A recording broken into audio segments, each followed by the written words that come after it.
how slaughter Wu Zhao and his entire entourage, they had considered launching an attack themselves.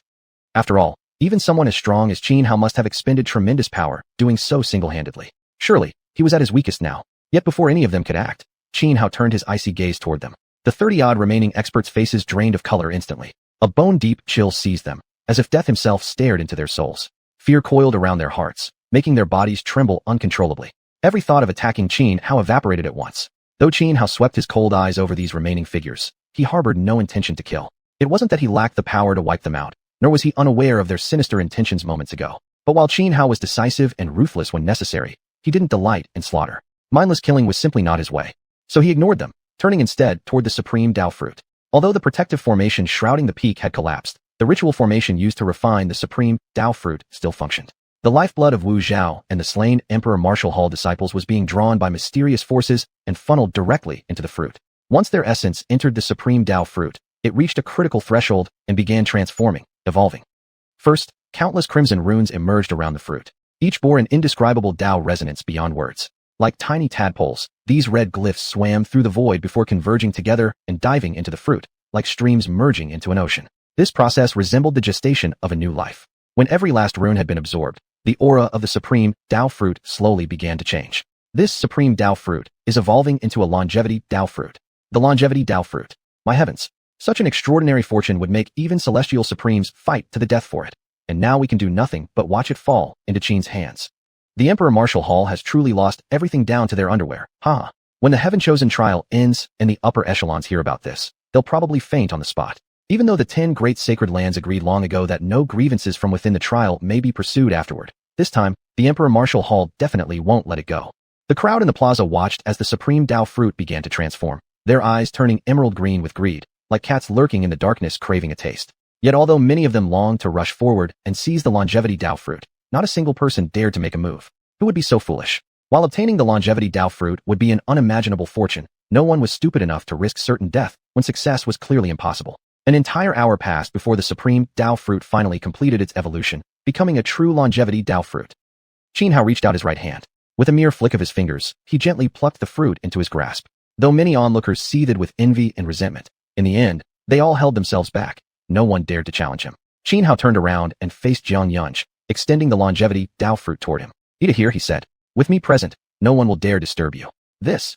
Xianxia hesitated, looking at Qin Hao. Junior Master Uncle, you should take this fruit instead. It was agreed. It's yours, Qin Hao said, frowning slightly. If it were merely a supreme Dao fruit, I wouldn't hesitate to accept from you, Junior Master Uncle. But this is a longevity Dao fruit. It's far too precious. What's with you? You're a grown man, yet acting so indecisive and timid. No more nonsense.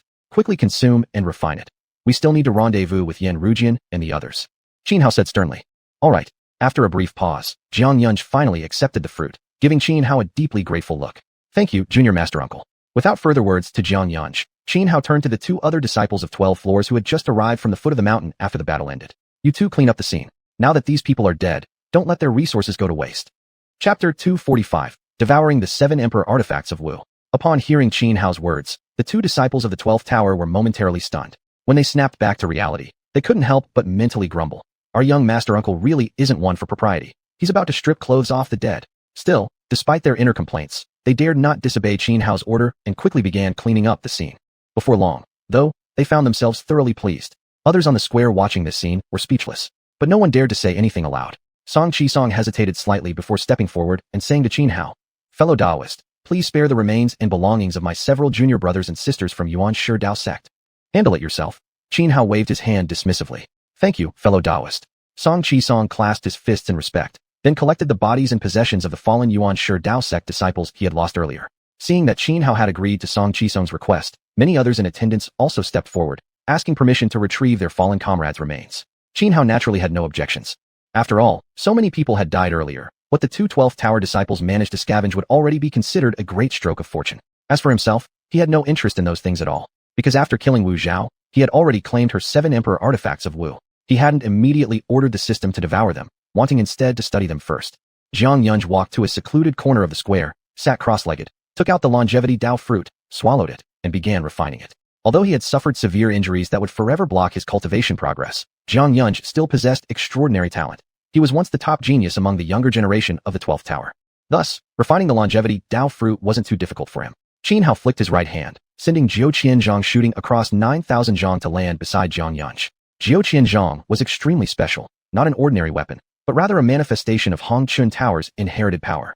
Anyone who dares come within 10 steps of my junior nephew Jiang, kill, without mercy. Hao announced to the 30-odd survivors gathered on the square, then dashed forward, leaping deep into the palace. After the Great Formation had been destroyed, the palace's restrictions vanished as well. Previously, no one could enter. Now, Hao advanced without obstruction. As many watched Hao disappear into the palace, complex expressions filled their faces. Some wanted to follow but feared Hao. Others turned their eyes toward Xuanhuan, who was currently refining the longevity Dao fruit, glancing sideways with sinister intentions. Yet the terrifying sword aura emanating from Xiuxian planted beside Xuanhuan made them hesitate. Eventually, all such ill thoughts were abandoned. Hao charged through the palace, searching every inch, yet found nothing of value. Finally, he entered the main hall. The central chamber stood completely empty. Sitting cross-legged inside, Hao drew out the 7 Emperor artifacts of Wu and began studying them. His intention was to glean some insight into the secrets of true Wu soul refining technique from these artifacts. Unfortunately, after an entire hour of research, he remained utterly clueless. So he activated the system. Ding. Detecting devourable object, 7 Emperor artifacts of Wu. Proceed with devouring? Devour. Hao made the decision without hesitation. Though the 7 Emperor artifacts of Wu were indeed extraordinary and exceedingly rare as a complete set, just as Wu Zhao had once said, they were forged by her using the true Wu soul refining technique, making them part of her very soul. It didn't matter that Hao was currently only a transcendent born heaven realm cultivator. Even if he were a sovereign, an immortal elder, or even a feathered ascendant, he still wouldn't be able to refine the 7 Emperor artifacts of Wu for his own use. Leaving the artifacts intact would merely give Wu Zhao a chance to be reborn. Given the Wu Emperor Hall's willingness to go to any lengths for Wu Zhao, they would risk provoking an all-out war with the 12th Tower just to assassinate Hao and reclaim the artifacts by any means necessary. Precisely after weighing all these factors did Hao make such a decisive choice, to let the system devour the 7 Emperor artifacts of Wu. A streak of dark light appeared from nowhere, coiling tightly around the 7 Emperor artifacts of Wu. Immediately, faint yet shrill screams of agony from Wu Zhao echoed from within the artifacts. For over 10 breaths worth of time, the 7 Emperor artifacts slowly faded into oblivion. Ding. Devouring successful, 7 Emperor artifacts of Wu. Congratulations, host. You have obtained a world tree sapling and the Tiangang star formation diagram. Right after the 7 Emperor artifacts of Wu vanished, the system prompt sounded clearly in Hao's mind. At the same time, comprehensive information regarding the world tree and the Tiangang star formation diagram appeared within his consciousness. The world tree was a primordial spiritual entity. Not only did it possess various wondrous abilities as it grew, its most extraordinary feature was that it could uphold an origin world. For example, spaces like caves, secret realms, and blessed lands are merely small folded dimensions. However, some supremely powerful beings can carve out divine kingdoms or cultivation domains within the boundless chaos. These divine kingdoms and domains are known as origin worlds, also referred to as Great Thousand Worlds. It is said that the Buddha alone carved out countless Saha worlds within his Buddha land, as many as the sands of the Ganges River. Even a being as mighty as the Buddha, capable of creating innumerable Saha worlds with a single thought, still requires primordial spiritual objects like the world tree to sustain and stabilize these worlds. Otherwise, those Saha worlds would soon collapse and perish. A universe in every grain of sand, each but an illusory bubble. After thoroughly reviewing all information regarding the world tree, Hao wasted no time and immediately planted the sapling inside the jade box. The jade box itself was an extremely rare spatial artifact, and the medicinal soil within it was of exceptionally high quality. Thus, it was perfectly suited for cultivating the world tree, especially unlike other heavenly treasures and rare materials, which gradually deplete the spiritual power of the medicinal soil when planted, causing the soil's quality to decline over time. The world tree possessed a unique, mutual nourishment ability. In short, planting the world tree would not degrade the medicinal soil. Instead, it would enhance and elevate its quality. Scattered fragments about the world tree could be found in ancient sages' personal manuscripts. One account mentioned a once ordinary patch of land where a world tree was planted.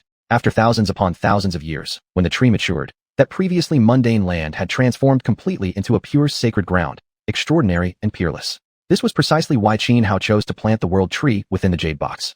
As for the Tiangang star formation diagram, it was an evolved variation of the Zhou Tian Xing Do formation. The Zhou Tian Xing Do formation was renowned as one of the most powerful arrays in existence, its might great enough to slay even a saint. However, deploying this formation was exceedingly difficult. It required alignment with the actual stars of the sky. In contrast, the Tiangang star formation was a simplified version. To establish the Tiangang star formation, one only needed to correspond with the 36 heavenly gang stars.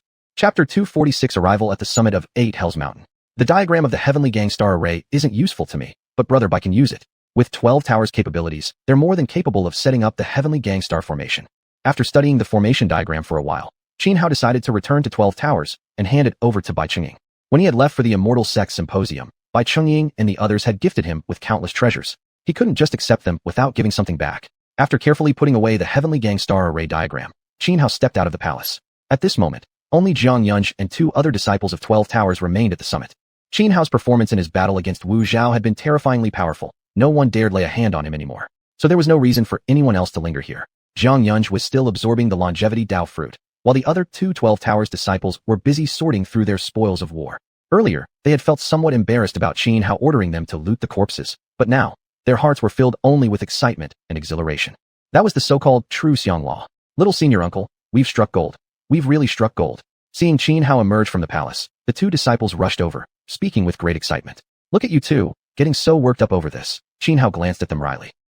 The 2 disciples awkwardly scratched their noses before promptly presenting all the loot they'd gathered, offering it to Qin Hao.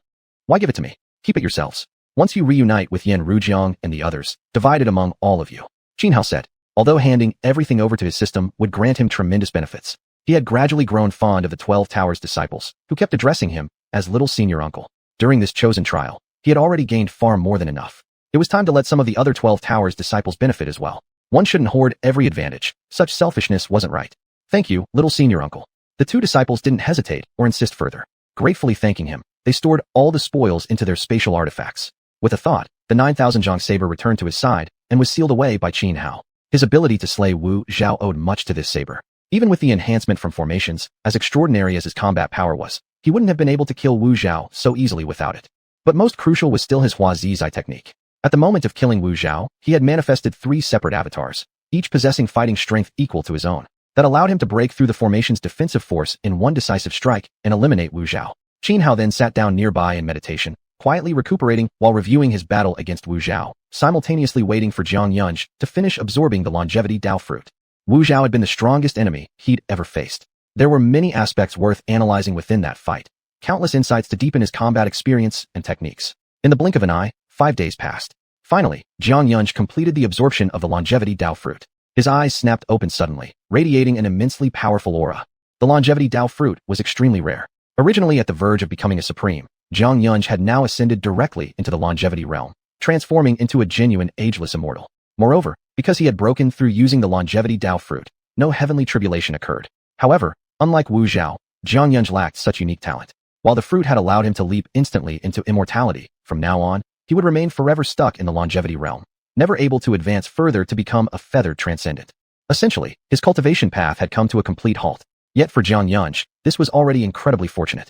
Without obtaining the longevity Dao fruit, he would have spent his entire life trapped at the half-step supreme level. Congratulations, senior brother Jiang, on refining the longevity Dao fruit and entering the longevity realm. From today forward, you shall coexist with heaven and earth, truly undying. The 2 12 Towers disciples rejoiced, quickly stepping forward to offer their congratulations. Xianxia suppressed his aura and nodded. Then he walked toward Qin Hao, dropping to his knees with tears in his eyes. Thank you, little senior uncle, for your immense kindness. From this day forth, whatever command you give me, whether it be serving like ox or horse, or leaping into fire, I will not hesitate. We feel the same way, the other 2 disciples added hastily. Rise. Qin Hao stepped forward, helping Xianxia to his feet. You all call me little senior uncle. Guiding juniors is simply what I should do. Don't dwell on it too deeply. Enough talk. We've already wasted several days here. We must hurry and rendezvous with Yan Rujiang and the others. Xianxia nodded, along with the other 2 disciples of 12 Towers. Then, after using a secret voice transmission technique to contact Yan Rujiang, Qin Hao led Xianxia and the other 2 disciples to meet up with Yan Rujiang's group. Yan Rujiang and the others were on their way to the site where the right to host the next Immortal Sex Symposium would be contested, and had already regrouped with Xiao Bai and Li Wanyu. The chosen trial was drawing to a close. Almost all surviving cultivators from the major powers had headed toward this final great opportunity, the competition for hosting rights to the next Immortal Sex Symposium, which marked the last grand chance for fortune in the entire trial. 7 days later, Qin Hao, Xianxia, and the others arrived at the summit of 8 Hells Mountain. Located in the western region of Purple Cloud Dome Heaven, the summit of 8 Hells Mountain was a massive platform held aloft by 8 towering peaks. The platform itself was made of special material, supported like pillars by the summits of these 8 mountains, stretching across them high above the ground. In essence, the summit of 8 Hells Mountain was an enormous arena. Whoever could defeat all challengers here would claim the right to host the next Immortal Sex Symposium. Now, as the chosen trial neared its end, nearly 80 to 90% of all remaining cultivators had gathered atop this summit, although many knew full well they stood no chance in actually winning the hosting rights. According to the rules of the chosen trial, The exit portals would appear only at the location where the hosting rights were being contested when the trial ended. In other words, anyone who failed to reach the summit of 8 Hells Mountain before the trial concluded would be trapped within Purple Cloud Cave Heaven until its next opening. Thus, every surviving participant of the chosen trial made sure to arrive at the summit before the finale. The moment Xuanhuan, Xianxia, and the others reached the summit, they witnessed a scene that ignited fury in their hearts. Terrifying killing intent surged from Xuanhuan, Xianxia, and the others almost simultaneously. In an instant, the sky above the summit of 8 Hells Mountain, just moments ago clear and cloudless, began to churn violently, winds howling and clouds swirling. Chapter 247, Wounded My Junior Disciple? Not even kneeling and begging will help. Atop the summit of Bawa Mountain, a massive platform large enough to hold tens of thousands was already packed with people. The Heavenly Selection trial was nearing its end, and more than 90% of those still alive had gathered atop Bawa Mountain. The contest for the right to host the Immortal Sex Dao debate had already begun. In the center of the platform stood a 10-meter-high arena. Just as Xuanhuan arrived at the summit with Xianxia and the others, they witnessed a man flying backward from the arena, crashing onto the ground and coughing up a mouthful of blood. Yin Senior Brother? Xianxia immediately recognized the man who had fallen from the stage. He rushed forward, helped the man up, and fed him a rare heavenly treasure to stabilize his injuries. The man was none other than Yin Rushi. Cough cough. Yin Rushi convulsed violently, spewing more blood, and gasped to Xianxia, "Quick, save the others." Before the words fully left his lips, Yin Rushi lost consciousness. His wounds were too severe. Even after being given a heavenly medicinal herb by Xianxia, his condition could only be barely contained. Xuanhuan's face darkened, murderous intent radiating from his body. Yin Rushi was, aside from Xuanhuan and Ningbairu, the person closest to Xuanhuan among the 12 towers. To see Yin Rushi beaten like this, he could never stay indifferent. When Xuanhuan turned his gaze toward the arena, he froze momentarily, then emanated an even more terrifying killing intent. On the stage lay scattered bodies, members of the 12 towers along with a white fox, none other than the rest of their disciples, and Xiaobai. Li Wangyu was fighting fiercely against a young man, but he was completely overwhelmed, already gravely wounded, and at a clear disadvantage. Boom. The youth blurred, dodging Li Wangyu's attack, then raised his right leg and kicked hard. Though Li Wangyu crossed his arms in defense instantly, the kick still sent him flying backward, slamming onto the stage where he spat out a gush of blood. The game ends here. Today, every last member of the 12 towers dies. The youth strode toward Li Wangyu, exuding chilling killing intent. He appeared to be only 23 or 24 years old, tall and powerfully built, dressed in pristine white robes without a speck of dust. His features were sharp and striking, carved as if by knife and chisel, giving him a dramatic, sculpted look. Though his cultivation level was merely half-step sovereign, the oppressive aura he emitted rivaled that of Wu Zhao. This youth was none other than Zhao Wujia, the top genius of Lingxiao Heaven Palace, known across the lands as the Invincible in white robes. Zhao Wujia approached Li Wangyu, flicked his right hand, and instantly condensed a vast blade qi. With a single shake through the air, it slashed downward at Li Wangyu. "You dare die?" Seeing Zhao Wujia move to kill Li Wangyu, Xuanhuan on the ground roared in fury. In one swift motion, he shot upward, leaped onto the arena, blocked in front of Li Wangyu, swung his wide sleeve, and shattered the blade qi midair. Seeing Xuanhuan land on the stage, Zhao Wujia remained calm, eyes narrowing slightly as he spoke coldly, character by character. "Xuanhuan? Ha ha ha, so you finally arrived." Xuanhuan ignored Zhao Wujia. Instead, he turned and asked Li Wangyu, "Wangyu, take Xiaobai down first and tend to your wounds. Leave this place to me." Li Wangyu wiped the blood from the corner of his mouth, rose from the ground, carried the unconscious Xiaobai, and jumped off the arena. At the same time, Xianxia also leapt onto the stage, glaring furiously at Zhao Wujia, ready to fight. But Xuanhuan stepped forward, patted Xianxia's shoulder, and said, "Take the others down and treat their injuries. This dog will die by my own hand." Xianxia knew well of Xuanhuan's combat strength. Without protest, he led the injured disciples of the 12 towers off the arena to seek treatment. Zhao Wujia stared coldly at Xuanhuan, saying solemnly, "Xuanhuan, don't say I haven't shown mercy. Kneel before me and kowtow 3 times. If you do that, I might consider sparing your life. I'll only cripple your limbs." Heh. Xuanhuan looked at Zhao Wujia and sneered coldly. "You harm my junior disciples. Even if you kneel and beg for your life, it won't help." Xuanhuan's demeanor was domineering and overwhelming, instilling fear in all who watched. Many spectators around the platform were stunned by Xuanhuan's defiant attitude, utterly incredulous. This Xuanhuan, has his head been slammed by a door? How dares he speak to Zhao Wujia like that? Across all 10 great holy lands, among the younger generation, not even one other would dare talk to Zhao Wujia this way. You probably don't know, Xuanhuan is no ordinary figure. Not long ago, he killed Chu Tianxing and Zhao Kai, and recently, he slaughtered Wu Zhao. It's said that Wu Zhao's combat power had reached peerless among all below the sovereign realm, fortified by a grand formation. Yet still, he was killed by Xuanhuan. Where did you hear such false news? Judging by the aura emanating from Xuanhuan, he's only at the Shintenjing level. How could he possibly have killed Wu Zhao? The crowd below the arena began to murmur.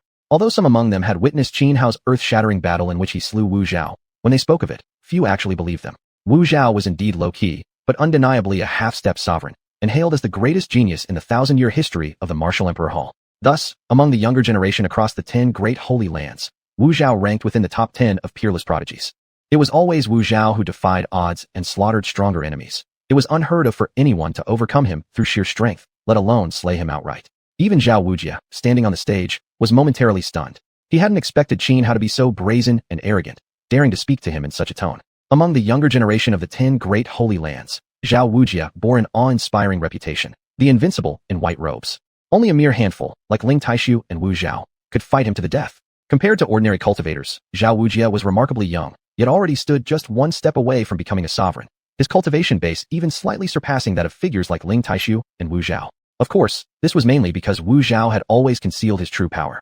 Had Wu Zhao unleashed the 7 emperor weapons of Wu, Zhao Wujia would surely have lost. The reason being, those 7 emperor weapons were simply too outrageous, 7 incomplete Dao-grade artifacts, equivalent to 7 half-step sovereign cultivators. Ha! Zhao Wujia, after a brief pause, laughed coldly in outrage. Gazing icily at Xianxia, he said slowly, each word biting. Good. Very good indeed, Qin. Since you love empty boasts so much, I'll start by smashing your mouth. As soon as the words left his lips, Zhao Wujia lunged at Xianxia without hesitation. His speed was astonishing. Each stride covered several zhang, and in the blink of an eye, he closed the distance and arrived directly before Xianxia. Raising his right hand, he delivered a violent slap straight toward Xianxia's face. Such was his overbearing dominance. He meant to teach the insolent Xianxia a harsh lesson the moment he stepped onto the stage. Chapter 248. You're not worth my time. Zhao Wujia was incredibly strong. Although it was just a simple slap, if Xianxia had actually been hit by it, his head would have exploded like an overripe watermelon. Everyone on the scene assumed Xianxia would be sent flying by Zhao Wuji's slap, dead or alive. Half his face would cave in, bloodied and mangled. Yet just as everyone anticipated witnessing Xianxia's gruesome fate, Zhao Wuji's swinging hand suddenly stopped midair, or rather, was seized at the wrist by Xianxia's outstretched right hand. Zhao Wujia was momentarily stunned. He hadn't expected Xianxia to actually catch his strike. He was among the elite of the quasi-supremes, and cultivators at the innate realm were practically helpless chickens before him. There was no way they should have been able to block his attacks. Though surprised, Zhao Wujia didn't take it too seriously. With a quick shake of his right arm, he attempted to break free. At the same time, he raised his right leg and delivered a powerful kick toward Xianxia's abdomen. This rapid sequence of moves flowed seamlessly, a testament to Zhao Wuji's extensive combat experience. However, Xianxia let out a cold smirk. The hand gripping Zhao Wuji's wrist suddenly yanked hard, sending tremendous force through Zhao Wuji's body. Off balance, Zhao Wujia stumbled forward uncontrollably, his kick missing its mark entirely. As Zhao Wujia pitched forward, Xianxia lifted his right knee, perfectly aligning it with Zhao Wuji's forehead. Zhao Wujia turned pale with shock and hastily activated the jade pendant around his neck. Instantly, a golden lattice shot forth from the pendant, forming a protective barrier in front of his forehead. But Xianxia showed no mercy whatsoever. His knee strike was delivered at full power. Though the pendant was clearly of exceptional quality and possessed formidable defensive capabilities, it still couldn't withstand Xianxia's attack. The golden lattice shattered, fragmented, and disintegrated all within an instant. With a loud thud, Xianxia's knee smashed squarely into Zhao Wuji's forehead. The overwhelming force caused a deafening ringing inside Zhao Wuji's skull, as though his brain might explode. There was even the sound of cracking bone from his forehead, and blood splattered outward. Still, Zhao Wujia was a prodigious genius after all. His reactions were swift. Even grievously injured, he didn't collapse outright. With a sudden tremor of his body, vast waves of spiritual energy erupted outward, forcibly blasting Xianxia back 4 or 5 zhang. Seeing this exchange between Xianxia and Zhao Wujia, the entire crowd was left speechless, staring at Xianxia in utter disbelief. What just happened? How did Xianxia severely injure Zhao Wujia? Given Zhao Wuji's cultivation level, defeating Xianxia should have been as easy as crushing an ant. Did I see wrong? Did Xianxia really wound Zhao Wujia? The so-called white-robed invincible Zhao Wujia is this weak? Seems more like overhyped nonsense. But I think it's because that Xianxia is simply too strong. When Zhao Wujia suddenly attacked earlier, even someone like Ling Taishu or Wu Zhao could only have blocked it in time. There's no way anyone else could have launched such an immediate counterattack like Xianxia did. The audience whispered among themselves, voices rising in chaos. The peak of Baiyu Mountain erupted into an uproar. The one-sided massacre of Xianxia at Zhao Wuji's hands that everyone had imagined never came to pass. Instead, it was Zhao Wujia who had been seriously wounded. This outcome defied expectations for over 99% of those present. After all, not long ago, Zhao Wujia had demonstrated absolute dominance on the arena stage, single-handedly battling Yan Rujian, Li Wuyo, and others, leaving them utterly helpless, unable to fight back at all. Yet now, despite being the first to attack, Zhao Wujia ended up gravely injured by Xianxia. The contrast was simply too great. So great, in fact, that many felt as if they were dreaming. On the arena stage, Zhao Wuji's expression darkened beyond measure. He glared at Xianxia with deep hatred. If he didn't tear Xianxia apart piece by piece, his fury would never be quelled. Granted, Qin Hao had killed Chu Tianqing and executed Zhao Kai, and Zhao Wuji had promised Zhao Lingsu he'd make trouble for Qin Hao, but he'd never truly intended to kill him. He was the #1 young genius of Lingxiao Heavenly Palace, immensely prestigious, with countless followers. When Qin Hao had slain Zhao Kai, Zhao Wuji had immediately received detailed intelligence reports about Qin Hao.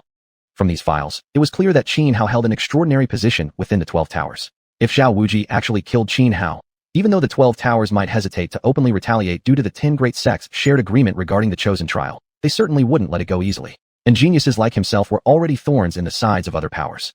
Should the 12 Towers target him through indirect means afterward, he would be in serious trouble. But out of respect for Zhao Lingsu's face, he had no choice but to confront Qin Hao. Thus, when entering the Xian Heaven domain, he had already made up his mind to teach Qin Hao a severe lesson, yes, but not actually kill him. Now, however, he had thrown all those thoughts aside and truly resolved to kill Qin Hao. The blow from earlier had fractured his skull. Though it could be healed with heavenly treasures and rare herbs, there would inevitably be lingering aftereffects, possibly even affecting his future cultivation. At this moment, Zhao Wuji hated Qin Hao with every fiber of his being. Qin, today I will tear you limb from limb. Zhao Wuji roared, spiritual energy surging wildly around him, as if he stood at the eye of a violent storm, his clothes flapping violently in the gale. You're not even worth my time, Qin Hao taunted. Killing you is already overestimating you. You seek death. Zhao Wuji's face darkened, veins bulging across his forehead. It wasn't that he lacked scheming or composure. It was simply that in his eyes, Qin Hao was nothing more than an ant, a weakling. To be mocked by Qin Hao was, to him, an unforgivable humiliation. Even worse, he had just been seriously injured by Qin Hao, making him feel as though his pride had been trampled underfoot. He could no longer maintain the calmness and rationality he once prided himself on. Above all, even now, he still didn't truly see Qin Hao as a threat. He believed his earlier defeat was merely due to carelessness, not because Qin Hao was strong. After all, Qin Hao was just a cultivator at the innate realm. With a single sweep of his hand, Zhao Wuji could slaughter dozens like him. What reason was there to fear Qin Hao? Without further words, consumed by fury, Zhao Wuji charged toward Qin Hao once again. Though rage burned in his heart and robbed him of clarity, he didn't underestimate his opponent this time. Holding nothing back, he unleashed his full power from the very start, aiming to kill Qin Hao in one decisive strike and reclaim his lost dignity.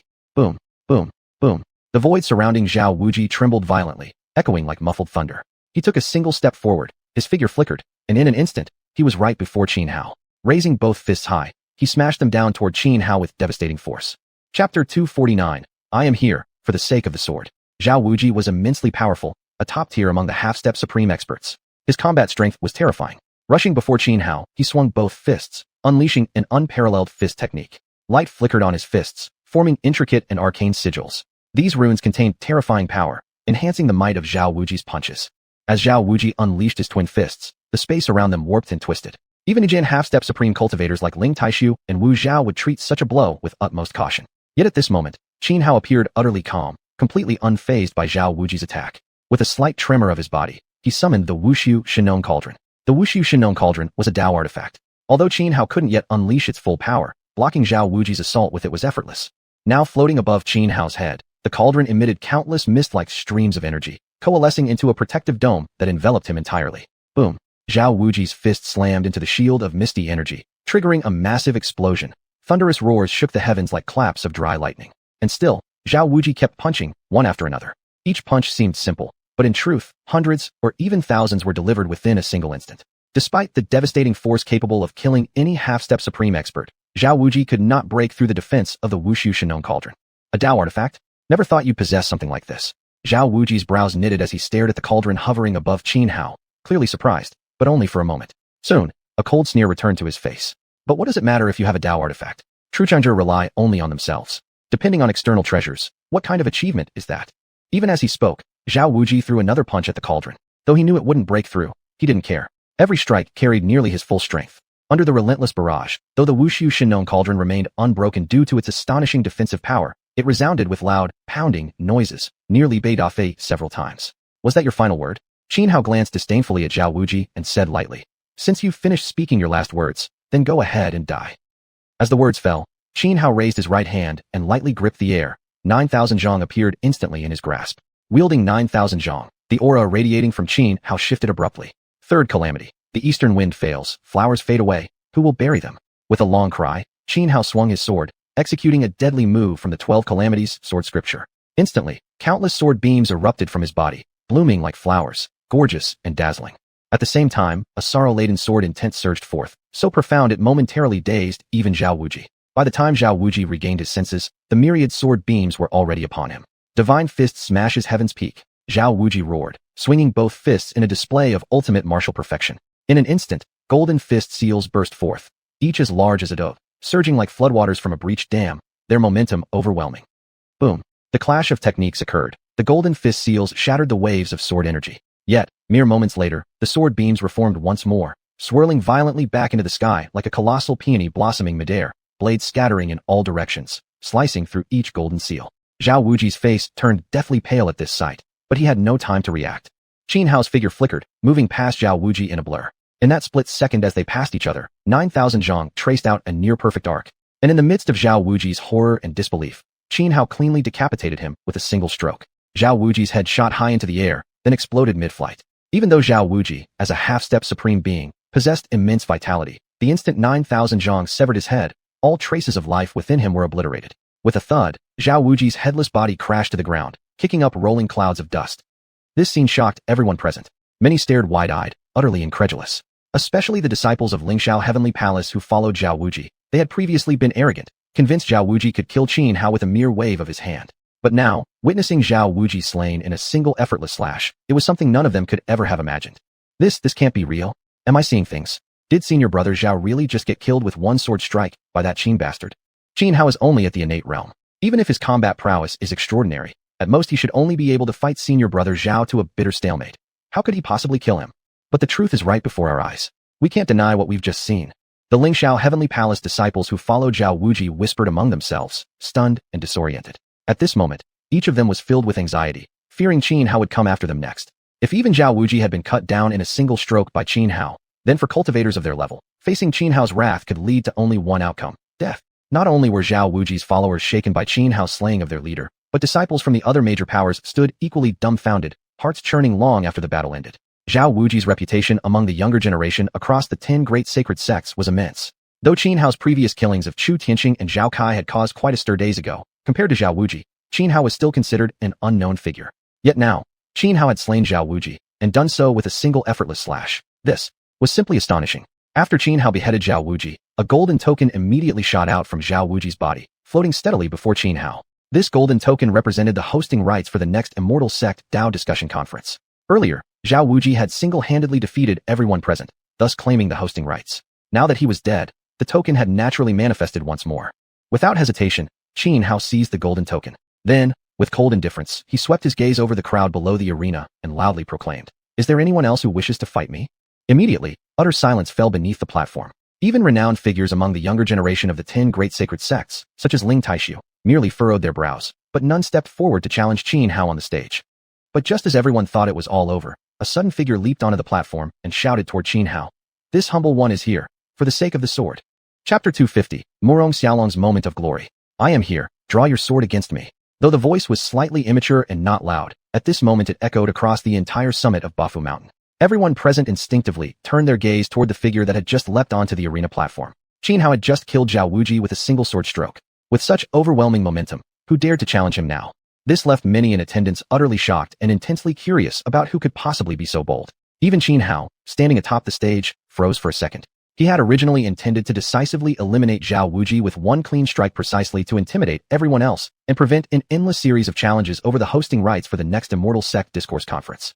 Granted, with his undying nirvana body, he never risked exhaustion, but still, he hated complications. Earlier, after raising his sword and shouting, he deliberately swept his eyes across the young elites of the 10 great holy lands, especially Ling Taishu and others renowned among their generation. Yet none of them had dared accept his challenge. He'd assumed the matter was settled. Yet now, someone had actually jumped onto the stage and openly issued a duel. Curious, Xianhao looked sharply at the figure before him, eager to see which reckless fool had dared defy death. But when he finally recognized the person standing before him, he was completely dumbfounded. "You little brat, are you really asking for a beating?" Xianhao snapped irritably at the challenger who had just stepped onto the stage. The figure was none other than Murong Xiaolong. Now a youth, Murong Xiaolong wore fine brocade robes and carried behind his back a silver sword case taller than himself by half a head, exuding the aura of a prodigious young genius. Xianhao never would have dreamed that Murong Xiaolong would challenge him at such a moment. He felt utterly speechless. "Brother-in-law, don't hold back on my account. Come at me with full strength," Murong Xiaolong said with a faintly arrogant smirk. Seeing how confident he appeared, Xianhao could only rub his forehead in exasperation. Then he glanced down at Murong Tianyu in the audience below, but she merely smiled gently and nodded, clearly signaling him not to hold back. Still, even if Morong Tianyu gave her approval, did that mean Qin Hao could truly fight Morong Xiaolong without restraint? Fine then, Qin Hao sighed after a brief pause. Since this little brat is so determined to get beaten, I'll oblige you. With that, his form flickered as he shot forward toward Morong Xiaolong, like lightning splitting the sky. In an instant, he closed the distance, extending his left hand to seize Morong Xiaolong by the collar. But just as his fingers were about to grasp the fabric, Morong Xiaolong reacted at the last possible moment. His foot tapped the ground, and he instantly retreated 4 or 5 zhang backward. The sudden evasion startled Qin Hao. He couldn't believe that, even with his current strength, Morong Xiaolong had managed to dodge his grab. That alone proved Morong Xiaolong was no ordinary opponent.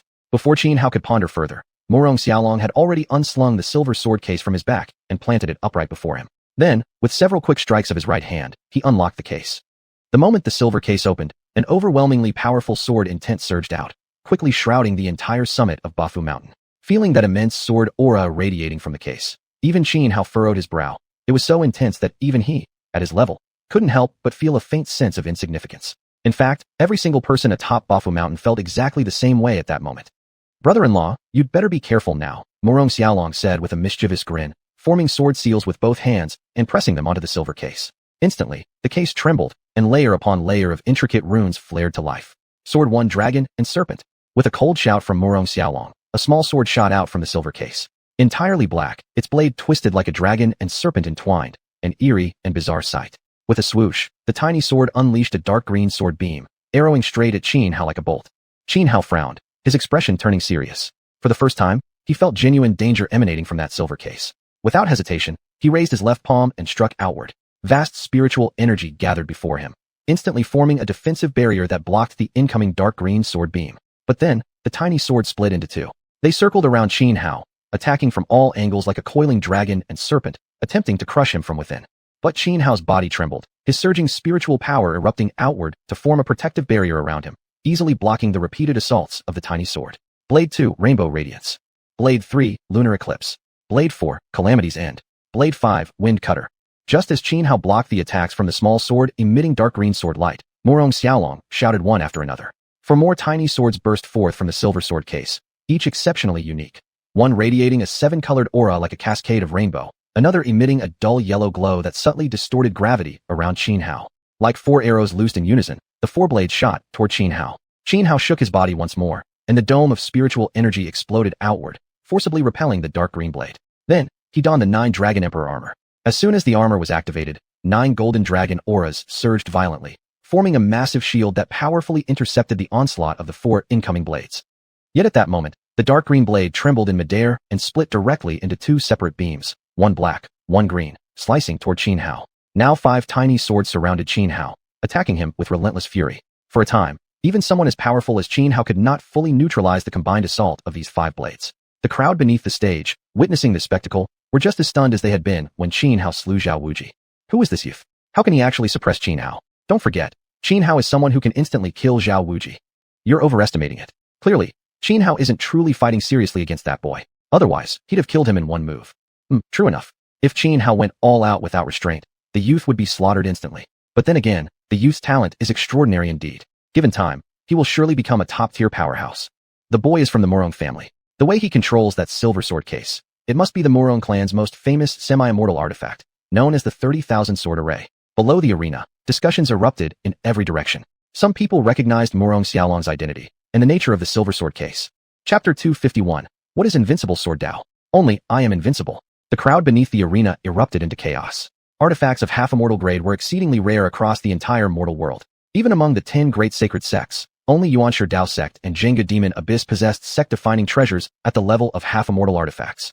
Yet such a treasure now appeared in the hands of a youth who had not yet shed his childishness. And what's more, he could actually activate it. This was simply unbelievable. Everyone present felt as if reality itself had been distorted. According to legends, it would take several Yuhua immortals working together just to activate a single half-immortal artifact.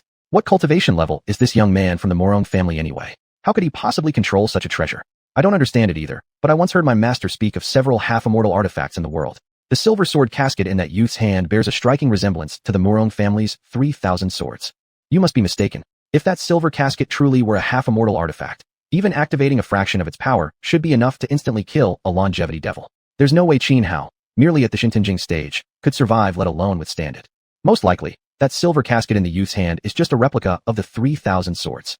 Whispers spread through the crowd. Though the silver casket in Murong Xiaolong's hand looked very similar to the Murong family's half-immortal artifact, the 3,000 swords, many quickly dismissed the idea, insisting it couldn't possibly be the real thing, but merely a counterfeit. Even a sliver of a half-immortal artifact's power could slaughter a longevity stage expert instantly. Anything bearing the character immortal in its name belonged to an entirely different realm. Standing beside Murong Tianyu, Xianxia frowned slightly, asking with hesitation, "Is the silver casket in Xiaolong's hands really the 3,000 swords?" "Yes," Murong Tianyu nodded calmly. "In all these 10,000 years, Xiaolong is the first one recognized by the 3,000 swords. In today's Murong clan, aside from our ancestor, only Xiaolong can activate it now. The 3,000 swords are said to contain 3,000 peerless legendary blades. Once unleashed, even cutting down immortals would be effortless. But Qin is only at the Shintin Jing level. No matter how monstrous his combat strength, how could he possibly resist the might of the 3,000 swords?" Xianhua asked, knowing full well that Murong Tianyu wouldn't lie to her. This meant the silver casket in Murong Xiaolong's hand truly was the Murong family's half-immortal treasure, the 3,000 swords. Still, like others, she couldn't fathom why the power emitted by the 3,000 swords under Murong Xiaolong's command seemed so weak. To fully unleash the power of a half-immortal artifact, all 3,000 legendary swords must be drawn simultaneously. At the moment, however, Xiaolong can only control up to 5 swords. Murong Tianyu explained truthfully, his tone calm. The Murong family had deep ties with xiuxian abode.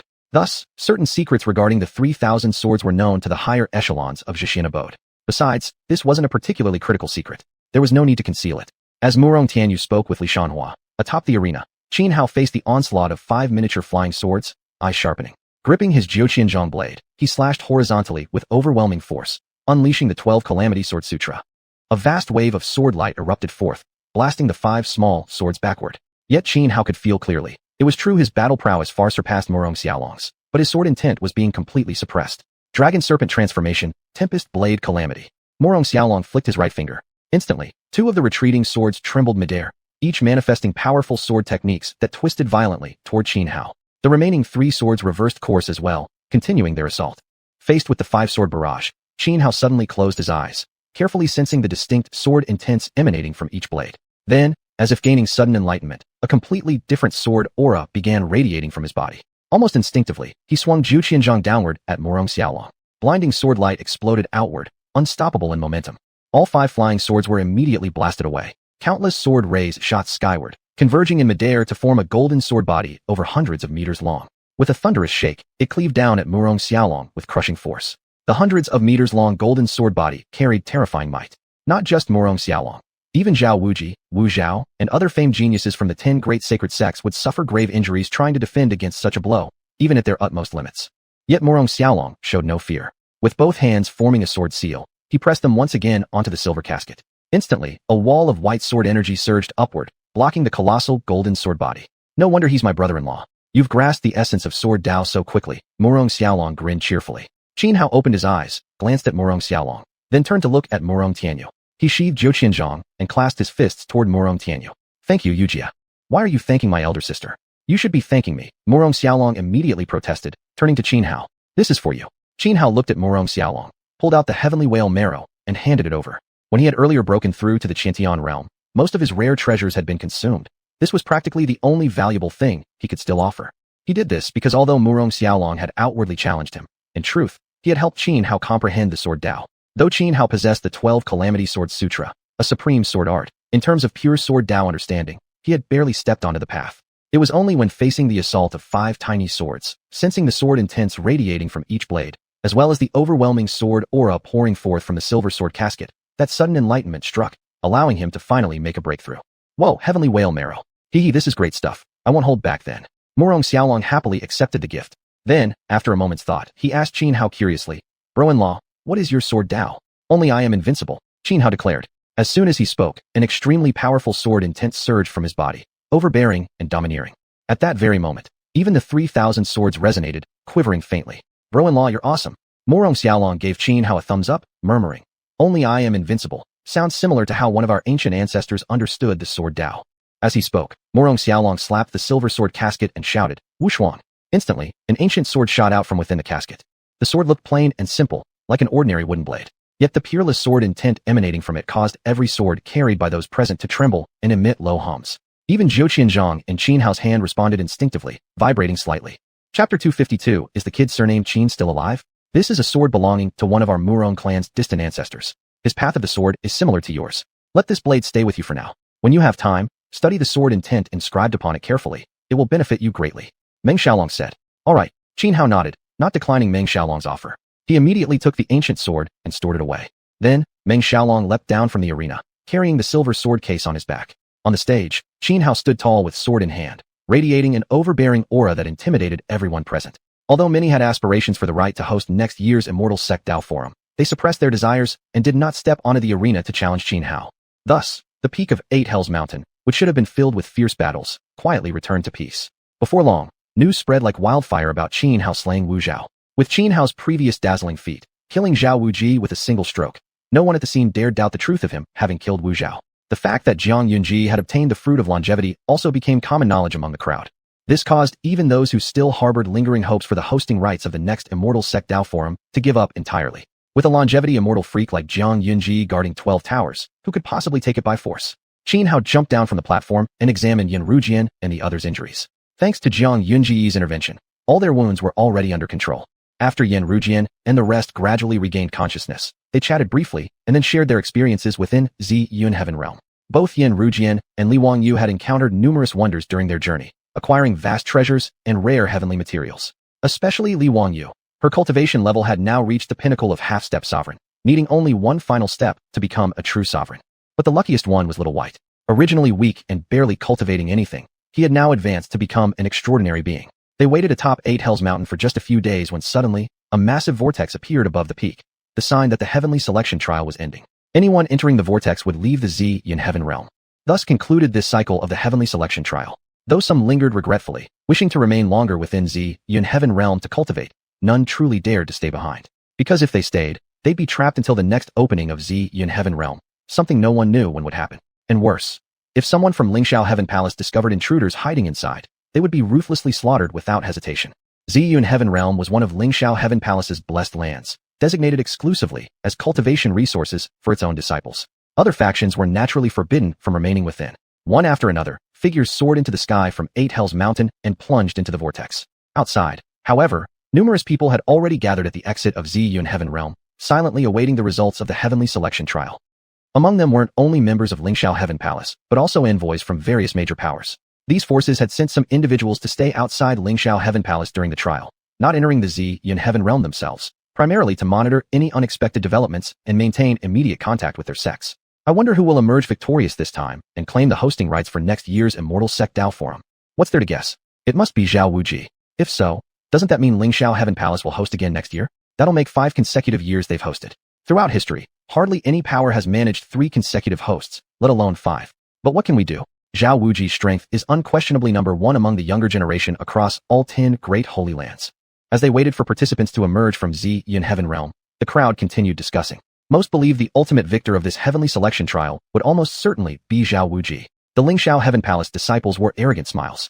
In their eyes, Zhao Wuji claiming the hosting rights for the next Immortal Sect Dao Forum was already a foregone conclusion. Master Zhao, said an elder dressed in purple robes, flattering the person beside him. Your Lingxiao Heaven Palace grows stronger each year. Your disciples keep producing outstanding geniuses. Zhao Wuji is already peerless, but I hear someone named Lu Tai possesses cultivation talent surpassing even his. In just a few short years, your sect will produce yet more powerhouse experts. Sect Elder Son, Zhao Lingsu smiled in reply. Your Martial Emperor Hall's Wu Zhao isn't simple either. The elder in purple was named Sun Jinglong, a senior elder from the Martial Emperor Hall. I heard Zhao Wuji is from the same clan as you, Elder Zhao. Is that true? Another elder asked Zhao Lingsu. By generation rank, I'm Wuji's third uncle. Privately, he even addresses me as such, Zhao Xianxia replied proudly, stroking his beard with satisfaction. As the group continued chatting, the first batch of cultivators emerged from Xiuxian Heaven Realm. Saint Sun, how was this heavenly selection trial? Someone waiting at the exit rushed forward eagerly to inquire about the trial's outcome. Instantly, the area erupted into excitement. This is already the 3rd group coming out. Why haven't we seen our young master yet? Sun Jinglong frowned, his expression growing serious as worry crept in. Sun Jinglong knew exactly what Wu Zhao had planned to accomplish inside Xiuxian Heaven Realm. Zhao Lingsu was also aware, since this entire matter had been secretly orchestrated for years between Lingxiao Heaven Palace and Martial Emperor Hall. Noticing Sun Jinglong's unease, Zhao Lingsu smiled calmly and reassured him. Don't be anxious, Elder Sunday. Given Wu Zhao's talent, there's no way anything could have gone wrong. At that moment, several disciples of Lingxiao Heaven Palace who normally followed Zhao Wuji walked out from Xiuxian Heaven Realm. Zhao Lingsu scanned the group and, not seeing Zhao Wuji or Sun Xing, his brow furrowed. But just as he was about to step forward and question those disciples, Qin Hao, along with Jiang Yunji, Li Wanyu, and others from 12 Towers, emerged one after another from within Xiuxian Heaven Realm. Seeing Qin Hao, Zhao Lingsu's eyes narrowed sharply in surprise. How is this kid surnamed Qin still alive? In Zhao Lingsu's mind, even if his direct disciple Sun Xing had failed to kill Qin Hao, Zhao Wuji certainly would have had no trouble eliminating him. Yet now, Qin Hao had walked out completely unharmed and full of vitality. Could it be Zhao Wuji didn't target Qin Hao? That makes sense, he's not foolish. He must have realized Qin Hao's position within 12 Towers isn't simple, and feared retaliation from their higher-ups if he acted. Zhao Lingsu thought to himself, already deciding that he'd find a chance later to make things difficult for Zhao Wuji. Chapter 253 Sun Jinglong's Fury. Zhao Lingsu didn't care at all about Qin Hao's identity within the 12th Tower. The murder of his son was an unforgivable grudge. There could be no peace between them under the same sky. No matter what the cost, he would kill Qin Hao to avenge Zhao Kai. While Zhao Lingsu was still pondering how to discipline the disobedient Zhao Wuji, a golden light suddenly surged from Qin Hao's body as he emerged from the purple cloud grotto realm, shooting straight into the heavens. Seeing the radiant beam erupt from Qin Hao, everyone waiting at the exit of the purple cloud grotto realm was shocked. They turned toward him in disbelief, expressions filled with astonishment. What's going on? How did that person named Qin Hao obtain the right to host next year's Immortal Sect Discourse Conference? From the aura emanating from him, he's merely at the innate stage, nowhere near strong enough to compete with powerhouses like Zhao Wuji, Ling Taishu, or Wu Zhao from the younger generations of the 10 Great Sacred Lands. So why is it him who secured hosting rights? The Lingxiao Heavenly Palace has hosted the Immortal Sect Discourse Conference for 3 consecutive years now, but this Qin Hao has just ended their streak. This will surely enrage those from Lingxiao Heaven. I remember the last time the 12th Tower hosted the Immortal Sect Discourse Conference was over 8,000 years ago. Many immediately recognized the significance of the golden light bursting from Qin Hao and found it utterly unbelievable. In their eyes, among all participants of this celestial trial, only genius figures from the younger generation, such as Ling Taishu, Wu Zhao, and Zhao Wuji, from the 10 Great Sacred Lands had any real chance of competing for next year's hosting rights. At the very least, one should possess half-step supreme-level cultivation. But what exactly was happening now? A mere innate-stage cultivator named Qin Hao had secured the hosting rights for the 12th Tower? Zhao Lingsu stood dazed, stunned beyond words. With the 3 Lingxiao immortals constantly in seclusion, almost all major and minor affairs of the Lingxiao Heavenly Palace were managed by him. Even the palace's supreme elders rarely interfered. Precisely because of this, even someone like Zhao Wuji, the unrivaled #1 young expert within Lingxiao Heavenly Palace, had to obey Zhao Lingsu's commands. And Zhao Lingsu held such immense authority and enjoyed such trust from the upper echelons largely due to having governed the Lingxiao Heavenly Palace with exceptional order these past years, maintaining its preeminent status among the 10 Great Sacred Lands. This included ensuring Lingxiao Heavenly Palace hosted the Immortal Sect Discourse Conference for 3 consecutive times, a feat achieved through careful preparation orchestrated by Zhao Lingsu himself. This time again, Zhao Lingsu had prepared meticulously. He was absolutely certain that Zhao Wuji would secure the hosting rights. After all, through cooperation with the Martial Emperor Hall, they had reached an agreement. If Lingxiao Heavenly Palace assisted Wu Zhao in successfully refining her immortality Dao fruit, then Wu Zhao would ensure Zhao Wuji claimed the hosting rights. In Zhao Lingsu's view, given Zhao Wuji's cultivation level, crushing all other competitors shouldn't have been difficult, especially with Wu Zhao's help. It was supposed to be a guaranteed outcome. Yet now, an unforeseen twist occurred. The hosting rights were seized by Qin Hao instead. This would undoubtedly shake the high-ranking elder's confidence in Zhao Lingsu. Snap! Zhao Lingsu abruptly clenched his fist tightly, a flash of viciousness flickering in his eyes as he thought inwardly. What happened? I made a pact with the Martial Emperor Hall. Wu Zhao was supposed to assist Zhao Wuji. Yet Zhao Wuji actually failed to win the hosting rights? What is Zhao Wuji trying to do? Could it be he's rebelling against me out of resentment? Even now, Zhao Lingsu still believed that Zhao Wuji had betrayed him. Although they shared the same bloodline, their relationship was superficially harmonious. In truth, they harbored deep enmity. Back when Zhao Wuji was still young and hadn't displayed extraordinary talent in cultivation, Zhao Lingsu frequently tormented Zhao Wuji's family. Impossible. Just then, Sun Jinglong standing beside Zhao Lingsu suddenly roared aloud, terrifying qi surging violently from his body, his eyes instantly filling with bloodshot veins. Senior Tunglok Sun, what's wrong? Zhao Lingsu snapped back to reality, blinking in confusion as he asked. One of the people who came out from the Purple Cloud Grotto realm said, it was reported that Wu Zhao was slain by that Qin Hao. Another elder standing beside Zhao Lingsu replied. What? That can't be true. Zhao Lingsu immediately shook his head. Like Sun Jinglong, he refused to believe Qin Hao, with his cultivation level, could possibly kill Wu Zhao. At that moment, several Lingxiao Heavenly Palace disciples who followed Zhao Wuji approached Qin Hao and informed him of the news, that Qin Hao had killed Zhao Wuji with a single sword stroke. Hearing this, Zhao Lingsu trembled, completely stunned. He knew exactly how powerful Zhao Wuji was. How could an innate stage cultivator like Qin Hao instantly slay Zhao Wuji with one sword? Even if one saw it with their own eyes, such a thing would be hard to believe. Though Zhao Lingsu was shocked, he quickly regained his composure. Having managed countless affairs of the Lingxiao Heavenly Palace for many years, he was certainly no ordinary man and had weathered all kinds of storms. Yet while Zhao Lingsu remained calm, Sun Jinglong beside him could not. Wu Zhao was the greatest genius the Martial Emperor Hall had produced in 1,000 years. The entire sect had poured nearly all its resources into cultivating her, even paying an enormous price to reach an agreement with the Lingxiao Heavenly Palace. Originally, as long as Wu Zhao obtained the immortality Dao fruit and stepped into the immortal realm, every sacrifice the Martial Emperor Hall made would have been worthwhile. But who could have imagined that something which should have been guaranteed to succeed had now failed? Xianxia, you killed our young master? Sun Jinglong hovered in midair, coldly staring down at Xianxia as he shouted. The previously noisy scene instantly fell silent at Sun Jinglong's roar. Everyone present instinctively turned their gaze toward him. Xianxia also lifted his head, glancing at Sun Jinglong, then casually waved a hand and said offhandedly, I've slaughtered so many dogs and pigs, I don't remember them all. Hearing Xianxia's words, Sun Jinglong immediately exploded with rage. Terrifying spiritual powers surged from his body, churning violently through the void, causing dark clouds to gather and strange omens to appear in the sky, giving everyone the feeling that the apocalypse had arrived. You're asking for death.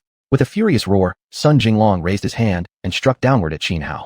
Instantly, a massive palm forged from azure spiritual energy shook the air and came crashing down upon Xianxia with overwhelming force like thunder and lightning. Sun Jinglong was an ancient immortal level expert. Even a single strike unleashed in anger could easily kill any cultivator below the immortal realm. Even peerless geniuses among the half-step supreme experts, such as Zhao Wujia or Wu Zhao, would be incapable of withstanding this blow. Seeing Sun Jinglong attack Xianxia, Zhao Lingsu frowned slightly. Though he hesitated momentarily, in the end, he chose to watch coldly without intervening or stopping Sun Jinglong. Chapter 254, As if Xianxia was born to be intimidated. The massive hand formed by azure spiritual energy descended with terrifying might, crushing downward so powerfully that vast stretches of space began to collapse. Yet Xianxia remained calm, not showing the slightest trace of panic. Who dares harm my young master uncle? Just as the colossal hand of azure spiritual energy was about to strike Xianxia, a cold shout rang out. Xianxia, standing beside Xianxia, stepped forward in one stride, releasing an overwhelming sword aura from his body. Without even appearing to make a move, a magnificent sword beam erupted from him and sliced through the enormous hand crafted from spiritual energy. Longevity realm cultivation? What's going on?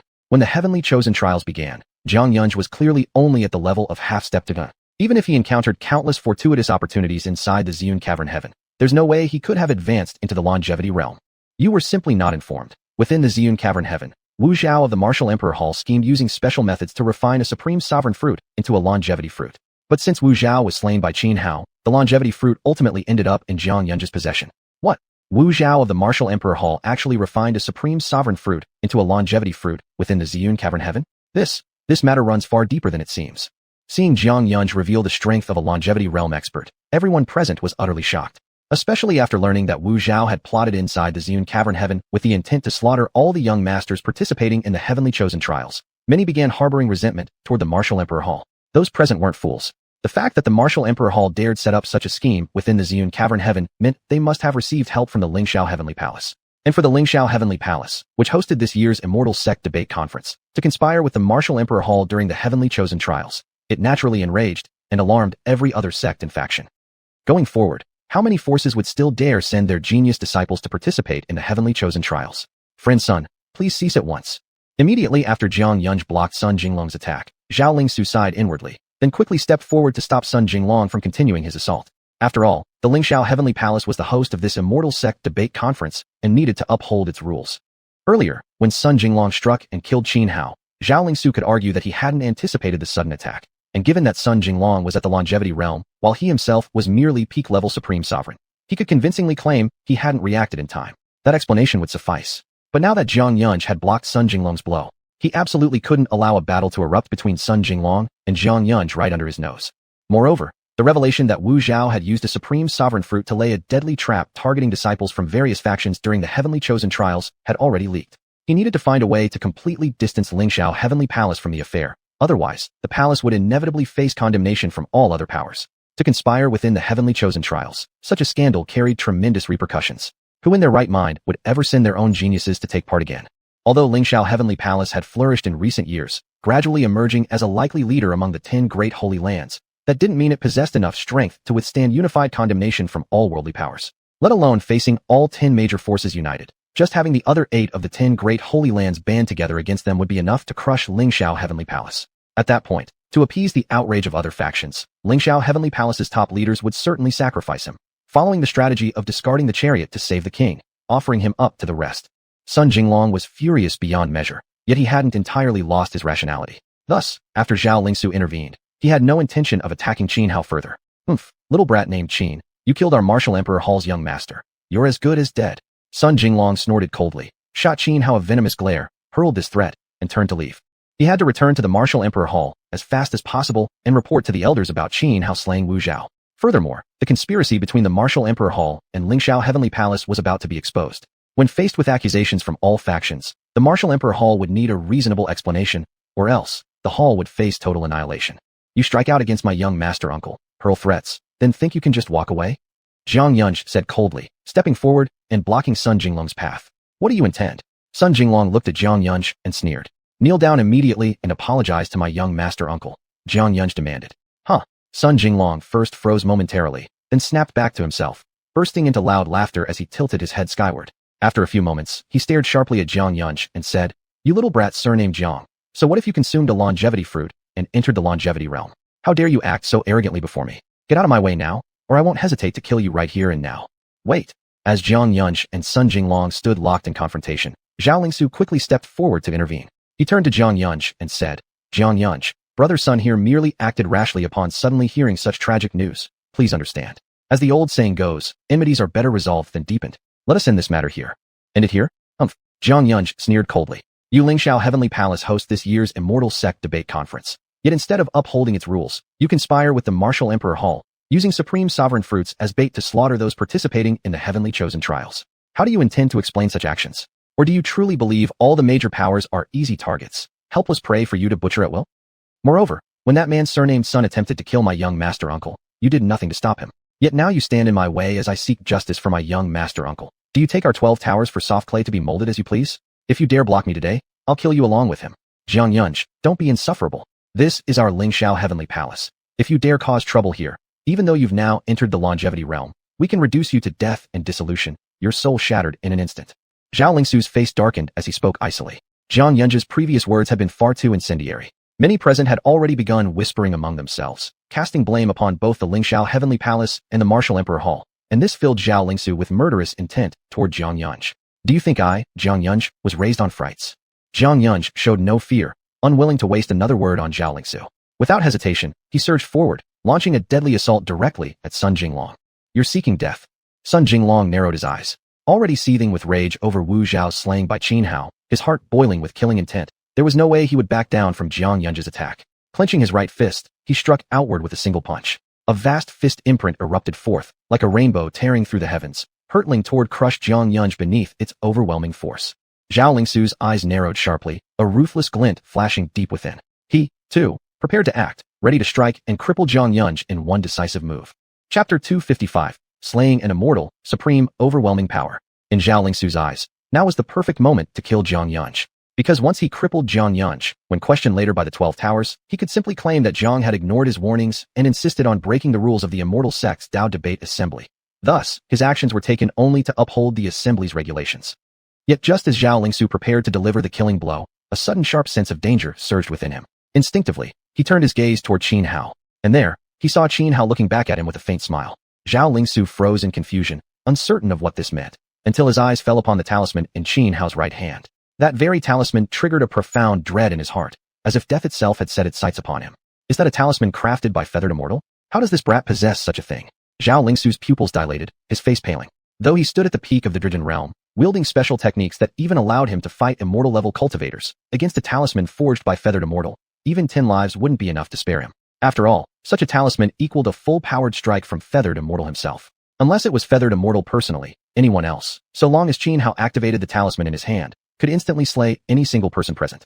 Zhao Lingsu's expression twisted into one of deep unease. With Qin Hao threatening him with the Feathered Immortal talisman, how could he dare make a reckless move? Meanwhile, high above in midair, Zhang Yunj and Sun Jinglong were locked in fierce combat. Sun Jinglong was a notorious long-lived immortal, famed for his terrifying battle prowess. The reason the Martial Emperor Hall assigned Sun Jinglong to accompany Wu Zhao was precisely due to fears that after Wu Zhao used the Zun's fruit as bait to slaughter young geniuses from various sects in Xiuxian Cave Heaven, their respective factions might send powerful experts to lie in ambush. Boom. High in the sky, Sun Jinglong stood between heaven and earth, fists roaring through space, unleashing exquisite martial techniques, each strike overwhelming, domineering, and ferociously powerful. If not for the protective arrays surrounding Lingxiao Celestial Palace, everything within several thousand meters would have been reduced to dust by the mere radiance of his fists. Yet although Zhang Yunj had entered the immortal realm by consuming the immortality fruit, his innate talent and cultivation was extraordinary, granting him combat strength far beyond ordinary peers of the same realm. Thus, even though his cultivation base was slightly weaker than Sun Jinglong's, lagging behind by 1 or 2 minor levels, Zhang Yunj still managed to fight Sun Jinglong to a standstill without being overpowered. One sword cuts through immortality. After another violent clash, both Zhang Yunj and Sun Jinglong retreated hundreds of meters apart. Stabilizing his stance, Zhang Yunj immediately raised his head and let out a long, piercing roar toward the heavens. A vast, righteous sword intent erupted from his body, sword chi surging upward like a great river, grand and majestic in scale. As Zhang Yunj formed hand seals and thrust his fingers toward Sun Jinglong like a sword, the soaring sword chi converged into a colossal blade thousands of meters long. It trembled across the void and then slashed down upon Sun Jinglong. The descending sword cleaved the sky like a primordial act of creation. Sun Jinglong frowned, his expression turning grave. He did not dare slacken in the slightest. Clenching both fists, he unleashed a supreme fist art. In an instant, countless massive fist imprints densely filled the space around him, each imprint as large as a star. When Sun Jinglong hurled both fists forward, the star-sized imprints roared forth like a surging river, sweeping outward to collide head-on with the giant sword. Boom! Their ultimate moves clashed. Explosions shook the heavens, a deafening thunder filling the world. All witnessed the giant sword cutting through every star-sized fist imprint without resistance. Then came a piercing scream. The previously arrogant Sun Jinglong, struck by the colossal sword, had half his body turned into a bloody mist. Yet Sun Jinglong was an immortal realm expert, his life force immensely robust. Even with half his body vaporized, he still clung to life. Brother Sun, Zhao Lingsu's face changed again at this sight. He wanted to rush forward and assist Sun Jinglong. But the moment he moved, he noticed Xianxia had already raised the feathered immortal talisman, causing him to flinch violently and freeze in place. Though Zhang Yunj's mighty sword strike had grievously wounded Sun Jinglong, he himself was far from unscathed. Impacted by the shattered remnants of the giant fist imprints that pierced through the sword light, blood sprayed from many wounds across his body, and his internal organs were shattered to pieces. Yet for him, injuries of this magnitude were trivial. True immortality didn't just mean longevity, it primarily signified boundless vitality. For instance, despite suffering such severe injuries, Zhang Yunj merely took a few breaths, inhaling the natural spiritual energy around him, and his fractured organs mended themselves. His external wounds healed 7 or 8/10 of the way. Kill! With a cold shout, Zhang Yunj raised his right hand, forming a sword finger. Countless strands of sword chi emerged once more behind him, ready to deliver a fatal blow to Sun Jinglong. But at that moment, a figure appeared in midair. Enough! As the authoritative voice rang out, the countless sword chi emerging behind Zhang Yunj shattered, disintegrated, and dispersed into nothingness. Zhang Yunj turned toward the figure in the sky, his expression growing grave. The newcomer was none other than Zhang Wudi, one of the 3 immortals of Lingxiao Celestial Palace, the heavenly, immortal Zhang Wudi. Earlier, it was Sun Jinglong who disregarded the rules of the heavenly selection trial, so I did not intervene when you struck him. Allowing you to cut him in half was punishment enough for violating the trial's sanctity, Zhang Wudi said calmly, gazing at Zhang Yunj. Zhang Yunj showed no intention of complying and was about to speak. Yet before he could, Xianxia spoke first, calling out to him, Zhang Xiuxian, there is virtue in knowing when to let go. Let it be. Yes, little master uncle. After a brief hesitation, Zhang Yunj chose to heed Xianxia's words. In midair, Zhang Wudi glanced faintly at Xianxia, then vanished once more. As he left, he took with him Sun Jinglong, whose body was now reduced to only half its form. Only after Zhang Wudi's departure did Zhao Lingsu hastily announce the end of the heavenly selection trial. As for the numerous sects questioning Wu Zhao's actions in using the Zun's fruit as bait to slaughter their young geniuses within Ziyun Cave Heaven, he could only offer vague excuses to brush them aside. With the Dao debate assembly concluded, representatives from all major forces gradually departed Lingxiao Celestial Palace. Matters concerning the Martial Emperor Hall's collusion with Lingxiao Celestial Palace would have to wait. Each faction needed to report back to their own higher-ups before deciding their next move. Xianxia, be careful. The Martial Emperor Hall won't likely let this end so easily. Also, I've received news. The master of Tianqing Immortal Sect has already left Lingxiao Celestial Palace ahead of schedule. It's highly possible he's gone ahead to lie in ambush along your path back to the 12 Towers. At the mountain gate of Lingxiao Celestial Palace, Murong Tianyu, Li Shanhu, and others were bidding farewell to Xianxia, delivering to him this critical warning. Chapter 256 Farewell. Thanks for the reminder, Rain Sister. I'll be careful, Xianxia said, frowning slightly. Murong Tianyu nodded and said, then we'll take our leave now. Take care. All right. Until we meet again, said Xianxia.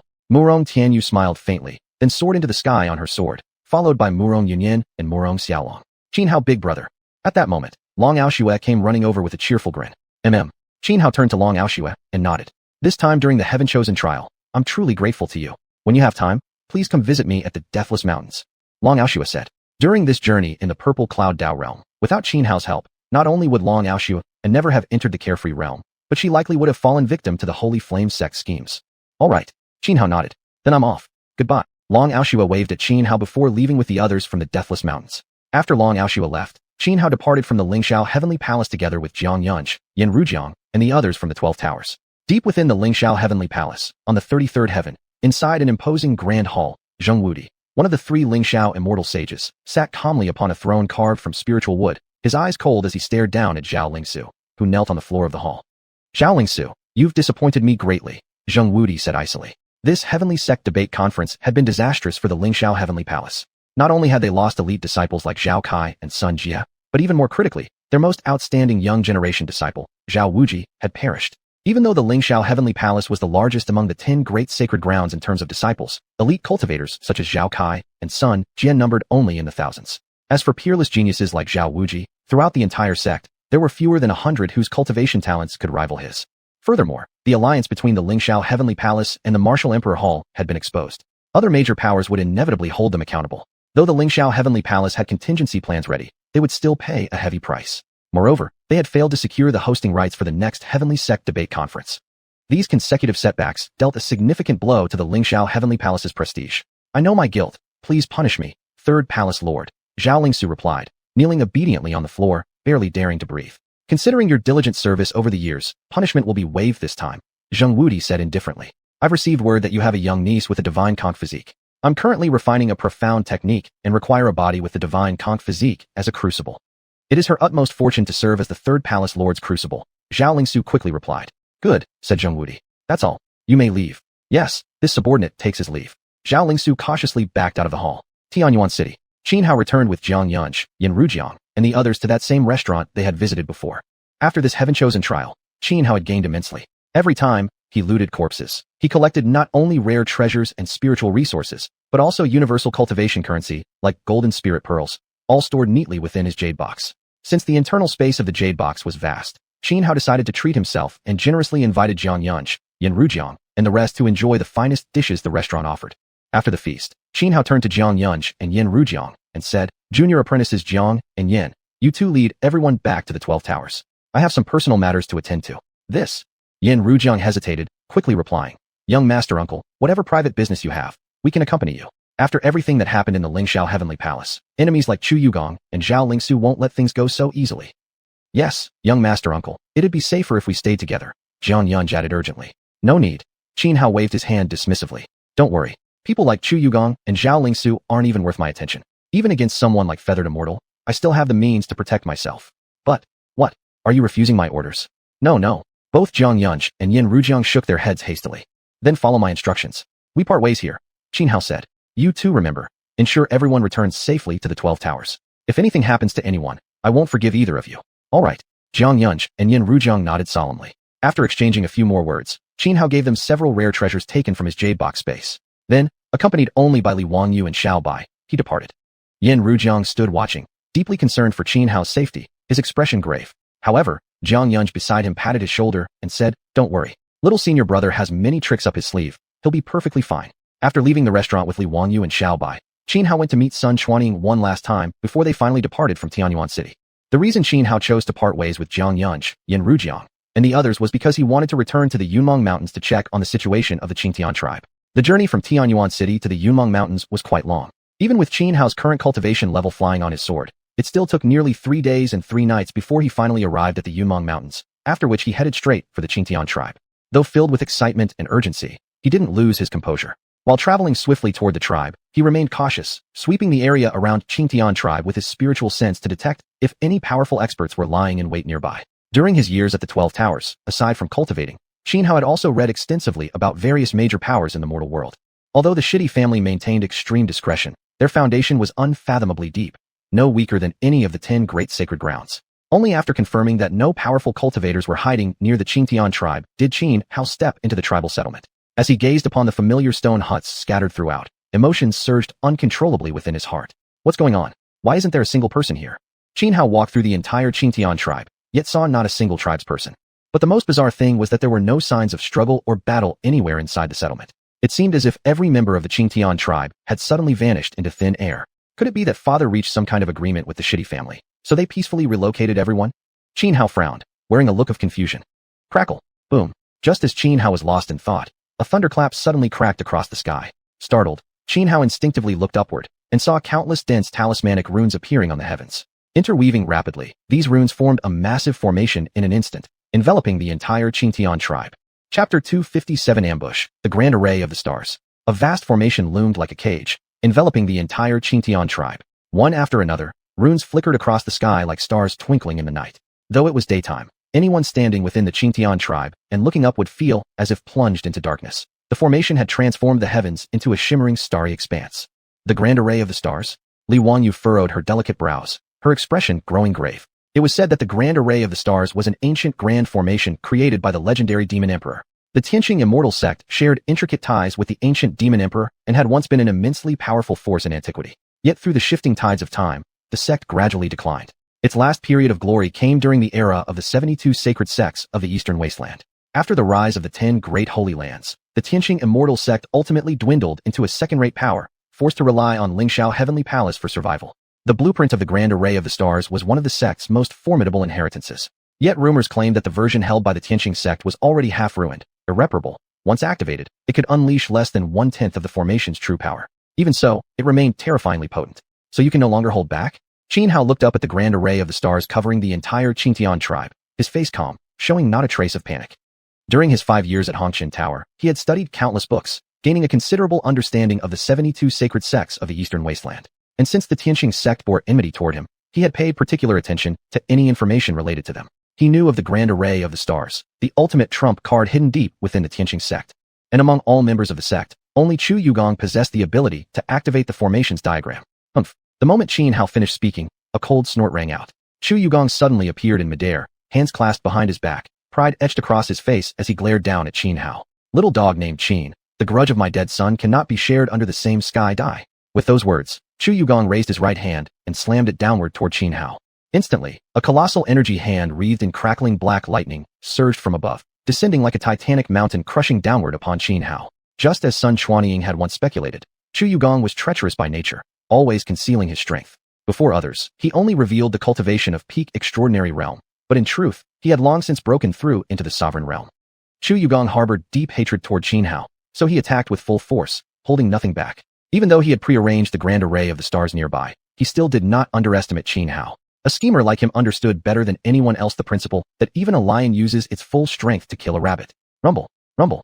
The energy hand, swirling with black lightning, descended with such pressure that space itself roared and collapsed, an awe-inspiring and horrifying sight.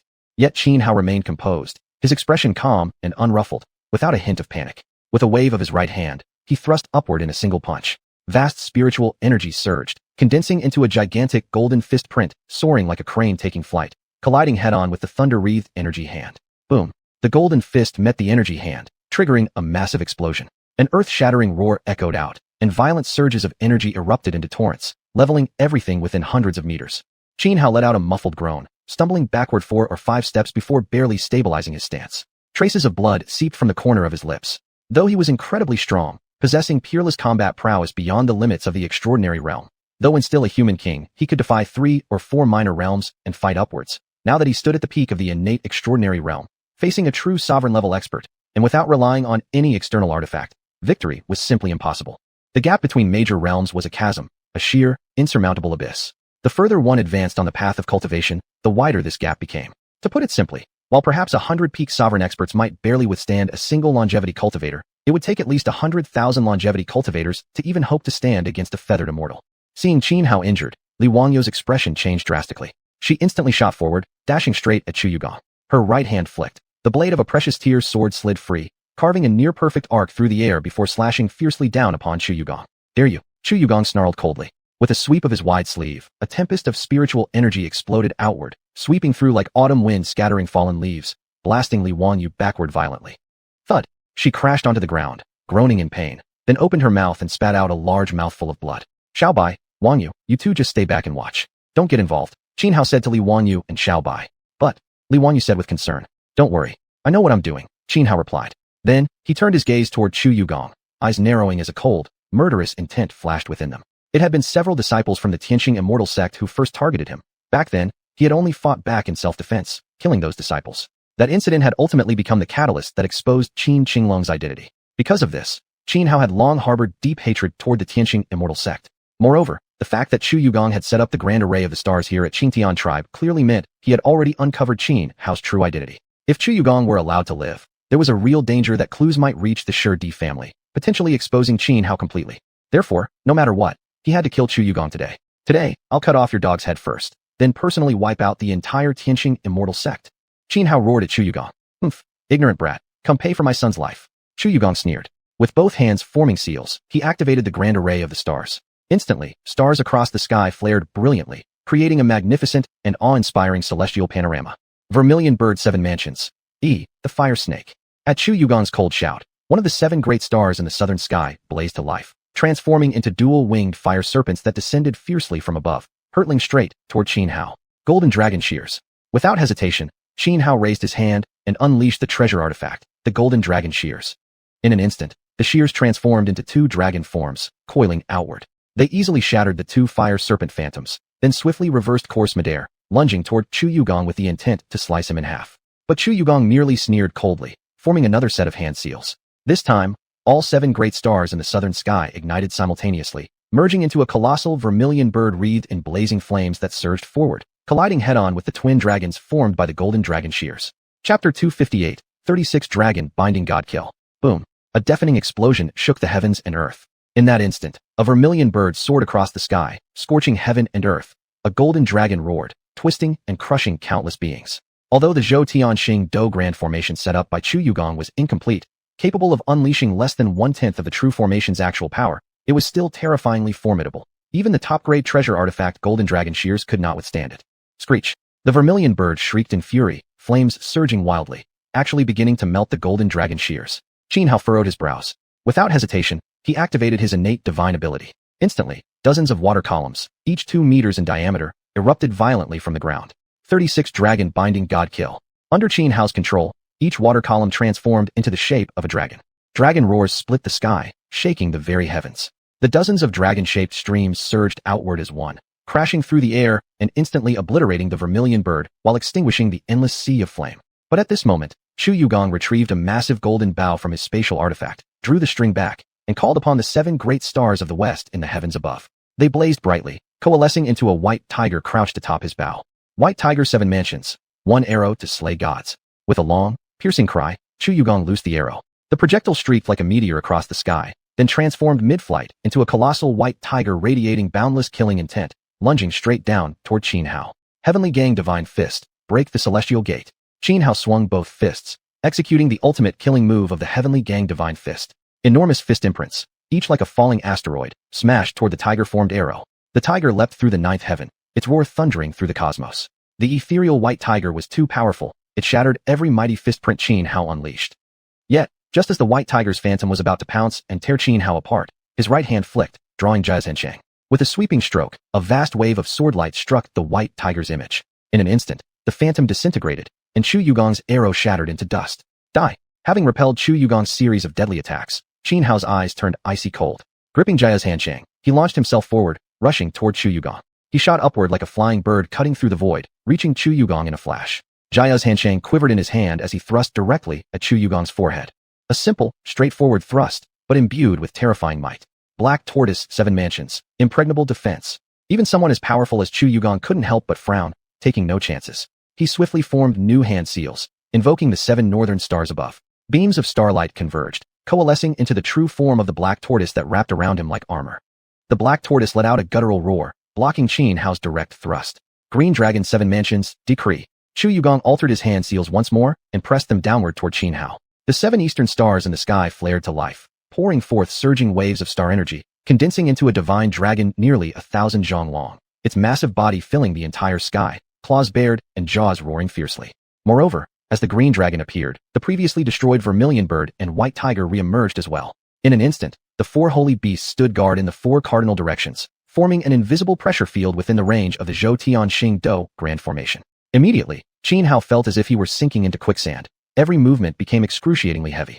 Most critically, the flow of spiritual energy within his body also faltered, growing sluggish and strained. You insignificant little brat named Qin, I must admit, You truly are a once-in-a-millennium cultivation genius. Fortunately, I set up the Zhou Tianxing Do Grand Formation in advance. Otherwise, killing you would have cost me dearly. With the four holy beasts materialized, Chu Yugong seemed to relax slightly, speaking coldly to Qin Hao. After Qin Hao had slain Chu Tianxing in Tianyuan City, he had immediately begun investigating Qin Hao's identity. By chance, he uncovered information about several missing disciples and an elder of the Tianxing immortal sect who had vanished years ago in the Yunmong Mountains. Following the clues, he eventually traced Qin Hao's origin back to the Qingtian tribe. Just days earlier, he had left Lingxiao Heaven Palace, his true purpose being to capture all members of the Qingtian tribe, using them as leverage against Qin Hao. Yet when he arrived at the tribe settlement, he discovered that 5 years prior, every single tribesperson had mysteriously disappeared. Not a single trace of struggle remained, not a burned corpse or scorched building. At the time, he had found it strange and even asked nearby tribes for information. What he learned was that on a certain night 5 years ago, every member of the Qingtian tribe had vanished into thin air without a trace.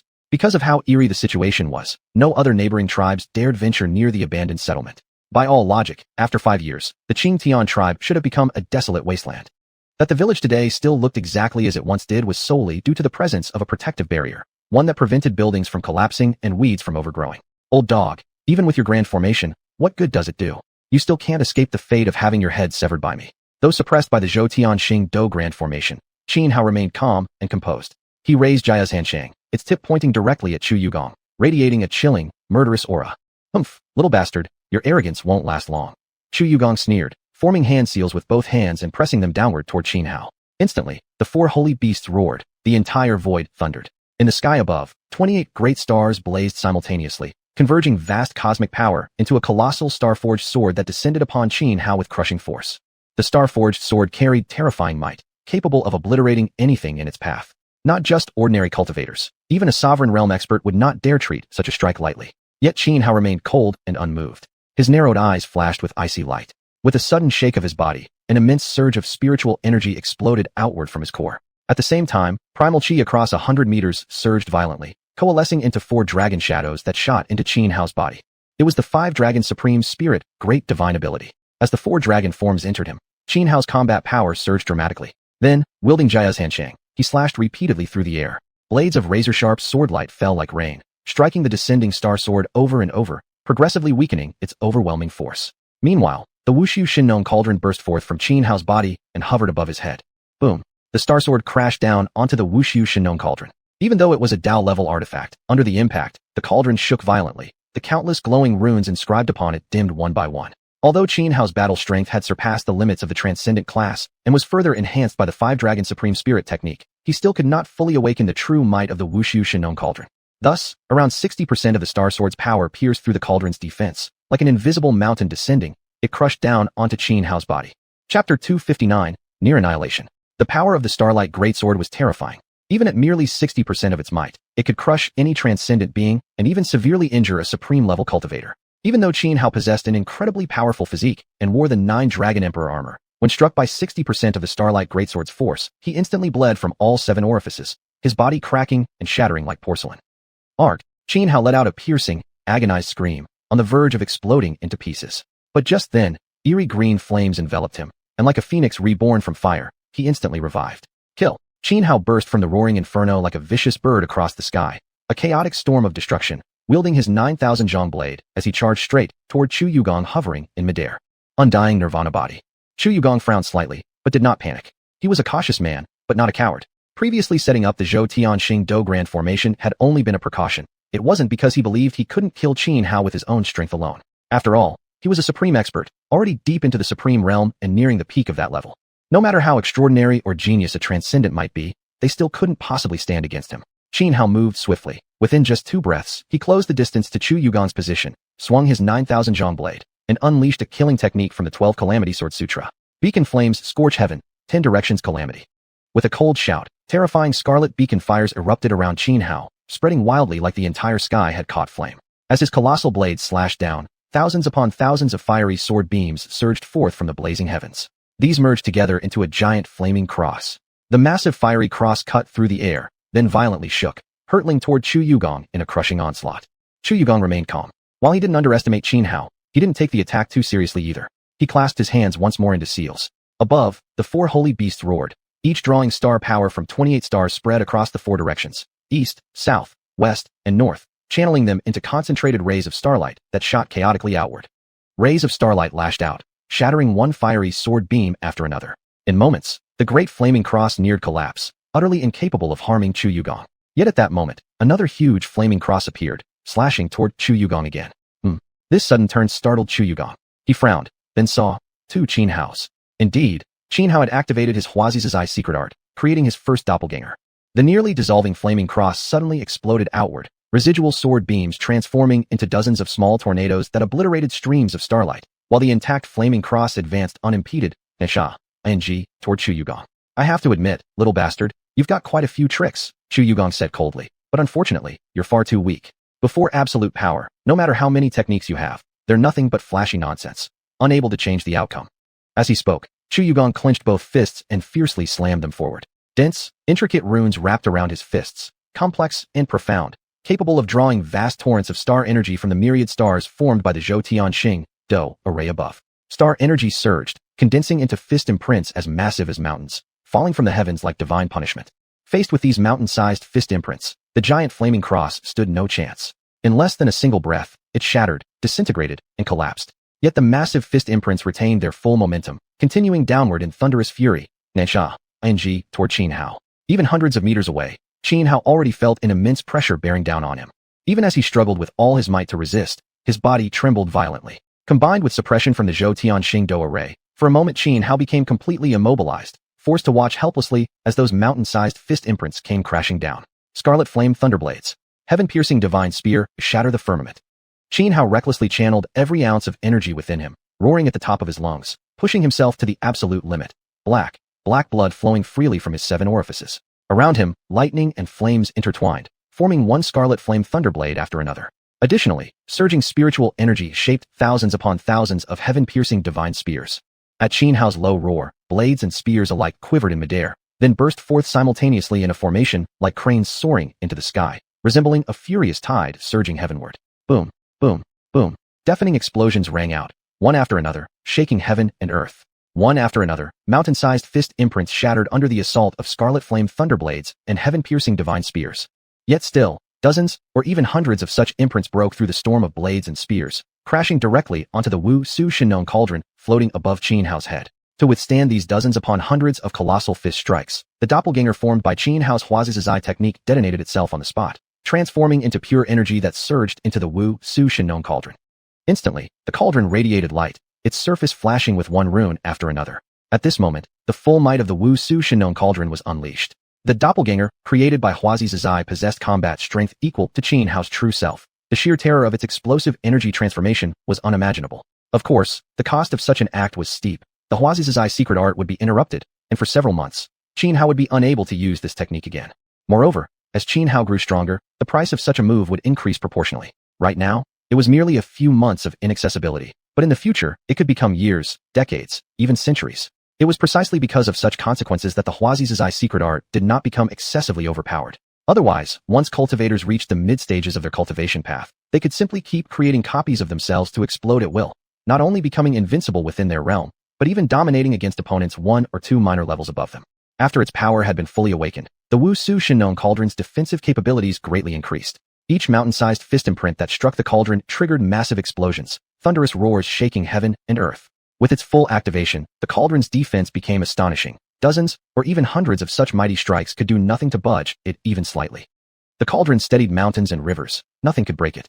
Yet, just as Xianhua managed to block those dozens upon hundreds of crushing blows, xiuxian was already unleashing another terrifying killing technique. Chapter 260, Countering xiuxian. 10,000 stars, slay the immortal. With a mighty shout, xiuxian unleashed another extremely powerful killing technique.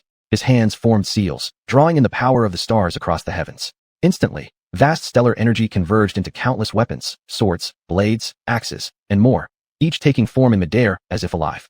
As xiuxian pressed his hands down, the star-forged weapons rained down upon Xianhua like a storm. Each weapon carried terrifying, slay the immortal force. Swords were slay immortal swords, blades were slay immortal blades, axes were xiuxian axes. In an instant, the combined force of myriad celestial weapons crashed onto the xiuxian cauldron. Even though the xiuxian cauldron was a Tao artifact, fully activated by Xianhua to achieve a terrifying level of defense, it began to falter under this onslaught. The problem lay in the devastating nature of the slay immortal energy. Even a mere trace was enough to dim the glowing runes on the cauldron, erasing them one by one through its corrosive power.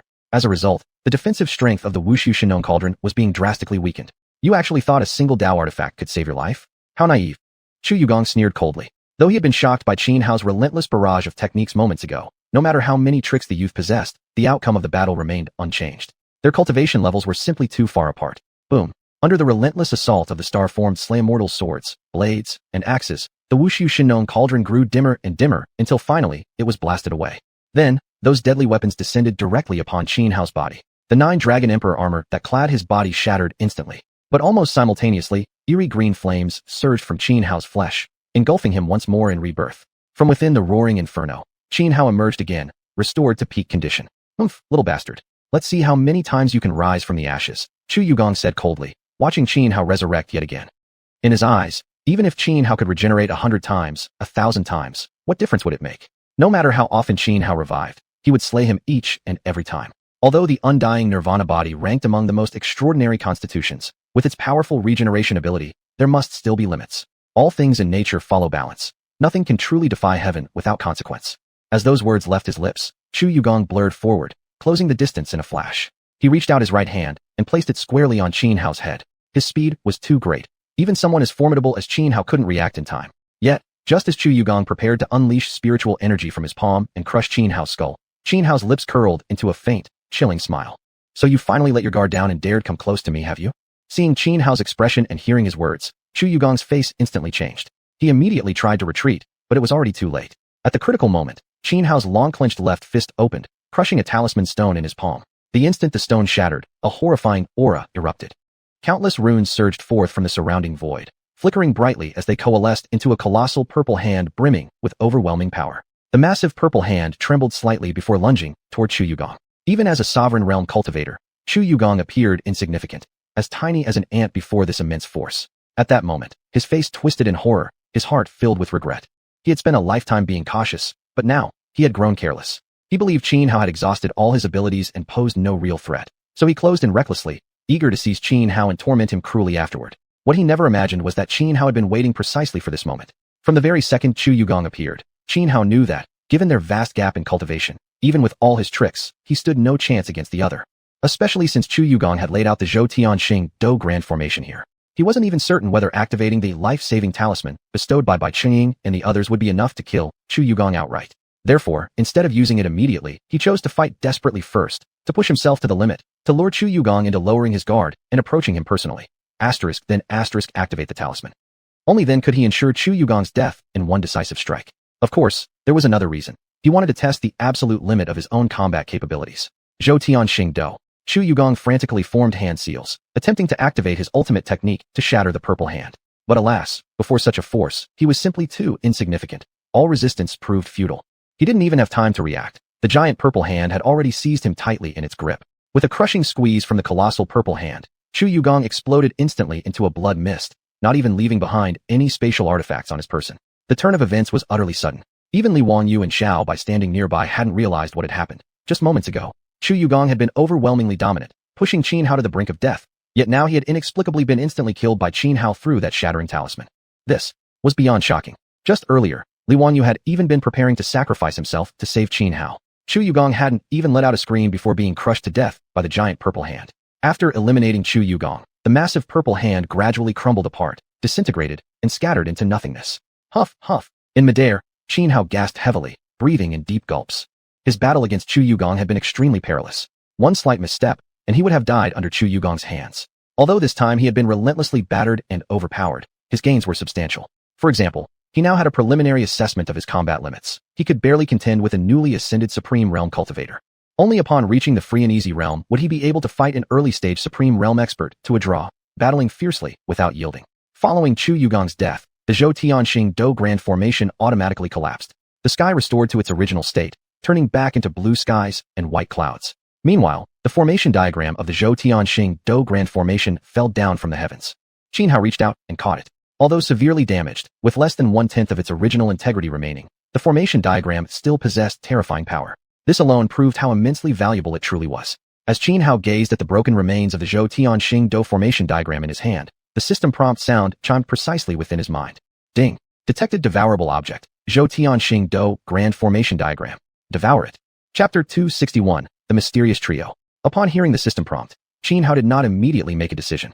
He furrowed his brows, pondering for a moment before finally declaring, absorb. Though the grand array diagram of the stars across heaven was extremely valuable, it was now barely 10% intact. To repair such a diagram would take an unimaginable amount of time and resources. More importantly, the materials required for the array were far from ordinary. Each star within the formation was made from rare stellar origin stones, one of the ultimate heavenly materials. Under normal circumstances, only legendary immortals were said to be able to ascend into the skies and harvest even a small piece from the ancient, ever-shining celestial bodies. Judging from the shattered state of the diagram in his hands, the complete version should have contained 360 stellar origin stones, each the size of a millstone, corresponding precisely to the 360 eternal stars in the heavens. Yet at present, Xianhao's damaged diagram held only 28 such stones, and even these were incomplete, merely fragments broken off from their original forms. The largest was no bigger than an egg, while the smallest was as tiny as a mung bean, resembling nothing more than a speck of dust. Xianhao realized that restoring the grand array diagram of the stars across heaven to its complete form was practically impossible. While the incomplete array was still extraordinary, after weighing its worth in his mind, Xianhao decided that keeping this ruined artifact was less beneficial than letting the system absorb it. Immediately after he made his choice, several streaks of dark light appeared upon the tattered array diagram in his hand. This time, it took over 10 breaths worth of time before the system fully consumed the broken diagram. Ding! Absorption successful. Grand array diagram of the stars across heaven. Congratulations, host.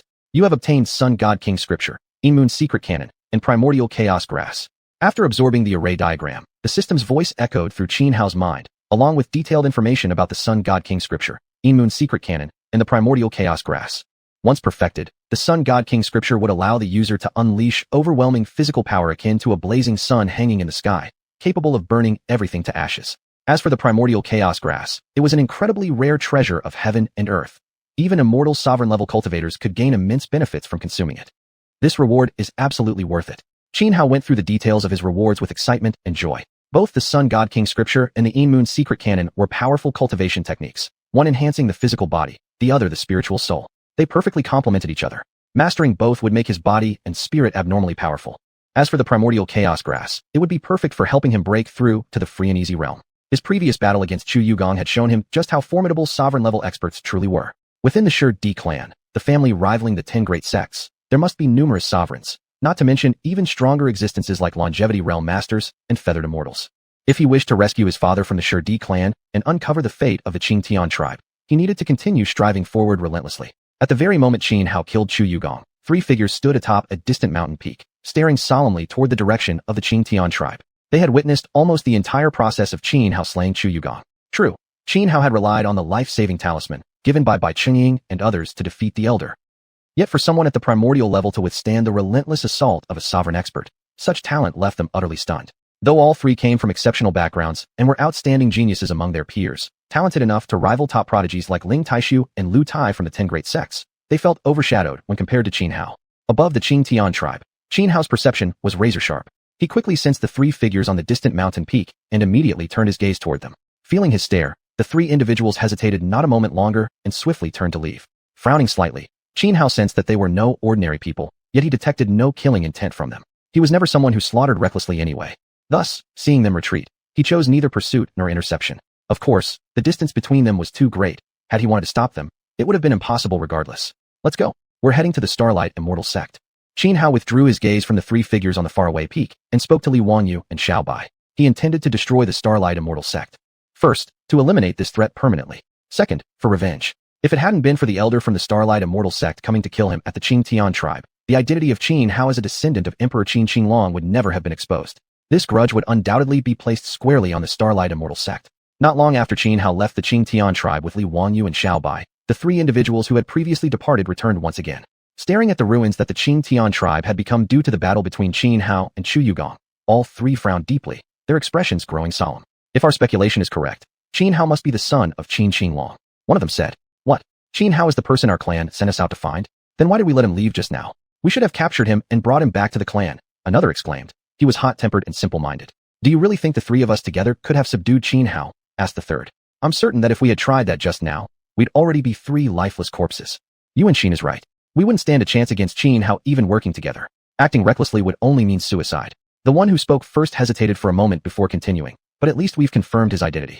Let's hurry back to the clan. Report everything to the clan chief. and have stronger experts sent to the 12 towers to demand him. Xianhao's status within the 12 towers isn't ordinary. Will they actually hand him over? If the 12 towers refuse to surrender Xianhao, then they're openly making enemies with our clan. I believe the Gotsung of the 12 towers know how to weigh the consequences. We shouldn't delay. Let's leave immediately. After this exchange, the trio swiftly departed from the ruins of the Qing Tian tribe. Chapter 262. How daring you are. Qianxia sect, one of the 72 great immortal sects in the Eastern Wasteland. In the era when the 72 immortal sects reigned supreme, Qianxia sect had once ranked among the top 10. But its most glorious days stretched far back into ancient times, when it could rival several of the world's life places so perilous they were considered death zones for even the mightiest cultivators. Alas, time is a butcher's knife. After countless eons of decline, the Qianxia sect had utterly withered, reduced to merely a second-rate power among the many cultivation factions in the Eastern Wasteland. Even in recent years, under Chu Yugong's management, and through their alliance with Lingxiao Heaven Palace, the sect had significantly strengthened, but reviving its past glory was nearly impossible. The ancestral land of the Qianxia sect lay upon Starfall Cliff.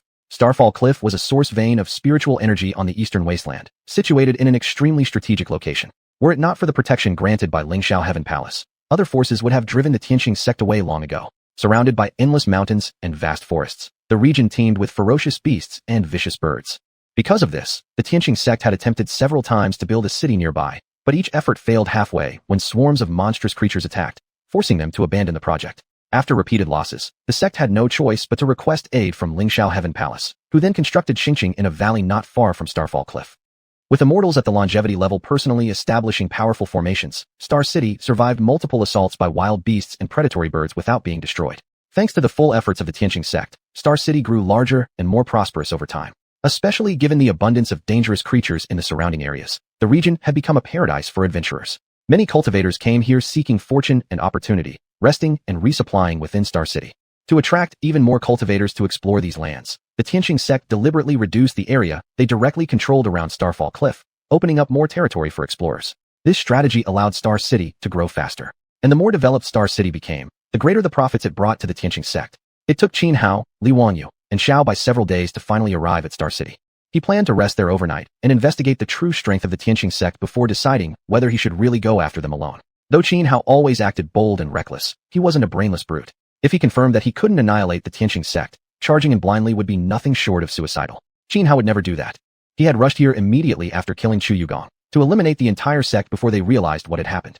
Of course, he still needed to confirm whether Chu Yugong had truly been the strongest in the sect. If another hidden expert lurked within Qianxia sect, then he'd be in deep trouble. The best place to gather information was naturally a tavern, so upon entering Star City, Xianhao went straight with Li Wanyu to the finest restaurant in town. After a meal, Xianhao overheard numerous tidbits of gossip, learning key details about the Qianxia sect, including the identities and strengths of its top experts. As expected, Chu Yugong had indeed been the strongest. Next came the 10 elders. However, all 10 elders were only half-perfect sovereigns. None had actually broken through into the true sovereign realm. Hearing this, Xianhao let out a sigh of relief. Below the sovereign realm, he was invincible. While compared to major powers like Lingxiao Heaven Palace or the 10 Great Holy Lands, the Qianxia sect was practically weak and insignificant. Among the 72 immortal sects of the Eastern Wasteland, having 2 or 3 half-sovereigns was usually enough to qualify as a strong sect. This showed how much the Qianxia sect had benefited in recent years under Lingxiao Heaven Palace's protection, rising once again into the top 10 of the 72. Leaving the tavern, Xianhao wasted no time. He immediately set off toward the Qianxia sect, accompanied by Li Wanyu and Xiao Bai. Just as they stepped out of the restaurant, they crossed paths with a young man in purple robes entering the building, flanked by 2 burly, muscular henchmen. Behind them, the 2 men tightly restrained a young girl, dragging her along. Xianhao passed by without giving them a second glance. "Big brother, please, save me." But at that moment, the captive girl suddenly cried out desperately to Xianhao. Xianhao frowned, turning with a puzzled expression. He didn't understand why she was calling out to him. Hearing the girl's cry for help, the young man in purple robes was momentarily stunned and turned back to look at Xianhao. Xianhao didn't bother wondering why the girl had suddenly called out to him. He simply continued walking forward without a backward glance. But the youth in purple shouted loudly, "Hey you, wait a second." "What?" Xianhao stopped and turned around to face the young man. "Do you know her?"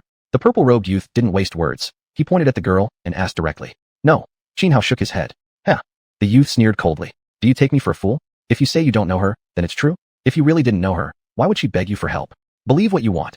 Xianhao merely shrugged, his expression indifferent as he began to turn away again. F***ck. The purple-clothed youth felt that Xianhao's attitude was nothing short of contemptuous. How could he endure such disrespect? He cursed furiously, then shot a meaningful glance at the 2 burly henchmen still forcibly restraining the girl. The 2 muscular men immediately understood. They tossed the girl roughly onto the ground and advanced toward Xianhao with fierce intent.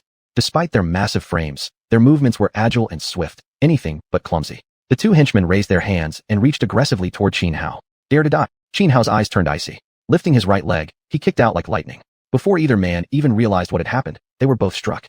Each let out a pained cry as they were sent flying backward, crashing onto the ground several meters away. You actually dared lay hands on my men. What insolent audacity. Seeing his two strong men flung aside by just 2 kicks, the youth in purple was first shocked, then instantly enraged, roaring in fury. Without hesitation, he attacked Xianhao himself. Clenching his right hand into a fist, he gave a sharp shake, and intricate runes rapidly spread across his knuckles. Then, he thrust the rune-covered fist straight toward Xianhao's forehead. Chapter 263. This girl is a bit mysterious. Xianhao was forceful and domineering. With his left hand raised and fingers spread, he grabbed the punch thrown by the young man in purple robes. Instantly, the young man felt all the power behind his strike vanish like a clay ox sinking into the sea, completely gone. Not only did it fail to harm Xianhao, but he couldn't even retract his fist. Kneel down. With a firm squeeze from Xianhao's grip, there came a sharp crack. The young man's fist was shattered, every finger bone broken. At the same time, an immense aura irradiated from Xianhao, pressing down on the purple-clad youth like an invisible mountain. Although the young man's cultivation wasn't weak, compared to Xianhao, their levels were vastly different. Under the overwhelming pressure emanating from Xianhao, he couldn't resist at all. With a thud, his legs buckled and he dropped to his knees. You actually dare humiliate me like this? Forced onto the ground, the young man's face twisted with fury. Gritting his teeth against the excruciating pain of crushed bones, he spat out each word slowly and venomously. I advise you to release me immediately. I am a true disciple of the Tianxia immortal sect. Within the entire range of Tianxia cliffs, our sect is heaven itself. Clearly accustomed to arrogance and intimidation, even now his instinct wasn't to yield or beg for mercy, but to brandish his status in an attempt to threaten Xianhao. Unfortunately, Xianhao had come here specifically to destroy the Tianxia immortal sect. How could he possibly care whether this man was one of their disciples? Die. Unwilling to waste another word, Xianhao's eyes turned icy. A vast sword intent surged from his body. Several cold blades of light coalesced in midair, trembled once, and then slashed toward the young man. At such close range, the youth had no chance to dodge or activate any defensive measures. A flash of sword light, and the young man was decapitated on the spot. His head flew several zhang into the air before hitting the ground, while his headless corpse collapsed with a dull thump, blood splattering everywhere. Earlier, the confrontation between the young man and Xianhao had already drawn attention. Now, witnessing Xianhao behead him in a single stroke, the surrounding onlookers were all startled. Who is this guy? How dare he kill someone in Tianxia City? Doesn't he know there's a rule here forbidding violence? Breaking that law means facing punishment from the Tianxia immortal sect. Haven't you recognized the victim? That was Xuanhuan, a true disciple of the Tianxia immortal sect. My heavens, it really is Xuanhuan. How audacious can one person be, killing a true disciple of the Tianxia immortal sect right here in Tianxia City? What kind of courage does it take? Now we'll see a real show. A true disciple murdered in Tianxia City. The Tianxia immortal sect will never let this go. They'll stop at nothing to kill this young man. The crowd whispered among themselves, voices rising in shock and speculation. The two burly men who had earlier been kicked aside by Xianhao had just gotten back to their feet. They were outer disciples of the Tianxia immortal sect, mere henchmen serving Xuanhuan. Initially, they had still intended to charge at Xianhao, but upon seeing Xuanhuan's severed head flying through the air, their faces instantly turned as pale as paper. Without hesitation, they turned and fled. But Xianhao's eyes flashed coldly. A divine sky-piercing spear instantly formed and shot forward like an arrow released from a bow, cutting one of the fleeing men clean in half at the waist. The lower half flew forward 2 or 3 meters before collapsing. The upper half wriggled on the ground for a few seconds before being erased of all life by the residual sword might, finally dying. At the same moment, Xianhao flickered forward, a single step closing the distance to the second burly man. His right hand shot out and clamped around the man's neck. "You don't kill me." Choked and gasping, the man's face contorted in terror as he struggled feebly, begging, "Spare me. I'll serve you as your slave. Do anything you say. Serve me as a slave?" Xianhao sneered coldly. "You're not even worthy." As the words fell, Xianhao tightened his grip, crushing the man's throat in an instant. The burly man grunted once, his head slumping sideways, dead. In the blink of an eye, Xianhao had slain 1 true disciple and 2 outer disciples of the Tianxia immortal sect. The entire process had been swift, decisive, and utterly ruthless, leaving many in the crowd shaken. After all, this was Tianxia City, territory belonging to the Tianxia immortal sect. Even disciples from sects stronger than the Tianxia immortal sect would tread carefully when entering this city, taking care not to provoke its members. There's an old saying, no matter how powerful the dragon, it doesn't bully the snake in its own territory. But Xianhao clearly held no such concerns. He had come here specifically to destroy the Tianxia immortal sect. Killing a few of their disciples meant nothing. "Thank you, benefactor."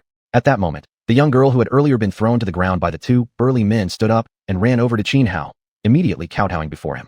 Xianhao looked at her for a few moments, frowning in confusion. He was certain he didn't know this girl. He merely gave a light nod, said nothing more, and turned to leave. Seeing this, the girl quickly rushed forward and said to Xianhao, as the old saying goes, Help someone all the way through. See the Buddha to the western heaven. Benefactor, since you've saved my life, why not just take me as your personal maid? I'm very diligent. I don't need a maid, Xianhao said flatly. Benefactor. The girl didn't give up. She kept following him, chattering on endlessly. I already said. Xianhao interrupted. I don't need a maid. But still, the girl remained persistent, continuing to cling to him. Frowning, Xianhao suddenly turned around and stared intently at the girl, examining her carefully. She was undeniably beautiful, and though barely matured, her figure was already full and pronounced, so much so that she could almost look down without seeing her feet. Benefactor, what is it? Why are you staring at me like that? The girl furrowed her delicate brows and asked. Xianhao didn't agree immediately. After a moment of thought, he spoke calmly. Fine. Since you're so determined to be my maid, then I'll allow it. He sensed something mysterious about her. She wasn't as simple as she appeared. Originally, he had no intention of letting her get close to him, but seeing how insistent she was, and considering that open attacks are easier to dodge than hidden daggers, after some deliberation, Xianhao chose to keep her by his side. He wanted to see exactly what her true intentions were in getting close to him. Thank you, benefactor. The girl said gratefully and joyfully, but deep within her eyes, a flicker of cunning and amusement flashed past. Chapter 264. One man annihilates an entire sect. Xianhao did not waste another word. He strode directly toward Tianxin Cliffs. The onlookers surrounding the area froze when they saw Xianhao heading straight for the cliffs. What is this guy planning? Could it be that he's going to surrender and confess his crimes at Tianxin Cliffs? I think he's more likely here to launch an assault. An assault on Tianxin Cliffs? Has he gone mad? Don't you know Tianxin Cliffs is the ancestral stronghold of the Tianxin immortal sect? People whispered in speculation about Xianhao's intentions, but some bolder ones immediately followed behind, eager to witness the spectacle. Tianxin Cliffs lay very close to Tianxin City.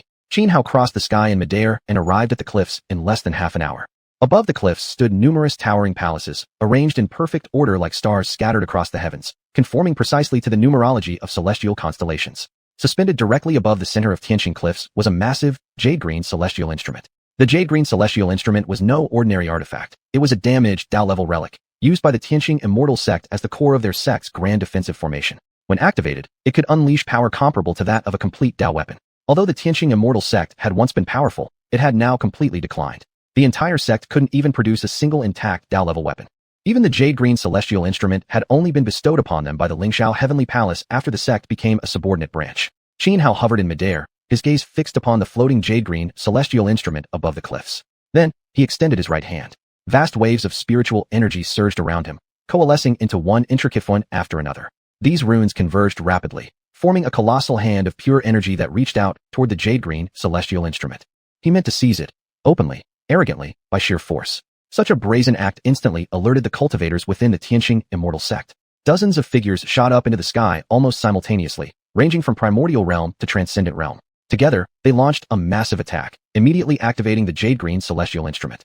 Under their combined efforts, the celestial instrument erupted with full might. Starlight surged forth, transforming into streaks of radiant rainbows that arced across the sky, hurtling toward Xianhao with deadly intent. It's that madman, daring to invade our Tianxin immortal sect. One of the dozen cultivators manning the instrument roared. Xianhao remained utterly calm. Facing the overwhelming onslaught of star energy, he showed no trace of panic. Instead, he calmly summoned the Wushu Divine Farmer's Cauldron. The cauldron soared through the air. Countless runes burst forth from its walls, spreading across the void to form an impenetrable barrier. Boom, boom, boom. The rainbow-like beams of starlight slammed into the cauldron. Though the runes flickered and dimmed under the assault, the defense held firm, unbroken. Among the dozen figures beside the celestial instrument, the most formidable was an elderly man, tall and broad-shouldered, imposing in aura. Despite his snow-white hair and beard, his face remained youthful, a perfect embodiment of the saying, white-haired yet child-faced. His name was Chu Baishe, the Grand Elder of the Tianxin immortal sect. Xianhao hovered in the sky like a peerless war immortal, exuding a frigid, relentless presence. Today, he said, scanning the dozen figures near the celestial instrument with cold eyes, the Tianxin immortal sect shall fall. How dare you, you reckless brute, daring to come here and provoke us? Have you grown tired of life? You're merely primordial realm. How dare you spout such nonsense about destroying our sect? Did a door slam shut on your brain? Upon hearing Xianhao's declaration, Chu Baishe and the others erupted in fury. Rolling up sleeves and tightening fists, they channeled their full power into the celestial instrument, drawing down a vast torrent of starlight from the nine heavens. In an instant, the sky above transformed, the firmament shifted, and stars blazed to life. Everyone within several thousand meters suddenly felt as if they were standing in the midst of a boundless sea of stars. Under the united will of Chu Baishe and the others, the full might of the jade-green celestial instrument was unleashed. Torrents of energy surged like a tidal wave. Rumble, rumble, rumble. The space around the celestial instrument trembled violently. As the group formed seals and struck the instrument together, starlight condensed and transformed into countless shimmering rays, converging on Xianhao in a deadly barrage. Even a sovereign realm cultivator would have to retreat in the face of such a fearsome technique. Yet Xianhao showed no fear, not even a flicker of hesitation. With a slight flick of his right hand, he pulled out a talisman stone and activated it without hesitation. This talisman had been crafted by the master of the 12th Heaven's Absolute Tower. Xianhao knew perfectly well that once he engaged the Tianqing Immortal Sect in battle, news of the conflict would instantly reach the Lingxiao Heavenly Palace. Although the Tianqing Immortal Sect had declined, it still ranked highly among the 72 immortal sects of the Eastern Wastelands. In fact, the higher-ups of the Lingxiao Heavenly Palace had ambitions to rebuild the Tianqing sect, intending to elevate it in place of the 12th Tower among the 10 great sacred grounds. Therefore, once the Lingxiao Heavenly Palace learned of the Tianqing Immortal Sect's plight, they would certainly send experts to aid them. Rumble, rumble, rumble. The moment Xianhao activated the talisman stone in his hand, the void thundered. A terrifying aura erupted from the stone, and countless blade rays and sword energies shot into the sky, tearing apart the curtain of stars projected by the jade-green celestial instrument. The blade rays and sword energies surged wildly, effortlessly shattering the deadly technique unleashed by the celestial instrument. Then, the blades and sword beams coiled into a vortex. With a violent tremor in midair, xianxia crushed outward with overwhelming force, not only aiming to annihilate Chu Baishe and the others channeling the celestial instrument, but also seeking to utterly obliterate the entire Tianqing Immortal Sect. Chu Baishe and the rest turned deathly pale. Snapping out of their shock, they immediately began pouring every ounce of power into the celestial instrument without regard for cost. One by one, the glowing runes upon the jade-green instrument began to burn away, transforming into streaks of radiant starlight that shot violently into the heavens. Each beam seemed capable of rending the sky asunder. But it was futile. Under the crushing force of the swirling vortex of blades and sword energy, each streak of starlight gradually faded. Even the celestial instrument itself began developing cracks, until finally, with a loud bang, it exploded into dust. As for Chu Baishe and the others, though they desperately tried to flee, the vortex of blade and sword energy was simply too terrifying. Crushing downward, it was unstoppable, unavoidable. Not even a scream could escape their lips before they were torn apart one after another, their bodies exploding into a mist of blood that rained down through the air. Boom, boom, boom. Under the relentless onslaught of the swirling vortex, the entire Tianqing Immortal Sect crumbled as if struck by a colossal falling meteor. In an instant, annihilation reigned.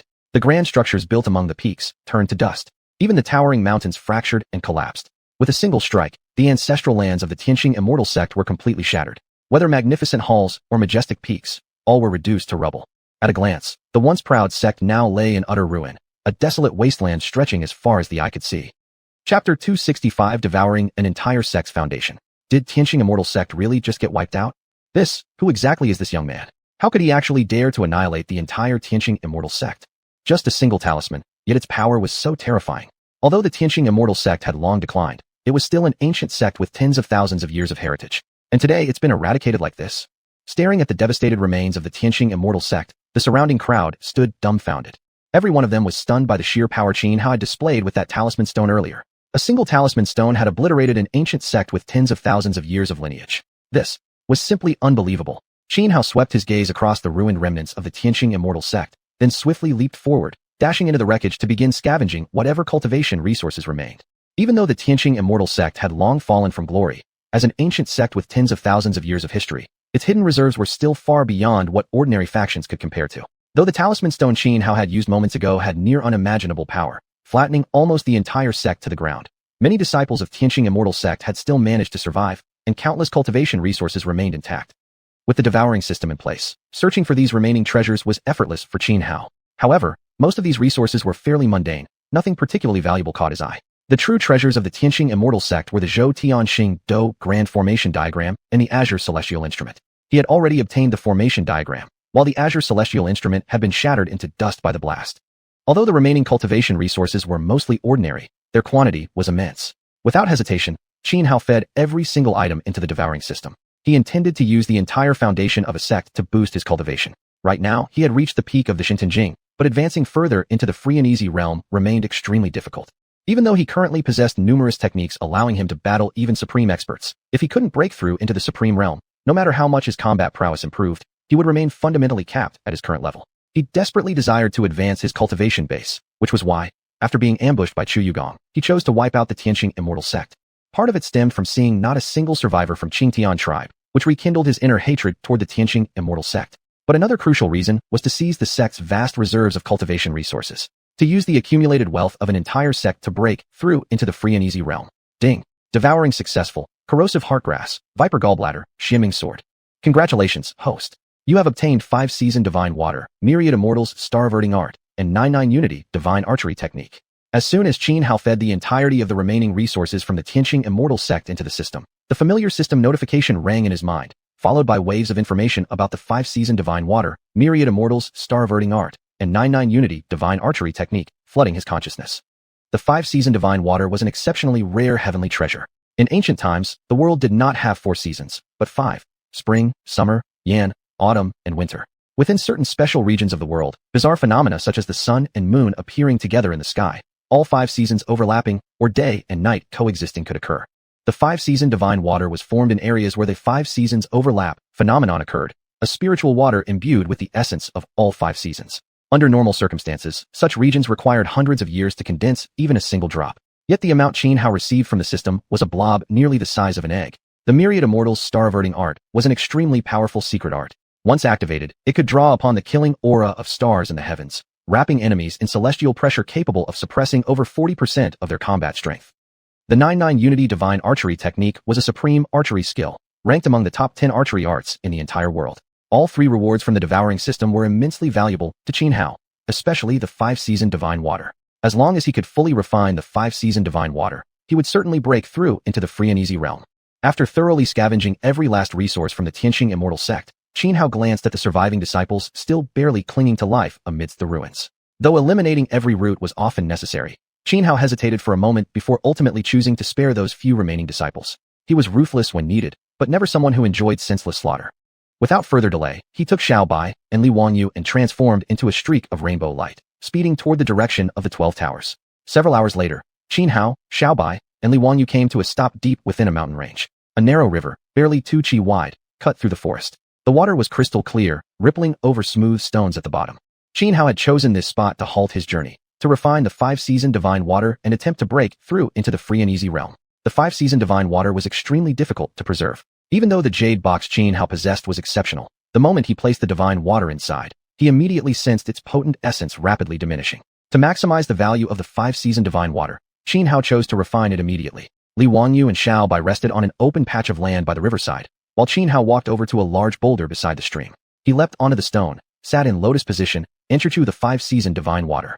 The 5-season divine water shimmered with 5 distinct colors: yellow, orange, red, green, and blue, and radiated 5 different kinds of energy: gentle, violent, icy cold, and more.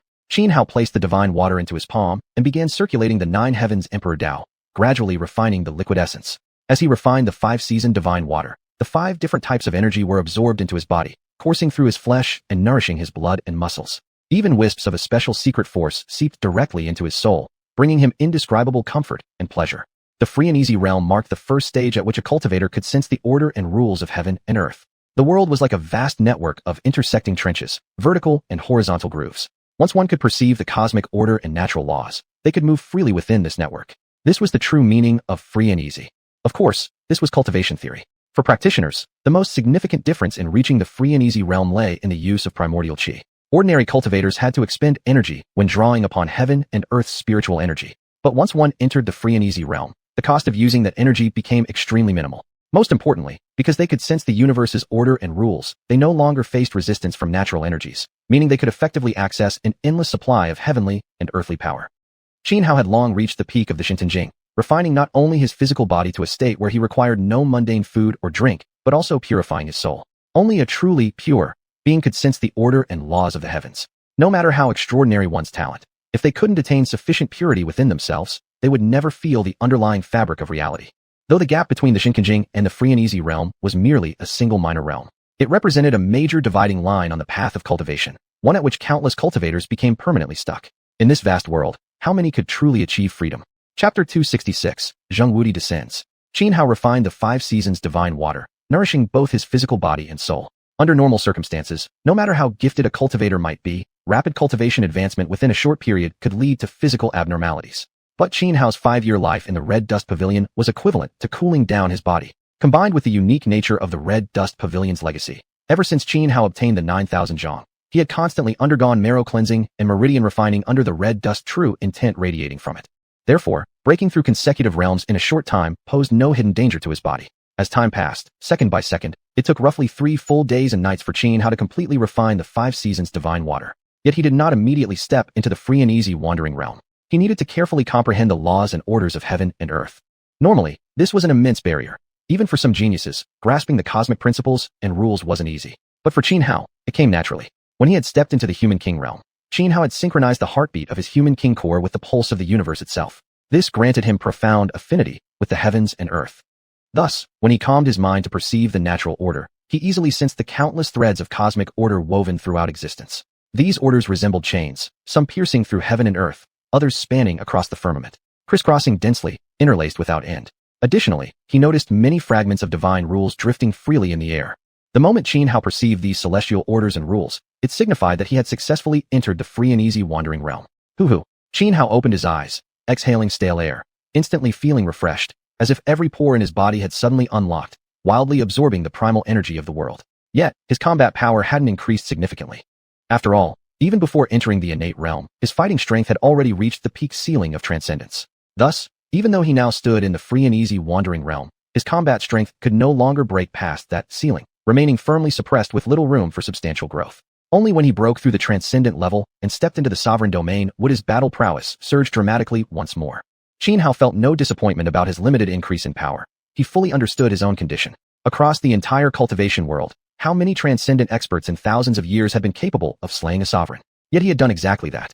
Even according to the clues he currently possessed, the Shitty clan was extremely powerful, its foundation and strength surpassing, or at least equal to the 10 great holy lands. Moreover, the ancestral land of the Shitty clan was considered one of the living forbidden zones in the world. Congratulations, young master, on breaking through to the free and easy wandering realm. One more step, and you shall become a sovereign. Xuanhuan walked over and said with a smile.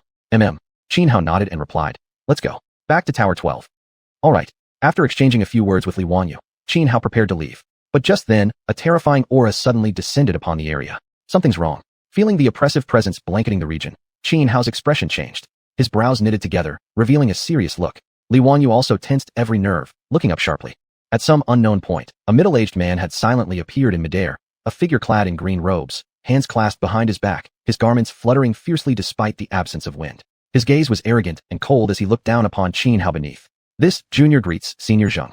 Xianhao clasped his fists respectfully, addressing the green-robed man in the sky with utmost courtesy. This man was none other than Zheng Wudi, one of the 3 immortals of Lingxiao, whom Xianhao had encountered recently at the gates of Lingxiao Heavenly Palace. Humph! Zheng Wudi snorted coldly. Xianhao, you actually dared to attack the Tianqing immortal sect? How utterly audacious. After a brief pause, Zheng Wudi continued, his face devoid of emotion. I'll give you 2 choices. Either commit suicide here and atone for your sins, or I will personally rip out your soul and refine your spirit. Huh. Upon hearing Zheng Wudi's words, Xianhao burst into laughter. The Tianqing immortal sect didn't know their place, provoking me repeatedly. I wiped them out. What's wrong with that? Should I have endured it silently? Clever words mean nothing before me. I'll ask one last time. Will you kill yourself in repentance, or must I tear out your soul myself? Zheng Wudi demanded. You're so unreasonable. Have you lived hundreds of years only to let them rot away on a dog's body? Xianhao shot back, unyielding beneath the overwhelming pressure, his voice domineering. Old dog, don't even dream of making me commit suicide in penance. In that case, there's nothing more to say. Zheng Wudi said coldly. The moment the words left his mouth, he extended his right hand and reached down toward Xianhao. Boom, boom, boom. The void roared as a colossal energy hand instantly coalesced, blotting out the sky. With a mere flick through the air, it lunged downward toward Xianhao, intent on crushing him in one grasp. Though Zheng Wudi had merely extended his right hand casually, the power was terrifying. The surrounding Shukong collapsed in large fragments under the pressure. Without hesitation, Xianhao shattered 2 talismanic stones, the very ones given to him by Chengying and the others when he left Tower 12. Each stone carried an attack equivalent to the full force of a feather transformation immortal cultivator. The moment the talismans broke, surging energy erupted, manifesting a towering figure in the air. It raised its right hand, palm upright like a blade, slashing directly at the descending energy hand. A radiant sword beam shot skyward, peerless in sharpness, colliding with the energy hand. Boom! An earth-shattering explosion erupted. Under the slash of the sword beam, the energy hand disintegrated instantly. Zheng Wudi in midair frowned, revealing a look of surprise. He hadn't expected Xianhao to possess talismans crafted by a feather transformation level expert, something that had just cost him dearly. No wonder you little bastard dared defy this elder. Zheng Wudi's eyes turned icy cold. So you're relying on talismans forged by a feather transformation cultivator. Let's see how many more such talismans you have. Even as he spoke, Zheng Wudi launched another assault against Xianhao. This time, he clenched his right hand into a fist, executing a peerless boxing technique. Instantly, a series of immense fist imprints surged down from the heavens like massive meteorites falling from outer space. The spectacle was awe-inspiring, utterly terrifying. Zheng Wudi was a true feather transformation immortal. Even without unleashing his full cultivation realm techniques, his might remained devastating, resembling an apocalyptic calamity. Confronted by the barrage of colossal fist imprints, Xianhao narrowed his eyes. He immediately drew out 2 talismans from his spatial artifact, ready to activate them without delay. But just then, a figure abruptly appeared before him. Chapter 267 Old Chun has arrived. One colossal fist imprint after another came crashing down like a meteor shower, overwhelming and thunderous, as if the entire landscape was on the verge of shattering. Zheng Wudi's murderous intent was fierce, showing no mercy whatsoever. During this Xianxia Daodahui, Xianhao had displayed shocking talent, almost single-handedly wiping out the younger generation elites from both Lingxiao Heavenly Palace and Wudi Hall. If Xianhao were allowed to grow stronger, the status of 12 towers among the 10 great sacred sects would inevitably rise dramatically. They might even threaten Lingxiao Heavenly Palace's position as the foremost sect among them all. Back at Lingxiao Heavenly Palace, he hadn't dared lay a hand on Xianhao because there was no justifiable reason. He knew that killing a young genius from another sect within their own palace grounds would provoke an all-out retaliation from 12 towers, not to mention spark widespread discontent among the other sacred sects. As the host of the Immortal Sect Debate Assembly, slaughtering visiting young masters from other sects? That would have been too scandalous. But this time was different. Tianqing Immortal Sect had always been under Lingxiao Heavenly Palace's protection. That was common knowledge. Since Xianhao had destroyed Tianqing Immortal Sect, it was only natural and justified for Lingxiao Heavenly Palace to step in and demand retribution. Just as one crushing fist imprint after another was about to smash into Xianhao braced himself, preparing to activate 2 talismanic stones at once. But at this critical moment, a figure abruptly appeared before him. With a wide flick of his sleeve, the incoming storm of powerful fists shattered, disintegrated, and dispersed into nothingness. Zheng Wudi, you little bastard. Who gave you the nerve to lay a hand on my disciple?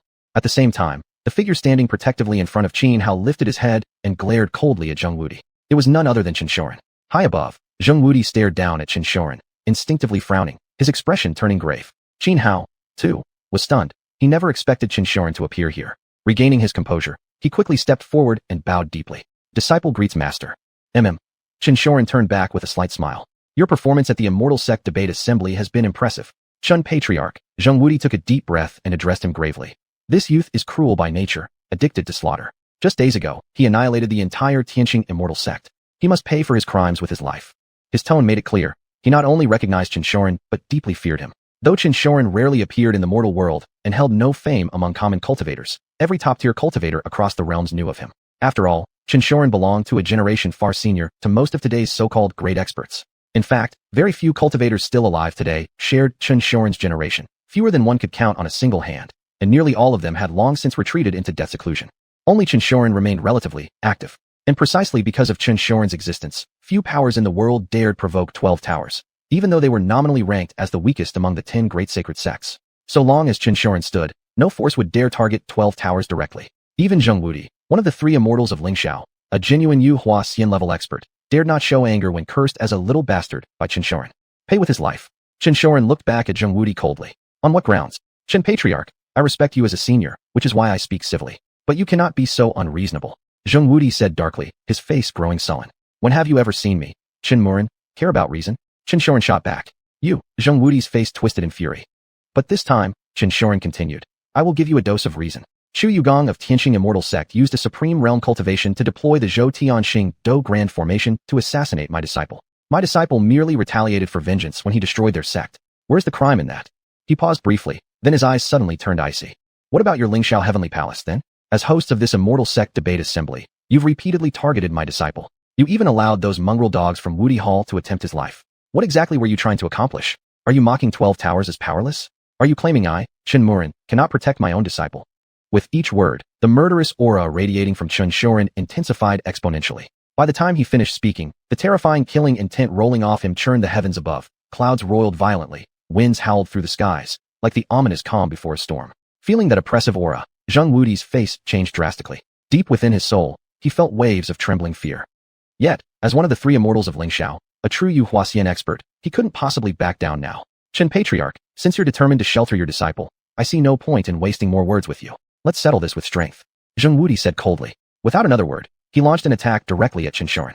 Out of deep caution for Xiuxian, Zheng Wudi unleashed his true killing techniques without holding back in the slightest. Immortal Heaven Divine Fist. Zheng Wudi's body trembled, surging spiritual energy rippling around him, while all kinds of miraculous auras manifested behind his figure. Then, clenching his right fist, he channeled every one of those phenomena into his punch. His right fist radiated terrifying power, causing black fissures to spiderweb through the space around it. He raised his fist and brought it crashing down toward xiuxian. A vast, overwhelming fist imprint erupted instantly, like a pitch-black, demonic mountain plummeting from the heavens. xiuxian remained calm and indifferent, not even moving visibly, yet countless sword lights burst forth from his body, shattering Zheng Wudi's immense fist imprint in an instant. Heavenly Spear. Having his full power strike effortlessly destroyed, Zheng Wudi refused to back down. Letting out a long roar, he formed hand seals with both hands, unleashing an extremely formidable divine art. Thousands upon thousands of runes exploded from the seals made by his hands, and in the blink of an eye, they assembled in midair into a long spear, its entire form shimmering silver-white. The silver-white spear was extraordinary, the shaft densely covered with runes, its tips seeming to drip with blood, brimming with horrifying murderous aura. Its peerless sharpness caused the air around the spearhead to lift open. As Zheng Wudi pressed down with his hand seals, the silver-white spear vibrated violently in the sky, then shot downward toward xiuxian with crushing, thunderous force. The silver-white spear moved incredibly fast, like a streak of lightning tearing through the void. In almost an instant, the spearhead was less than 10 meters away from xiuxian's crown. Had it struck true, it would undoubtedly have killed xiuxian in one fatal blow. Chapter 268. Remember, floor 12 is your home. The silver-white spear carried terrifying power, its peerless tip capable of piercing through anything. This was one of the supreme divine abilities of Lingxiao Heavenly Palace, a peerless technique ranked among the top 10 divine arts in the world. Just as the silver-white spear was about to pierce xiuxian's cranial apex and kill him instantly, xiuxian suddenly raised his right hand, forming a sword finger that pointed straight upward, directly meeting the spear's tip. Boom! A deafening explosion, like a thunderclap in clear sky. xiuxian's sword finger burst forth with a fearsome sword beam, effortlessly blocking the silver-white spear's tip.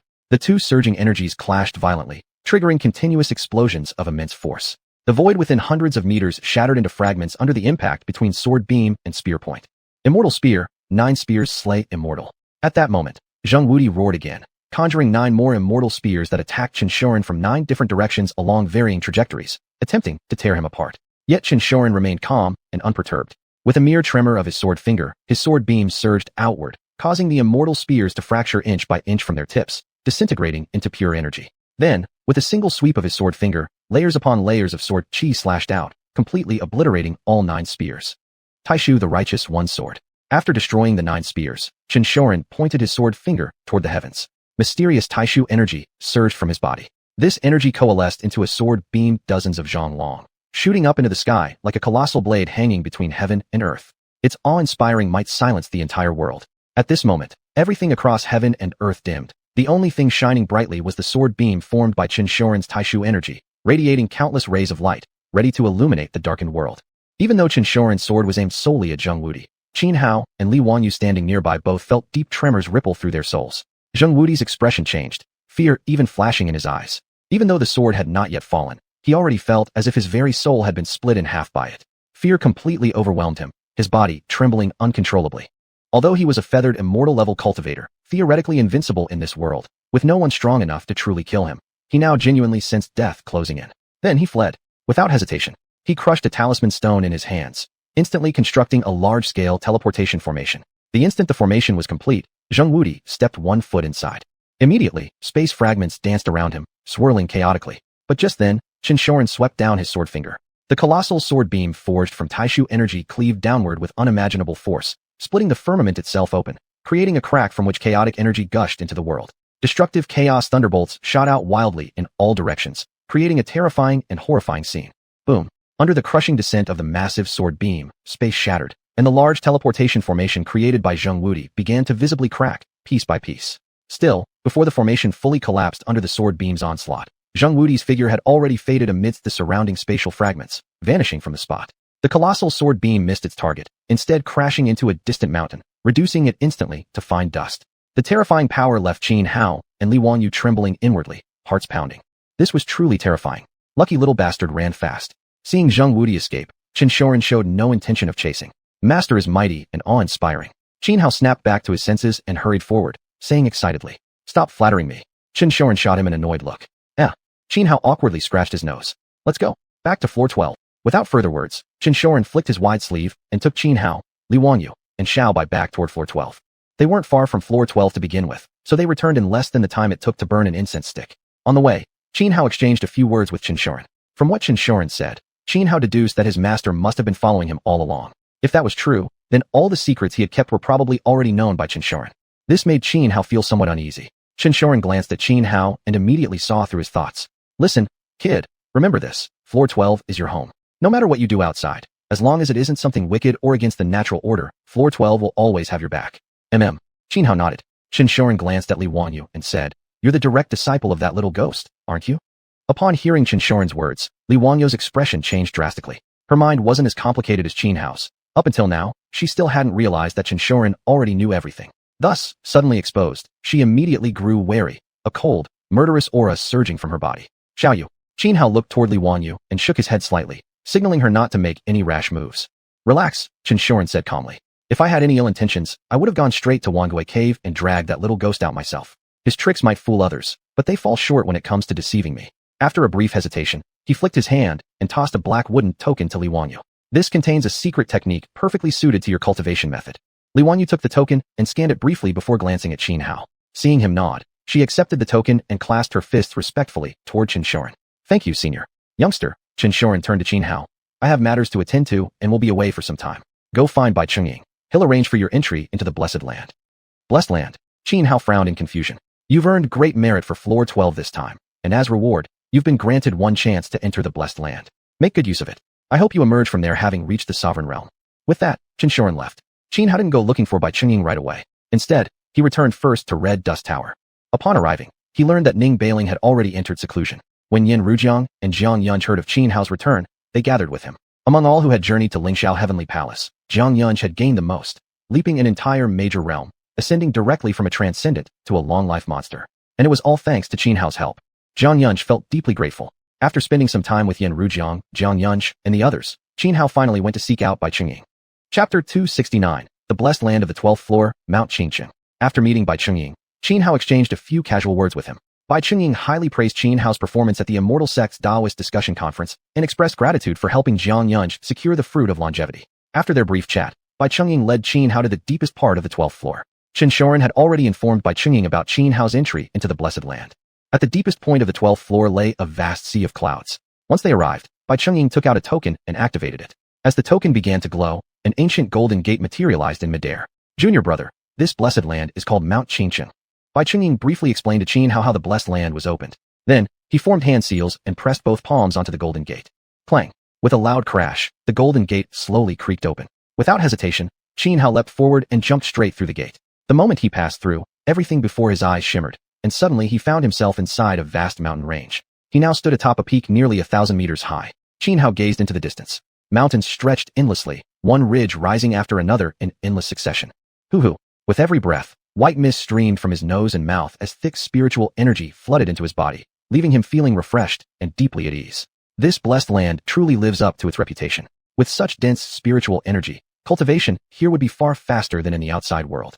Xianhao couldn't help but marvel as he sensed the pure essence surrounding Mount Xianxia. He had now entered the free and easy wandering realm.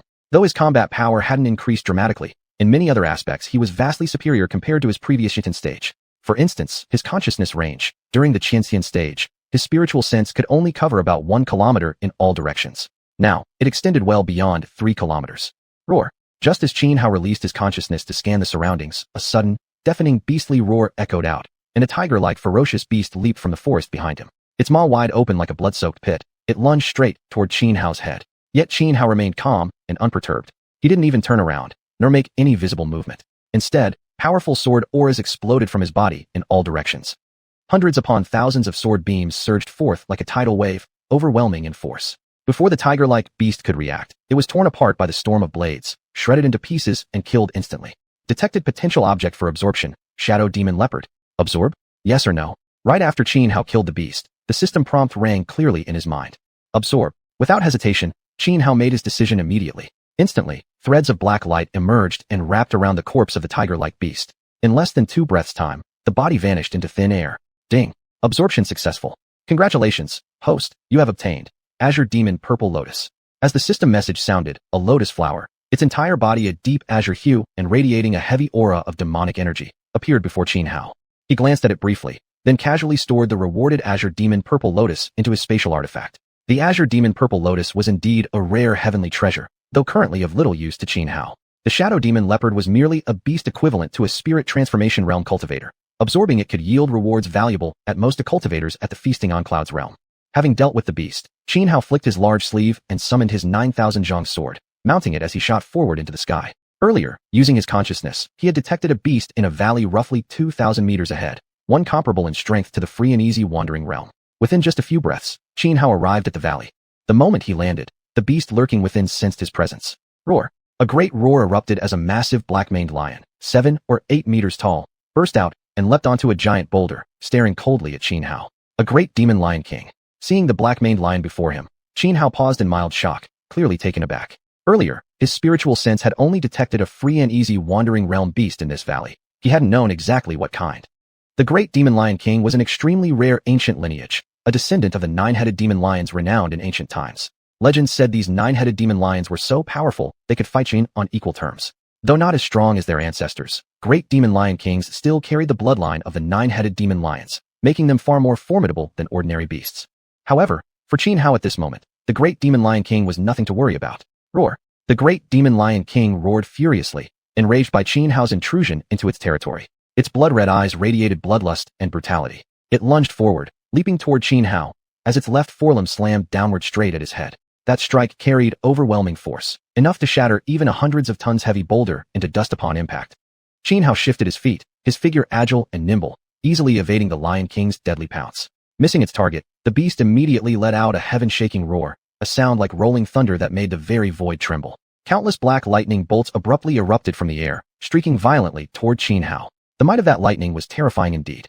Xianhao shuddered slightly. Spiritual energy surged within him, forming a massive dome around his body that blocked the barrage of black lightning. Roar! The great demon lion king now realized Xianhao was no ordinary opponent. As a descendant of the 9-headed demon lions, it not only surpassed common ferocious beasts in power, but also possessed far greater intelligence.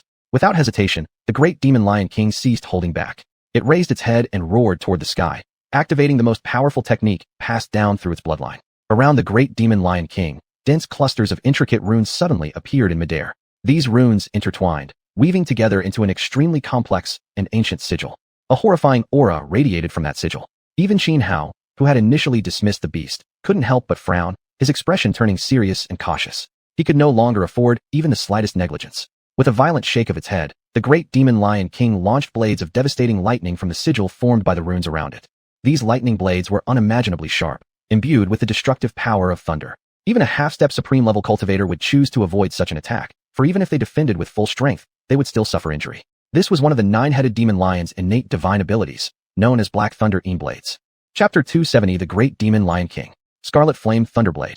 Without the slightest hesitation, Xianhao let out a long roar and fully activated a divine technique. Instantly, thunder and fire intertwined, forming dozens of blade beams over 10 meters long, swirling and slashing outward like a storm. Each blade beam carried terrifying power. Boom, boom, boom. The clashing blade beams triggered a series of massive energy explosions. In an instant, the entire valley shook violently, and huge boulders broke loose from the surrounding cliffs and tumbled down. After the opposing blade beams canceled each other out, the great demon lion king lunged once more at Xianhao. Unfazed, Xianhao engaged the beast in close combat. Given Xianhao's strength, killing the great demon lion king would not be difficult. Yet he didn't rush to end it. He wanted to temper himself through battle with this formidable opponent. Boom. Man and lion fought ferociously, a deadly clash where the slightest misstep could lead to severe injury for either side. Though the great demon lion king was enormous, its movements were anything but sluggish. Xianhao suppressed nearly 60% of his power, striving to fight the lion using primarily his physical body. Before long, he was covered in wounds. Gruesome claw marks scored his flesh, and some of his bones and internal organs had ruptured. Fortunately, Xianhao carried numerous rare treasures and spiritual herbs. After consuming a few, his injuries began healing rapidly. Huff, huff. After another close pass with the beast, the lion's sharp claws carved 5 deep, horrific gashes across Xianhao's chest, cutting down to the bone. Blood poured out, drenching the front of his clothes in crimson. Yet Xianhao remained perfectly calm, showing no trace of panic. He glanced down at the ghastly wound, already closing before his eyes, murmuring, "Tempering my body this way is almost as effective as refining it with tribulation lightning." Roar! The great demon lion king gave him no time to recover. It threw back its head and roared furiously toward the sky. Above, vast swaths of black lightning surged into existence, instantly enveloping Xianhao. Boom, boom, boom. As torrents of dark lightning crashed down, the area within several hundred meters turned into a devastated wasteland. Ancient trees thick enough that 10 men could barely encircle them shattered into dust at mere contact with the bolts. Yet from within the churning smoke and dust, Xianhao strode forward at a steady pace. Though arcs of black lightning still danced across his skin, he was completely unharmed. For years, he had tempered his body with tribulation lightning. This not only vastly enhanced his physical resilience, but also granted his body immense resistance to thunder-based attacks. The black lightning conjured by the great demon lion king posed little threat to him. Seeing Xianhao emerge unscathed from the wreckage, the great demon lion king's pupils constricted in alarm. Without hesitation, it turned and fled. Its intelligence was comparable to that of a human. Although it seemed to have held the upper hand during their earlier fight, it realized Xianhao had been using it as whetstone, a tool to sharpen himself, and so it chose retreat. Xianhao paused in surprise. He hadn't expected such shamelessness from a descendant of ancient bloodline. An escape? You think you can run? Not a chance. With a cold shout, Xianhao shot forward, moving with astonishing speed. He quickly caught up to the fleeing beast. Clenching his right fist, he drove it straight toward the lion's skull. This punch carried force exceeding 10,000 jin. Even as an ancient species rivaling a free and easy realm cultivator, if struck directly, the lion's head would explode on impact. Realizing this, the great demon lion king abruptly spun around, lifting its head and roaring defiantly. Roar! The sound wave shook the heavens. In the xiuxian around the lion, dense arrays of runes materialized, weaving together into a shield. Xianhao's fist slammed into the rune-formed barrier. The terrifying force caused the runes to shatter instantly. Then, his fist crashed directly onto the lion's skull. Although the rune shield had absorbed over 60% of the punch's power, the impact still sent blood spraying from the lion's head, its skull nearly splitting open. The great demon lion king let out a pained cry, hurtling backward like a broken kite. It smashed through a tree thick enough to require several people to embrace it, then crashed heavily onto the ground. It scrambled up, bloodshot beast eyes fixed on Xianhao, filled with hatred, fury, viciousness, murderous intent, and wild rage. It knew clearly now, escape was impossible. Its only remaining option was to fight Xianhao to the death. One final gamble that might offer a sliver of survival. At that moment, every strand of the lion's black mane stood erect, each one rigid like a black spear. Around it, the heavenly and earthly spiritual energy turned violent, condensing into countless shimmering runes that flickered densely, forming even more intricate and profound marks. Roar! With a lion's roar shaking the heavens, the spiritual energy surging around the great demon lion king burst forth like a dam unleashing a flood, sweeping toward Xianhao with overwhelming momentum. Following this, after the dense array of runes constructed an extremely complex mark, 9 demonic lions emerged in true form. The moment the 9-headed demonic lion's true form appeared, the atmosphere across the entire area became oppressive. In just an instant, thick black clouds rolled across the skies above this region. The 9-headed demonic lion hovered in midair, resembling an ancient peerless demon monarch suppressing all living beings. Xianhao frowned, well aware that this was the great demon lion king's life-risking ultimate technique. Therefore, he didn't dare let down his guard even slightly. He formed his right hand into a sword finger and slashed horizontally. A surging wave of sword chi instantly shattered the oncoming torrent of spiritual energy. At the same time, the residual force of this sword chi lashed out toward the 9-headed demonic lion floating in the sky. But the 9-headed demonic lion merely shook lightly, causing the remnant sword chi to dissipate completely. Then, it dove straight down at Xianhao. Yet Xianhao remained calm and unperturbed, showing no fear toward the descending 9-headed demonic lion. He took one step forward, and behind him rose a massive ethereal silhouette, the manifestation of his 8 evil sovereign body. As soon as the 8 evil sovereign body emerged, the heavens and earth changed color. 8 dragon heads moved in unison, ripping apart the 9-headed demonic lion's true form in an instant. With its true form torn to pieces, the backlash instantly affected the great demon lion king through spiritual resonance. The beast spat out a large amount of blood, while over 70 to 80% of the spiritual energy swirling around its body disintegrated instantly.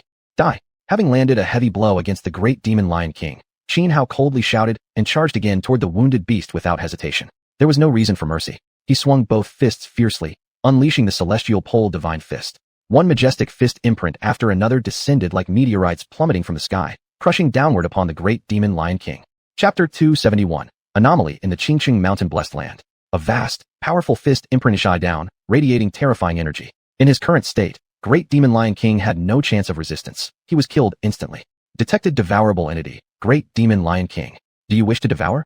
Immediately after Xianhao slew the great demon lion king, the system prompt sounded in his mind as expected. Devour.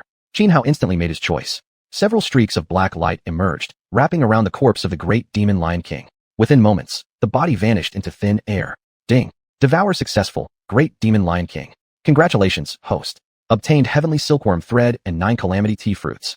As the system notification echoed in Xianhao's mind, a roll of transparent thread and over a dozen colorful fruits appeared in his hand. The translucent silk was precisely the heavenly silkworm thread, exceedingly rare, formed only when a few special divine silkworms spun their cocoons. It was an exceptional material for artifact forging. As for the dozen or so differently colored fruits, each no larger than a thumb and resembling jujubes, they were a rare heavenly treasure known as 9 calamity tea fruits. Though extremely scarce, their effect was unique. They could significantly enhance one's comprehension ability for a short period. However, true to its name, the 9 calamity tea fruit couldn't be eaten directly. It must be brewed into tea using spirit springs or immortal liquids. To Xianhao, the heavenly silkworm thread wasn't particularly useful, but the 9 calamity tea fruits were exactly what he needed. Ever since witnessing xiuxian driving away Zhongwudi with a single sword stroke several days ago, he had developed an intense obsession with the way of sword. And though his battle with Murong Xiaolong had granted him new insights into sword cultivation, those insights remained hazy. In other words, his current grasp of the sword path was still profoundly blurry. But such things couldn't be rushed. Enlightenment relied not just on talent, but also on serendipitous opportunities. Thus, Xianhao hadn't spent much time actively pursuing deeper understanding, only waiting for the right moment. Now, however, everything changed. With the effects of the 9 calamity tea fruits, his comprehension ability would skyrocket, undoubtedly aiding him in clarifying his own sword path. Yet, Xianhao did not consume the fruits immediately. He lacked the necessary spirit spring water or immortal liquid required to brew them. After storing the fruits away, Xianhao resumed hunting other ferocious beasts. The Xianxia mountain-blessed land was vast, an endless stretch of towering mountains rolling into the horizon. Among these undulating ranges, countless fierce birds and savage beasts lay hidden, but there were also humans dwelling within.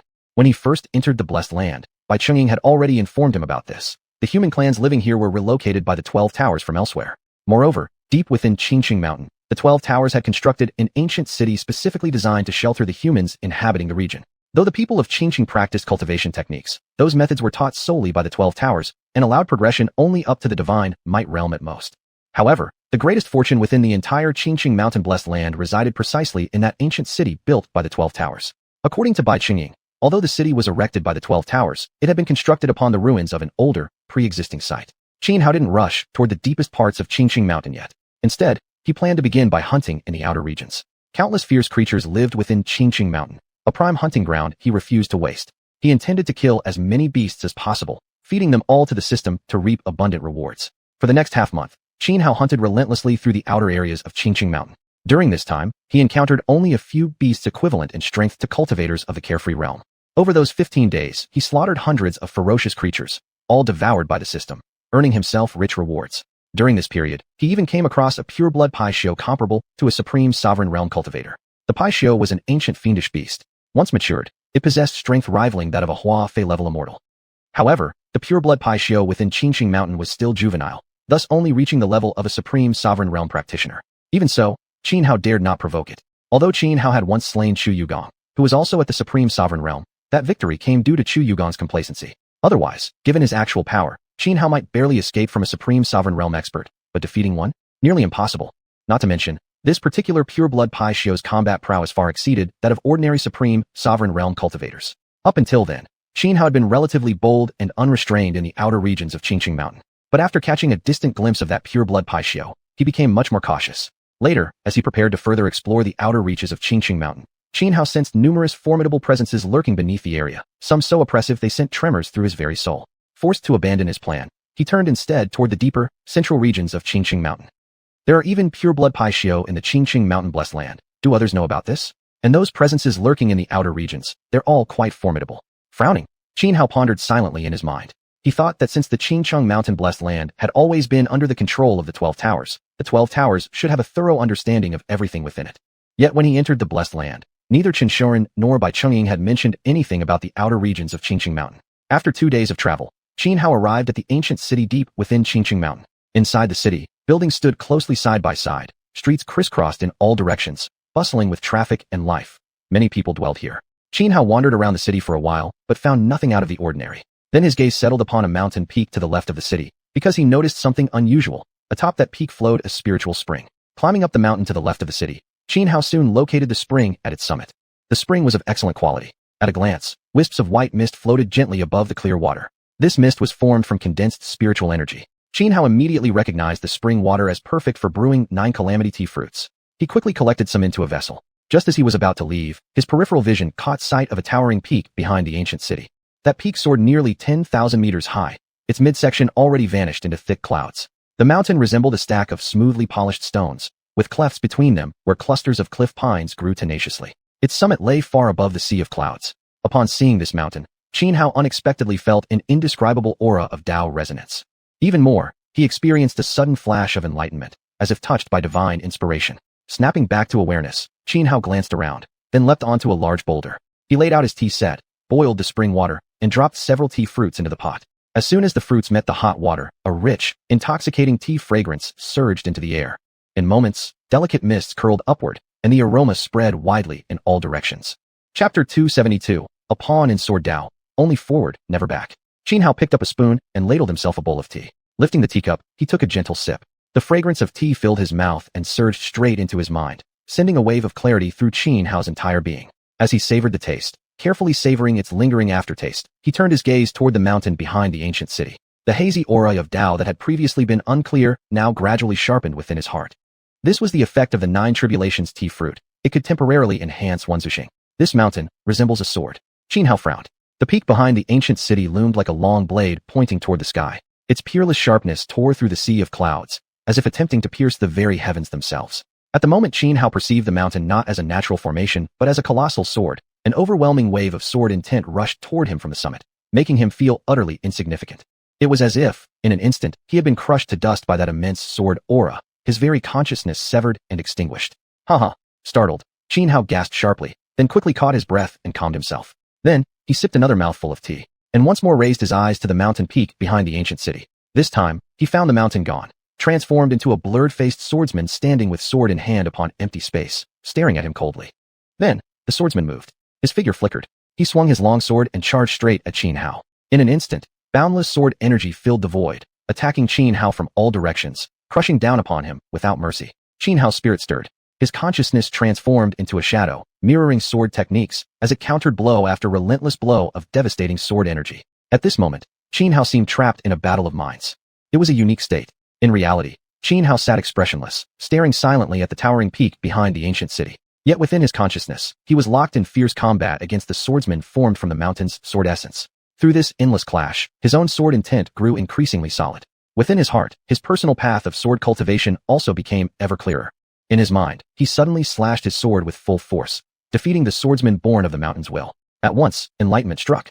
His mastery of sword Dao leapt forward by a great margin. But still, there remained one final barrier, like a sheet of paper separating him from complete understanding. Just then, xiuxian trembled as if sensing something, vibrating faintly while powerful waves of mortal world essence wrapped around Xianhao.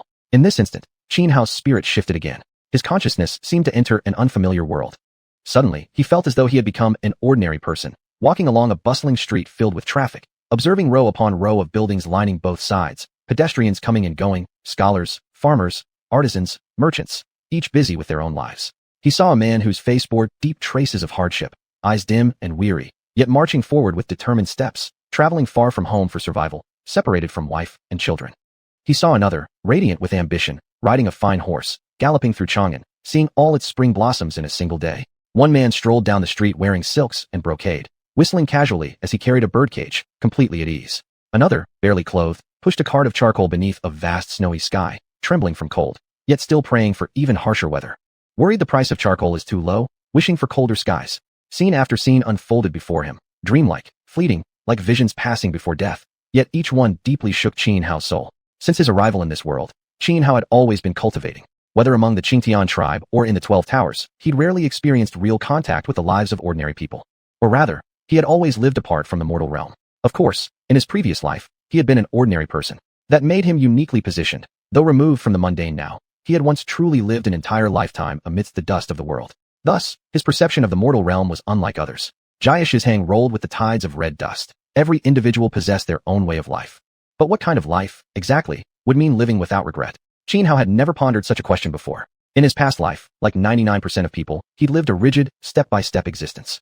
9 years of compulsory education, graduation, employment, saving up to buy a house. Had fate not taken a sudden turn, casting him into this new world, his future would merely have been marriage, children, mortgage payments, and eventual death.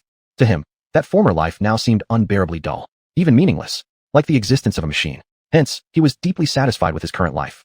So much so that he had adapted swiftly, seamlessly merging into this new world. Had he not now been experiencing these visions of mortal life, he might have forgotten entirely that he was a transmigrator.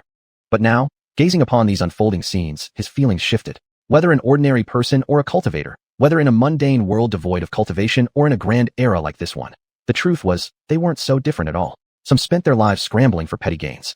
Others lived half a lifetime in wild passion and freedom. Still others pursued goals relentlessly, ceaselessly striving. Each was their own choice. Different choices led inevitably to different paths. Moreover, People hold different values, and thus their views on the meaning of life vary as well. Perhaps some despise a regimented life, finding such an existence utterly meaningless. Yet to others, living an ordinary life is incredibly fortunate, having a lover by one's side, children and grandchildren filling the home, a warm family. Not everyone wishes to be a /generation youth. Not everyone desires to become a peerless hero. A life filled with grandeur and spectacle isn't the only kind worth living. The only thing common to all lives is this. Once you've made your choice, you can only move forward along that path, with no retreat, no second chances, no remedy for regret. My sword is the sword of the mortal world. Life is like a pawn in chess that has crossed the river, only allowed to advance, never to retreat. In an instant, Xianhao attained enlightenment. He felt a sudden clarity, and his sword intent began to solidify. At this moment, he comprehended a sword Tao uniquely his own. My sword Tao shall be called the pawn that crossed the river, only forward, never back. With a long, soaring cry, Xianhao snapped back from his meditative state. A sharp clang rang out as xiuxian unsheathed itself, shooting into the sky like a meteor tearing through the heavens. The aura of his sword surged higher and higher. At this moment, his mastery of the sword Tao ascended by an entire realm. He turned once more to gaze at the mountain peak behind the ancient city, and now, once again, it was simply a mountain. Xianhao flicked his wrist, and xiuxian obediently returned to its sheath. Then, he turned and left the ancient city, heading toward the outer regions of the Qingqing mountain-blessed land. Having already comprehended his own unique sword Tao, there was no longer any need for him to remain within the core area of Qingqing Mountain. Still, before departing, he wished to wander the outer fringes, seeking opportunities to hunt supreme-level beasts. Supreme-level beasts were exceedingly rare. In this world, they only appeared in a few extremely perilous places. Though this age was still considered a golden era of cultivation, compared to ancient times, spiritual qi had become scarce, and cultivation resources severely insufficient. Thus, whenever a supreme-level beast was discovered, all major powers would swiftly dispatch experts to eliminate it. A single supreme-level beast held immeasurable value. Chapter 273, Hunting the Pureblood Pishio. Beyond the outer regions of Qingqing Mountain, vast ranges stretched endlessly, filled with a primeval, wild aura. The human clans living in the manors of Qingqing resided deep within the mountain range. Almost no one dared to venture into its outer territories. It seemed as though powerful restrictions existed. Fierce and monstrous beasts from the outer regions never stepped into the depths of Qingqing Mountain. Although Xianhao remained at the free and easy realm, still one step away from reaching the sovereign realm, his mastery of the sword path had improved dramatically, allowing him to break through the ceiling of power among extraordinary cultivators once again. That was precisely why he dared come to the outer regions of Qingqing Mountain. Besides hunting sovereign-level ferocious beasts, he had another goal, to temper his sword cultivation. He wanted to test the true might of the pawn that crosses the river. After 2 days and nights of flying on his sword, Xianhao finally arrived at the outer regions of Qingqing Mountain. Standing atop a peak tens of thousands of meters high, he gazed out across an endless sea of clouds, the golden sun suspended in the sky, radiating myriad beams of light. The scene was beautiful, but Xianhao had no mind to appreciate it. He suppressed all traces of his aura, searching carefully for sovereign-level ferocious birds and beasts. Even though his combat strength had shattered the previous limits of the extraordinary, the outer regions of Qingqing Mountain were too dangerous. He could not afford the slightest carelessness. He was confident he could defeat one sovereign-level beast alone, but if 2 appeared, his chances would plummet. Moreover, instinct told him that the most dangerous threat here wasn't merely sovereign-level creatures. It was something even more terrifying. The last time he passed through this area, he had sensed a brief, ominous presence. Now that he had truly set foot in these outer regions, that chilling, eerie sensation was stronger than ever. A wave of dread surged through his heart, sending shivers down even to his very soul. In Zulong Abyss, the ancestral land of the Emperor clan. Inside a grand hall, a middle-aged man dressed in a black dragon robe sat solemnly upon the imperial throne at the far end. Standing before the hall was a young man clad in brocade robes. Yuanxin, have you found him? The middle-aged man asked casually. His name was Emperor Qingtian, the current head of the Emperor clan, elder brother of Qinlong, and thus uncle to Xianhao. Qinlong's true name was Emperor Qinglong. Yes, clan chief, replied the youth in brocade. His name is Xianhao, currently a disciple of Tower 12. Since you've confirmed his identity, why haven't you brought him back? Emperor Qingtian frowned. We are no match for him. The young man hesitated slightly before speaking. His name was Emperor Yuanxin, a prodigy among the younger generation of the Emperor clan, barely 21 years old, already at the peak of the free and easy realm, and he had awakened the ancestral eye. He's only at the innate realm. You, along with Yuan Feng and Yuan Ming, couldn't capture him. Emperor Qingtian was taken aback, clearly astonished. He's far too strong. He single-handedly killed Chu Yugong, even after they activated the Zhou Tian Xingdou Grand Formation. Although admitting another's superiority was difficult for someone like Emperor Yuanxin, a genius in his own right, he had no choice but to concede. Xianhao surpassed him by too great a margin. Witnessing Xianhao slay Chu Yugong had left him utterly shaken. The intention he once had to seize Xianhao himself vanished then and there.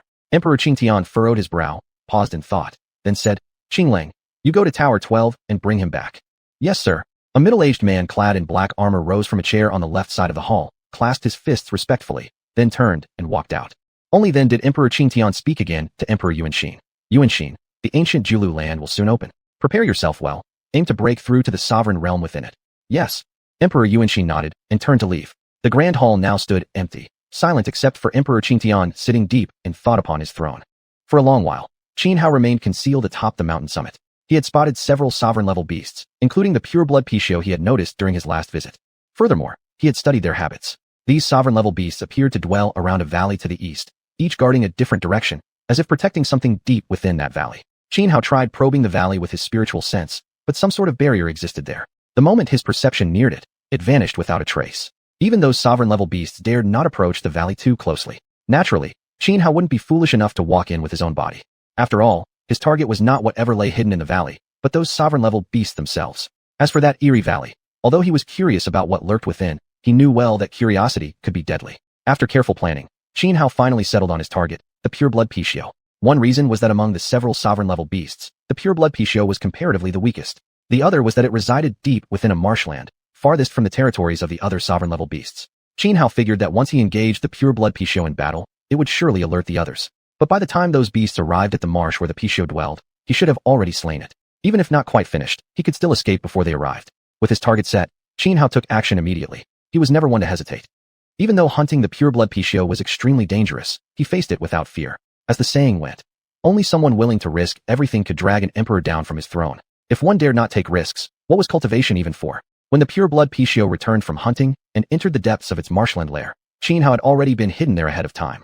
Deep within the marsh lay a cave. This was where the pure-blood Pishio came to rest after its hunts. Just as the beast reached the cave entrance, Xianhao, who had been lying in wait above the opening, launched his attack instantly. Break Heaven Divine Spear, Starfall. Heaven's Might God Fist. Xianhao swooped down like a thunderbolt.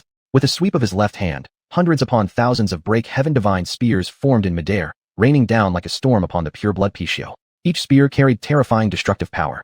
At the same time, his right hand clenched into a fist, executing the Heaven's Might God Fist.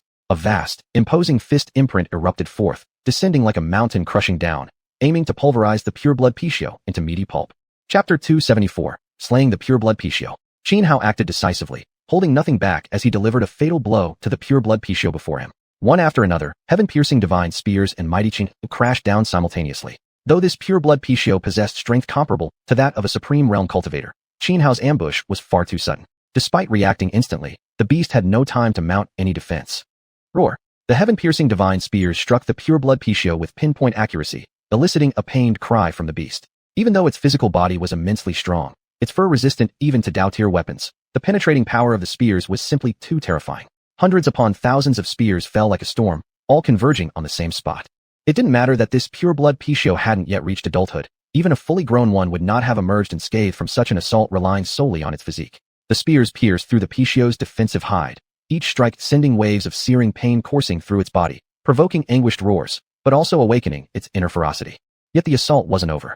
The massive fist imprint unleashed by Xianhao now slammed into the wounded Pishio. Snap! Crack! The sound of bones shattering rang out as the mighty fist imprint crushed its body, inflicting grievous injuries and breaking numerous bones.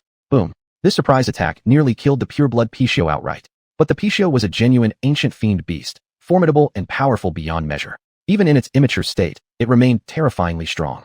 Suddenly, its flesh and blood began to glow, and runes erupted across its fur, dispelling the lingering power of the spears and the fist imprint. At the same time, vast amounts of life energy surged from within, causing its wounds to visibly regenerate at an astonishing rate. Roar!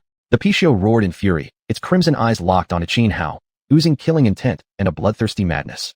With a violent shake of its body, streaks of golden light descended from the void, converging upon its forehead. There, the light wove into a massive, radiant mark. Golden blades shot forth from the mark, slicing toward Xianhao.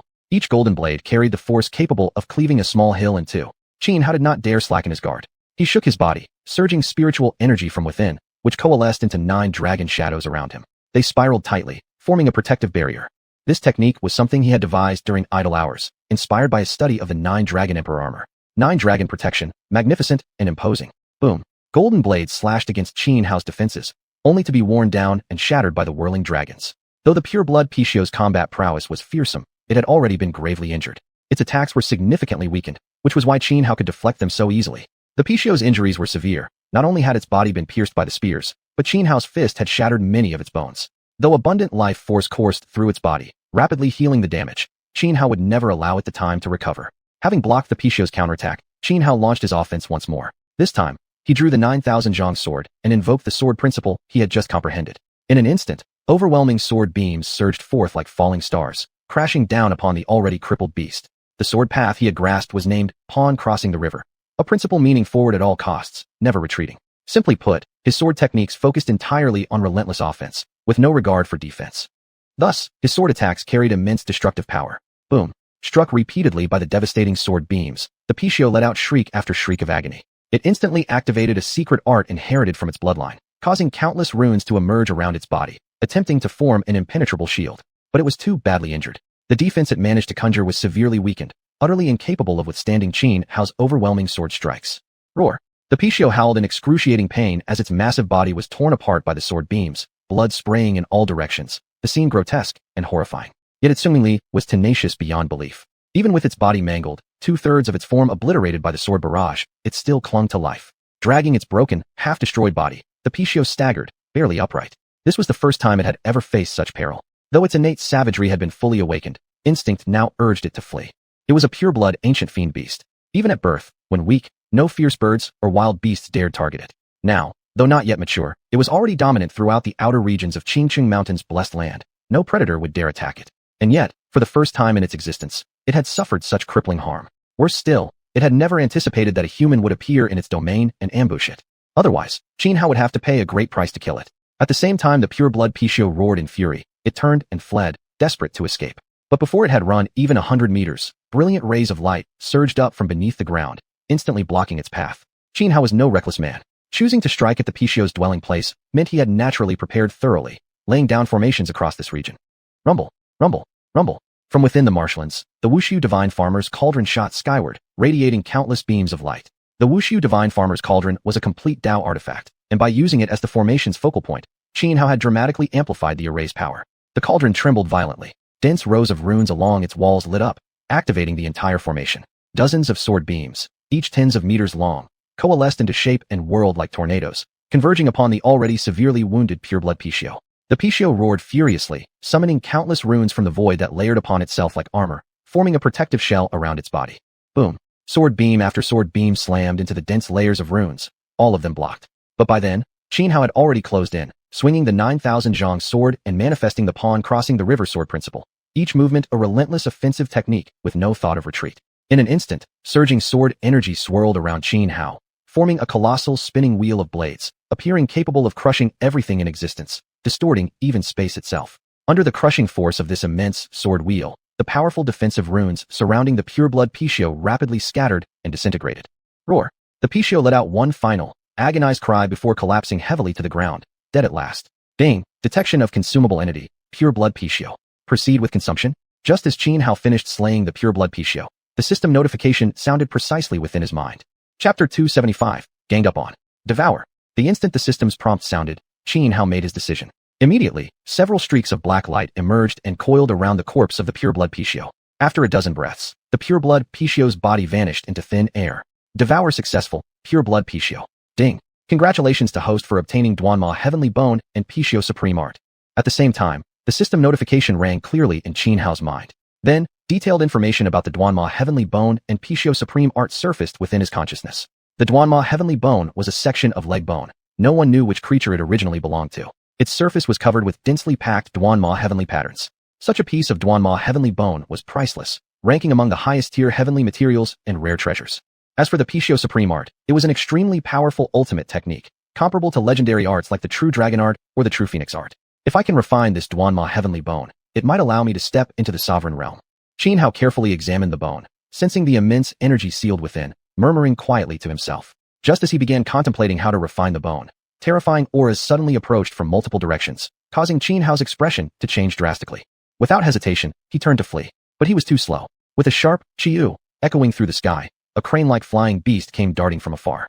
Moving at blinding speed, it tore through the air like a white lightning bolt, crossing dozens of miles in almost an instant. The ferocious bird swept across the skies, wings flapping violently, summoning tornadoes tens of meters high that surged toward Xianhua from every direction. Xianhua's face darkened.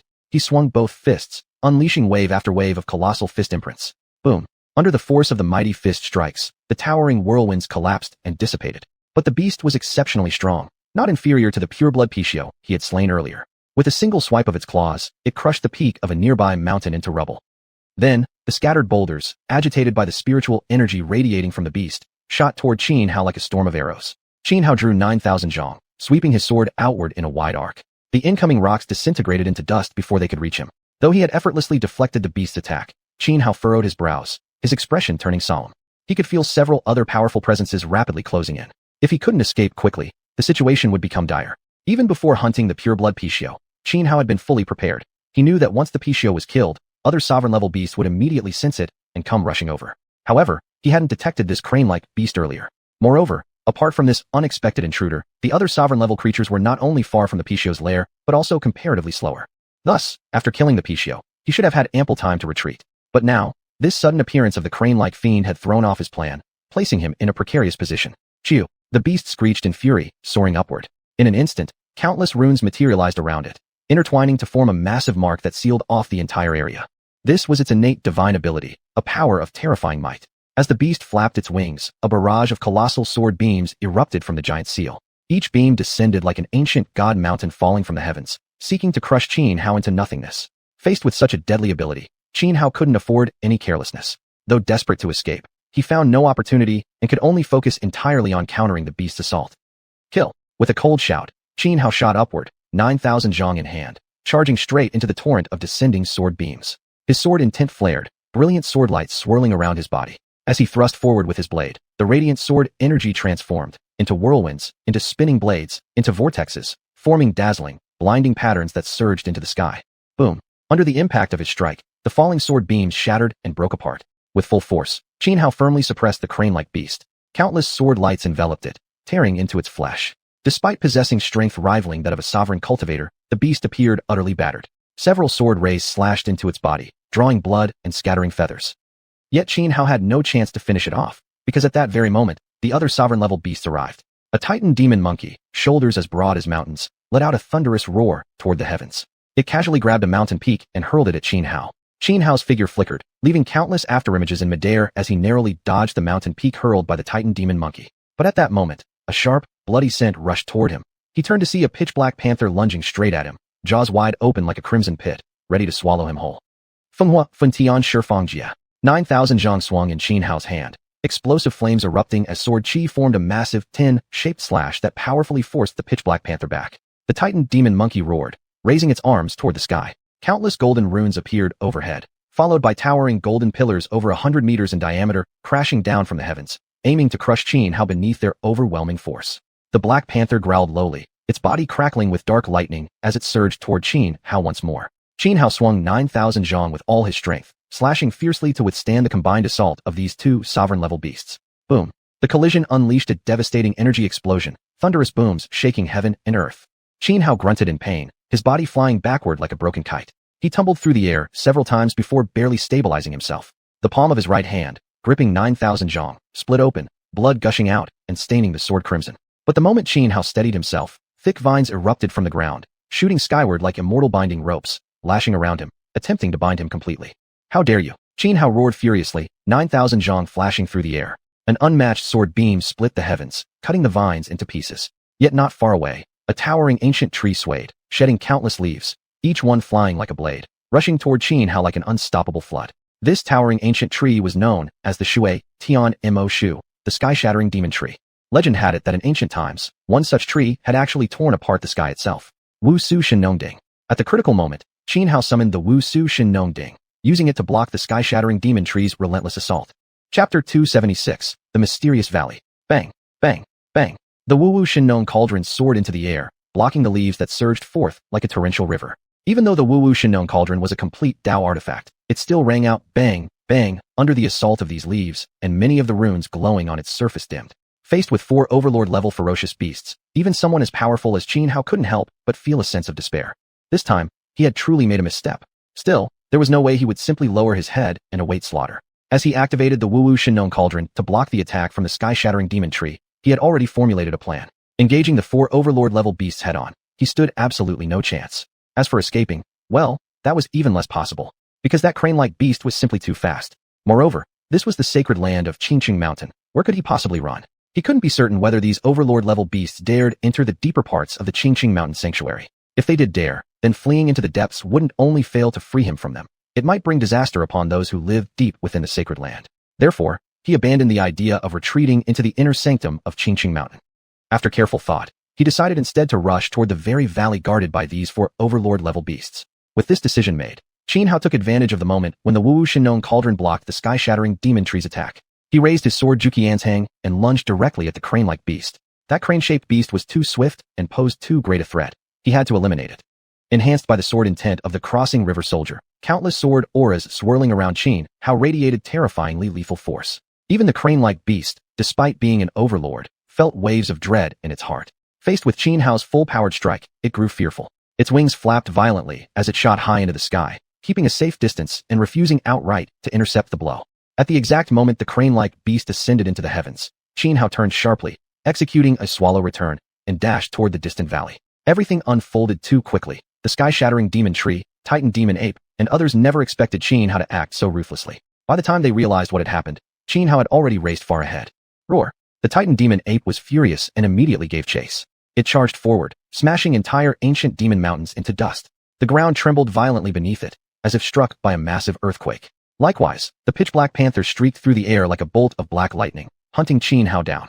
The sky-shattering demon tree likewise raised a storm of dust, burrowing underground, while every plant along its path fell under its control, transforming into wooden spears and vine whips that lashed toward Xianhao.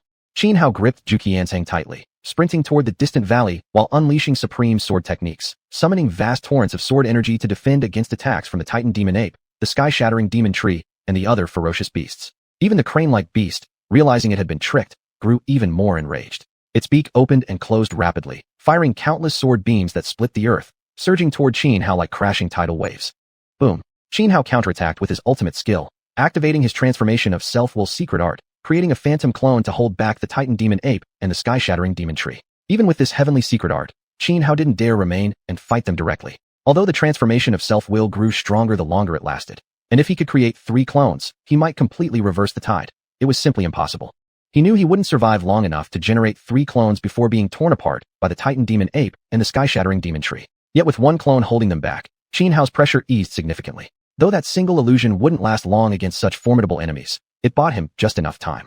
Within barely a dozen breaths, Xianhao reached the entrance of the mysterious valley. By then, his phantom clone had already been shredded by the titan demon ape and the sky-shattering demon tree, which were now charging fiercely toward him. But Xianhao halted at the valley's entrance because he felt an extremely oppressive aura emanating from within the valley, pressing heavily on his chest, making even breathing difficult. Although Xianhao had long suspected this valley was extraordinary, otherwise, why would pure-blood Pishio, the sky-shattering demon tree, and other overlord-level beasts guard it, yet never dare step inside? Even so, he now faced no real choice. Either he entered the valley, or he waited here to be torn apart by the sky-shattering demon tree, the titan demon ape, and the rest. Cry. In the instant Xianhao hesitated, the crane-like beast arrived, wings unfurling, releasing layer upon layer of sword chi that fanned outward like a peacock displaying its feathers, converging on Xianhao in a deadly whirlwind. Xianhao's eyes narrowed sharply, and he instantly made his decision. Without further hesitation, he activated a profound body technique, his figure flickering as he dashed straight into the valley. The crane-like ferocious beast's killing strike slammed into the valley entrance, shattering boulders weighing hundreds of tons into fragments. Roar! Almost simultaneously, the titan demon ape and the sky-shattering demon tree also arrived. Yet despite their fury, they both came to an abrupt halt, clearly wary of the valley, not daring to take even a single step inside. As soon as Xianhao entered the valley, he felt as though he had passed through a layer of spatial barrier. When he turned back, he could no longer see the outside world. Only a 9-colored luminous curtain enveloped the sky. Before him stretched a magnificent landscape. Rolling mountains extended endlessly, ancient trees towered into the sky, and twisted old vines coiled around them. Thick spiritual energy condensed into white mist swirling through the forests, making the breathtaking vista appear like a hidden paradise, a fairyland beyond the mortal realm. Friends come from afar. At that moment, a deeply resonant male voice echoed out. Then, astonishingly, a golden path emerged in midair, spanning across the heavens and extending all the way to where Xianhao stood. At the far end of this golden dada lay deep within that magnificent land, a celestial palace floating above a sea of clouds. Xianhao frowned, his expression alert and guarded. Young friend, please come forward for a talk. The resonant voice spoke again. Elder, I've unintentionally intruded upon this place. If I have caused any offense, I shall leave immediately. Xianhao said respectfully, clasping his fists toward the celestial palace at the far end of the golden path. Then, he turned as if to depart. But at that very moment, an unfathomably mysterious force descended upon him, so overpowering that resistance was impossible. His feet moved automatically onto the golden path before him. Xianhua's face darkened. Instantly, he channeled all his strength, striving desperately to break free from the enigmatic power binding him. Yet that mysterious force was simply too mighty. His struggle proved utterly futile. Chapter 277. A Dream of Yellow Millet. Endless sea of clouds, dotted with clusters of palaces. Under the restraint of mysterious energy, Xianhua stepped onto a golden knoll, landing deep within this floating celestial palace above the sea of clouds, on a vast terrace.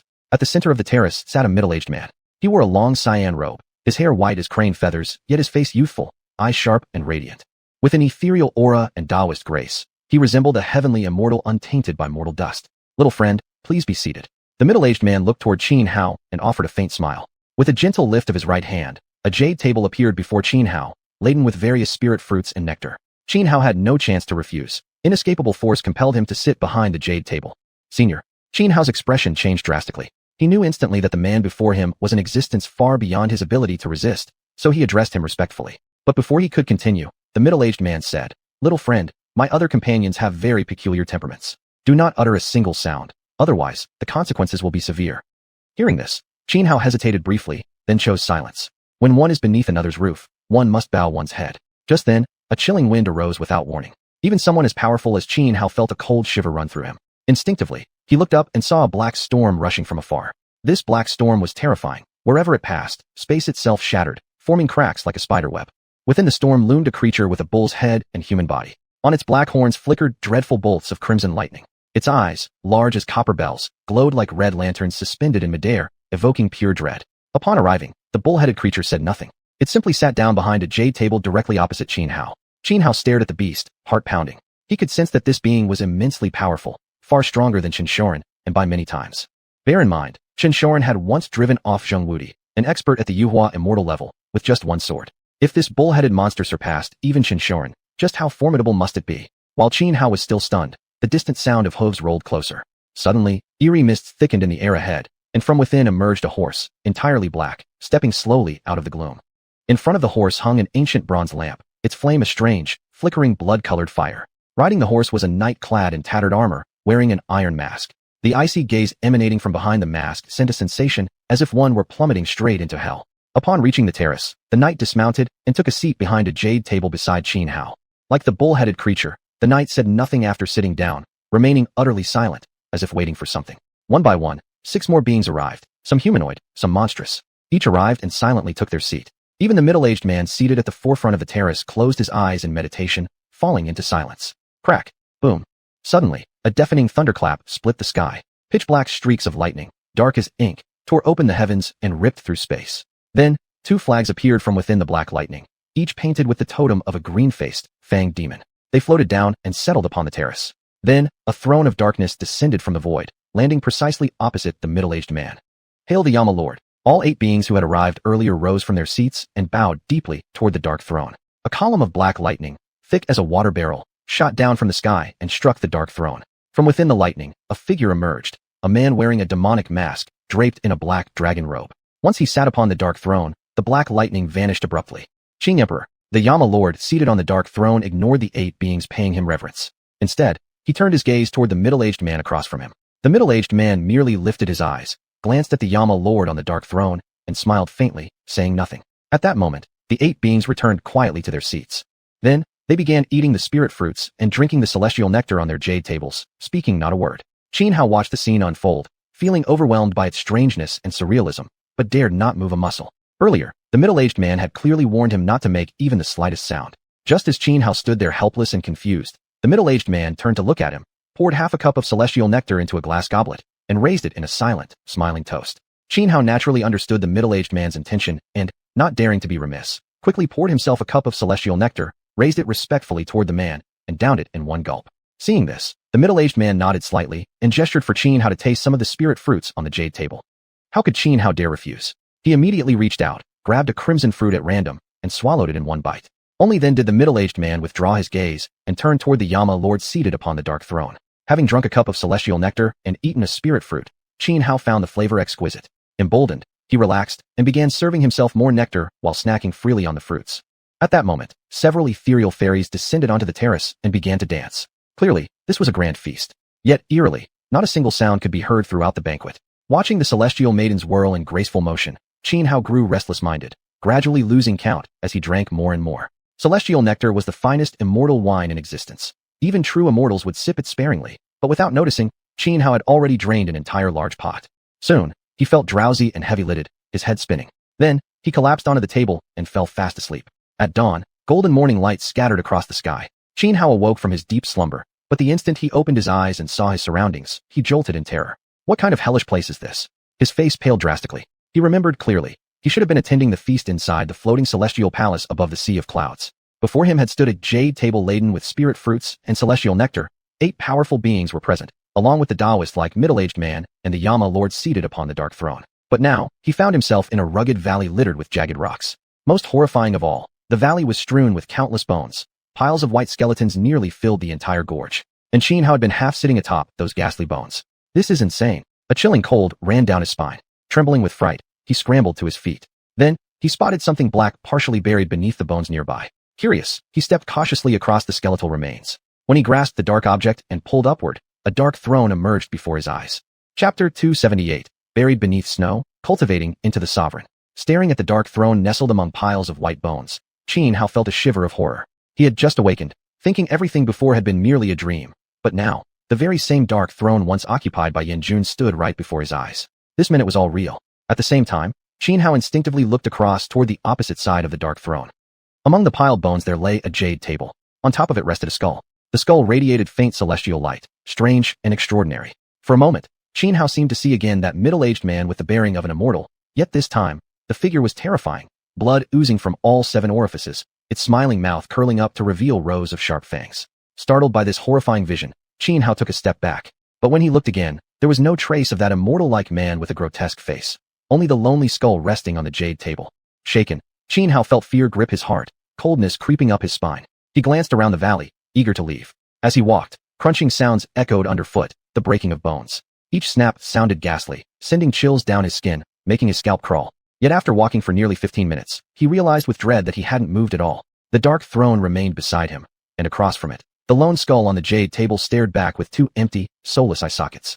Elder, I truly did not mean to intrude here. Please forgive me and allow me to leave.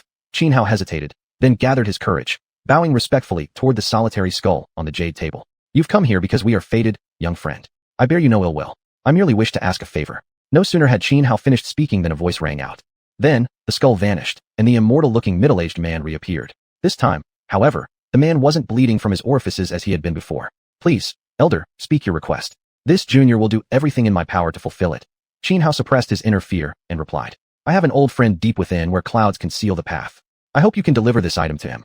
The middle-aged man said calmly. Then, suddenly, a gilded jade pendant appeared in Xianhao's hand. Where clouds conceal the path? Xianhao frowned. During his 5 years living in the 12th tower, forbidden from cultivation, he had passed his days reading books and had gained some knowledge about various forbidden realms and mysterious lands. But this place, where clouds conceal the path, was unfamiliar to him. 800 miles south of Zhong Mountain, behind a 10,000 rin sheer cliff, the man replied, slightly furrowing his brow. Zhong Mountain. Xianhao's expression turned puzzled. The man nodded. When you become an immortal and ascend to the heavenly realm, you'll naturally know where Zhong Mountain lies. Become an immortal? Are immortals truly real? Xianhao was stunned. Although there were many cultivators in this world, even existences as mighty as xuanhuan immortal, he had scoured countless ancient texts and found no records of any cultivator achieving true immortality in the past tens of thousands of years. Only scattered fragments from ancient times mentioned ascension to immortality, but the authenticity of those fragments remained questionable. By general belief, even xuanhuan immortal represented the peak of existence, the ultimate end of the cultivation path. Perhaps not. The middle-aged man smiled faintly. Xianhao froze, wanting to ask more, but the man had already disappeared, leaving only the solitary skull once more resting upon the jade table. If this junior ever achieves immortality and reaches the so-called heavenly realm, I will surely fulfill your instructions. Xianhao tucked the golden-edged jade pendant away. At that instant, behind him, a spatial vortex 2 men tall materialized. Xianhao turned and stepped into the vortex. A wave of dizziness washed over him. When he refocused, he found himself in a mysterious domain. The air here brimmed with dense spiritual energy. Everywhere he looked, all was white. Endless snow falling heavily from the sky like goose feathers. Wary, Xianhao swept his divine consciousness across thousands of meters and detected no signs of life. Apart from snow, the place seemed utterly barren and silent. Yet Xianhao didn't panic. He saw, not far away, a spatial fissure, through which the exterior landscape was vaguely visible, the outer regions of Qingqing Mountain's mansion. Still, he didn't rush to leave. because outside the rift, the shattered heaven demon tree and titan demon ape that had attacked him still lingered. Stepping out now would be nothing short of suicide. After brief contemplation, Xianhao decided to refine the Duan Imo celestial bone here. As long as he could step into the sovereign realm, even single-handedly, he would have the confidence to slay the shattered heaven demon tree, titan demon ape, and others. With this thought, Xianhao sat down in meditation and took out the Duan Imo celestial bone from the jade case. Then, he began refining the Duan Imo celestial bone with his spiritual energy. Xianhao held his palms facing each other across his chest, while the Duan Imo celestial bone floated between his hands. Thin strands of spiritual energy coiled around it, burning like flames upon its surface. Instantly, strange and mysterious runes inscribed on the bone began peeling away one by one, merging into Xianhao's body. The Duan Imo celestial bone was extraordinary. Its inwoven runes, known as the Duan Imo divine marks, were imbued with the power of heavenly principles. As Xianhao refined these runes into himself, it was as if he were invoking the laws of heaven and earth to temper his flesh and blood. This method was truly unparalleled. Buzz, buzz, buzz. The Duan Imo celestial bone trembled violently. Not only were the runes being stripped away, but the very substance of the bone itself began slowly eroding under Xianhao's spiritual force. Time passed second by second, and the celestial bone was gradually consumed. Meanwhile, the heavy snowfall steadily buried Xianhao beneath layers of white. How long had passed? No one knew. Eventually, the Duan Imo celestial bone was completely refined, yet Xianhao still hadn't ascended to the sovereign realm. He sat cross-legged like a meditating statue, completely motionless in the snow. The deep snow had already covered him entirely, almost turning him into a snowman. Yet he remained utterly unaware, still immersed in a profound, transcendent state.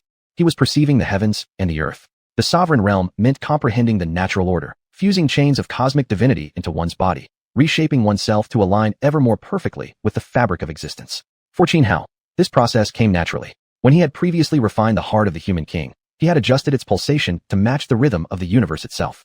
Thus, now, when he sought to perceive the world, he effortlessly entered this unique state. At this moment, his spirit wandered through the cosmos. Before his mind's eye appeared countless divine chains, some spanning across the sky, others connecting heaven and earth. Everywhere he looked, divine chains crisscrossed through space and time, forming an awe-inspiring spectacle. Chapter 279, Leaving the Mysterious Valley. How much time had passed? No one knew. Xianhao was no longer just a snowman. He had been completely buried beneath the heavy snow, entirely entombed. The mysterious realm remained eerily silent. Crackle, bang. Suddenly, amidst the swirling blizzard, a thunderclap erupted. Countless lightning bolts appeared out of nowhere across the pitch-black sky, writhing and darting chaotically, creating a terrifying spectacle. An aura of tribulation filled the heavens and earth. Even within the spatial fragment where the mysterious valley lay, the solitary skull resting on the jade table stirred. The middle-aged man with an immortal bearing reappeared, his eyes piercing through void space to witness the scene in the snow-blanketed domain. A faint smile curled his lips before he vanished once again. Within the mysterious realm, muffled thunder rumbled as lightning streaked across the sky. All at once, threads of golden divine order emerged from the void, chains forged from the natural laws of heaven and earth themselves. This manifestation was astonishing. While sovereign realm cultivators could refine the world's order chains into their bodies, they were utterly incapable of materializing these chains externally. After all, the cosmic order chains existed in a liminal state between reality and intangibility. Yet now, precisely 49 golden order chains appeared in midair, trembling violently as they radiated an overwhelming, fearsome pressure. Then, all 49 chains simultaneously quivered and struck downward toward Xianhao, still buried beneath the snow. Had any powerful being witnessed this, they would have been stunned to realize that these manifested golden chains weren't true order chains at all, but condensed tribulation lightning. In other words, the will of heaven and earth had been provoked, transforming the Dali into semblances of order chains to obliterate those who defied the natural progression. Such an occurrence was exceedingly rare, perhaps unprecedented across eons. Boom! A deafening explosion shook the skies. The snow erupted outward, revealing Xianhao sitting cross-legged beneath. The 49 chains, formed from Dali, slammed into him, but instead of causing harm, they were absorbed and refined by his body. Then, Xianhao opened his eyes. With each blink, golden threads of divine order flickered deep within his pupils, finally broken through to the sovereign realm. Xianhao exhaled softly, muttering to himself. Then he lifted his gaze toward the chaotic storm of lightning above. His sovereign tribulation. Cultivation itself was an act of defiance against the heavens. Thus, the further one advanced on this path, the more likely they were to attract retaliation from the natural order. Especially someone like Xianhao, an anomaly among anomalies, was bound to draw even fiercer opposition, even to the point of heavenly will manifesting directly, shaping Dali into order chains to crush him. This level of tribulation stood at the very pinnacle, unmatched, the ultimate ceiling of sovereign-level calamities. Even many true sovereign realm experts might not withstand such intensity. Yet Xianhao wore an expression of calm indifference, as if this apocalyptic tribulation meant nothing to him. Crackle, bang! Another thunderbolt exploded overhead. From the dark sky, thousands of lightning strikes converged, weaving together into numerous chains of order that descended upon Xianhao like executioner's ropes. But Xianhao merely tilted his head upward, lightly stepped on the ground, and shot into the air like a cannonball. With a casual gesture, he tore apart chain after chain, using the secret technique of refining the body with thunder to absorb the gelée and temper his physical form. He exhaled, spreading his arms wide. Shadows of order chains appeared in the void, drawn swiftly into his body. Like a colossal furnace, he melted them down one by one. At that moment, another bolt of lightning fell. This one was particularly terrifying, not forming chains, but taking shape as monstrous beasts, thunder sparrows, lightning rhinos, violet electric tongue snakes, and others. Xianhao raised his right hand, forming it into a sword seal, then gently slashed. A vast sword beam cut through the air. Wherever the blade passed, every creature, thunder sparrow, lightning rhino, violet electric tongue snake, shattered apart, disintegrating into nothingness. In that instant, Xianhao resembled a transcendent deity emerging from the void. Unafraid of the raging lightning above, he soared skyward like a celestial crane, his entire figure radiating sword light that cut down bolt after bolt. Though the sky roiled with furious thunder, under the assault of Xianhao's sword beams, the lightning quickly scattered and collapsed. Within barely 10 breaths, the storm in the sky dissipated completely. At the same time, Xianhao's aura surged higher and higher. He had truly stepped into the sovereign realm. It's time to leave. Xianhao gazed toward the spatial rift ahead, whispering to himself. Now he no longer feared creatures beyond the rift, the Titan demon monkey, the Shatter Heaven demon tree, or any other threat. Little friend.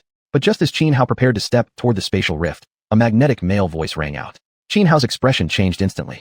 Though he had reached the sovereign realm, he knew well, before that immortal-like middle-aged man, he remained as insignificant as an ant. Although he still hadn't figured out what sort of state that middle-aged man was in. Master, what are your instructions? Xianhao quickly suppressed his aura and asked respectfully. The few youngsters outside have certain ties to me. The middle-aged man's voice rang out once again. Xianhao hesitated for a moment, then hastily replied, I understand your meaning, master.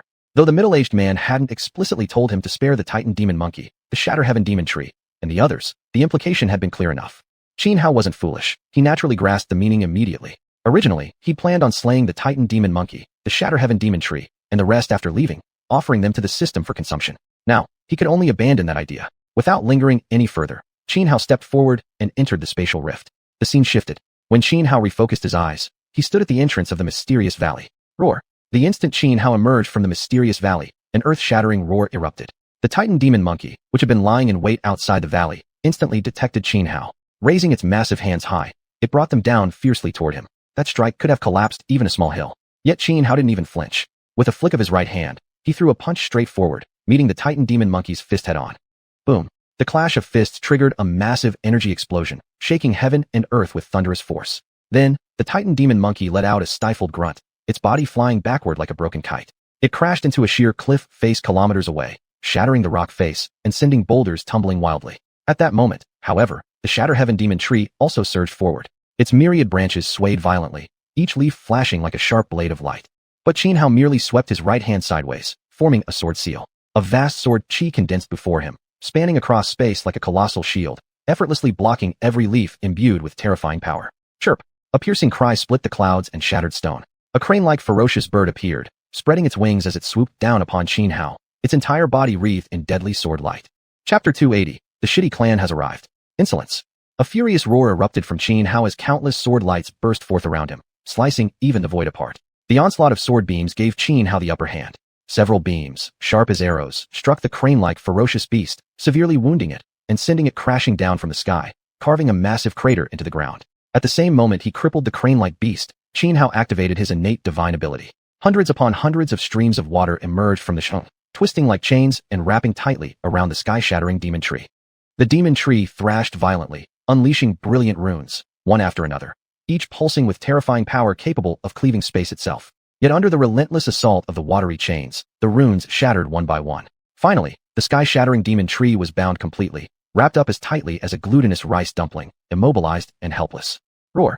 A final enraged bellow echoed as the last of the supreme-level beasts charged forward, the pitch-black panther, whose body shimmered like ink.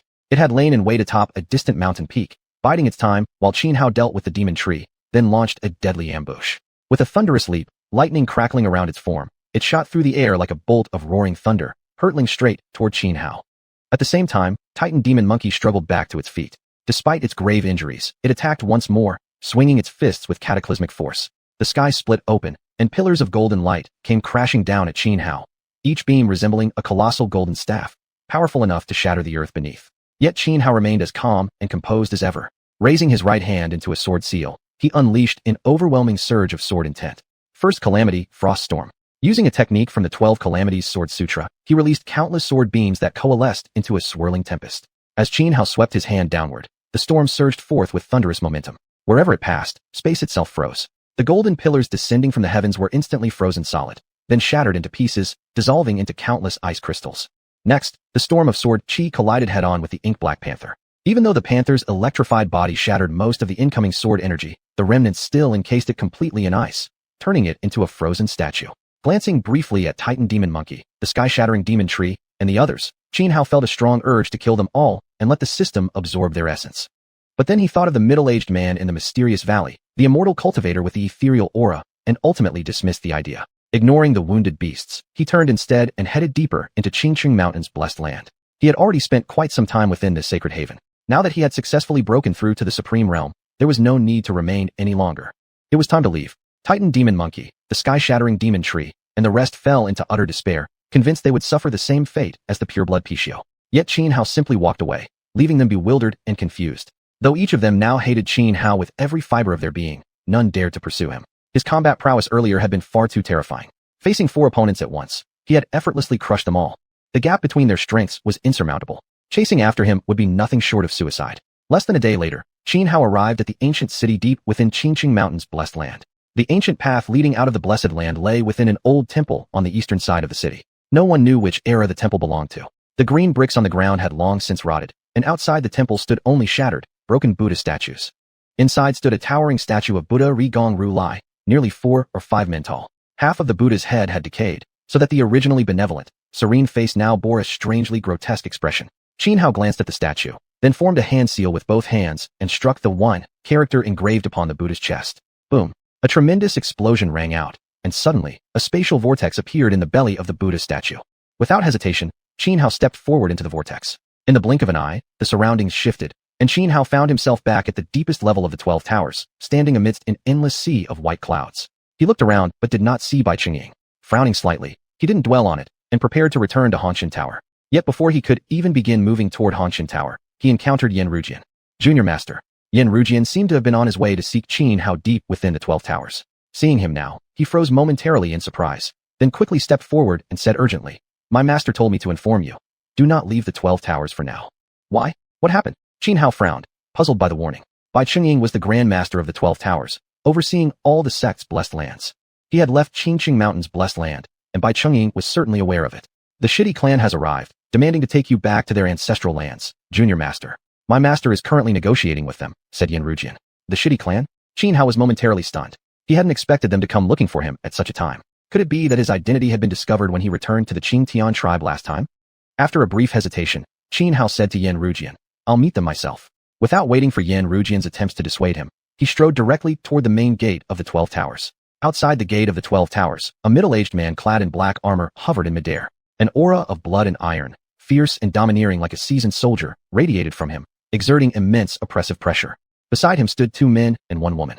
All 3 appeared only 23 or 24 years old, yet each exuded the aura of a sovereign cultivator.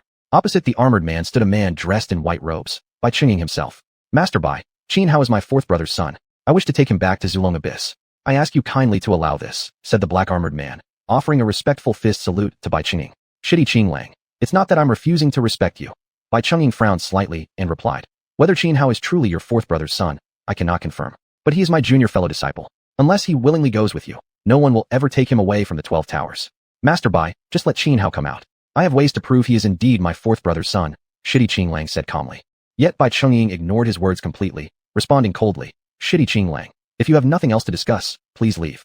Shitty Qinglang froze momentarily. He hadn't expected such an attitude from Bai Qingying. It was as if he were being utterly disregarded. This ignited a surge of fury within him, and his tone turned sharply frigid as he growled, "Master Bai, I advise you to bring Xianhao out immediately. Otherwise, the consequences will be severe." Chapter 281, I'll try to spare your life. "Shitty Qinglang, are you threatening me?" Bai Qingying looked at Shitty Qinglang, his eyes narrowing as he coldly asked. "I don't mean any disrespect toward Master Bai. I'm merely urging you to think carefully. Would you really risk provoking Zulong Abyss for the sake of one Xianhao?" Shitty Qinglang replied solemnly, meeting Bai Qingying's gaze without a hint of submission. Xianhao was far too important to the Shitty family. He held the key to reviving their ancestral patriarch. To bring Xianhao back to Zulong Abyss, the Shitty family would pay any price, even waging war against one of the 10 great sacred lands, such as the 12 Towers. In short, retrieving Xianxia was non-negotiable for them. Master. At that moment, Xianxia arrived at the gate of the 12 Towers and addressed by Qing. My matters are mine to resolve. Then, turning towards Shitty Qinglang, he continued. The feud between my family and me has nothing to do with the 12 Towers. Moreover, when I joined, I concealed my origin from the Shitty family. Good. A flicker of admiration flashed in Shitty Qinglang's eyes as he looked at Xianxia. But I won't surrender willingly, Xianxia added firmly. Huh. Shitty Qinglang blinked, then let out a light laugh, snapping back to himself. He turned to a man beside him and said, Xianxia, handle this. Yes, seventh uncle. The man nodded, stepping forward and locking eyes with Xianxia. Cousin, I'll try not to go too hard on you. His name was Shitty Xianxia, a genius among the younger generation of the Shitty family. Although still young, he had already reached the sovereign realm, but his potential had already peaked, making it impossible for him to ever break into the immortal realm. As such, compared to Shitty Xianxia, his status within the younger generation wasn't particularly high. I'll try to spare your life. Xianxia shot back coldly. Oh, Shitty Xianxia was momentarily taken aback by Xianxia's boldness. Yet he didn't waste words. Instead, he lunged straight at Xianxia. With a swoosh, Shitty Xianxia shot forward like a leopard pouncing on its prey, fierce, aggressive, and blindingly fast. In the blink of an eye, he closed the distance and thrust a punch directly at Xianxia's face. Though the strike appeared simple, it carried enough power to shatter an entire mountain peak. Facing this ferocious attack, Xianxia remained calm. With a sharp shake of his arms, he threw a counterpunch using a deadly technique from the Tian Gang Divine Fist. As his fists surged forward, the stars in the heavens seemed to resonate, shaking violently as vast waves of stellar energy descended to empower his strikes. Boom! A thunderous explosion erupted as their fists collided, unleashing a massive surge of energy. Xianxia stood firm like an unshakable mountain, not moving an inch. But Shitty Xianxia let out a muffled grunt, staggering backward several steps before barely regaining his balance. Die! Surprised, Shitty Xianxia stared at Xianxia with renewed seriousness, discarding all arrogance. With a sweep of his hand through space, he drew forth a massive black halberd from a spatial artifact.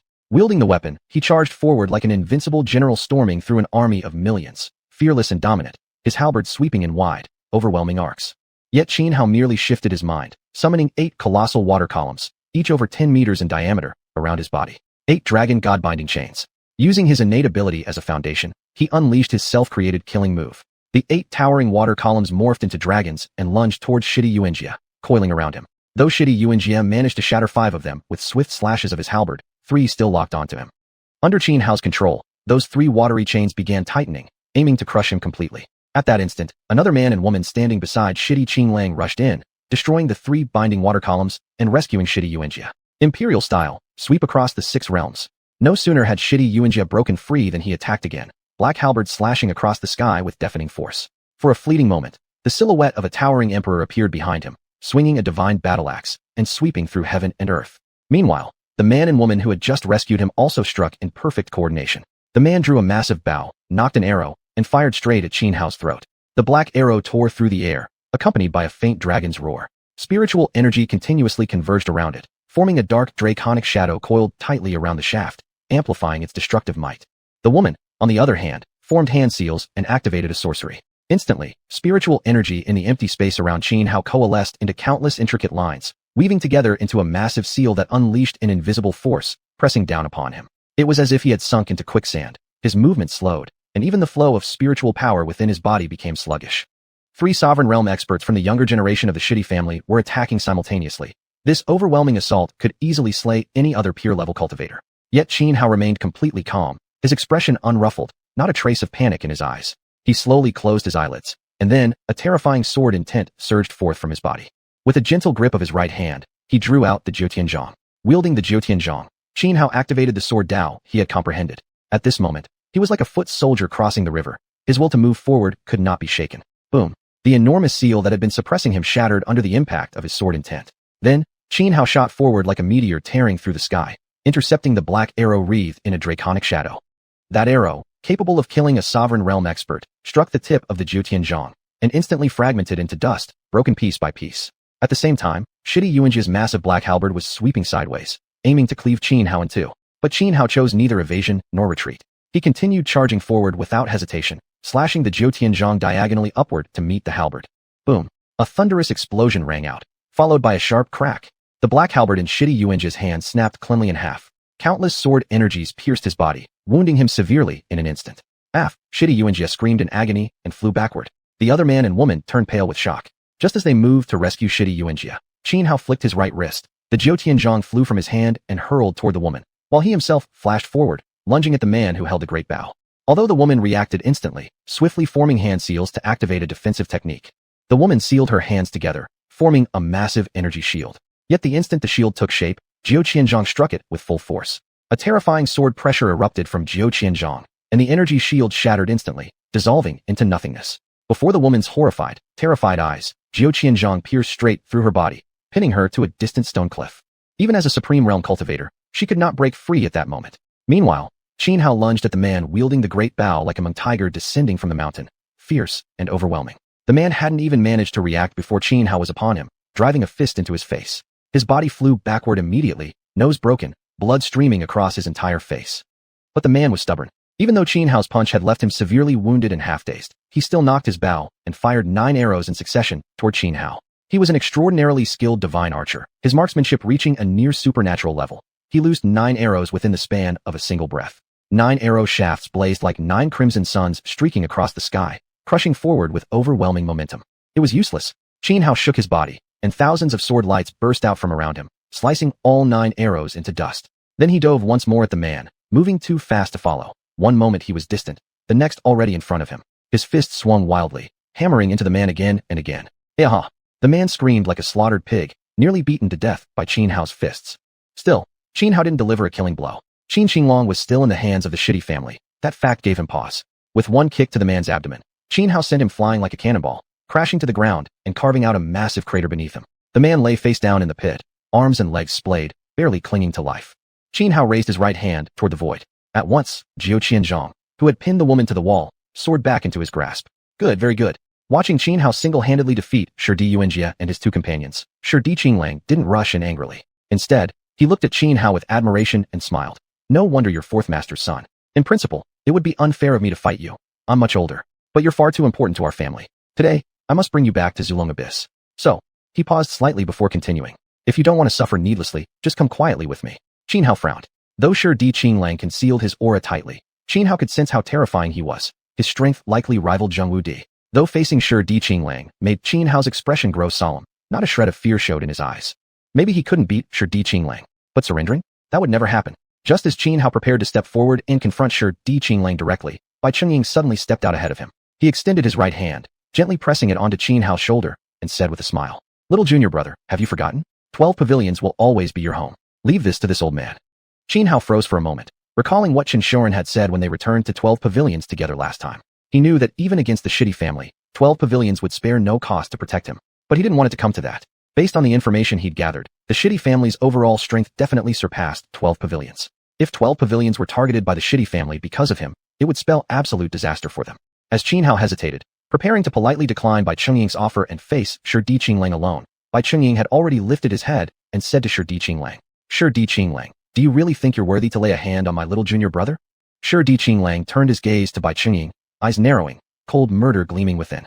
Ever since their earlier conversation, Bai Chungying had treated him with contempt. No matter how patient he was, he could no longer contain his fury. Yet he hesitated, then forced down his rage, replying to Bai Chungying as calmly as possible. "Master Bai, do you truly wish to plunge 12 pavilions into total war with Zulong Abyss?" "If the shitty family dares start such a war," replied Bai Chungying firmly, "12 pavilions will see it through to the end." "Ha ha!" Qinglang suddenly threw his head back and laughed uproariously. When he stopped, he ceased restraining his aura entirely. A mountainous, oppressive presence surged from his body, crashing down upon Bai Chungying like the weight of a collapsing peak. Qinglang challenges you." One step forward, Qinglang roared at Bai Chungying. Now that things had reached this point, there was no need for further words. Moreover, Qinglang had been suppressing his fury and killing intent all along. Although Zulong Abyss's overall strength surpassed that of 12 pavilions, engaging in open war with them would bring no benefit to Zulong Abyss. That was why, despite Bai Chungying's contempt, Qinglang had remained restrained. But that didn't mean he had no temper.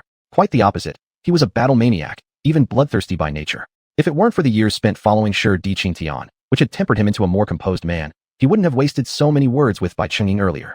He would have simply stormed into 12 pavilions and forcibly taken Xuanhuan. "This old self grants you a fight."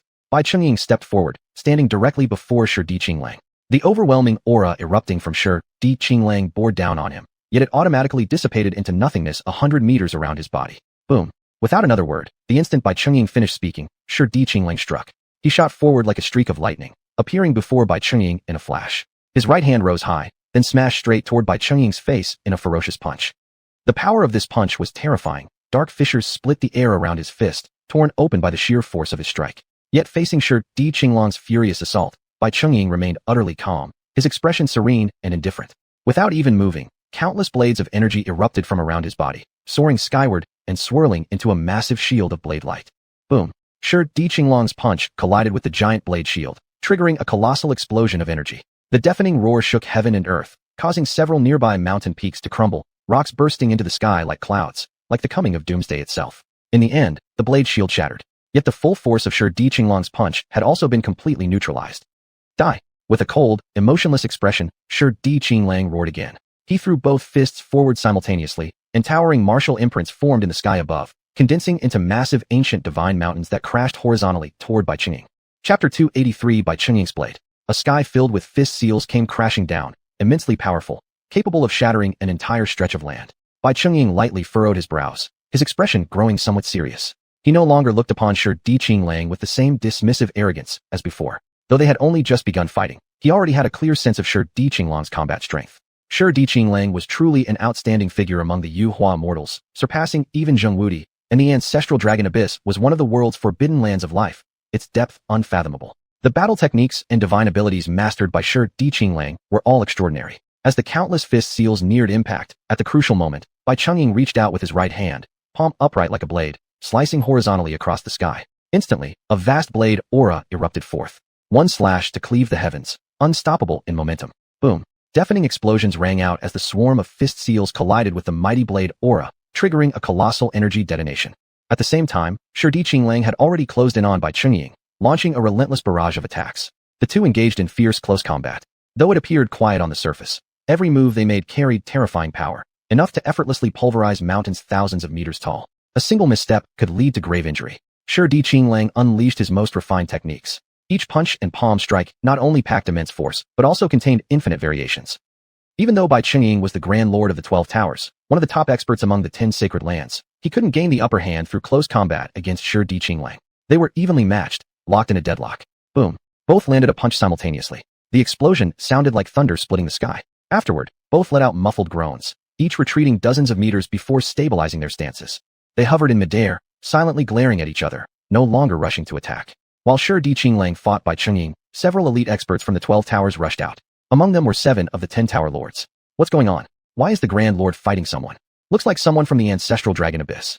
The 12 Towers and the Ancestral Dragon Abyss have always stayed out of each other's way. Why would someone from the Abyss come looking for trouble here? To fight the Grand Lord to a standstill, that person from the Ancestral Dragon Abyss must be extremely strong. That's because the Grand Lord hasn't used his full strength yet. The members of the 12 Towers whispered amongst themselves while watching from a distance. The 7 Tower Lords moved forward, ready to assist Bai Chungying against Shi Qinglang, but Bai waved them off, signaling for them not to interfere. As for Shi Qinglang, he remained completely calm throughout. The arrival of the 12 Towers experts didn't bring him even a shred of fear or hesitation. Shi Xuanxia and the other two who had come with Shi Qinglang wore solemn expressions. In their hearts, Shi Qinglang was a battle-crazed warrior with fearsome combat power, but they still didn't believe that even he alone could withstand a joint assault by the elites of the 12 Towers. Yet neither Shi Qinglang nor Bai Chungying seemed affected by the changing circumstances. They continued to face each other in silence. At this moment, the two saw only one another. Nothing else mattered. During this standoff, the aura radiating from both kept escalating steadily. The killing intent between them continued to rise. As time passed, the murderous aura finally reached its peak. Kill. With a low roar, Shi Qinglang broke the tension first, dashing forward like a peerless divine king soaring into the void, his speed instant, like lightning ripping through the sky, as he launched himself toward Bai Chungying and unleashed an immensely powerful technique. Blue Wolf Battle Decree. 10,000 wolves shatter the sky shadow. Shi Qinglang trembled. Vast spiritual power exploded outward from his body, forming countless wolf shadows that surged forward. Tens of thousands of wolf shadows soared across the sky, an awe-inspiring spectacle. Each shadow carried terrifying might. Even a mountain thousands of meters high would be shattered instantly upon impact, with just dozens of these shadows. One could only imagine the devastation caused by nearly 10,000 such wolf shadows colliding at once. Howl! Howl! Howl! At this moment, the entire heavens and earth echoed with overwhelming wolf cries. What an incredible move. This is a supreme battle art that merges fighting spirit with spiritual energy. The stronger the battle will, the greater the power. And this man from the Ancestral Dragon Abyss possesses terrifying battle intent. The 7 Tower Lords watching from the Xianxia were shaken by Shi Qinglang's deadly technique. Though they too were Yuhua immortal cultivators, none dared claim they could block such a devastating attack unscathed. Yet at this very moment, facing the onslaught of 10,000 wolf shadows, Bai Chungying remained calm and composed, not showing the slightest hint of concern. On his body, a surge of blade intent was rising. This blade intent was like dawn splitting through darkness, giving off an unstoppable sensation. Gradually growing more imposing, the blade intent actually coalesced into a tangible blade aura around Bai Chungying, shooting straight up into the sky as if carving a rift across the heavens themselves. At this moment, everyone present felt a profound tremor deep within their souls. Kill immortal. Bai Chungying softly uttered 2 words. Then, raising his right hand high, he slashed downward fiercely, and the towering blade aura that had pierced the sky now descended with crushing force. The blade aura fell, its power terrifying beyond measure. The tens of thousands of wolf shadows charging toward Bai Chungying disintegrated instantly upon even slight contact with the blade. Pooh! Innumerable wolf shadows dissipated under the slash of the blade aura. Originally lunging at Bai Chungying, Shi Qinglang was struck as if hit by heavenly thunder, his body flying backward like a broken kite. He spat a large mouthful of blood, which bloomed in midair like a crimson flower. "My lord, you will pay a heavy price for your actions today," Shi Qinglang said resentfully. Before his body even touched the ground, he activated a special movement technique, instantly taking xianxia and the other 2 away with him as they fled into the distance. Bai Chungying frowned slightly, but did not stop Shi Qinglang's escape. "Lord Grandmaster, are you alright?" Xuanhuan snapped back to awareness and quickly stepped forward to ask. "Huh?" Bai Chungying laughed lightly. "Of course I'm fine." At this point, the 7 tower lords who had been observing also approached, asking Bai Chungying what exactly had happened. When they learned the full story, they all looked at Xuanhuan in astonishment. Never thought our junior brother would actually be from the Shi clan. But just then, Xuanhuan came rushing out in panic from the 12th tower. Chapter 284, Journey to the 10,000 Great Mountains. "Master." Xuanhuan rushed over to Xuanhuan, panic in his voice. "Xiaobai is in trouble." "What happened?" Xuanhuan asked urgently. "I'm not sure exactly, but its life force is fading rapidly. It might not last much longer," Xuanhuan replied. "Then take me to see it, now." Xuanhuan's expression darkened as he quickly followed Xuanhuan back to Red Dust Tower. Xiaobai had been by Xuanhuan's side for several years now, and they shared a deep bond. Naturally, Xuanhuan was deeply worried about its well-being. Inside the wooden house at Red Dust Tower, Xiaobai lay unconscious on the bed, its vitality draining away fast. Xuanhuan pulled out several high-grade life-restoring herbs, refined them into pure medicinal energy, and injected it into Xiaobai's body. Yet even then, there was no sign of improvement. "Let me take a look." At that moment, Bai Chungying appeared inside the room. "Thank you, Grandmaster," Xuanhuan said hurriedly, stepping aside. Bai Chungying stepped forward, sending a surge of spiritual energy into Xiaobai's body to examine its condition. "You truly have rare fortune, little junior brother. This is a pure-blooded 9-tailed celestial fox," Bai Chungying said after a moment. "In truth, this fox should have died long ago, for it lacks a demonic core. However, a unique energy has been sustaining its life all this time. Now, that energy has finally been exhausted, hence, this state." As a feathered immortal, Bai Chungying quickly understood the root cause of Xiaobai's current crisis. "Grandmaster, I beg you, please save it," Xuanhuan pleaded. "I can only temporarily seal its spirit, preventing further deterioration. To fully restore it, we must recreate its demonic core," Bai Chungying said after a brief pause, his brow furrowed. "Recreate its demonic core." Xuanhuan's expression turned grave. He had read fragments about demon clans in ancient texts before and knew how crucial a demonic core was to any demon. Such a thing wasn't impossible, but recreating a demonic core required 2 things: a cultivator at the level of a feathered immortal, and an immaculate demonic core. An immaculate demonic core came from a mineral known as demon crystal source stone, which could only form within a demon vein after absorbing 1,000 years of sun and moon essence. Rare as the stone itself was, finding one that had already spent a millennium absorbing celestial energies in a demon vein was next to impossible, an unimaginable stroke of fate. Thus, the difficulty of recreating a demonic core was obvious. "Little junior brother, go to the 10,000 Great Mountains.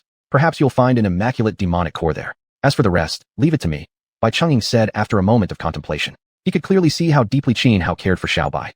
Agreed. Without hesitation, Xuanhuan made his decision immediately. Though he was now targeted by the Shi clan, and his priority should have been strengthening his cultivation to face them, he chose saving Xiaobai above all else. The 10,000 Great Mountains are extremely dangerous. They are home to many ancient ferocious beasts and birds of prey, and also inhabited by Wu tribes and demon clans. "Be cautious," Bai Chungying warned solemnly. With his own cultivation, Bai Chungying could have reached the mountains faster and found the core more easily. But he had pressing matters to attend to and couldn't spare the time. Moreover, although he had repelled the Shi Azure Wolf earlier, the Shi clan's stance made clear they wouldn't let this go so easily. The Shi clan was one of the world's forbidden life zones, its heritage and strength far surpassing the 12 towers. If they launched an assault, the 12 towers would be in grave danger. For these reasons, the top-tier forces of the 12 towers couldn't leave their base at such a critical time. Hence, the task of retrieving the immaculate demonic core from the 10,000 Great Mountains could fall only upon Xuanhuan. Besides, Bai Chungying believed this journey would serve as a trial for Xuanhuan's growth. Though perilous, the 10,000 Great Mountains wouldn't pose a fatal threat to someone of Xuanhuan's status. As a supreme realm cultivator and a prominent figure within the 12 towers, he should be able to protect himself. Recently, Xuanhuan had gained great fortune in the Qingcheng mountain-blessed land, advancing his cultivation further into the supreme realm. Originally, he planned to stay quietly within the 12 towers for some days, to rest, and to wait for Ning Bailing to emerge from her seclusion. After 5 years of companionship, he held genuine affection for senior sister Ning Bailing. But he hadn't expected the shitty clan to target him, and now with Xiaobai in crisis, he had no choice but to abandon his plan of waiting at Red Dust Tower. Instead, he decided to head straight for the 10,000 Great Mountains in search of the immaculate demonic core. He shared good relations with Long Aoyan and Long Aoxue, and since they were both holy sons of the demon clan, this connection might help him locate the core more swiftly within the vast wilderness. Of course, Bai Chungying had also mentioned that going to the 10,000 Great Mountains was merely a matter of chance. They weren't guaranteed to find an immaculate demonic core. An immaculate demonic core was something one could only encounter by sheer fortune. It wasn't something attainable through effort alone. It depended entirely on luck. After resting at Red Dust Tower for one night, Xuanhuan set off toward the 10,000 Great Mountains the next day, accompanied by Li Wangyu. The 10,000 Great Mountains stretched across the boundary between Nanling and Zhongzhou. To travel from Zhongzhou into Nanling, one had to cross straight through these vast mountains. It was precisely because of the 10,000 Great Mountains that Zhongzhou had failed in multiple invasions of Nanling, especially during the founding of the Divine Dynasty, when the Wu tribes, who once vied for supremacy, were defeated by the Imperial Army. They retreated deep into the 10,000 Great Mountains. For thousands of years since, the Divine Dynasty had launched several campaigns aiming to eradicate the Wu tribe completely, yet all ended in failure. The mountains were not only harsh and labyrinthine in terrain, but also inhabited by countless ancient ferocious beasts and birds of prey. Moreover, the demon clans often allied themselves with the Wu tribe. Thus, the 10,000 Great Mountains had remained a thorn in the side of the Divine Dynasty for millennia. What made it worse was that the Wu tribe residing within didn't remain passive. They even initiated several counterattacks, once advancing so close that they nearly reached the divine capital itself. Additionally, the arcane and sinister cultivation techniques practiced by the Wu tribe instilled great fear in the imperial family. These arts had led to multiple royal bloodbaths throughout history, events later known as the calamity of witchcraft and poison. Xuanhuan had two possible routes from the 12 towers into the 10,000 Great Mountains. One was crossing the sea of demons and monsters between Nanling and the eastern wasteland. The other was passing through Zhongzhou, entering via Jingyao City on Zhongzhou's border. The sea of demons and monsters was extremely perilous. More critically, deep within it lay the Nether Sea, one of the world's forbidden life zones. For these reasons, Xuanhuan abandoned the idea of traversing the sea and decided instead to enter through Jingyao City on Zhongzhou's border. It took nearly 10 days for Xuanhuan to reach Zhongzhou territory, and another 3 days to arrive at Jingyao City. Stepping into Jingyao City, he saw rows of tightly packed buildings and bustling streets crowded with people and traffic, an impressive scene of prosperity. Just as Xuanhuan was preparing to find an inn for the night and gather information about the 10,000 Great Mountains, sudden commotion broke out on the street. A group of soldiers clad in black armor, riding saber-toothed gray wolves, marched past, escorting several prison carts. Chapter 285, Battle in Jingyao City. The appearance of the soldiers riding saber-toothed gray wolves triggered a crowd of onlookers lining the streets, their gazes filled with awe and wariness. These soldiers were no ordinary troops. Each exuded an aura so oppressive it seemed to cut through the air. Clearly, they were battle-hardened elites. Inside the several prison carts they escorted were men and women alike, their faces and bodies marked with various tattoos, some ancient totems, others depictions of flowers, plants, insects, fish, snakes, scorpions, and toads. What's going on? Who are these people the Demon Suppression Army has captured? You must be new to Jingyao City. Don't you recognize the Wu clan? The Wu clan has grown increasingly audacious in recent years. Fortunately, we have the Demon Suppression Army. Otherwise, countless innocents would already be suffering. Don't worry. Their arrogance won't last much longer. A relative of mine in the divine capital wrote me recently. The Emperor Ming has made up his mind to eradicate the Wu clan and launch a campaign against the Southern Ridge. War is inevitable. As the soldiers atop their saber-toothed wolves marched the prison carts down the street, the surrounding crowd broke into murmured discussions. Xuanhuan stood among them. After a mere glance at the prisoners inside the carts, he turned to enter a nearby and behind him. He had come to the 10,000 Li Great Mountains for the Heart of Filth. The feud between the imperial court and the Wu clan held no interest for him. Yet as he turned, he suddenly furrowed his brows and stopped in his tracks. My lord, what's wrong? Li Wangyu, noticing Xuanhuan's change in expression, quickly asked. Xuanhuan didn't answer. Instead, he looked up and saw over a dozen men and women standing atop a tall building in the distance. Like the captives in the prison carts, each of these figures bore distinctive tattoos across their bodies. Clearly, they too belonged to the Wu clan. Just as Xuanhuan noticed the group on the rooftop, one of them, a young girl, the youngest among them, pulled out a flute and began to play. The flute sound was sharp and piercing, erupting suddenly and startling many. Before anyone could protest, all except the flute-playing girl leapt from the rooftop in a sudden dive, their target clear, the prison carts guarded by the few demon suppression soldiers below. Enemy attack. The demon suppression soldiers reacted swiftly, immediately forming a simple formation to encircle and protect the carts. But the prisoners inside, upon seeing the figures descending from above, did not show joy. Instead, their expressions twisted with panic. They thrashed violently, screaming in desperate cries. Yet some kind of seal had been placed upon them. Though they could scream, their voices came out garbled, unintelligible. The people on the street froze in shock, especially commoners, who without hesitation scattered like frightened birds and beasts. Great heavens! What is happening? How dare the Wu clan appear so openly in Jingyao City?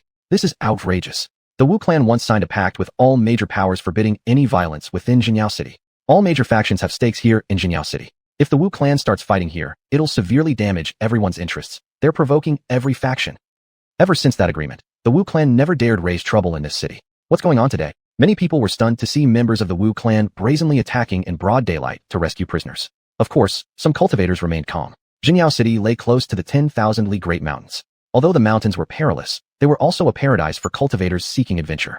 Thus, after Jingyao City was established, a pact was signed between the great powers, the Wu clan, and the imperial court. No cultivation-related combat was permitted within the city. Because of this, despite being merely a frontier town of the divine capital, Jingyao City had prospered greatly. The dozen or so figures plummeted downward with ferocious momentum, like tigers descending from the mountain. Almost all had reached the peak of physical cultivation. Among them, one man and one woman had even attained the level of spirit pass. The demon suppression soldiers were formidable too, forming a coordinated formation with balanced offense and defense. Yet none among them had reached the spirit pass realm. When the two spirit pass cultivators attacked, they shattered the formation almost instantly. Though reinforcements from the demon suppression army soon arrived in waves, by then, swarms of venomous creatures emerged onto the ground. Scorpions, centipedes, snakes, all drawn by the flute played by the girl on the rooftop. Though well-trained, the demon suppression army struggled against thousands upon thousands of poisonous creatures. In moments, the entire street erupted into chaos. Daring Wu clan, how dare you cause havoc in Jingyao City? You seek death. At that moment, a cold shout rang out. A man clad in silver armor appeared in the sky. With a mere flick of his hand, he thrust his palm toward the prison carts. Raging spiritual energy surged forth, forming a colossal palm imprint that descended fiercely upon the male and female cultivators at the Spirit Pass realm. The man and woman's faces twisted in alarm. Though they instantly activated their defensive techniques, they were still crushed under the overwhelming force of the giant palm. Their bodies exploded violently, turning into two clouds of blood mist. The man in silver armor was far too powerful. He was a transcendental expert. On the tall building, the young girl witnessed the destruction of the two Spirit Pass cultivators, her expression shifting dramatically. At the same time, a chilling killing intent flashed in her beautiful eyes. Her fingers danced across the flute, producing a sharp, piercing note that formed countless razor-sharp blades swirling around her. With a sudden tremor in midair, these deadly blades shot forward all at once, aiming directly at the man in silver armor. Yet the man merely let out a cold snort. Raising his hand, he threw a punch. A magnificent fist imprint erupted forward, shattering the incoming blades one by one, then slammed directly into the girl on the rooftop. The flute in the girl's hand instantly turned to dust. She let out a piteous cry, spewing a large mouthful of blood as her body flew backward like a broken kite, plummeting from the towering building. Meanwhile, with the deaths of the two Spirit Pass cultivators, the Demon Suppression Army immediately gained absolute dominance. They tightened their formation and swiftly eliminated the remaining few men and women. Inside the prison carts, the captives watched this scene unfold, their eyes wide with fury and anguish. Then, determination burned in their gazes. Each activated a unique technique, countless black runes spreading rapidly across their faces. With a loud explosion, all the prisoners burst apart. Their flesh and blood transformed into 1-meter-long black arrows that shot up into the sky, hurtling directly toward the man in silver armor. The armored man had originally intended to capture the injured girl he'd struck down, but suddenly sensing the incoming black arrows, his expression shifted sharply. Not daring to underestimate them, he instantly abandoned his pursuit, activated his defenses, and focused all his strength on blocking the flying black projectiles. Chapter 286 Xianhuan's Plan. Boom. A deafening explosion echoed through the air as the silver-armored man was struck by several black arrows, triggering a massive energy blast. In an instant, surging waves of black energy engulfed the man clad in silver armor. The few individuals inside the prison cart were no weaklings in cultivation, but seals had been planted on their bodies, suppressing their powers. Yet at the critical moment, they spared no cost and activated a forbidden technique to save the flute-playing girl. Even though the silver-armored man was an extraordinary being, he still suffered grave injuries under the combined assault of that forbidden art unleashed by the captives. When the churning black energy finally dissipated, everyone saw that the man in silver armor had been wounded, his armor shattered, his body covered in grotesque gashes, blood gushing out continuously, leaving him battered and disheveled. Huff, huff. The silver-armored man bent over, panting heavily, his expression filled with lingering fear. He never expected the captives to possess such a means. If not for activating several exceptionally powerful defensive artifacts at the last second, absorbing most of the destructive force, he would likely have perished. Though injured, however, he did not abandon his pursuit of the flute-playing girl. In a flash, his figure shot forward like a meteor cutting across the sky, chasing after her relentlessly. The battle on the street had already ended. The Demon Suppression Army was simply too overwhelming. Once deprived of the attacks from the myriad poisonous insects summoned by the girl, the dozen or so men and women who had stood beside her were easily slaughtered. Thick, pungent blood spilled everywhere. The gruesome scene was shocking to behold, so much so that many bystanders felt extremely uneasy, some even vomiting on the spot. Of course, these were mostly ordinary people. To cultivators, this was merely a small incident. Xuanhuan, however, had already vanished from the crowd. When the flute-playing girl began falling from the sky, he muttered something to Li Wangyu and immediately rushed toward the spot where she landed. Using an extremely profound movement technique, Xuanhuan moved swiftly. Even though the streets were packed with onlookers, making passage nearly impossible, he slipped through the crowd effortlessly and advanced at astonishing speed toward the girl's landing site. Judging by appearance alone, the flute-playing girl clearly held an exceptional status. Xuanhuan was planning to enter the 10,000 Great Mountains in search of the Heart of Filth. Having a guide would make things far easier. For thousands of years, the witch tribe had resided deep within the 10,000 Great Mountains, making a member of the tribe the ideal candidate for such a role. And if this guide happened to be someone of high standing within the tribe, all the better. That was why, the moment the silver-armored youth wounded the girl, Xuanhuan immediately made his move, dashing toward her fall location with the intent to rescue her and enlist her as his guide to locate the Heart of Filth. As for Long Outyin and Long Xiaoxue, the brother and sister of the demon race, they were inhabitants of the southern ridges beyond the 10,000 Great Mountains. Although demons were also familiar with the 10,000 Great Mountains, their primary dwelling lay behind it. Plus, seeking help from Long Outyin and Long Xiaoxue meant first traveling to the Undying Mountain. The Undying Mountain was one of the 10 sacred lands, its internal factions deeply intertwined and exceedingly complex. Although Long Outyin and Long Xiaoxue were holy disciples of the demonic race, within the Undying Mountain, the demon race wasn't ruled solely by their dragon blood lineage. There were also several other imperial bloodlines of great demon emperors. This was exactly the kind of problem Xuanhuan had contemplated ever since arriving at the 10,000 Great Mountains. By now, he was something of a well-known figure. If he rashly traveled to the Undying Mountain to seek their aid, he might easily get entangled in the power struggle among the different demon emperor bloodlines. Moreover, he suspected that Xiao Bai had intricate ties to the demonic clans of the Undying Mountain. After all, the nine-tailed celestial fox was an exceptionally mysterious existence. Thus, he had long ago decided in his heart, unless absolutely necessary, he would not go to the Undying Mountain to ask for help from Long Outyin and Long Xiaoxue. Originally, he had been worried about entering the 10,000 Great Mountains without a proper guide. Then fate brought about the clash between the Demon Suppression Army and the Witch Tribe. Naturally, he couldn't let such a perfect opportunity slip away. To avoid drawing attention, Xuanhuan chose not to fly through the air. Still, thanks to his profound movement art, his speed remained extraordinary. As he passed through the crowd, people could not even catch sight of his form, only feeling a sudden gust of wind brushing past them. Soon, Xuanhuan arrived at the place where the flute-playing girl had fallen, but he didn't see her there, only a pool of blood on the ground. Without hesitation, he followed the trail of blood. Before long, Xuanhuan spotted the girl in a narrow alleyway. She lay unconscious on the ground, her breath faint and feeble. Xuanhuan quickly approached and knelt beside her. But just as he reached out to check her condition, the girl abruptly launched a counterattack against him. The flute-playing girl suddenly leapt up from the ground. With a flick of her right hand, several dark projectiles shot toward Xuanhuan. Xuanhuan instantly recognized them. Those dark specks were actually centipedes. Without making a single move, he simply released a burst of spiritual energy outward, causing the centipedes to explode midair, dissolving into a mist of blood. Who are you? The flute-playing girl executed a backflip, quickly creating distance between herself and Xuanhuan, asking with intense vigilance. She had been severely wounded by the silver-armored man earlier and couldn't flee far. Therefore, she chose to forcibly suppress her injuries, lying motionless on the ground to lure the silver-armored man in, planning to launch a deadly ambush and finish him off. She fully understood that the man in silver armor was merely an extraordinary being, and having already been seriously injured by the forbidden technique unleashed by the prisoners inside the cart. Facing her assassination attempt, even if the silver-armored man managed to react in time and save his life, he would still suffer devastating wounds. At that point, at the very least, she could choose to die alongside him. But now, she realized that the one chasing her wasn't the silver-armored man at all, and worse, her sneak attack had failed completely. The one who saved your life. Xuanhuan didn't show any anger over the girl's attack. He spoke in a calm, indifferent tone. Just then, a figure descended from the sky, the silver-armored man, arriving in hot pursuit. Qiyu, you can't escape anymore. After landing, the silver-armored man fixed his gaze directly on the flute-playing girl. As for Xuanhuan, though he noticed him, he paid no mind, because Xuanhuan's aura was completely suppressed, making him appear just like an ordinary person.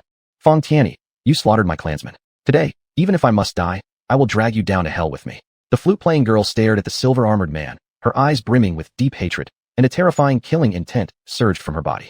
Chapter 287. By what right do you say such things? Foolish enough to drag me down into hell with you? Ha! You truly overestimate yourself, sneered the man clad in silver armor. Even at your peak, you were no match for me. Now, in your current state, by what right do you utter such words? His name was Feng Tianyi, one of the 10 commanders of the Demon Suppression Army. The Demon Suppression Army was led by Jinyao Marquis, one of the 3 great martial marquises of the Divine Dynasty. As for the flute-playing girl, her name was Qiyu, a trusted aide to Xuanhuan, the witch clan's holy maiden. A few days prior, Feng Tianyi had already clashed with Qi Yu and her companions, capturing several who were traveling with her. Afterward, he deliberately set up today's trap to lure Qi Yu into walking straight into his grasp. Capturing Qi Yu would give him leverage to negotiate with Xuanhuan, the holy maiden of the witch clan. If successful, this feat would earn him tremendous merit, winning him recognition and rewards from Jinyao Marquis, and ensuring a brilliant future ahead. Humph! Qi Yu snorted coldly. Her right hand formed a seal, and instantly, swarms of venomous creatures emerged all around the alley. Scorpions, centipedes, snakes, and more. Yet Feng Tianyi merely glanced over indifferently, unimpressed. To ordinary humans, such venomous beasts might be deadly, but to cultivators, their threat was limited. And as a transcendental being himself, he certainly held no fear for these scorpions, centipedes, and snakes that Qi Yu summoned through peculiar techniques. Qi Yu, I advise you to surrender now. It'll save you pain. Rest assured, I won't take your life, Feng Tianyi said calmly. But if you resist desperately, while I won't kill you, I won't mind crippling you instead. Save your words. Qi Yu's face darkened. She glared murderously at Feng Tianyi, yet didn't let her guard down against Xianhao. Unlike Feng Tianyi, she had just witnessed Xianhao's prowess firsthand. In her eyes, Xianhao seemed even stronger than Feng Tianyi at his prime. Still, she refused to wait passively for death. Ultimately, she chose to launch a full assault directly at Feng Tianyi. Originally sent by Xuanhuan on a mission to infiltrate Jinyao City and gather intelligence about the Divine Dynasty's plans to invade the 10,000 Great Mountains, her identity had been exposed, resulting in the capture of everyone accompanying her, while she barely escaped alone. Rather than retreating back to the 10,000 Great Mountains, she rallied over a dozen members of the Witch Clan to devise a plan to rescue those captured. But once again, she fell into a trap. Not only did she fail to rescue them, she'd also lost the lives of over a dozen more clansmen.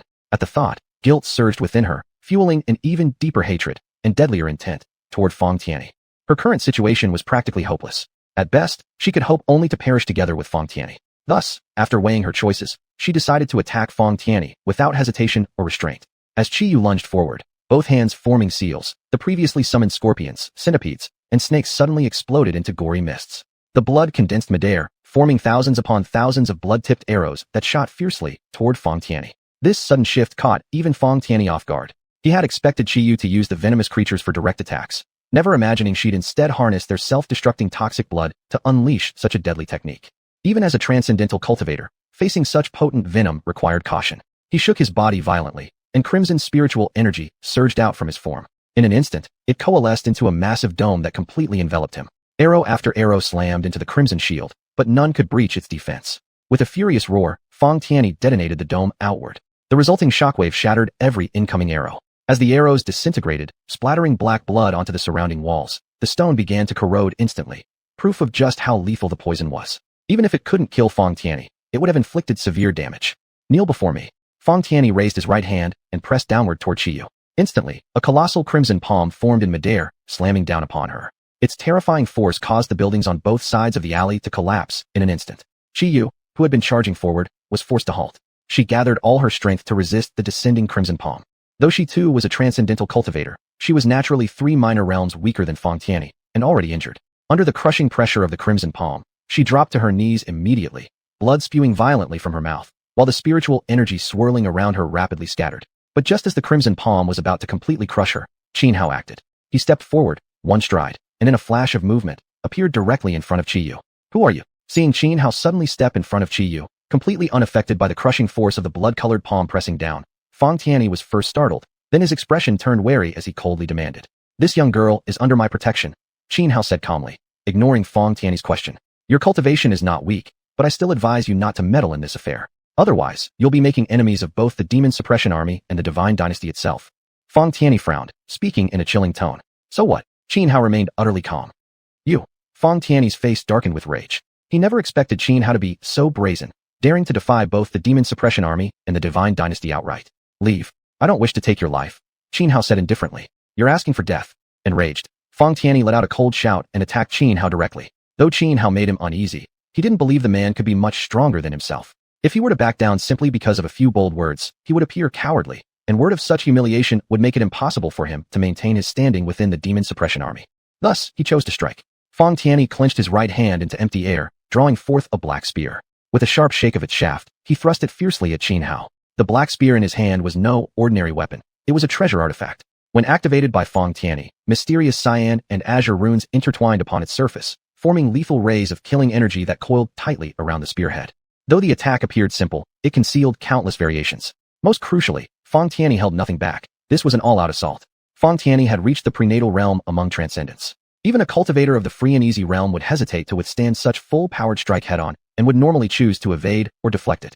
Yet Xianhao did not attempt to dodge at all. He stood firm like Mount Tai, unmoving, until the very instant the spear point nearly pierced him. Only then did he raise his right hand, using just his index and middle fingers to clamp down on the tip of the spear. Chapter 288, I don't want to kill anyone. Get lost. Xianhao used only 2 fingers to clamp down on the spear tip, leaving Feng Tianyi utterly stunned. That attack of his just now was powerful enough to force even a transcendent at the free and easy realm to retreat. Could it be that Xianhao was stronger than a free and easy expert? Was he perhaps a sovereign? But Feng Tianyi quickly dismissed the thought. Xianhao's aura radiated vigorous vitality and youthful energy. He was certain Xianhao was a young man under 30, much younger than himself. Although Feng Tianyi appeared to be a youth, his true age had already exceeded 100 years. Even so, reaching the innate realm by 100+ years still marked him as a genius cultivator. Precisely because of his great potential, he had become the commander of the Demon Suppression Army and earned the deep trust of Marquis Xianhao. He couldn't believe that someone as young as Xianhao could have possibly entered the sovereign realm. Moreover, although the 10,000 Great Mountains were a paradise for cultivators to train and take risks, most who came here were merely at the divine ability realm. Transcendents were already rare, let alone sovereign-level experts. Sovereigns were considered top-tier powerhouses in the mortal world. Beings of such rank seldom ventured into places like the 10,000 Great Mountains. Yet what had just happened? The fact that Xianhao stopped his spear with only 2 fingers was undeniably real and right before his eyes. Who exactly are you? Interfering with me means opposing the divine dynasty.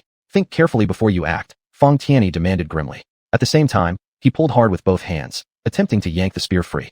But no matter how much strength he exerted, the long spear remained completely motionless. Boom. Without further words, Xianhao suddenly twisted his 2 fingers. The spear shaft snapped cleanly in half. This sight left Feng Tianyi dumbfounded. To break a treasure-grade long spear using nothing but 2 fingers. This was simply too terrifying.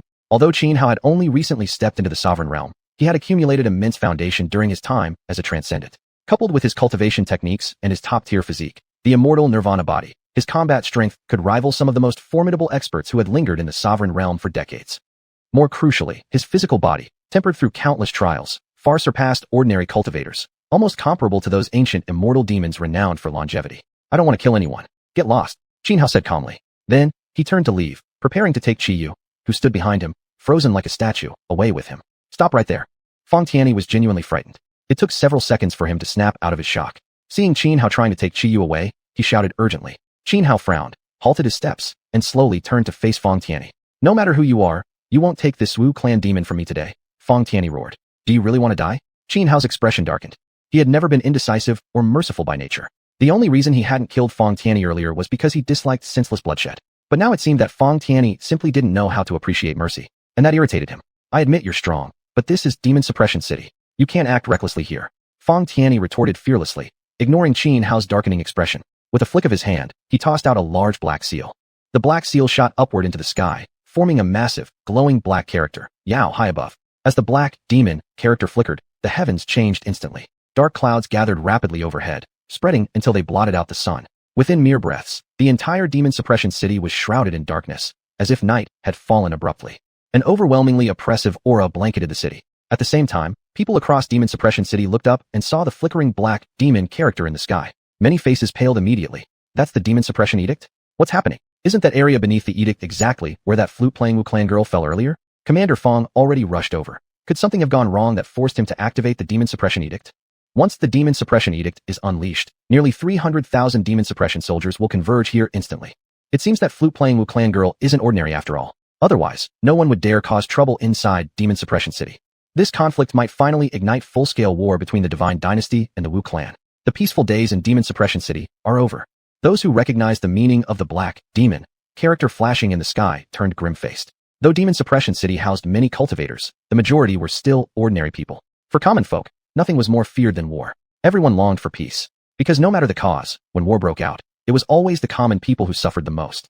In the alley, Xianhao looked at Feng Tianyi, his eyes narrowing as a murderous aura surged forth. But facing the chilling killing intent emanating from Xianhao, Feng Tianyi remained calm and unafraid. Though he didn't know exactly what realm of cultivation Xianhao had reached, he was certain he stood no chance against him. To kill him would be nothing more than a flick of the finger for Xianhao. That didn't mean, however, that he would back down. He was a soldier. Protecting his nation and safeguarding his homeland was his sacred duty. The imperial court had already issued orders to go to war with the Wu clan. Under these circumstances, there was no way he could allow Qiyu, sent into Demon Suppression City to gather intelligence, to leave. Even if he didn't believe she'd obtained any valuable information, what if she had? Thus, in order to capture her, he was willing to give his life without hesitation. At that very moment, Xianhao sensed two powerful auras approaching rapidly, one from the east, one from the south of Demon Suppression City, each no weaker than Feng Tiany's. Even more, a third presence, vastly stronger than Feng Tiany, had awakened at the city's center. Let's go. Though deeply irritated by Feng Tiany, and even harboring the thought of killing him, Xianhao hesitated, then decided against it. He turned, placed one hand on Qi Yu's shoulder, and prepared to flee with her in tow. But just then, Feng Tiany clasped his hands into seals and activated a secret technique, suppressing demonic chains. With a thunderous shout, Feng Tiany slammed his hands downward. Vast waves of spiritual energy surged, condensing into countless chains that crisscrossed through the air like a cage, sealing Xianhao and Qi Yu inside.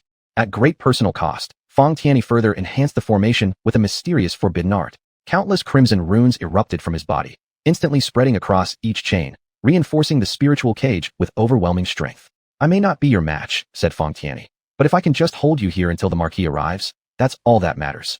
I originally intended to spare your life, Xianhao said coldly, but since you insist on courting death, fine. I'll grant it to you. His gaze hardened as he raised his right hand, forming a sword finger. With a sweeping motion, a blinding slash of sword chi lashed out, tearing straight through the cage of chains. There was simply too great a gap in strength between Feng Tiany and Xianhao. Even at the cost of immense strain, the forbidden technique he unleashed couldn't restrain Xianhao for long. The chains of spiritual energy, wreathed in crimson runes, were utterly shattered, snapped into pieces, disintegrating and dissolving, in a single stroke from Xianhao's casual sword intent. The backlash sent even greater agony through Feng Tiany's already ravaged body. With a loud wah, he spat out a gush of blood, his face instantly turning deathly pale. He staggered back dozens of steps before finally stabilizing himself. Kill! Ignoring his injuries, Feng Tiany roared and charged toward Xianhao once more. No matter what, he had to stop Xianhao from leaving. Xianhao narrowed his eyes, gaze icy and sharp. He showed no mercy. Since Feng Tiany refused to know his limits, Xianhao would no longer hold back. Raising his right hand, fingers pointing skyward like a blade, an overwhelming surge of sword aura pierced the heavens, cleaving apart the clouds above. Without flourish or pretense, he swept his fingers downward, sending forth a colossal arc of sword energy that cut across space itself. Feng Tiany didn't even have time to react or defend. The moment the sword beam struck him, he was torn apart into a mist of blood. Watching Xianhao casually slaughter Feng Tiany, Qi Yu stood nearby with wide eyes, her beautiful face twisted in disbelief. Feng Tiany was a numinous birth expert, a mighty warrior. Even wounded as he was, being killed so effortlessly by a mere gesture should have been impossible unless one possessed supreme sovereign realm cultivation. You dare kill my Zhendao army general? You're signing your own death warrant. Just as Xianhao slew Feng Tiany, a powerful presence hidden within the Zhendao Marquis residence abruptly awakened. A man clad in purple battle armor shot through the sky like a meteor, arriving swiftly on the scene. His cold gaze locked onto Xianhao as he spoke. Without waiting for a reply, the man formed seals with both hands and slammed them down. A terrifying beam of light erupted from the sky, striking downward like thunder. Unfazed, Xianhao simply walked forward, unhurried, directly toward the man in purple armor. His physical body was too strong.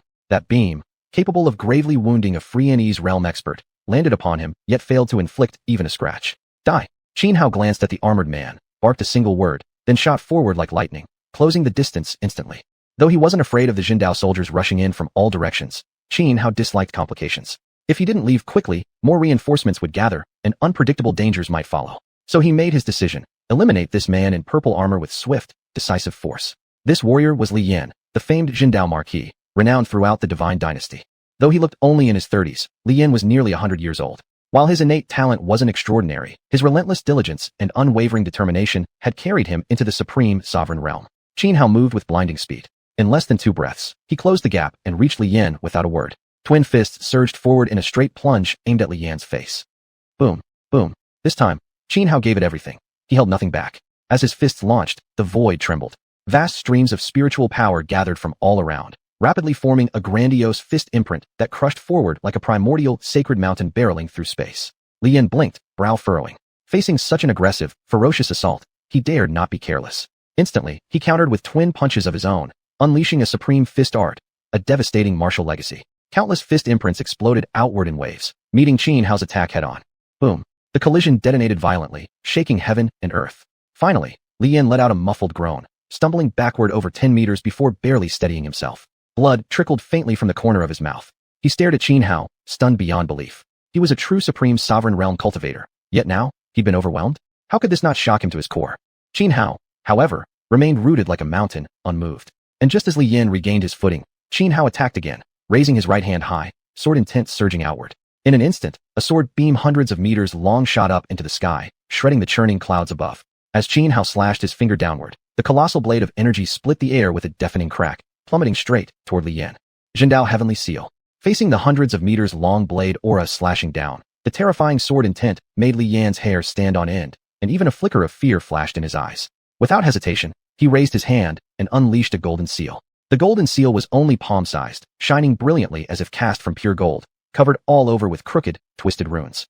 Once released by Li Yan, the runes upon the seal blazed to life, radiating an overwhelmingly menacing aura. This golden seal was no ordinary artifact. It was a Tao instrument, further empowered by the Divine Dynasty's national fortune. Under Li Yan's full power, the golden seal trembled in midair, summoning a surging torrent of golden energy that rushed outward, colliding head-on with the descending, hundreds of meters-long sword beam. Boom!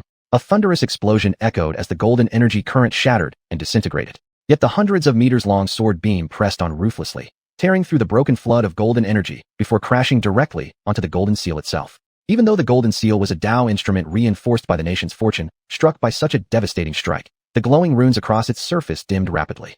Still, the sheer power of the colossal sword beam was completely extinguished upon impact. Due to spiritual resonance, Li Yan let out another muffled groan. At that very moment, two more powerful presences arrived, exactly the other two of the Zhendao army's three supreme commanders. Seeing Li Yan being overwhelmed by Xianhao, the newly arrived pair wasted no time. Without hesitation, they launched immediate attacks against Xianhao. One came from the left, one from the right, both unleashing their most lethal techniques as they charged toward him. Xianhao remained calm and unperturbed, not a trace of panic in his eyes. With a mere wave of his right hand through empty space, he grasped the 9,000 zhong.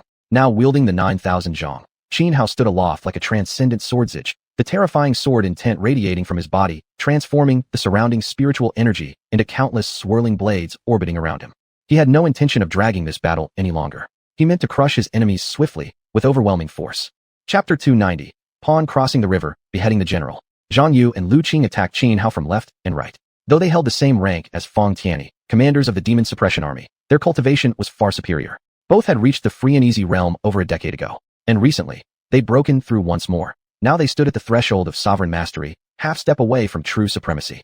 Faced with Zhang Yu and Lu Qing's fierce assault converging from both sides, Xianhao swept his 9,000 zhong sword horizontally. Instantly, countless sword beams erupted outward. Layer upon layer of sword energy surged forward like towering tsunami waves across an enraged sea. Boom! With a deafening explosion, the overwhelming sword chi not only shattered the offensive techniques launched by Zhang Yu and Lu Qing, but also sent them rapidly retreating under its relentless pressure. Despite activating defensive measures the instant they sensed danger, their defenses were still partially pierced. Blood sprayed from multiple wounds across their bodies, making their retreat appear chaotic and pitiful. Li Yan's eyes narrowed sharply, glinting with cold, murderous intent. Xianhao's strength exceeded his expectations, but he had no intention of letting Xianhao escape. As a marquis entrusted with guarding a vast territory, he was clearly no ordinary man. Even though Xianhao displayed terrifying combat power, Li Yan believed that as long as the main force of the Demon Suppression Army arrived and formed battle formations, they could definitely annihilate him. At this thought, he quickly ordered Zhang Yu and Lu Qing. Zhang Yu, Lu Qing, form a formation with me. Trap him here until reinforcements arrive, then cut him down. Yes. Both nodded swiftly and, in perfect coordination, joined Li Yan to establish a simple yet effective triple goldlock formation. The moment it was complete, Li Yan, Zhang Yu, and Lu Qing positioned themselves at 3 cardinal points around Xianhao, enclosing him tightly in the center. Golden spiritual energy surged between them, manifesting into thick chains of light that crisscrossed in midair, forming a cage-like prison. You're seeking death. Xianhao remained completely calm. He cast a contemptuous glance at the formation, let out a light shout, and swung his 9,000 zhong sword, unleashing the sword path he had comprehended. Crossing the river pawn, crushed the elephant. His sword began to move, tracing one ring after another in the air, each loop resembling a blossoming flower. 100 flowers bloomed, dazzling and chaotic, vying for dominance. This magnificent sword technique concealed unimaginably destructive power. The swirling rings swept outward in all directions, as if attempting to tear apart the entire world in one strike. Boom! The rings slammed into the triple goldlock formation. Even when Li Yan activated the demon suppression seal once more, empowering the formation further, it still couldn't withstand Xianhao's blow. With a loud crack, the formation shattered under the continuous impact, one ring after another rupturing the chains, breaking the structure apart, causing it to collapse entirely. Even the demon suppression seal itself suffered grave damage. Numerous talismanic characters inscribed upon it were worn away by the whirling sword rings, and deep gashes scarred its surface. Witnessing this, Li Yan's face turned deathly pale, his heart bleeding inwardly. This demon suppression seal was bestowed directly by the Divine Dynasty's emperor, a Tao artifact, yes, but even more significantly, It had been nurtured within the imperial ancestral temple for nearly a century. Bathed in the dynasty's heavenly mandate, its power vastly surpassed that of ordinary Dao artifacts. Yet now, each of Xianhua's sword rings carved marks into the seal, obliterating vital runes and severely weakening it. The crossing the river pawn sword path comprehended by Xianhua was one that maximized killing power to its ultimate extreme, an art of unparalleled destruction. Had the demon suppression seal lacked the protection of the dynasty's heavenly fortune and merely been a standard Dao artifact, it would have shattered long before this barrage. Having shattered the formation in one strike, Xianhua didn't stop. He pressed his advantage, raising the 9,000 zhang sword again and unleashing another deadly technique toward Li Yin and the others. He knew well that although his current power made victory impossible for even the full demon suppression army should they form battle arrays, it was equally impossible for him to single-handedly wipe them all out. If he stayed longer, he'd be trapped. Though he might eventually break free, the cost would be great. Thus, he had no desire to prolong the fight. Crossing the river pawn, decapitate the general. With a thunderous roar, Xianhua shot into the sky. The terrifying sword chi radiating from his body split the high-altitude clouds asunder, and faintly, a massive fissure appeared in the very heavens. Then, swinging his sword, Xianhua gathered a blade of sword chi nearly 1,000 meters long. With a tremor in the air, it slashed downward at Li Yin and the others. Though primarily aimed at Li Yin, the 1,000-meter-long sword beam also engulfed Zhang Yu and Lu Qing beneath its shadow. The sheer aura of annihilation radiating from that sword chi made their very souls tremble. The demon suppression tower. Li Yan's face turned ashen with shock. He once again deployed the demon suppression seal, and at the same time, his hands formed seals, activating a towering stone pagoda nearly 100 meters high located to the east of Xianhua City. The pagoda began to glow, releasing a vast torrent of energy that surged toward him, reinforcing his body. That pagoda was extraordinary. Its quality far surpassed even that of Dao artifacts. Of course, Li Yin could not fully unleash the pagoda's power. He could only use a secret technique to draw upon a fraction of its might. There were rumors that during the founding era of the dynasty, the first emperor had slain the demon emperor and used this very pagoda to crush the demon emperor's head and suppress it beneath this land. Moreover, a secret method was inscribed upon the pagoda. Anyone within 1,000 li of Xianhua City could invoke a portion of the pagoda's power through the technique recorded on it. However, over centuries of dynastic changes, this secret art had gradually become monopolized by successive imperial clans, and only those tasked with guarding Xianhua City were granted the right to learn it. At the same time, Zhang Yu and Lu Qing each activated their ultimate defensive techniques. Boom. Even with the distant pagoda's power aiding him, Li Yin still couldn't withstand the slash of the nearly 1,000-meter-long sword beam. His defenses were utterly shattered like dry wood before an axe. The entire structure collapsed in an instant. Even the demon suppression seal cracked, riddled with jagged, horrifying fissures. Its talismanic runes eroded away in great swaths. Had it not been for the protection of the divine dynasty's heavenly mandate, the seal would have disintegrated completely. As for the ultimate defensive techniques conjured by Zhang Yu and Lu Qing, they too were obliterated and dispersed under the impact of the 1,000-meter sword beam. Finally, the massive sword beam struck Li Yin and the others directly. Li Yin let out a piteous scream, hurtling backward rapidly. A terrifying sword wound now gashed across his chest, nearly slicing him in two. As for Zhang Yu and Lu Qing, they didn't even have time to cry out. They were crushed into nothingness under the sword beam, exploding into two clouds of blood mist.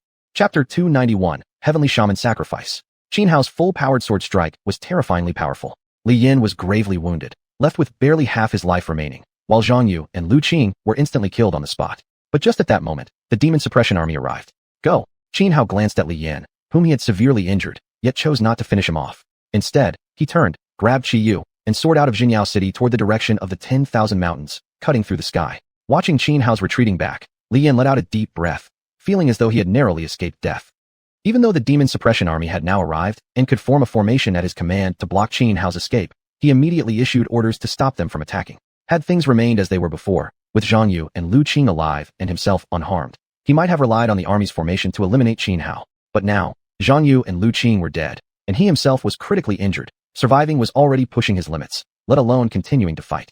Therefore, even with the demon suppression army present and capable of forming a battle array against Xianhua, he believed they would still be no match for him. Especially after witnessing the overwhelming might of Xianhua's ultimate sword strike, a force that had already cast a deep shadow in his heart. He no longer had the courage to stake his life against Xianhua. It wasn't just fear of death that held him back. More importantly, if Xianhua ended up slaughtering the entire demon suppression army, then even as a member of the imperial family, he would likely face severe punishment under the divine dynasty's laws, possibly even endangering his wife and children. Thus, he chose to abandon pursuit. The commotion caused by Xianhua was immense, drawing the attention of nearly everyone in Xianhua City. Li Wanyu naturally witnessed Xianhua's actions as well. When Li Yin first attacked Xianhua, she had been about to intervene, but Xianhua used a secret technique to transmit his voice and stopped her. Now, seeing Xianhua leave Xianhua City with Qiyu, she quickly followed. Inside Xianhua City, although the battle had ended, many spectators still hadn't snapped out of their daze. utterly shaken by the ferocity of the clash. Just who was that young man? How could he possess such incredible strength? Even the Marquis of Demon Suppression couldn't stand against him. He must be a genius from the Witch Clan. Otherwise, why else would he risk so much to save someone from the witches? Can the Witch Clan really produce a talent like this? That seems unlikely. If it's true, then our hopes of completely eradicating the Witch Clan are probably gone. No, witches specialize in witchcraft and curses. Their cultivation techniques tend to be dark, cold, and mysterious. But that youth exuded an overwhelming spiritual energy that was both domineering and filled with noble righteousness. It didn't feel like anything from the Witch Clan. The people of Xianxia City buzzed with discussions about Xianhuan. Meanwhile, outside the city, beside a winding small river, Xianhuan sat cross-legged atop a large boulder, silently waiting. Xiu stood beside him, behaving respectfully and cautiously. Xianhuan's combat prowess earlier had been too terrifying. She feared him deeply. Not long after, Xuanhuan arrived. Let's go. Only after Xuanhuan appeared did Xianhuan rise from the stone and speak. Where are we going? Xiu blinked in confusion and quickly asked. The 10,000 mountains, Xianhuan replied calmly. The 10,000 mountains? What are you planning there? You're not trying to attack my witch clan, are you? I'm warning you. I'll never betray my clan. Thinking Xianhuan intended harm against her people, Xiu's expression changed dramatically, blurting out her words in alarm. Though she looked timid, her tone was firm and resolute. Don't worry. I have no grudge against your witch clan. My name is Xianhuan, a disciple of 12 Towers. I'm heading into the 10,000 mountains in search of the pure demon heart. Xianhuan glanced at Xiu, speaking in a calm voice. I saved you because your witch clan resides within these mountains. You must know them well. I need you as a guide. You're from 12 Towers? Yes. Then that's good. Once she understood Xianhuan's identity, Xiu instantly relaxed. 12 Towers was one of the 10 great sacred lands in the world. Xiu naturally knew of it. Among these 10 great sects, only Yuan Shi Dao sect, Xuanhuan, and Dama Golden Pagoda maintained close relations with the Divine Dynasty. The other 7 had strained relationships with the dynasty. This stemmed mainly from the fact that the Divine Dynasty revered the 3 teachings, which themselves shared intricate connections with Yuan Shi Dao sect, Xuanhuan, and Dama Golden Pagoda. The other 7 sects, however, were excluded by the dynasty and forbidden from recruiting disciples in Zhongzhou. For this reason, the remaining 7 sects were effectively in opposition to the Divine Dynasty. Hence, when Xiu learned Xianhuan belonged to 12 Towers, she finally breathed easy. However, after a moment's thought, she frowned and asked, You just said you came to the 10,000 mountains to search for the pure demon heart? Yes, Xianhuan nodded. Is there a problem? As far as I know, the pure demon heart is extremely rare, but right now, one is about to form. You arriving here at this exact moment seems too coincidental. Xiu pouted slightly as she spoke. Where exactly is this pure demon heart? Xianhuan had been calm until now, but upon hearing her words, his expression abruptly changed. He instinctively reached out, grabbing Xiu by the shoulders and demanding answers. You let go of me. You're hurting me.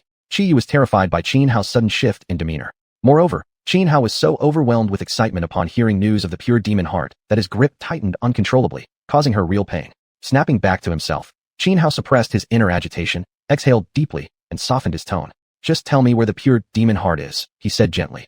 And no matter what your demands are, I'll agree to them.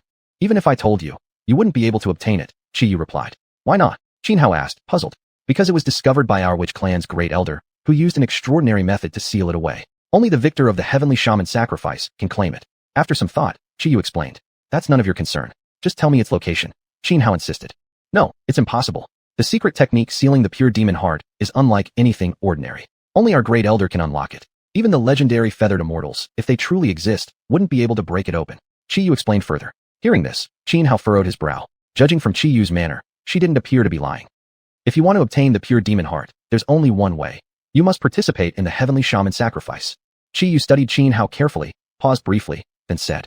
Chapter 292, Entering the 10,000 Great Mountains. Xianhuan looked at Xiu, frowning. How sharp was he? Could Xiu's little schemes possibly hide from him? After a moment of thought, Xianhuan said to Xiu, I don't care about your reasons for wanting me to participate in the heavenly witch ceremony, but there is one thing I must warn you. If I take part in this ceremony and do not obtain the pure heart, my wrath will reduce your entire witch tribe to ashes. His eyes narrowed, his gaze piercing, and an utterly terrifying killing intent radiated from him. Xiu trembled inwardly, feeling as though death itself were staring directly at her. Instinctively stepping back several paces, Xiu stared at Xianhuan, fear flickering in her eyes. Speak, Xianhuan said calmly, having reined in his aura only after seeing Xiu frightened. What must I do to participate in this heavenly witch ceremony of yours? Xiu stood dazed for a few seconds before snapping back to her senses. An outsider who wishes to participate in the heavenly witch ceremony has but one path. Accept the heavenly witch seal and become the shadow sacrifice of the holy maiden. The heavenly witch seal? The shadow sacrifice. Xianhuan frowned, looking at Xiu with confusion. The heavenly witch seal is a secret art of our witch tribe. Once you accept it and become a shadow sacrifice, your life essence becomes bound to that of the holy maiden. If she dies, you die as well. Xiu revealed everything she knew without holding anything back. So from then on, I'd be nothing more than the servant of your holy maiden? Xianhao's expression darkened. According to Qiyu, accepting the heavenly witch seal meant tying his very life to that of the witch tribe's holy maiden. Wouldn't that mean he'd be under her control for the rest of his life? Don't worry, Qiyu replied. Once the heavenly witch ceremony concludes, I can have the holy maiden release you from the seal. Fine, Xianhao said after brief consideration. Take me to your tribe. You're agreeing just like that? Qiyu was stunned. He had made his decision far quicker than she expected. Is there a problem? Xianhao asked indifferently. He had never been one to hesitate or drag things out, which was why he made decisions so decisively. And no problem, Qiyu stammered. Then, Qiyu led Xianhao into the 10,000 Great Mountains, heading toward the witch tribe's hidden settlement deep within. Along the way, Qiyu gave Xianhao a brief introduction to the tribe. The witch tribe inhabited 27 settlements across 9 mountains and 18 villages within the 10,000 Great Mountains. Though outwardly they revered the holy maiden and followed her commands, in practice each settlement governed itself independently. These 27 settlements functioned as 27 separate powers. While there were no major conflicts among them, minor clashes occurred frequently. As Qiyu explained, if it weren't for the looming threat of the divine dynasty, the witch tribe would have already fractured completely. Qiyu was the most trusted aide of the current holy maiden. She also revealed to Xianhao her true purpose in bringing him into the heavenly witch ceremony. It turned out that the holy maiden had received intelligence that the divine dynasty was preparing to invade the witch tribe, and this time, they were fully determined. No matter the cost, they intended to wipe out the witch tribe within the 10,000 Great Mountains. To the divine dynasty, the witch tribe wasn't merely a nuisance. More importantly, the 10,000 Great Mountains formed a natural barrier protecting the southern ridge. If they could not seize these mountains, they could not advance into the southern ridge. Yet the current emperor of the divine dynasty harbored ambitions to conquer all lands and unify the 4 corners of the world. In other words, their determination to destroy the witch tribe in the 10,000 Great Mountains was actually preparation for their future conquest of the southern ridge. For the witch tribe, resisting the invasion of the divine dynasty was already extremely difficult. But now, internal discord had worsened, serious divisions existed among the various factions. Even some of the holy maiden's orders were being ignored. Thus, the holy maiden decided to first unify the tribe from within. Hence, she had chosen to hold the heavenly witch ceremony. Whoever triumphed in the ceremony would receive the heavenly witch token, a symbol of the faith of the witch people. Even though many factions within the tribe no longer acknowledged the authority of the holy maiden, none dared defy the command of the heavenly witch token. The holy maiden's plan was to claim the token during this ceremony. With the token in hand, combined with her own status as holy maiden, she could unite the entire tribe and ensure absolute obedience. Only then would there be any hope of resisting the army of the divine dynasty. Under Qiyu's guidance, Xianhao reached Tianxin residence in just one day. Tianxin residence did not belong to any of the 9 mountains or 18 villages. It stood apart, an independent faction representing the power of the holy maiden herself. Though Tianxin residence held high status within the witch tribe, its overall strength was the weakest among all factions, incomparable to any of the 9 mountains or 18 villages. And precisely because of this, the 9 mountains and 18 villages had grown increasingly disrespectful toward the witch tribe's holy maiden. Tianxin residence was nestled within a range of mountains, where peaks thousands of meters high stood in formation like a natural wall. Amid these mountains lay a scene resembling a secluded utopia. At the very center of this paradise was a lake, its waters crystal clear, appearing from above like a jade gem embedded among the mountains. In the middle of the lake stood a 4-story wooden pavilion. This was Tianxin residence, the residence of the holy maiden herself. When Qiyu led Xianhao and Li Wanyu into this hidden world, a man and a woman immediately rushed over, blocking their path. Qiyu, why have you returned so late? What happened? Where are the others? The woman stepped forward, urgently asking Qiyu. They're all dead. Qiyu clenched her fists, took a deep breath, and forced down the sorrow surging in her heart. What? How? How could this happen? The woman's face paled. Qiyu recounted everything that had happened.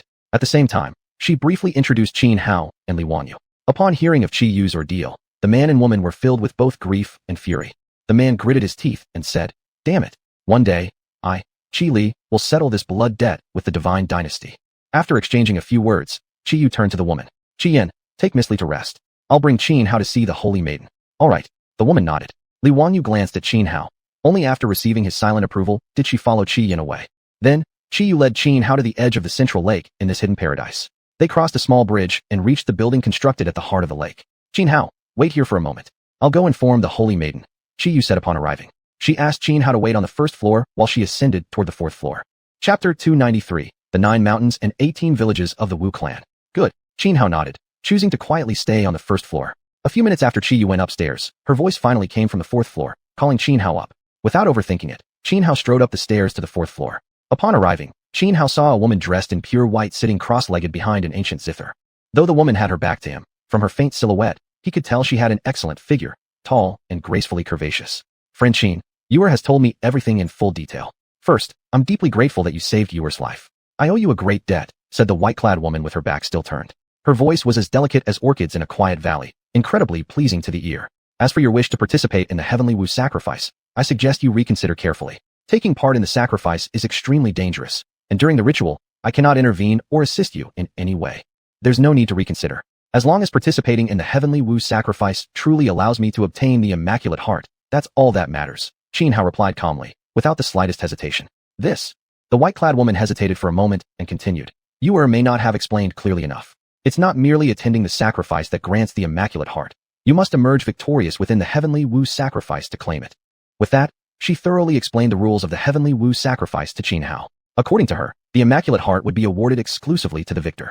I will emerge victorious in the Heavenly Wu sacrifice, Xianhao declared firmly. Very well. Since friend Qin has made up his mind, I shall say no more, the woman said. Then, she finally turned around to face Xianhao. A white veil covered her face, leaving only a pair of phoenix-like eyes visible. Beside her left eye was a tiny red mole, making her appear even more enchanting and mesmerizing. Without further small talk, the woman raised her hands and swiftly formed a series of intricate hand seals in midair. In no time, spiritual energy gathered from the void, coalescing into an elaborate divine mark. With a ripple through the air, it shot toward Xianhao. Seeing the complex seal flying toward him, Xianhao did not dodge or move. He remained completely still. The divine mark settled upon Xianhao's forehead. Instantly, a unique surge of energy enveloped him. At that moment, Xianhao clearly sensed an inexplicable bond forming between his life force and the white-clad woman. From now on, if she were to die, he would perish alongside her. Unless the Heavenly Wu seal on his forehead was removed, there was no way for him to sever this connection. Qiyu had already explained to Xianhao earlier the nature and function of the Heavenly Wu seal, so Xianhao paid it little mind. After all, once he completed the so-called Heavenly Wu sacrifice, everything would be resolved. And even if, later on, the woman broke her word and refused to remove the seal from his forehead, he wasn't worried. Because without her knowing, he had already planted certain countermeasures on Qiyu. For the white-clad woman to think she could control him through the Heavenly Wu seal was nothing but a delusion. Very well, friend Qin. You have now accepted my Heavenly Wu seal and have become my shadow sacrifice. I will have you register you for the Heavenly Wu sacrifice. For the next 3 days, rest well. In 3 days' time, the ceremony will begin. Understood, Xianhao nodded. At this moment, Qiyu stepped forward from beside the white-clad woman and said to Xianhao, Let's go, Xianhao. I'll take you to your quarters. All right. Without another word, Xianhao obediently followed Qiyu out. After Xianhao had left, the white-clad woman's phoenix eyes flickered subtly, and she couldn't help but slightly furrow her delicate brows. This person isn't simple at all. Suddenly, a mysterious figure cloaked in black appeared beside her. I know, the white-clad woman said quietly. Then are you placing too high a stake by allowing him to participate in the Heavenly Wu sacrifice? Asked the hooded figure. You've spoiled Qiyu far too much. She grows bolder and more reckless with each passing day. The woman fell silent for a moment before speaking. It's not a major issue. This time, I am determined to succeed in the Heavenly Wu sacrifice. However, someone has placed hidden methods on you. I wonder if she's even aware of it herself. Was it truly her own decision to recommend this man as a shadow sacrifice? Or was she coerced by this Xianhao? I can detect and neutralize whatever has been planted on Qiyu, said the cloaked figure. No, let's not stir the waters just yet, said the white-clad woman. We'll wait until after the Heavenly Wu sacrifice. However, I will need you to personally go to Xinyao City and gather intelligence. Find out exactly when the Divine Dynasty plans to make their move against us. I understand. The mysterious figure in the black hooded cloak replied briefly before vanishing into the darkness. The white-clad woman sat silently for a while. Then, her hands moved gently onto the ancient zither before her. Her fingers danced across the strings, releasing a lingering melody that resonated throughout Tianxin residence. Qiyu arranged a place for Xianhao not far from Tianxin residence. Though simple, it was fully equipped with all necessary living supplies. Next door to his quarters was where Li Wangyu stayed. After everything was settled, Qiyu departed. Xianhao remained extremely calm, showing no sign of anxiety. After Qiyu left, he quietly took a lotus position in the spacious room, patiently waiting as time passed by, adjusting his inner state so as to face the upcoming Heavenly Wu sacrifice in optimal condition. Qiyu had already thoroughly explained to him the process of the Heavenly Wu sacrifice. During the ritual, representatives from each of the 9 mountains and 18 villages of the Wu clan would gather at the sacred site deep within the 10,000 mountain range, holding the ceremony before the ancestral Wu stele. Once the ritual ended, each mountain and village would send forth one representative to enter the valley of 10,000 venomous insects. Within this valley lay countless opportunities and profound destinies, but also extreme danger. The one who could survive inside the valley of 10,000 venomous insects for 3 full months and find the Wu clan's sacred relic, the King Purplewood Cauldron, would be declared the victor of the Heavenly Wu sacrifice and receive immense rewards. The 3 days passed swiftly. On the afternoon of the 3rd day, Qiyu came to find Xianhao, instructing him to prepare for departure to the Wu clan's sacred ground in the 10,000 mountain range. The sacred site of the Wu clan was located in a nearby valley, not far from Tianxin residence. After Qiyu led Xianhao to rendezvous with the white-clad woman, the group left Tianxin residence and soon arrived at a secluded valley, the royal valley known as Wuang Valley, the sacred land of the Wu clan deep in the 10,000 mountain range. Chapter 294, The Valley of 10,000 Poisonous Insects. Wuwang Valley, the sacred land of the Wu tribe in the heart of the 10,000 mountains. Stretching for hundreds of miles, the entire valley was littered with stones, some colossal boulders weighing hundreds of tons, others ordinary rocks of just dozens of jin. These stones were arranged either into towering stone towers rising tens of meters high, or carved into bizarre and mysterious statues. The Heavenly Wu sacrifice was an extremely important occasion for the Wu tribe. Representatives from all 9 mountains and 18 villages of the tribe had come to Wuwang Valley to attend this sacred ceremony. Nearly 10,000 people gathered within the valley. After Xuanhuan and Xiu arrived, they quietly waited for the ceremony to begin. The Heavenly Wu sacrifice would be presided over personally by the saintess. But the saintess had not come with Xuanhuan or Xiu. As the sun dipped below the horizon and evening fell, bonfires flared up one after another throughout the valley. Flames roared into the sky, their light so intense that it turned the night above Wuwang Valley as bright as day. The nearly 10,000 Wu tribespeople broke into small groups around the fires, dancing strange dances and singing eerie songs. The entire scene resembled an ancient festival, like primitive ancestors celebrating a grand ritual of ages past. At the very center of Wuwang Valley stood a platform built from hundreds of tons heavy boulders. This platform resembled a massive sacrificial altar, atop which blazed an enormous bonfire. Yet no one stood near the fire. Then, abruptly, a grotesque cry pierced the air, a shriek of some fierce, monstrous bird. A creature appeared, dragon-headed, leopard-tailed, bearing 4 pairs of wings.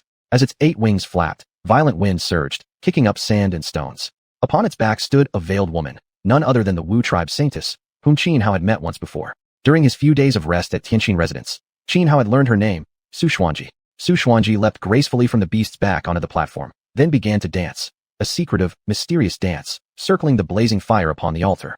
As xiuxian danced, the nearly 10,000 Wu tribespeople beneath her fell silent. They gathered at the base of the platform, staring upward, each face solemn and reverent. 99 out of 100 among them deeply respected xiuxian. As the saintess of the Wu tribe, she was nearly the highest authority among them. Yet in recent years, infighting between the 9 mountains and 18 villages had intensified. Some clans had grown too powerful, and gradually began to ignore her commands. It was precisely for this reason that xiuxian now sought to seize control of the Heavenly Wu command during this tribal sacrifice. When xiuxian completed her dance around the fire, a gray stone staircase suddenly materialized on the platform, extending hundreds of meters upward into the air. At the end of the staircase, floating in midair, was a stone pillar covered in strange, like symbols resembling ancient script. These inscriptions radiated an aura of immense antiquity. Clearly, the pillar was no ordinary object. It was profoundly ancient. Xiuxian walked slowly up the staircase toward the pillar. Then, as if performing a magic trick, she produced a mysterious jar from nowhere. Opening it, she poured forth a dark liquid, blood from some unknown creature, dousing the pillar while chanting incantations under her breath. At the same time, every one of the nearly 10,000 Wu tribespeople prostrated themselves on the ground, bowing their heads together toward the pillar atop the platform. Only when the runes on the pillar began to glow did xiuxian turn and descend the gray staircase. Only then did the crowd rise again. Moments later, the glowing runes faded, and the stone pillar itself grew hazy, gradually dissolving until it vanished into thin air. As the pillar disappeared, the gray stone steps crumbled one by one from top to bottom, vanishing in reverse order. With this act complete, xiuxian had finished the first half of the Heavenly Wu sacrifice. Next, standing upon the platform, she delivered a short speech and formally declared the beginning of the second phase. Representatives from each of the 9 mountains and 18 villages stepped forward to take part in the next stage. Among them, naturally, was Xuanhuan. Although Xuanhuan clearly did not belong to the Wu tribe, few among them questioned his presence. For the moment xiuxian completed the first half of the ritual, the Heavenly Wu divine mark had appeared upon Xuanhuan's forehead. To the Wu people, anyone bearing the Heavenly Wu divine mark was recognized as a shadow sacrificer, an avatar of the saintess herself. No matter one's former identity, a shadow sacrificer was permitted to participate in the second half of the Heavenly Wu sacrifice. Once the second phase began, the participants departed Wuwang Valley in haste, making their way toward the Valley of 10,000 Poisonous Insects. The Purple Wood King Cauldron was located within the Valley of 10,000 Poisonous Insects. As long as one found the valley, victory would be assured, along with abundant rewards, including not only the Heavenly Wu command, but also the heart of purity that Xuanhuan needed. Although the first half of the Heavenly Wu sacrifice appeared harmonious, and the entire Wu tribe seemingly held xiuxian in high reverence, Xuanhuan could clearly see that the Wu tribe was far from united. Particularly among the several elders of the tribe, their attitude towards xiuxian was subtle and dismissive, showing her little real respect. Yet this only made Xuanhuan trust xiuxian even more. The Valley of 10,000 Poisonous Insects wasn't far from Wuwang Valley, only a few dozen miles away. For those participating in the second phase of the Heavenly Wu sacrifice, such a distance was nothing at all. Even though the rules stated that no spiritual power could be used before reaching the Valley of 10,000 Poisonous Insects, only physical strength, these participants were almost all extraordinary beings and experts at the supreme sovereign level. Their physical bodies were terrifyingly powerful. When they ran swiftly, It was as if sharp blades sliced through space itself, shattering the void. Xianhao's physical body far surpassed that of ordinary cultivators, so his running speed exceeded everyone else's. With just a few leaps between trees like a hare chased by falcons, he had already surged forward nearly a kilometer. But seeing Xianhao's astonishing speed, 3 supreme sovereign-level Wu tribesmen immediately closed in on him, intending to team up and intercept him. These 3 had been secretly arranged by the senior elders of the Wu tribe. Clearly, the elders understood Xuanhuan's plan to seize control of the heavenly Wu command during this ritual. They hadn't stopped her precisely because they themselves sought to obtain the heavenly Wu command through the same ceremony. Once they succeeded, they would no longer need to heed Xuanhuan, at best ignoring her, or even going so far as stripping her of her status as saintess of the Wu tribe. Moreover, it was evident the elders had conspired together. No sooner had the heavenly Wu sacrifice begun than Xianhao found himself targeted by 3 supreme, sovereign-level Wu cultivators.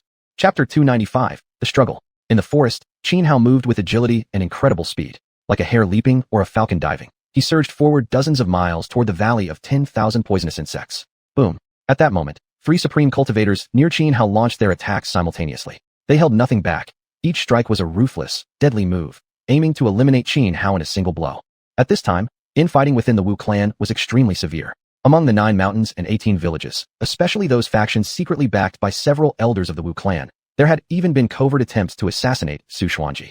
They didn't know Xianhao personally, yet they had received intelligence about him, including details of how he defeated the demon-suppressing Marquis and calmly rescued Qiyu from the midst of countless soldiers. Therefore, despite all 3 being supremes, they didn't underestimate Xianhao in the slightest. They attacked with their full strength. Xianhao's expression remained cold and indifferent. He had no interest in the internal conflicts of the Wu clan. His agreement to become Xuanhuan's Shadowji was solely to obtain the flawless heart.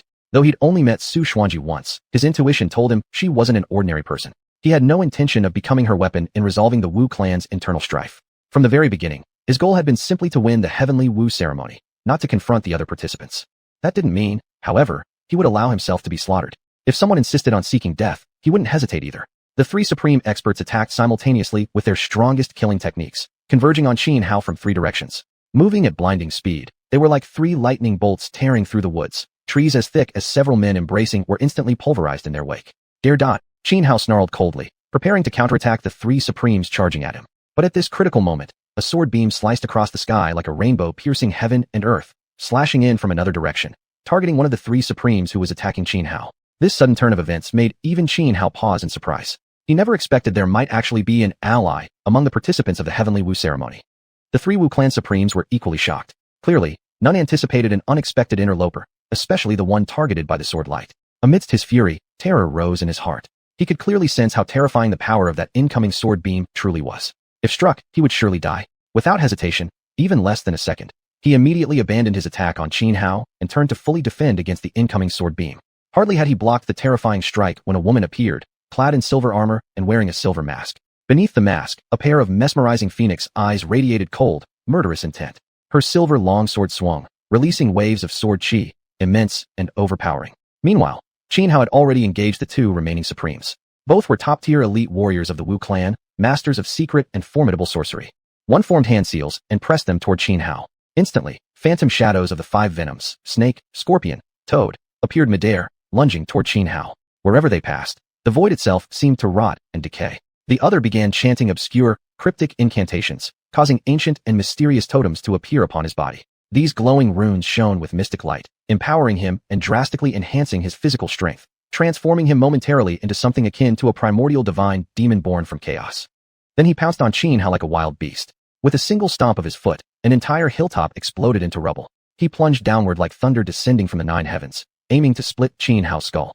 Xianhao had no intention of wasting time. He had already drawn out the xianxia. Holding the xianxia, Xianhao soared aura soared into the heavens, making him seem like a banished sword immortal walking among mortals, his unmatched sharpness capable at any moment of rending the very sky asunder. Crossing soldier, horse splitter. With a sudden sweep of the xianxia, Xianhao unleashed a vast wave of sword energy. The force was terrifying, as if capable of slicing apart everything in the mortal world. It effortlessly shattered the phantoms of snake, scorpion, toad, and the rest of the 5 venoms. Then the residual force of the sword wave struck the man who had charged like a beast. That man had used the Wu clan's most secretive technique, divine descent, and his physical body at this moment rivaled even a longevity realm elder. Yet even so, before Xianhao's sword energy, he was utterly crushed, nearly cleaved in half by the afterwave. A horrifying, grotesque gash tore from his forehead down to his navel. Blood sprayed wildly. The sacred totems covering his body dimmed and faded. Within the Valley of 10,000 Poisonous Insects, the Wu clan members were watching the battle with rising excitement. In previous Heavenly Wu ceremonies, the fighting had always been fierce, but such violence usually erupted only after entering the valley. This time, however, a deadly clash had already broken out before anyone even set foot inside. The spectacle stirred intense emotions among the onlookers. It seems the elders led by the Great Elder truly intend to break completely with the Holy Maiden. The very moment it began, their men started targeting her Xianxia.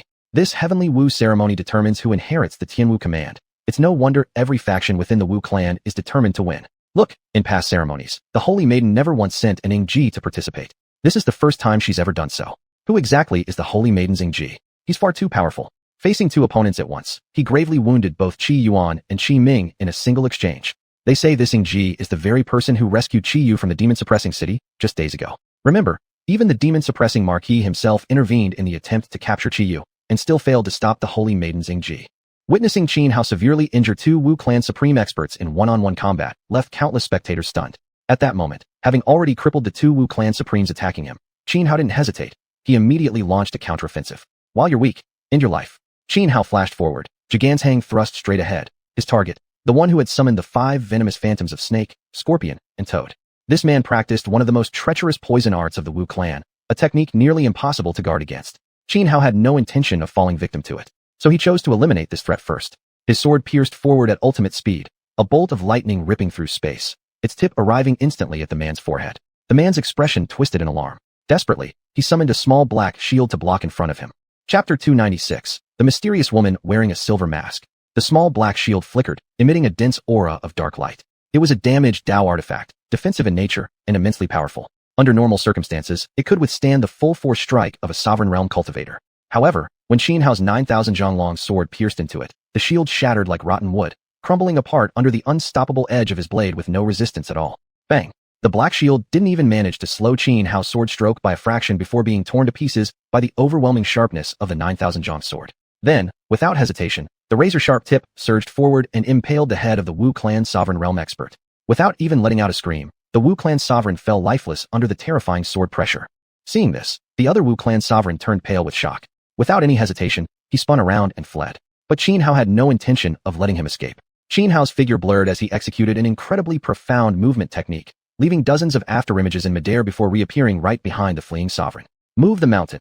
But just as Xuanhuan closed in, the sovereign suddenly halted, whirled around, and stretched out both hands toward Xuanhuan's shoulders. Anyone who reached the sovereign realm was extraordinary. Most were ruthless experts forged through countless brushes with death. Even in dire straits, they would never simply accept their fate, but would seize every opportunity for a counterattack.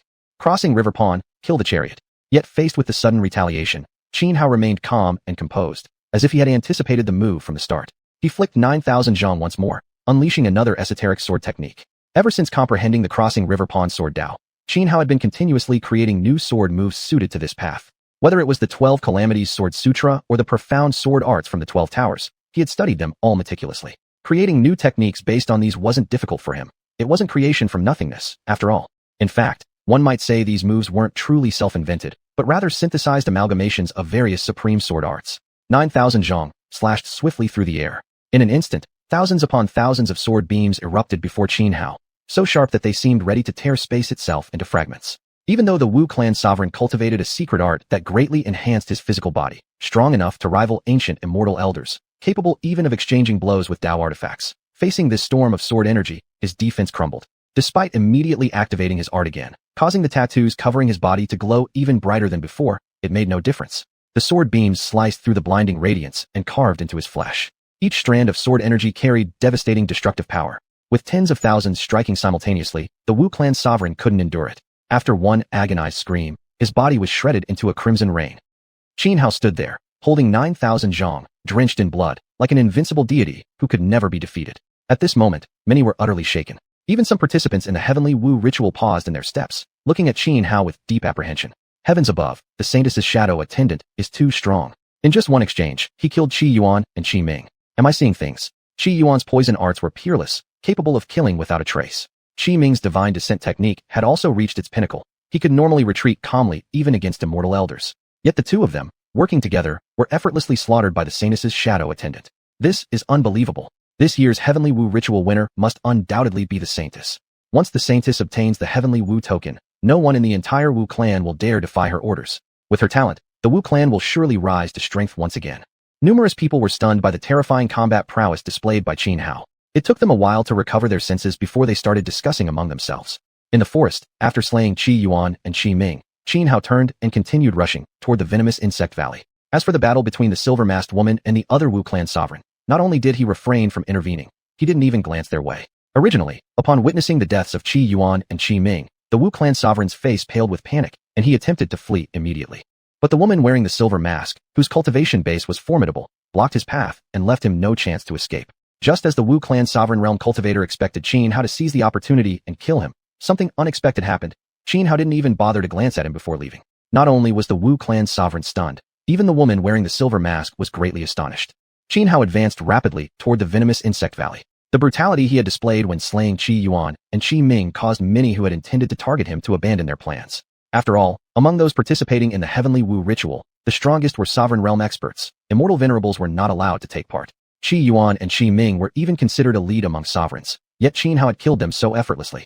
Given such a bloody example, how many would still dare to provoke Xianhao? It wasn't until Xianhao's figure vanished into the woods that the silver-masked woman snapped back to her senses, her eyes flickering with an indescribable thought. At this moment, the Wu clan sovereign whom she had previously restrained let out a sigh of relief upon seeing Xianhao leave. Yet, precisely then, the silver-masked woman suddenly attacked him. Her silver longsword flashed through the air, blooming one after another into countless sword blossoms. Layer upon layer they converged, instantly enveloping the Wu clan sovereign. A dazzling storm of blades surged forth, threatening to shred everything within. Seeing this, the Wu clan sovereign's expression twisted in horror. He immediately activated his most powerful defensive techniques to resist. Boom! With a deafening explosion, the sovereign let out a pained scream, his body flying backward like a broken kite. He crashed into the ground over 100 meters away, carving a deep crater into the earth. His entire body was slashed with wounds, blood gushing out continuously, turning his form into a bloody mess. However, it seemed the silver-masked woman had shown mercy. Though these wounds could have been fatal, they merely left him incapacitated rather than dead. After defeating the Wu clan sovereign with a single strike, the silver-masked woman didn't linger any longer. She swiftly turned and rushed toward the venomous insect valley. Chapter 297, Mysterious Artifact. The Valley of 10,000 Poisonous Insects was a death zone within the 10,000 Li mountain range. This valley teemed with vast numbers of poisonous creatures, and its air was perpetually shrouded in miasmic fumes that had lingered for 1,000 years. Not only ordinary people, but even cultivators below the transcendent realm dared not recklessly step into this place. Yet for certain members of the witch tribe who practiced poison arts, this valley was a rare land of fortune and opportunity. Poison techniques were one of the witch tribe's greatest specialties. Thus, the Valley of 10,000 Poisonous Insects had become an extremely important region for the tribe, a true blessed land. This was precisely why the location chosen for determining victory in the Heavenly Witch Ceremony was set here. After his previous battle against Xiuxian and Ming, Xianhao's formidable combat prowess had intimidated many who might have otherwise targeted him. As a result, his journey forward had proceeded smoothly, and he quickly reached the entrance of the Valley of 10,000 Poisonous Insects. Gazing at the mist-shrouded valley before him, Xianhao remained calm and composed. Without hesitation, he strode forward into the depths. Now a sovereign realm cultivator, ordinary miasma posed little threat to him. Even though the miasma within the Valley of 10,000 Poisonous Insects was far more potent than usual, it still couldn't harm him. Upon entering the valley, Xianhao immediately activated his xiuxian devil eyes. Though thick vapors obscured vision within the valley, his xiuxian devil eyes were exceptionally rare, one of the supreme demonic eyes in the world, allowing him to see clearly through the haze. Inside the valley, jagged rocks jutted everywhere, and numerous plants grew throughout. However, most were vines and strange weeds. Towering trees were seldom seen. Moreover, any plant capable of surviving in this valley was extraordinary, nearly all harboring terrifyingly potent toxins. During his few days recovering among the witch tribe, Xianhao had studied many records concerning the Valley of 10,000 Poisonous Insects, including accounts of its deadly flora. Though he appeared outwardly calm, he was anything but careless. On the contrary, he remained highly cautious. Before the start of the Heavenly Witch Ceremony, xiuxian sought him out to warn him. Once inside the Valley of 10,000 Poisonous Insects, he must be extremely vigilant.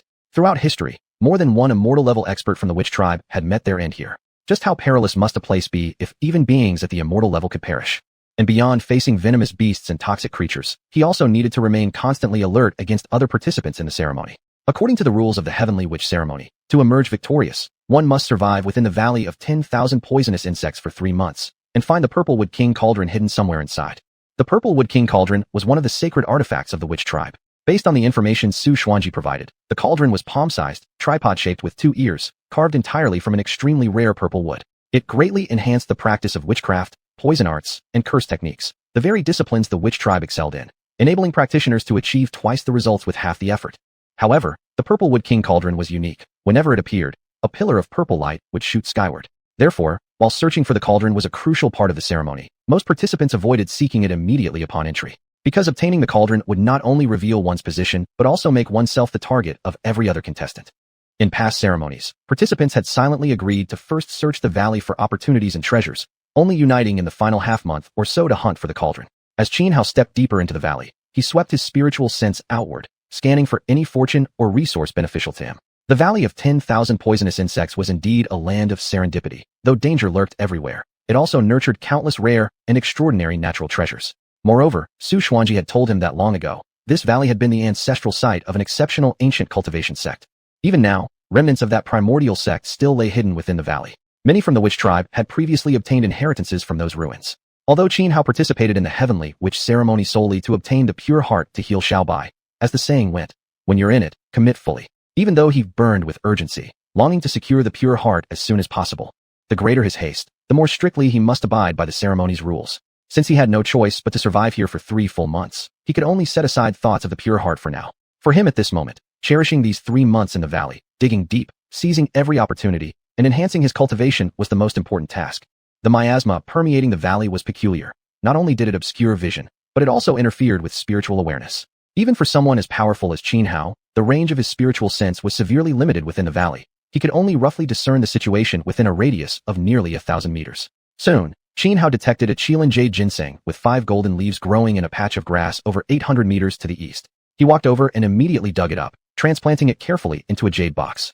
The Qilin jade ginseng was an exceedingly rare natural treasure, a top-grade precious herb.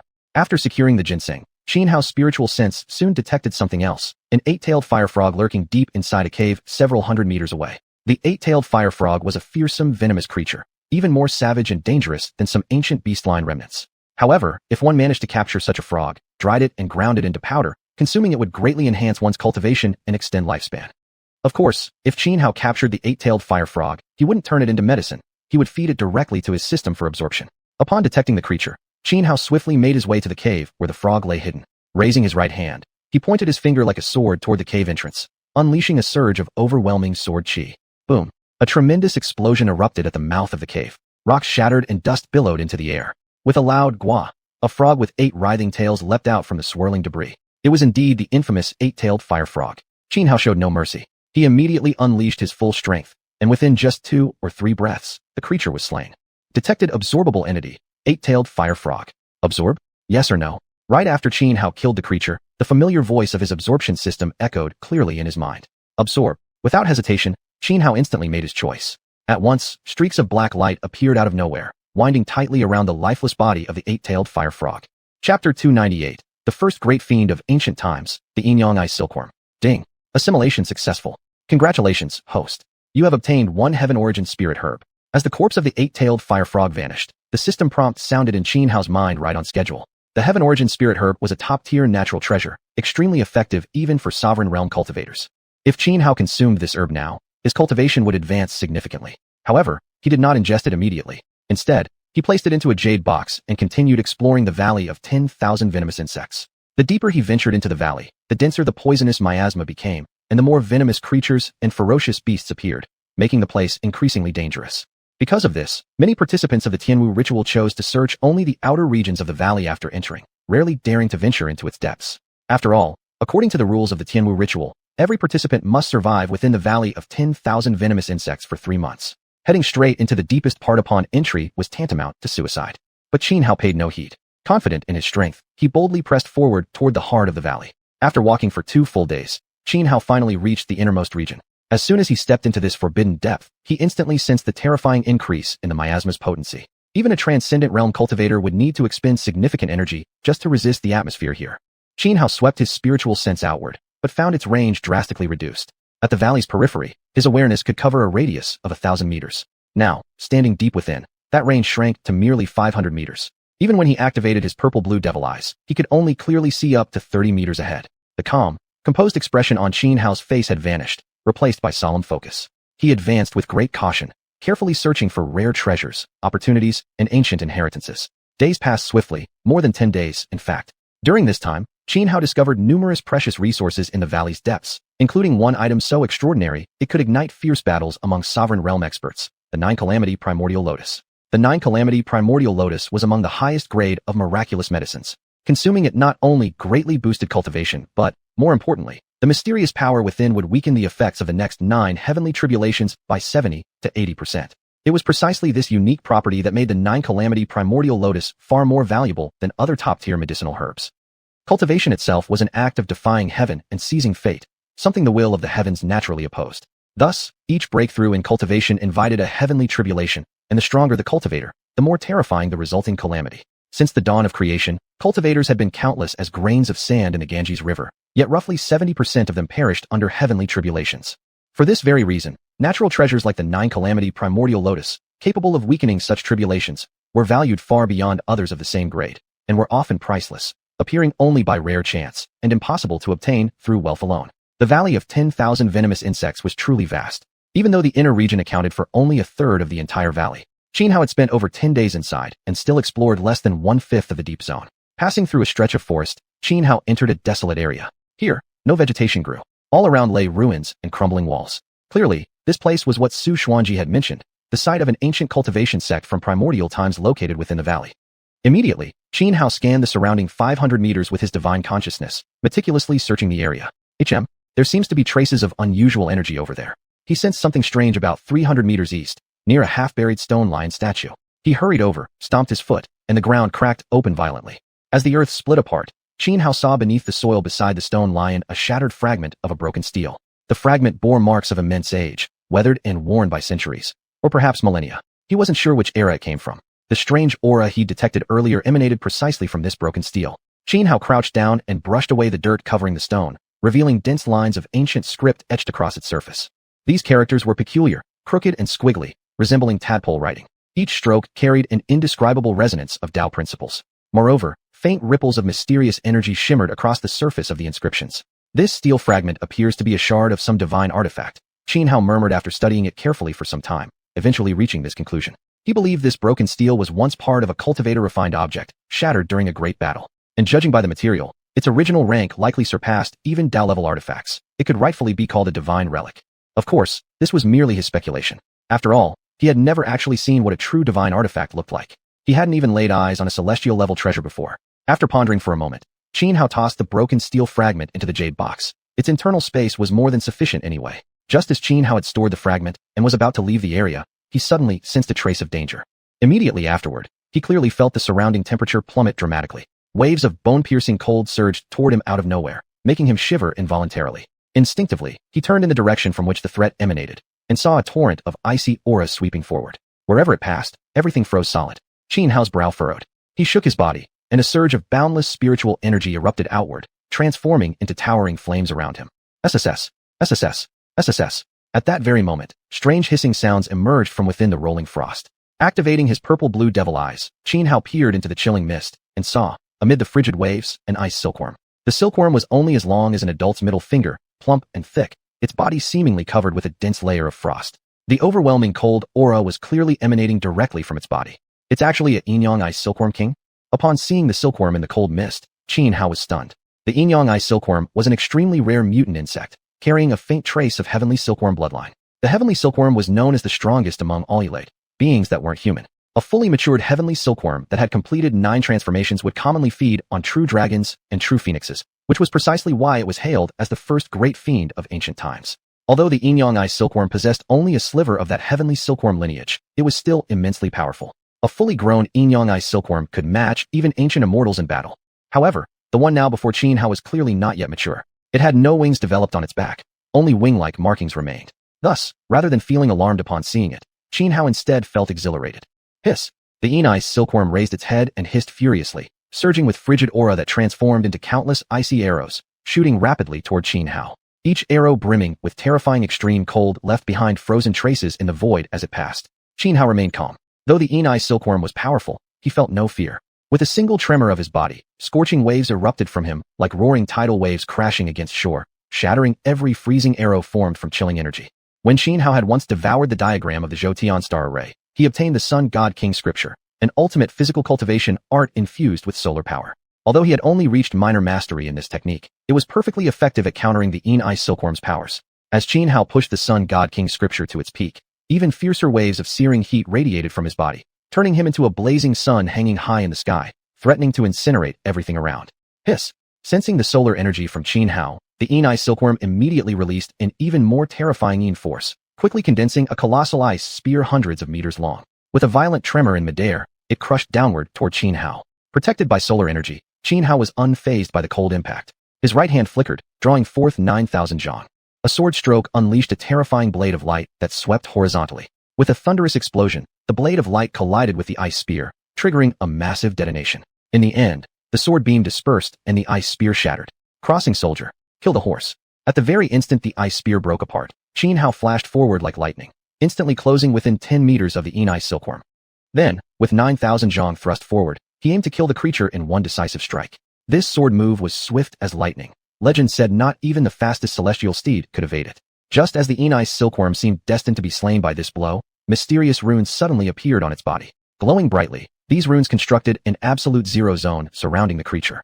Though the zone extended merely 1 meter around the silkworm, it was horrifyingly potent. Not only did it appear to freeze the space itself, but even time within seemed to halt completely. Xianhao's impossibly fast sword strike, when its tip entered this zero-temperature region, suddenly slowed by countless times due to the time-freezing effect. Xianhao froze in shock. With his current strength, he could slay even peak sovereign-level cultivators. Thus, ever since reaching the sovereign realm, he had always remained composed. But now, he was clearly shaken. While Xianhao stood stunned, the ice silkworm easily evaded the fatal strike. Then, it opened its mouth toward Xianhao and spat out a sword ray forged purely from energy.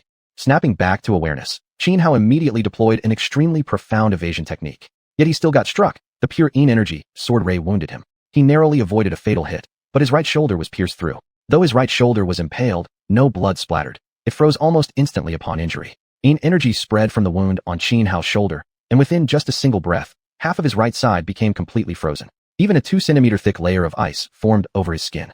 Xianhao again surged the Sun God King scripture. Scorching heat radiated outward, yet could only protect his left side from freezing, failing to thaw his already frozen right half. This was mainly because the entire poison insect valley was covered in miasmic fog, blocking out sunlight.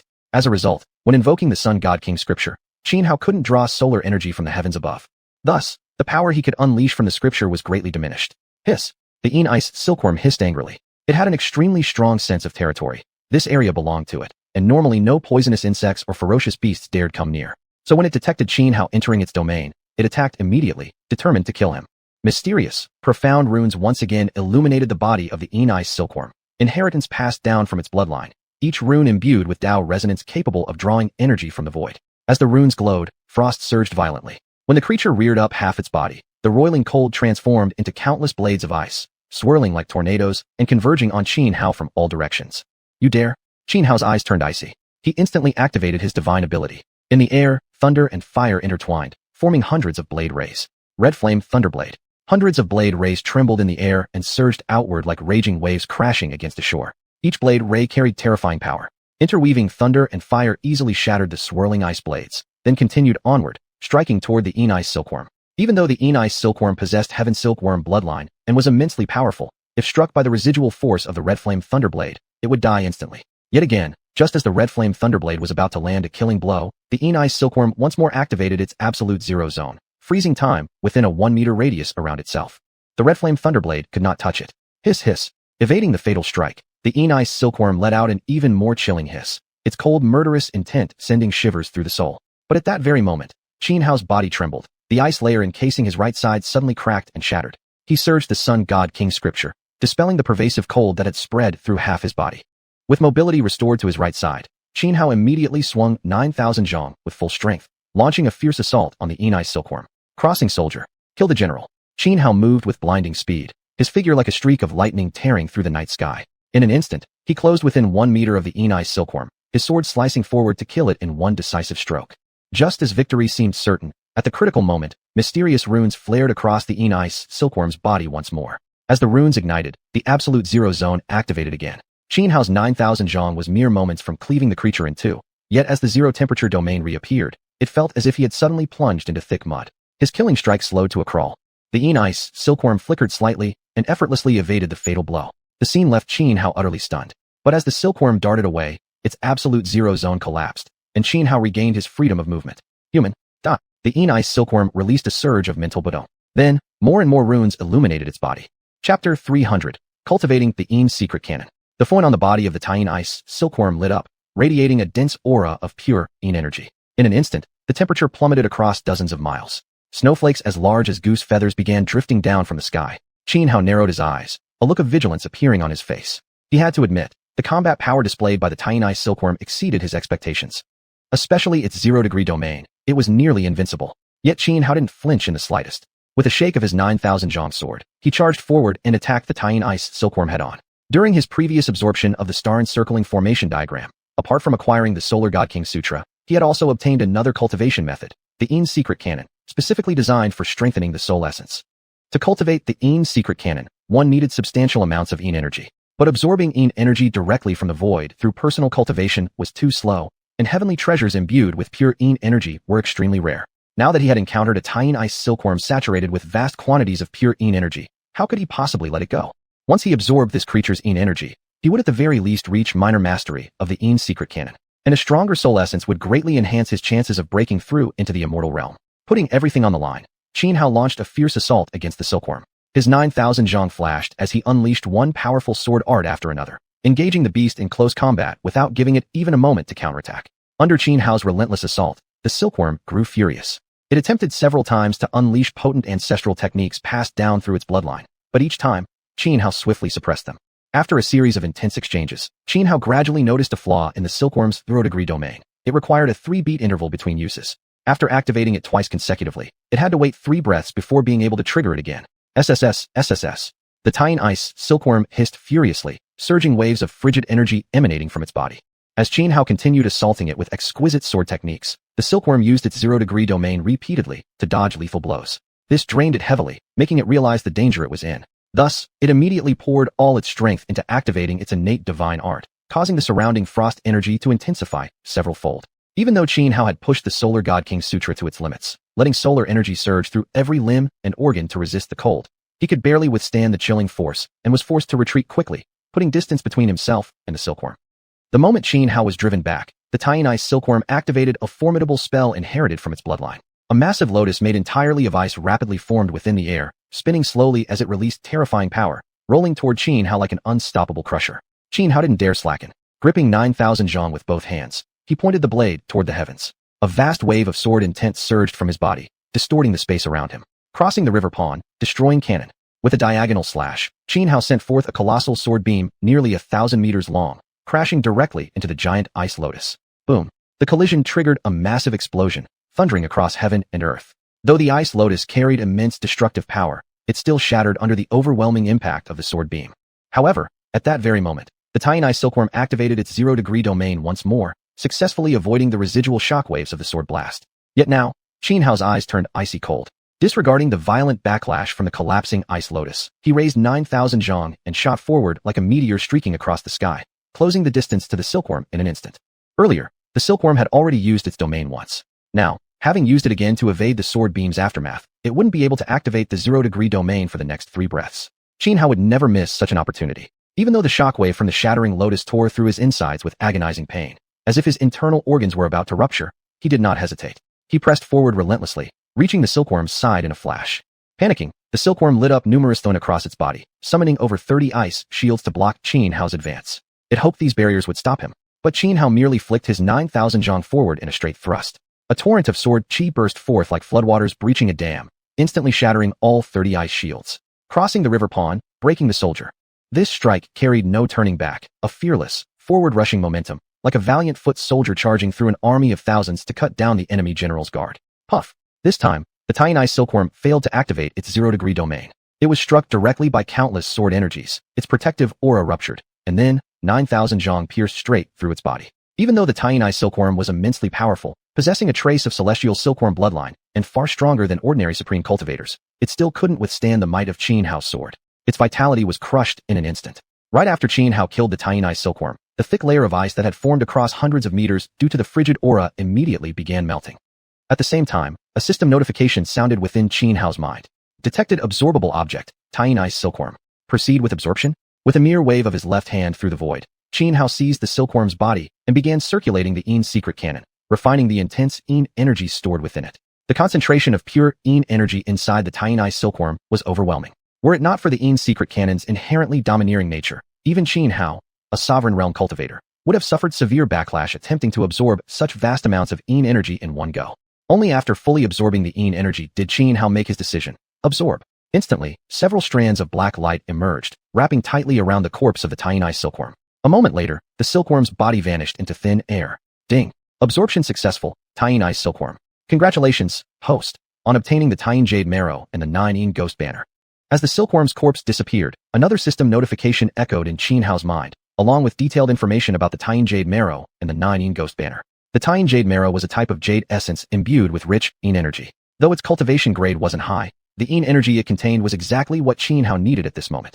The 9 yin ghost banner was a Dao artifact, a deadly weapon designed specifically against spiritual entities such as souls, ghosts, and evil spirits. Once targeted by the banner, these beings would be instantly devoured without any chance to resist, unless their power surpassed a certain threshold. Moreover, the more souls, ghosts, or evil spirits it absorbed, the stronger the 9 yin ghost banner would become. I've just absorbed the yin energy from the tiny silkworm. Once I completely refine it, I'll achieve minor mastery of the yin secret cannon. This piece of tiny jade marrow will perfectly reinforce my soul essence after cultivation. Overjoyed, Xianhao immediately decided to find a safe place to refine the yin energy and cultivate the yin secret cannon.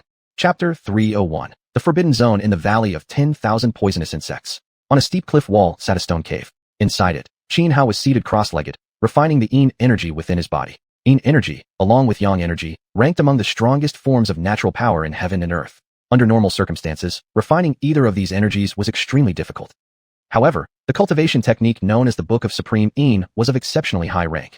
By circulating this scripture, Xianhao found the refinement of yin energy significantly easier. In less than 3 days, he successfully purified all the yin energy inside him. Then, merging his spiritual consciousness with the refined energy and activating the Book of Supreme Yin, it took him another full day and night to finally form his nascent soul. Normally, only immortals at the eternal life realm could generate a nascent soul. Yet certain advanced techniques, like the Book of Supreme Yin, which focused on nascent soul development, allowed practitioners to manifest their nascent soul prematurely. Even cultivators at the divine ability realm could achieve it. The nascent soul was essentially the manifestation of one's spiritual awareness. Without aid from a specialized nascent soul cultivation method, a cultivator could only materialize their spiritual sense upon reaching the eternal life realm. The nascent soul formed by Xianhao through the Book of Supreme Yin contained terrifying yin energy. With a mere thought, a sphere of nascent soul light emerged from between his brows. Instantly, thick layers of ice formed upon the cave walls.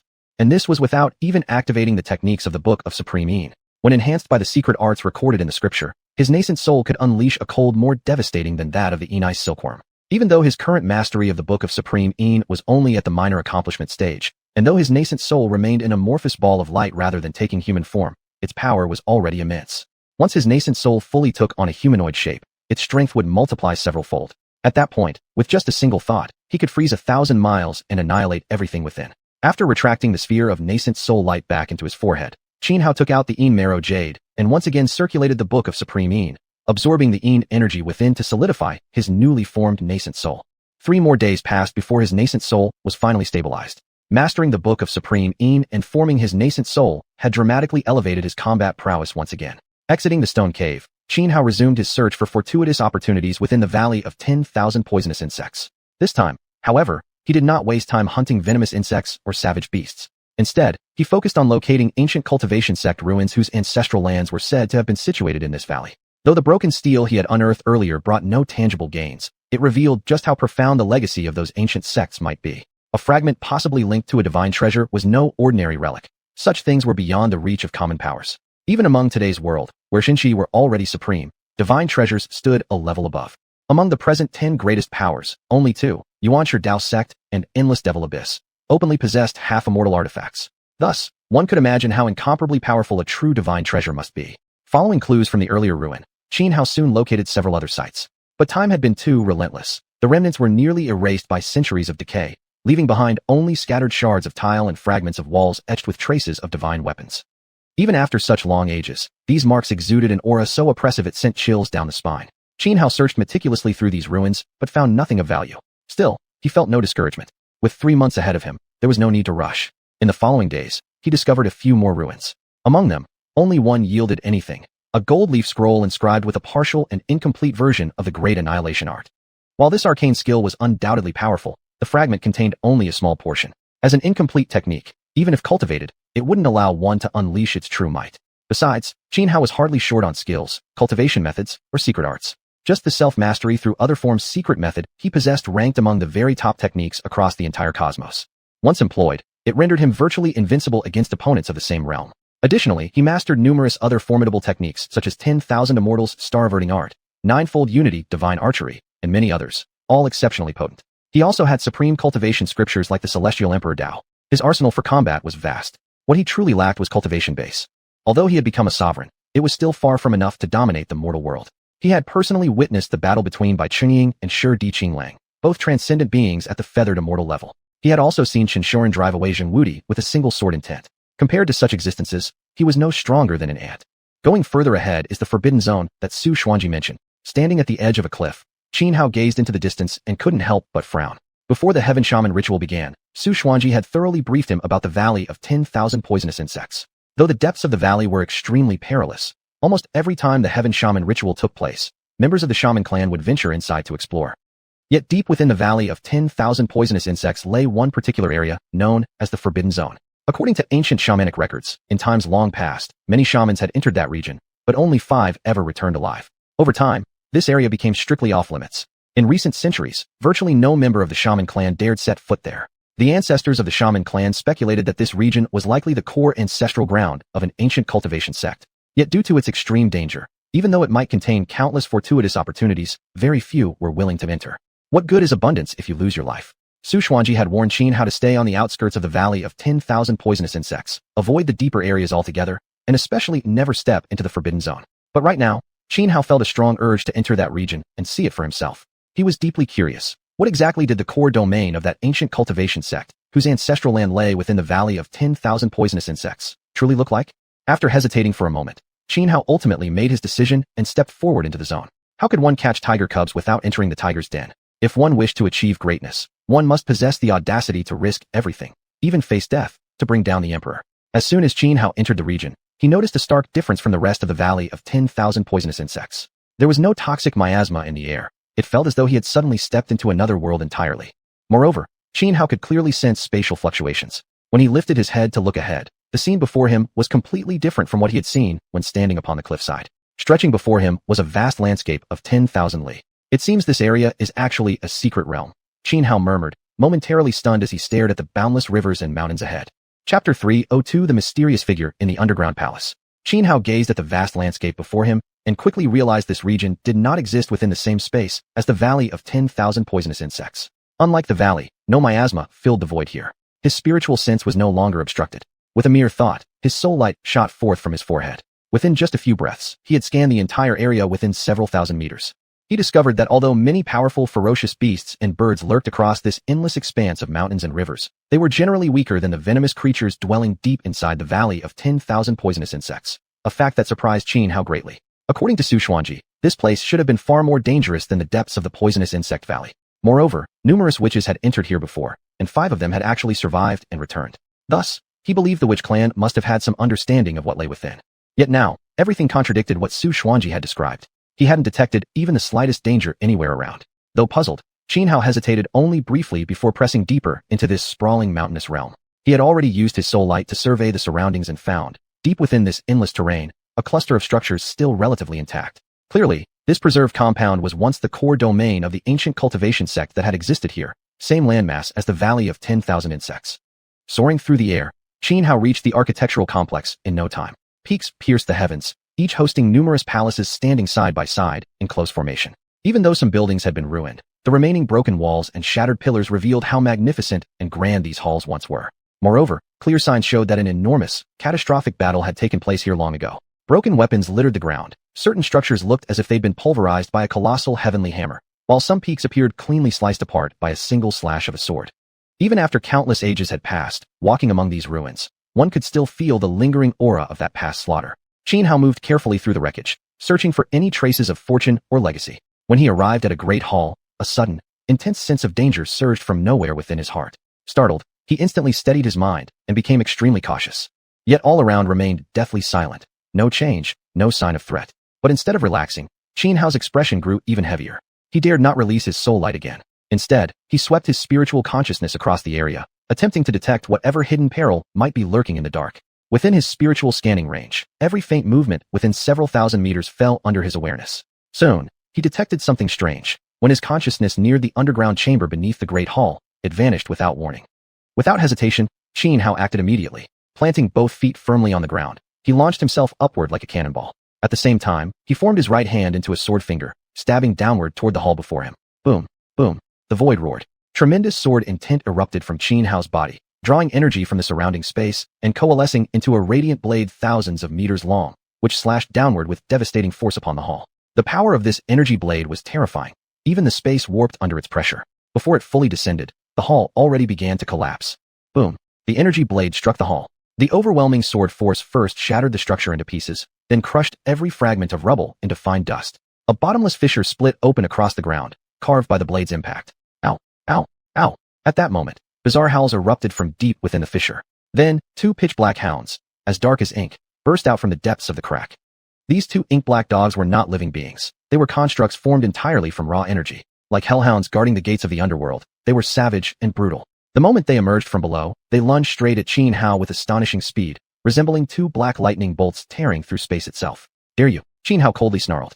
With a flick of his sword finger, he unleashed a barrage of sword chi, surging forth like floodwaters bursting through a dam. Boom. Under the onslaught of countless sword rays, the two ink-black hounds disintegrated instantly. At the same time, footsteps echoed, drawing nearer, from deep within the underground fissure. In the darkness below, within a palace that had been split open, an old man with snow-white hair and beard slowly stepped forward, walking out from the underground chamber without haste. With each step he took, ripples spread across the void beneath his feet. He looked extremely old, his entire face withered and covered in deep wrinkles, exuding a thick aura of death. Xianhao stared at the elder emerging from the underground palace, his expression turning exceptionally grave. Though the old man radiated a decaying aura, Xianhao could sense his profound cultivation. Even the faint wisps of energy emanating from him pressed down on Xianhao like a mountain. The elder stepped out of the underground chamber, gently lifting his eyelids to fix his gaze upon Xianhao. Good, very good. After studying Xianhao for a moment, the corner of the elder's lips curled slightly upward into a smile. Yet even his smile sent chills down one's spine, so eerie was his appearance. I've been imprisoned for countless ages, nearly perished by time itself, and finally, I found a worthy vessel. Huh. Madness flickered in the elder's eyes as he threw back his head and laughed toward the sky. Xianhao frowned. Though he could deduce from the elder's words that he intended to seize his body, he felt neither panic nor shock, for from the very beginning, he had sensed the malice radiating off the old man. With a slight tremor of his right hand, Xianhao summoned xiuxian zhang, gazing coldly at the elder, every nerve alert. Youngster, I advise you to surrender your body willingly. That your flesh may serve me is a fortune earned over 8 lifetimes, said the elder, calming his laughter and speaking in a steady tone. Wu Jia Ancient Road, sunset, no return, who dares block this pass? Without wasting words, Xianhao responded with action. His figure flickered, charging straight at the elder like a storm. Xiuxian zhang swept through the air, unleashing vast waves of sword chi that crashed forward like raging tidal waves against the shore. Overwhelming, unstoppable, insolent. The elder roared in fury. Towering waves of black mist surged around him. From within the chaotic darkness, a gigantic skeletal hand emerged, slapping downward at Xianhao. Boom. Torrents of sword chi shattered and dissipated. Explosions of colliding energies erupted violently, shaking heaven and earth. Chapter 303. The Great Sage of the Witch Tribe. The skeletal giant hand possessed tremendous power. After shattering the surging sword energy, its residual force still sent Xianhao retreating over 100 meters. Stabilizing his body, Xianhao let out a muffled groan, a trace of blood trickling from the corner of his mouth. Die. Though injured from their first clash, Xianhao showed no hesitation or fear. He wiped away the blood at the corner of his lips with his hand, coldly roared, and charged toward the elder once more. With a sudden sweep of his 9,000 zhang sword, he unleashed a sword beam hundreds of meters long, slashing horizontally at the elder. But the elder merely formed hand seals, and the skeletal giant hand gently trembled. In an instant, it seized the hundreds of meters long sword beam, then clenched tightly, shattering it completely into countless scattered energies that dissipated violently. He Huazizai, seeing his killing moves repeatedly fail, Xianhao immediately realized the gap between himself and the elder. Without any hesitation, he decisively activated his ultimate technique. Instantly, an external manifestation of his body appeared. This astral clone raised its sword overhead and fiercely slashed downward, while Xianhao's true body simultaneously unleashed another slash. 2 sword beams erupted at incredible speed, like twin streaks of lightning splitting the sky, striking the skeletal giant hand. Even though the skeletal hand was extraordinary, covered even in Dao patterns, it still cracked, shattered, and ultimately disintegrated into dust under the dual impact. The elder did not take Xianhao's He Hua Zizai secret art seriously, maintaining his calm and composed demeanor throughout. There were many secret arts in the world capable of projecting one or even two astral clones possessing combat strength comparable to the original body. Although such techniques were powerful, they all shared one common limitation. They could not be sustained for long. However, the reason why xiuxian ranked among the supreme secret arts in existence was because it didn't just project one or two clones. Rather, the number continuously multiplied over time, without any upper limit. Furthermore, once activated, this technique could last for an extended period. More importantly, the longer it was maintained, the greater the number of manifestations produced, and the stronger its overall power became. Yet clearly, the Elder did not recognize the xiuxian art, mistaking it for a conventional astral clone technique. That was precisely why he hadn't taken it seriously.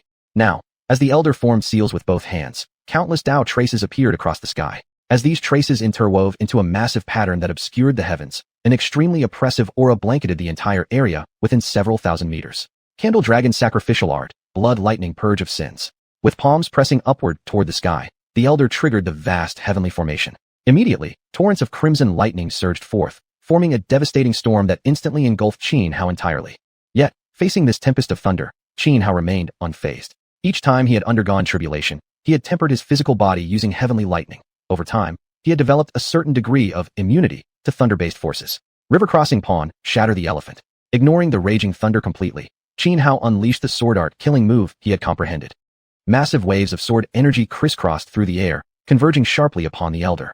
Seeing Xianhao unafraid of the thunderstorm, the Elder was momentarily stunned. His fingers swiftly shifted, reforming his hand seal, causing countless glowing marks to emerge around his body. These marks radiated light, drawing titanic amounts of energy from the void, forming a massive protective dome that blocked wave after wave of destructive sword energy.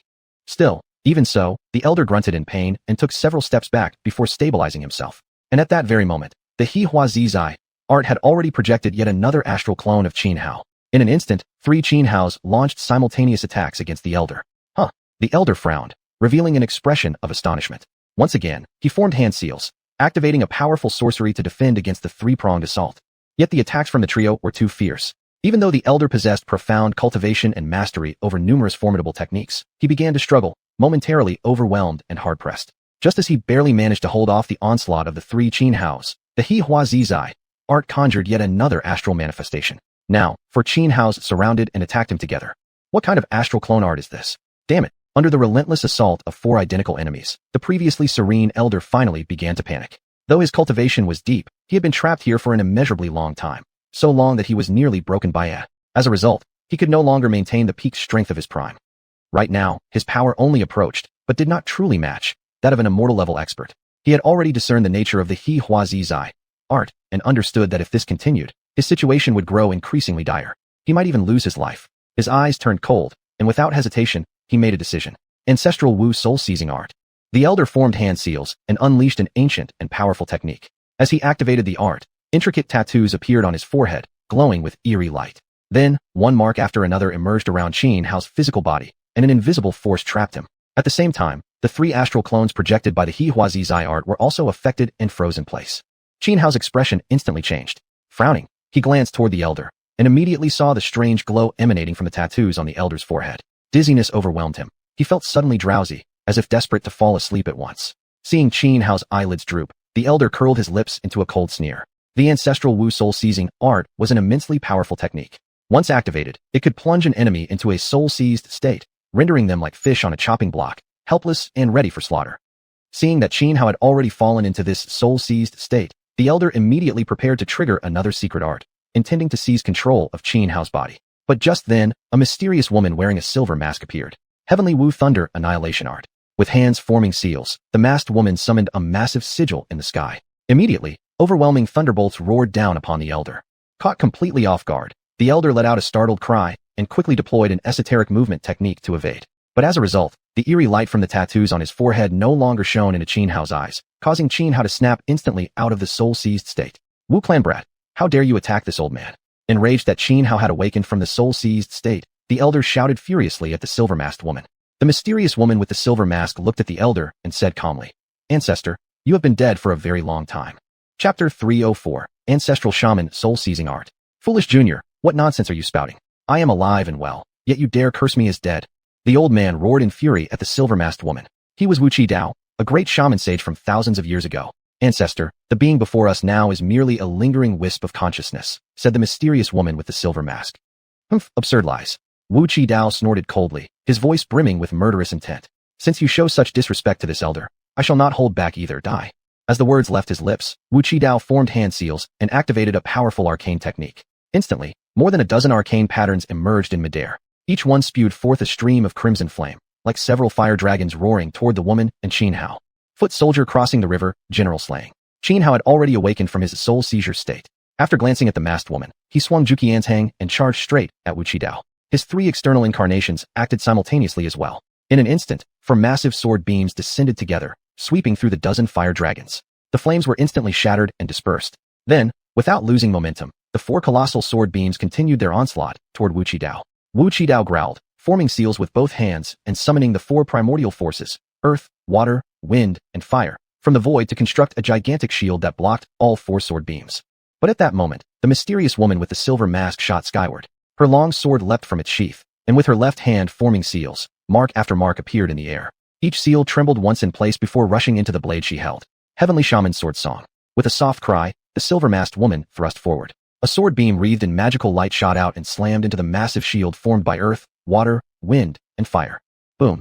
A thunderous explosion rang out. The shield shattered, dissolving into pure energy that scattered chaotically. Wu Qidao grunted, staggering backward several steps before barely stabilizing himself. Damn you! You ungrateful brat, aiding outsiders against me? Treacherous child who defies teacher and ancestor. I will make you die. Wu Qidao raged. In his eyes, he had endured endless eons, finally finding an extraordinary mortal body. Just as he was on the verge of successful possession, this interloper, the silver-masked woman, had intervened, ruining everything.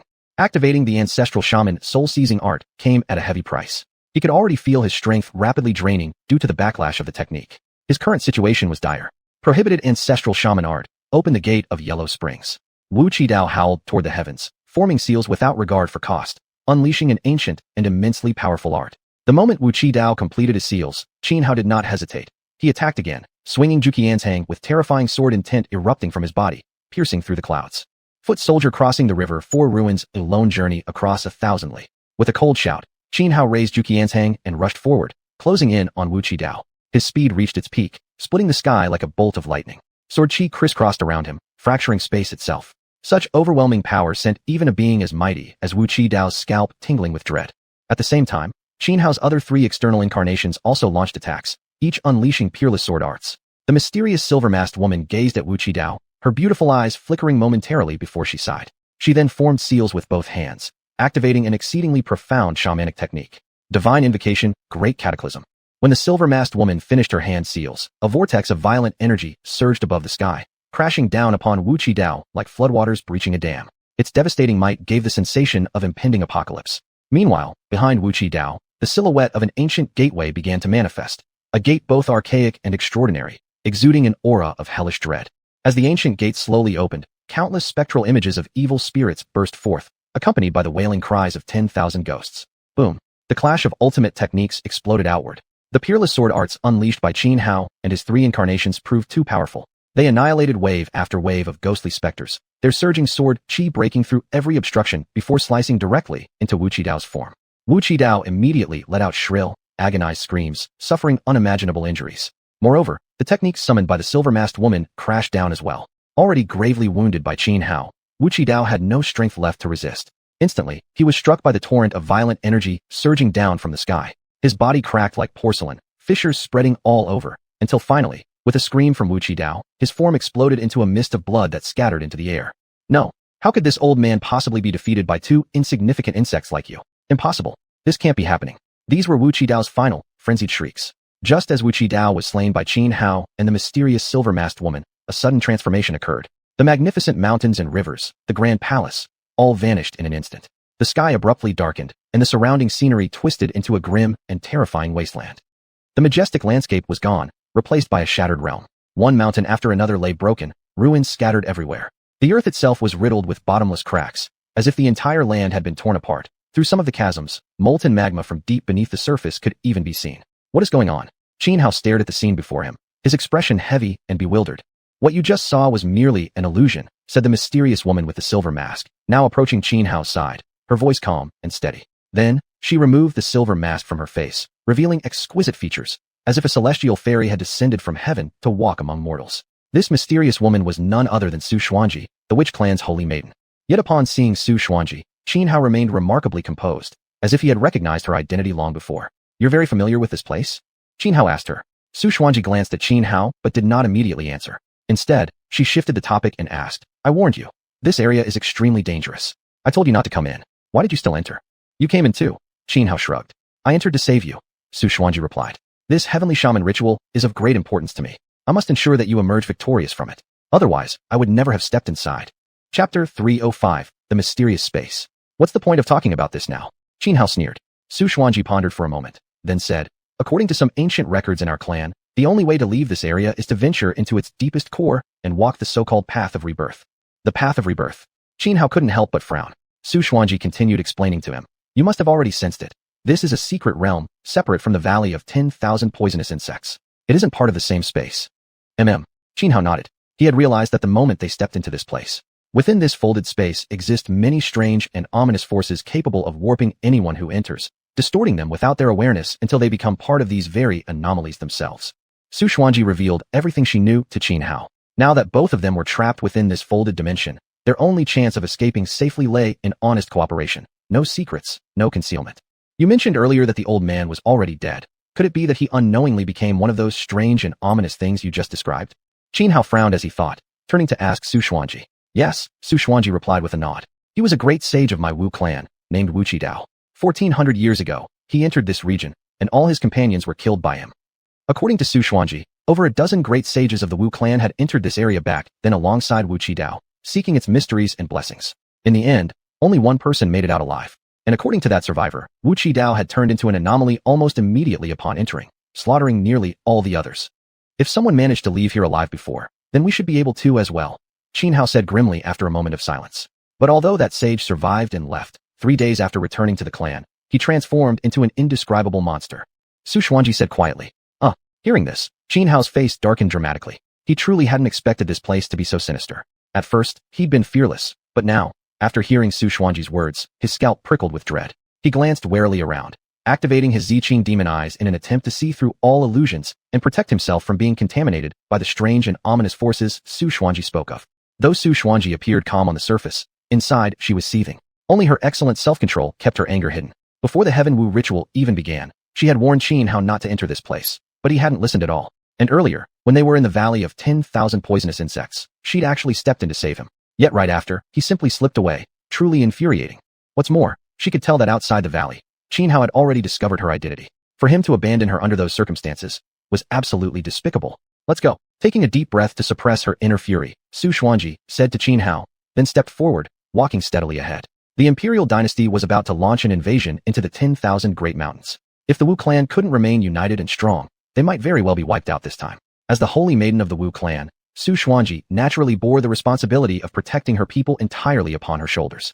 Thus, she had to seize this opportunity of the Heaven Wu ritual. It was something she could not afford to lose. Precisely because of this, once she realized Xianxia had entered this forbidden zone, even though she understood that stepping in meant walking into near certain death, she still chose to follow. Xianxia didn't say much, silently keeping close behind Xuanhuan as they advanced deeper and deeper into the mysterious region. Remember, don't ever look back. Otherwise, you'll be completely lost within this folded space, Xuanhuan warned carefully while moving forward, eyes alert. According to the notes left behind by Wu clan ancestors who had once entered this place, the only way to survive and escape was to keep moving forward without pause. Looking back would greatly increase the risk of becoming eternally trapped within the folds of this space. You. Suddenly, Xianxia spoke up, his voice stammering and filled with terror. What is it? Xuanhuan paused, startled by the change in his tone. She quickly stopped and turned to him. At that moment, Xianxia was staring at her in utter horror, because the Xuanhuan before his eyes was undergoing a grotesque transformation. Two hideous, fanged heads were sprouting from her shoulders. Your shoulders. Xianxia's voice trembled. I see two blue-faced, fanged heads growing out from your shoulders. Hearing Xianxia's words, Xuanhuan shuddered, clearly startled as well. Yet, she was the holy maiden of the Wu clan, and even more so, their foremost sage. Even though Xianxia's statement filled her with fear, she didn't panic. Instead, she remained remarkably calm. She didn't glance at her own shoulders. Rather, she closed her eyes and carefully sensed the changes within her body, even using a special method to scan her very soul. Soon, she detected two strands of energy pulsing with ominous aura hidden deep inside her. If she hadn't thoroughly examined herself inwardly, she would never have noticed this transformation. Prayer God Heavenly Sound. After detecting the two lurking currents of inauspicious energy, Xuanhuan formed hand seals and activated a sorcery technique of the Wu clan. Imprints instantly emerged around her body. Then, waves of heavenly sound emanated from these imprints, striking the concealed, ominous energies within her. Aowu, Aowu. Under the relentless assault of the heavenly sound, the two hidden masses of ominous energy were forced out from Xuanhuan's body, letting out chilling shrieks that sent shivers down one's spine, like vengeful ghosts howling in agony. But Xuanhuan swiftly formed another set of seals, and golden flames burst forth, instantly incinerating the two streams of malevolent energy. Witnessing this entire sequence, Xianhao finally calmed down. Just moments ago, Xuanhuan's transformation had truly terrified him. You can actually see the inauspicious? After purging the hidden corruption within her, Xuanhuan stared at Xianhao in astonishment. Could it be the effect of the Xiqing demon eyes? Xianhao frowned slightly, speculating.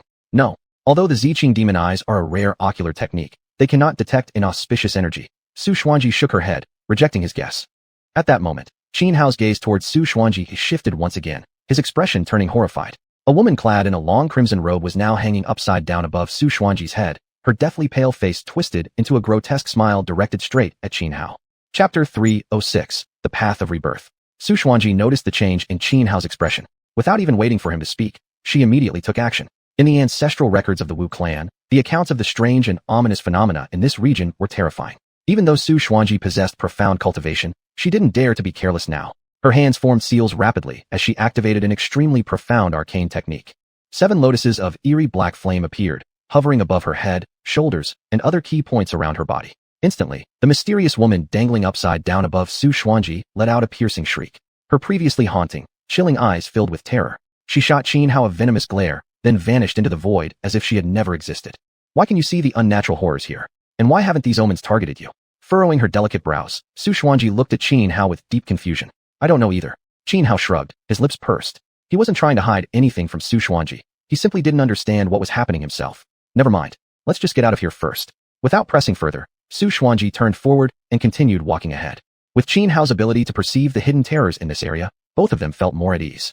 Their pace quickened accordingly. After several hours, they arrived before 2 towering mountains. Standing side by side, these peaks rose thousands of meters high, their massive forms resembling an ancient, naturally formed gate. Beside the mountains lay a broken stone tablet. The tablet was covered in cracks, its surface scarred with tiny runes and archaic characters that had become blurred over time. Yet 2 large, ancient characters remained clearly legible. Wang Sheng, * the Path of Rebirth Star. According to the records of our Wu ancestors, this should be the so-called Path of Rebirth, said Xuanhuan, glancing at the fractured tablet. If we can cross it, we'll leave this cursed region. I only hope we make it through before the celestial Wu ceremony. Regardless, Xianhao hesitated slightly, then spoke solemnly. I am determined to obtain the Immaculate Heart, even if I must shed blood without restraint.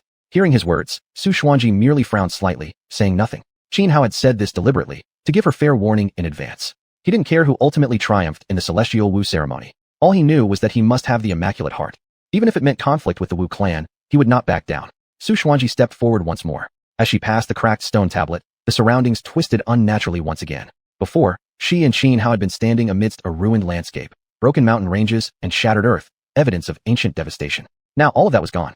Around her stretched endless darkness, with a strange black mist churning through the void. Beneath her feet lay an ancient path paved with bluish-gray stones. These weren't ordinary stones. Made from a highly unusual material, each one bore the weight of endless eons, the air thick with timeless desolation. Yet despite their age, none showed signs of decay or erosion. The sudden transformation startled Xuanhuan. She turned around, looking back. The 2 great mountains behind her had vanished. The cracked stone tablet was gone too. Except for Xianhao, behind her there was only infinite dark emptiness. Xianhao, following closely behind, had also noticed the shift in their surroundings. The path of rebirth. Forward lies rebirth. Backward there is no return, murmured Xuanhuan under her breath. She told Xianhao to stay close, then continued walking along the stone-paved road. Wait. Suddenly, Xianhao called out from behind. What is it? Xuanhuan turned back, asking with clear bewilderment. Her earlier technique still surrounded her, 7 flame lotuses glowing with black fire shielding her form. No ill omen could come near. Can't you see those things around us? Xianhao asked. Things around us? Xuanhuan paused, glancing around. Aside from the boundless dark void and surging black mist, she saw absolutely nothing. Shaking her head, she replied, I see nothing. What do you see? Xianhao glanced awkwardly around, hesitated, then said, forget it. Nothing important. Let's just move faster. Puzzled but not dwelling on it, Xuanhuan shrugged off her confusion and continued walking forward along the path of rebirth. Xianhao followed behind Xuanhuan, glancing around every now and then, his expression turning extremely grim. Even though he had lived 2 lifetimes and was himself a cultivator of formidable strength, he still felt a chill run through his heart, his entire body breaking out in goosebumps. In his eyes, the surroundings were not an endless dark void, nor was there surging eerie black mist. Instead, there were face after face after face. Each face wore a different expression, all staring at him with unwavering fixation. Some faces wore gentle smiles, others were filled with resentment, while some were grotesque and twisted. Countless human faces drifted and floated along both sides of the path of rebirth. Even though Xianhao was certain these faces couldn't breach the path's boundaries or directly harm him or Xuanhuan, such a scene, just looking at it, was still enough to make one's scalp crawl and spine shiver. They didn't know how long they had walked when suddenly, the 7 lotuses of flickering black flame protecting Xuanhuan abruptly dissipated. In that very instant, the countless floating faces surrounding the path went berserk, rushing madly towards Xuanhuan. Xianhao's expression changed drastically as he quickly warned her. Xuanhuan immediately activated another powerful arcane technique. A blood moon appeared above her head, radiating thick crimson light that enveloped her whole form, making her appearance seem almost demonic. More abnormalities and ill omens. Xuanhuan asked Xianhao after completing the spell. Yes. Xianhao nodded firmly. Fine. Xuanhuan frowned slightly, but said nothing more. She formed seals once again and channeled another technique. Black one appeared on her forehead, forming an intricate, cryptic pattern. Then, with hands still sealed, she pressed them against her forehead. The complex pattern vanished instantly. An immensely powerful aura erupted from her body. She had unsealed herself. You're already at the peak of the longevity realm? Feeling the overwhelming energy emanating from Xuanhuan, Xianhao's expression shifted sharply, stunned beyond measure. Chapter 307. Once, someone pierced the heavens. Xuanhuan nodded and said, only those below the longevity realm may participate in the Heaven Wu sacrifice. She had always sealed away a portion of her cultivation, but she did this not merely because of her participation in this Heaven Wu sacrifice. In fact, she had done so long before that. It was to preserve certain means, a hidden card, for those who might scheme against her, making their calculations wrong. Yet now she could no longer afford restraint. With only supreme realm cultivation, she could no longer sustain powerful techniques. Once her protective arts faltered, she would be invaded by eerie and inauspicious energies. At that point, she would completely fall into corruption, merging with the unnatural and unholy, becoming a monster like Wu Qi Dao, dying without even realizing it. Thus, even if unsealing her power meant revealing her true cultivation to Xianhao, she had no choice but to do so. Xianhao gazed at Xuanhuan before him, his brows tightening slightly, a hint of wariness entering his eyes. During his few days among the Wu tribe, he had secretly investigated some information about Xuanhuan, learning that she wasn't just the holy maiden of the Wu people, but also hailed as their greatest strategist. But until now, Xianhao hadn't given much thought to it. In his view, this was an age of cultivation prosperity. Everything depended on one's strength. What use was wisdom? Before absolute power, any strategy or intelligence counted for nothing. Yet now, Xianhao's perspective shifted. The depth of scheming and calculation Xuanhuan displayed far exceeded his expectations. Just imagine, if he had harbored ill intent toward her earlier and tried to make a move, wouldn't he have been led straight into her trap and eliminated? And now, during this Heaven Wu sacrifice, Xuanhuan had actually changed her identity and participated personally. Such a method must have deceived every single member of the Wu tribe. Xianhao and Xuanhuan continued forward along the bluestone path. After several more hours passed, Xuanhuan switched between 2 other powerful techniques. At this moment, the surroundings around Xianhao and Xuanhuan began to shift. They had arrived at an ancient city. To Xianhao's eyes, the countless human faces surrounding them vanished entirely. The ancient city ahead was vast, its walls hundreds of meters high. Embedded upon the walls were numerous weapons, broken spears, axes missing half their blades, marks left by swords and knives that had damaged the stone itself. Clearly, this ancient city had endured many ferocious battles. A soft halo enveloped the walls, imparting a serene tranquility. The moment they approached, both Xianhao and Xuanhuan felt their inner minds grow calm. Without hesitation, the two walked into the ancient city. Inside, the city stood empty, utterly barren. Neither Xianhao nor Xuanhuan dared wander aimlessly. They followed only the ancient bluestone path beneath their feet, continuing through the city. When they reached the central plaza, they saw a towering stone stele standing erect. This stele was unimaginably tall, tens of thousands of meters high, making it the tallest structure within the walled city. Standing at its base and looking up, one could not see the top at all. Its surface was covered densely with ancient script. These characters were extremely archaic, written in an era unknown. Though Xianhao had studied many ancient texts and learned various forms of classical writing, not a single character on this stele was recognizable to him. After a moment of hesitation, he attempted to perceive the inscriptions through spiritual sense. He sensed that this so-called path of rebirth was no ordinary thing, and this ancient city before him was undoubtedly extraordinary. Therefore, as the tallest structure within the city, the inscriptions upon this stele likely recorded something immensely significant. Moreover, since he could see the presence of the eerie and inauspicious, and detected none whatsoever around this stele, he dared take the risk, using the light of his soul to scan the ancient text. The instant Xianhao directed the light of his soul upon the inscribed words, his consciousness seemed to leave his body and plunge into a peculiar realm. Before his eyes emerged mysterious visions. He saw the heavens sinking into ruin. He witnessed 10,000 beings weep together in sorrow. Unspeakable entities descended from deep space, seeking to devour all life. Countless monsters and demons crawled out from abyssal depths beneath the earth, feeding upon living beings as nourishment. Amid these terrifying scenes, a youth arose, swinging his fists to crush all enemies. His punchlight carved across the universe, illuminating the eternally dark void, causing unspeakable beings hiding in divine spaces to disintegrate, dissolving into showers of blood rain. His feet stamped upon the earth, shattering the abyssal chasms below, killing off the abyssal lords dwelling there, exterminating the monsters and demons of the underworld, restoring peace to the world. He saved the myriad heavens, rescued 10,000 beings from fire and water, and preserved heaven and earth from destruction. Then, he set off alone, ascending to assault the so-called heavens themselves. Even if countless terrifying beings resided above the heavens, he advanced relentlessly, sweeping through all opposition, unmatched, invincible. In the end, he pierced through the heavens and entered a mysterious, unknown realm. At that moment, the vision vanished.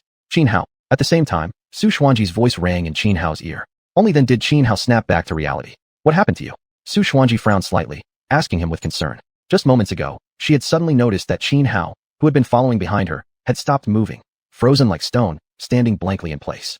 I just scanned the ancient script on the steel with my spiritual light, Qianhao replied, recounting everything he had seen without holding back. By your description, these ancient characters on the steel are probably recording a piece of history, Xuanhuanji said. This was a rather common occurrence. For example, in the central city of a divine dynasty, there stood a 1,000-meter-tall stone pillar inscribed with the deeds of the dynasty's founding ancestor.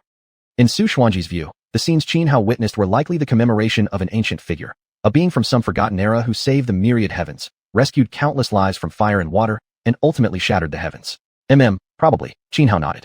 The path of rebirth is too strange. We should stick strictly to the path ahead and avoid any unnecessary actions, lest we invite unforeseen dangers, Xuanhuanji advised after a moment of thought. Agreed. Let's keep moving. After this brief incident, Qianhao and Xuanhuanji continued onward. Not long afterward, they arrived at a stone bridge. The bridge was built from some unknown material, covered in ancient patterns. Though it clearly bore the marks of eons, those carvings still shimmered faintly with light. Most importantly, thin streams of energy seeped out continuously from within the archaic engravings. Chapter 308. Qiyu, the world's greatest war god. Staring at the stone bridge before them, both Qianhao and Xuanhuanji instinctively stopped in their tracks. The bridge was too strange, emanating an unusual energy aura. This made Qianhao and Xuanhuanji hesitate to step onto it, fearing something might go wrong. At the beginning of the bridge stood a small stall, now covered in a thick layer of dust, with a large pot placed beside it. Next to the stall, a tattered banner was planted upright. On it, barely legible, were two words, Wangyu. Just as Qianhao and Xuanhuanji were pondering how to test whether stepping onto the bridge would be dangerous, a sigh suddenly echoed right beside their ears. Especially for Qianhao, he even felt as if someone had exhaled against his ear. A chill ran down his spine, making his hair stand on end. When he had first stepped onto the road of rebirth, he saw countless human faces floating around him, but those faces seemed terrified of him, not daring to approach even slightly. That had made him dismiss any fear of the eerie or ominous. Now, not only did he hear a sigh, but someone had breathed right into his ear. Cold sweat broke out all over his body. His scalp tingled as he mechanically turned his head to look behind him.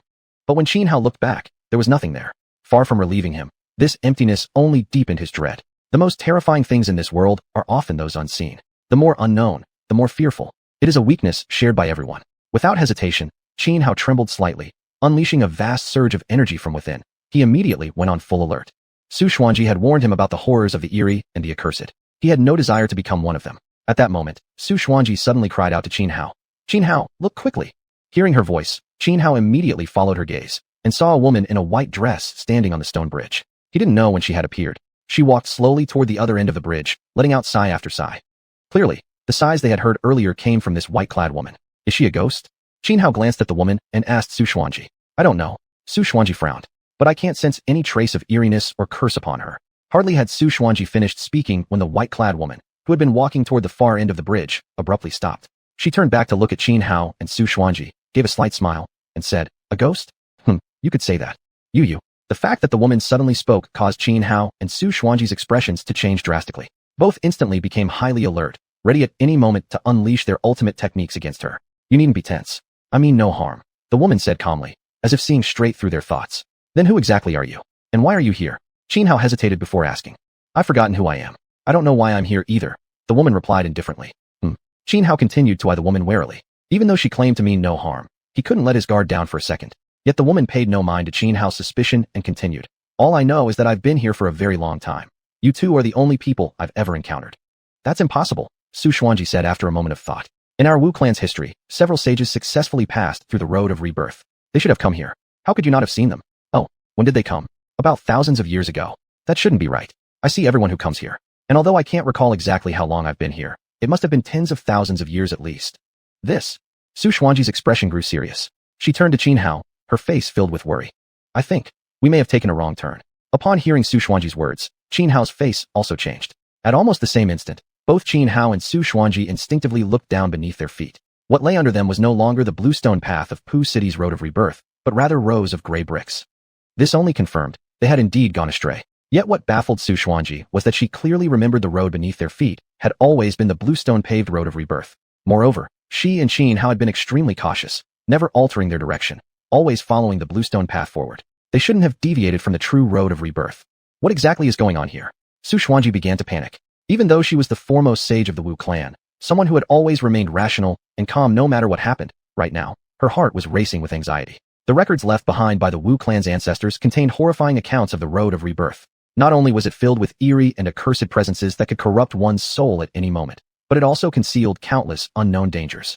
According to those ancient manuscripts, once one strayed from the true path of the road of rebirth, they would be lost forever in this mysterious space, never able to escape for all eternity. Xianxia also wore a grim expression. Compared to Xuanhuan, he knew even less about the so-called road of rebirth. Now that trouble had arisen, he couldn't think of any solution at all.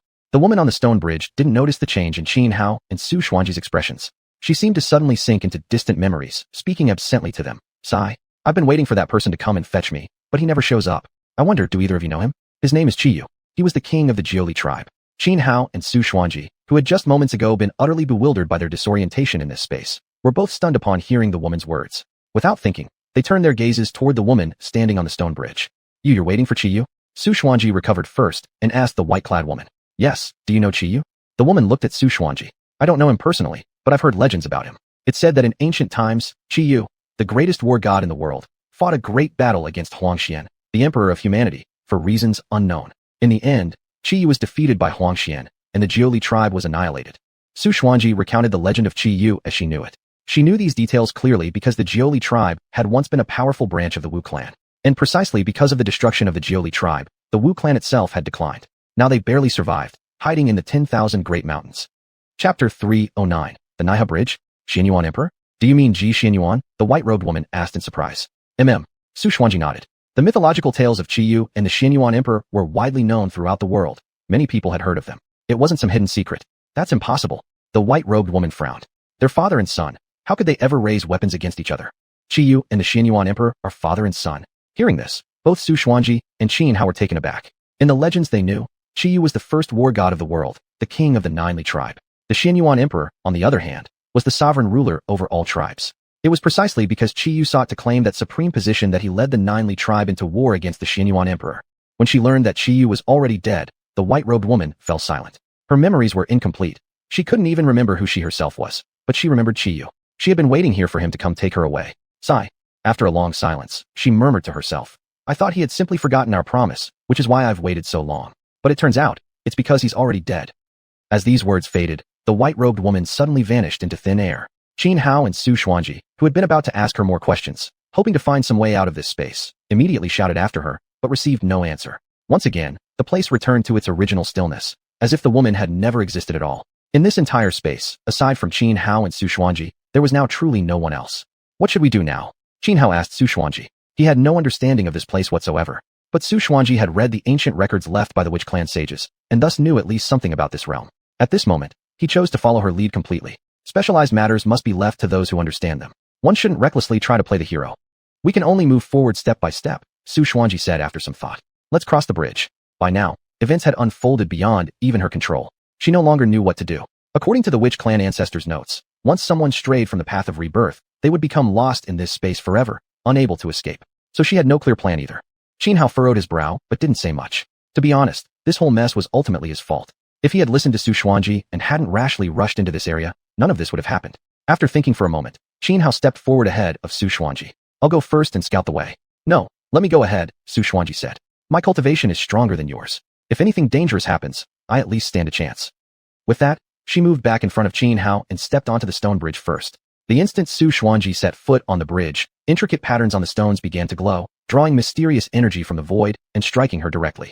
Xuanhuan's expression changed instantly. She quickly cast a spell, forming a massive protective dome around herself in an attempt to block the incoming energy. But the mysterious energy was far too strange. When it hit the dome created by her technique, it encountered no resistance at all, passing straight through the barrier as if it weren't even there, and slammed directly into her body. Her face turned pale. She tried to activate another technique, but it was already too late. Under the assault of this energy, she felt her memories growing hazy, as if everything she had ever known was slipping away. Seeing the danger, Xianhao, standing right behind her, acted immediately. He formed a colossal hand from pure energy and swiftly pulled Xuanhuan off the bridge. Are you alright? After dragging her down from the bridge, Xianhao quickly asked. I'm fine. Xuanhuan shook her head. The bridge is strange. It seems capable of erasing a person's memories. Erasing memories? Xianhao blinked in shock. His gaze flicked toward the abandoned stall near the bridgehead. Beside it stood a tattered banner with two glaring characters, Wang Yu. After a few seconds of thought, Xianhao suddenly realized something. Forget sorrow? Erasing memories? Could this possibly be the legendary Naiha Bridge? And that stall, was it selling Mengpo's soup? In both his past life and this one, Xianhao had heard nearly identical legends about the underworld, tales that always included the Naiha Bridge and Mengpo's soup. And he distinctly remembered that Mengpo's soup had another name, Wang Yu Shui, the water of forgotten sorrows. Given that Xuanhuan had just discovered the bridge could erase memories, Xianhao immediately made the connection. This stone bridge before them was very likely the mythical Naiha Bridge. Although the so-called Naiha Bridge existed only in legends, and even many cultivators didn't believe in the existence of the underworld, the fact that the white-robed woman they had just encountered knew Qiyu made Xianhao increasingly certain that this stone bridge before them was most likely the legendary Naiha Bridge. Could this space actually be the underworld? Could walking the path of rebirth truly mean going to the afterlife? Xuanhuan frowned, her delicate brows knitting together as doubt filled her expression. By now, she too suspected that this place might indeed be the mythical underworld.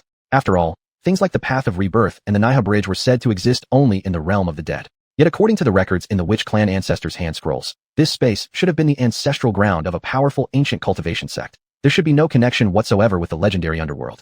But even if this stone bridge really is the Naiha Bridge, we have no way to cross it, Xianhao said. He had no intention of losing all his memories just to pass over the bridge. Worse still, if the legends were true, wouldn't crossing the Naiha Bridge mean entering the 6 paths of reincarnation? Would he really have to be reborn all over again?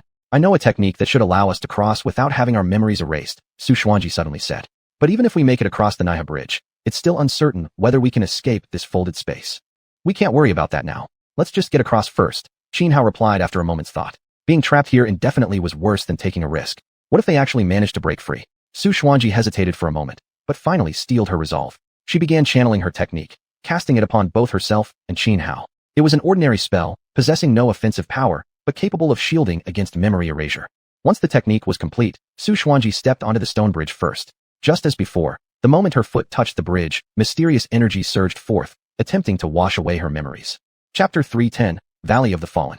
On the stone bridge, strange forces surged like violent waves, relentlessly assaulting Xuanhuan. Yet Xuanhuan's spellwork held firm. Various rays of light coiled around her, forming a barrier that repelled the onslaught of these alien energies. Xianhao did not step onto the bridge. Instead, he watched Xuanhuan intently, ready to act at once if anything went wrong, to pull her back from the bridge should danger arise.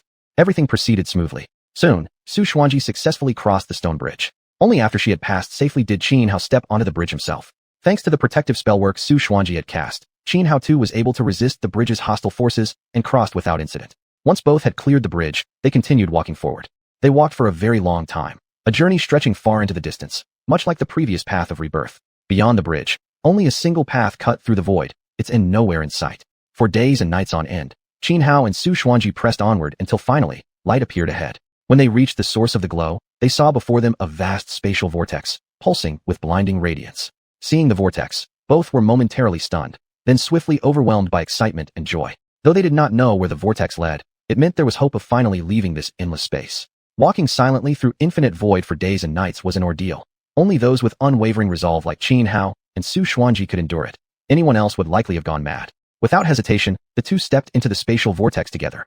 A sensation of whirling chaos filled their senses, and the world around them twisted violently. When they regained their footing and looked around, they found themselves standing in a valley. Steep rocky cliffs rose all around.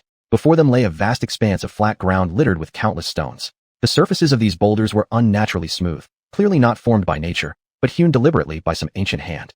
Some stones were no larger than a human head, others weighed tens of tons. Is this the Valley of the Fallen? Xuanhuan glanced around, paused in surprise, then exclaimed with delight. Have you been here before? Xianhao, who had just been wondering where they were, asked curiously upon hearing her words. Xuanhuan nodded. Never would I have imagined.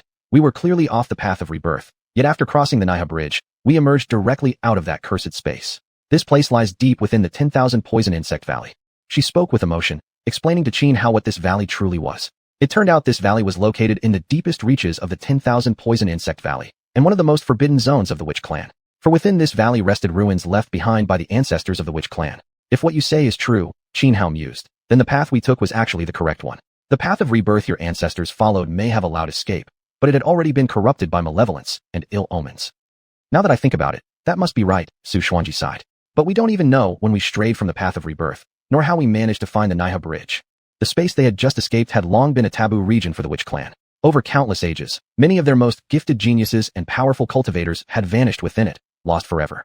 If one could ever uncover the correct path out of that realm, such tragedies might be prevented in the future. Still, after some thought, Xuanhuan shook her head. The reason she and Xianxia had made it out unscathed, untouched by corruption or ruin, was mainly because Xianxia could see the malevolent presences and ill omens. At that thought, she gazed curiously at Xianxia, her beautiful eyes shimmering as if trying to peer through the secrets veiled beneath his skin. Yet in the end, she said nothing. Why could he see what others could not? Every cultivator carried their own secrets, and prying into another's secrets was among the greatest taboos. Though Xuanhuan was a longevity realm expert, powerful enough to forcibly subdue Xianxia and perform a soul search, she dismissed the thought entirely. Afterward, Xianxia asked Xuanhuan about the Valley of the Fallen. Then he began walking around the valley. When he crouched beside a massive boulder, he noticed it was covered in dense carvings, tiny inscriptions, and etched diagrams. Though the script was ancient, Xianxia recognized it. He had seen similar characters in the 12 Towers secret archives. As he studied the inscriptions on the stone, Xuanhuan approached and said, "This boulder records an ancient, ferocious war between the witch clan and the demon race during the peak of our clan's power. It was precisely that battle which caused both the witch clan and the demon race to decline. That great conflict was later known as the Witch-Demon War." As she explained the inscriptions on the boulder to Xianxia, Xuanhuan said, "The Valley of the Fallen has always been one of our witch clan's forbidden zones. Outsiders are not permitted to enter. But you can try placing your hand upon these stones and feel with your heart and mind. If you have good fortune, you might receive an inheritance from them. 5 years ago, I myself obtained the legacy of xiuxian from one of these stones." Upon hearing Xuanhuan's words, Xianxia was momentarily stunned. He never expected that inheritances could actually be found within these seemingly ordinary stones. Without hesitation or politeness, Xianxia immediately placed his hand on the same boulder he had just been studying, following Xuanhuan's instructions to sense it with his heart and spirit. But after a long time of focus, he felt nothing. Still, he did not give up. He moved to another stone and repeated the process exactly as Xuanhuan described. Again, no result. Keep going. Still nothing. Continue. Nearby, Xuanhuan remained silent.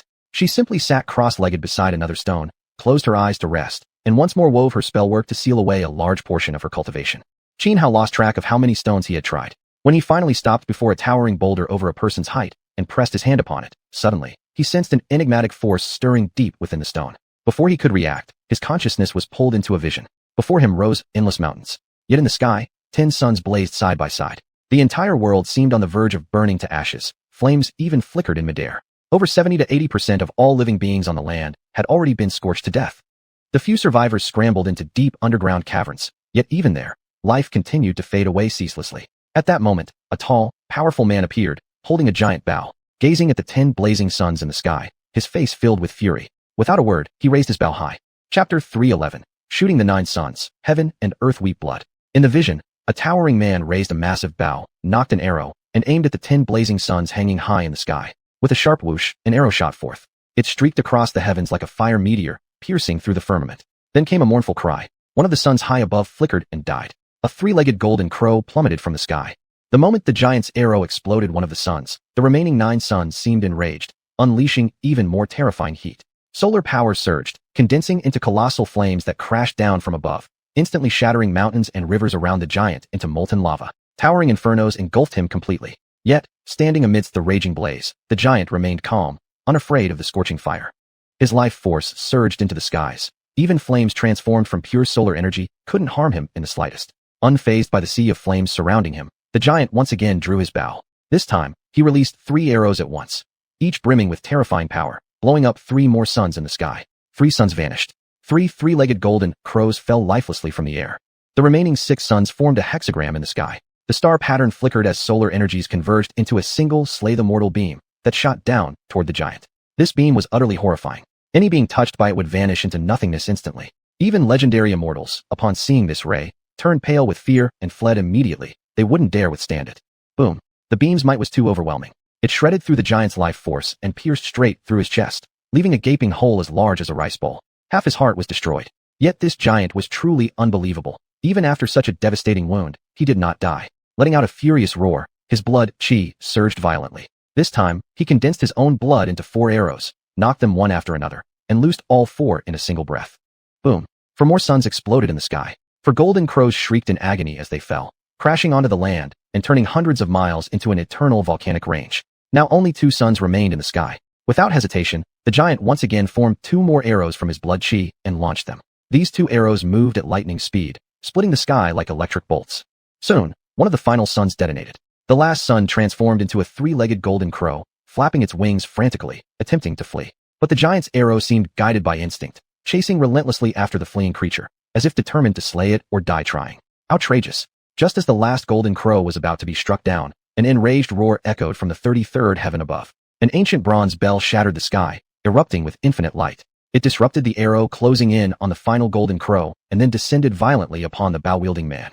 At the same time, as though heaven and earth themselves mourned the slaughter of 9 golden crows, strange omens manifested.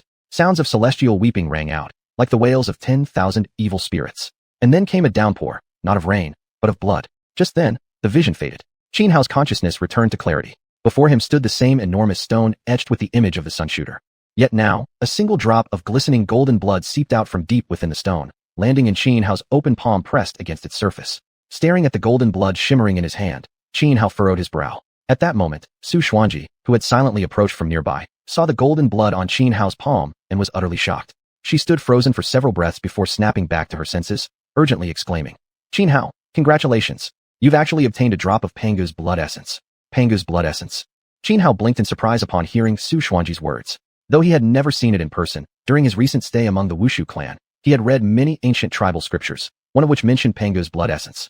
Legend said it was the concentrated blood of Pangu the primordial, the deity who separated heaven and earth. Containing unimaginable power, consuming and refining it could drastically elevate one's cultivation. It was said that the 12 ancestral Wus were each born from a droplet of Pangu's own essence. Thus, one could fathom the immense value of Pangu's blood essence. Even if what Xianhao held was merely a single drop, it was still an extraordinary fortune. Still, Xianhao did not refine it immediately. Instead, he carefully stored the essence away. "Xianhao, since you're not planning to refine Pangu's blood essence right now, let's leave this place quickly," said Xuanhuan. "We need to find someone and ask how much time is left until the end of the heavenly Wu sacrifice." Agreed. Xianhao nodded. After Xuanhuan put on her silver mask, she and Xianhao walked out of the Valley of Perished Souls. Not long after leaving the valley, Xianhao and Xuanhuan encountered a talented young warrior from the Wu clan. This young Wu warrior was exceptionally strong. Only in his 20s, yet already at the level of half-step sovereign. Such talent would qualify him as a direct disciple in any of the 10 great holy lands. Yet before Xianhao, this prodigy was utterly no match. He was knocked down almost instantly in a single exchange. From him, Xianhao obtained crucial information regarding the heavenly Wu sacrifice. It had already been exactly 2 months since the ritual began. That meant only 1 month remained until its conclusion. And precisely during this final month, all participants of the heavenly Wu sacrifice had begun taking action, searching throughout the Wando Insect Valley for the heavenly Wu talisman. Upon learning this, Xuanhuan finally breathed a sigh of relief. She had been deeply afraid that the ritual might have already ended. If so, the Wu clan would remain fractured and disunited, leading inevitably to their annihilation under the onslaught of the Divine Dynasty's armies. With this knowledge, Xianhao and Xuanhuan also joined the hunt for the heavenly Wu talisman within the Wando Insect Valley.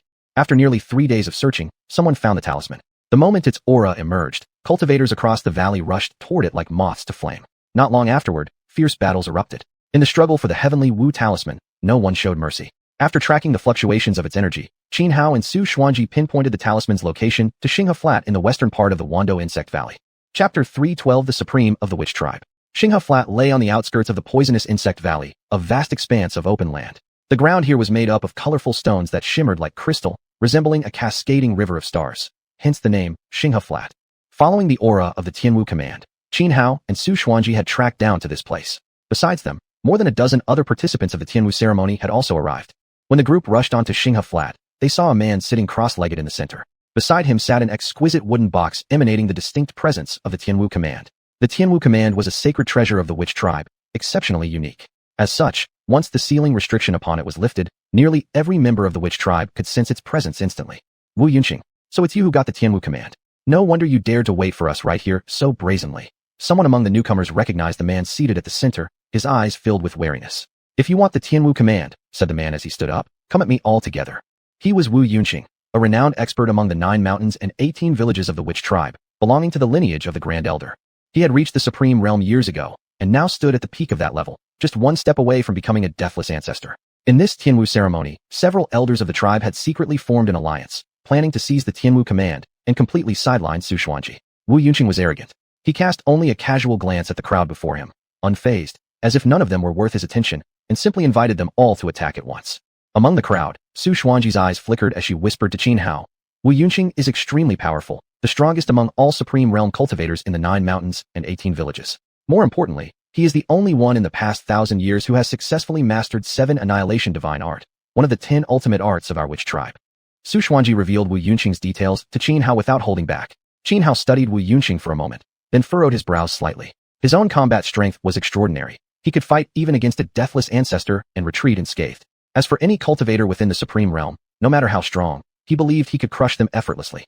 Yet, facing Wu Yunqing now, he felt an unusual sense of unease, an indescribable sixth sense telling him this opponent would be difficult. Still, even with that feeling, Xianhao remained absolutely confident that he could defeat Wu Yunqing and claim the Tianwu command. But he did not make his move yet. Though everyone present was restless, no one rushed forward first. They all understood. Whoever struck first would become a guinea pig for the others. Even if one managed to beat Wu Yunqing and seize the command, they'd immediately become the target of a joint assault. This stalemate didn't last long. After about half a quarter of an hour, someone finally lost patience, let out a roar, and charged toward Wu Yunqing. It was a burly man, over 2 meters tall, powerfully built, with intricate tattoos covering his body. As he charged, the tattoos on his body lit up, drawing energy from the void and channeling it into himself. His cultivation was impressive, mid-stage supreme realm. Every motion sent ripples of energy surging through the air, distorting space itself. It's Wu Kuangnu.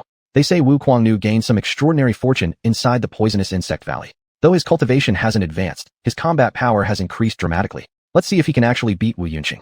There's no way Wu Kuangnu can win against Wu Yunqing. Even if he obtains some rare opportunity, it won't help unless he breaks through to the deathless realm. Let's watch first. If Wu Kuangnu loses, we should all attack together. Take down Wu Yunqing first, then fight over the Tianwu command. Otherwise, none of us individually stand a chance. As the towering man lunged toward Wu Yunqing, the onlookers began whispering among themselves. Soon, the idea of attacking jointly emerged and gained widespread approval. By now, the burly man had closed the distance, fists raised high, aiming straight at Wu Yunqing's face. It looked like an ordinary punch, but its power was terrifying, enough to shatter and pulverize even a colossal mountain. Yet Wu Yunqing remained calm. With a simple extension of his right hand, he brushed aside the incoming twin fists as lightly as a celestial being flicking his sleeve. At the same time, he raised his right leg and delivered a sharp kick straight into Wu Kuangnu's abdomen. Wu Yunqing was too fast. Wu Kuangnu didn't even have time to react before taking a direct kick in the abdomen. With a muffled grunt, Wu Kuangnu flew backward more than 10 meters before barely stabilizing his stance. 9 Calamities' heavenly slaying art. Roaring furiously, Wu Kuangnu activated the extraordinary fortune he had gained within the poisonous insect valley. Instantly, the tattoos all over his body released blinding light. Above his back, surging waves of murderous aura gathered and coalesced into 9 illusory figures, the 9 Calamities. The 9 Calamities hovered in midair, causing the expressions of everyone present to change dramatically. Though many had heard rumors of Wu Kuangnu's fortune, none expected it to be this formidable. Even Wu Yunqing furrowed his brow slightly, glancing at Wu Kuangnu with mild surprise. Though he still didn't regard this technique as truly threatening, he had to admit it evoked a faint sense of danger. No longer composed, he discarded his earlier arrogance. Then, with a slight tremor of his body, dark golden energy surged around him. 7 Annihilation, Sickness. Uttering softly, Wu Yunqing unleashed a deadly move from the 7 Annihilation divine art. Renowned as one of the supreme arts of the witch tribe, its power was terrifying. This ultimate art consisted of 7 techniques, each representing one of life, aging, sickness, death, greed, hatred, and delusion, hence its name, 7 Annihilation. Wu Yunqing formed hand seals and pushed forward. Immediately, a massive wave of energy surged, condensing into an intricate gray totem before him, radiating an aura of decay and ruin. The gray, complex totem trembled in midair and shot forward. At the same moment, Wu Kuangnu let out a sharp cry toward the heavens. The 9 Calamities illusions behind him seemed to come alive as they rushed forward to attack. Boom. The collision of ultimate techniques triggered a massive energy explosion, thunderous noise shaking heaven and earth. The 9 Calamities were powerful, yet under the impact of the gray totem, they shattered one after another. Wu Kuangnu's face paled, but before he could react, the residual force of the gray totem slammed into his body, sending him flying backward once again. Chapter 313, Patriarchal Witch Spirit Locking Array. Wu Kuangnu flew backward like a broken kite, crashing to the ground over 100 meters away. When he finally scrambled up from the dirt, his throat surged with warmth, and with a "pa!" he spat out a large mouthful of blood. His face instantly turned as pale as paper, his aura rapidly deteriorating. He had lost his combat capability, incapable of fighting any longer. Wu Yunqing is truly too strong. He defeated Wu Kuangnu so easily. Although Wu Kuangnu gained some extraordinary fortune in the Valley of Poisonous Insects, it still pales in comparison to Wu Yunqing's 7 ultimate art. We can't keep hesitating. Everyone should join forces now, or the Celestial Witch Talisman will fall into Wu Yunqing's hands. Right? Only if we attack together do we stand a chance against him. Though everyone present had already expected Wu Kuangnu to lose against Wu Yunqing, seeing him fall so swiftly still sent shockwaves through the crowd. Their eyes now stared at Wu Yunqing with far deeper wariness than before. Wu Yunqing stood with hands clasped behind his back, face cold and proud, utterly ignoring the onlookers. Xianhao frowned. From observing the clash between Wu Kuangnu and Wu Yunqing, he now had a clear understanding of Wu Yunqing's strength. Though Wu Yunqing was far superior to an average sovereign realm cultivator, Xianhao believed he could still defeat him. Yet he didn't rush forward immediately. He understood the old proverb, when the clam and the heron fight, the fisherman profits. Besides, the celestial witch ritual wouldn't end for several more days. Even if he defeated Wu Yunqing now and seized the talisman, it would be useless, and worse, it would make him the target of every other party present. So Xianhao remained patient.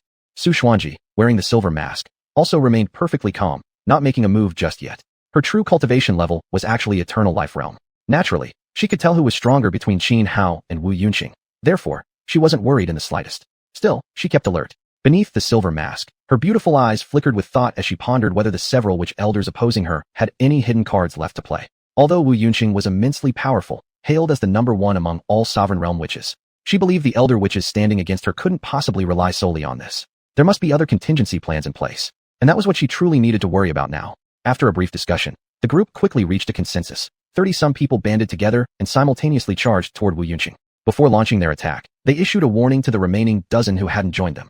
If these few intended to wait until they and Wu Yunqing weaken each other to reap the benefits, the 30-some would unite to eliminate them instead. Battle cries erupted as the group of over 30 surrounded Wu Yunqing. The confrontation began in an instant. Even though Wu Yunqing initially wore a haughty, sneering expression as 30 figures closed in, deep within his pupils flashed a glint of seriousness. He was arrogant, but not foolish.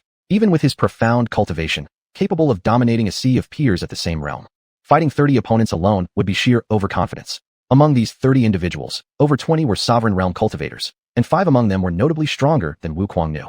In almost no time, the previously cocky and unstoppable Wu Yunqing found himself on the defensive under the coordinated assault. Yet he showed no panic. Instead, a faint cold smirk tugged at the corner of his lips.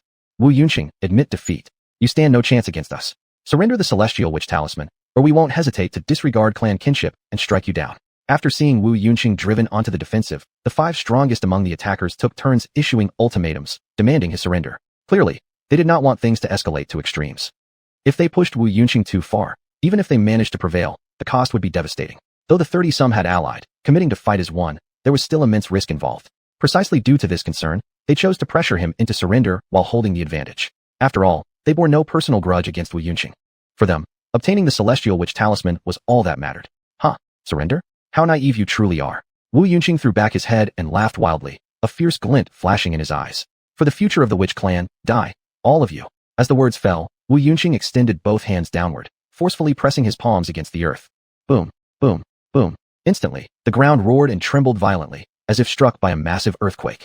Dozens of stone pillars burst forth from beneath the soil, rapidly encircling the area within 300 meters around Wu Yunqing, forming a tight barricade. Each pillar was inscribed with dense, intricate runes. Like a colossal cage, these stone pillars sealed off the battlefield, trapping Wu Yunqing and the 30-some attackers inside. Each stone pillar's runes began to glow, drawing in a torrent of energy from the void to empower the formation. Damn it, this is the patriarchal witch spirit locking array. Retreat. Quickly retreat. Wu Yunqing, you baby schemer. I'll curse your mother. Trapped within a circle of over a dozen stone pillars, the 30-some attackers surrounding Wu Yunqing turned pale. Several attempted to break free, but were blocked. No matter how desperately they struck the barrier with all their might, the patriarchal witch spirit locking array remained completely unshaken. Once the array was fully activated, Wu Yunqing's lips curled into a cold smirk, his face once again wearing that look of disdain. His earlier arrogance had not been baseless. He had secretly set up the patriarchal witch spirit locking array in this area, precisely to lure everyone vying for the celestial witch talisman into surrounding him. In one move, he could now eliminate all those competing for the talisman.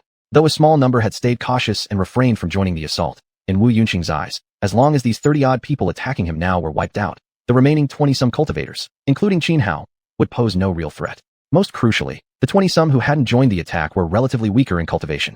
Counting Xianhao and xuanhuan, there were only 8 at the sovereign realm. Beyond Qin Hao and Su Xuanji, Wu Yunqing had some understanding of the other's combat strength, so the only 2 he truly regarded as threats were Qin Hao and Su Xuanji. Especially Qin Hao. In the Valley of Poisonous Insects, he had fought 3 enemies alone and slain 2 sovereigns, something Wu Yunqing had witnessed with his own eyes. At that moment, he'd even prepared to intervene, but after hesitating repeatedly, he chose to hold back. This alone proved just how cautious he truly was. Earlier, when he saw Qin Hao did not join the group attacking him, he had felt somewhat disappointed. Had he managed to deceive Qin Hao into entering the patriarchal spirit locking array, he would have had 100% certainty of killing him. Chapter 314, Six Soul Banner. The ancestral Wu spirit locking array was one of the 10 supreme, deadly formations of the Wu clan, possessing immense power. Within the ancestral Wu spirit locking array, only its creator, Wu Yunqing, remained unharmed.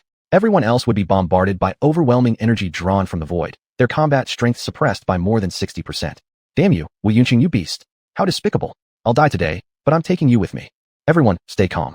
So what if he has the ancestral Wu spirit locking array? Do you really believe that over 30 of us can't kill him inside this formation? Can't even protect ourselves? The more than 30 people trapped within the ancestral Wu spirit locking array fell into panic, many shouting curses at Wu Yunqing. Most felt that although the competition for the heavenly Wu sacrifice was fierce, under normal circumstances, they would hold back and avoid killing each other. After all, they were of the same clan. But Wu Yunqing had resorted to such a treacherous method, which many found utterly excessive. They weren't fools. Wu Yunqing clearly had no intention of letting any of them live. Otherwise, why would he have set up this array? Maintaining the ancestral Wu spirit locking array required constant expenditure of spiritual energy. If Wu Yunqing didn't eliminate them all, he would be forced to sustain the formation indefinitely. No matter how powerful Wu Yunqing was, how long could he possibly endure? There were still several days until the end of the heavenly Wu sacrifice. Once Wu Yunqing could no longer maintain the formation, those trapped inside would regain full strength, while Wu Yunqing himself would be left severely drained. With such a reversal of advantage, his death would be certain. Thus, every single one of the more than 30 people trapped understood, Wu Yunqing intended to slaughter them all. Wu Yunqing coldly swept his gaze across the group, ignoring their furious shouts. A cruel smirk curled his lips as he flicked his right hand, drawing forth a black banner from his spatial artifact. The black banner radiated an aura of extraordinary dread. Its surface was embroidered with countless intricate totems. A sinister and malevolent energy seeped from the banner, sending shivers deep into the souls of everyone present. Today, I shall use your foolish lot to blood ritual my six soul banner. In a voice devoid of emotion, Wu Yunqing lightly tossed the black banner into the air. It hovered, then unleashed a surging wave of thick, dark mist, an ominous force like a ferocious beast seeking prey, that rushed toward the more than 30 figures trapped within the formation. Their faces paled instantly. Fear flashed in many eyes. The six-soul banner was an abominably evil artifact capable of capturing enemy souls and turning them into soul slaves, completely subservient to its master. Even among the Wu clan, where bizarre and sinister techniques and artifacts were not uncommon, the six-soul banner was one of the few things that filled even Wu warriors with terror. Across the entire Wu clan, hardly anyone dared to forge it. Aside from the extreme difficulty of crafting it, another major reason was its profound wickedness, so vile and contrary to natural harmony that forging it risked damaging one's own fate and inviting divine retribution. Now, Wu Yunqing activated the six-soul banner. The surge of dark energy was horrifying. Though the more than 30 figures joined forces, forming a powerful defensive formation, their combined combat strength had already been suppressed by over 60% due to the ancestral Wu spirit locking array. Thus, even united, they could not withstand the terrifying might unleashed by the six-soul banner. The rolling waves of dark energy struck their defensive formation, and upon contact, shattered it completely. Just as the group seemed on the verge of being devoured by the six-soul banner, a sudden glint of cold sword light slashed across the sky, striking the ancestral Wu spirit locking array. The terrifying force of the sword caused the formation itself to begin crumbling. This unexpected turn shocked everyone present. All instinctively turned toward the source of the sword light, only to see Su Xuanji hovering in midair, a long sword in hand, wearing a silver mask. Her beautiful eyes beneath the mask gleamed with a killing intent so cold it froze the soul. Her sword pulsed with a terrifying aura. At first, Su Xuanji had no intention of intervening, but she hadn't expected Wu Yunqing to be this ruthless, not only trapping everyone in the ancestral Wu spirit locking array, but now attempting to slaughter all 30 within using the six-soul banner. As the saintess of the Wu clan, she could not allow such a tragedy to unfold. Su Xuanji swung her sword once more. Thousands of sword lights emerged behind her, rushing forward like floodwaters breaking through a dam, crashing into the ancestral Wu spirit locking array. Boom. This time, under the assault of countless sword lights, the ancestral Wu spirit locking array instantly collapsed. Within the array, the black aura unleashed by the six-soul banner had already killed the weakest few cultivators and seized their souls, imprisoning them inside the banner. Then, those souls burst forth from the six-soul banner, shrieking as they lunged at the remaining 20-odd figures trapped within the ancestral Wu spirit locking array. But at that very moment, Su Xuanji forcefully slashed her sword, shattering the ancestral Wu spirit locking array entirely. The remaining 20-some individuals regained their full strength and immediately activated their most powerful defensive techniques, barely withstanding the surging waves of black energy from the six-soul banner. With the ancestral Wu spirit locking array broken, Wu Yunqing stared in shock, staring incredulously at xiuxian, the silver-masked figure. The ancestral Wu spirit locking array was one of the 10 supreme, deadly formations of the Wu clan, personally set up by Wu Yunqing. It's more than 10 stone pillars crafted from special gemstone materials. Under normal circumstances, even a supreme-level expert of equal cultivation to Wu Yunqing would need to strike it continuously for several hours at full strength to break it. But this silver-masked xiuxian had destroyed it in just 2 sword strikes. This was utterly unimaginable. You, just who exactly are you? Wu Yunqing glared at the masked xiuxian, his voice cold as he demanded. According to our clan rules, only those below the longevity realm are permitted to participate in the heavenly Wu sacrifice. Even if someone breaks through into the longevity realm during the trial, they must leave immediately. Wu Yunqing had originally focused all his attention on Qin Hao, constantly wary of any attack from him.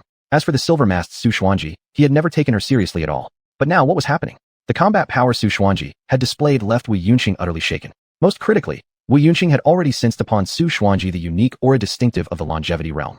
Only someone at the longevity realm could have shattered his ancestral Wu spirit locking array with merely 2 sword strikes. Thus, without hesitation, he invoked the rules of the heavenly Wu sacrifice. Chapter 315 The first ancestor of the witch tribe. Wu Yunqing's expression was grim. At the same time, he sensed that something was terribly wrong. Xiuxian stood holding her sword, her eyes colder than ice beneath the silver mask. She was furious. How could Wu Yunqing be so ruthless as to attempt wiping out over 30 clansmen at once with the six-soul banner? To her, this was nothing short of monstrous. Even if the heavenly witch ceremony didn't explicitly forbid killing, these were still members of their own tribe. How could he possibly resort to such brutality? This went too far.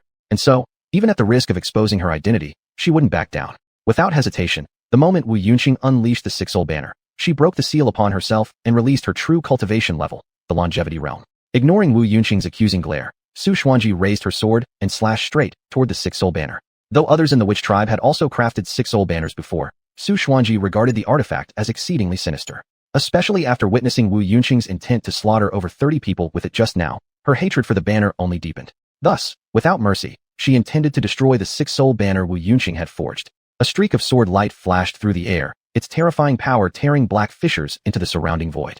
Just as Wu Yunqing's six-soul banner was about to be severed by xiuxian's sword, a pitch-black hand suddenly emerged from within the banner. This hand was as dark as ink, its skin shriveled like old tree bark. From it poured forth an overwhelming aura of death.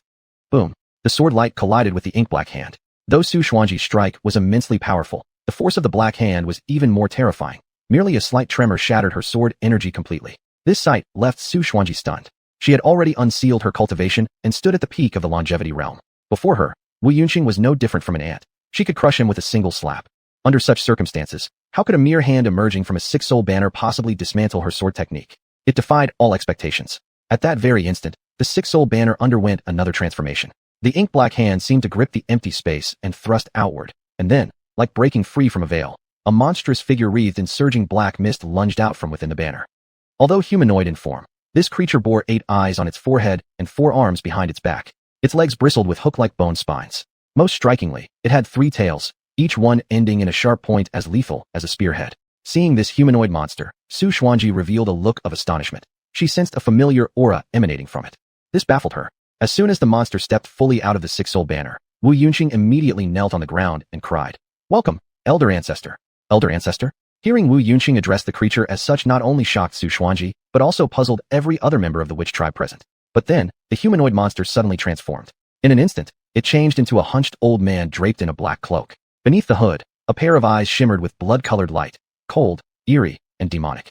The old man who had emerged from the monster paid no attention to Wu Yunqing. Instead, his gaze settled on xiuxian with the silver mask, a mocking smirk curling his lips, revealing sharp, pointed teeth. In a dry, grating voice, he said, "Wu Bada greets the Holy Maiden." When xiuxian saw the monster transform into this old man, she was already deeply shocked, so much so that she nearly lost focus. Only when the old man spoke did she snap back to reality. Hesitating for a moment, xiuxian decided not to conceal herself any longer. She removed her silver mask. The old man before her was none other than the great elder of the witch tribe, the one known as the foremost ancestor of the current generation, a being whose true age had been forgotten, buried in the depths of time. Even some of the highest-ranking elders in the tribe did not know how long Wu Badu had actually lived. When the others present finally recognized Wu Batu, their jaws dropped in disbelief. But upon seeing xiuxian remove her mask, they were utterly stupefied. None of them had ever imagined that the 2 most powerful figures in the entire witch tribe would suddenly appear here. Pay respects to the Holy Maiden. Pay homage to the great elder.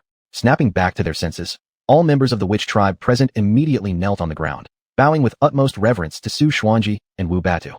Xiuxian ignored the others entirely and fixed her gaze on Wu Batu, asking, "Great Elder, what is the meaning of this?" Haha. Wu Batu chuckled coldly. "Holy Maiden, shouldn't I be the one asking you that? What is a Holy Maiden doing personally participating in the heavenly witch ceremony? Moreover, the Holy Maiden has hidden her cultivation far too deeply. For so many years now, perhaps not a single person in the witch tribe had realized that the Holy Maiden had already reached the longevity realm. Does this mean the Holy Maiden doesn't trust her own clansmen?" Xuanhuan furrowed her brows, thinking for a moment before saying, "Great Elder, you should be well aware of the current state of our witch tribe. If we continue to remain divided and fragmented, then the day the Divine Dynasty's army arrives at the 10,000 Great Mountains will be the day our entire tribe is annihilated. But if the Holy Maiden allows this old man full authority over tribal affairs, I can guarantee with absolute certainty that I will preserve the survival of the witch tribe." "Great Elder," Xuanhuan replied, "it's not that I don't trust you, it's simply that you are very difficult to trust. The reason our witch tribe has fallen into such a dire situation is precisely because of you, Great Elder. If I were to hand over complete control of the tribe to you, what you would truly protect wouldn't be all members of the witch tribe, but only your own bloodline. Furthermore, if I'm not mistaken, Great Elder, you must have cultivated the I Ching, haven't you? According to tribal law, anyone who dares to practice the I Ching shall be put to death. Will you give me a reasonable explanation? What explanation is needed? As long as one becomes powerful, who cares about tribal laws? If every member of our witch tribe cultivated the I Ching, within just 100 years, we would no longer need to hide and eke out a miserable existence in these 10,000 Great Mountains. Not only would we surpass that petty divine dynasty, but even Nanling and Donghuang would become territories of the witch tribe. Our witch tribe will become the supreme ruler of this world," Wu Batu said passionately. "To openly defy tribal laws and ancestral teachings, Great Elder, how many tribesmen do you truly think will support you?" asked Xuanhuan. "Because this old man knows perfectly well that few will support me, I've remained dormant all these years. But now that the opportunity has finally come, I absolutely will not let it slip away," Wu Batu said coldly. "Once war breaks out between the Divine Dynasty and the Witch Tribe, given our tribe's current state and power, we will undoubtedly suffer catastrophic losses. Holy Maiden, under the influence of such hatred and desperation, tell me, will our clansmen choose to follow me and cultivate the I Ching, or will they choose annihilation?" Chapter 316, Unstoppable. "So this is truly your real purpose, Elder-in-Chief," Xuanhuan said, a flash of fury in her eyes after hearing Wu Batu's words. She had never understood why the elders led by Wu Batu were set against her, trying to seize control of the Wu clan from her hands. Especially after learning about the Divine Dynasty's impending invasion of the 10,000 Great Mountains. Instead of seeking temporary reconciliation with her and uniting against the external enemy, the elders led by Wu Batu frequently stirred internal conflicts within the clan. It was as if they deliberately sought to destroy unity among the Wu clan, making their position even more precarious when facing the invading forces of the Divine Dynasty. She had long found this incomprehensible. Now, she finally understood. Wu Batu intended to use the Divine Dynasty's invasion as leverage to force the entire Wu clan to violate their ancestral decree by practicing the Forbidden Scripture. The Forbidden Scripture was a taboo technique within the Wu clan. No one knew its true origins. But from ancient times, the Wu clan had a strict ancestral decree. No member was permitted to study or practice the Forbidden Scripture. Anyone who broke this decree would become an enemy of the entire clan and executed. "Holy Maiden, everything I've done is for the sake of the Wu clan," Wu Batu said solemnly. "No, Elder-in-Chief," Xuanhuan shook her head. "You're not doing this for our clan. You're doing it for your own ambition. Regardless, I will stop you. I will expose this conspiracy to everyone. You know exactly what consequences that will bring." "Ha ha," Wu Batu laughed coldly. "Holy Maiden, you are truly naive. Haven't you realized yet why I am here? Why I know your true identity?" Hearing his words, Xuanhuan furrowed her delicate brows. After a moment of thought, she suddenly grasped what he meant, and her expression changed drastically. "So that's it. The heavenly Wu ritual this time. Since the very beginning, it was all part of your scheme. You lured me into participating, just so you could kill me here in the Valley of Poisonous Insects. With thick miasma filling this place, no one would detect your act." Instinctively, she clenched her fists tightly. She was hailed as the wisest among the Wu clan, yet now she had fallen straight into Wu Batu's trap. This dealt a heavy blow to her pride. "Enough, Holy Maiden. Rest in peace," Wu Batu said icily, raising his right hand high into the air. The six-soul banner, previously summoned by Wu Yunxing, shot upward under his command. It turned out the true master of the six-soul banner was Wu Batu himself.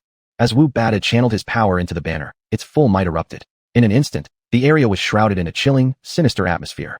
Eerie shrieks echoed through the air, like the howls of hellish demons screaming in torment. Thick waves of black aura surged from the six-soul banner, and thousands of souls burst forth, pouring out like the gates of hell had been thrown open. Countless vengeful spirits rushing out of the underworld and diving towards Xuanhuan. "Wu Batu, you're utterly mad. To absorb so many souls into the six-soul banner." Seeing the horde of thousands of souls streaming from the banner, Xuanhuan was momentarily stunned. But as soon as she regained her senses, outrage flooded her face. Even though she knew Wu Bada before her was extremely powerful, Xuanhuan felt no fear. She would fight with everything she had to rid the Wu clan of this monstrous scourge once and for all. With a shake of her body, a sharp sword intent burst outward from her form. Her longsword flashed through the air, executing peerless sword techniques. A series of sword beams swirled around her, forming a massive grinding wheel of sword energy, slicing apart every soul charging toward her. These souls, imprisoned by the six-soul banner, had already been reduced to soul slaves, devoid of free will. Holy maiden, you're overestimating yourself, Wu Bada sneered disdainfully. He had long since reached the tribulation crossing realm. However, many cultivation arts and spells practiced by the Wu clan disrupted the natural order, rendering the tribulation crossing realm an extremely perilous stage. The cultivator faced imminent heavenly punishment at any moment. Thus, although there were many tribulation crossers within the Wu clan, none had ascended to immortality for generations. This was precisely why the Wu clan had declined so severely. Otherwise, they would never have been driven deep into the 10,000 great mountains by the divine dynasty, forced to eke out a desperate existence. With a flick of his right hand, Wu Bada sent the six-soul banner crashing down like a mountain. The terrifying power behind it caused vast stretches of space to collapse. Xuanhuan dared not hold back in the slightest. She unleashed her full strength, activating her ultimate technique, channeling potent arcane arts with her left hand while wielding her sword with unmatched skill in her right. This was her trump card, the seamless fusion of spellcraft and swordsmanship. In an instant, lotus blossoms made of flame bloomed one after another across the void, while countless sword beams danced like butterflies weaving gracefully among the fiery petals. Boom! Putting every ounce of power into her strike, Xuanhuan slammed her combined force into the descending six-soul banner. Yet, under the crushing assault of the banner, endless streams of sword beams scattered, and the flaming lotuses blooming in midair withered, disintegrated, and collapsed one by one. Xuanhuan's all-out strike still failed to stop the crushing force of the six-soul banner. Her body flew backward like a broken kite, crashing onto the ground over 100 meters away. She opened her mouth and spat out a large mouthful of blood with a wah, her face instantly turning deathly pale. Saintess, Xiu has violated our ancestral decree and now seeks to murder the Saintess. Everyone, join together and kill him. You few take the Saintess and escape. We'll hold off Xiu. Witnessing Xuanhuan severely injured, the surrounding Wu clan members were shocked. They had all heard the conversation between Xuanhuan and Wu Bada. Although Wu Bada claimed that practicing the forbidden scripture could truly empower the Wu clan, most of those present did not side with him. It wasn't because they believed Wu Bada was wrong in his vision, but rather their deeply ingrained reverence for ancestral decrees made them feel they should not follow him. Thus, seeing Xuanhuan gravely wounded by Wu Bada, some among the Wu clan charged directly at him, while others rushed to support Xuanhuan, intending to carry her away to safety. Seeing her clansmen rushing toward Wu Bada, Xuanhuan's expression changed drastically. She cried out urgently, "No, don't." But before her voice faded, Wu Bada had already revealed a cold sneer. With both hands raised, he activated the six-soul banner once more. The banner fluttered, surging forth waves of rolling black aura. In an instant, over a dozen people had their souls ripped away by the banner, collapsing dead on the spot. Those who surrender willingly, I shall spare your lives. Otherwise, you will all become nourishment for the six-soul banner. Wu Bada boomed sternly. Yet, despite their fear of the six-soul banner's terrifying power, none of the charging Wu clan members retreated or yielded.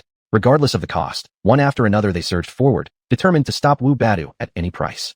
They meant to hold him back, buying precious time for Xuanhuan to escape. Chapter 317. Xianxia, who refuses to know his place. Foolish wretch, not knowing life from death. Wu Bada's face was cold and expressionless, his eyes utterly merciless. The six-soul banner, driven by his power, swept through the crowd like the scythe of a grim reaper, harvesting lives one after another. In the blink of an eye, the once numerous Wu clan warriors present had been reduced to fewer than 10. A few members who tried to escape with Xuanhuan were stopped by Wu Yunqing. Fierce and powerful, Wu Yunqing easily overpowered them. As for Xuanhuan, severely injured earlier by Wu Bada, her strength greatly diminished. She too was unable to defeat Wu Yunqing. Just as Wu Yunqing prepared to deliver the killing blow to Xuanhuan, Xianxia, who had remained motionless until now, finally acted. He shot forward like a peerless divine king emerging into the world, charging straight at Wu Yunqing. Humph, I knew you'd interfere sooner or later. The instant Xianxia moved, Wu Yunqing reacted, letting out a cold snort as he turned and threw a punch toward Xianxia. Xianxia remained calm, unleashing the celestial might fist technique and meeting the attack head-on. Boom. Their fists collided, triggering an explosion of energy that echoed violently through the air. Wu Yunqing let out a muffled grunt, stumbling backward more than 10 steps. Even though he had braced himself, he was clearly forced onto the defensive. This alone proved that compared to Xianxia, his combat strength was vastly inferior.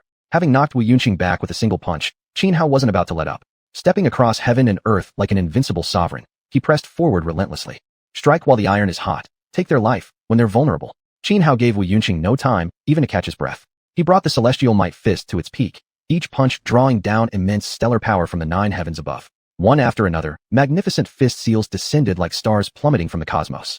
Though Wu Yunqing was formidable, Faced with such ferocious assault, he quickly became overwhelmed, retreating under the barrage of overwhelming strikes. Damn it, Wu Yunqing roared in fury. He was supposed to be the strongest among the Wu clan's sovereign realm experts, yet here he was, completely suppressed by Qin Hao, another sovereign realm cultivator, and pushed into a hopeless position. Unbearable. 7 calamities, death. Wu Yunqing howled to the sky, activating the most lethal technique within the 7 calamities divine art. Immediately, torrents of deadly auras surged from his body, coalescing into one skull after another, screaming as they rushed toward Qin Hao. Each skull carried terrifying power, warping the void itself as it advanced. Yet facing this deadly technique, Qin Hao remained unperturbed, his expression serene. Employing a profound movement art, he swiftly increased the distance between them, then drew out a massive black bow. This black bow was extraordinary, far surpassing his previous heavenly flame bow by several ranks. 9-to-1 divine archery. Drawing the bowstring, Qin Hao unleashed the archery technique he had acquired after absorbing the heritage of the Tianqing immortal sect. The 9-to-1 divine archery was reputed to rank among the top 10 archery arts in the entire world. The extent of its power could thus be imagined. With a sharp whoosh, a black arrow shot forth. Like a bolt of black lightning, it tore through space, hurtling toward Wu Yunqing with unstoppable force. In midair, the arrow split, 1 into 9, 9 into 81. In an instant, it multiplied into thousands upon thousands of arrows, forming a vast river of projectiles that crashed against the countless skulls conjured from Wu Yunqing's sea of deathly energy. Boom! A deafening explosion erupted. Under the relentless assault of the arrow river, skull after skull shattered and dispersed. Seeing this, Wu Yunqing's expression changed drastically. Without hesitation, he released a palm-sized purple wooden shield. Once cast into the air, the tiny shield expanded rapidly with the wind, growing in moments into a towering barrier over a person's height. By now, after annihilating the wave of skulls heading for Qin Hao, the river of arrows began to merge, thousands and thousands condensing back into a single arrow. Previously, when one arrow had split into thousands, its power had not diminished in the slightest. Now, as the myriad arrows fused into one, its destructive might began escalating exponentially, surging as if amplified by tens of thousands of times. This was the supreme strength of the 9-to-1 divine archery. One arrow fired, splitting into myriad bolts, only to reunite in the end as a single shaft, with power magnified tens of thousands of fold. Such an effect was nothing short of heavenly defying. And precisely because of this, the 9-to-1 divine archery ranked among the 10 greatest archery techniques in existence. With a loud crack, the black arrow struck the giant shield Wu Yunqing had summoned. Despite the shield's remarkable nature as a Tao artifact, it crumbled like rotten wood beneath the arrow's terrifying might, utterly destroyed in an instant. Then, in front of Wu Yunqing's horrified face, the black arrow pierced straight through his forehead. Ah! A shrill, agonized scream rang out as Wu Yunqing, impaled by the black arrow, instantly exploded into a bloody rain. This sudden turn of events even caused Wu Badu to pause momentarily in shock, glancing over at Qin Hao with clear surprise. Moreover, only 3 of those who had been blocking Wu Badu remained alive. As far as this old man knows, you are the direct disciple of xiuxian from the 12 Towers. This is an internal matter of our Wu clan. This old man advises you not to get involved. The reason you're helping Su Xuanji is for the heart of purity, correct? I can give it to you. Wu Bada looked at Qin Hao and hesitated slightly before speaking. He had already thoroughly investigated Qin Hao's identity. Precisely because he was wary of Qin Hao's background, he hadn't immediately attacked him, instead hoping Qin Hao would remain neutral. Even more, he was willing to hand over the heart of purity. In his eyes, there was no way Qin Hao could refuse such terms. Given the current situation, Su Xuanji had already been utterly defeated. Even if Qin Hao gave his full support, nothing could change that. Therefore, Qin Hao's best choice was clearly to cooperate with him and stay neutral. Yet in response to Wu Bada's offer, Qin Hao merely shrugged and said, "A true man knows what he must do, and what he must not." Hearing these words, Wu Bada narrowed his eyes, deadly murderous intent flashing within them, as he spoke coldly. "Even if you are xiuxian's disciple, here in the valley of 10,000 poisonous insects, I can kill you, and he wouldn't know a thing. Even any tracking method he left on you would be useless here." "Kill me? With what strength?" Qin Hao retorted icily. "Ha!" Wu Bada let out a loud, arrogant laugh. "You're nothing but a mere Drijinjing insect. Killing you would cost this old man not even the slightest effort." "Then by all means, try," Qin Hao replied calmly. "Since you refuse to know your place, then this old man shall personally send you to hell," Wu Bada snarled. Wu Bada stared at Qin Hao, a flash of ruthlessness flickering in his eyes. Originally, because he was wary of Qin Hao's background, he hadn't intended to kill him. But Qin Hao had rejected his proposal. This was simply ungrateful. Wu Bada was a man who acted decisively. He didn't dwell on hesitation, and immediately moved to kill Qin Hao. This time, he did not use the 6 soul banner, because he didn't want to leave behind Qin Hao's soul. If the 12 Towers discovered Qin Hao's death and came investigating into the 10,000 great mountains, keeping Qin Hao's soul would be no different than signing his own death warrant. Die! Wu Bada let out a light shout, raised his right hand, and struck downward toward Qin Hao. This palm strike wasn't any profound or powerful ultimate technique, just an ordinary blow. Yet even so, to crush Qin Hao, who was only at the supreme realm, it was more than sufficient. In the void, energy surged wildly as a gigantic hand formed instantly, blocking out the sky like a mountain descending upon Xianhao with crushing force. Even though Xianhao possessed formidable combat power, by himself, resisting Wu Bada's strike was utterly impossible. Before a transcendent tribulation cultivator, even an immortal ancient monster was nothing but a lowly ant. As for Xianhao, an expert at merely the supreme realm, no matter how extraordinary his battle prowess, he could never hope to oppose a transcendent tribulation cultivator. Yet strangely, Xianhao remained remarkably calm, his face showing no trace of fear, standing composed and self-possessed, as if possessing absolute confidence in being able to deal with Wu Batu. With a casual flick of his wrist, 2 talismans shot forth into the air. Boom. The 2 talismans instantly ignited midair, unleashing terrifying power. One of them erupted with countless golden petals, each petal inscribed with natural Dao marks, exuding a rich aura of the Dao.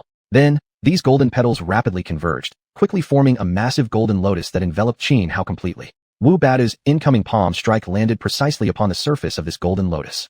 Boom. A deafening explosion shook heaven and earth. The colossal hand capable of flattening a mountain crumbled against the golden lotus, and yet failed to inflict even the slightest damage upon it. Instead, the golden lotus trembled and released a devastating counterforce. Each golden petal transformed into a long blade. The moment they exploded outward, sword chi slashed chaotically through space, tearing rifts into Xiang. Wu Bata's hand, unable to dodge in time, was sliced by the blade energy. Instantly, he sustained serious injuries. Blood gushed from his palm. Wu Batu cried out in pain, his face twisted with shock, disbelief, and terror. He never expected that his attempt to strike down Xianhao wouldn't just fail, but actually result in him getting wounded. Moreover, he sensed an extremely ominous presence, a deep, soul-chilling dread rising from within. The feathering, immortal talisman. Wu Batu finally realized what was happening, his expression turning ghastly pale. Just then, the power of the second yellow talisman also erupted, a terrifying sword-intent soared into the heavens, splitting open the sky. Next, vast energies converged ceaselessly in the void, forming a 1,000-meter-long azure blade high above. On the surface of the azure blade, energy boiled violently, radiating a murderous light. Vaguely visible now, a tall and imposing figure stood beneath the heavens, hands clasped behind his back. Suddenly, the figure extended both hands, seized the azure blade, raised it high overhead, and brought it slashing down directly toward Wu Batu. Though seemingly simple, this slash contained unfathomable layers of variation. Most critically, the sword intent infused into the azure blade was terrifying. It caused jagged black cracks to appear across the void itself. Wu Batu's face changed drastically. Though he was a transcendent tribulation cultivator, facing a feathering immortal talisman drawn personally by feathering immortal, he knew he couldn't block it. Talismans such as these were not easy to create. They required feathering immortal to mix his own essence blood with part of his spiritual power. Precisely for this reason, cultivators at the feathering immortal level rarely produced such talismans. After all, doing so would negatively impact their cultivation base. Yet Xianhao had pulled out 2 feathering immortal talismans at once. This made Wu Batu feel as if his opponent was cheating. It was simply too damn oppressive. As the azure blade descended, Wu Batu felt unprecedented pressure. Though he mastered many profound and mysterious body techniques, his presence was already locked onto by the blade's momentum. No matter how skillful his movements, he couldn't escape this strike. Kill. With no means of evasion, Wu Batu watched the azure blade closing in, roared toward the sky, and chose desperate resistance. He unleashed his ultimate technique, activating the terrifying cultivation art known as I Jing. As Wu Batu activated the I Jing, a surging torrent of towering black chi erupted from within his body. In an instant, he transformed into that monstrous humanoid form once more. In this monstrous state, Wu Batu's aura surged dramatically, and his combat power multiplied many times over.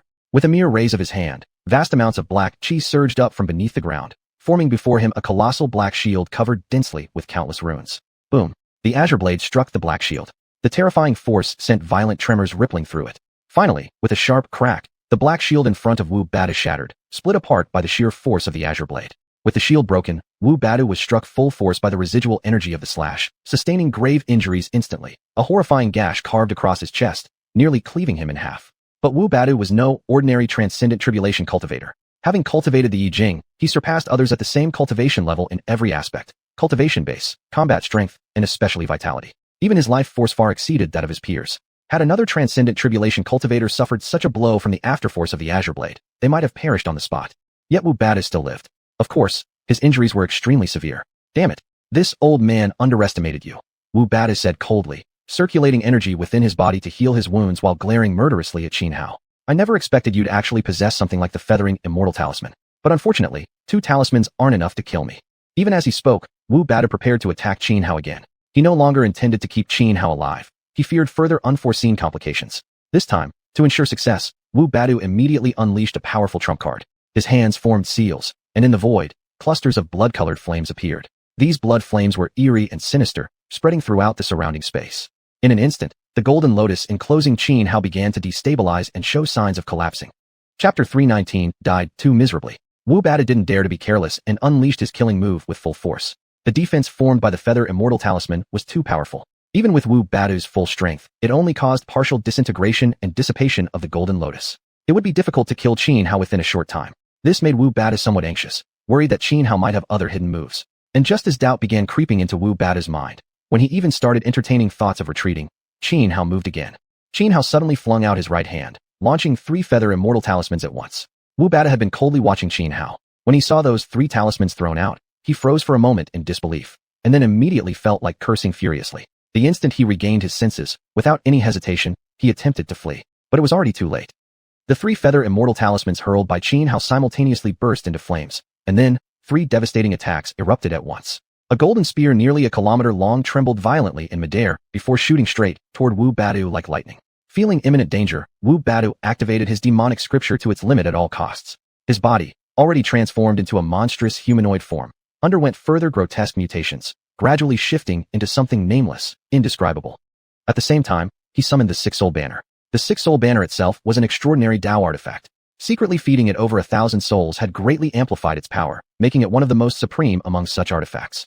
Wu Badu spat a mouthful of refined blood onto the banner. Instantly, it glowed brightly and spewed forth vast streams of runes, forming a defensive barrier forged from countless trapped souls. The kilometer-long golden spear struck the barrier like a bolt of golden lightning. The terrifying power shattered the shield instantly, causing it to crack, break apart, and begin rapidly disintegrating. At the same time, the other 2 Feather Immortal Talismans also exploded into action. One transformed into a sky darkened by endless arrows, raining down upon Wu Badu like a storm. Each arrow carried terrifying energy. Tens of thousands striking simultaneously overwhelmed what little remained of the shield, which had already been torn open by the golden spear. The barrier collapsed completely. Even the Six-Soul Banner shattered into countless fragments. The thousands of souls that Wu Badu had absorbed through the banner screamed horribly as they turned to ash and vanished. Ruhr, now further mutated into an unnameable monstrosity, Wu Badu threw his head back and roared into the sky. Vast torrents of bloody aura surged from his body, forming a colossal column wider than dozens of meters that enveloped him entirely. The residual force of the golden spear and the endless barrage of arrows slammed into this blood column, scattering massive amounts of aura outward. Wu Bada let out another anguished cry, suffering grave injuries.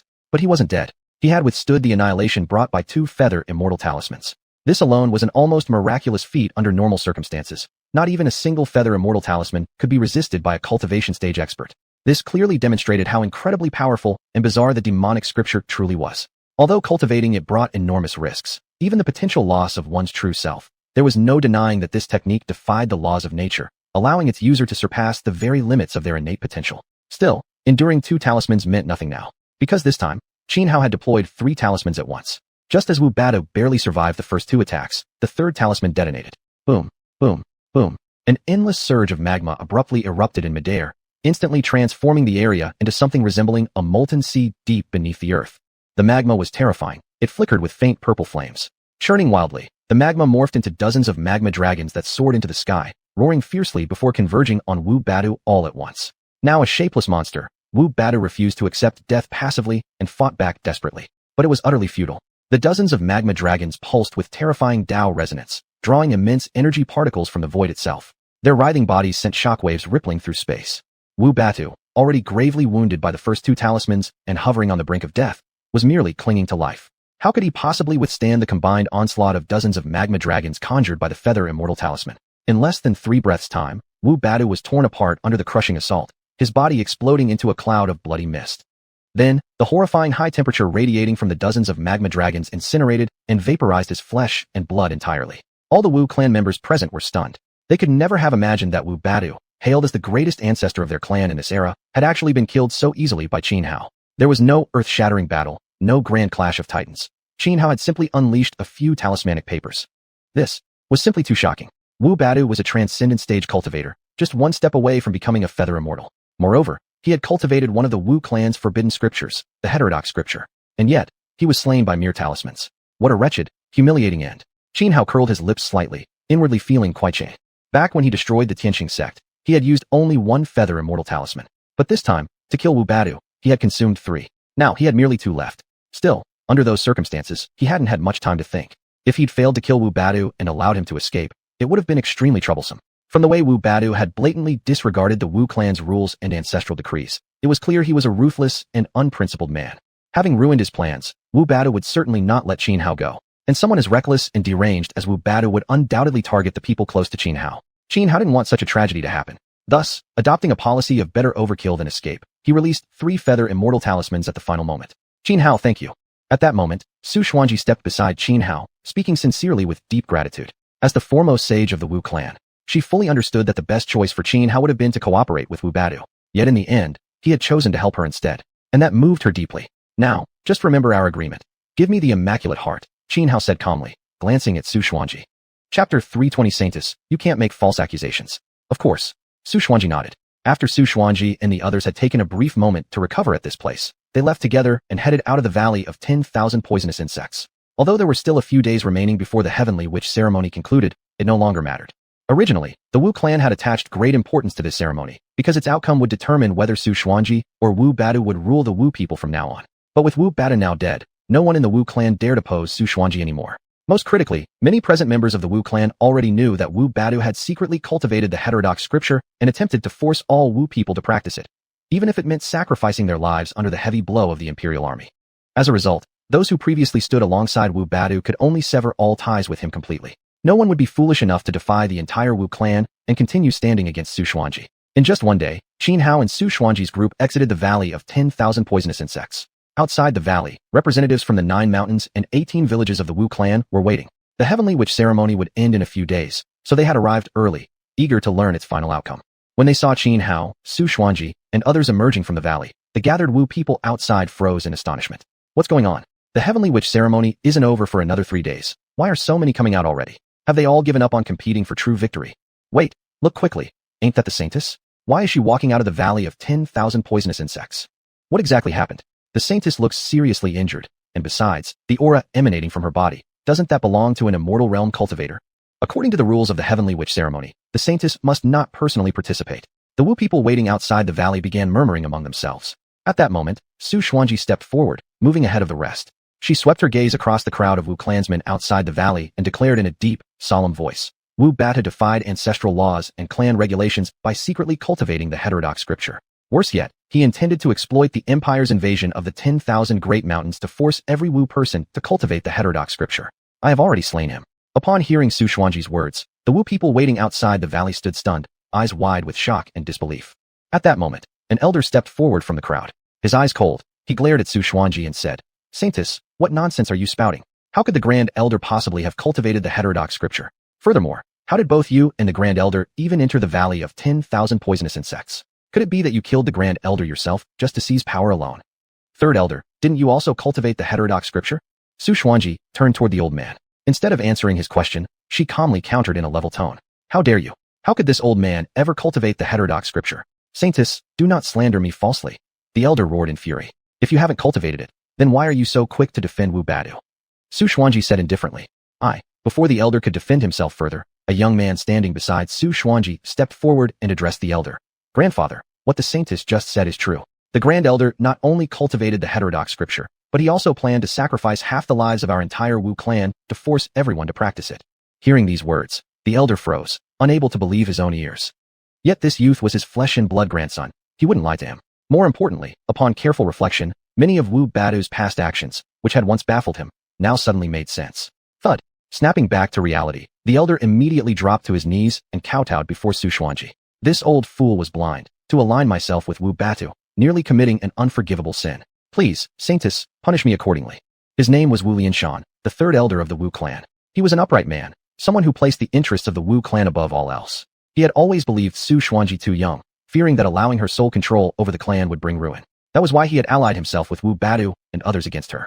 Recently, when he learned of the Empire's plan to invade the 10,000 Great Mountains, he'd advised Wu Badu to temporarily set aside their conflict with Xuanhuan and join forces instead to unite the Wu people against the external threat.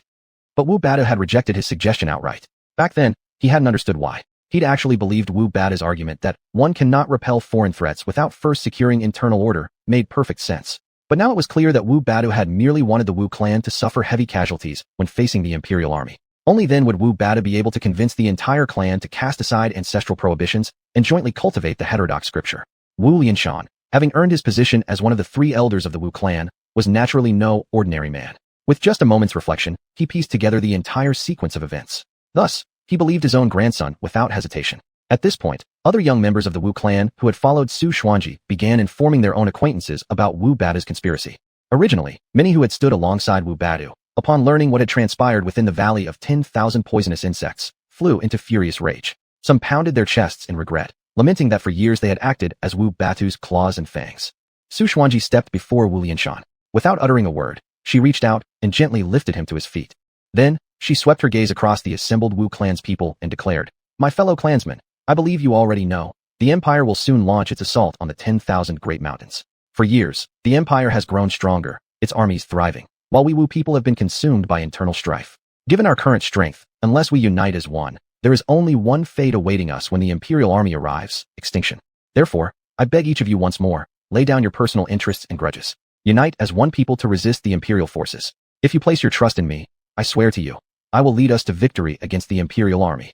Hearing Xuanhuan's words, the gathered Wu clan's people fell into stunned silence. The previously noisy crowd quieted instantly. For years, the power struggles among various factions of the Wu clan had bred deep-seated enmities. Now, being asked to let go of those grudges and unite felt nearly impossible. How could those with blood feuds ever learn to trust one another? And without trust, how could true unity ever be achieved? Chapter 321 Xuanhuan's Abnormality. The assembled members of the Wu clan fell into silence. Trust, once broken, was difficult to mend, like trying to reunite a shattered mirror, and especially within such a short time.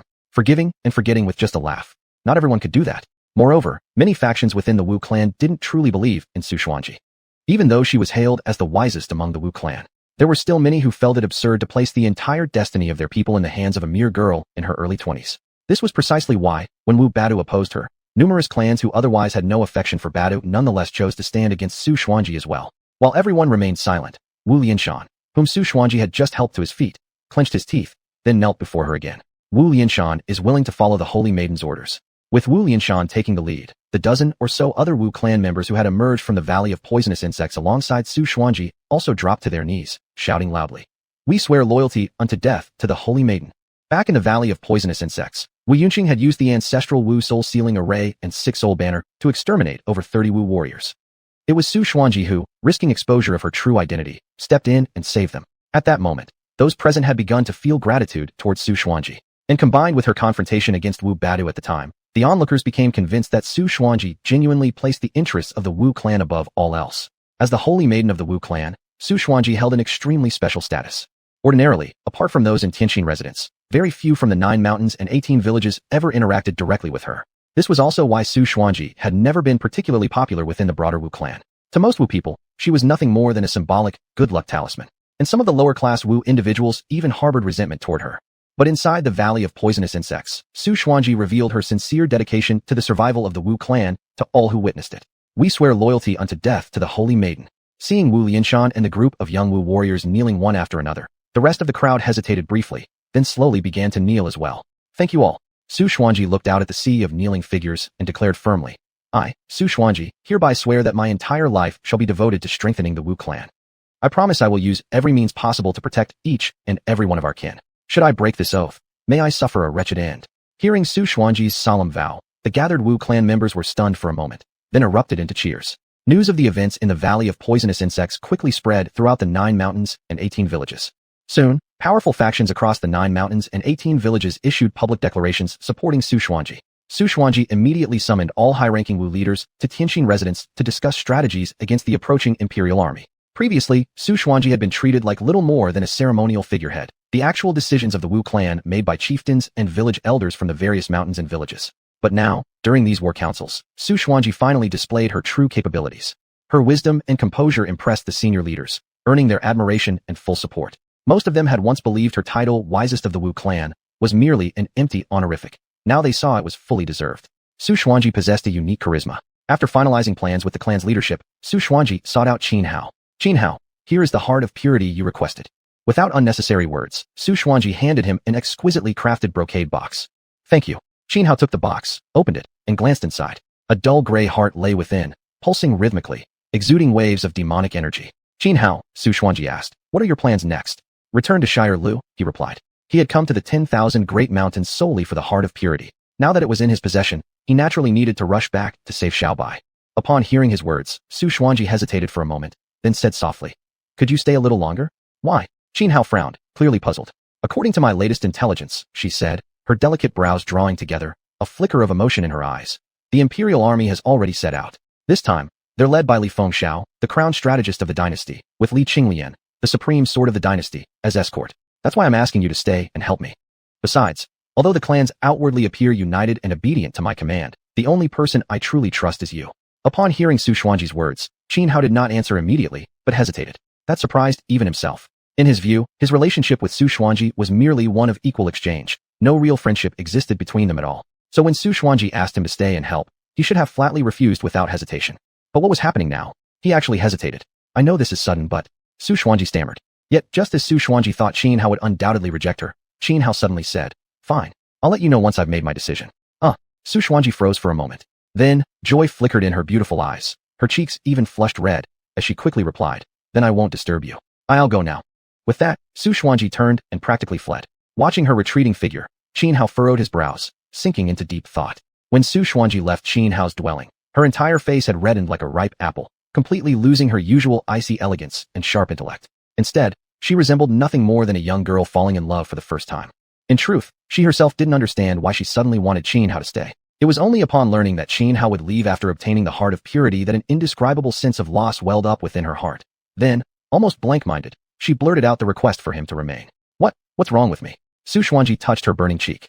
The sudden feelings toward Xianhao stemmed from the incident in the Valley of Poisonous Insects. When she was about to die miserably at Wu Yunqing's hands, Xianhao appeared suddenly. That silhouette etched into her eyes instantly imprinted itself upon her heart. Wise ones do not fall into love. She was hailed as the wisest among the Wu clan, always so rational, fully capable of controlling her emotions and desires. But this time, these unusual feelings for Xianhao left her utterly bewildered. Chapter 322 Refining the Blood Essence of Pangu, Breaking into the Immortal Realm. Inside the room, Xianhao sat alone, deep in thought over certain matters. Earlier, Su Xuanji had come to see him, an encounter that caught him completely off guard. The emotions and subtle shifts in her eyes, he naturally noticed with perfect clarity. When it came to affairs of the heart, he remained exceedingly rational.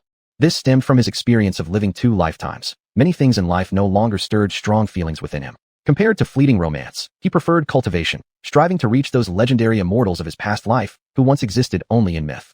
Thus, despite having met numerous breathtakingly beautiful women, his heart had always remained calm and unmoved.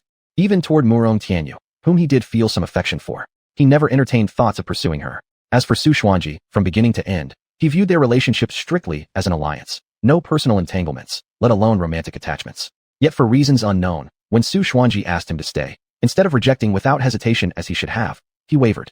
Especially when catching a glimpse of her from the corner of his eye, an indescribable stirring fluttered within his chest. He couldn't help but recall the moment in the Valley of Poisonous Insects, when Wu Yunqing sought to kill Su Xuanji. By logic and intellect, weighing gains and losses, he should have stayed aside and watched. But at that moment, he acted without hesitation. Even when faced with the tempting offer from Wu Badu, he rejected it instantly. At the time, he hadn't understood why he made such a choice. All he could say was, "A true man knows what must be done and what must not," using this phrase to silence his own doubts. And that was exactly how he answered Wu Badu. But now, reflecting back, was that truly his reasoning? He did possess a strong sense of justice. Yet in the power struggles within the Wu clan, where was there any real righteousness? Though Wu Badu's methods may have been extreme, seen from another angle, wasn't he also acting for the sake of the entire Wu clan? Was it wrong to wish for the Wu people to stop being oppressed by the divine dynasty and other powerful races? To allow every member of the clan to cultivate forbidden scriptures, what was so wrong about that? True, in Wu Badu's plan, more than half the clan would perish. But if Su Xuanji led the clan in resisting the divine dynasty's massive armies, would the death toll truly be lower? I probably helped her simply because she risked her life to save me when I entered that space where the path of rebirth lies. It must be gratitude that drove me. After pondering for a while, Xianhao arrived at this conclusion. Last time, when he rashly invaded the space housing the path of rebirth, he nearly died, only saved at the last moment by Su Xuanji. Back then, although outwardly composed, he had indeed felt touched deep inside. Of course, a major reason Su Xuanji entered that space to rescue him was due to the heavenly Wu ritual. After a moment of hesitation, Xianhao summoned Li Wuyo and handed her the heart of purity, instructing her to return to Tower 12 with it to save Xiaobai. "Master, won't you come back with me to Tower 12? Li Wuyo frowned slightly as she asked. "I'm staying behind among the Wu clan to help them resist the invading army of the divine dynasty," Xianhao replied. "Why?" Li Wuyo looked utterly confused. "We've had many conflicts with the divine dynasty. I just dislike them," Xianhao casually responded. Li Wuyo stared intently at him. She clearly didn't believe his explanation, but chose not to press further. After a pause, she said, "All right, I'll leave tomorrow, save Xiaobai, then come back to find you. Be careful, Xianhao nodded. The next day, after Li Wuyo departed, Xianhao went to see Su Xuanji and informed her he would remain to assist. Upon hearing that Xianhao was willing to stay, though Su Xuanji appeared outwardly calm, joy sparkled unmistakably in her beautiful eyes. Throughout their conversation, she couldn't stop blushing. The so-called wisest woman of the Wu clan had, at this moment, turned into nothing more than a love-struck fool. After exchanging a few words, Xianhao left, asking Su Xuanji to arrange a quiet place for him. He intended to refine the blood essence of Pangu and attempt to break through to the immortal realm. During his days in the 10,000 Great Mountains, though he hadn't gained much, his journey through the path of rebirth had granted him insights into ineffable Taoist rhythms. This led him to believe that refining the blood essence of Pangu might just open the gate to the immortal realm. Soon enough, Su Xuanji arranged a secluded cultivation site not far from Tianqin residence, assuring Xianhao that no matter how intense the disturbance he caused, no one would interrupt him. The cultivation site she arranged stood atop a small mountain less than 300 meters high. The summit seemed as if sliced cleanly by a celestial sword, leaving behind a vast, level plain with an extremely neat cross-section. A stream ran across the plateau, flowing all the way through. Beside the stream, several palaces had been built. Other areas were planted with numerous spiritual herbs, making the air at the mountaintop rich in spiritual energy. Xianhao lived atop the mountain for 2 days, familiarizing himself with the surroundings. After setting up several arrays around the area, he finally sat cross-legged on the lawn of spiritual herbs before the palace. Seated on the ground, Xianhao circulated the Nine Heavens Emperor art several times and observed his inner state, adjusting himself to peak condition. Only then did he take out the blood essence of Pangu and swallow it directly. The blood essence of Pangu was extremely precious. Legend claimed it to be the true blood of the great deity Pangu, who separated heaven and earth. Of course, that was merely myth. If this were truly the blood of Pangu the creator, not even a supreme realm cultivator like Xianhao could withstand it, let alone the fabled true immortals. Anyone exposed to the power radiating from such essence would instantly disintegrate, their souls scattered to nothingness. To be precise, the blood essence of Pangu was merely a rare heavenly material. However, because it carried a faint trace of the legendary Pangu's blood aura, it earned its name. Immediately after Xianhao swallowed the blood essence of Pangu, he felt as if a blazing fire had slid from his throat straight down into his lower abdomen. He quickly began circulating the Nine Heavens Emperor art to refine it. The Nine Heavens Emperor art was an extraordinary cultivation technique. As Xianhao fully activated it, the blood essence of Pangu seemed to ignite. In an instant, Xianhao's entire body became enveloped in a deep crimson flame, as though being burned alive. Ayaya! Unable to contain himself, Xianhao let out a shrill scream of agony. Even though his physical body was immensely strong, under the terrifying energy unleashed during the refinement process, he still felt the excruciating pain of his body slowly being reduced to ashes. Even the clothes on his body had already turned to ash under the burning red flames. Crimson flames spewed violently from every single pore of his skin. His immense vitality surged as if, in this very moment, it would be completely vaporized by the searing crimson blaze. Chapter 323. The Imperial Army's Campaign into the 10,000 Li mountain range. Pain. Excruciating pain. Even though Xianhao's endurance far surpassed that of ordinary people, he was still on the verge of breaking. Huff, huff. Xianhao gasped heavily, every single cell in his body enduring the torment of being scorched. Beads of cold sweat, large as soybeans, gathered on his forehead. This was a level of agony beyond what most could withstand. Yet, he had no thought of giving up. Clenching his teeth tightly, he continued to persevere. Minute by minute, second by second passed.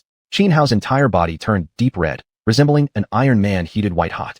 The longevity realm marked a major turning point in cultivation. Once one stepped into this realm, even if their innate talent was mediocre, infinite possibilities would open before them, because they would have enough time to grind and grow. After entering the longevity realm, a cultivator's lifespan would increase dramatically. So long as no mishaps occurred, living for several thousand years, or even 10,000, was not an issue. Hence the term longevity, also known as coexisting with the world. The greatest change upon entering this realm was a tremendous boost in vitality, which underwent a qualitative transformation. In order to step into the longevity realm using the Pangu blood essence, Xianhao had to allow every cell in his body to endure the terrifying scarlet flames erupting from the essence, to be burned and tempered. It was much like steel forged through repeated refining. Under the crucible of the Pangu blood essence, the vitality of every cell in his body would be greatly enhanced. And the stronger the physical body, the more excruciating the tempering. Had Xianhao possessed an average physique, the suffering he now endured would have been many times weaker. Cultivation was a path defying heaven itself. The longevity realm, in particular, was the stage most prone to attract heavenly tribulations. After all, one of the fundamental laws governing existence was that all things must come to an end. Even the famously long-lived turtle could only survive a few hundred years. Those said to live over 1,000 were exceedingly rare. Phrases like 1,000-year tortoise, 10,000-year turtle were merely exaggerations. Imagine if all beings under heaven had no end, if all life became deathless and undying. What kind of chaos would engulf the world? Thus, the heavenly Tao, the force silently governing all creation, most detested those who sought extreme longevity. Therefore, The heavenly tribulation faced when breaking into the longevity realm was among the most fearsome in all cultivation stages. Due to these harsh conditions, despite countless geniuses throughout history, some with demonic, peerless talents, very few cultivators truly entered the longevity realm. Much of this was due to the invisible hand of the heavenly Tao influencing everything. The higher one's cultivation talent, the worse their fortune often became. Just as in the mundane world, decent, honest people usually led relatively stable lives, while prodigies and geniuses often suffered poverty and misfortune at every turn, largely because of adverse influence from heavenly fate. One might say the heavenly Tao treated all things equally. To the Tao, all creatures were but sacrificial dogs. After 3 full days and nights, the crimson flames shrouding Xianhao finally began to weaken. For Xianhao, each second of those 72 hours had felt like a year. Fortunately, he had made it through. He could clearly sense now that every cell in his body brimmed with vitality and vigor. Yet, he didn't let his guard down. Instead, he continued circulating the 9 heavens emperor art, refining every last trace of the Pango blood essence lingering within his limbs and bones. That alone wasn't enough. He reached into his jade box and xiuxian numerous rare and precious treasures, swallowing them all. The Pango blood essence alone wasn't sufficient to propel him from supreme sovereign realm to the longevity realm. In Tianxin Pavilion, Su Xuanji gazed toward where Xianhao was cultivating, her delicate brows slightly furrowed with concern. She had known since 3 days ago that Xianhao had begun refining the Pango blood essence, and immediately issued orders that no one was to disturb his practice. For the past 3 nights and days, she hadn't slept, not even briefly, for fear something might go wrong, so she could rush to his aid the moment it happened. Just as Su Xuanji worried silently over Xianhao, Qiwei entered the chamber and reported, "Holy Maiden, latest intelligence, the Imperial Army has arrived at Jinyao City." Hearing Qiwei's words, Su Xuanji snapped back to awareness. "Good. Then we shall set off immediately for Jili Peak," Su Xuanji said after a brief pause. "Yes, I'll prepare at once." Qiwei nodded and quickly withdrew. After Qiwei left, Su Xuanji turned toward a patch of shadow nearby and said, "You stay behind and watch over Xianhao. If anything happens to him, help him at any cost." "No. Then who will protect the Holy Maiden? I've heard what happened in the Valley of Poisonous Insects. If I had been present, you wouldn't have been injured in the first place." A hoarse voice rose from the shadows. "This is my order." Su Xuanji seemed unwilling to waste words with the figure in the darkness, speaking with utmost seriousness. The figure in the shadows fell silent. After a long pause, he finally said, "I understand, Holy Maiden. Rest assured, I will guarantee his safety." Humph. Su Xuanji nodded firmly. Jinyao City. Now, within the entire Jinyao City, no idle wanderers could be seen.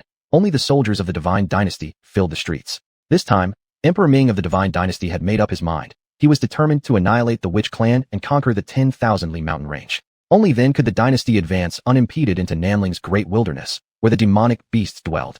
Emperor Ming was a ruler of extraordinary ambition. Even though in recent years his life had grown luxurious and he doted upon the current imperial consort, he had never forgotten his grand ambitions. For years, he had commanded all great generals of the dynasty to prepare their troops diligently, readying for conquest across the entire mortal world. His desire to swallow the 8 wastelands remained unforgotten. Inside the marquee of Jinyao's residence, within an elegant courtyard, stood over a dozen ancient peach trees. Now, they were in full bloom. The air throughout the courtyard was perfumed with peach blossoms. An elegant middle-aged scholar, dressed in flowing robes, lounged lazily on a soft reclining chair. With a carefree expression, eyes half closed and a faint smile at the corner of his lips, he gently swayed a fan in his left hand while idly playing with 2 ghost stones, one black, one white, in his right. Strategist. According to our scout's report, the Witch Clan has already set up its entire defensive line centered around Jili Peak, fully prepared for battle. At this moment, a middle-aged man clad in pitch-black armor entered the courtyard and spoke to the scholar reclining on the chair. The scholar didn't even open his eyes as he gave a brief acknowledgement. The black-armored man felt anger and impatience rise within him. He took a deep breath, suppressing his inner fury, and challenged the strategist directly. "Strategist, with war imminent, do you have no plans or tactics to deploy?" Chapter 324 Wisdom Crown, Li Fengxiao. Dealing with mere Wuzhu tribe is nothing more than a trifle for General Wang. Why would I need to make any arrangements? The middle-aged scholar said calmly, as if it were of no concern. "If it's only about dealing with the Wuzhu tribe, this general truly wouldn't care either," replied the other man solemnly.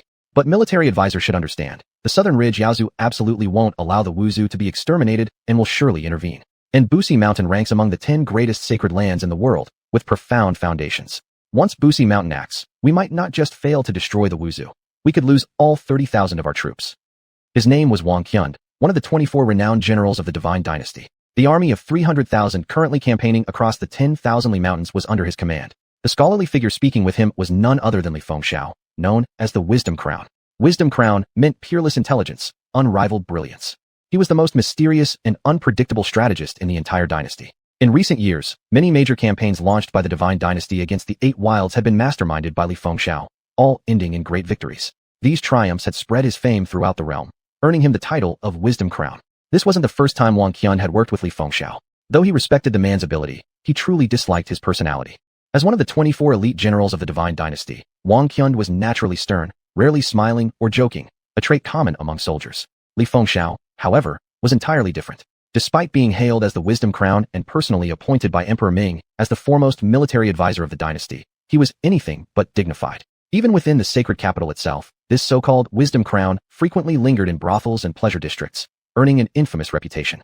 Lazy, promiscuous, frivolous. These were the labels attached to the great strategist. This expedition of 300,000 troops wasn't solely about annihilating the Wuzhu and eliminating future threats. It was also preparation for the eventual invasion of the Southern Ridge. Now that the 8 wilds had been crippled, it would only be a matter of years before they were completely absorbed into the Divine Dynasty. Thus, the visionary Emperor Ming had already set his sights on 4 regions: Eastern Wilderness, Southern Ridge, Western Regions, and Northern Steppes. Of these 4, the Southern Ridge posed the greatest threat to the dynasty. It was home to numerous Yao tribes. Although deeply divided internally, the Yao stood united against external forces. In fact, long ago, they had even fought a full-scale war against humanity. The Eastern Wilderness and Western Regions were both rife with complex power structures, their various factions driven by conflicting interests, making unity impossible. Take the Western Regions. It contained hundreds of small and large vassal states. Even Damo Golden Pagoda, one of the 10 great sacred lands based there, shared deep historical ties with the imperial family of the Divine Dynasty. If the dynasty invaded the Western Regions, the Damo Golden Pagoda would undoubtedly remain neutral. As for the Northern Steppes, its environment was too harsh. Though several powerful forces lay hidden there, they were fragmented and disorganized. Considering all this, the Divine Dynasty had decided to target the Southern Ridge first.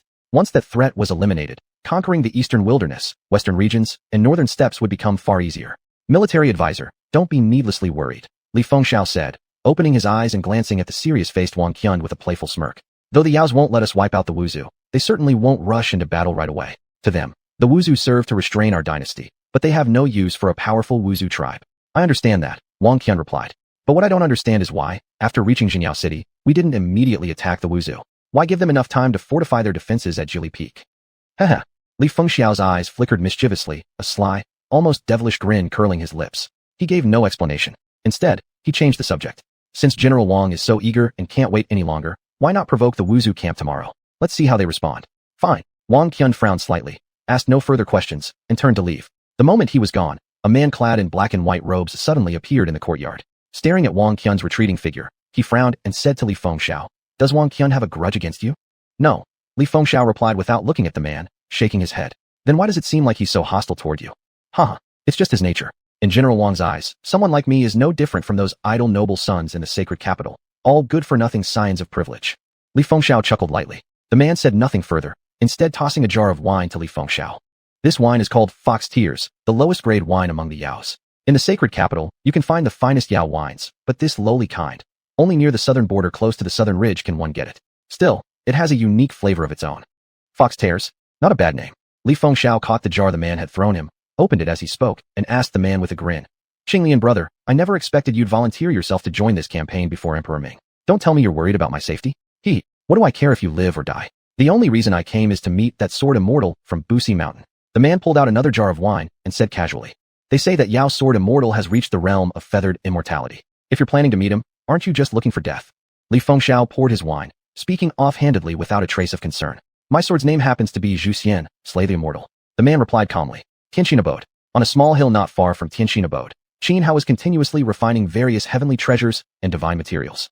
Cultivating the 9 heavens Emperor Dao, he used these rare substances to break through into the longevity realm. No matter what, this time, he would step into the longevity realm. Back in the Valley of Poisonous Insects, Xianhua had obtained vast quantities of divine materials through his devouring system. Now, they were finally being put to full use. Though he had ascended to the sovereign realm less than half a year ago, his foundation was solid, and after refining the Panga blood essence, breaking through to the longevity realm was no insurmountable task. He was merely one step away. Now, after refining vast amounts of heavenly treasures and divine materials, even that last gap had narrowed dramatically. Every cell in his body was in an extremely excited state, frantically absorbing natural energy from heaven and earth, each cell's vitality surging rapidly. After he refined yet another treasure herb, this state advanced once more. With his life force greatly enhanced, a qualitative transformation began to take place. This was exactly the sign of stepping into the longevity realm. Chapter 325, The Longevity Realm, Coexisting with the World. Boom, boom, boom. Within Xianhua's body, every single cell vibrated violently, producing sounds like rolling thunder. His life force was undergoing a qualitative transformation, starting at the cellular level. First, every cell throughout his body returned to its most vigorous and vibrant state. Then, Xianhao clearly felt the transformation within his physical form. His flesh and muscles grew denser, so solid that even the slightest exertion made them feel like interlocking steel plates. His blood had transformed into something resembling liquid mercury, surging through his veins with a roaring sound akin to great rivers rushing forward. His meridians, internal organs, bones, all were undergoing earth-shattering changes. Most crucially, he could now distinctly sense an active energy diffused throughout the void. This energy was peculiar, brimming with boundless vitality. Before, he had been completely unable to perceive it, but now, his body had formed a special connection with it. As if opposite poles of a magnet, they naturally attracted each other. Without any conscious guidance, this ambient active energy in the void spontaneously flowed into his flesh and blood. Even his spirit was being nourished by this energy from the void, filling him with comfort and causing his consciousness to verge on transcendence. After enduring days and nights of excruciating pain, Xianhao finally reaped what he had sown. He smoothly entered the longevity realm and was now undergoing the baptism of life's great leap at this stage. The breakthrough in cultivation realm also led to a massive surge in combat power. Moreover, several techniques he cultivated achieved new breakthroughs. The Nine Heavens Emperor Dao reached an even greater height, while both the Sun God King Sutra and the Moon Secret Scripture advanced significantly as well. At the same time, thick black clouds gathered from all directions above Xianhao's head. Within moments, they coalesced into a vast vortex-shaped layer of tribulation clouds. This swirling mass was enormous, its diameter exceeding nearly 1,000 meters. Dark clouds churned overhead, streaked with erratic lightning, while low rumbles of thunder echoed continuously. The longevity realm itself was detested by the heavenly Tao, the unseen force governing all existence. Yet someone as overwhelmingly powerful as Xianhao provoked far greater animosity. Thus, the longevity tribulation he triggered far surpassed what ordinary cultivators at this realm would face. As time passed, crimson lightning began flashing within the swirling tribulation clouds. The aura of heavenly tribulation spread across hundreds of miles, causing nearby powerful ferocious beasts and flying predators to prostrate themselves on the ground, trembling uncontrollably in fear. Even the Wu people living in Tianxin abode were terrified by these ominous clouds. It should be noted that during the Divine Dynasty's recent aggressive campaign into the 10,000 Great Mountains, over 80% of the Wu clan had followed Su Xuanji to Jili Peak for battle. Those who remained behind were mostly the elderly, the weak, the sick, women, children, and infants. None of them had ever witnessed such a terrifying spectacle. For a moment, they stood petrified, then quickly fled away from the low hill where Xianhao was located, afraid of being caught in the devastation. Judging by the colossal vortex of tribulation clouds in the sky, even a single stray bolt of heavenly lightning could obliterate a towering mountain. And they didn't know whether Xianhao would protect them or not. So, hastily grabbing some essential supplies, they escaped to a sufficiently distant location before stopping, still panting and pale-faced, gazing fearfully back at the small hill where Xianhao stood. Now, atop that hill, Xianhao had already undergone complete transformation after receiving the baptism of entering the longevity realm. His entire aura changed instantaneously. His foundations were exceedingly profound. Therefore, upon stepping into the longevity realm, he rapidly stabilized his cultivation at this new level. His eyes snapped open, flashes of sharp light flickered deep within. Then he lifted his gaze toward the heavens. Though the enormous vortex of clouds above clearly indicated the terrifying nature of the impending longevity tribulation, there was not a trace of fear in his eyes. Rumble, rumble, thunder roared. Lightning flashed blood red within the massive vortex, drenching the world below in a ghastly scarlet glow.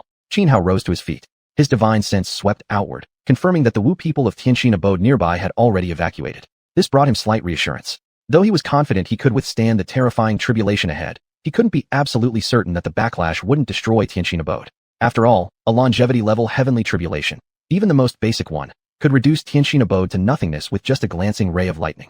Even a peerless expert at the peak of the sovereign realm would be instantly reduced to ashes if struck directly by such a bolt. Time passed minute by minute.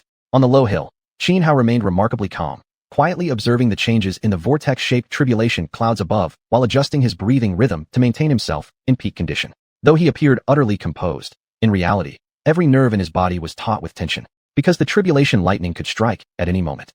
He couldn't afford even a shred of negligence. Unconsciously, the sun had set, and as twilight faded, darkness gradually enveloped the sky. At that moment, a full moon rose high into the heavens. And the instant the moon emerged, a deafening thunderclap erupted from the massive vortex of clouds above, followed by a blue lightning bolt as thick as a water barrel plunging straight toward Xianhao.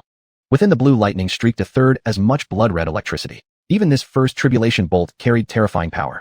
Within nearly 1,000 meters, several sovereign-level ferocious beasts and birds lurking deep within the mountains let out low growls, trembling to the core of their souls. Yet Xianhao stomped his feet against the ground and shot upward like a cannonball. With hands clasped behind his back, he directly used his physical body to withstand the descending lightning bolt, making no attempt to dodge or defend. Boom! The first bolt struck Xianhao head-on, its horrifying energy exploding instantly.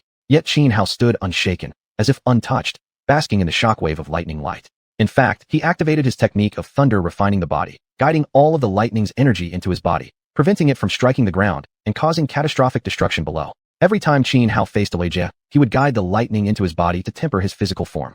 Thus, his body had become immensely powerful, far surpassing ordinary cultivators at the same level. Now that he had entered the longevity realm, his physical body had grown even more terrifying.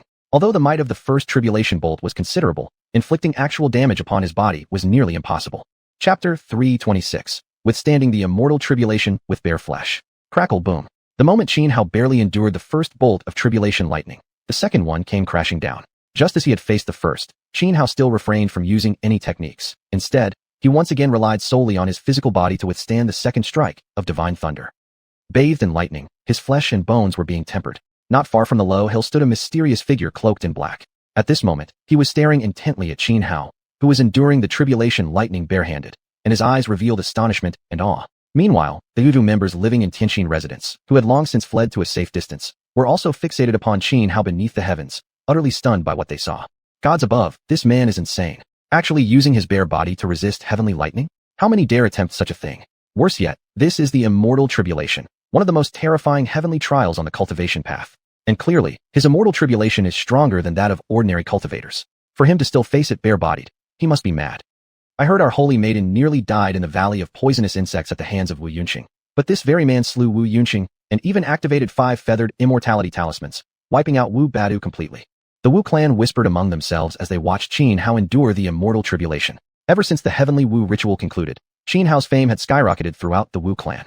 Stories of how he rescued Qiuer in Jingyao City, executed Wu Yunqing in the valley of poisonous insects, and then activated 5 feathered immortality talismans in succession had already spread far and wide.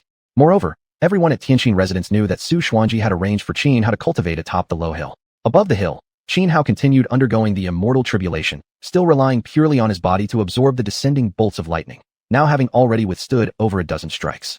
Each successive bolt carried far greater power than the last, yet Xianhao remained calm and composed, effortlessly handling each one. Under the constant tempering of the lightning, his physique grew ever more terrifying. He had already entered the immortal realm. Now, active spiritual energies within the void automatically surged into his body without him needing to guide them. This made it significantly easier for his body to endure the tribulation lightning. Crackle, crackle. Overhead, rumbling thunder echoed across the sky. Within the massive spiral-shaped sea of tribulation clouds, lightning flashed violently, occasionally illuminating the star-filled night sky in brilliant clarity. Crimson lightning darted and gathered chaotically within the rolling dark clouds before striking downward once more. This time, the lightning had almost entirely transformed into blood-red arcs. A column of crimson lightning wider than tens of meters slammed directly into Xianhao. Even though his body was exceptionally strong, under such force, he was torn apart instantly. Wounds erupted all over his body, blood gushed forth wildly. Such was the horrifying power of this crimson lightning. Yet, the crimson lightning also contained an incredibly potent surge of vitality and life force. Combined with Xianhao's ability to draw mysterious active energy particles directly from empty space, the instant his flesh was shredded by the lightning, those areas immediately regenerated.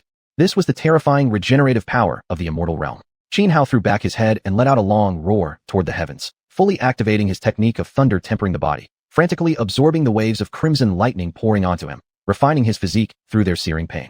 Unknowingly, a full day and night passed. Xianhao could no longer count how many bolts he had endured, yet he bore not a single injury, nor did he show any sign of fatigue. Instead, he appeared sharp-minded and radiant, his aura growing stronger than ever before. It wasn't until 7 days and 7 nights later, when the 499th bolt descended, that Xianhao finally reached his limit.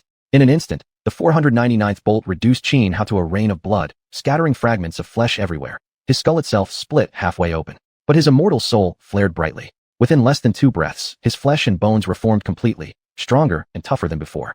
Yet at that moment, the 500th bolt fell. This time, Xianhao didn't dare take it lightly. He drew forth xiuxian, unleashing a terrifying sword intent that shot straight into the sky, tearing a gaping hole through the mass of tribulation clouds. Swinging xiuxian fiercely, sword chi surged outward in vast waves, weakening the 500th bolt before he used his body to bear its remaining force. Throughout this process, he did his best to dissipate the lingering energy from the lightning strikes, ensuring that Tianxin residents would not be damaged. Even though he had long sensed that the Wu clan people living there had already evacuated, he refused to destroy their homes, if avoidable. So long as it could be prevented, he would try. Only if unavoidable, then there was nothing more to do. Soon, 9 days and 9 nights passed. When the final tribulation bolt, the 881st, came plummeting down from the heavens, Xianhao knew he must give everything he had. No holding back, no arrogance. With a mighty shout, he shot up into the sky, xiuxian flashing in his hands as he unleashed his ultimate killing move. In an instant, the surging sword qi shot upward like a vast reverse waterfall of blades, colliding violently with the final descending bolt of tribulation lightning. This last bolt had transformed into countless ancient mythical ferocious birds and savage beasts, terrifying in form and power. Yet under the overwhelming chunji of Xianhao's erupted sword qi, the blood-colored lightning constructs of these monstrous forms disintegrated one after another. Clearly, Xianhao's combat strength was now horrifying, far surpassing that of ordinary newly minted Immortal Realm cultivators. Even some peak-stage Immortal Realm experts might no longer be his match. After resisting the final strike, Xianhao once again activated his thunder tempering the body technique, absorbing every remnant ripple of the tribulation lightning to further refine his physical body. Then, in a flash, he vanished from midair. The next moment, he appeared beside the mysterious figure cloaked in black, the very one who had been secretly watching him. His blade xiuxian already pressed against the man's throat before the latter could react. With but the slightest movement from the hooded figure, Xianhao could decapitate him instantly. Who are you? Why have you been spying on me? Xianhao demanded coldly. He had already sensed this hooded observer the moment he began enduring the immortal tribulation. But at the time, focused entirely on surviving the heavenly trial, he had restrained himself and refrained from acting. Now that he had successfully passed the tribulation, he no longer had any reservations. It was the holy maiden who sent me to watch over you, in case anything went wrong. The hooded figure replied calmly, not the least bit flustered. Xianhao frowned slightly and slowly withdrew xiuxian. He believed the man's words, because in his view, if this person had truly meant him harm, he would have struck during the most vulnerable moment of the tribulation. Yet from beginning to end, the cloaked figure had remained completely still. Chapter 327 First time on the battlefield, one punch to kill the enemy general. Has the great battle begun? Where is she now? Xianhao asked the mysterious figure cloaked in black. At Jili Peak, said the cloaked figure. Now that you're out of danger, I must return to the holy maiden's side. With that, the mysterious person simply vanished into thin air. Frowning slightly, Xianhao pondered for a moment before rushing toward Jili Peak. Jili Peak lay at the outer edge of the 10,000 Great Mountains, an infamous peak he had heard of before. In less than a day, Xianhao arrived at Jili Peak. Jili Peak was a towering mountain surrounded by a vast plain. Because of its strategic position, using the peak as a command center provided excellent defense against enemy decapitation strikes. Moreover, for many years the Wu clan had cultivated this broad plain around Jili Peak, normally serving as farmland growing the Wu people's staple crops. When necessary, it could transform instantly into a powerful formation, none other than a simplified version of the legendary 12 Heavens Grand Formation, once considered the greatest formation in all of Wu history. Over 10 days ago, Xuanhuan had led the Wu allied forces to Jili Peak. Though Xuanhuan appeared to be a young woman, her tactical brilliance and mastery of troop deployment had earned full approval from the Wu elders. This alone proved the legitimacy of her title, foremost strategist of the Wu clan, no mere flattery or empty praise. When Xianhao arrived at Jili Peak, he quickly met with Xuanhuan. Inside the tent, seeing the visibly exhausted look in Xuanhuan's eyes, Xianhao felt a faint pang of pity welling inside him, but he did not show it. Instead, he asked quietly, "How's the situation?" "Not good," Xuanhuan replied bitterly. Under Emperor Ming's rule these past years, the Divine Dynasty has grown ever stronger. Its number of experts is countless. Compared to them, our Wu clan is far too weak. We aren't even in the same league. At the same time, she informed Xianhao that Wang Qian, one of the 24 renowned generals of the Divine Dynasty, was leading their 300,000-strong army against the 10,000 Great Mountains. After a brief pause, Xuanhuan continued, "If it were only Wang Qian, driving back their army wouldn't be difficult for me. But the problem is, Li Fengxiao, known as the wisest under heaven, hasn't shown himself yet. And Li Qinglian, the supreme swordsman of the Divine Dynasty, has neither made a move nor taken any action throughout these past days. I suspect Li Fengxiao must have some deeper scheme. That's why I've dared not act rashly. For now, both sides remain locked in stalemate. Since 7 days ago, Wang Qian has sent challengers nearly every day, and the victories have alternated between us." Having heard Xuanhuan's words, Xianhao furrowed his brows. He didn't know much about Li Fengxiao or Li Qinglian. Therefore, he couldn't guess what either of them might truly be planning. After thinking for a while, Xianhao said, "Tomorrow, let me take the battlefield." "This?" Xuanhuan hesitated. "You've just broken through to the longevity realm. You should rest and recover for a while first. You brought me here to help you, didn't you? Now I'm volunteering to fight, but you tell me to rest? Doesn't that seem contradictory?" Xianhao looked straight at her. Hearing this, Xuanhuan blushed slightly, a fleeting mix of shyness and embarrassment flashing across her beautiful eyes. But, Xuanhuan began again. Yet Xianhao cut her off, saying firmly, "It's decided. If you don't send me into battle tomorrow, I'll just return to the 12 Towers." "All right." Seeing how determined Xianhao was, Xuanhuan gave up further resistance. The reason Xianhao volunteered so soon after arriving at Jili Peak? First, because he genuinely wanted to assist Xuanhuan. Second, because he wished to test the strength of the Divine Dynasty's army, and perhaps uncover whatever schemes they were plotting. After exchanging a few more words with Xuanhuan, Xianhao turned and left. Watching his retreating figure, a complex emotion flickered briefly in Su Xuanji's eyes. The next day, around noon, on the plain before the Wu clan camp, Wang Qian once again led his army forward to provoke battle. By Su Xuanji's order, Qin Hao was assigned to respond. On the field, a young general from Wang Qian's side strode up before the Wu encampment, shouting provocations and hurling insults. "Little trash of the Wu clan, come out and fight your elder. In my time, I..." Just as the young general from Wang Qian's side approached the front of the Wu camp and began his barrage of taunts, the Wu clan army burst out from their camp and swiftly formed a unified defensive line. At the same time, Qin Hao strode forward through the air and landed before the Wu forces. "Speak," Qin Hao said coldly, staring at the young general who had been taunting them in front of the camp. "How do you wish to die, huh?" Instead of panicking, the young general let out an arrogant laugh, pointing at Qin Hao with his finger. "I suggest you kneel and surrender right now. Otherwise, I'll use your head as a piss pot after slicing it off with this blood blade. Fool who knows no better, die." Qin Hao's eyes narrowed, sharp and icy like blades. Hardly had the words left his mouth when he launched his attack. With a single step forward, a crushing pressure surged from his body like a towering mountain, bearing down upon the young general. His right hand clenched into a fist and shot straight toward the enemy. A sneer curled on the young general's lips. He raised high his crimson blood blade and slashed directly at Qin Hao rushing toward him. Yet Qin Hao sidestepped with an extremely refined movement technique, effortlessly evading the descending blood blade. Before the young general could react, Qin Hao's fist had already smashed into his face. "Ah!" The young general screamed like a slaughtered pig. His body flew backward like a broken kite, crashing several meters away onto the ground. His life force rapidly faded, and within less than 2 breaths, he was dead. One punch, and the young general was slain. The combat power Qin Hao displayed was truly terrifying.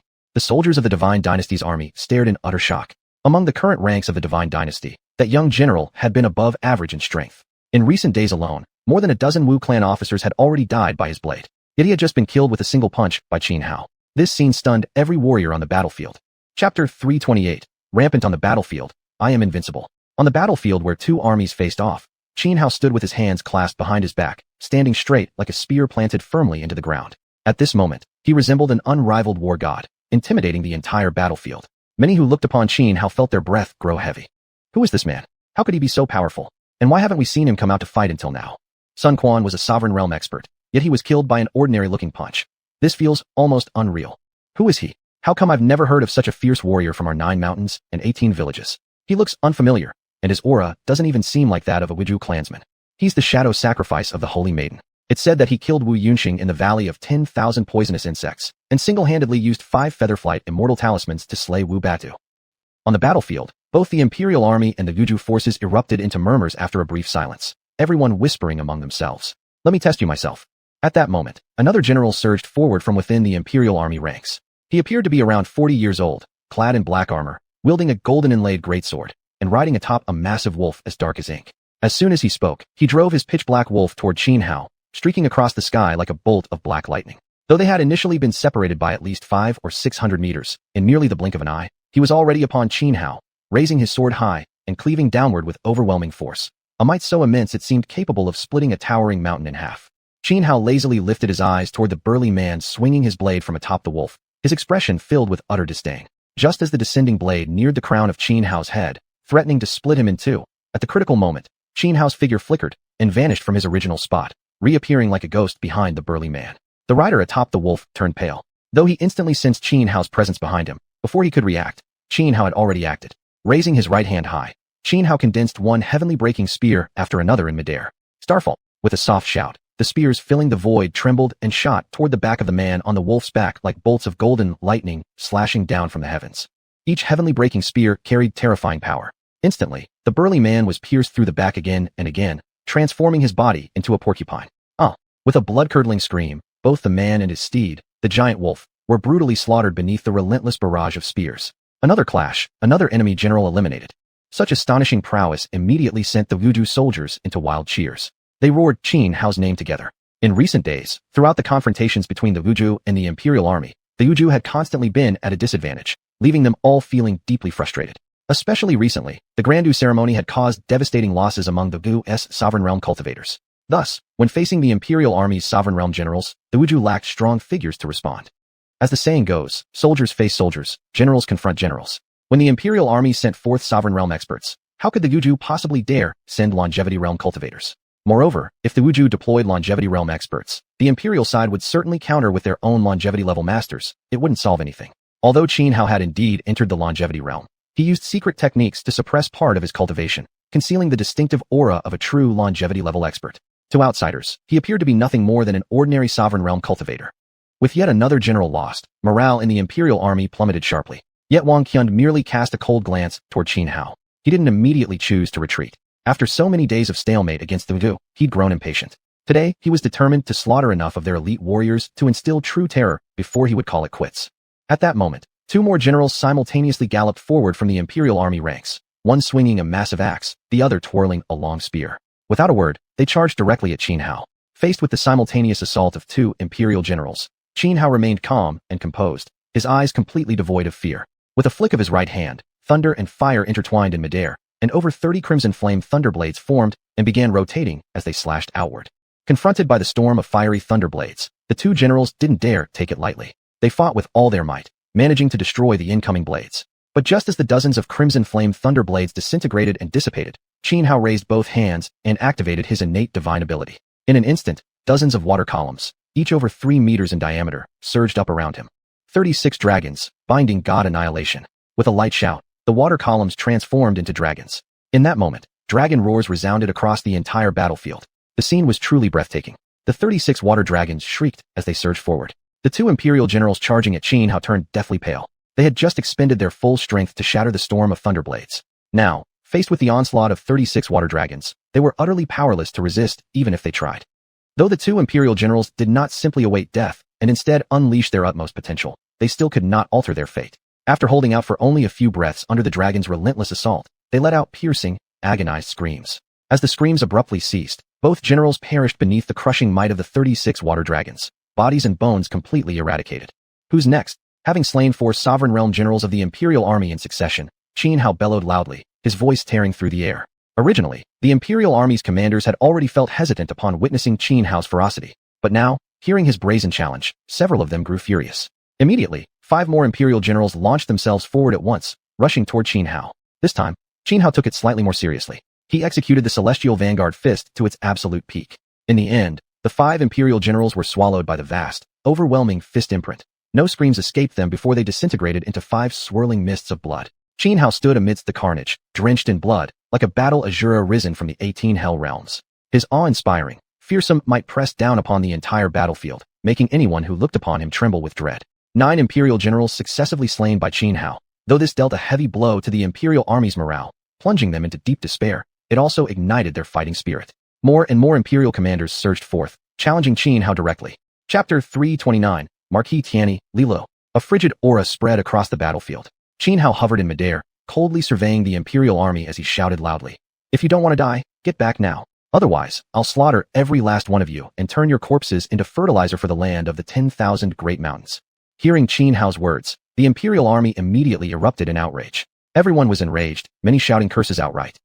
Even some well-cultivated Confucian generals couldn't help but swear under their breaths. In their eyes, Qin Hao was simply too arrogant. This time, their 30,000 troops had come to subdue the 10,000 great mountains not because they truly feared the Wu clan, but because they were genuinely concerned about the demon race of the Southern Ridge. To them, the Wu clan, hiding deep within the 10,000 great mountains like desperate fugitives, were nothing more than a disorganized rabble, hardly any real threat.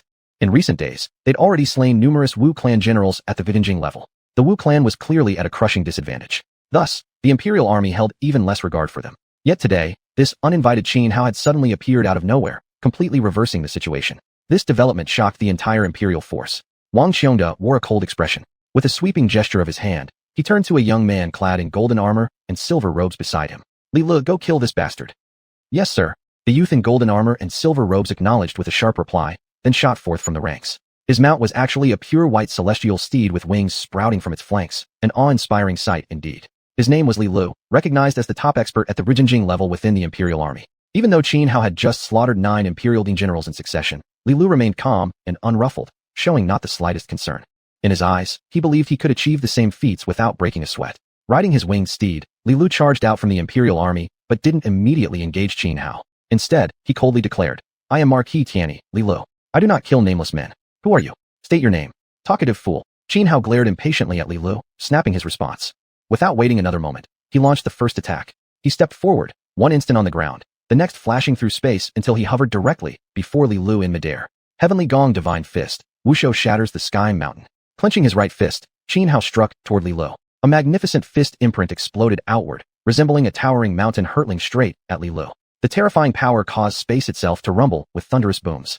Facing Qin Hao's overwhelming punch, Li Lu remained utterly calm. With a light slap on his steed, he prompted the celestial horse to rear up with a furious neigh. Its wings unfurled wide, and in an instant, it transformed into a streak of light, vanishing from its original position like a meteor. Qin Hao's punch missed entirely, slamming instead into the ground below and triggering a massive explosion that carved a bottomless crater into the earth.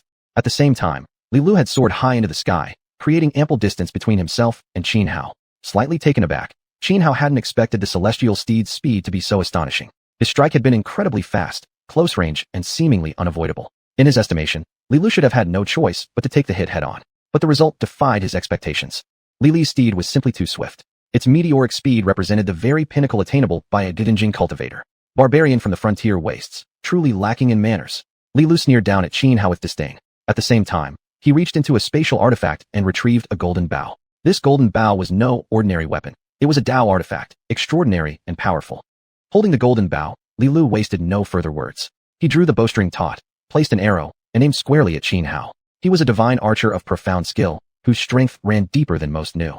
He'd once felled a peak-level Gidinjing cultivator with a single arrow, and even wounded a longevity realm expert. Granted, that last one had been a stealthy ambush shot. Still, such a record alone was astounding. An arrow formed instantly from pure energy materialized upon his bowstring. As he released it, a loud bang rang out, launching the energy arrow through the air like a falling fireball from the heavens, hurtling straight toward Qin Hao. Qin Hao glanced upward at the incoming energy arrow and frowned slightly. Then, extending his right index and middle fingers like a sword, he thrust them forward. An enormous sword beam over hundreds of meters long instantly coalesced and lashed out. Boom. The sword beam collided with the energy arrow in a violent explosion, the shockwave roaring through the sky. In the end, both attacks dissipated simultaneously. Oh, so you barbarians do have a little skill after all, Li Lu remarked from atop his steed, eyeing Qin Hao with mild surprise at having blocked his attack. Qin Hao didn't waste words with Li Lu. He shot forward, closing into attack. You actually think you can catch me? What a delusion, Li Lu said without fear, slapping his celestial steed. The horse galloped swiftly, darting away like a shooting star, always keeping a safe distance from Qin Hao. At the same time, Li Lu retrieved an arrow wrapped in layers of yellow talismanic paper from his steed. With a light flick of his wrist, the yellow papers burst into flames, revealing a pitch-black arrow beneath. Li Lu placed the dark arrow upon his golden bow, drew the string fully back, and aimed it straight at the pursuing Qin Hao. Whoosh! The black arrow was released. Boom, boom, boom. The black arrow was extraordinary. The moment it left the bow, terrifying energy erupted outward, accompanied by rumbling thunder. Wild bolts of black lightning crackled into existence out of thin air, wrapping around the arrow as it flew. Facing the incoming black arrow, Qin Hao, who was still chasing Li Lu, couldn't help but frown. He could feel just how fearsome the arrow's power truly was. Yet he wasn't particularly worried. With his current physical body, blocking such an arrow wouldn't pose much difficulty at all. But he had no intention of doing so. He wanted to keep fishing, not revealing his true strength too soon. He meant to wound the Heavenly Court's army, make their experts suffer, make them afraid. In an instant, Qin Hao summoned forth the xiuxian cauldron. The xiuxian cauldron was also a Dao artifact, and cauldrons of its kind were renowned for their astonishing defensive power. Once summoned, countless runes flared to life across the cauldron's surface. When the arrow struck it, the devastating force simply dissipated, unable to breach the cauldron's defenses. The cauldron trembled violently, ultimately grinding every trace of the arrow's power into nothingness. Oh, a Dao artifact of the cauldron type. That's somewhat unexpected, Li Lu remarked, slightly raising an eyebrow. Though his powerful shot had been blocked, he remained unfazed. Chapter 330, The 13 Arrows of Xuanhuan. After blocking Li Li's arrow with the xiuxian cauldron, Qin Hao instantly willed it to float once more above his head, following him as he charged toward Li Lu. But the celestial steed Li Lu rode was simply too fast. With only his cultivation at the sovereign realm, Qin Hao could not possibly keep up. Once he had pulled far enough ahead, Li Lu sneered coldly and said, "Since that's the case, let this barbarian witness my 13 arrows of Xuanhuan." The moment Li Lu finished speaking, he placed his left hand to his lips and let out a sharp whistle. Immediately, a wild goose from the clouds appeared high above. Xuanhuan, a rare and ferocious aerial beast, possessed strength rivaling that of an extraordinary cultivator. Most critically, it soared at unimaginable heights. The Xuanhuan in the sky held an arrow in its beak. When it reached the space directly above Li Lu, it let out a fierce cry and released the arrow, which plummeted down and was caught flawlessly by Li Lu below. Just like before, this arrow was covered in numerous yellow talismans. Even more striking were the thin iron chains coiled tightly around it. Despite all these bindings, the arrow still radiated an aura so ominous it sent chills through the soul. Qin Hao glanced upward and saw within the sea of clouds 9,000 meters above, 13 Xuanhuan geese in total. Besides the one that had just delivered the arrow, each of the remaining 12 also clutched an arrow in its beak. Having received the arrow from the Xuanhuan, Li Lu formed a seal with his right hand and pressed it upon the shaft. Instantly, the yellow talismans flared into flames and burned away, while the fine iron chains snapped apart one after another. When all the ornate trappings were gone, the arrow was revealed in its true form, a radiant jade-green shaft engraved with dense rows of runes, pulsing with power that made one's heart race. Seeing this sight, the Divine Dynasty's army erupted into frenzy. The 13 arrows of Xuanhuan. These are none other than Supreme Archer Zhao's legendary arrows, said to each possess different attributes and unique powers.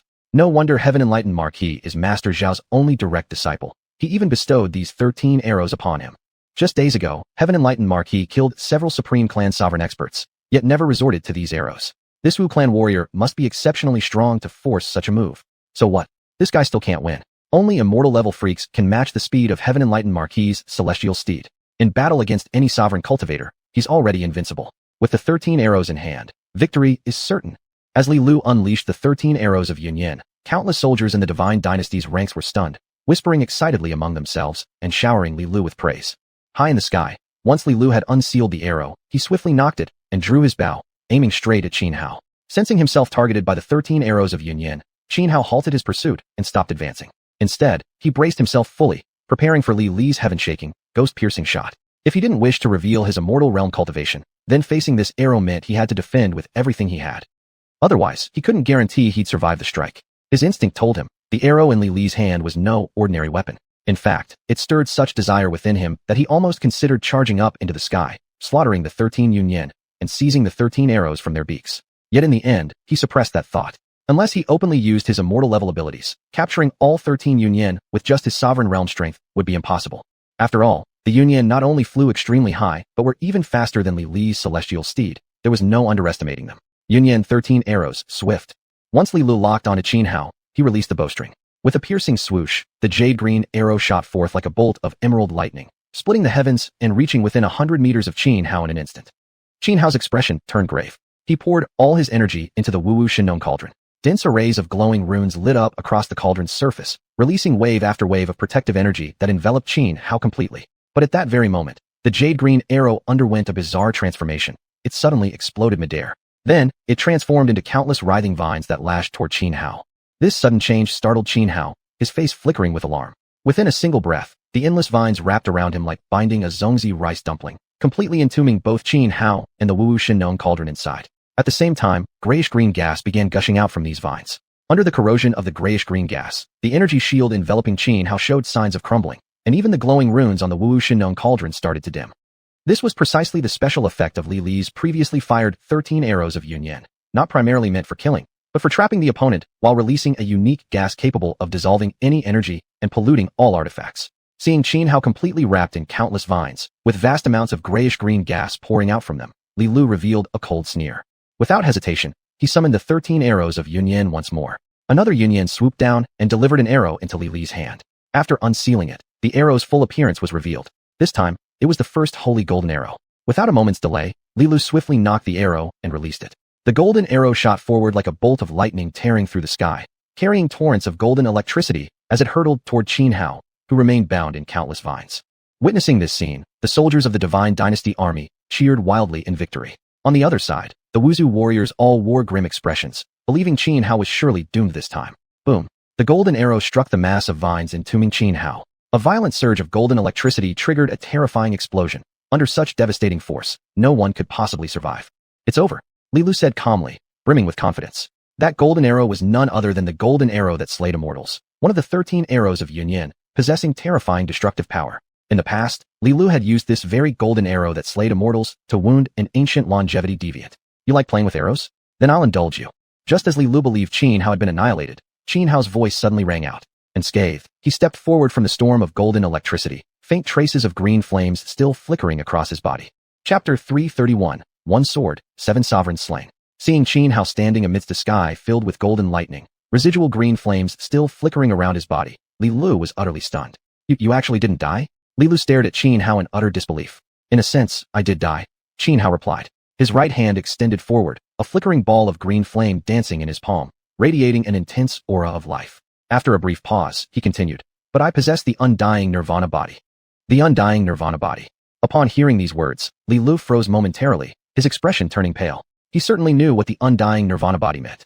It was renowned as one of the supreme physical constitutions, capable of complete revival when on the brink of death, possessing a rebirth ability akin to that of the immortal phoenix. Hence its name. Those born with this constitution were monstrous geniuses beyond comparison. Meanwhile, down on the battlefield, both the Divine Dynasty's army and the Witch Tribe forces erupted into chaos upon realizing Xianxia was still alive. Heavens! That Witch Clan man actually survived. The undying Nirvana body. Never thought such a legendary constitution truly existed. With this, isn't he practically immortal and undefeatable in this world? You're overestimating it. Though the undying Nirvana body does allow resurrection, even that has its limits. It's not like he can revive infinitely without cost. Who exactly is this saintess's shadow sacrifice? How could she possess such an unfathomable constitution? Soldiers from both sides whispered among themselves, voices rising in astonishment and speculation. At the front of the Divine Dynasty's army, Wang Qiongda furrowed his brows, his face darkening with concern. He had never expected Xianxia to possess the undying Nirvana body. After a moment of hesitation, he immediately turned to several nearby generals and ordered urgently, "You lot, hurry and reinforce Marquis Tianni. Join forces and cut down that witch clan brat. Under no circumstances must anything happen to Marquis Tianni." Li Lu wasn't just the highest-ranking sovereign-level general in this expedition. He was also of exceptionally noble status, the youngest grandson most favored by the current Ming Emperor. This campaign into the 10,000 Great Mountains was meant for Li Lu to achieve military glory, securing greater influence for his father, Prince Chang, in the race for the crown prince position.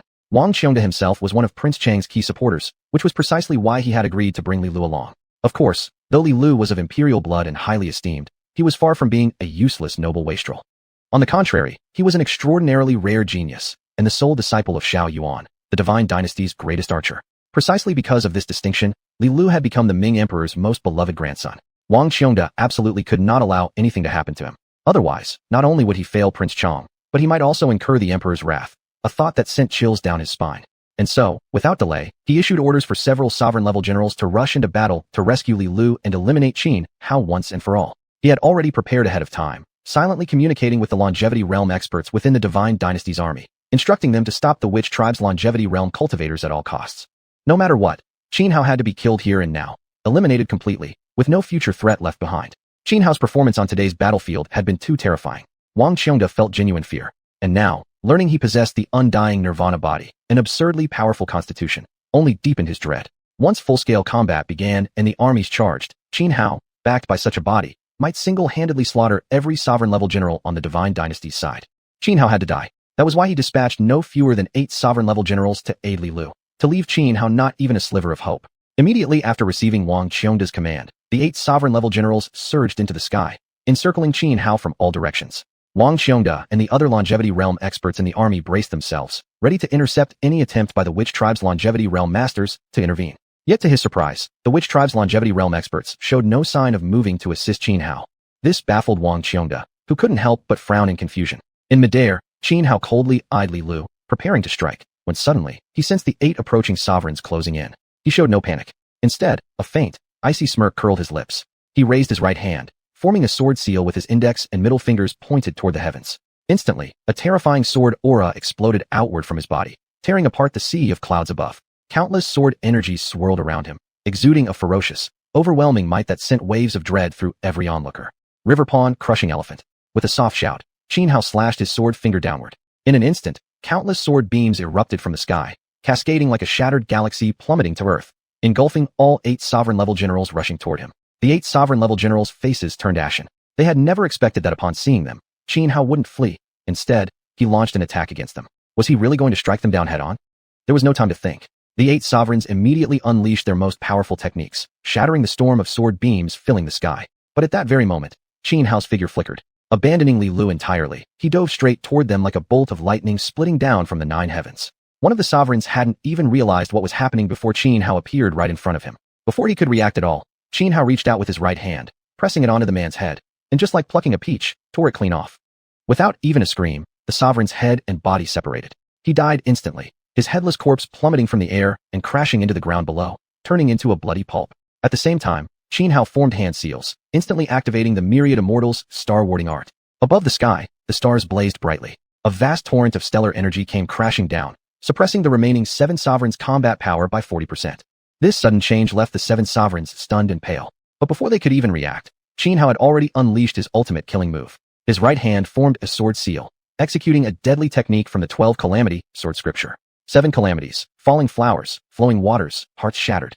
Who weeps blood? An overwhelming aura of sorrow and desolation radiated from Qin Hao, causing the seven sovereigns to instinctively feel heart-wrenching pain. Tears streamed down their faces uncontrollably. Still dazed, they didn't have time to comprehend what was happening before Qin Hao shot through their ranks like a crimson bolt of lightning. When Qin Hao finally stopped, the seven sovereigns' heads simultaneously flew into the air. In that instant, the terrifying sword intent completely eradicated their life force. Chapter 332, The Enraged General of the Divine Dynasty. In a single move, Qin Hao killed 7 supreme-level generals within the Divine Dynasty's army, shocking everyone on the battlefield. Even Wang Qian stood there dumbfounded.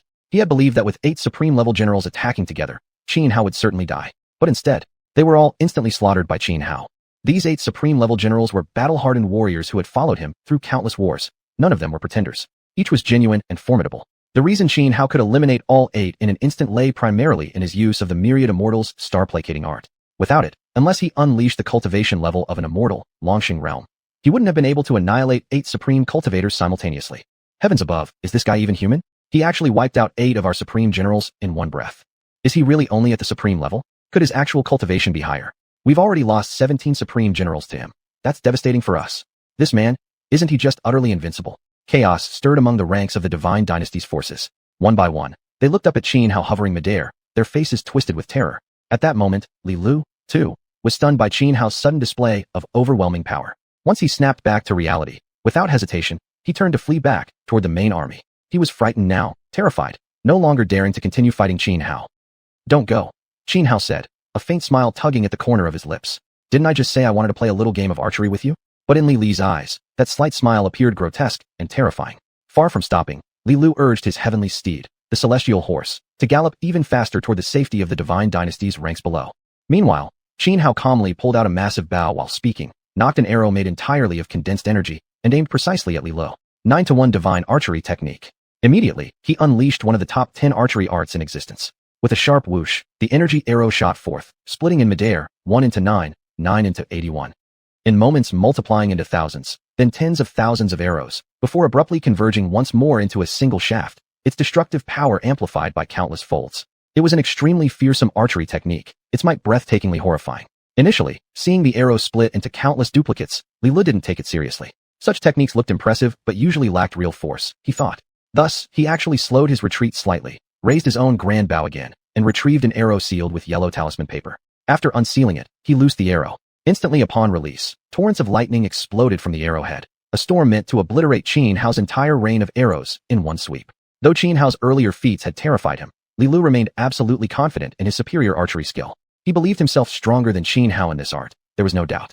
After all, he was the disciple of Xiuxian, the Divine Dynasty's greatest marksman. Yet, just as Li Lu released his lightning-laden arrow, Qin Hao's own arrow finished its convergence, from myriad fragments back into one unified force. Witnessing this, Li Lu froze in horror, despair flooding his eyes. His lightning-charged arrow collided head-on with Qin Hao's, but unsurprisingly, his projectile shattered instantly, crumbling into dust, while the surrounding bolts of lightning dissipated into nothingness. Then Qin Hao's arrow surged forward, unstoppable, tearing through space itself, reaching Li Lu in the blink of an eye. This arrow not only carried devastating, catastrophic energy, it was faster than the celestial horse itself. Even though Li Lu tried desperately to dodge using the steed's unmatched speed, it was futile. He was struck directly. Under the explosion of terrifying power, Li Lu didn't even have time to scream. His body exploded into a crimson mist of blood. Below, soldiers of the Divine Dynasty stared in utter disbelief. Just moments ago, Li Lu had held absolute dominance. Now, suddenly, he was dead, slain by Qin Hao's arrow. The entire army felt a surreal sense of shock, their hearts trembling with awe. Who exactly is this person? How can he be so powerful? His archery surpasses even that of Heavenly First Marquis. The Heavenly First Marquis rides a celestial horse. In theory, only an immortal realm expert could kill him. But that man's arrow, it moved faster than the celestial horse. This defies belief. Heavenly First Marquis is Master Zhao's disciple. How could he lose in archery to someone from the Witch clan? A master archer dies by an arrow? Seeing Li Li's death, the Divine Dynasty's army first fell into sudden silence, then erupted like a volcanic explosion, with soldiers whispering among themselves and buzzing with discussions. Wang Qian looked up at Qin Hao, his eyes blazing with terrifying murderous intent. Li Lu had the celestial horse as his steed. Because of that, Wang Qian had also been careless, never imagining Qin Hao could actually kill him. Moreover, when Qin Hao released that arrow, Li Lu clearly believed he could block it with absolute confidence. He even deliberately slowed down his retreat toward the Divine Dynasty's main forces as a result. This misled Wang Qian as well about the true power of Qin Hao's arrow. By the time he realized the danger, it was already too late to save Li Lu. Witnessing Li Lu blown apart by Qin Hao's single arrow, thick veins bulged on Wang Qian's forehead. A horrifying killing aura surged from his body. Clenching his fists tightly, his entire frame trembled with fury. Yet as the supreme commander of the entire army, every one of his actions determined the life or death of tens of thousands. He couldn't act rashly. HSS. Wang Qian took a deep breath, forcibly suppressing the raging fire in his heart. Although Li Li's death would bring furious rebuke and blame upon him from Emperor Ming and Prince Chong, now that things had come to this point, his anger served no purpose. His eyes narrowed as he pondered silently for a moment, preparing to order a withdrawal. Until they found a cultivator at the immortal realm capable of matching Qin Hao, he would no longer pursue this strategy of direct large-scale confrontation and dueling generals. But just then, a mysterious figure clad entirely in black armor appeared, kneeling on one knee before Wang Qian and clasping his fists. Reporting to General Wang, the strategist sends this intelligence. This man named Qin Hao is the shadow sacrifice of the Witch Clan's holy maiden. Furthermore, he is not truly of the Witch Clan. He is a cultivator from the 12 Towers. Only days ago, he broke through to the Longsheng realm. What? That wretch is at the Longsheng realm. Wang Qian's face instantly turned grim, the murderous aura around him intensifying even further. Enraged, he roared, "Unforgivable. Absolutely unforgivable. How dare he? Using the cultivation level of an immortal, slay 18 of my supreme level experts in succession. Is he mocking us, claiming the divine dynasty lacks immortals?" Chapter 333 Who is the Shameless One? When Wang Xiongda learned that Qin Hao was a longevity realm cultivator, the anger he had barely suppressed erupted completely. He was one of the 24 generals of the divine dynasty, certainly no fool. A moment's thought revealed to him that Qin Hao's actions were nothing but fishing. Using his longevity realm cultivation to slaughter their sovereign realm generals was utterly disgraceful.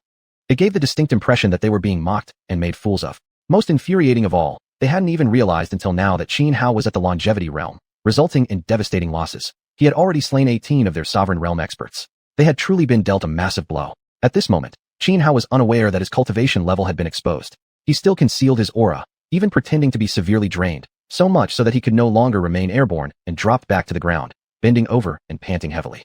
Huff, huff. Any more challengers? Don't blame me for not giving you a chance. I wouldn't mind taking 10 on at once. Qin Hao shouted toward the Divine Dynasty army while catching his breath, his tone extremely provocative. Wang Xiongda glared venomously at Qin Hao, his forehead bulging with veins, rage surging through his chest, as if it might induce serious injury. Had he not known Qin Hao was a longevity realm cultivator, he would have surely believed Qin Hao had reached his limit, the perfect moment to strike. But now, knowing the truth, he clearly understood that Qin Hao's exhausted appearance was an act. His true intent was to keep luring their sovereign realm generals into traps. Precisely because he saw through Qin Hao's scheme did Wang Xiongda feel even more furious. He longed to charge forward and slap Qin Hao across the face multiple times. Did Qin Hao really take them all for fools? Sun Wu, go kill that trash for me. Wang Xiongda roared at a burly man beside him. Yes. The burly man responded sharply. In one swift motion, he leaped from his horse, moving like a hare or a hawk until he stopped less than 100 meters from Qin Hao. Arms crossed, he stared coldly at Qin Hao, radiating a murderous aura. This muscular man was Sun Wu, one of the 10 longevity realm powerhouses within the Divine Dynasty army. A trusted confidant of Wang Xiongda, he had fought side by side with him through life and death battles. After glancing at Sun Wu, Qin Hao frowned slightly and said coldly, "What now? Is the Divine Dynasty really so shameless? Resorting to bullying the weak, sending a longevity realm fiend to deal with a mere sovereign realm cultivator like me." Hearing these words, Sun Wu remained expressionless, his face icy calm. But Wang Xiongda nearly choked on his own fury, ready to spit blood. Shameless? Who exactly was shameless? Qin Hao, possessing longevity realm cultivation, had disregarded his dignity entirely, slaughtering 18 of his sovereign realm generals without mercy. And now he had the audacity to call them shameless? Only someone incredibly thick-skinned and utterly despicable could utter such words. Meanwhile, atop a distant peak, Li Fengxiao sat leisurely fanning himself, watching the battlefield unfold with serene amusement, undisturbed by Qin Hao's consecutive slaying of 18 sovereign realm warriors from the Divine Dynasty army. On a large boulder nearby, another man was drinking. "You clearly knew that Qin Hao was at the longevity realm all along. Why didn't you warn Wang Xiongda earlier?" the drinking man asked casually, glancing at Li Fengxiao. Li Fengxiao rubbed his nose calmly. "Got too absorbed in drinking with you, forgot. I'm not taking the blame for this." The drinking man snorted irritably. "You're clearly doing this on purpose to screw over Wang Xiongda. With Tianyi Marquis killed by Qin Hao, even if they succeed in wiping out the witch tribe, Wang Xiongda won't be rewarded by Emperor Ming. In fact, he'll probably be held accountable. Even Prince Chong will likely grow estranged from him." My, Li Fengxiao sighed dramatically. "In your eyes, I am such a heartless villain? I'm truly devastated. TCH, are you seriously claiming to be a decent person?" "Friend, I've always been kind-hearted, alright," Li Fengxiao said. "I only think General Wang has worked hard for the dynasty. I don't want him to die so soon. This isn't harming him. Right now, Prince Chang's influence in court grows stronger by the day. He's earned the support of many top generals and high officials. And Tianyi Marquis is Emperor Ming's most beloved grandson. But Crown Prince..."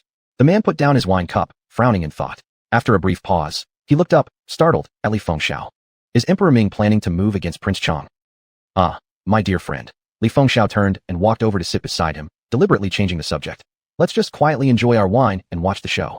At that moment, Xiuxian ran in, ecstatically exclaiming to Xuanhuan, Holy Maiden, great news. Xianxia has already beheaded 18 sovereign realm generals of the Divine Dynasty army on the battlefield.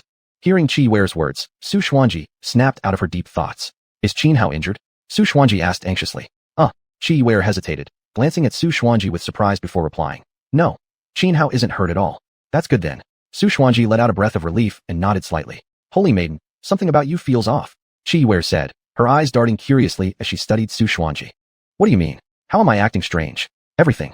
Back when you were younger, the only thing you'd care about was the battle situation. But now, why are you so concerned about Xianxia? Holy Maiden, could it be that you? No, don't say nonsense, Xiuxian. Xuanhuan's expression changed instantly as she hastily cut Xiuxian off, her cheeks turning red with embarrassment. Ha ha ha. Seeing Xuanhuan's reaction, Xiuxian burst into laughter. Oh no, Holy Maiden, you've got what they call love-struck mind. What love-struck mind? If you keep babbling like this, I'm really going to get angry. All right, I won't say another word. Though Xiuxian spoke obediently, she couldn't help but keep staring at Xuanhuan with a mischievous grin. Xuanhuan shot Xiuxian an indignant glare. Then, as if suddenly remembering something, she quickly turned and asked, Xiuxian, just now I analyzed the situation of the Divine Dynasty forces and found something odd. Send someone immediately to investigate near Luoxiao Valley. Check whether there are any signs of enemy activity. Luoxiao Valley. Xiuxian frowned in confusion. Holy Maiden, why check Luoxiao Valley? Luoxiao Valley is the source of the waters around Jili Peak. I'm worried the Divine Dynasty army might sabotage it and cut off our water supply, Xuanhuan explained, voicing her concern. Got it. I'll go right away. Xiuxian nodded. Chapter 334 You will die with unopened eyes. On the battlefield, Gong Xuanwu and Xianxia stood in cold confrontation. Gong Xuanwu was a solemn man, not one to waste words in petty banter with Xianxia. His eyes locked onto Xianxia, his killing intent steadily rising as he coldly said, There's no need for further pretense. I already know, you're a longevity realm cultivator. Hearing this, Xianxia paused, momentarily surprised. The technique he used to conceal his cultivation was an extremely sophisticated secret art. Unless someone had reached the feathering immortal level, it should have been impossible for anyone to see through his true realm. Moreover, he was certain that during their earlier fight, he hadn't revealed his actual strength. Not even when facing Li Li's surekill move had he resorted to using any abilities beyond the supreme sovereign realm, choosing instead to activate his undying nirvana body. So how had Gong Xuanwu figured it out? Even within the Wu clan, only a handful knew he had broken through to the longevity realm. It seems there's a spy among the Wu clan, Xianxia mused. The only way the Imperial Army could have learned of his true cultivation was if someone from the Wu side had betrayed him. But aside from the elderly, women, and children left behind at Tianxin residence, and the mysterious guardian who protected him on Xuanhuan's orders, no one else in the clan knew about his breakthrough. That made the mysterious guardian the prime suspect. Then again, perhaps one among the old and weak remaining at Tianxin residence was a mole for the Empire. For now, Xianxia couldn't be certain who the traitor was. Still, he didn't dwell on it too much. After pondering briefly, Xianxia lifted his gaze to Gong Xuanwu, a mocking smile tugging at the corner of his lips. Fine. Since you already know my cultivation, I won't hide it any longer. I'll lay my cards bare. I am indeed a longevity realm cultivator. As soon as the words left his mouth, Xianxia released the secret art concealing his aura. Immediately, the unique presence of the longevity realm radiated from his body. When the soldiers of the Imperial Army realized Xianxia was actually a longevity realm expert, they froze, then erupted into furious curses. One after another, they shouted accusations, calling him shameless and despicable. A longevity realm elder, a so-called old monster, using deception to kill supreme sovereign realm experts? This was nothing short of disgraceful among cultivators. This guy Xianxia is truly outrageous. Using his longevity realm strength to ambush and slaughter our camp's supreme sovereign avatars? How hateful. Exactly. What's the difference between this and an adult beating a child? So cunning, far too cunning. Well, that's not entirely fair. Though Xianxia is a longevity realm expert, hasn't he only fought using supreme sovereign realm strength this entire time? The soldiers of the Imperial Army grumbled among themselves, their eyes filled with intense hatred toward Xianxia. They were warriors by nature, most of them straightforward, blunt men.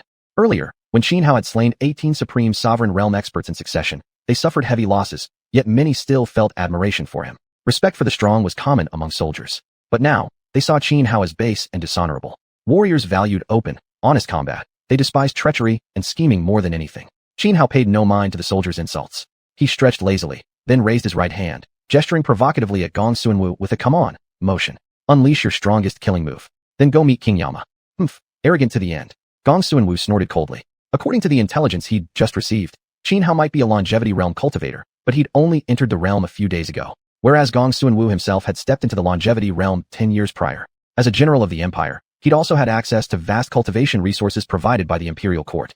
Thus, despite having been in the longevity realm for only a decade, his combat prowess already ranked among its elite. He believed crushing a mere novice like Xianhao, who had only just entered the realm, would be effortless. Die. Without another word, Xuanhuan pushed his killing intent to its peak and launched the first strike against Xianhao, determined to teach this reckless young fool a painful lesson.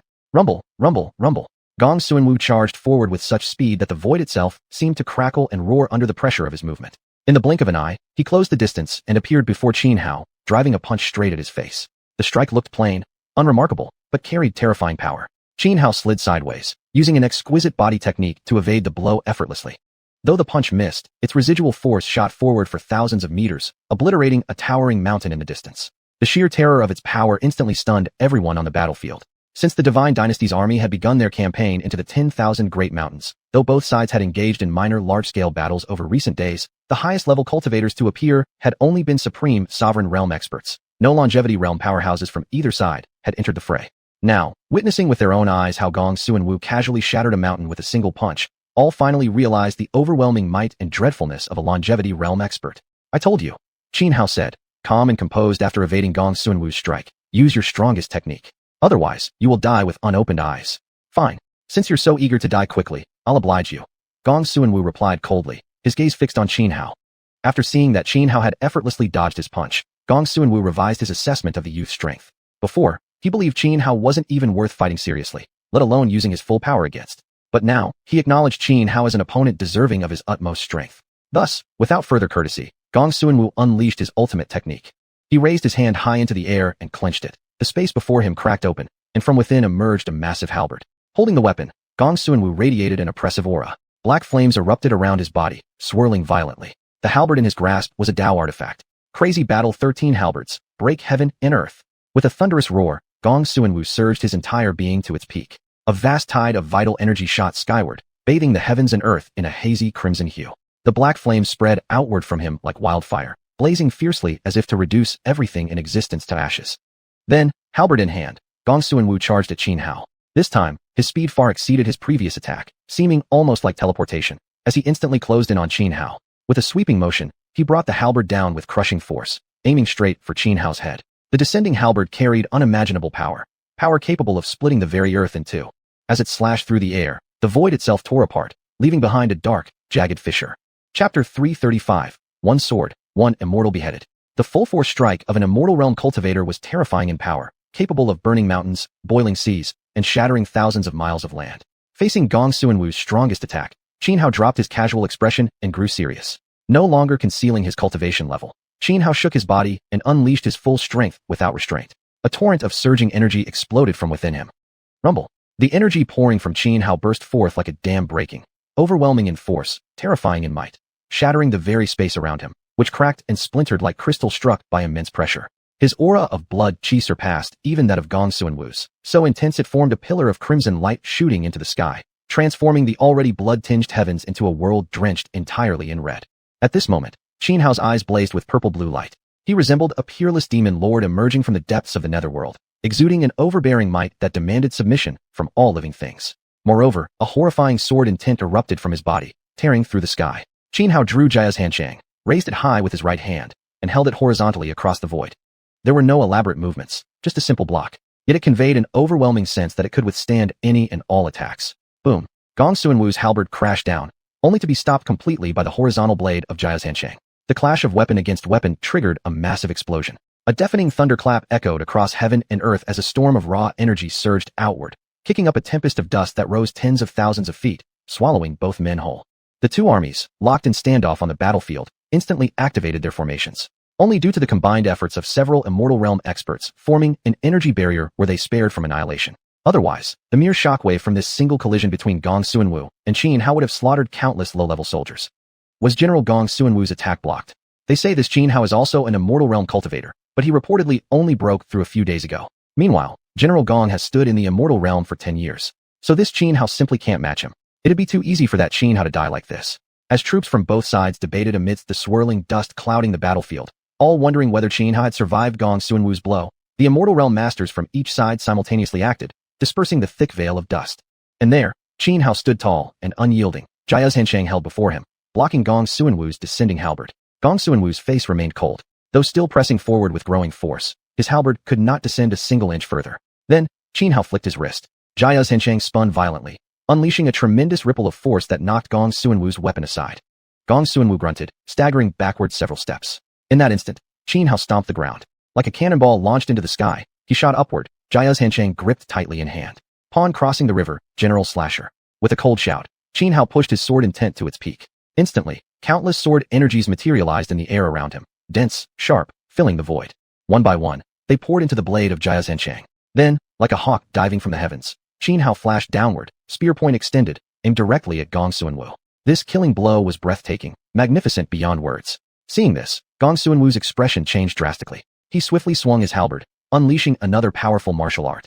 As the weapon swept through the air, endless afterimages of the halberd gathered, ultimately coalescing into a colossal halberd of pure energy over a kilometer in diameter. It soared into the sky, rising to intercept Xianhao's descending form head-on. Boom. The two techniques collided. Xianxia erupted with blinding radiance, smashing into the kilometer-wide energy halberd and triggering another cataclysmic explosion. The thunderous roar shook the heavens. Then, the massive energy halberd began to crack, fissuring inch by inch, until finally it shattered with a loud crack, disintegrating into wild, chaotic energy. Xianhao's descending figure paused for just an instant, then resumed his dive, like a meteor streaking across the night sky, and in the blink of an eye passed by Gong Xuanwu, who stood frozen on the ground with terror etched across his face. The moment they crossed paths, Gong Xuanwu's head flew into the air. From his severed neck gushed a fountain of blood. Then, vicious sword energy erupted inside his skull, shredding it into a rain of bloody mist. Meanwhile, Gong Xuanwu's headless corpse erupted with countless sword beams, its life force utterly shattered. With a dull thud, it collapsed to the ground, kicking up rolling clouds of dust. Silence, absolute silence. The moment Xianhao beheaded Gong Xuanwu with a single sword stroke, the entire battlefield fell deathly quiet. At that instant, even the sound of a needle dropping would have echoed clearly. Whether soldiers or generals from the Divine Dynasty army or the Witch Clan forces, every single warrior froze in place, holding their breath, staring at Xianhao, who stood tall with his sword drawn, in utter disbelief. It took more than 10 breaths before the silence was finally shattered. Then, like an explosion, both sides erupted into chaos. On the Witch Clan side, morale surged skyward. Even cultivators at the immortal realm couldn't help but let out long, triumphant howls, filled with indescribable exhilaration. After days of being crushed under the heel of the enemy, always on the defensive, every member of the Witch Clan had carried a suffocating weight in their hearts. Earlier, when Xianhao cut down 18 celestial realm experts from the Divine Dynasty, they had already felt a surge of joy. Now, witnessing him slay an immortal realm expert of the Divine Dynasty, the last traces of gloom were swept away like morning mist under the sun. Each one felt their blood boiling, their spirit rekindled. But on the Divine Dynasty side, soldiers stared at Xianhao in terror, as if gazing upon a devil incarnate. Morale plummeted catastrophically, sinking to rock bottom. Especially Wang Qian. Right now, this one of the 24 great generals of the Divine Dynasty felt as though thunderstruck, standing there like a wooden statue, so dazed he couldn't even summon anger. This battle could only be described as a total and utter defeat. Not only had they lost 18 celestial realm commanders, but now even Gong Xuanwu, an immortal realm powerhouse, had fallen. Even if they ultimately destroyed the Witch Clan and claimed great merit, he would still face severe punishment from Emperor Ming. Damn it all. Wang Qian snapped back to awareness, roaring in furious rage as he shot forward, streaking toward Xianhao with killing intent. He had completely lost his mind. At this moment, he forgot he was commander-in-chief of the entire army. There was only one thought in his heart, no matter the cost, kill Xianhao. Chapter 336 discussing sword Dao together, yet still determining life and death. Wang Qian was also a longevity realm cultivator, but he followed the path of ancient martial warriors, making his combat power far surpass that of ordinary longevity realm cultivators. The vitality erupting from his body was almost on par with Xianhao's. Moreover, every beat of his heart sounded like someone striking a war drum or rolling thunder. Remarkable and extraordinary. Xianhao stood holding his sword. He saw Wang Qian charging toward him in fury and couldn't help but curl the corners of his lips into a cold smirk.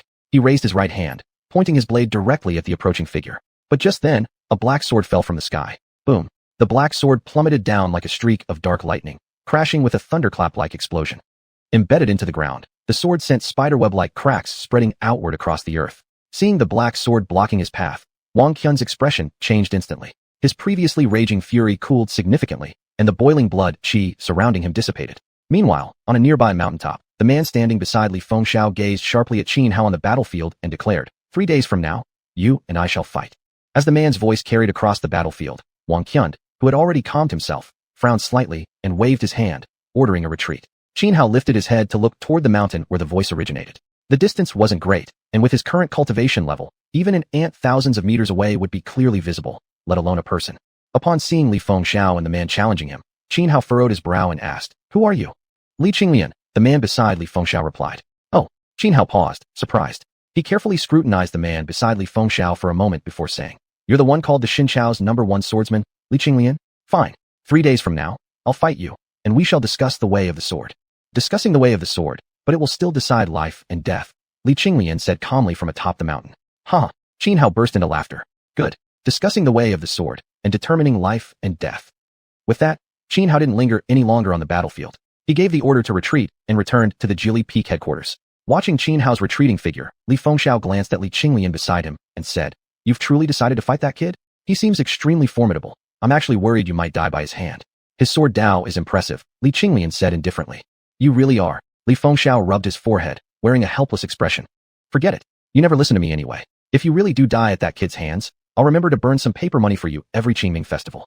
Li Qinglian did not continue discussing this topic with Li Fengxiao. Instead, he shifted the conversation. "This boy's performance must have exceeded your expectations as well. Are you certain he won't interfere with your plans?" I indeed underestimated his combat strength. I thought even if Gong Sun Wu couldn't kill him, suppressing him wouldn't be an issue.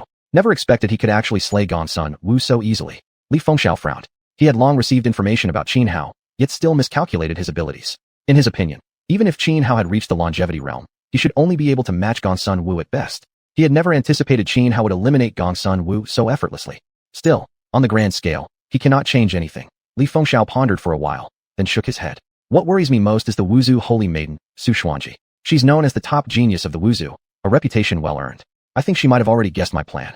"Do you need me to infiltrate the Wuzhu and remove this threat for you?" Li Qinglian asked. "No need." Li Fengxiao smiled faintly. "Life only becomes interesting when there are rivals. I always feel this time. You may end up playing with fire and burning yourself." Li Qinglian mused after a pause. "Haha, I feel the same about you." Li Fengxiao laughed loudly. Then he walked aside, lazily lying down on a large rock, gently closing his eyes, a mysterious and unfathomable smile tugging at the corner of his lips. Jili Peak, the Wuzhu's main base. Xuanhuan had just finished discussing the upcoming strategic deployment with the senior Wuzhu leaders and was resting in her chair when Qin Hao entered. "Qin Hao, are you injured?" Seeing him, Xuanhuan immediately rose from her seat and hurried over, asking with deep concern. "I'm fine," Qin Hao replied. Then, he simply stood there silently, staring at Xuanhuan. "I'm glad you're all right," Xuanhuan said with a smile. But as soon as she finished speaking, she noticed Qin Hao was staring intently at her. Taken aback, her cheeks instantly flushed red, and shyly lowering her head, she asked in a barely audible voice, Why are you staring at me like that?" Qin Hao didn't answer her. Instead, he suddenly reached out his right hand, wrapped it around her waist, and gently pulled, drawing Xuanhuan into his arms. "Qin Hao, what are you?" Startled by his sudden action, Xuanhuan instinctively looked up at him, asking in surprise. But the moment she raised her head, Qin Hao decisively lowered his own and captured her lips in a forceful kiss. In that instant, Xuanhuan's mind went completely blank. Her entire body trembled slightly. Under normal circumstances, if something like this happened, she would have pushed Qin Hao away without hesitation, and might even have attacked him outright. Yet now, despite her shock and disbelief, her mind utterly vacant. Deep within her heart, there flickered a tiny spark of joy. Rather than resisting, she found herself subconsciously leaning into him, almost compliant. Just then, Xiuxian happened to walk in from outside. "Xingnu," Xiuxian called instinctively upon entering the tent, then immediately saw the steamy scene before her. Hastily covering her eyes with both hands, she peeked through the gaps between her fingers while stammering, Sorry. Aye. Xingnu. Qin Hao, please continue. I won't disturb you." With that, Xiuxian frantically turned to flee the tent. At the sound of Xiuxian's voice, Xuanhuan, who had been lost in the intoxicating sensation, jolted like a cat caught off guard, abruptly wrenching herself free from Qin Hao's embrace and quickly putting some distance between them. Awkwardly clearing her throat twice, she said, "Where? Did you come looking for me? Does this mean there's news from Luoxiatian Valley?" Hearing Xuanhuan's question, Xiuxian finally stopped retreating. She replied, "Just as you predicted, Xingnu, the traces of Imperial army movements have indeed been spotted in Luoxiatian Valley." Chapter 337. The filthy thing brought back from the Naiha Bridge. Upon learning that there were indeed traces of the Divine Dynasty's army operating in Luoxiao Valley, Xuanhuan's expression turned grim. Her delicate brows knitted together as she fell into deep thought. Qin Hao glanced briefly at Xiuxian, then, acting as if nothing was amiss, casually sat down on a nearby chair. Xiuxian looked first at Xuanhuan, then at Qin Hao, her beautiful eyes flickering with unspoken thoughts. After a while, Xuanhuan's furrowed brow relaxed. She turned to Xiuxian and said, "Yuer, go find Elder 3 and have him lead a team to Luoxiao Valley. But even if you spot the Divine Dynasty's forces there, do not alert them. Simply find out what they're doing." "Understood."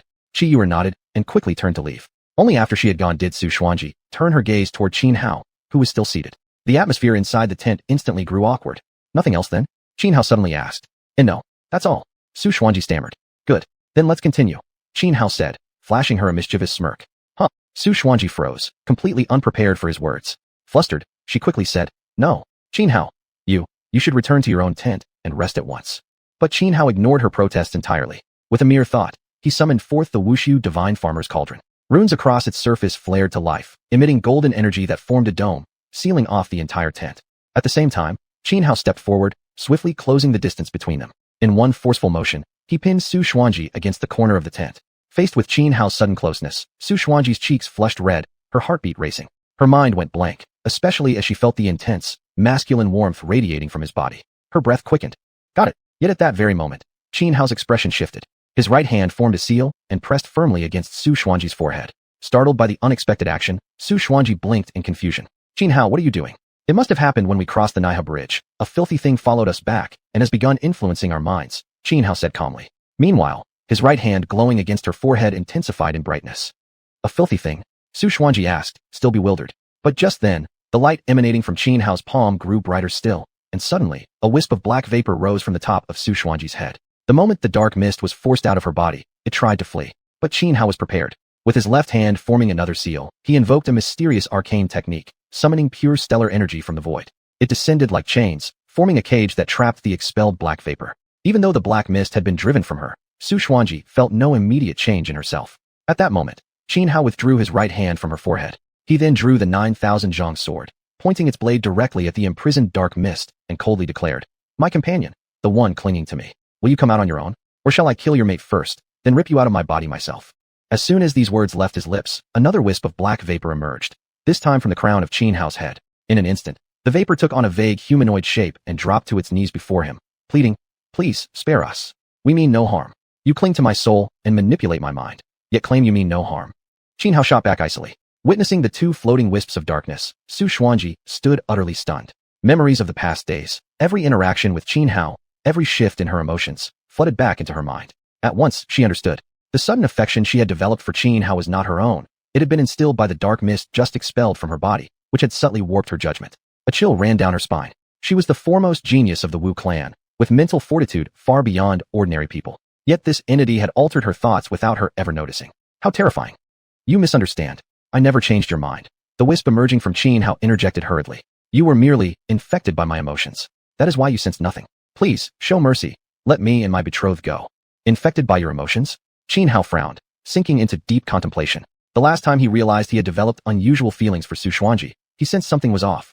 Yet he couldn't figure out exactly what it was. It wasn't until he refined the Pangu blood essence and entered the longevity realm that during his tribulation, he noticed an anomaly within his soul. Still, he hadn't detected the black vapor clinging to his soul. That was why he rushed immediately to Jiuli Peak and tested his suspicions through the earlier, inappropriate conduct.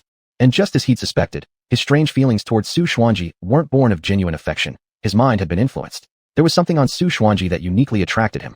Xuanhuan's delicate brows furrowed. As the foremost genius of the Wu clan, she quickly grasped the entire situation from Xianxia's conversation with the dark mist. Her expression instantly darkened, thick murderous aura radiating from her body.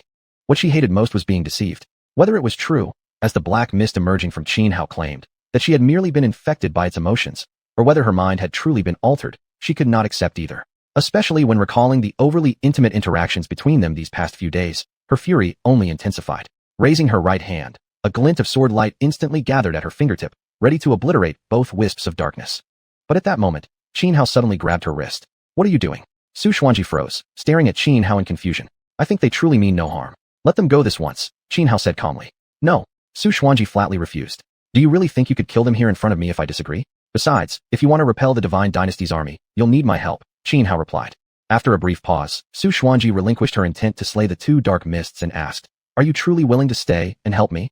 Chapter 338 The Benefits Xuanhuan offers. Xuanhuan gazed at Xianxia, her beautiful eyes flickering with sharpness, as if trying to see through his true intentions. Xianxia's earlier decision to stay and help her was clearly influenced by the emotional manipulation of the black aura, which had stirred unusual feelings toward her. Now, without that influence, she expected his attitude toward her to shift completely. Under these circumstances, she couldn't understand why Xianxia would still choose to remain and assist her. Facing her questioning stare, Xianxia simply nodded and said, I can continue staying to help you, but not for nothing. We need to renegotiate. What benefits can you offer me in exchange for my continued assistance? Hearing his words, Xuanhuan paused, her delicate brows drawing together as she pondered for a moment before asking. What kind of benefits do you want? Anything, Xianhao replied casually. Whether it's cultivation resources, or even you offering yourself to me. You. At his words, Su Xuanji's expression shifted instantly, her fair face flushing red as she glared at him in anger. Previously, she hadn't rejected any of Xianhao's advances. It wasn't just flirtatious words, she hadn't resisted, even when Xianhao crossed certain boundaries. In fact, she had been quite cooperative. But now things were different. Without the emotional influence of the black aura clouding her mind, her clarity had returned, and those special feelings for Xianhao had vanished.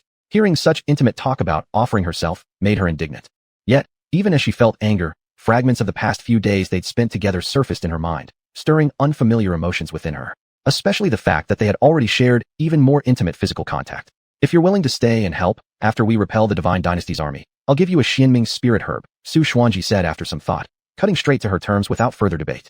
The Xianming spirit herb was an exceptionally high-grade natural treasure, considered a rare and precious medicine even by longevity realm experts. Moreover, it carried water xiuxian energy, perfectly matching Xianhao's innate talent, the control of water. Thus, such a herb would indeed be of great use to Xianhao. However, for Xianhao to stay and aid the witch tribe against the Divine Dynasty's massive army, one Xianming spirit herb was clearly insufficient. Yet Xianhao didn't hesitate at all. He immediately agreed, saying, "Fine, it's settled. If there's nothing else, I'll take my leave now." As he spoke, he flicked his wide sleeve, gathering pure starlight power to bind both masses of black aura once more.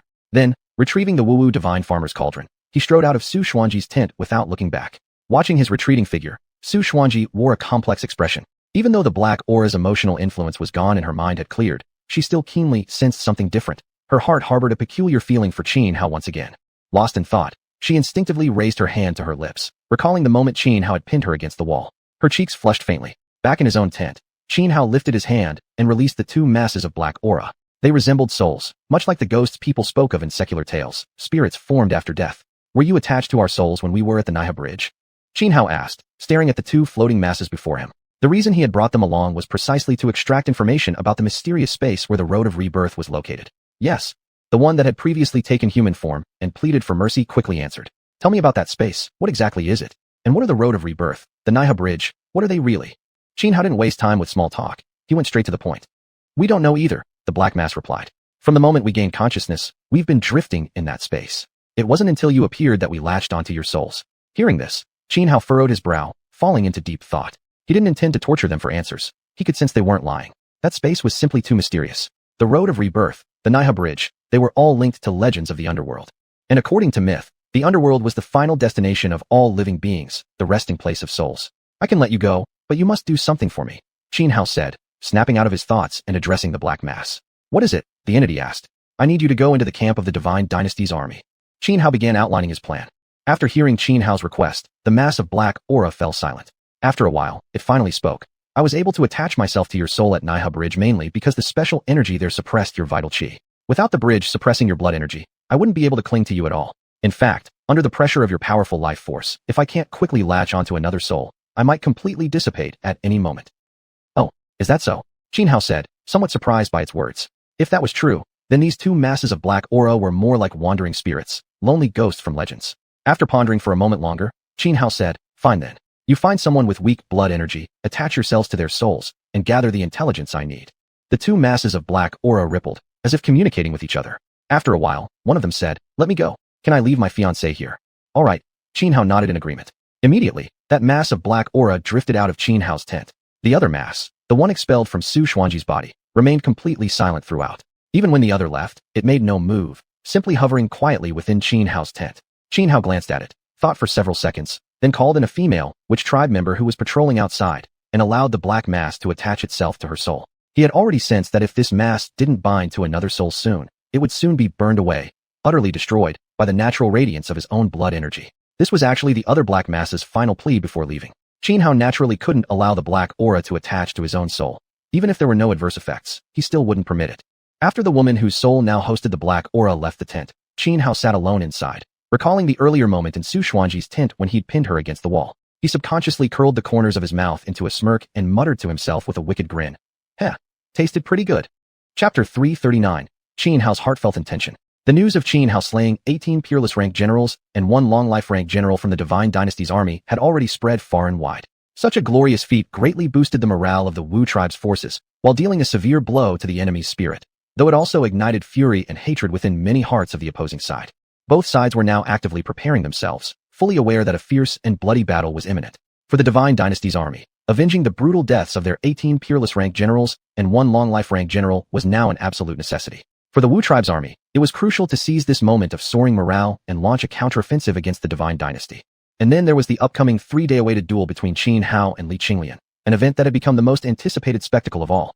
On one side stood xiuxian, hailed as the supreme swordsman of the Divine Dynasty. On the other, Xuanhuan, who had just wreaked havoc across the battlefield. Both armies eagerly awaited the clash of these two titans, wondering who would emerge victorious when they gave it their all. On the day before the decisive battle between Xuanhuan and xiuxian, the Wu tribe launched a full-scale counterattack against the Divine Dynasty. At dawn, the Wu leaders led their troops in a sudden assault upon the enemy camp. Yet the Divine Dynasty's forces were already prepared. The battle erupted with deafening cries of combat. As the sun slowly rose above the horizon, casting golden morning light across the land, the Wu tribe and the Divine Dynasty had already been locked in fierce combat for some time. In this battle, neither Xuanhuan nor xiuxian participated. They both remained in retreat, adjusting their physical and spiritual states. For them, tomorrow's showdown demanded they be at their very peak. The battle raged on throughout the entire day, from sunrise until the sun completely sank beneath the horizon, when both sides finally withdrew their forces. Though the Divine Dynasty had been ready for the Wu tribe's assault, their low morale significantly weakened their combat effectiveness. The outcome of the clash left them slightly disadvantaged, suffering heavy losses. After all, just 2 days prior, Xuanhuan had slaughtered 18 of their peerless rank generals and 1 long-life rank general, depleting nearly a third of the Divine Dynasty's elite and mid-level commanders. After the battle concluded, both sides began regrouping and preparing for the next day's pivotal duel between Xuanhuan and xiuxian.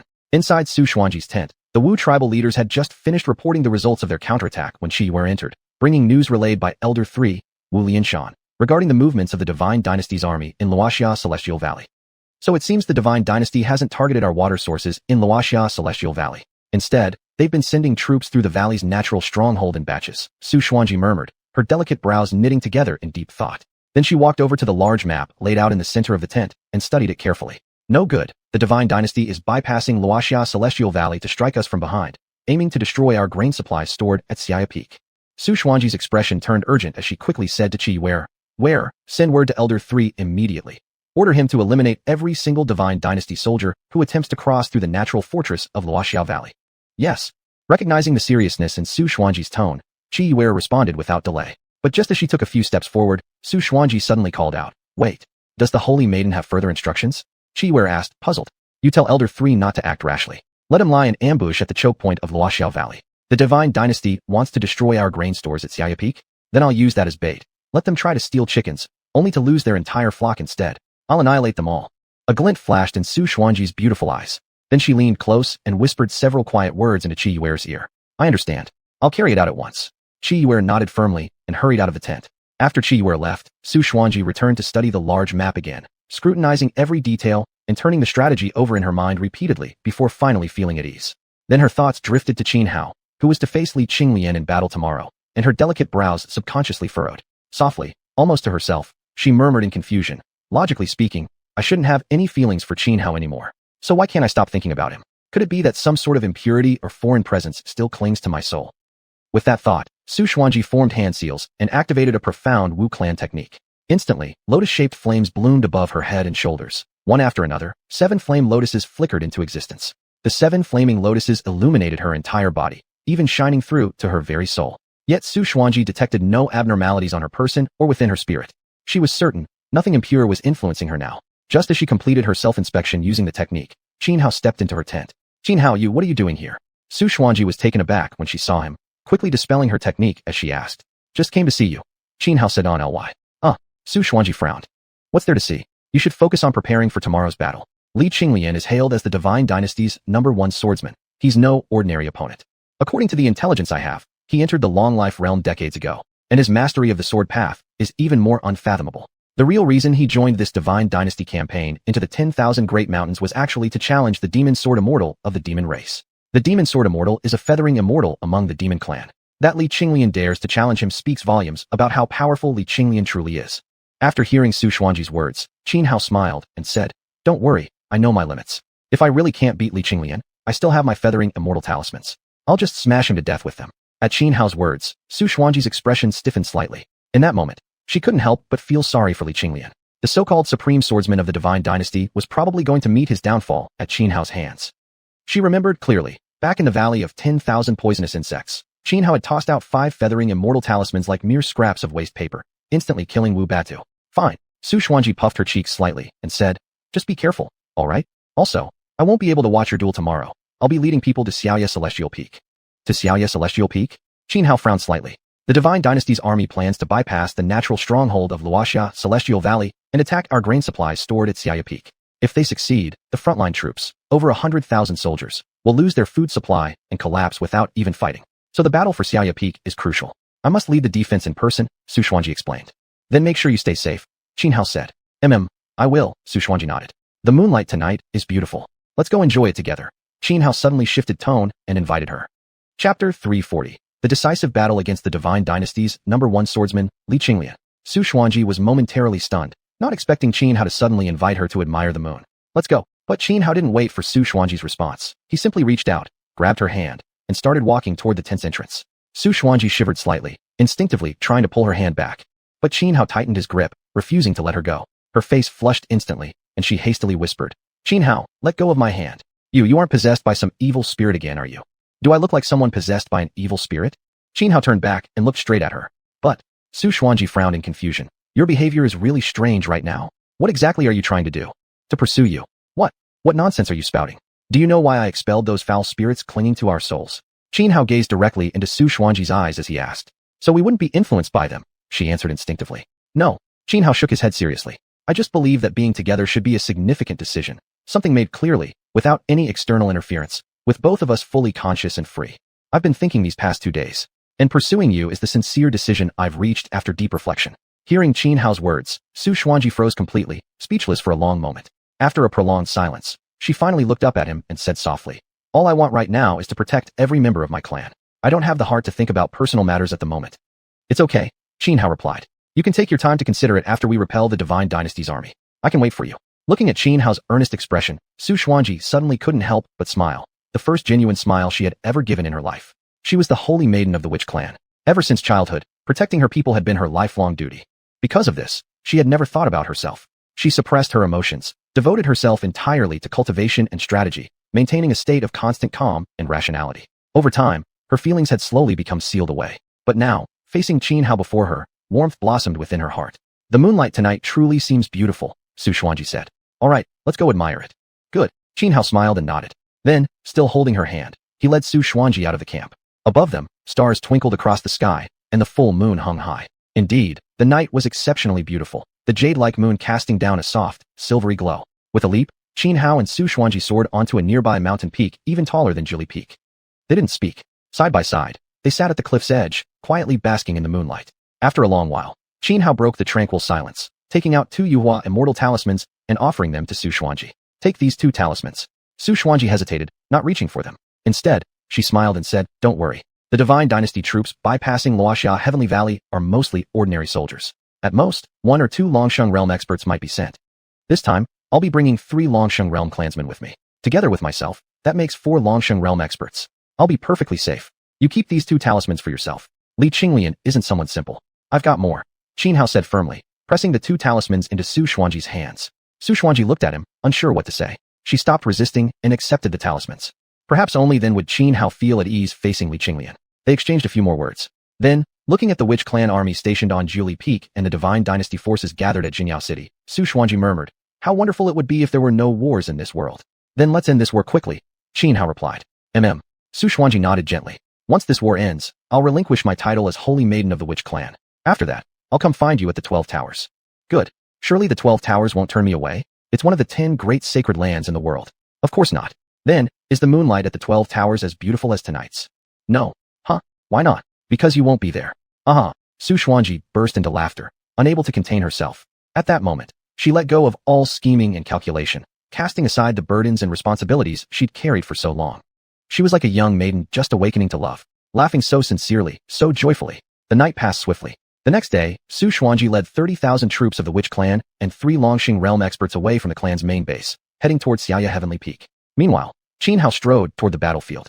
On the battlefield, the armies of the Witch Clan and the Divine Dynasty had long since taken their formations, standing in cold confrontation, silently awaiting the imminent apex battle. Cliffside stretching into emptiness, autumn waters brush the clouds. Indifferent is the world's laughter. The Tao and the sword, when shall they reach their limit? Proud against frost, accustomed to northern branches, the lotus awakens, raising its rain-catching leaves. Tell me, where does the banished immortal dwell? Beyond Xiuxian, amid distant mist and emerald skies. Suddenly, a clear poetic challenge rang across the entire battlefield. A black sword descended from the heavens like a streak of dark lightning, striking down onto the battlefield. It plunged into the earth, standing upright as an aura of chilling sword intent radiated outward. At the same time, a man stepped forth from behind the Divine Dynasty's army, xiuxian. Xiuxian's vast sword aura covered the sky. Across the battlefield, every swordsman felt an overwhelming pressure that seemed impossible to resist.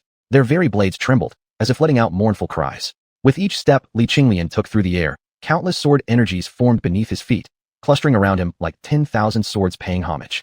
He appeared as the king of all swords, a fallen immortal born of blades, crushing demonic realms with a single fist for hundreds of millions of miles, slicing through 100,000 celestial beings in the heavenly realm with one sweep of my sword.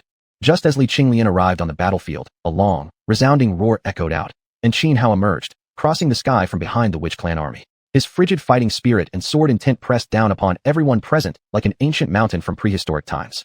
Today, Xianhao declared upon arriving at the battlefield, fixing his gaze upon Xiuxian with overbearing arrogance. I shall end this war using the head of the Divine Dynasty's #1 swordsman. A monstrous surge of blood energy exploded from his body, shooting straight into the heavens and dyeing the entire sky crimson. Ha ha ha! Xiuxian burst into laughter, locking eyes with Xianhao. His sharp gaze was like a pair of immortal swords capable of rending the firmament apart, as he proclaimed arrogantly, "Today, I shall feed your blood to my blade." Chapter 341, Movements of All Sides, The Omen Before the Storm. On the battlefield, killing intent filled the air. The battle between Xianhao and Xiuxian drew the attention of countless eyes. Soldiers from both sides eagerly awaited the outcome. Who would emerge victorious? And beyond their two factions, others had also arrived at the battlefield, watching from a distance. Xianhao's glorious performance in his last battle had already spread far and wide. His identity had been fully uncovered, which led to renewed discussions about his past feats, the trials of primordial origin, the great Tao debate among immortal sects, and especially how he single-handedly annihilated the Tianxing immortal sect. Thus, upon learning of Xianhao's upcoming duel with Xiuxian, many who had no connection to either the Divine Dynasty or the Witch Tribe rushed to the battlefield just to witness this clash firsthand. One was a rising star who had shaken the cultivation world in recent years. The other was the long-reigning peerless sword master of the Divine Dynasty. This ultimate confrontation was truly a sight worth seeing. As they watched Xianhao and Xiuxian stand coldly opposite each other on the battlefield, the onlookers began whispering among themselves. Who do you think will win? Xiuxian, of course. He's already reached the longevity realm, and his mastery of the sword path is extraordinary. The title, #1 sword of the Divine Dynasty, isn't earned for nothing. I also believe Xiuxian has a much greater chance. Though Xianhao has stirred great waves lately, he's still just a young junior. He only entered the longevity realm a few days ago. No matter how monstrous his talent, he can't possibly defeat Xiuxian. I don't agree. Although Xianhao entered the longevity realm only recently, he previously slaughtered xuanhuan on the battlefield, a cultivator who'd been in the longevity realm for 10 whole years. Voices rose from every side as spectators shared their opinions. Even someone had set up a betting pool based on the outcome of Xianhao versus Xiuxian. However, the organizers clearly favored Xiuxian. Betting on his victory offered only 1x payout, while wagering on Xianhao winning paid out a staggering 13x. At the same time, news of Xianhao's duel with Xiuxian reached the gutsing of the Sure Emperor clan deep within the ancestral dragon abyss. Send Sure Emperor Yuan to Zhenyao City. Let him assist the Divine Dynasty in defeating the Witch Tribe and bring Xianhao back captive, ordered the clan elders. Wuxi Mountain, sacred land of the demonic race. The demonic clans had long known about the Divine Dynasty's invasion of the 10,000 Great Mountains. They were well aware that the true purpose behind the campaign wasn't merely to wipe out the Witch Tribe, but to lay the groundwork for conquering the southern ridge. Thus, they closely monitored the war between the Divine Dynasty's army and the Witch Tribe. They had also learned of Xianhao's feat, slaying 18 peerless generals and xuanhuan, all cultivators of the longevity realm, in one sweep across the battlefield. When word came of Xianhao's challenge to Xiuxian, the demonic elders immediately convened an emergency meeting. Inside the Hall of Myriad Demons, high-ranking demonic leaders gathered, joined by some noble younger generation members, all awaiting the council's decision. Xianhao, he's come to the 10,000 Great Mountains. Long Outyan, seated within the hall, was stunned speechless upon hearing Xianhao's name. He hadn't even broken into the peerless realm yet, while Xianhao could now kill longevity realm experts with ease. It was simply humiliating. Comparing oneself to others brings shame. Comparing a demon to a human brings utter despair.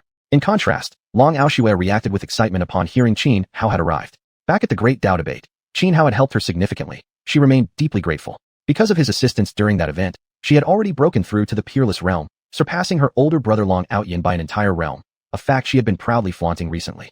After deliberation, the demonic elders ultimately decided to send troops to aid the Witch Tribe. Despite Xianhao's devastating blow against the Divine Dynasty's forces just days prior, intelligence gathered by the demons revealed something critical. Besides the 30,000 troops under General Wang Qiong sent to invade the mountains, another 20,000 elite soldiers had secretly infiltrated the battlefield. This was top-secret information within the Divine Dynasty. Had it not been for their spy planted deep inside the dynasty's imperial court, the demonic race would never have discovered it. Therefore, the demonic elders concluded that the Witch Tribe's army was on the brink of total annihilation. If the Witch Tribe fell, the Divine Dynasty's next target would likely be them. Such a scenario could not be allowed. Thus, the decision to send reinforcements was passed unanimously. Upon learning of the troop deployment, Long Aoyan and Long Aoxue immediately volunteered. I wonder if Brother Xianhao thinks about me. After securing her spot in the relief force, Long Aoxue blinked her big, adorable eyes dreamily, a dazed smile creeping onto her face. Boundless Sea of Learning. Wenjiao Academy, one of the 10 academies of the Boundless Sea of Learning. The Divine Dynasty's military campaign against the 10,000 Great Mountains had received the support of two major cultivation sanctuaries in the Central Plains, Boundless Sea of Learning and the Martial Emperor Hall. Inside the main hall of Wenjiao Academy, the current overseer of Boundless Sea of Learning and the hall master of Martial Emperor Hall were discussing the Divine Dynasty's army advancing into the 10,000 Great Mountains. After exterminating the Witch Tribe, we will immediately launch an attack on the southern ridge and completely destroy the demonic race, said a middle-aged man, staring coldly at the map before him. He was Dongfang Changyi, the current overseer of Boundless Sea of Learning. Without the demonic race, Buxi Mountain should be removed from the list of the 10 great sanctuaries, said Wu Qianxiu, the hall master of Martial Emperor Hall. Just as the two were discussing how to divide up the cultivation resources of the demonic race in Buxi Mountain, a bamboo scroll tore through space and appeared before Dongfang Changyi. The scroll unfurled itself automatically, revealing shimmering words upon it. Upon reading the text, Dongfang Changyi furrowed his brows, his expression turning grave. What is it? Seeing Dongfang Changyi's change in demeanor, Wu Qianxiu asked with confusion. The 12 towers are interfering. What does this mean? Dongfang Changyi relayed the message from the scroll to Wu Qianxiu. It was news of Xianhao's recent feats on the battlefield, where he had cut down 18 longevity realm generals of the Divine Dynasty and slain Gongsun Wu. Xianhao. Upon learning that Xianhao was behind the disruption, a chilling killing intent surged from Wu Qianxiu's body. Brother Qianxiu, do you know Qianxuan's disciple Xianhao? Dongfang Changyi, sensing the murderous aura emanating from Wu Qianxiu, was taken aback and asked curiously. This bastard killed my son. Wu Qianxiu spat out hatefully. Dongfang Changyi frowned, pondering for a moment before saying, no matter what, our plan to conquer the Witch Tribe, crush the demonic race, and eliminate Buxi Mountain must not be derailed. After a brief pause, he raised his right hand and traced a decree in midair. After glancing at the content of the decree, Wu Qianxiu knitted his brows and said, Brother Changyi, if you send him to Jinyao City, then this entire plan will be firmly secured. There will be no more surprises or variables. Chapter 342, The Sword God's Decree. On the battlefield, a cold wind suddenly arose. Xianhao and Li Qinglian had been standing in confrontation for about a quarter of an hour. When they first met, although both had exchanged fierce words, they did not launch into violent combat as the surrounding spectators had anticipated. Quite the contrary, they remained calm. Yet even without intense physical engagement, their overwhelming sword intents violently clashed between them, carving countless intersecting trenches across the ground, a sight so terrifying it sent chills down one's spine. As time passed, the sword aura emanating from both men escalated to its peak. Their fighting spirit boiled over, and their surging life force spilled outward, shrouding the entire battlefield in a crimson haze. Kill. Finally, Xianhao let out a cold shout, making the first move. With a single step, he crossed dozens of zhang in an instant, closing the distance to Li Qinglian's side. Clenching both fists, he thrust them forward with devastating force. His dual fists executed the essence of the heavenly Gang Divine Fist, drawing immense stellar power from high above. One after another, grandiose fist imprints descended like meteors plummeting from beyond the heavens, crashing toward Li Qinglian. Li Qinglian remained unperturbed. With his right hand formed into a sword finger, he gently slashed upward across the sky. An incomparable blade of light shot into the air, shattering the incoming fist imprints one by one. But by then, Xianhao had already closed in. He raised his right leg and swept it horizontally at Li Qinglian. The whip-like kick roared like a dragon, powerful enough to sweep away mountains. Li Qinglian merely tapped the ground lightly with his toes.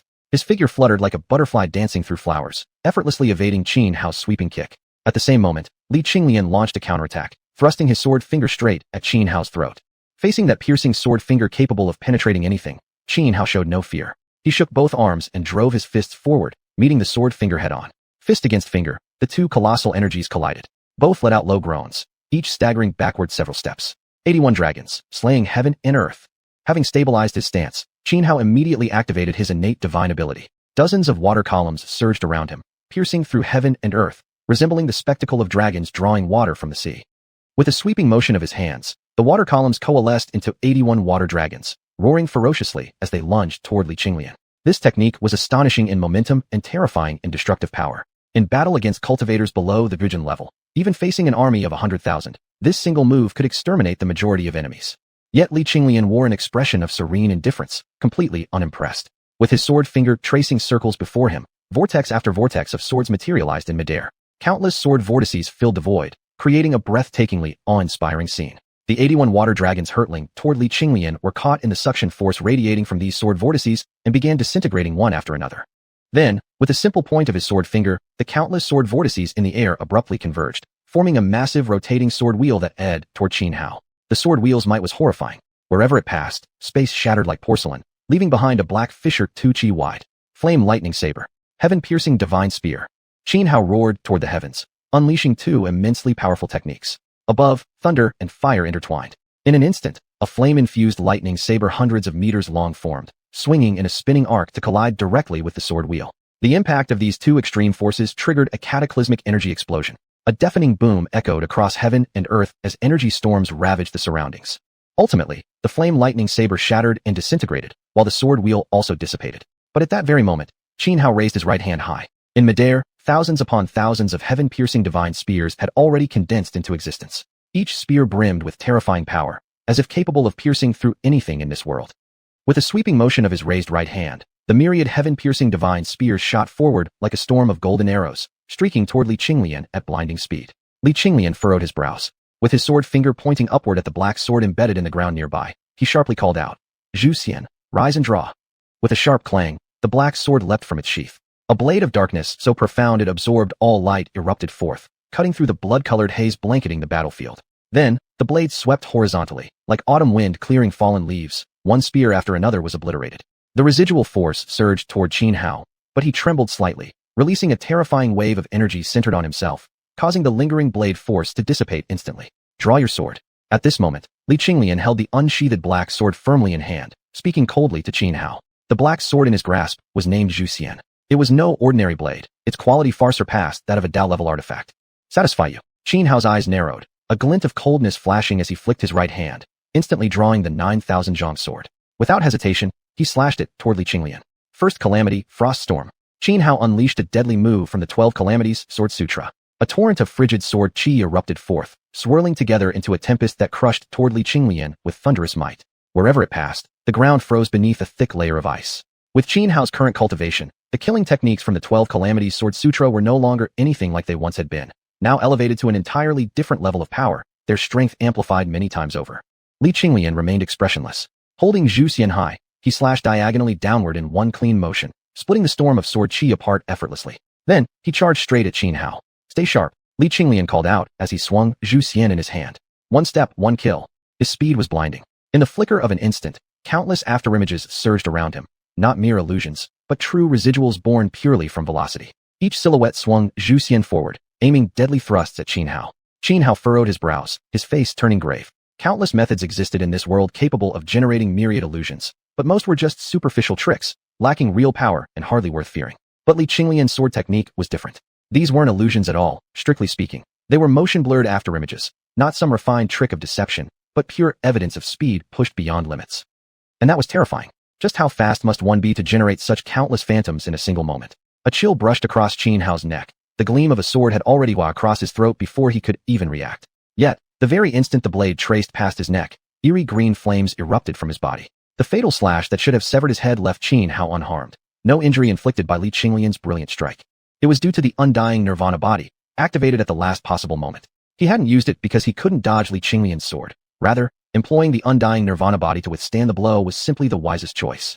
Chapter 343, Banished Immortal Sword Song. Xianhao chose to counter Li Qinglian's ultimate killing blow with his undying nirvana body because he wanted to create an opportunity for retaliation. For most cultivators, the more powerful a technique is, the heavier its cooldown tends to be. Simply put, although Li Qinglian's final sword strike was incredibly potent, capable of instantly slaying many peers at the same cultivation level, the moment it concluded also marked his greatest vulnerability. While Xianhao could have blocked the attack using other methods, he wouldn't have been able to launch an immediate counterattack in that split second when Li Qinglian's move had just ended. That was precisely why he opted to withstand the devastating blow head-on with his undying nirvana body. At first, even Li Qinglian was momentarily stunned. Though he knew his sword strike was formidable enough to kill countless opponents of equal realm, in his eyes, someone like Xianhao should still have been capable of blocking it. If Xianhao couldn't even endure this one strike, then he wouldn't have deserved to stand against him in the first place. Before Li Qinglian fully grasped what was happening, a sudden and overwhelming sense of danger surged from deep within his heart. At his level of cultivation, sixth sense awareness of danger was extremely sharp, so he immediately realized something was amiss. And at that very instant, Xuanhuan activated the power of his undying nirvana body, evading death itself, then launched an immediate counterattack. His 9,000 zhang long sword rose into the air as he slashed diagonally downward. This strike wasn't flashy or intricate, just a simple, unadorned diagonal cut. A vast wave of sword energy erupted forth instantly, hurtling toward Li Qinglian with thunderous force. Li Qinglian had only just stabilized his stance and couldn't possibly dodge such a massive strike. In a flash, he could do nothing but twist around and raise his sword horizontally to block, barely managing to parry Xuanhuan's overwhelmingly powerful slash. Boom. Even though Li Qinglian had exerted himself fully to block the colossal sword light, he was still driven back several steps by the tremendous explosive force. Yet no sooner had he steadied himself than Xuanhuan had already closed the distance, appearing directly before him. Three calamities, the east wind fails, and all flowers wither. Who buries the blossoms? Xuanhuan swung the 9,000 zhang, unleashing once again a fearsome killing technique from the 12 calamities Sword Sutra. In an instant, countless flowers formed of sword chi bloomed in the empty space surrounding Li Qinglian. 100 blossoms flourished, creating a breathtakingly beautiful scene. Yet beneath this dazzling beauty lay a murderous aura so chilling it seeped into the marrow. Moreover, under the influence of the unique sword intent emanating from Xuanhuan, Li Qinglian suddenly felt an indescribable sorrow welling up inside him. In that moment, he felt like a melancholy maiden gazing upon a garden filled with fallen petals, moved to pick up a hoe and bury the scattered blooms. This mental intrusion was terrifying. It directly weakened Li Qinglian's sword intent, clouding his consciousness for a fleeting moment. But Li Qinglian, hailed as the #1 swordsman of the Divine Dynasty, would not be defeated so easily by Xuanhuan. You wretched brat! How dare you disrupt my sword heart? At a critical moment, Li Qinglian roared furiously, breaking free from the influence of Xuanhuan's strange sword intent. Then, countless sword energies burst outward from his body in all directions. The flower-like formations of sword chi were immediately scattered and shattered, dissolving on the spot. Xuanhuan couldn't help but freeze momentarily. He pushed off the ground with both feet, rapidly retreating to increase the distance between them, his face now grave. Clearly, he had underestimated the firmness of Li Qinglian's sword heart. Even after nearly losing himself under the sway of Xuanhuan's sword intent, Li Qinglian managed to regain clarity without any external aid. Such fortitude was truly extraordinary. You are beyond my expectations. After clearing his sword heart, Li Qinglian looked at Xuanhuan, his eyes actually showing a flicker of admiration. Had his will not been strong enough, he might have perished right there at Xuanhuan's hands. As are you. Xuanhuan replied coldly, refusing to inflate his opponent's reputation while belittling himself. From now on, I shall fight seriously. Be warned. Li Qinglian took a deep breath, slowly raising the xiuxian sword until its tip pointed directly at Xuanhuan. Bring forth whatever techniques you possess, Xuanhuan said fearlessly, meeting Li Qinglian's gaze head-on. Banished immortal sword song. Without further words, Li Qinglian flicked the xiuxian sword. Vast waves of sword energy radiated out in all directions, centered on him. His entire demeanor transformed in that instant. This was the sword path he had comprehended, a sword way uniquely his own. It was precisely through mastering this path that he earned his title as the supreme swordsman of the Divine Dynasty.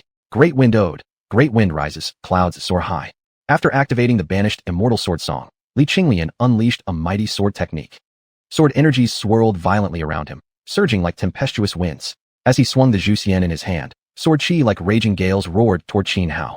At the same time, he leapt high into the air, treading upon the sky filled with sword energies, soaring like drifting white clouds as he charged at Xuanhuan. This move was overwhelming in momentum. It resembled a peerless celestial swordsman riding 10,000 blades across the mortal world.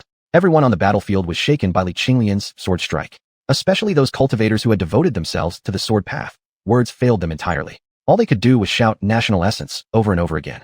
So cool. Absolutely incredible. Is this Li Qinglian's banished immortal sword song? No wonder he's the #1 swordsman of the Divine Dynasty. What an exquisite sword art, utterly unimaginable.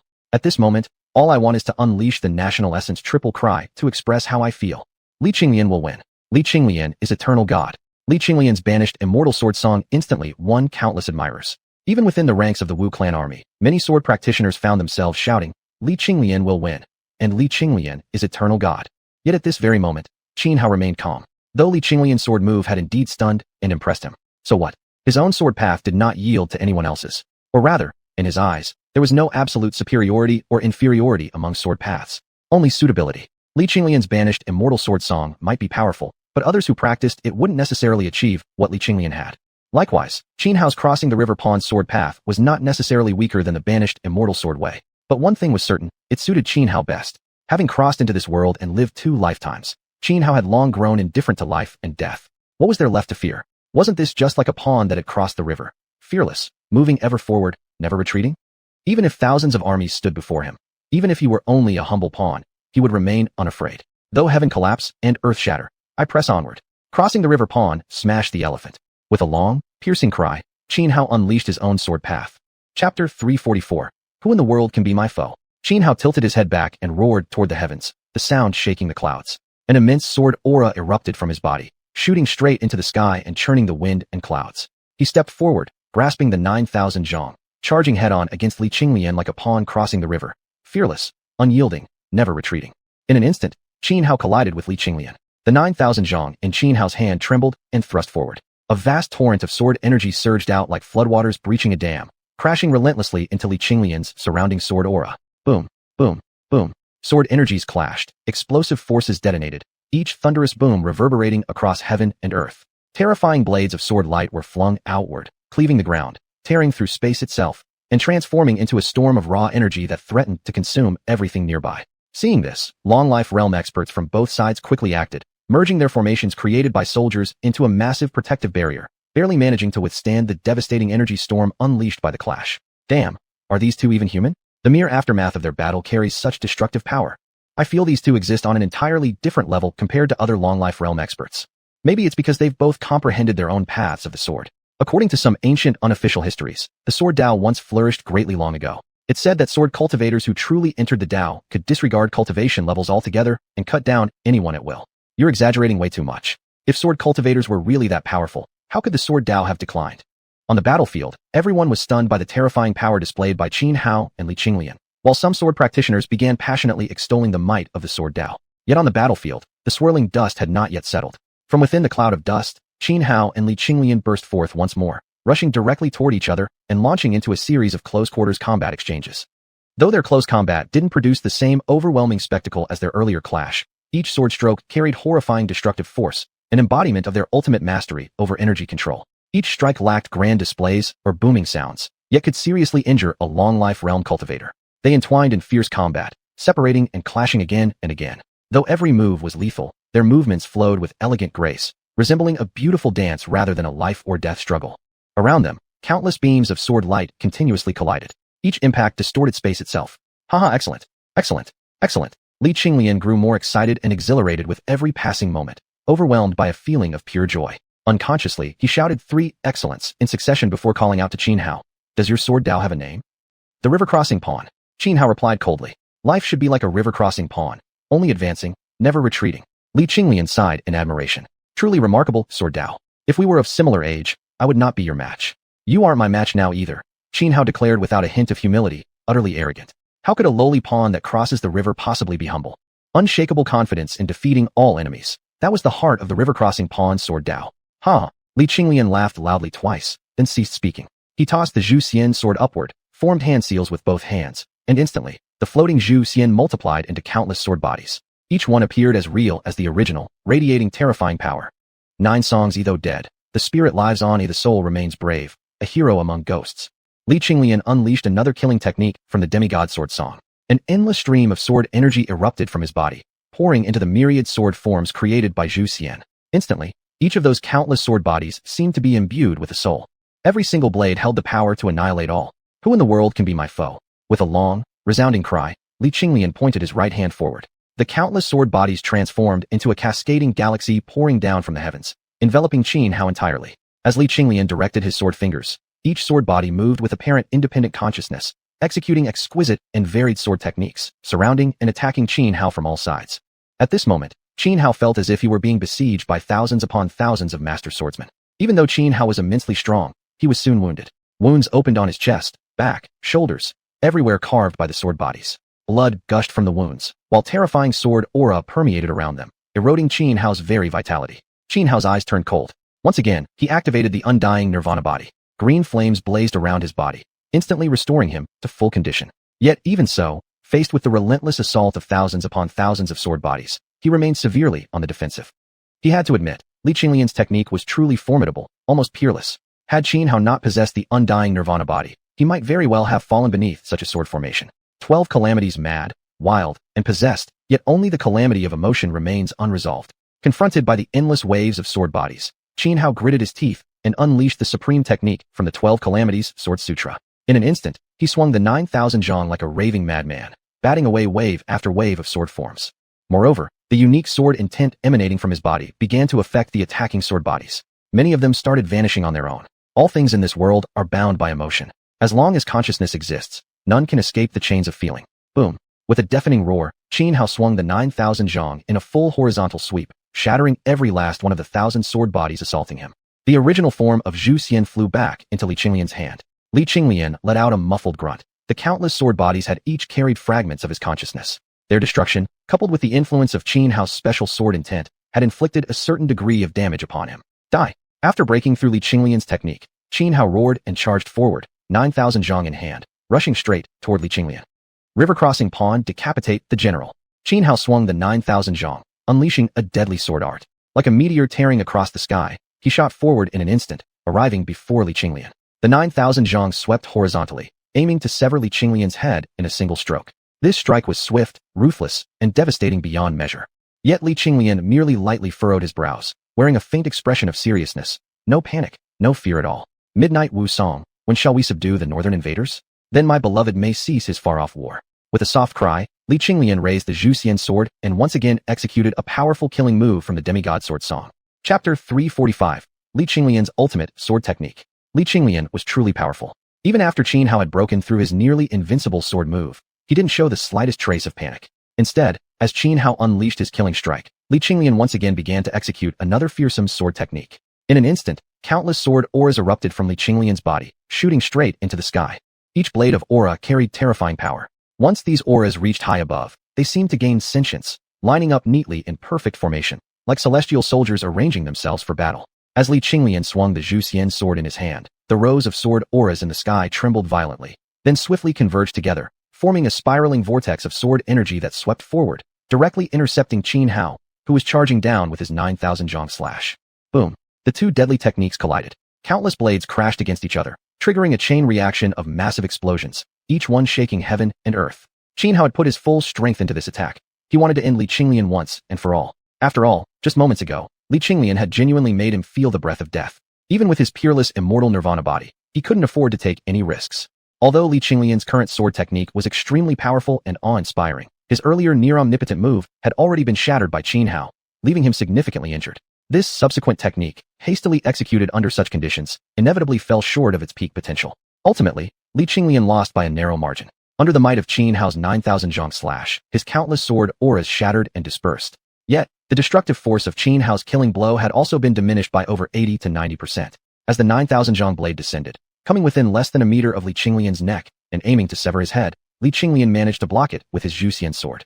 What a pity.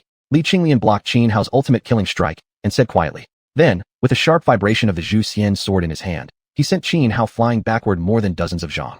Changhen go. After forcing Xuanhuan back, Li Qinglian took a deep breath, suppressing the injuries he had sustained earlier. With a long, resounding cry, he raised the xiuxian sword and performed an unparalleled sword art. Up to the azure heavens, down to the yellow springs, both places vast and empty, nowhere to be seen. At Li Qinglian's roar, the xiuxian sword first pointed toward the sky, slicing open the firmament, then slashed downward, cleaving the earth itself. Immediately, countless sword auras burst forth from the torn sky and split ground. Billions upon billions of sword auras exploded outward, filling the entire battlefield. The spectacle was so overwhelming that everyone on the battlefield stood frozen in shock. Even some immortals at the same longevity realm level felt a chill run down their spines when witnessing this scene.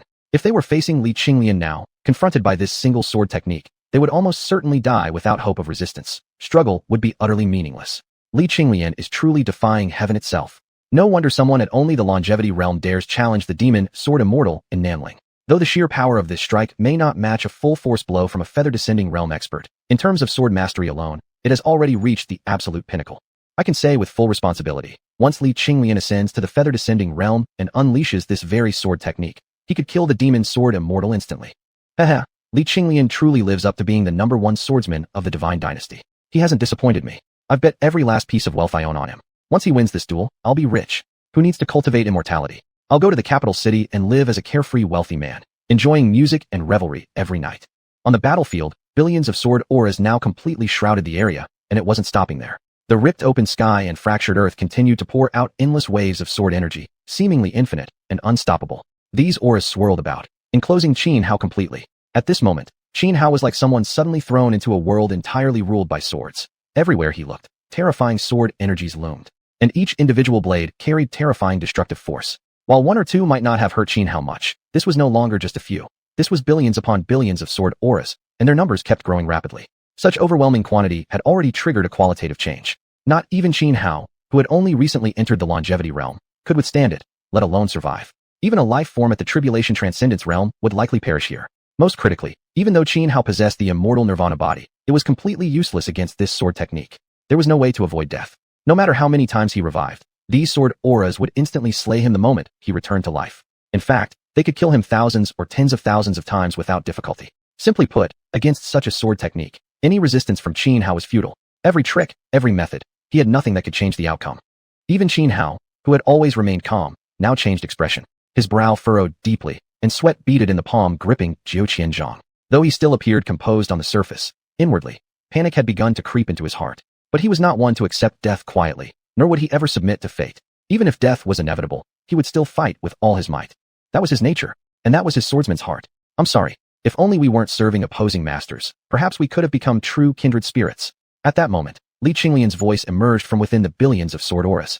This battle against Xianhao had been deeply fulfilling for him. In fact, he had developed a genuine admiration for Xianhao's talent. He acknowledged that in terms of innate talent in the way of the sword, Xianhao far surpassed him.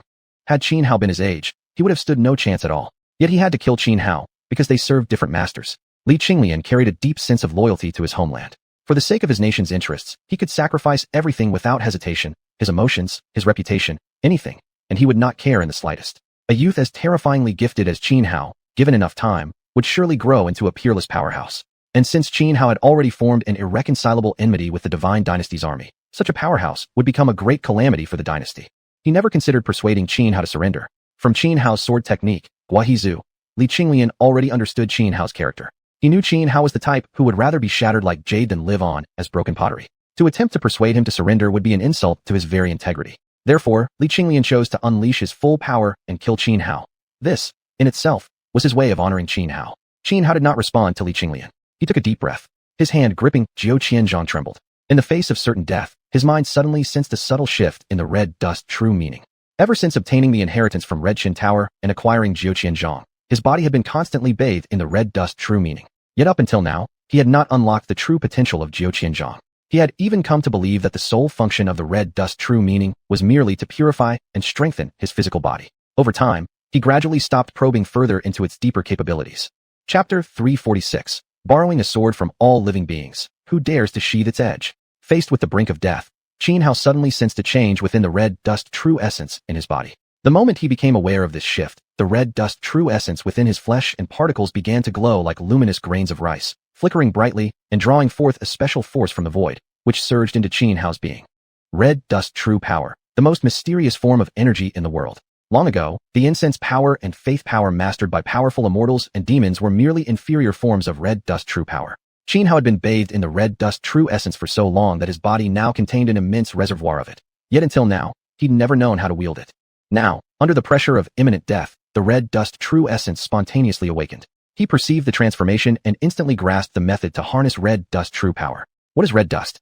Red dust is the mortal world. The reason Xianhao named the red dust tower's inheritance 9,000 zhang was precisely derived from the saying 10,000 zhang of red dust.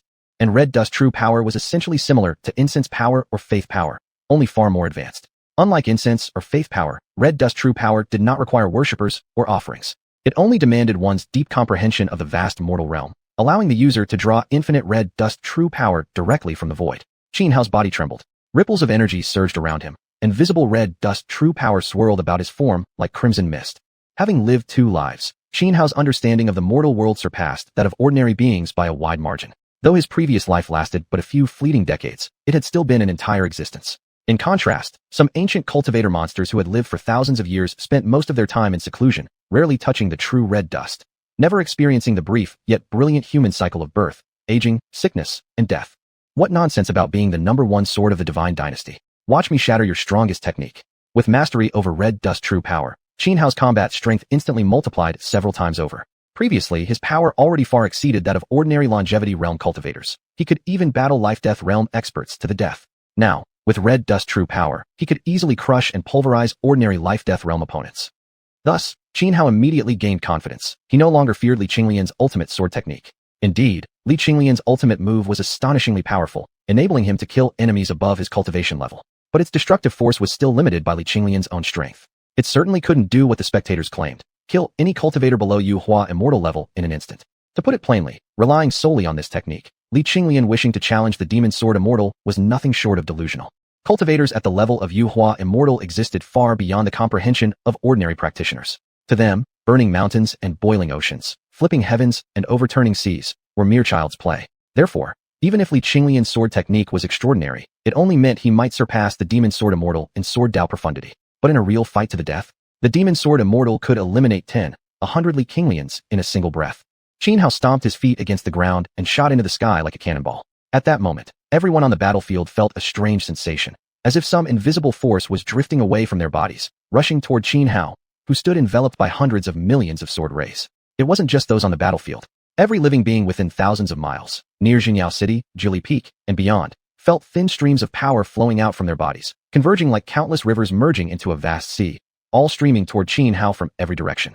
In this instant, the overwhelming pressure emanating from Xuanhuan made everyone on the battlefield feel as though a colossal mountain pressed down upon their chests, making even breathing difficult. What's happening? What an immense aura! What kind of ability is Xuanhuan activating? His combat power has skyrocketed beyond recognition. I heard Xuanhuan is the disciple of xiuxian from the 12 Towers, highly favored by their elders. He possesses xuanhuan immortal talismans bestowed by high-ranking members of the 12 Towers. For instance, when he annihilated the Tianqing immortal sect over a year ago, it was through one such talisman. I heard in the Valley of 10,000 Poisonous Insects, he once used 5 xuanhuan immortal talismans at once to slay the Wuzhu clan's grand elder. As they felt the sudden surge of terrifying energy from Xuanhuan, the expressions of all present shifted dramatically. They whispered among themselves, voices rising in shock and alarm. Those who had bet on Li Qinglian's victory now cursed Xuanhuan furiously. They believed Xuanhuan was utterly shameless, completely lacking in martial honor. This was supposed to be a fair duel. How could he resort to using a xuanhuan immortal talisman? How despicable. But some sensed that although Xuanhuan's aura had grown immensely stronger, it lacked even a trace of the divine azure of a xuanhuan immortal talisman. Thus, soon afterward, voices began to rise in Xuanhuan's defense.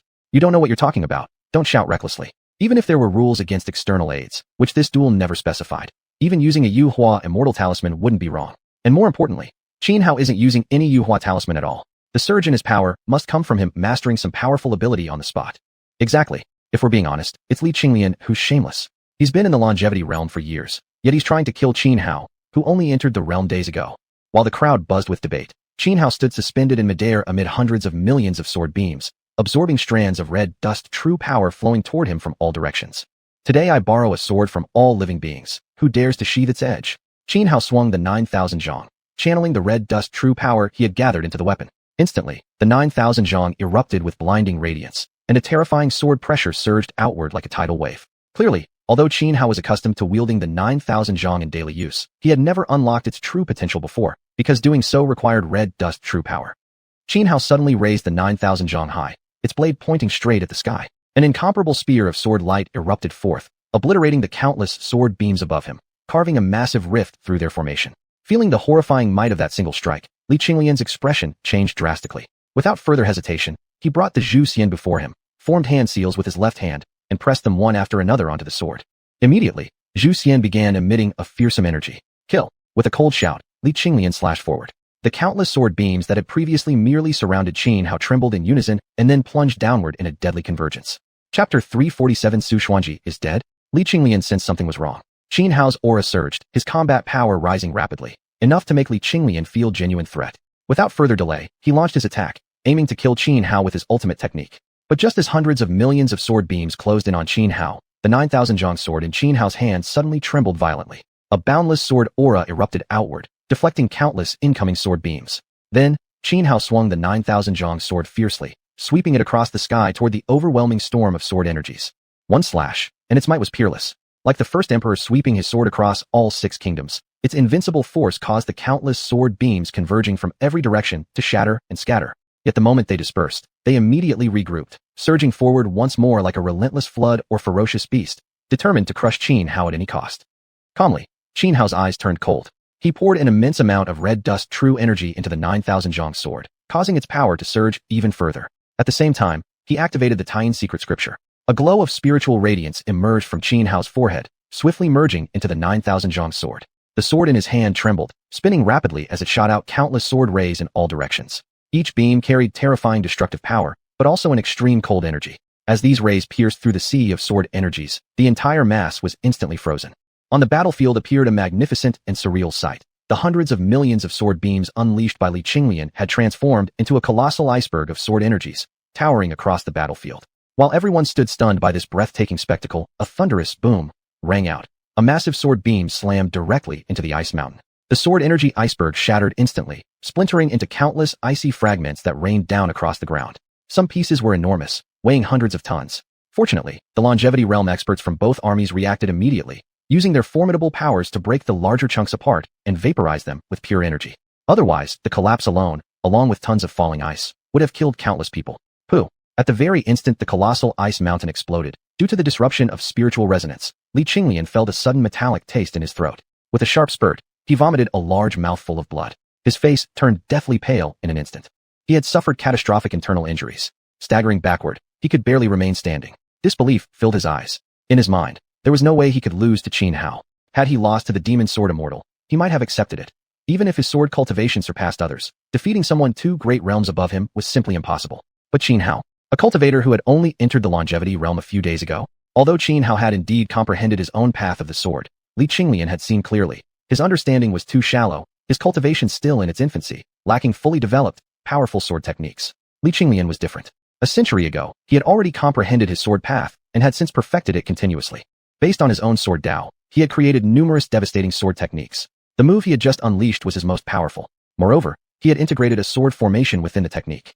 Logically speaking, unless one possessed cultivation levels 1 or 2 great realms higher than his, no one should be able to withstand it. This was exactly why he was hailed as the supreme sword of the Divine Dynasty. In terms of sword cultivation alone, within the Divine Dynasty, he was unmatched in this era. Even Dongfang Changyi, the current master of Xuanhuan, once remarked that if Xiuxian continued growing, upon becoming a feather-descending immortal, he would likely become invincible throughout the world. Because of such recognition, many believed Xiuxian would be the next sword god. Yet today, he had been defeated by Qin Hao. The blow was too great, shattering Xiuxian's spirit in an instant, leaving his heart numb with despair. But Qin Hao didn't care about Xiuxian's mental state. The man had just tried to kill him. Why should he show mercy? With one stride covering dozens of zhang, Qin Hao raised the 9,000 zhang sword and thrust it straight toward Xiuxian's forehead, aiming to end his life in a single strike. At the critical moment, Wang Qian leapt out from the Divine Dynasty army, moving at extreme speed. Just as the tip of Qin Hao's sword neared Xiuxian's brow, he blocked the fatal blow. Whoever dares obstruct me, die without mercy. Qin Hao cast a cold gaze at Wang Qian, shouting loudly. With a sudden flip of his hand, the 9,000 zhang sword spun rapidly, like a drill boring straight toward Wang Qian's chest. If it struck, it would instantly leave a gaping wound right through his heart. Wang Qian's face changed dramatically. Just days ago, he had been filled with hatred for Qin Hao, cursing him non-stop in the camp for nights on end, swearing that once Xiuxian killed Qin Hao, he would grind Qin Hao's bones to dust and scatter his ashes. Only then would his fury be quelled. But now, Wang Qian felt nothing but bitterness, his resentment toward Qin Hao completely gone. Even Xiuxian had fallen to Qin Hao. No wonder the previous 18 peerless realm generals, along with Gong Xuanwu, had died back then. It was truly no injustice. Wang Qian was also an outstanding expert among the longevity realm cultivators, his cultivation profound and unfathomable. Moreover, he followed the ancient path of the martial warrior, a style long fallen into obscurity. Compared to modern cultivators, he was far more skilled in close combat and slaughter. Facing Qin Hao's overwhelmingly powerful strike, he didn't dare to resist directly. He quickly drew his own weapon, pair of golden maces. Clutching the golden maces, Wang Qian swung them with full force, colliding against the thrusting 9,000 zhang sword. The clash of immense power sent a muffled groan from deep within him as he staggered backward more than 10 steps before finally stabilizing himself. Meanwhile, the palms of his hands, gripping the golden maces, split at the tiger mouths, blood gushing out ceaselessly, staining the golden weapons crimson. At this moment, Qin Hao stood with red dust true energy surging through his body, resembling an invincible divine king. No one could stop him now. Only a Tempest Breaker realm expert, or even a feather-descending immortal might pose a threat. Otherwise, anyone else was merely a younger brother to Qin Hao. But just as Qin Hao grasped the 9,000 zhang sword, preparing to launch another assault on Wang Qian, a mysterious figure wearing a golden mask emerged from above the 10,000 great mountains, stepping across empty space. Xuanhuan is dead. All Wu clan members who kneel and surrender shall live. Those who resist will be slaughtered without mercy. The masked figure hovered above the battlefield and proclaimed loudly. Chapter 348, A Startling Change. The mysterious figure wearing a golden mask possessed profound cultivation. When he spoke, his voice carried through the battlefield via pure energy. Even amidst the chaos and noise of battle, everyone clearly heard every word the stranger uttered. The Witch Clan's army instantly erupted into uproar. Whether it was their high-level experts or ordinary soldiers, all their faces changed dramatically, shocked and panicked. Xuanhuan wasn't just the wisest strategist of the Witch Clan, the mastermind directing their resistance against the Divine Dynasty's forces. She was also the sacred maiden of the clan, her status both noble and transcendent. If what this mysterious figure claimed were true, that Xuanhuan had died, the Witch Clan would fall into utter disarray, leaderless and directionless. For the Witch Clan, this would truly be nothing short of an apocalypse. Just as many began to doubt how much truth lay in the stranger's words, they suddenly noticed something else. The figure was holding a blood-soaked, severed head, and that head belonged unmistakably to none other than Xuanhuan. At this sight, the warriors on the battlefield felt the world spinning around them. Many nearly fainted from sheer horror. Xianhao also noticed the severed head in the stranger's grasp. Once he clearly recognized it as Xuanhuan's, his face paled drastically. His body trembled violently, staggering backward several steps until he almost collapsed to the ground. Disbelief filled his eyes. After all, he had personally given Xuanhuan 2 xiuhuan immortal talismans. Moreover, she hadn't traveled alone. When she set off for Xiaya Peak, 2 Longevity Realm clansmen accompanied her. Unless she'd encountered a cultivator at the level of a xiuhuan immortal, there should have been no one capable of killing her. Yet here it was, Xuanhuan's severed head held by this masked man, a gory truth impossible to deny. Aya! An excruciating pain tore through Xianhao's chest. He threw back his head and roared toward the heavens, his grief laced with boundless fury and killing intent. His relationship with Xuanhuan had been subtle and complex. Initially, it might have begun under the emotional influence of those 2 lonely spirits at the Naiha Bridge, but deep within his heart, Xianhao genuinely cared for her. They had spent the entire previous night admiring the moon together. Though no boundaries were crossed, certain emotions had already become silently understood between them during their quiet companionship. He recalled how, at dawn, she quietly departed. Little did he know, that parting would become their final farewell. Overwhelmed by sorrow, Xianhao shuddered uncontrollably. He was a man ruled by emotion and sincerity. Even though they'd only known each other a short while, even if they never officially declared anything, that single night together had been enough for both to inwardly accept the other's irreplaceable place. Bloodshot veins spread across Xianhao's eyes, and crimson tears began to trickle from the corners of his eyelids. Kill. Overcome by grief, his infinite rage and murderous intent coalesced into a cold, clipped command. Rift dust true energy surged through his body. The ambient energy around him boiled wildly as he raised his 9,000 zhang sword and slashed fiercely toward the mysterious figure. Green Emperor's first form, eternal frenzy.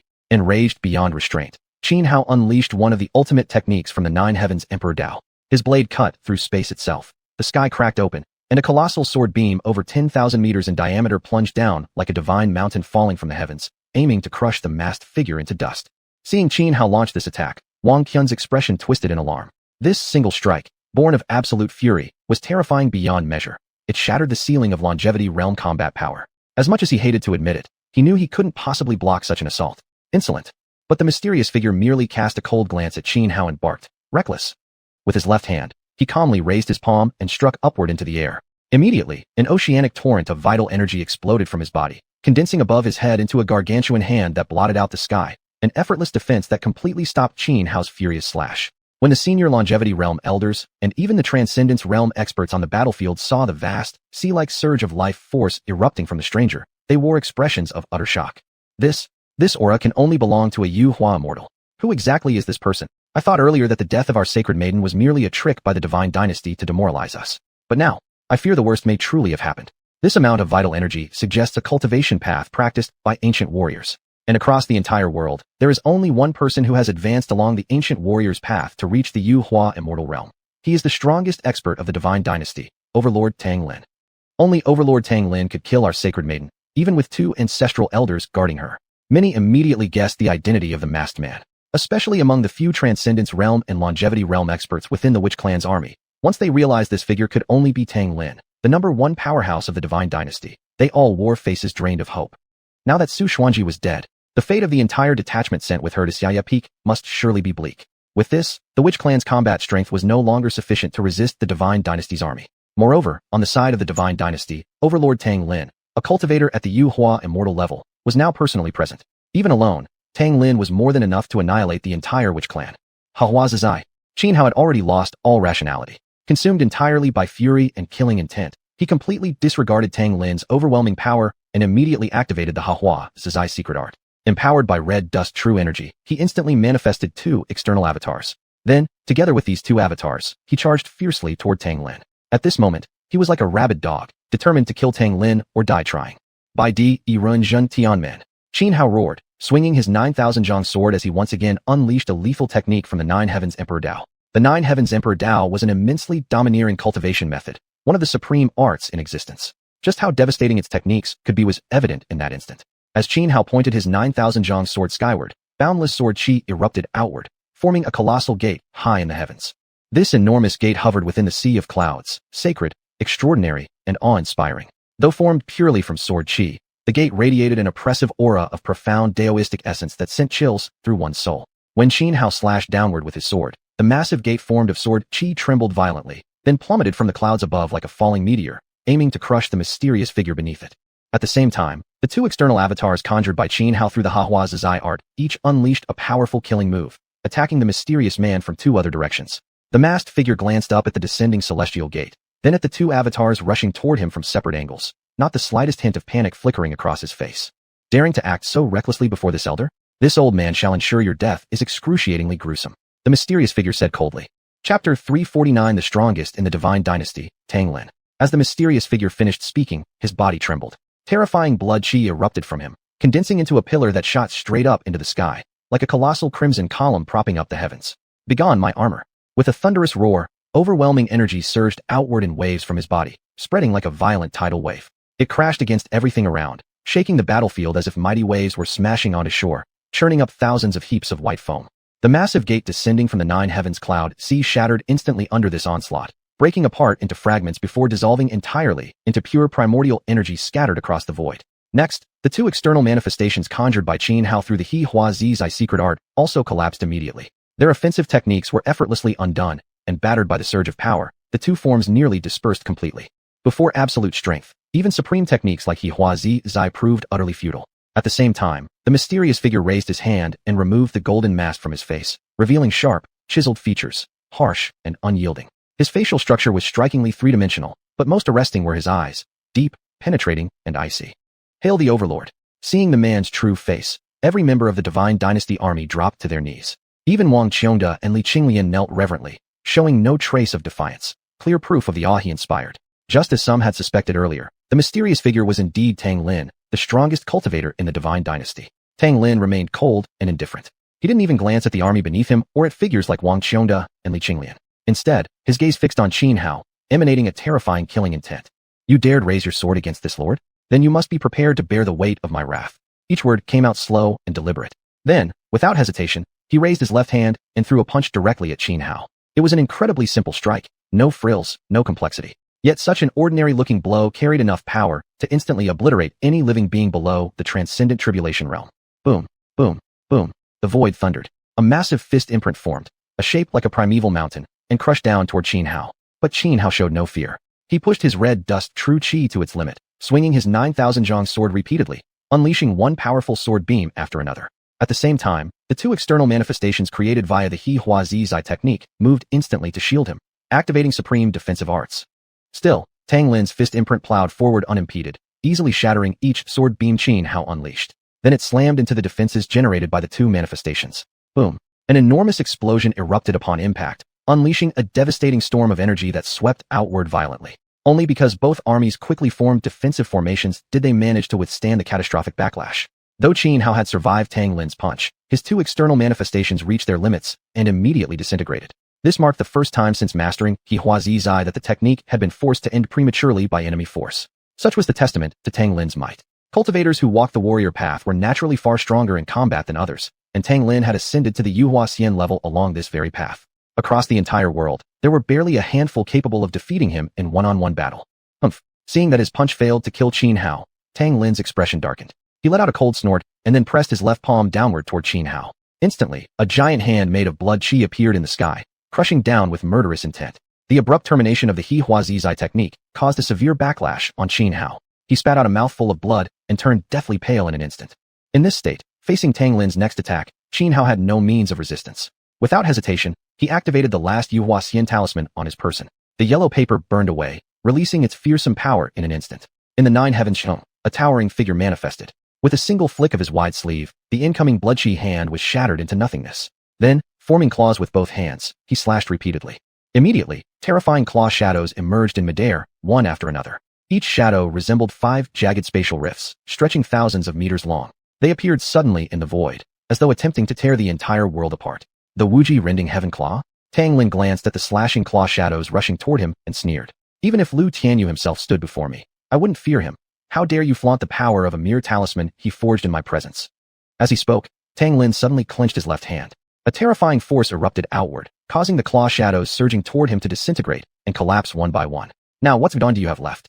Having effortlessly shattered the final talisman Xianhao had unleashed, Tang Lin stared at him with cold indifference. Then, raising his right hand, he lifted up Su Xuanji's severed head and tauntingly said, "Was it for this woman that you dared lay hands on this lord? Then I shall make you watch as she vanishes completely before your eyes."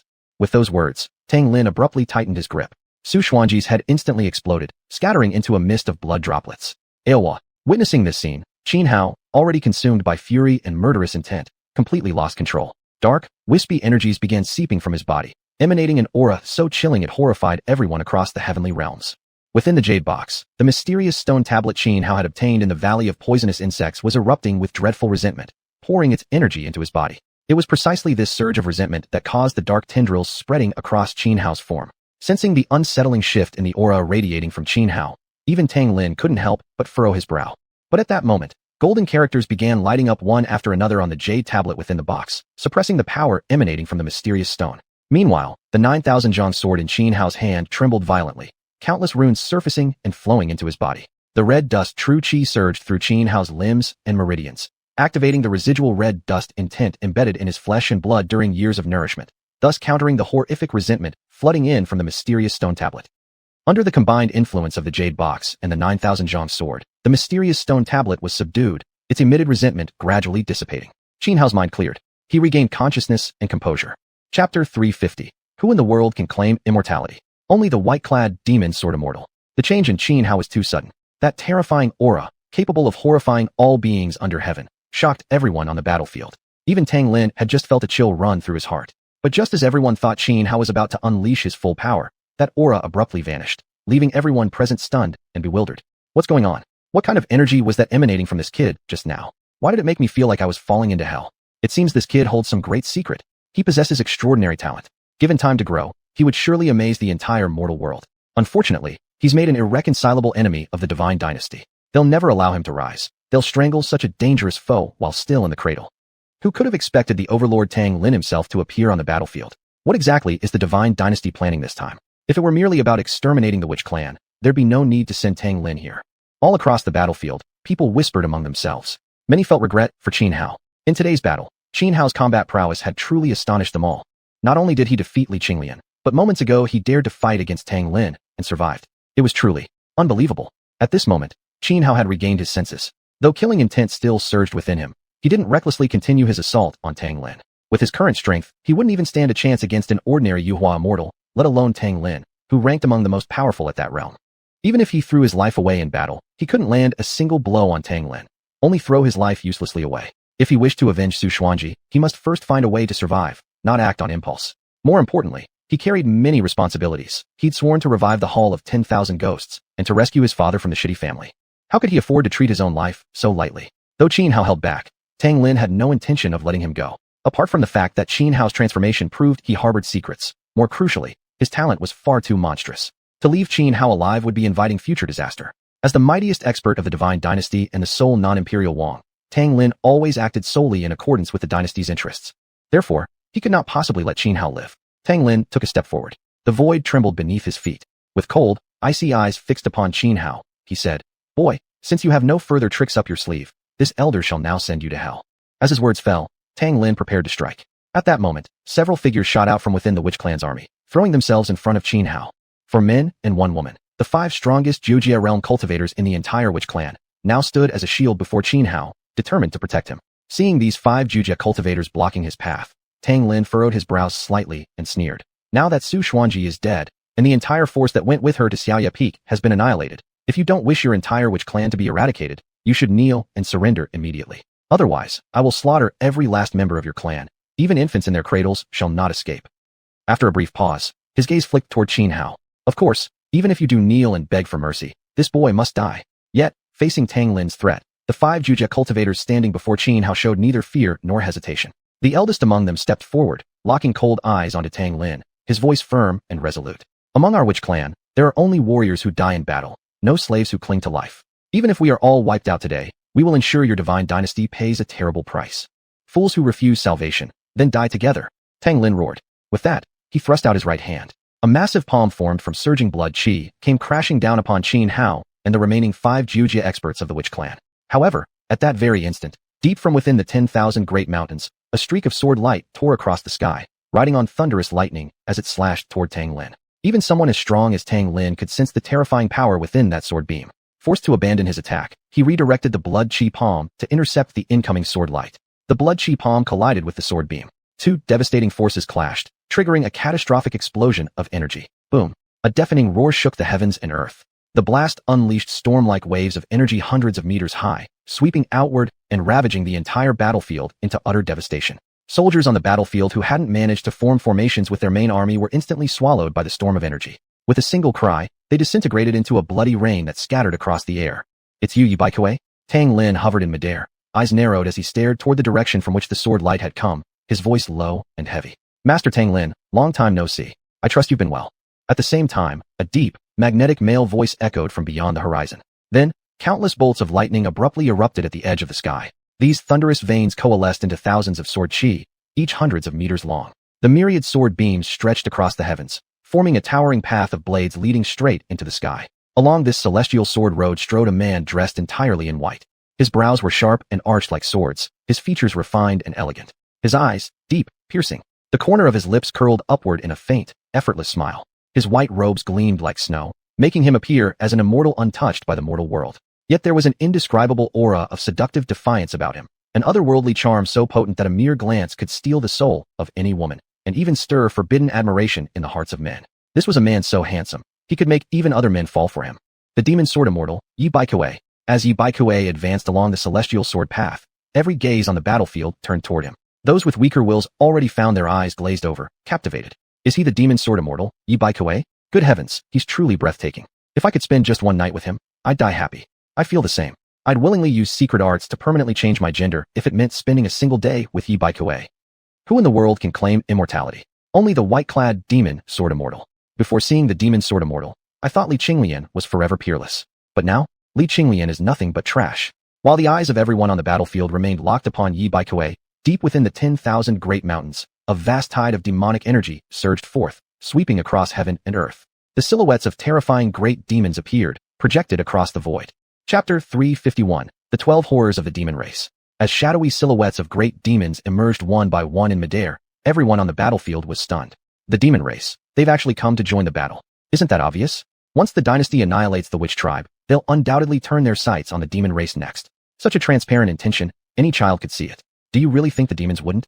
The dynasty must have anticipated this move from the demons long ago. They've surely prepared accordingly.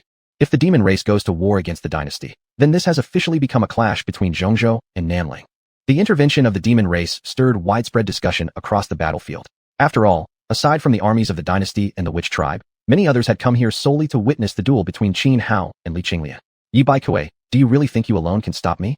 Tang Lin sneered coldly at Yi Baikue, completely ignoring the growing number of towering demon shadows appearing in the void. You're not my opponent, Yi Baikue replied casually. Oh, Tang Lin was momentarily taken aback, his expression shifting to one of confusion. At that very moment, 12 overwhelming auras erupted simultaneously from deep within the 10,000 great mountains, each tinging the horizon with a different hue, a manifestation of 12 distinct elemental energies spreading across the sky.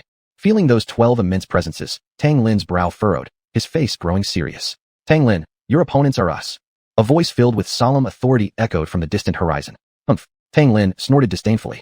I never thought the demon race would go this far, sending all 12 demon sovereigns personally.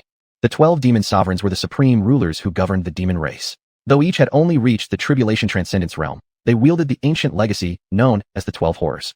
The 12 Horrors were 12 ancient artifacts. When combined by the united power of the 12 demon sovereigns, they could slay even a feather-descending immortal. Precisely because of their profound understanding of the terrifying might of the 12 Horrors, even someone as arrogant as Tang Lin suppressed his pride upon seeing all 12 demon sovereigns appear. It was the existence of the 12 Horrors, coupled with the protection of Undying Mountain, that made the demon race untouchable since ancient times. Aside from the primordial emperor, no individual or force had dared to target them. Undying Mountain was one of the 10 great holy lands. Besides Yi Baikue, it officially harbored another feather-descending immortal, the current mountain lord, Nalan Mingyue, titled the Heaven Demon. Whether there were other feather-descending immortals hidden within Undying Mountain besides Yi Baikue and Nalan Mingyue remained a mystery.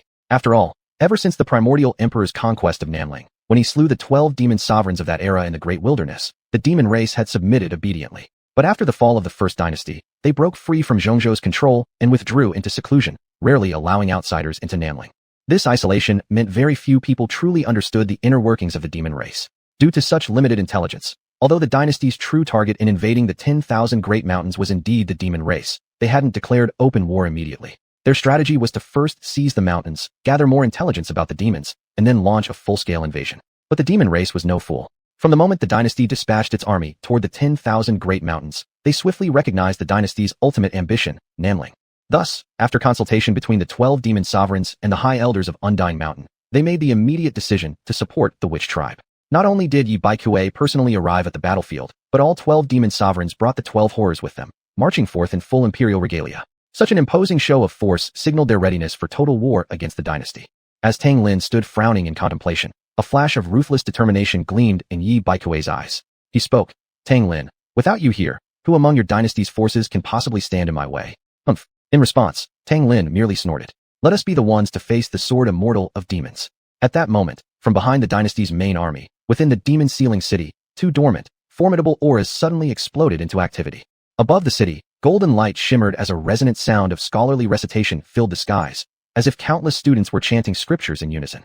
Then, a colossal golden character run surged into the air, upon which stood an elderly man with white hair and beard, gripping a black staff. At the same time, surging waves of blood-colored energy burst forth. A long saber split through space itself, and then a tall, muscular man clad in black battle armor shot up from within Demon Sealing City. He seized the saber in midair, lifted it high, and began striding across the void toward the battlefield. With each step he took, dragging the blade behind him, the tip scorched the very fabric of space. Wherever he walked, a trail of spreading flames burned across the void.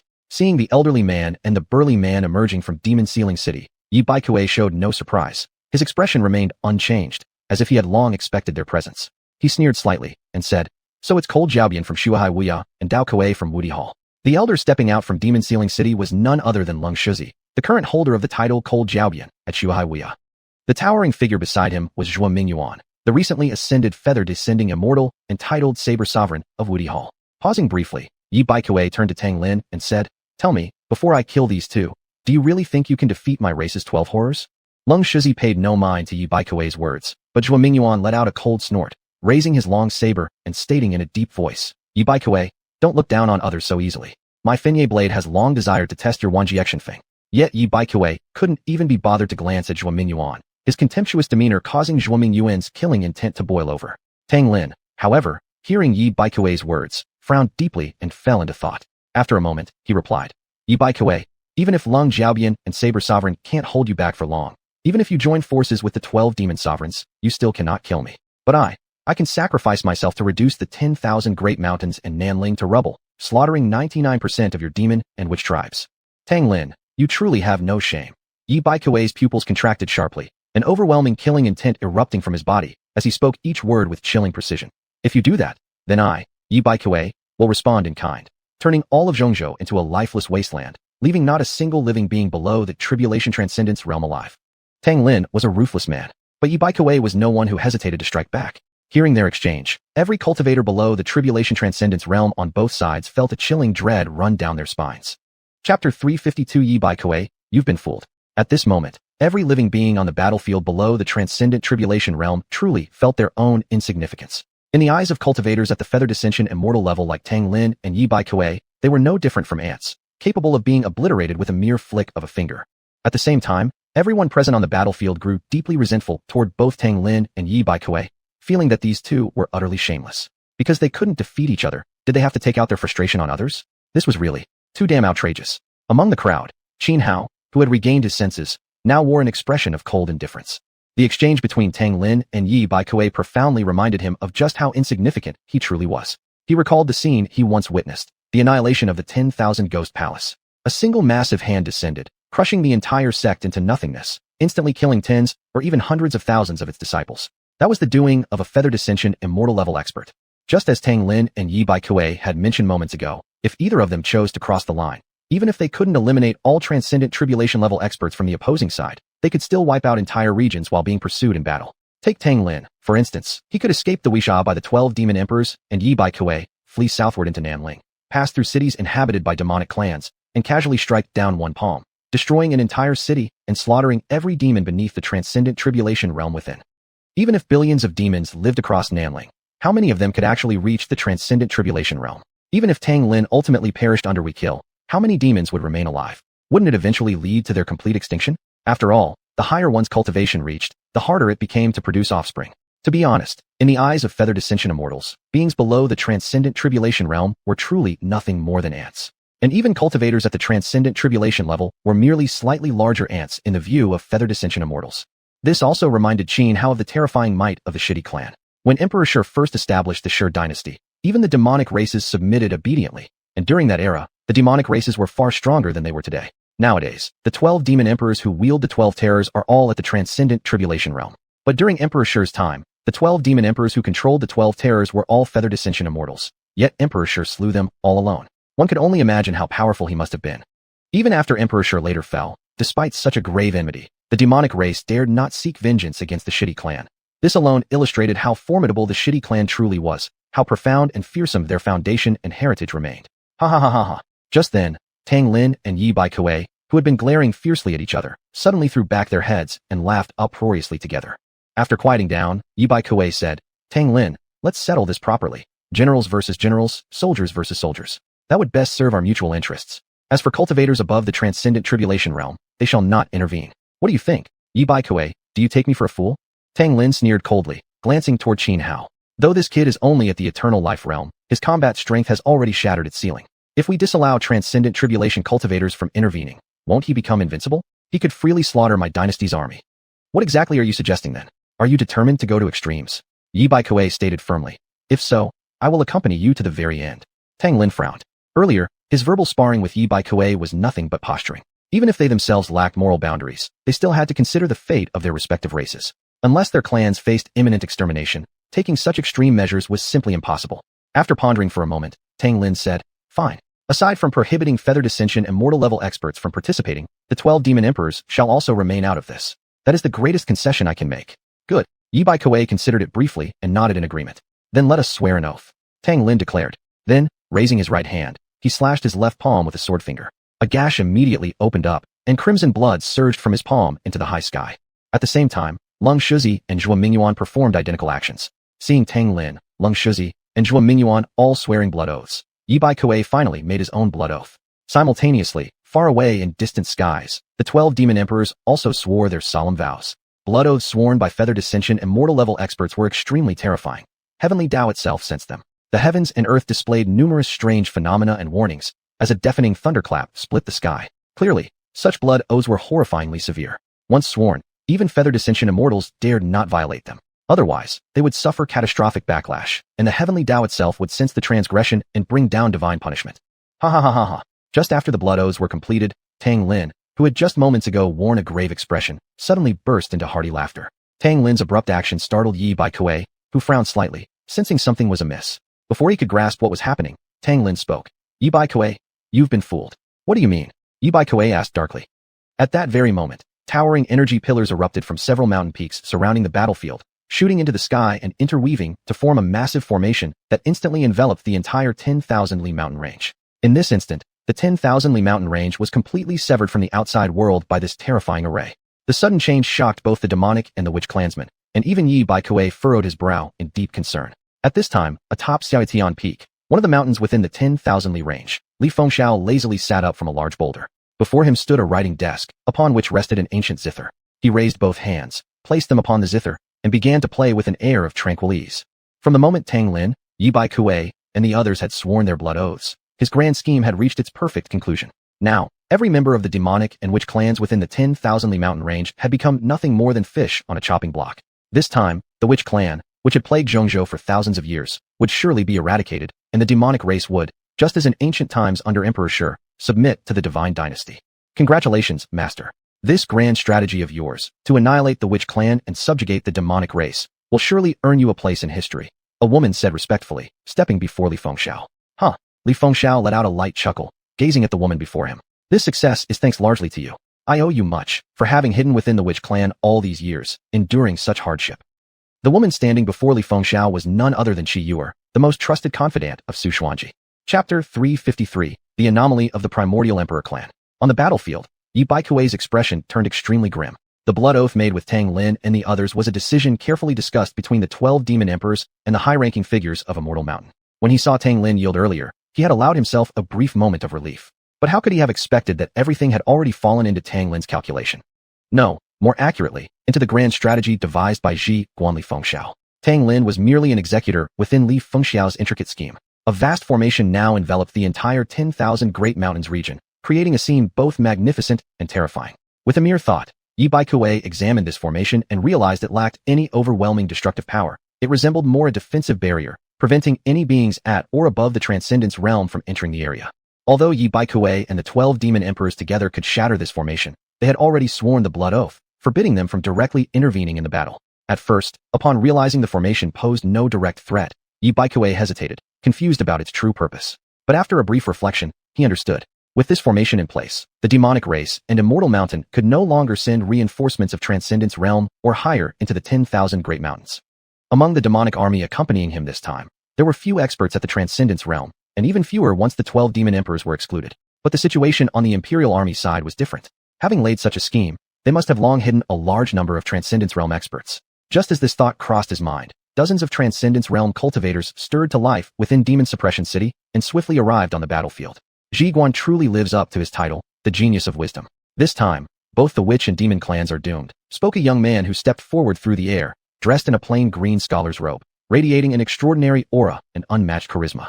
Seeing this youth, Yi Baikui narrowed his eyes involuntarily. He recognized him well. This young man possessed an extraordinary talent for cultivation, dominating his generation, widely regarded as peerless among his peers.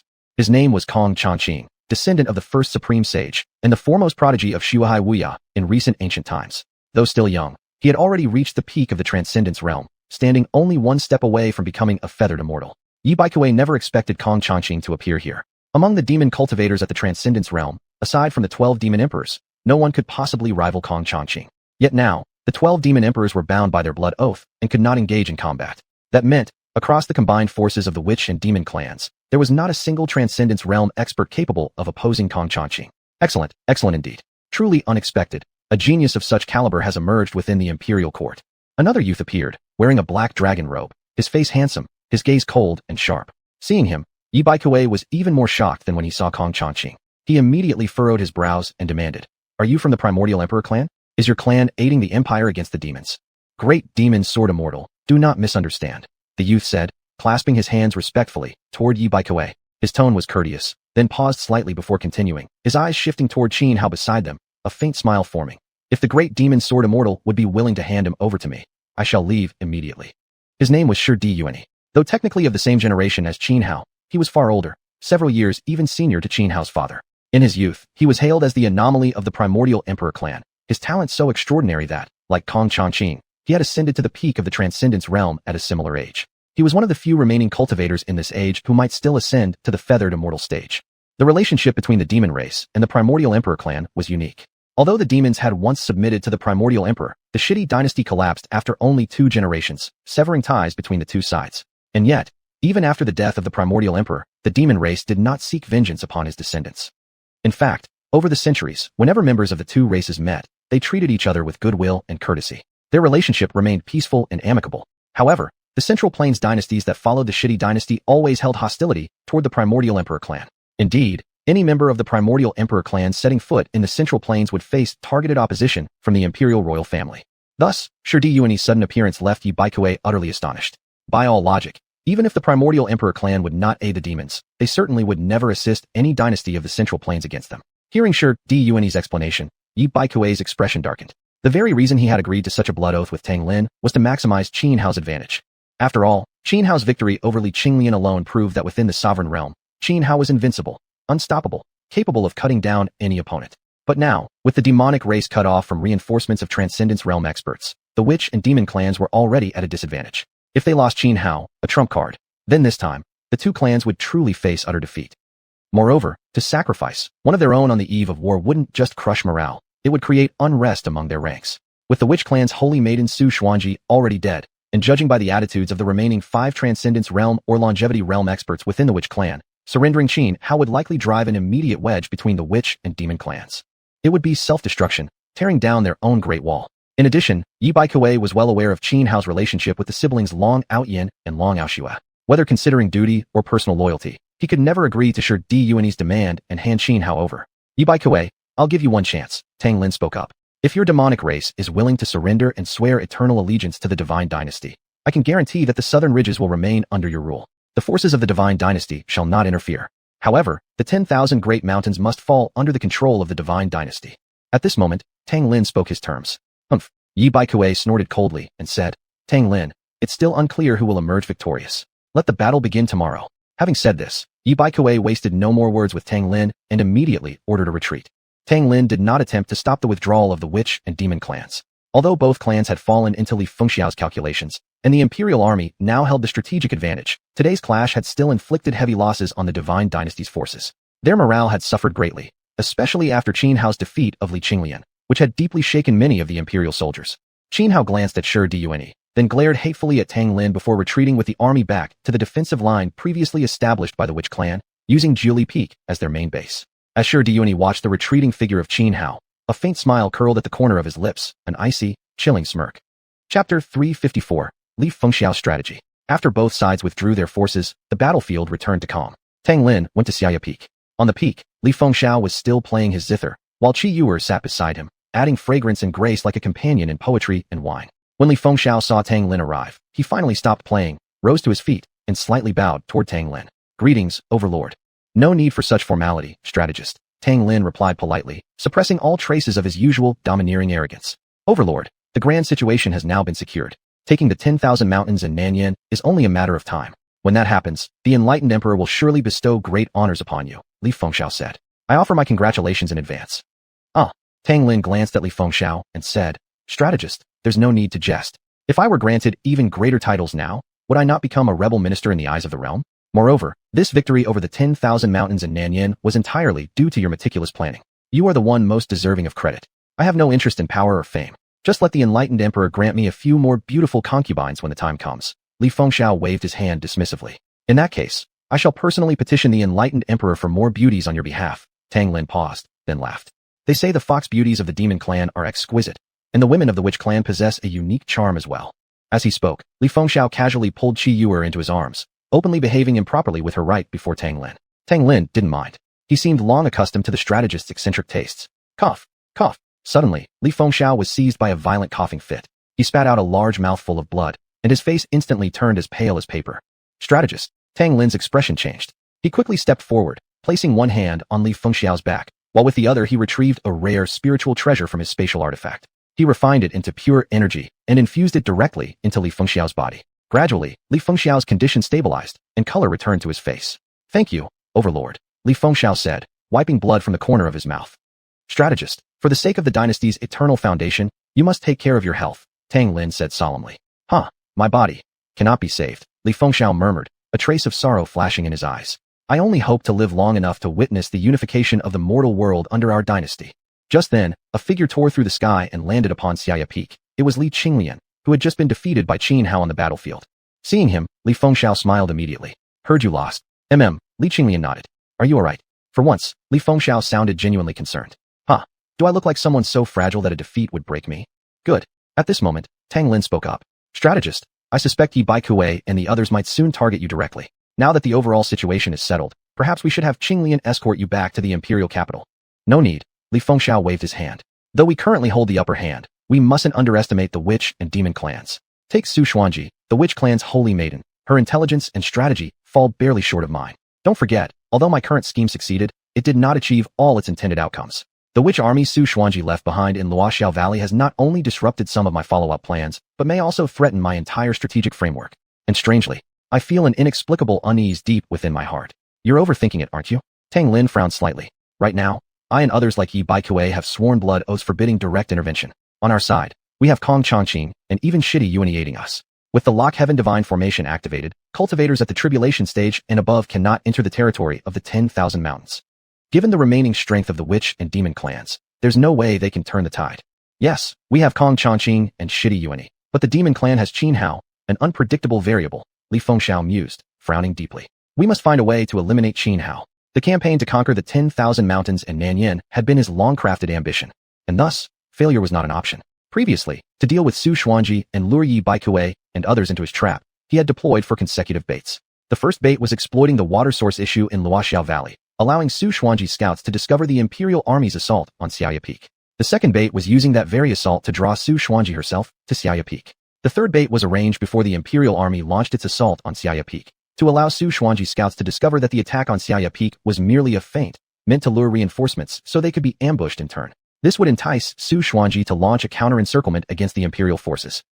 These three baits together had cost nearly 10,000 elite soldiers of the Divine Dynasty their lives, all designed to draw Su Xuanji into his trap. Then, once Su Xuanji was fully ensnared, Tang Lin, who had arrived in the 10,000 mountains ahead of time, would strike swiftly and eliminate her, creating the illusion that the Witch clan was on the verge of total collapse, forcing the Demon clan to intervene. In Li Fengxiao's original plan, another detachment of the Imperial Army was supposed to destroy the water source at Luoxiao Valley, completely annihilating the Witch forces. However, although Su Xuanji had taken the first three baits, she had left behind Wu Lianshan and over 3,000 elite Witch warriors at the very beginning. As a result, Li Fengxiao was forced to abandon this final move, fearing it might alert the enemy too soon. As for the fourth bait, it was Qin Hao. To ensure Yi Baikuei would maximize Qin Hao's value, Li Fengxiao had made him swear a blood oath with Tang Lin and others. This intricate chain of schemes interlocked perfectly, fully justifying Li Fengxiao's reputation as the peerless strategist. It had secured the current, overwhelming advantage for the Imperial Army. As Li Fengxiao pondered how best to eliminate Qin Hao, atop Julie Peak, the former stronghold of the Witch clan, now serving as the joint command base for the Witch and Demon clans, Yi Baikuei sat inside the headquarters, discussing the current situation with the top leaders of both clans. Qin Hao's performance on the battlefield had been astonishing, and with the Witch clan having lost Su Xuanji as their leader, the Witch elders convened and decided to let Qin Hao temporarily assume Su Xuanji's position and lead the Witch clan. Qin Hao did not refuse. He remembered clearly, protecting the Witch clan had been Su Xuanji's dream, and he wanted to help her fulfill that dream. Our current situation is grim. Moreover, Xiaoya Peak has already fallen to the Divine Dynasty. It's like a dagger plunged into our throat. We must find a way to reclaim it. Additionally, Li Fengxiao is terrifying. So long as he remains, our chances of turning the tide are slim. He must be eliminated. After some contemplation, Yi Baikuei set the course of action for the joint Witch and Demon armies. Chapter 355. The unexpected appearance of an old acquaintance, Zhang Yurua. I'll take back Moon Hao Peak myself. And that man named Li Fengxiao, I'll personally cut off his head. Qin Hao narrowed his eyes, murderous intent flashing in his gaze as he spoke coldly. Do you have a plan? Yi Baikuei looked at Qin Hao and asked. No. Qin Hao shook his head. But I will make it happen. I think right now you need to calm down, Yi Baikuei said. I am calm, Qin Hao replied. This is war. How can you act on impulse? No matter how angry or hateful you feel toward Li Fengxiao and the others, you must remain rational. Remember, the entire Wuzhou has entrusted their lives to you. Every move you make affects the lives of thousands of Wuzhou people. I understand. Since you understand, go back to your tent and rest.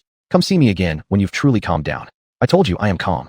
Whether you approve or not, I will retake Moon Hao Peak and personally sever Li Fengxiao's dog head. Qin Hao declared resolutely, then without even glancing at Yi Baikuei, turned and walked out of the tent. Inside the tent, the high-ranking members of both the Witch and Demon clans exchanged uneasy glances, momentarily at a loss for words. Yi Baikuei gazed at Qin Hao's retreating figure, his eyes flickering with complex emotions, before finally letting out a sigh. The moment Qin Hao stepped out of the tent, he saw a man and a woman waiting for him outside. Qin Hao brother, it's been so long. Have you missed me? The pair approached him eagerly, but Qin Hao's expression remained cold. He snapped icily, get lost. Both were stunned by his words. They hadn't expected such a reaction at all.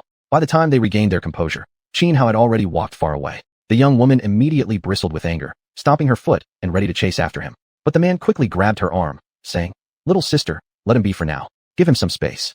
Humph. She stamped her foot angrily, pouting with cheeks puffed up, clearly hurt. What's that supposed to mean? I didn't do anything wrong. These two were none other than the Long Aoyan and Long Aoshua siblings. Originally, Long Aoshua had been thrilled at the prospect of seeing Qin Hao again. Now, she felt deeply upset. Long Aoyan, however, could understand Qin Hao's attitude. He had already heard about what happened on the battlefield. Though he didn't know the exact nature of Qin Hao's relationship with Su Xuanji, he could vaguely sense something. After leaving the tent alone, Qin Hao made his way to the mountain peak, where he had watched the moon with Su Xuanji the previous night. He sat at the cliff's edge, recalling every shared moment between them recently. For the first time, he felt such suffocating grief. Unconsciously, tears began to slide down his cheeks. At that moment, a shadow silently approached and sat down beside him. Xianhao didn't acknowledge the person who sat beside him, nor did the newcomer speak, only sitting quietly at his side. No one knew how much time passed, through twilight into deep night, then from midnight to dawn. When the next day's sun rose from beneath the horizon, golden morning light spilled across Xianhao's face. Feeling the warmth of the sunrise, Xianhao took a deep breath, suppressing the sorrow in his heart. Only then did he turn his head to look at the person beside him. Frowning slightly, he said, "Never thought I'd run into you here." "Yeah, it's been a long time," the person beside Xianhao replied. This individual was none other than Zhang Yuruo, the saintess of Bulo City. Ever since their parting at Wangue Cave, Xianhao had never seen Zhang Yuruo again. So upon seeing her now, he was utterly surprised. "Did you come with the demons to join the battle?" Xianhao furrowed his brows and asked Zhang Yuruo. Bulo City was a cultivation sect within the 10,000 Great Mountains, protected by the Immortal Mountain. "No," Zhang Yuruo shook her head. "I only came after hearing news of your battle against Li Qinglian. To be honest, your growth rate is truly astonishing." Xianhao studied Zhang Yuruo, frowning. "Saintess Yuruo, I feel like you carry many secrets too. Back then, you seemed ordinary enough, but now I find you increasingly hard to read." "Haha, you little rascal." Zhang Yuruo laughed loudly, then spoke in a mock-serious tone. "This saintess has always believed in you.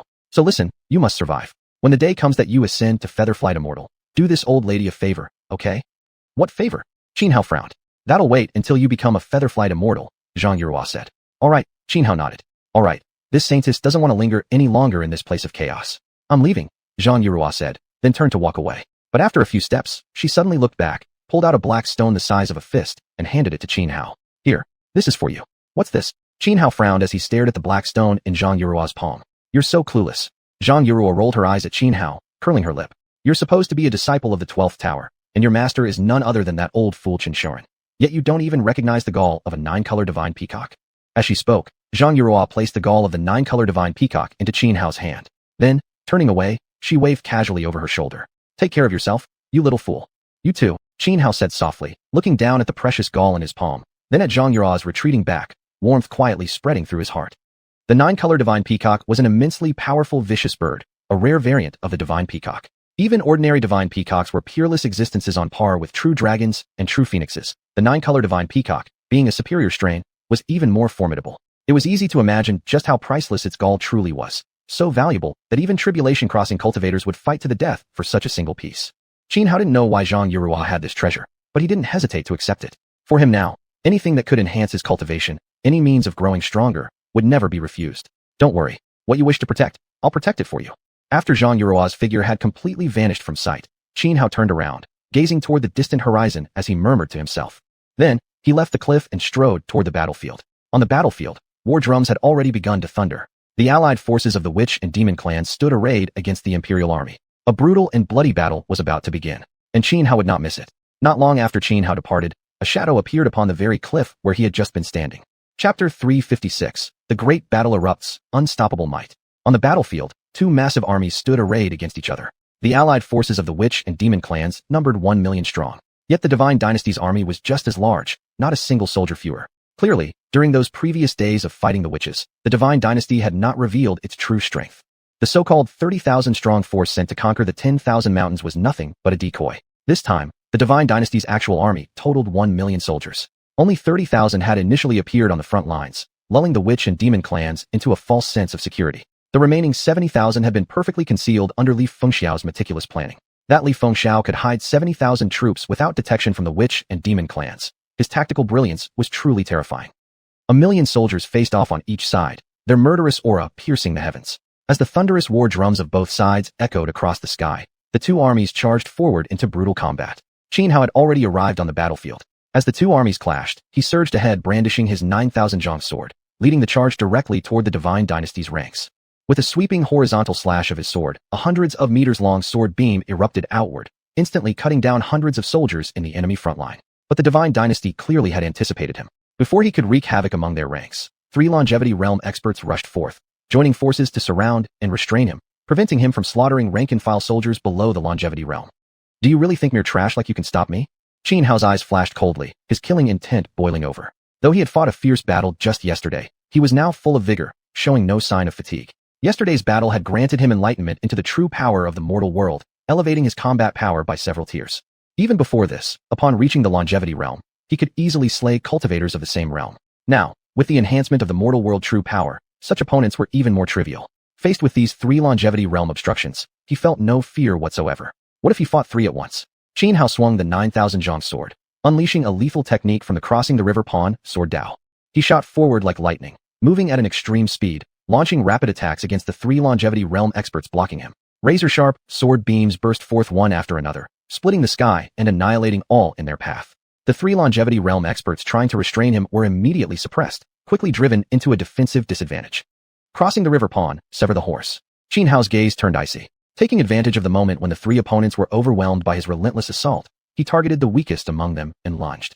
In an instant, he closed the distance, appearing before the weakest of the three, his 9,000 zhang sword slashing horizontally without flourish, but the power behind it was terrifying. Faced with Xianhao's certain killing blow, the longevity realm expert barely managed to react, yet had no time to act. His body was cleanly cut in half midair. The devastating sword energy extinguished his life force entirely in a flash. Witnessing their comrade's gruesome death, the other two longevity realm experts turned pale, horror flashing in their eyes. Without hesitation, they turned to flee. Inwardly, they cursed their wretched luck. Out of all places on this battlefield of 2 million clashing warriors, they just had to be stationed where Xianhao appeared. They brought disaster upon 8 generations of ancestors. Think you can escape? Not a chance. Seeing the other two try to flee, Xianhao sneered coldly and gave immediate pursuit. At Xianhao's speed, catching up was effortless. No need for words. Xianhao flicked his 9,000 zhang sword and unleashed a killing move from the 12 calamity sword sutra. 5 calamities. Ancient road. Sunset. No return. Who dares block my pass? His figure flickered through the air. With each swing of his sword, immense sword beams roared outward like thunderbolts, crashing down upon the fleeing pair. The overwhelming momentum was enough to freeze one's heart with fear.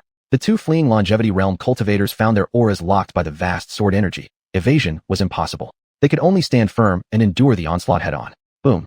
Though both activated their defenses simultaneously, intercepting wave after wave of sword beams, they still sustained minor injuries. Both let out stifled groans and staggered backward several steps. And just as they stabilized themselves, dense arrays of golden spears materialized in the sky above. Heaven-piercing divine spear, kill the gods. With his left hand forming a seal, Xianhao pressed downward forcefully. Instantly, the countless golden spears in the sky trembled and converged into 2 massive whirlwinds, resembling colossal drills that descended with crushing force upon the 2 newly recovered cultivators. Xianxia.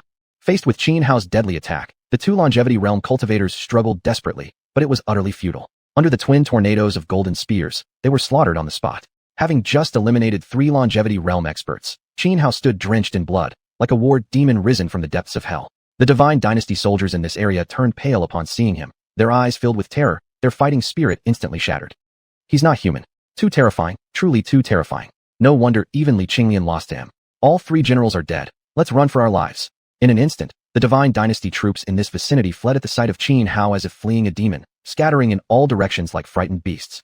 Unfortunately for them, Xianhao had no intention of letting any escape. 108 dragons, rampant slaughter. With a thunderous roar, Xianhao activated his innate divine ability.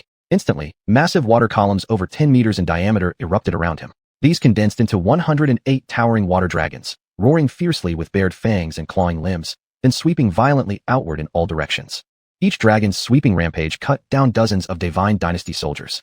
In moments, the entire region was nearly annihilated. The scene was horrifying to behold. Not far from this battlefield, several more longevity realm cultivators from the divine dynasty spotted Xianhao. But this time, instead of charging to confront him, they immediately chose to retreat as far away from him as possible without hesitation. Xianhao swiftly carved his way through the divine dynasty forces directly opposing him. Then he selected another direction and charged forward once more, wielding the 9,000 zhang sword with overwhelming sword chi that cut down every enemy before him. Utterly invincible. Close behind him followed nearly 1,000 allied warriors from the witch and demon clans, tightly trailing in his wake. Like a spike driven deep into their ranks, Xianhao tore apart the divine dynasty army's defenses and shattered their formations. Kill! Kill! On the battlefield, the cries of war shook the heavens. 1,000,000 soldiers clashed in a scene of overwhelming grandeur. Even though Xianhao was peerlessly brave and mighty, on such an immense battlefield, he appeared somewhat insignificant, incapable of single-handedly altering the course of the entire battle. This was a fight for survival. Both sides had been pushed to their limits, with no soldier showing fear or hesitation. When those in front fell, those behind advanced without pause. The air across the battlefield was thick with carnage. The battle raged from dawn until dusk, turning the field into a river of blood and a mountain of corpses. Only when the sun fully disappeared below the horizon did both sides sound the retreat, then sent out troops to clean the battlefield and retrieve the bodies of their fallen. In large-scale confrontations like this, when the forces on both sides were roughly equal in number, it was extremely difficult to achieve a decisive victory. At most, one side might gain a slight advantage. Overall, the casualties and losses were more or less balanced. Even if Xianhao had fought with exceptional valor today, unleashing his full fury and nearly sweeping through an entire sector alone. He still hadn't changed the outcome of the entire battle. In the region where he fought, the allied forces of the witch and demon clans achieved a major victory. Yet, in other parts of the battlefield, many powerful experts from the opposing Divine Dynasty coalition remained unchecked, leading to heavy losses for the witch and demon alliance elsewhere. Of course, in such massive engagements, unless there was a vast disparity in top-tier strength, it was nearly impossible to produce a one-sided result. Take the area where Xianhao fought. He charged wildly through the ranks of the Divine Dynasty army, his eyes bloodshot, cutting down enemies on all sides. Though he had cultivated numerous powerful techniques, secret arts, and divine abilities, making exhaustion almost non-existent, his brilliance was ultimately halted by the endless waves of enemy soldiers. Faced with the tightly formed formations of countless Divine Dynasty troops, even he was suppressed. Moreover, although the longevity realm experts within the Divine Dynasty army deeply feared him, once the frenzy of battle consumed them all, fear no longer mattered. Even the Transcendent Realm Master commanding that entire sector had attacked him directly, preventing him from inflicting greater damage later on. After the battle ended, Xianhao returned to the main camp. Once again, he made his way to the mountaintop where he used to admire the moon with xiuxian, sitting at the cliff's edge and letting the cool wind blow over him. He wore a black set of battle armor, now thickly coated with dried blood, hardened into clots. Of course, the blood staining his armor wasn't his, it belonged to others. As Xianhao sat alone at the cliffside, letting the cold breeze wash over him, a young man and woman approached, the brother and sister, Long Xiuxian and Long Xiuxian. Although Xianhao had treated them coldly the previous day, they bore no grudge, understanding how deeply xuanhuan's death had wounded him. Xianhao, brother Xianhao, Long Xiuxian and Long Xiuxian came up beside him, calling out cautiously. Xianhao turned, glanced at the two siblings, then smiled faintly. It's you. I wasn't in a good mood yesterday, you shouldn't take it to heart. Both Long Xiuxian and Long Xiuxian let out a quiet sigh of relief. This demeanor showed that Xianhao had finally processed his grief and regained his composure. Brother Xianhao, you weren't injured today, were you? Long Xiuxian asked with concern. Of course not. Xianhao chuckled. He looked down at his blood-soaked black armor, then with a mere thought, removed the armor and instantly changed into a light green robe. His entire aura transformed, noticeably different from before. Previously, Xianhao had been arrogant and domineering. Now, he carried a touch more steadiness. xuanhuan's death had hit him hard. Don't worry, brother Xianhao. This time, with the combined strength of the witch and demon clans, and Uncle Yi personally commanding us, we will defeat those people from the Divine Dynasty, and make them pay, Long Xiuxian said firmly. Xianhao nodded slightly, then shifted the topic. We last parted at Lingxiao Heavenly Palace. Hasn't been long at all, and already you've reached the Sovereign Realm. Truly impressive. Of course, I'm the #1 genius among the younger generation of the Demon Clan. Long Xiuxian lifted her chin proudly, puffing with haughty delight. All right, stop showing off. #1 genius? You're not embarrassed, but I am. Long Xiuxian immediately teased, cutting her down. Long Xiuxian instantly bristled and shot back at her brother.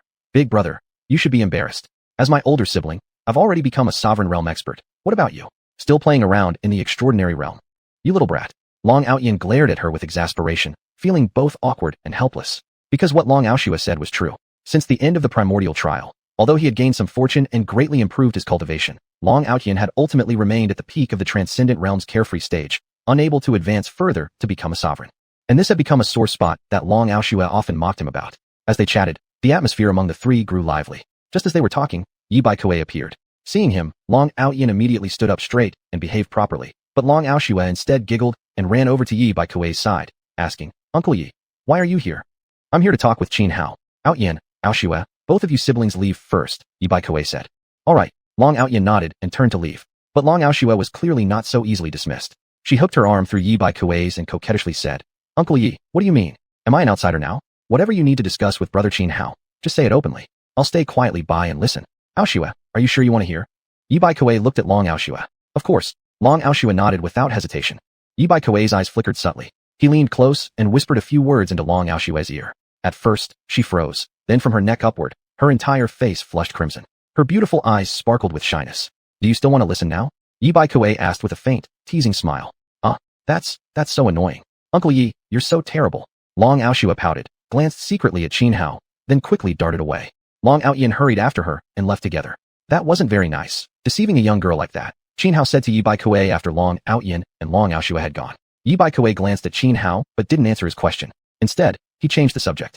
It's good that you can finally stay truly calm. This is the plan we've discussed and formulated with everyone for reclaiming Howling Moon Peak. What do you think of it? As he spoke, Yi Baikuei handed a jade slip to Xianhao.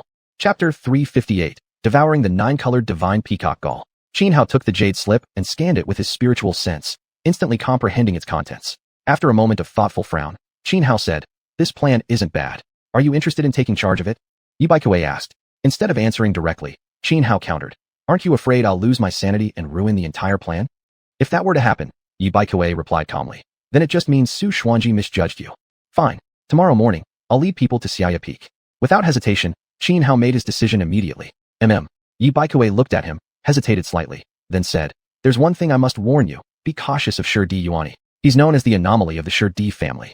As long as he hasn't entered the feathered immortal realm, if he dares confront me alone, I'll send him straight to hell, Xuanhao said with quiet calmness.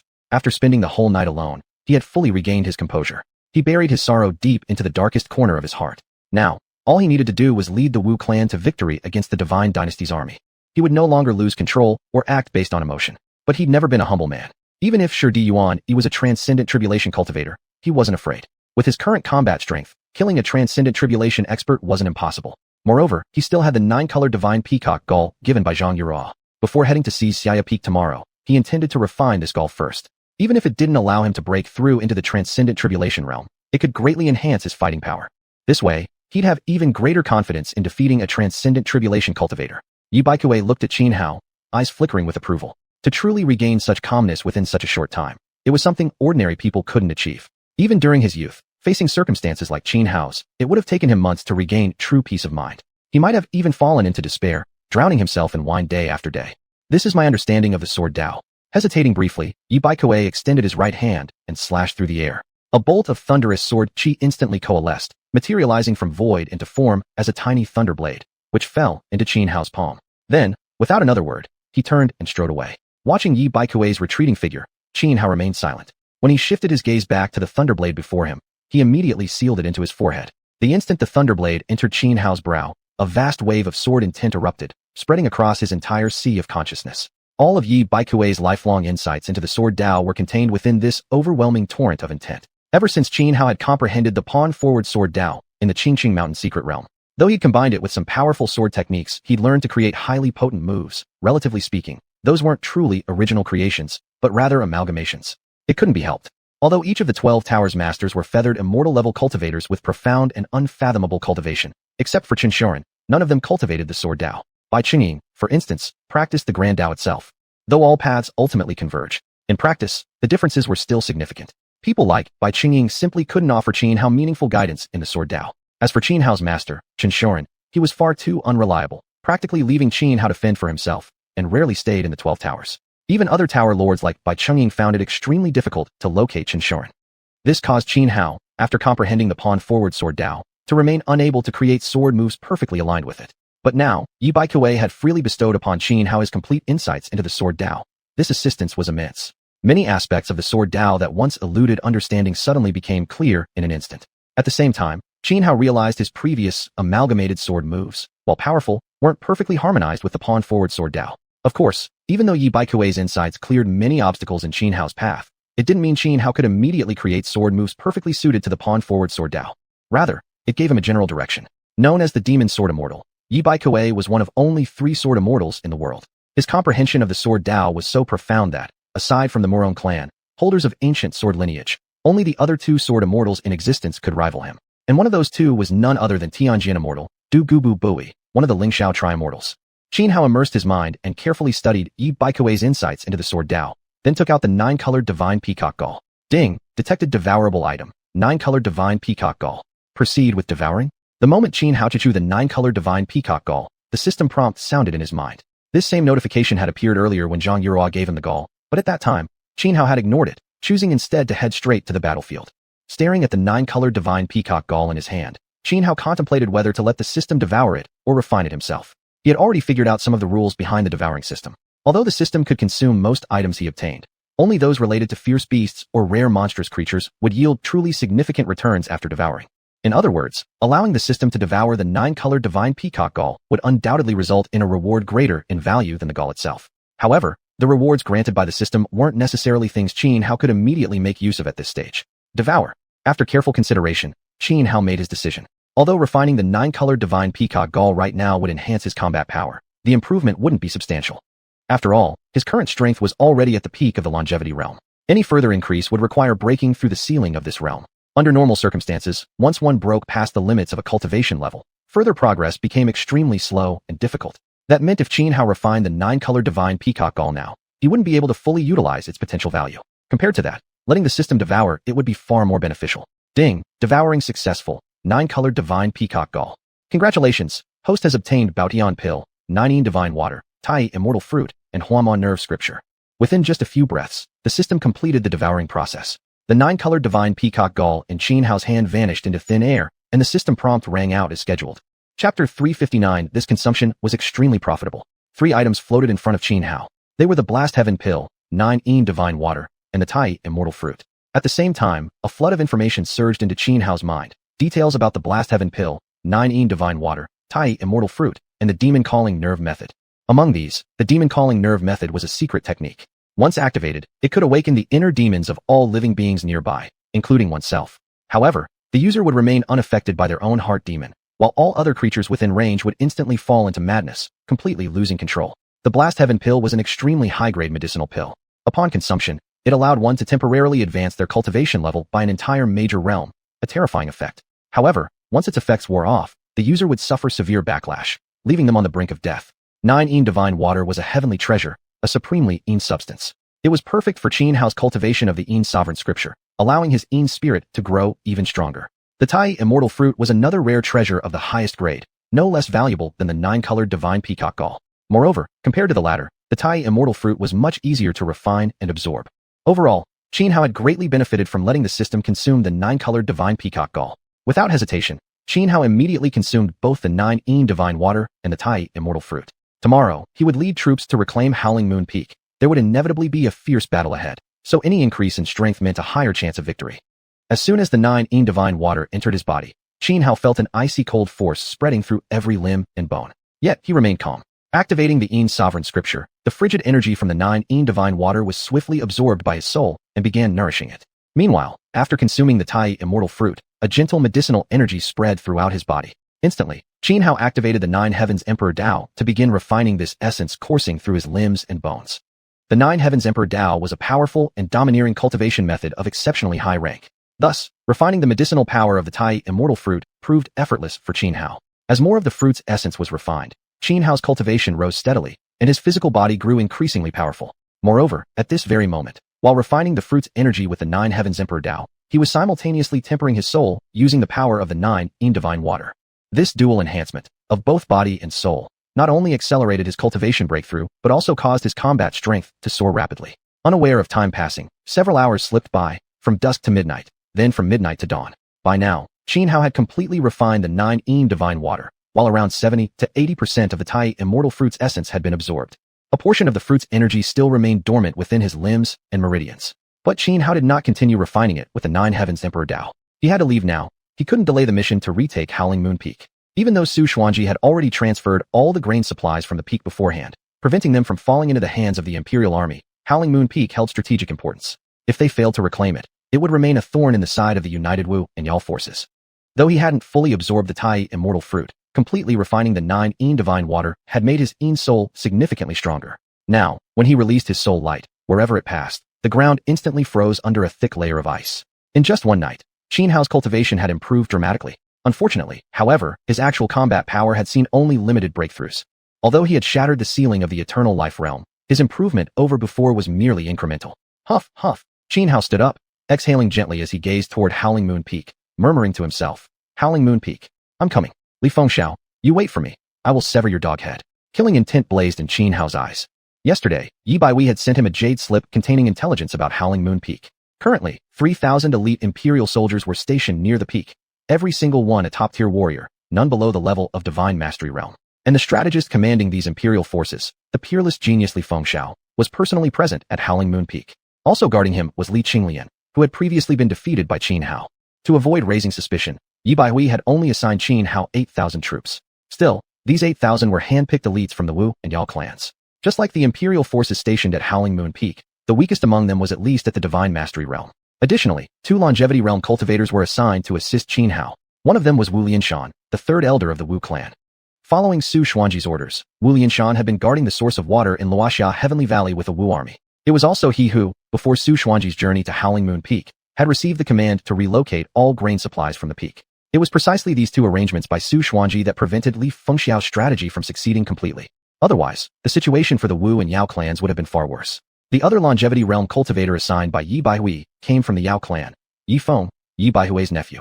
After meeting up with Wu Lianshan and Yi Feng, Qin Hao led his 8,000 troops out from their encampment at Jili Peak toward Howling Moon Peak. They traveled cautiously, keeping low and hidden, ensuring their movements remained undetected. As Qin Hao advanced with Wu Lianshan and Yi Feng toward Howling Moon Peak, war drums sounded on the main battlefield. The Divine Dynasty army and the allied forces of the Wu and Yao clans clashed once again.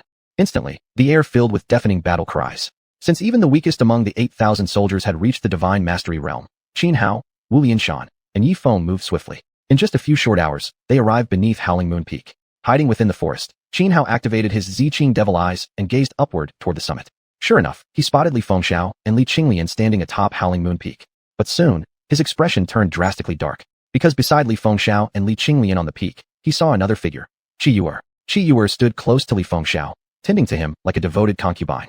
And as Li Fengxiao chatted and laughed with Li Qinglian, he occasionally groped and fondled Qi Yuer right beside him. Qi Yuer seemed utterly accustomed to this, almost enjoying it. She neither resisted nor shied away. Instead, she often responded playfully to Li Fengxiao's advances, her face wearing an unmistakable look of pleasure. Nash. Qin Hao clenched his fists tightly, his body radiating an overwhelming surge of murderous intent. Chapter 360. The confrontation between Qin Hao and Li Fengxiao. Qin Hao immediately realized it. Qi Yuer was the mole hidden within the witch tribe. All of Xuanhuan's series of actions against Howling Moon Peak had been decided only after Qi Yuer completed her investigations. Given Xuanhuan's intelligence, no matter how cleverly Li Fengxiao laid his schemes, she would have sensed at least something, even if she couldn't fully see through them. Therefore, the only reason Xuanhuan fell completely into Li Fengxiao's trap was because much of the intelligence she relied on was false. And that intelligence? Precisely what Qi Yuer had provided. Now, combined with Qi Yuer's intimate behavior toward Li Fengxiao, even a fool could see the truth. Qi Yuer had betrayed Xuanhuan. Thinking about how deeply Xuanhuan had trusted Qi Yuer, only to be repaid with betrayal leading to her death, Qin Hao felt an uncontrollable fury rising inside him, so intense he wished to tear Qi Yuer apart piece by piece. After all, it was he who had rescued Qi Yuer from demon-suppressing city back then. Yet, though consumed by rage, this time Qin Hao did not lose his composure. He took 2 deep breaths and suppressed the seething anger and killing intent in his heart. Indeed, just as our intelligence indicated. Let's move now. Although Howling Moon Peak is easy to defend and hard to attack, we outnumber them nearly threefold. Capturing it shouldn't be difficult. Yi Feng glanced over the defenses around Howling Moon Peak and said to Qin Hao, "No." But after a moment's thought, Qin Hao rejected Yi Feng's suggestion for an immediate assault. Why? According to our original plan, we're supposed to seize Howling Moon Peak as soon as possible. Besides, the current defenses match exactly what our intelligence reported. Yi Feng paused, confused. Originally, Yi Baihui had secretly instructed him before joining Qin Hao on this campaign. If Qin Hao acted rashly, he must do everything to stop him. But now, he was the one pushing for action, and Qin Hao refused. He was utterly bewildered. The situation feels off, Qin Hao said. What's off? It matches our intelligence perfectly, Yi Feng argued. Exactly because it matches our intelligence perfectly that it's suspicious, Qin Hao replied. This actually makes sense. But what should we do now? We can't just retreat. The geographical position of Howling Moon Peak is too important. We must take it. Yi Feng frowned, pondering Qin Hao's words for several seconds before asking again. Having reached the Longxing realm, he was naturally no fool. He quickly grasped Qin Hao's meaning, just like how perfection itself can be a sign of imperfection. In war, intelligence flows both ways. Neither side can guarantee absolute secrecy in their operations. Thus, to prevent leaks, arrangements such as defense layouts and troop movements are constantly shifting. In other words, the intelligence the witch and demon tribes had received about Howling Moon Peak was already several days old. Under normal circumstances, while the current defenses might broadly resemble the intel, they wouldn't be identical. Yet now, the actual situation at Howling Moon Peak matched almost perfectly what the witch and demon tribes knew. Bring me the map. After thinking it over, Qin Hao ordered. When the map arrived, he studied it closely, finally fixing his gaze on a small river east of the Howling Moonwolf Ridge. Judging from the map, this river is the only nearby water source. With 3,000 soldiers stationed on Howling Moon Peak, they must rely entirely on this river. If we cut off their access here, we gain the initiative. Once we hold the upper hand, no matter what schemes Li Fengxiao has prepared at Howling Moon Peak, they'll collapse. He'll be forced to confront us head-on to reclaim the river. When offense and defense switch roles, even if Li Fengxiao has 10 brains to think with, he won't be able to change the outcome. Qin Hao pointed at the small river on the map, swiftly formulating a complete series of military maneuvers. When it came to troop deployment, Qin Hao was no novice. In his previous life, he had studied classic military treatises such as the 36 Stratagems, The Art of War, and Wei Liaozi. Back when he was in the Qingtian tribe, it was thanks to his strategic arrangements that they defeated the Blood Wolf and Silver Fox tribes in one decisive campaign, becoming the dominant force in the Yunmong Mountains. This battle plan is excellent. I support it. After hearing Qin Hao's strategy, Wu Lianshan immediately voiced his approval. Then let's proceed according to this plan. Yi Feng nodded as well. He, too, found Qin Hao's strategy highly impressive. No matter what schemes Li Fengxiao had in store on Howling Moon Peak, once they seized the peak's only water source, he would have only one choice: fight to reclaim it, or else retreat entirely. Otherwise, with thousands of soldiers deprived of water, his forces would eventually be wiped out. With their plan agreed upon, Qin Hao, Wu Lianshan, Yi Feng, and the rest led 8,000 troops toward the small river not far from Howling Moon Peak. Meanwhile, atop Howling Moon Peak, a tiny bird appeared and landed gently on Li Fengxiao's palm. As the bird dissipated, it transformed into a string of numbers floating in midair. Person no longer on battlefield. Just 6 simple words. Li Fengxiao glanced at them, then swept his hand across the air, causing the characters to vanish. Everything unfolds as you predicted, said Li Qinglian, looking at Li Fengxiao. Haha, what's wrong? Feeling regret? Li Fengxiao smiled. A bit, Li Qinglian frowned. He had originally come to the 10,000 mountains to challenge Yi Baikuei, but he hadn't expected to encounter Qin Hao. Though Qin Hao was inferior to him in sword Dao, his pawn crossing the river sword technique earned a measure of respect. If possible, he'd rather spar with Qin Hao from time to time than kill him. He truly is a rare talent. It's just a pity. He must be eliminated for the greater picture. Sigh. Now that Su Xuanji is dead, I have no more rivals. I feel so lonely. Li Fengxiao sighed. There were few strategists in the demon and witch tribes who deserved Li Fengxiao's respect, and Su Xuanji had been the only one. Now that she was gone, he had lost his rival. A life without rivals was terribly dull. Just then, not far east of Howling Moon Peak, a vast surge of blood-colored aura suddenly erupted into the sky. The sudden change caught Li Fengxiao slightly off guard. His eyes flickered as he pondered for a few seconds. Then, unexpectedly, a faint smile crept onto his lips. Just felt lonely, and heaven sends me a surprise. Chapter 361. Li Fengxiao was completely baffled. Seeing the surging blood chi rising from the eastern side of Howling Moon Peak, Li Qinglian also froze for a moment, his face full of confusion as he said, "It's him? Shouldn't he be taking this chance to seize Howling Moon Peak? Why has he gone over there instead? And is he deliberately revealing his position?" He's issuing a challenge, Li Fengxiao said. A challenge? Li Qinglian was utterly baffled. The place where he stands is our only water source, Li Fengxiao replied, a faintly excited smile spreading across his face. I never expected he'd have such intelligence. It seems he's seen through my strategy. I underestimated him. You're saying he's made you look foolish? Li Qinglian asked. Somewhat, Li Fengxiao nodded. I look down on him too much. You just said that's our only water source, but even without it, I can still find ways to bring in water. What he's doing changes nothing. Li Qinglian frowned, clearly puzzled as he turned to Li Fengxiao. How much water can you possibly bring? Can it sustain 20,000 men? That. He's outmaneuvered us. Now we're in a bad situation, Li Fengxiao said gravely. On the surface, Howling Moon Peak was guarded by only 3,000 elite soldiers above the divine ability realm. In reality, however, Li Fengxiao had concealed 12,000 additional troops around the peak, and those 12,000 were not highly cultivated. Therefore, water was absolutely critical. Li Fengxiao, known as the wisest under heaven, immediately grasped Qin Hao's intent. He realized the shift in circumstances. Originally, he had been the hunter waiting for Qin Hao to fall into his trap, but now Qin Hao had become the hunter, with him as the prey. To try and hunt the hunter, that's a dangerous notion. Li Fengxiao's eyes flickered. Though the current situation was unfavorable, he didn't panic at all. Instead, a slight smile tugged at the corner of his lips. He was actually feeling excited. Then he had Xiuxian fetch the map of the surrounding area of Howling Moon Peak. After studying it carefully, he pointed at a valley east of the peak and said, "As a reward for giving me such a delightful surprise, I'll personally choose a fine burial ground for you." With that, he whispered a few instructions into Xiuxian's ear. She immediately left. Then he turned to Li Qinglian. "Qinglian, I'm afraid this time I must ask you to take real risks." "How many times have I already risked my life because of you?" Li Qinglian retorted. "Haha, fair point." Li Fengxiao chuckled. "When you return, I'll treat you to a century-old bottle of Daughter's Red. Deal. Take care. Don't worry. Though I can't beat that kid, killing me won't be easy either," Li Qinglian said with a smile, then turned and departed. After Li Qinglian and Xiuxian had both left one after another, only Li Fengxiao remained atop Howling Moon Peak. Lazily reclining on a fox fur chair, he gently swayed his folding fan while gazing up at the blue sky and white clouds. His expression remained calm, completely unperturbed by Qin Hao seizing their sole water source. He was the strategist of the divine dynasty, the so-called wisest under heaven. His brilliance surpassed all others. Retaking the water source was merely trivial. Moreover, his plan could not only reclaim the only water source, but also eliminate Qin Hao. But just then, he suddenly sensed someone approaching the summit of Howling Moon Peak. Along with a chilling aura of killing intent, the temperature atop the peak dropped sharply by several degrees. Already frail in constitution, Li Fengxiao couldn't help coughing violently, blood trickling from the corner of his mouth. He sat up abruptly, turning toward the figure arriving at the peak, and his face turned pale. You, how are you here? You should be at the small river to the east." "You." Li Fengxiao's voice trembled, his face etched with shock, disbelief, and utter bewilderment. The person arriving at Howling Moon Peak was none other than Qin Hao. At this very moment, Li Fengxiao was completely dumbfounded. He simply could not comprehend how Qin Hao could possibly appear at the summit. This shouldn't be possible at all. Weren't you hailed as the wisest under heaven? The greatest intellect in the divine dynasty? And yet you still don't understand. Qin Hao stared coldly at Li Fengxiao. "This you?" Li Fengxiao began to panic, something he had never experienced in his entire life. Since childhood, he had been unmatched in intellect, victorious from thousands of miles away, masterfully manipulating every scheme. No matter the matter, the variables, or the fate itself, he had always maintained complete control. Yet Xianhao's sudden appearance atop Howling Moon Peak had slipped entirely beyond his grasp. After all, at this very moment, only he remained at the summit. He had sent Qi Yuer and Li Qinglian away to eliminate the Xianhao, who had seized the water source. Seizing the water source was a ruse. Your real goal was to lure away the people around me. No. Li Fengxiao quickly shook his head and said, impossible. The water source must have already been taken by you. I left 500 soldiers there. If you hadn't seized it, you couldn't possibly have appeared there. But if you really did take the water source, then you shouldn't be able to appear here at all. What on earth is going on? Xianhao stared coldly at Li Fengxiao, his voice calm.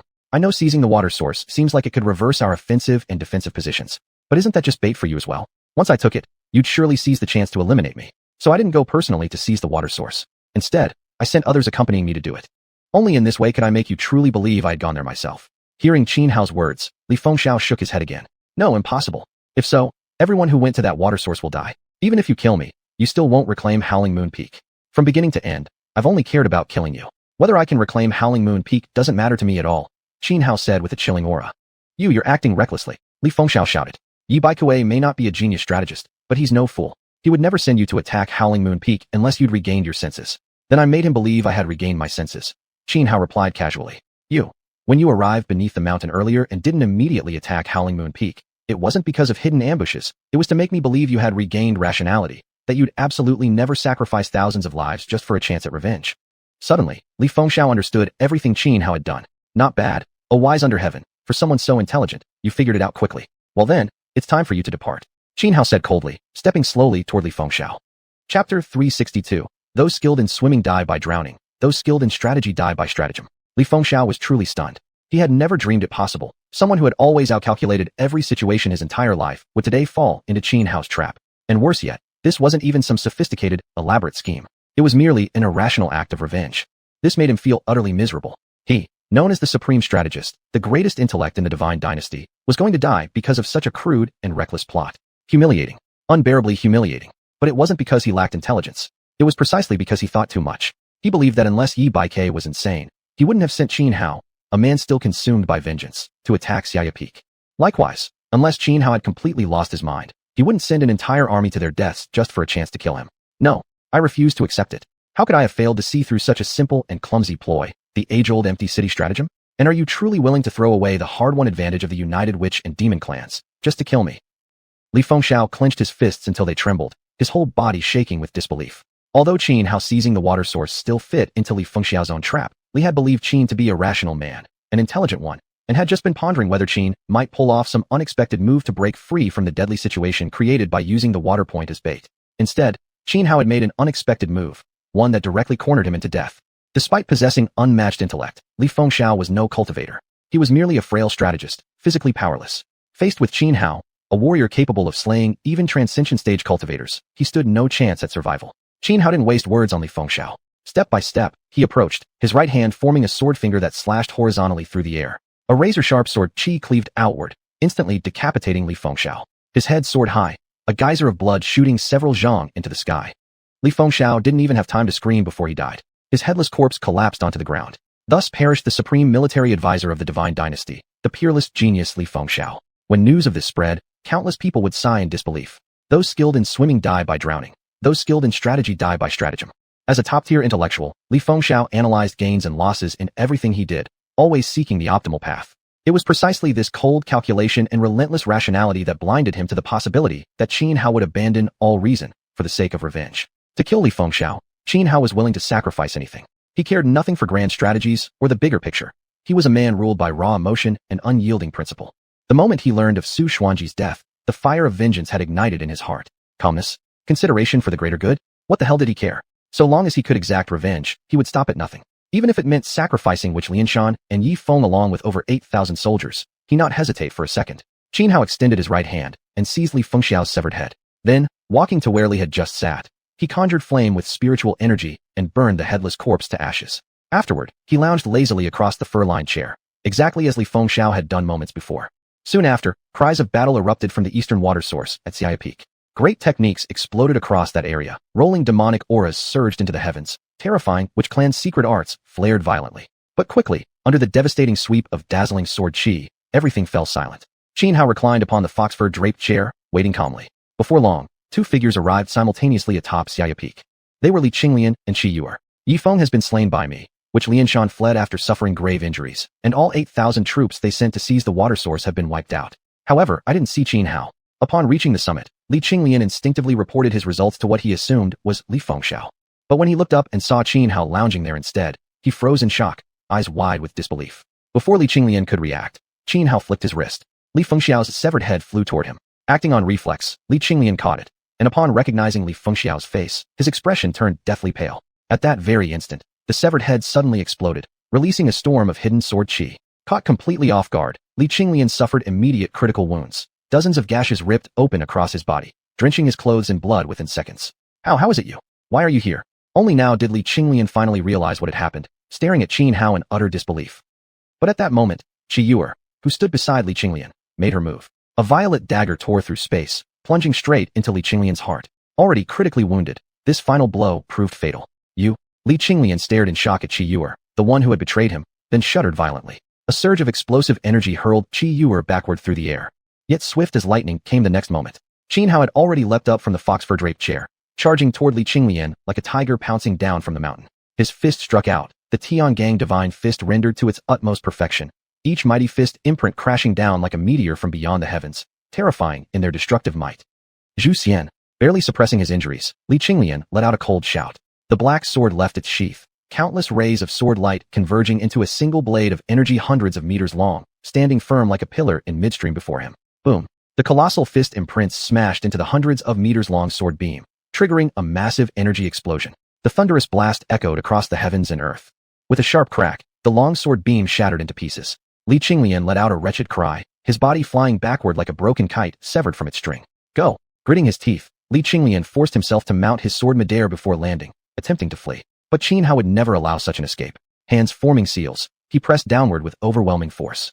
Instantly, stars shimmered across the sky as vast starlight power poured down like floodwaters breaching a dam. Wanxian rang Xingshu. Xianhao activated this fearsome secret technique, using the immense star force to suppress 40% of Li Qinglian's combat strength. Li Qinglian was already severely wounded. Now, with 40% of his power suppressed by the crushing weight of star energy, he was instantly thrown into absolute desperation. Die! Qi Yuer let out a cold cry and lunged at Li Qinglian. Get back! Li Qinglian roared. Xiuxian slashed out, waves of sword chi forcing Qi Yuer to retreat. Yet Xianhao had already arrived, descending from heaven and earth itself, rushing straight to him. A punch aimed directly at his face forced Li Qinglian to hastily raise Xiuxian in defense. Bang! Xianhao's fist crashed onto Xiuxian in Li Qinglian's grip, shattering his palms, fingers bursting open with blood spraying in all directions. This sudden turn of events drew the attention of nearly 20,000 soldiers beneath Xiaya Peak. Immediately, several thousand troops shot into the air, forming battle arrays as they rushed to Li Qinglian's aid. Chapter 363. Xianhao's Wrath of Vengeance. Xianhao radiated a boiling murderous aura, like an avenging azure risen from the depths of hell, so fierce and unstoppable that Li Qinglian felt a chill run down his spine. But he was not one to simply bow his head and accept death. Even if there seemed no hope of survival, he would carve out hope itself with the sword in his hand. Chonghen Go. Suppressing his severe injuries, Li Qinglian roared and unleashed his most powerful sword technique. Up to the azure heavens, down to the yellow springs, Mamag on both sides, nothing is seen. As his xianxian sword tore through the sky and split the earth, boundless sword energies erupted from the rifts in the heavens and the fissures in the ground. In an instant, hundreds of millions of sword beams burst forth, spiraling like tornadoes and enveloping the entire Xiaya Peak. The commotion was so great that even soldiers locked in battle far away turned their attention toward it. Yet it was futile. Even at his peak, this move could not kill Xianhao, let alone now, when Li Qinglian was grievously wounded and had 4/10 of his strength suppressed. There was no way this attack could slay Xianhao. It couldn't even delay him. With a mere flick of his right hand, Xianhao drew xiuxian and slashed forward. A blade of light nearly a kilometer long descended, shattering hundreds of millions of sword beams into nothingness.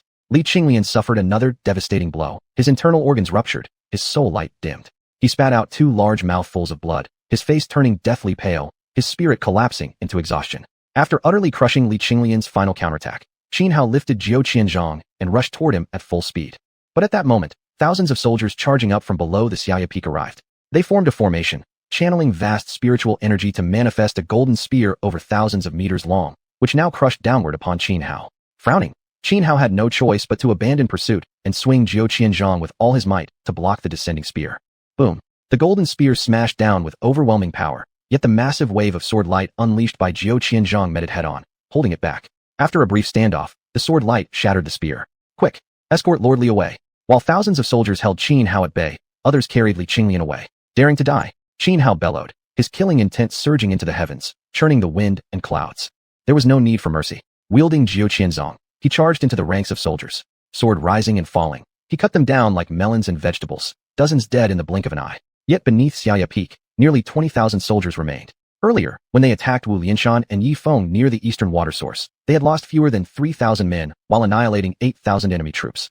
Seeing the crisis atop the peak, every soldier below mobilized, forming battle arrays and rushing to the summit to surround and kill Xianhao. Meanwhile, Li Qinglian was carried away by two transcendent-level soldiers. Though Xianhao attempted to pursue several times, he was repeatedly blocked by the 10,000-strong army defending Xiaya Peak. This enraged him beyond measure, his murderous intent growing even more terrifying.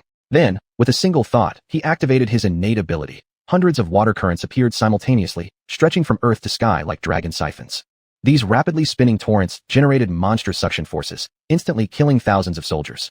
Piercing screams echoed across the area, making one's scalp crawl. It was a complete slaughter. Even with over 10,000 soldiers, they posed no threat whatsoever to Xianhao, a Longxing realm cultivator. Although some attacks unleashed through their combined formations forced Xianhao to remain cautious, soon enough, those formations were shattered. Then Xianhao became a tiger storming into a flock of sheep, slaughtering without restraint. Half a quarter hour later, the land was awash with blood, the forests littered with severed limbs and shredded flesh. Standing atop Xiaya Peak in his black battle armor, Xianhao resembled a blood-soaked god of slaughter. Even after suppressing his aura, the boundless killing intent radiating from his body caused all ferocious beasts and birds within dozens of miles to cower on the ground, trembling in fear. Behind Xianhao stood Qiyuer, her expression blank and lifeless. In this battle, Xianhao had slain Li Fengxiao, gravely wounded Li Qinglian, and exterminated the Divine Dynasty's army stationed at Xiaya Peak. Though he had sacrificed 8,000 soldiers, including Wu Lianshan and Yi Feng, he had accomplished the mission he came for. Removing his black armor, Xianhao changed into a simple green robe and turned to leave. But then, the still motionless Qiyuer suddenly pulled out a purple dagger and slit her own throat. Her body collapsed into the pool of blood, finally dying. After Qiyuer died, a wisp of black qi emerged from her body and chased after the departing Xianhao. When everything had finally settled, and Xianhao had left Xiaya Peak, a shadowy figure appeared atop the peak. Gazing upon the gruesome scene, the figure let out a quiet sigh before turning away and vanishing as well. The disturbance at Xiaya Peak had long drawn the attention of both armies on the main battlefield. Soon after, both sides withdrew their troops earlier than planned. Not long afterward, news of Li Fengxiao's death at Xiaya Peak spread rapidly across the battlefield. The revelation was nothing short of shocking. No one had expected that Li Fengxiao, hailed as the wisest among mortals, could actually be killed. It was he alone who had forced the Wu and Yao clans into such a desperate position this time. Could such a peerless strategist truly be slain so easily? When the high-ranking officers of the Divine Dynasty first heard the news, they were utterly stunned. Even Tang Lin lost his composure. He refused to believe it at first, suspecting it was disinformation spread by the Wu clan, until he saw the severely wounded Li Qinglian with his own eyes. In contrast, the allied forces of the Wu and Yao clans were greatly emboldened upon hearing the news. Even Yi Baikue, usually calm and composed, felt a rare flicker of excitement. In his estimation, the best possible outcome of sending Xianhao, Wu Lianshan, and Yi Feng with 8,000 soldiers to reclaim Xiaya Peak would have been simply retaking the peak. He never imagined they might actually succeed in killing Li Fengxiao. Yet the surprise victory came just like that. With Li Fengxiao gone, the allied army's confidence surged, and they began to truly envision victory over the Divine Dynasty's forces. In large-scale warfare, the most dangerous element wasn't necessarily the supreme combatants on either side, it was the strategist. Under a mastermind's planning, even cultivators at the xiuxian level could fall victim to schemes. Thus, the magnitude of Li Fengxiao's threat was clear. Now that Li Fengxiao was dead, the future operations of the Divine Dynasty's army were bound to suffer severe setbacks. Chapter 364, Kong Changqing's Proposal. In the Imperial Army's camp, Tang Lin's expression was grim as he stared at Li Qinglian, who lay critically wounded before him. He asked gravely, "What exactly happened? How could our strategist possibly be killed?" "I'm not entirely certain of the specifics," Li Qinglian replied, then recounted in full detail everything that had occurred at Xiaya Peak. Xianhao, the very man the strategists sought to eliminate. A terrifying aura of killing intent radiated from Tang Lin. In recent years, the Divine Dynasty's numerous decisive victories across countless battlefields were largely attributable to the efforts of Li Fengxiao. Yet this brilliant mind, this visionary whose wisdom ensured the dynasty's prosperity and stability, had been cut down so abruptly, almost carelessly, at Xiaya Peak. The loss was devastating for the dynasty. Moreover, it was Li Fengxiao who had conceived the campaign against the 10,000 Great Mountains and devised the strategy that forced the demon clans into submission. Now that Li Fengxiao was gone, what should they do next? The war between the Divine Dynasty and the Witch and Demon clans had reached such a critical point that ceasing hostilities before a clear victor emerged was nearly impossible. especially after they had finally driven the witch and demon clans into such a disadvantageous position. How could anyone bear to let all their hard-won progress collapse now? Though Tang Lin excelled at battlefield command and troop deployment, grand strategic planning was not his strength.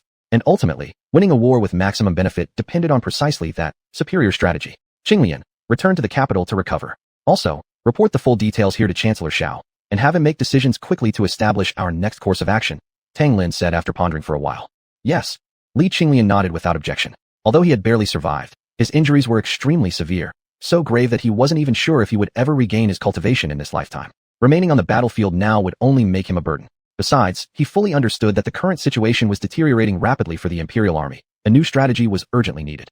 Otherwise, even if the Divine Dynasty eventually defeated the allied forces of the witches and demons, the cost would be enormous, one far outweighing any gains. After arranging escorts to send Li Xiuxian back to the capital, Tang Lin summoned the high-ranking commanders of the Imperial Army to discuss their next steps. With the unexpected death of our strategist, the witch and demon clans certainly won't miss such an opportunity. They will launch a full-scale counterattack, one senior general said, his face heavy with concern. Previously, under Li Fengxiao's meticulous strategies, the witch and demon clans had been placed at a distinct disadvantage. However, in the past 2 days of direct frontal clashes, though the Imperial Army held a slight edge, their advantage remained marginal. Now that Li Fengxiao was dead, the balance had swung sharply against them. A counterattack from the witches and demons is inevitable, another commander agreed. Your Majesty, perhaps we should act contrary to their expectations. Allow me to lead an assault tonight to raid the main base of the witch and demon clans. Even if we can't crush them outright, we can use offense as defense, robbing them of the chance to counterattack. Wang Xiongda paused briefly before voicing his suggestion. True to his reputation as one of the 24 generals of the Divine Dynasty, despite the dire circumstances facing their army, he remained calm and rational, demonstrating the seasoned tactical experience gained through years of relentless warfare. Approved. Tang Lin considered for a moment, then nodded. Indeed, Wang Xiongda's proposal was excellent. Not only would it deny the enemy an opportunity to retaliate, but it might also reveal their true strength and disposition. Only a veteran commander like Wang Xiongda could devise such a clever tactic. In that case, I shall begin preparations immediately, Wang Xiongda said upon receiving approval, then left the tent to prepare for the night raid on the enemy stronghold. After Wang Xiongda departed, the others continued discussing their future plans. At this moment, Kong Changqing stepped forward and addressed Tang Lin. Your Majesty, although thanks to Zhiguan's schemes we now hold a favorable position, to fully capitalize on this advantage, I believe we must abandon large-scale battles and instead switch to arena duels. Arena duels? Tang Lin was momentarily taken aback. What do you mean? Explain yourself. Currently, our greatest strength over the witch and demon clans lies in our peak cultivators. Large-scale combat cannot properly leverage this advantage. However, if we switch to a series of duels among high-level experts, we can exploit this superiority to its fullest extent. Kong Changqing laid out his reasoning clearly. He proposed that Tang Lin and Yi Baikue negotiate a formal arena contest, where warriors above the transcendent realm would fight in single combat to determine the ultimate outcome of this war. If we go for arena duels, we'll have an absolute advantage among transcendent realm cultivators and even heavenly tribulation cultivators. But when it comes to immortal realm, dealing with that man Xianxia will be difficult, Tang Lin said, frowning as he pondered. He actually found Kong Changqing's suggestion of dueling in an arena to be quite good. But the key problem was Xianxia's astonishing performance on the battlefield just days ago. It had been so extraordinary that one could say, across the entire battlefield, no immortal realm expert stood a chance against him. That's simple. Just propose a rule that allows a full major realm gap between duelists. Kong Changqing replied calmly. Having conceived this idea, he had naturally already considered every possible angle. But Yi Baikue isn't a fool. Why would he ever agree to such a proposal? Tang Lin shook his head skeptically. No, Yi Baikue will accept, Kong Changqing declared confidently. Oh, Tang Lin was taken aback, thoroughly puzzled. Why? Because if Yi Baikue refuses, then we fight his army to the bitter end. True, our victory would come at great cost, but for the witch and demon clans, it would amount to annihilation, a risk he simply cannot afford to take. Therefore, he will have no choice but to gamble with Xianxia instead. Only then do the witch and demon clans retain even a sliver of hope. Kong Changqing laid out his reasoning. As the top genius from Xuanhuan, the foremost prodigy of nearly ancient times, he was not only deeply cultivated but also highly strategic, second only to Li Fengxiao, whose brilliance remained unmatched. Very well. Tomorrow I'll arrange a meeting with Yi Baikue, Tang Lin mused for a moment, realizing the logic behind Kong Changqing's words. Convinced, he adopted Kong Changqing's advice and turned to the others. All right, everyone return to your duties. Yes. The high-ranking officers of the Divine Dynasty's army acknowledged briefly before dispersing. Chapter 365 Yi Baikue reaches an agreement with Tang Lin. The night was cool as water, the bright moon like a plate hanging in the sky. Inside the witches and demons' main camp at Jili Peak, Yi Baikue frowned deeply. The person still hasn't been found. At that moment, a long-life realm cultivator from the demon clan entered and said to Yi Baikue. Hearing this, Yi Baikue's expression turned extremely grim. He murmured softly, what exactly happened? How did Li Fengxiao die? Where have Qin Hao, Yi Feng, and the others gone? Just then, another demon soldier rushed into the tent and reported to Yi Baikuei, reporting to Sword Immortal of Demons. Wang Xiuda has brought hundreds of thousands of Divine Dynasty troops and launched a nighttime assault against us. Oh, Yi Baikuei was momentarily stunned. He pushed aside his thoughts about what had truly occurred at Xiaya Peak and turned to the long-life realm demon cultivator beside him. Huang Ying, quickly lead our army to resist Wang Xiuda. Remember, only block their advance. Do not pursue. Yes. The long-life realm demon acknowledged, then turned and left the tent together with the messenger. Soon after, shouts and cries of battle pierced the night air as another fierce conflict erupted. Yet this battle began suddenly and ended just as quickly. Wang Xiuda's nighttime raid on the joint witches and demons encampment had only one goal: to disrupt their rhythm and prevent them from launching a counterattack against the Divine Dynasty forces. Once that objective was achieved, there was no reason for Wang Xiuda to keep fighting the witches and demons to the death. More importantly, the witches and demons responded far too swiftly. The moment Wang Xiuda's army reached their camp, they were met with resistance. While chaos raged across the battlefield, deep within the 10,000 Great Mountains, Qin Hao wandered alone through the forest. When he heard the distant sounds of combat, the shouts and clashes caused by Wang Xiuda's surprise attack, he merely furrowed his brow slightly. After wiping out the Divine Dynasty army at Xiaya Peak, he hadn't immediately returned to the main camp at Jili Peak. Instead, he chose to walk alone through the woods of the 10,000 Great Mountains. Though he had avenged xuanhuan this time, a deep gloom remained inside him, like a dark cloud that refused to dissipate. He needed solitude, to gather himself, to sort through his emotions. True, he had been ruthless this time. He sacrificed Wu Lianshan, Yi Feng, and 8,000 soldiers just to create an opportunity to kill Li Fengxiao. It had been a high-stakes gamble. And now he had won. But imagine, if other experts had still been guarding Li Fengxiao, he would have lost everything in that bet. Bathed in moonlight, walking among the trees, Qin Hao recalled many things. Not only the events since arriving in this world, but also memories from his previous life. Having lived 2 lifetimes, he should have been a shrewd, steady old hand, a true master of human nature. Yet he realized he felt more like a hot-blooded youth. Only a reckless, passionate boy would stake everything so blindly. Without noticing, Qin Hao had already arrived near Jili Peak. Then, he went once again to that cliffside where he had once admired the moon with Su Xuanji. He sat down at the edge of the cliff, letting the mountain breeze blow across his face as he gazed up at the full moon in the sky. His mind was in turmoil. In the woods not far away, hidden in the shadows, a pair of beautiful eyes watched the figure sitting silently at the cliff's edge. Her expression was complex. "Give me a little more time," the figure whispered softly, then slipped away without a trace. Not long after Qin Hao appeared at this cliffside, someone from the witches or demons army spotted him and immediately ran off to report it to Yi Baikuei. A while later, Yi Baikuei arrived at the cliffside. Seeing Qin Hao sitting quietly at the edge, all the cold killing intent he had carried dissipated in an instant. Earlier, he had received news. Along the small river east of Xiaya Peak, traces of a fierce battle were discovered. All 8,000 allied witch and demon soldiers had perished there, and Yi Feng's decapitated body had been recovered and brought back. Yi Baikuei was no fool. A brief moment of reflection was enough for him to understand what must have happened. So when he learned that Qin Hao had returned, he had felt a surge of murderous intent.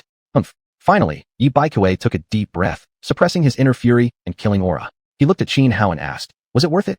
Wasn't it?" Qin Hao didn't answer directly. He simply countered with a question. At that, Yi Baikuei froze. After a long silence, he sighed bitterly, said nothing more, and turned to leave. Though he had deduced the truth behind the entire incident, and was furious over how Qin Hao used Wu Lianshan, Yi Feng, and 8,000 soldiers as bait. Judging from the outcome, the sacrifice had indeed been worthwhile. Even though he knew clearly that Qin Hao's real motive wasn't concern for the Witch-Demon Alliance, but solely revenge for Su Xuanji. From deep night to dawn, when the fiery sun rose from the horizon, driving away the darkness and cold of the world, the golden morning light represented warmth, beauty, and hope. Today, there was no major battle between the allied forces of the witches and demons and the Divine Dynasty's army. Early in the morning, Tang Lin personally requested a meeting with Yi Baikuei. Then, Tang Lin proposed settling the outcome of this great conflict through a series of duels on a martial arena, in order to reduce casualties. "If in the end you win the duels," said Tang Lin, "this seat will immediately withdraw all troops and guarantee not to invade a single inch of the 10,000 Great Mountains for 100 years. But if you lose, you only need to cede the 10,000 Great Mountains to our Divine Dynasty. Likewise, I can also promise that we will not invade a single inch of Nanling for the next 100 years. Upon hearing Tang Lin's proposal, Yi Baikuei couldn't help but frown, falling into deep thought. The reason the demon clan had come to aid the witches was neither an act of righteousness nor purely out of goodwill. It was to prevent the Divine Dynasty from invading Nanling, thus safeguarding their own interests. And after these days of fierce battles, the demon clan had already suffered considerable losses. Therefore, Yi Baikuei did not truly wish to continue direct confrontation with the Divine Dynasty's army. Even if they won, the demons would be left severely weakened, leaving them vulnerable to numerous future crises.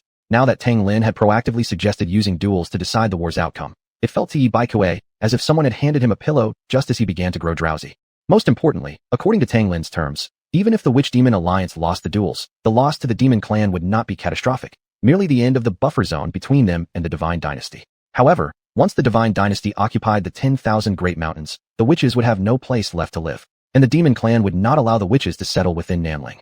Agreed. After pondering for a while and discussing further details of the duel rules with Tang Lin, Yi Baikuei gladly accepted the proposal to settle the war's outcome through the martial arena, and immediately informed the combined armies of the witches and demons.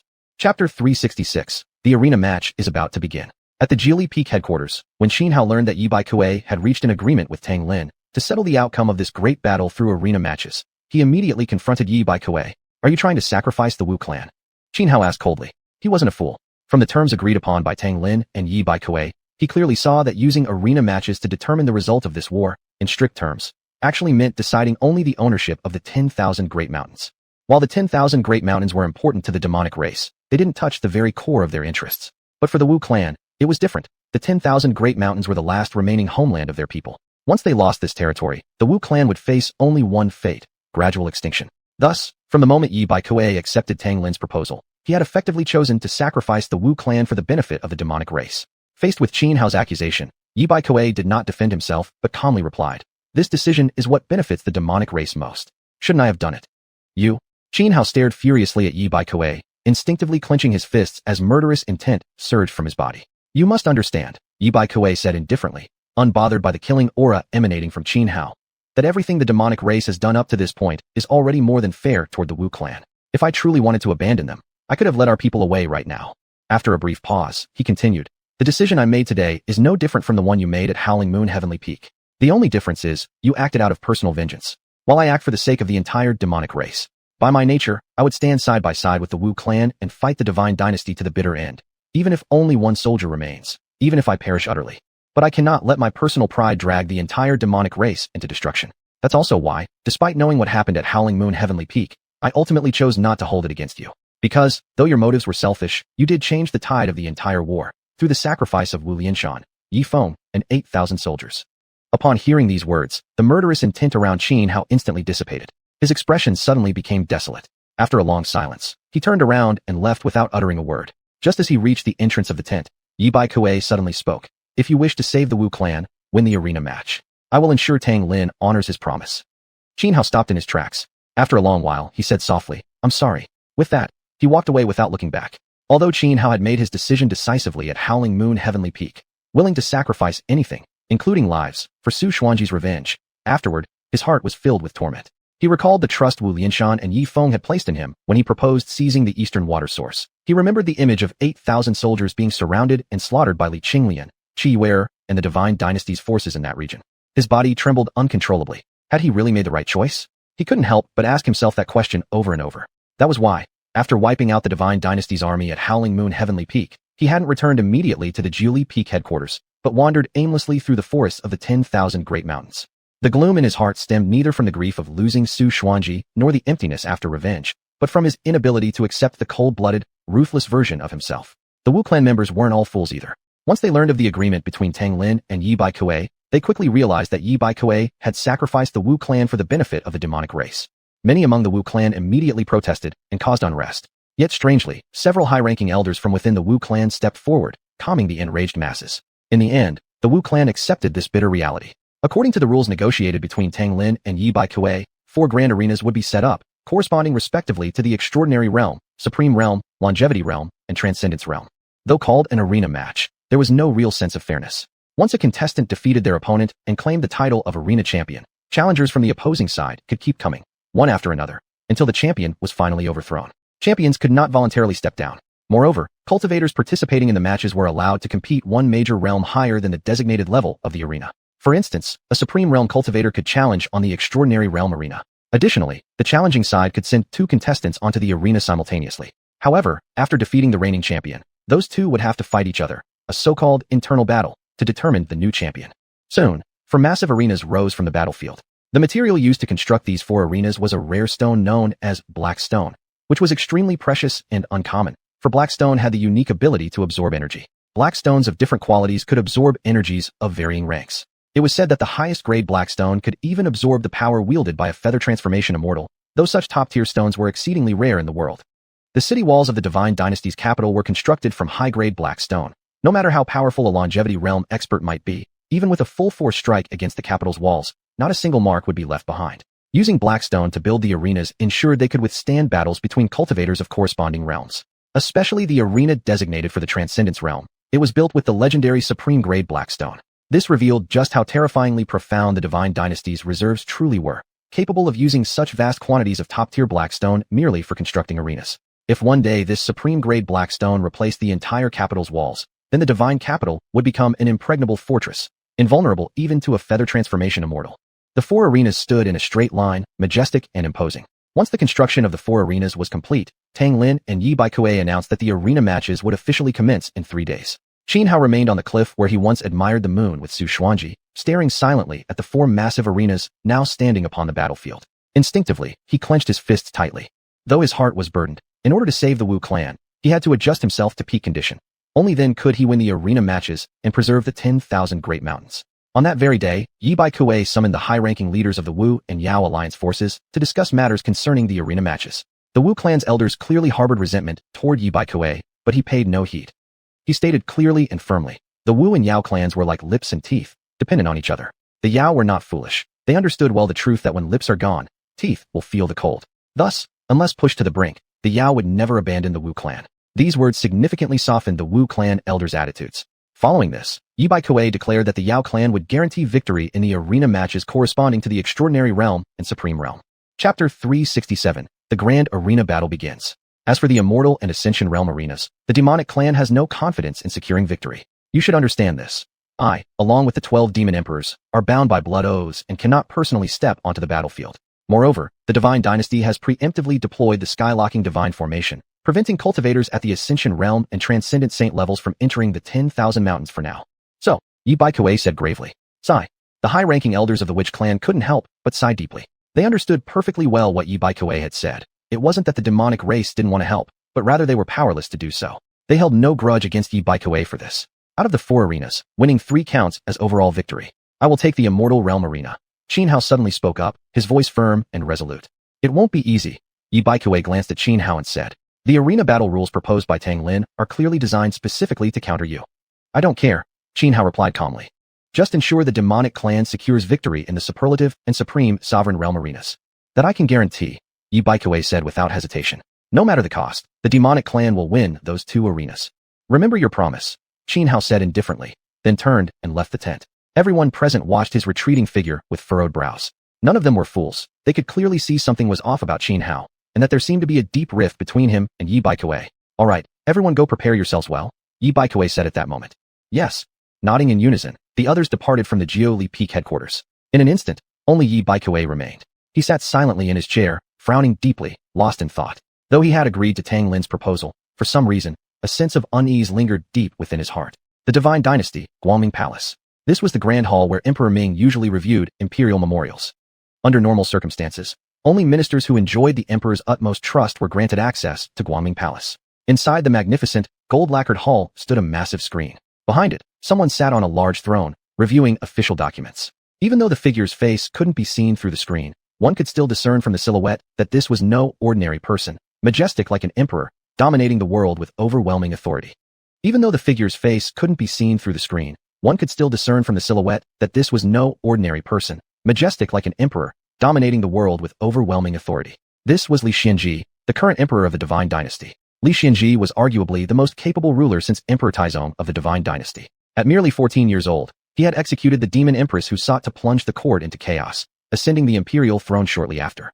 A man of extraordinary vision and brilliant strategy, he had, within just a few short years, eradicated corruption and disorder throughout the dynasty, restoring its glory to the golden age under Emperor Taizong. An undisputed overlord, his ambition stretched across all 8 corners of the realm. He aimed to unify the entire world under one rule. Despite his indulgence in the current imperial consort, he never neglected state affairs. In recent years, the Divine Dynasty had nearly reclaimed all the lands of the former 8 wilds. Now, following the advice of Li Fengxiao, he was preparing to annihilate the Witch clan and subjugate the demonic race. If successful, he would march eastward into Donghuang, crush Xiu, and conquer the Frozen Plateau, becoming the first ruler since the first emperor to achieve complete unification of the world. Seated in front of the screen was a middle-aged man appearing to be around 50, Xiao Yandao, the Prime Minister of the Divine Dynasty, second only to the Emperor himself and revered by all as Lord Prime Minister Xiao. Xiao Yandao was an extraordinarily capable individual. The reason Emperor Ming had been able to build the Divine Dynasty into such a formidable power was largely due to his contributions. Despite his monumental achievements and unparalleled influence, Xiao Yandao never formed cliques or factions, a key reason why the Emperor trusted him implicitly. Although the imperial court appeared harmonious and unified on the surface, beneath it lay a complex web of rival factions. Even the 24 generals personally appointed by the Emperor were divided into groups such as the Crown Prince faction and the Eight Princes Party. Yet Xiao Yandao alone remained completely neutral, entangled in none of these power struggles. Thus, the Emperor trusted him even more than he did his own heir. Your Majesty, Li Qinglian has returned to the capital. The strategist is truly dead, Xiao Yandao said, taking a deep breath as he addressed the Emperor behind the screen. Upon hearing this, the Emperor paused briefly in reviewing his documents, but only for 2 breaths' time, before returning to his task as if nothing had happened. After a long silence, the Emperor finally spoke. Prime Minister Xiao, send a Tianjian personally to the 10,000 mountains. He paused slightly before continuing. Have him bring my 9-dragon imperial seal. Only then can he pass through the sky-locking divine formation. Yes, Your Majesty, Xiao Yandao quickly responded. Also, inform Dongfang Changyi and Wu Qianxiu to offer their full support and assistance to the Tianjian. Yes, Your Majesty. You may withdraw now. Your servant takes his leave, Xiao Yandao said respectfully, then departed from Guangming Palace. After stepping out of the palace, Xiao Yandao couldn't help but frown as he muttered to himself. The death of the strategist has truly enraged Emperor Ming. To send that man, renowned as the top demonic cultivator in the entire Divine Dynasty, to the 10,000 mountains. He's leaving no path to survival for either the witch or the demonic clans. Sighing, Xiao Yandao made his way to the Tianjian Sea. 3 days passed in the blink of an eye. Boom, boom, boom. Across the vast battlefield, war drums thundered through the air. The arena battle between the allied forces of the witch and demonic clans and the army of the Divine Dynasty had officially begun. Although smaller in scale than a full-scale clash of armies, the brutality of the arena match was no less intense. Every cultivator on the battlefield was fighting without fear of death, each determined to strike down their enemies with everything they had. Even if they perished, they would ensure their foe paid a heavy price, giving their comrades who followed a better chance at victory. On the superlative and supreme sovereign realm arenas, the witch-demonic alliance performed strongly, securing an early advantage. However, on the immortal and ascension realm arenas, the alliance struggled significantly. The demonic clan lacked sufficient experts in these realms, and the 12 demon emperors, despite their immense power, were forbidden from participating. As for the witch clan, only 3 immortal realm cultivators and 2 ascension realm cultivators remained. Not long after the matches began, 2 of the 3 witch clan immortal realm cultivators had fallen, 1 dead, 1 critically wounded, while one of the 2 ascension realm warriors had also died. Just as the last surviving immortal realm witch clan cultivator prepared to step onto the arena, Xuanhuan appeared and blocked him, speaking calmly. I'll go. No. The immortal realm, which cultivator refused immediately. You are our hope. Going up too early puts you at a disadvantage. Let me take a few rounds for you first. Unnecessary. Xuanhuan replied coldly, ignoring the protest. With a single leap, he soared directly onto the immortal realm arena. Chapter 368. If one move can't kill you, I'll shatter my heavenly portal myself. On the battlefield, a chilling atmosphere permeated the air. On 4 fighting platforms, fierce battles raged. The sound of war drums echoed through the skies, like rolling bursts of muffled thunder. On the platform designated for the longevity realm, a cultivator from the Divine Dynasty stood with hands behind his back, gripping a colossal shark-tooth sword that shimmered with cold, sinister gleams. A mere glance sent shivers down one's spine. Traces of fresh blood still stained the blade, and nearby lay the severed corpse of a longevity realm demon clan warrior, the previous challenger. The current longevity realm cultivator standing on the platform, the one wielding the shark-tooth sword, had already slain 3 challengers in succession, yet his face showed not the slightest trace of fatigue. His name was Wu Zhong, disciple of the Emperor Wu sect. Xuanhuan leaped onto the platform, casting a cold gaze at Wu Zhong, his aura dripping with killing intent. Among the last 3 surviving longevity realm warriors of the witch clan, one had been slain by Wu Zhong's hand. When Wu Zhong saw Xuanhuan jump onto the stage, his previously disdainful expression finally shifted. His posture stiffened as he adopted a solemn demeanor. He had personally witnessed Xuanhuan's battle against Li Qinglian. Though arrogant and convinced he had few equals in the longevity realm, Wu Zhong knew clearly he was no match for Xuanhuan. But he couldn't simply surrender upon seeing him. That would disgrace not only himself, but also bring shame to the Emperor Wu sect. Thus, he could only grit his teeth and stand firm in confrontation. You have one move. Xuanhuan spoke coldly, his tone utterly emotionless. Humph. Wu Zhong snorted defiantly. I admit I'm likely no match for you, but I'm no soft persimmon to be crushed at will. Without 30 or 50 exchanges, you won't take me down. If my single move fails to kill you, Xuanhuan declared with overwhelming arrogance, I'll shatter my heavenly portal right here. Arrogant. Wu Zhong spat. Though he acknowledged Xuanhuan's superiority, he refused to believe he was as weak as Xuanhuan claimed. After all, he was considered an elite among longevity realm warriors. And no matter how strong Xuanhuan was, he was still within the longevity realm. It was impossible to slay someone like him in a single move. He remembered Qin Hao's earlier fight with Gong Xuanwu. Gong Xuanwu had exchanged several blows before falling, and Wu Zhong was far stronger than Gong Xuanwu. Rumble, rumble. Without further words, Wu Zhong trembled his body. A vast torrent of energy burst outward from him, sending shockwaves rippling through space, causing the void to roar in response. He pushed his combat power to its peak, then shot forward like a meteor tearing across the sky, striking toward Qin Hao with lightning speed. His sharp-toothed sword slashed diagonally downward, unleashing a sword beam hundreds of meters long. The force of this strike was immense. Even a cultivator at the pinnacle of the longevity realm would have to dodge cautiously, unable to withstand such a blow head-on. Yet Qin Hao remained calm and composed, unfazed by Wu Zhong's attack. His feet slid forward, his figure flickering like a ghost as he charged straight into the assault. 5 calamities. Ancient path, sunset, no return. Who dares challenge me? An extraordinary sword intent surged from Qin Hao's being, instantly altering the surrounding environment. To the eyes of the onlookers, the longevity realm platform transformed into an ancient road bathed in twilight, desolate and barren under the dying sun. Qin Hao raised his right hand, fingers formed into a sword seal, then sharply flicked forward. Boundless sharpness erupted from his fingertips, so terrifying in might it seemed capable of shredding everything in existence. Boom. Qin Hao's sword finger clashed against the descending shark-tooth sword. The collision between peerless sword radiance and mighty sword energy caused the massive sword beam to instantly disintegrate and collapse. Then came a sharp crack. Wu Zhong's sharp-tooth sword snapped in half. This sight turned Wu Zhong deathly pale, his eyes wide with shock, disbelief, and terror. That sword in his hand was a Dao artifact. How could it possibly be shattered in a clash with just a finger? Was Qin Hao's physical body comparable to a Dao weapon? Yet before Wu Zhong could recover from his astonishment, Qin Hao's sword finger had already pierced into his forehead. Countless sword energies exploded from the tip of Qin Hao's finger, like arrows loosed from all directions at once, converging ruthlessly on Wu Zhong's brow. Wu Zhong had no time to react. His forehead was instantly riddled with holes. Each strand of sword energy carried terrifying destructive power, grinding away his vitality. Though Wu Zhong was a longevity realm cultivator with tenacious life force, even he could not endure more than 2 breaths. In less than that, his life essence was completely eradicated by the storm of sword energies. Only then did Qin Hao's fingertip finally make contact with Wu Zhong's forehead. Instantly, a translucent bloody hole appeared in the center of Wu Zhong's brow. Not even a scream escaped his lips. Wu Zhong collapsed, his face still frozen in expressions of shock, disbelief, and terror. One move, Wu Zhong fell dead in an instant. The entire battlefield was stunned into silence. All the onlookers around the longevity realm platforms were left dumbfounded. Though many had personally witnessed Qin Hao's battle against Li Qinglian, they were once again shaken by the sheer power he had displayed. After all, Wu Zhong was no ordinary longevity realm cultivator. Before Qin Hao challenged him, 3 longevity realm warriors from the allied forces of the witch and demon clans had already perished at Wu Zhong's hands. Yet this same formidable Wu Zhong had just been killed by a single, casual sword finger strike from Qin Hao. Many spectators found it too surreal to believe, as if their eyes had deceived them, showing them nothing but an illusion. Powerful, unimaginably powerful. Is Qin Hao truly just a longevity realm cultivator? I've heard rumors before that Qin Hao is strong enough to defeat Li Qinglian, but I never expected him to be this terrifying. One strike, and he annihilates an elite among longevity realm experts.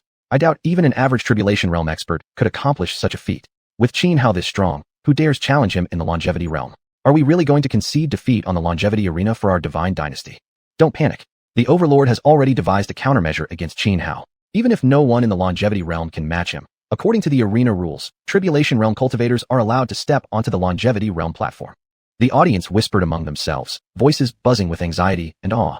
Though Qin Hao displayed overwhelming strength, few truly believed he could claim victory in the longevity realm arena. As some had pointed out, while there might be no longevity realm warrior capable of defeating Qin Hao, that didn't mean there was no tribulation realm expert who could kill him. And according to the tournament regulations, tribulation realm cultivators were indeed permitted to challenge on the longevity realm stage.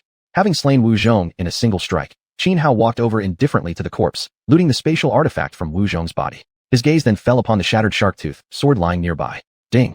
Detecting potential absorption target, shark-tooth giant sword. Absorb? Yes or no? Chapter 369. The sole great immortal of the divine dynasty, Wu Wuer. When Qin Hao turned his gaze toward the shattered shark-tooth greatsword, the voice of the Devour system rang in his mind. Devour. Without any hesitation, Qin Hao immediately made his choice.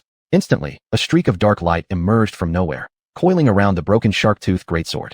In just 2 breaths' time, the shattered weapon vanished into thin air. Devourment successful, shark-tooth greatsword. Congratulations. Cultivator has obtained the 100 Dragons battle armor and the purple radiance ice blossom. As the system announcement echoed through Qin Hao's mind, a golden armor wreathed in dazzling light and a palm-sized ice flower materialized out of nowhere. With a mere thought, Qin Hao donned the radiant golden armor and stored away the ice blossom. According to information provided by the Devour system, the 100 Dragons battle armor was a top-tier defensive Dao artifact.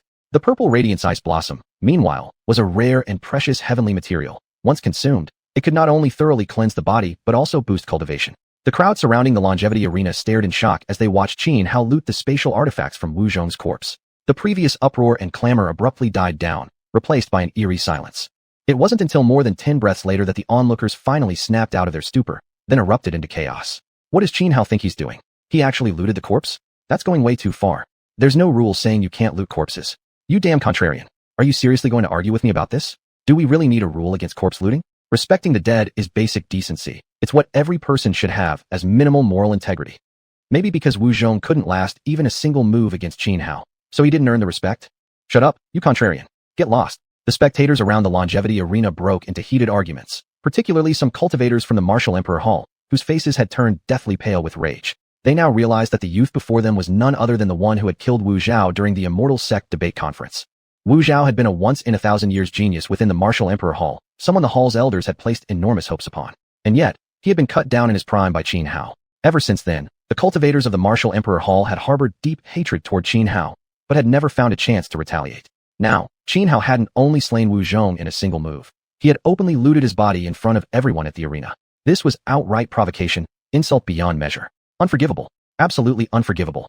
At once, many Martial Emperor Hall disciples glared at Xuanhuan with killing intent. Two longevity realm experts from the hall, unable to contain their fury, leapt onto the longevity arena stage together to challenge him. But the moment they landed on the platform, before either could even open their mouths, Xuanhuan had already charged toward them.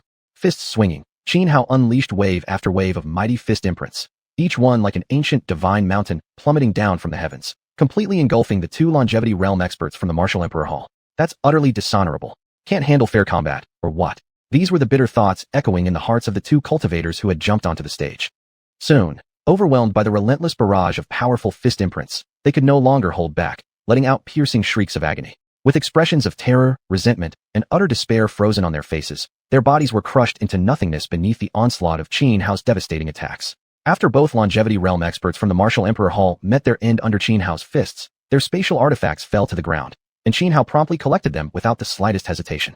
The onlookers around the longevity arena were left speechless. As for the disciples of the Martial Emperor Hall, they collectively exploded with rage, their faces ashen, trembling with fury. Xuanhuan, your insult to our Martial Emperor Hall is unforgivable. Today, unless we tear you apart limb from limb, the hatred in the hearts of all our disciples shall never be extinguished.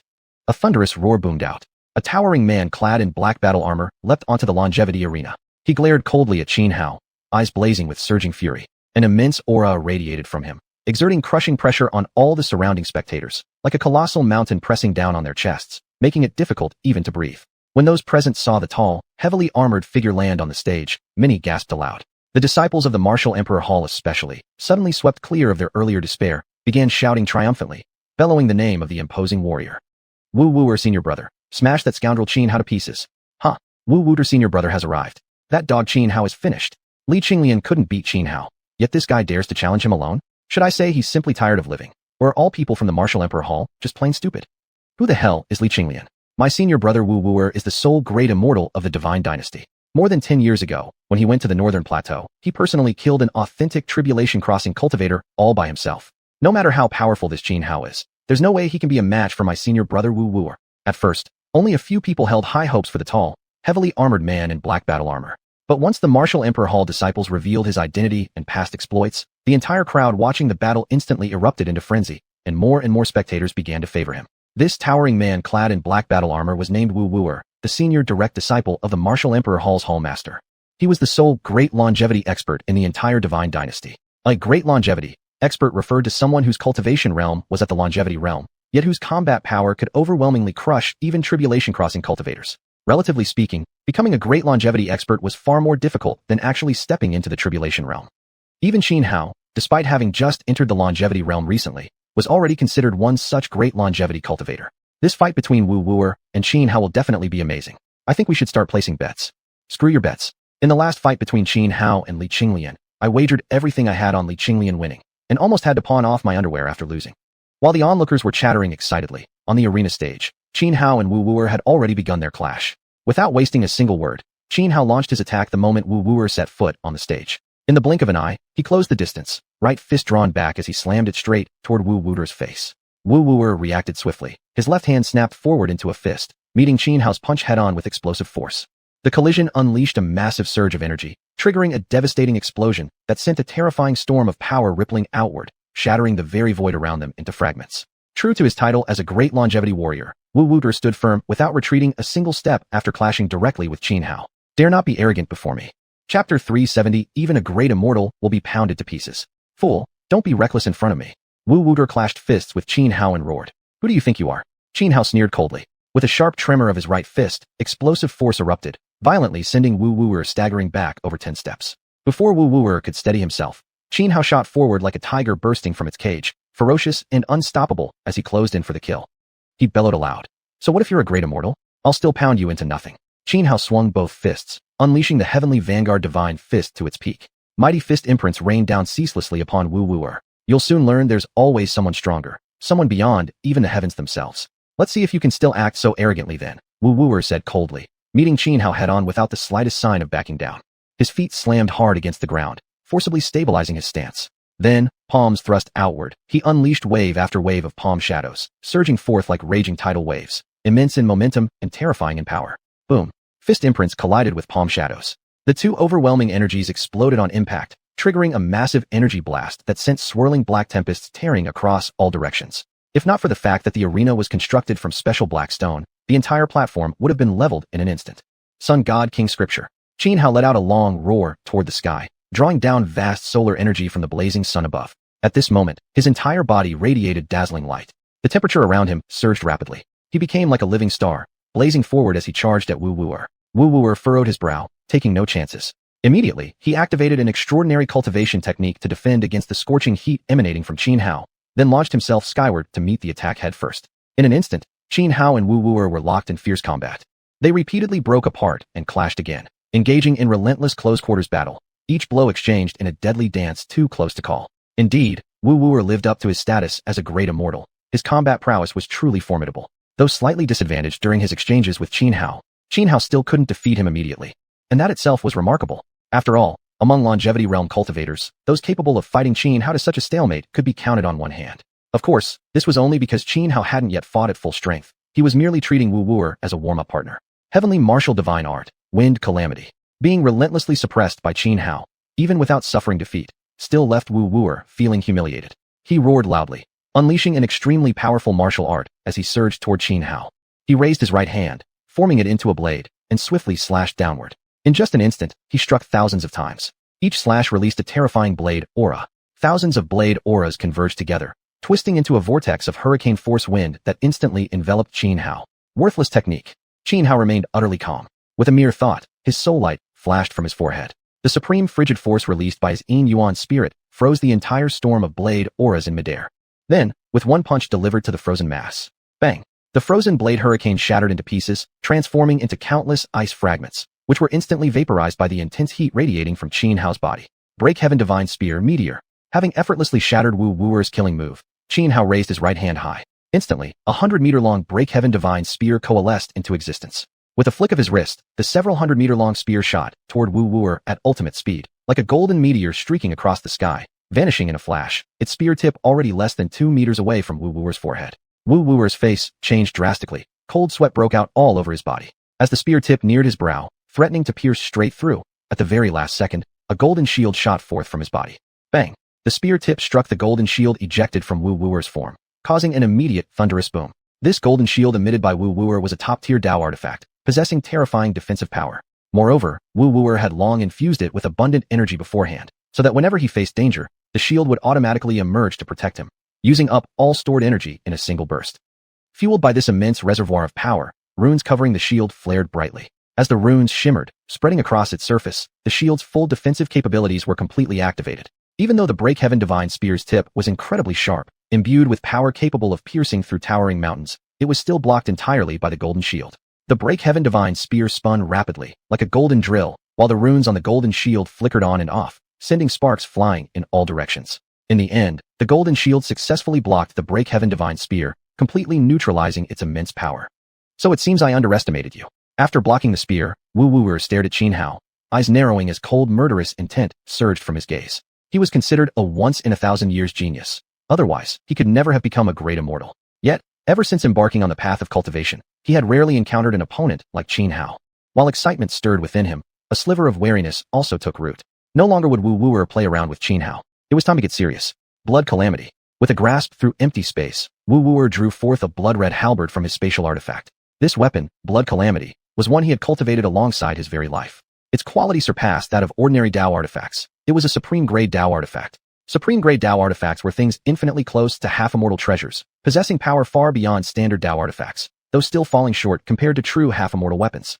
As soon as Wu Wuer gripped Blood Calamity, a vast surge of blood-colored energy erupted from his body, shooting straight into the heavens, churning the clouds and winds.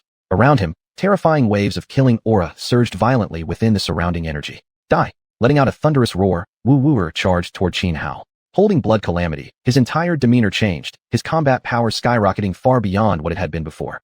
In the blink of an eye, Wu Wuer closed the distance and appeared directly before Xianhao, lifting the halberd high and plunging it toward Xianhao's chest with devastating force. Boundless killing aura and energy rushed from the void into Blood Calamity, amplifying its might. I said, Xianhao declared, unafraid even as Wu Wuer attacked with Blood Calamity, that I'd pound you to pieces today, and I don't go back on my word.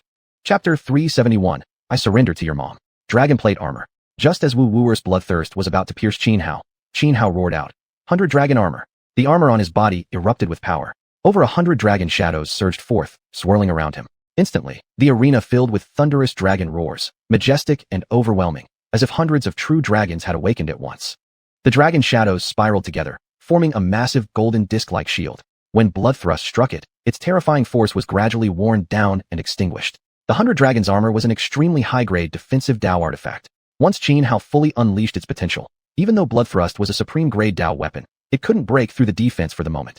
81 Dragons, Binding God Slaughter. After blocking the strike from Wu Wuer's bloodthirst, Xianhao immediately activated his innate divine technique. Over 100 streams of water burst into existence around him, each spinning rapidly, piercing through heaven and earth like waterspouts formed by dragons drinking from the sea. As the streams merged, they coalesced into 81 water dragon projections. A chorus of fierce dragon roars rang out as the 81 dragons clawed and lunged toward Wu Wuer, entangling him. Break! Wu Wuer's expression turned cold. Swinging Bloodthrust horizontally, he released a crescent-shaped crimson blade that exploded outward, instantly shattering all 81 water dragons. But at that very moment, Xianhao dashed forward, like a hidden leopard suddenly leaping from the bushes to pounce on its prey. His hands swiftly formed a complex series of hand seals before forcefully pressing them downward. 10,000 Immortals Star Dispelling Art. Activating this immensely powerful secret art, Xianhao channeled down a torrential wave of starlight from the heavens, enveloping the entire arena. Immediately, Wu Wuer felt 4/10 of his combat power suppressed. His face changed drastically, shock and horror flashing in his eyes. Yet he didn't just sit idle. With a violent shake of Bloodthrust, he slashed repeatedly. Each stroke released a horrifying blood-colored arc that tore through space itself, creating a terrifying spectacle. But Xianhao remained calm, completely unfazed by the deadly slashes. With a subtle shift of his feet, he executed an exquisite movement technique, his figure flickering as he evaded every single attack, closing in on Wu Wuer in the blink of an eye. Heavenly Sky God Fist. Rushing right up to Wu Wuer, Xianhao swung both fists, launching another barrage of attacks. At the same time, he shouted loudly, I told you. I'm going to beat you into paste. Boom, boom, boom. One mighty fist imprint after another came crashing down. Since the Heavenly Sky God Fist required stellar energy to reach full power, and now the arena was drenched in starlight, the technique's might increased several-fold. Strike after crushing strike rained down. Despite Wu Wuer unleashing profound battle techniques, he couldn't withstand them under his weakened state. He was quickly struck multiple times, staggering backward and spitting out a large mouthful of blood. His face instantly turned pale, deathly white, devoid of any color. Wu Wuer's expression darkened. He hadn't expected Xianhao to possess a technique like the 10,000 Immortals Star Dispelling Art, one that cut his strength by 4/10. This was truly fatal. After all, his combat power had already been inferior to Xianhao's. Now weakened further, how could he possibly stand a chance? Soon, Wu Wuer was hit by several more punches. The glow emanating from Bloodthrust dimmed significantly. At this point, Wu Wuer had become nothing more than fish on a chopping block. He was completely at Xianhao's mercy. If Xianhao wished, he could kill him anytime. But Xianhao clearly wanted to humiliate him first. Instead of finishing him off, he raised his right leg and stomped directly onto Wu Wuer's chest. Even though Wu Wuer was at the great lifespan stage, his physical body not as monstrous as Xianhao's, but still far from weak. Xianhao's single stomp crushed his ribs inward with a sickening crunch, sending another gush of blood flying from his mouth. Severe pain contorted Wu Wuer's face. Submit or not? Xianhao asked, not because he was merciful, but quite the opposite. He had not the slightest compassion for Wu Wuer. After crushing his ribs, he brought his foot down again, this time planting it squarely on Wu Wuer's face, arrogantly demanding submission. Anyone with half a brain could see Xianhao was deliberately humiliating Wu Wuer. This act immediately incited fury among the disciples of the martial Emperor Hall. One after another, they began cursing and yelling at Xianhao. Damn it, how infuriating. This Xianhao isn't just humiliating senior brother Wu Wuer. He's trampling the dignity of our martial Emperor Hall underfoot. Exactly. Something this outrageous not even my uncle could tolerate, let alone my aunt. We must kill that damn Xianhao. After today's incident, the martial Emperor Hall and this brute Xianhao are sworn enemies. We won't stop until one of us is destroyed. Sigh? Young people these days are too arrogant.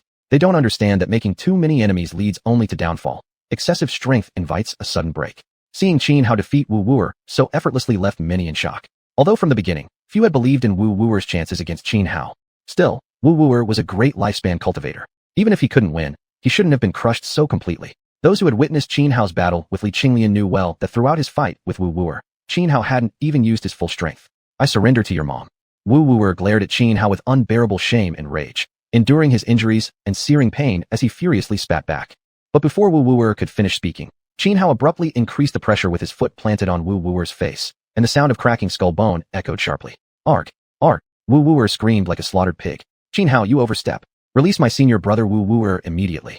A longevity realm cultivator from the martial Emperor Hall, consumed by fury, leapt onto the arena platform without thinking and began shouting wildly at Xianhao. Seeking death, Xianhao turned toward the longevity realm cultivator from the martial Emperor Hall, a cold sneer curling his lips. With a deep shout, he launched himself forward, killing intent surging. Chapter 372 Wu Wuer faces the darkest moment of his life. A cultivator from the Wu Emperor Hall, at the longevity realm, leaped onto the arena and began hurling curses at Xianhao. But before he could finish his rant, Xianhao had already charged forward. Before the longevity realm cultivator could react, Xianhao closed the distance to within 1 meter. With a flick of his right hand, forming a sword finger, an innate and seamless blade of sword chi shot forth, slicing past the man's neck. Spurt. The longevity realm cultivator was decapitated by Xianhao's sword chi. His head flew high into the air, while blood gushed like a fountain from his severed neck, shooting over 10 meters into the sky. Still, being a longevity realm expert, his vitality was immensely strong. Moreover, Xianhao had only casually struck with limited force, just enough to behead but not instantly extinguish his life essence.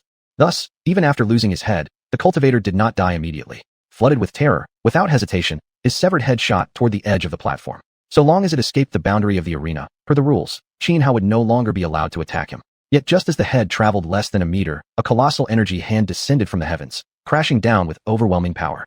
Then, in an instant, the cultivator's head was crushed to nothingness in the grip of that giant hand. Does anyone else from the Wu Emperor Hall want to come save your senior brother Wuer? If so, I'll grant you a special privilege. There will be no limit on numbers. You may all come down at once.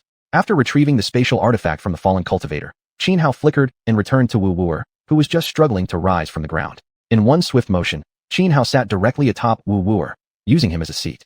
Wu Wuer's mind shattered.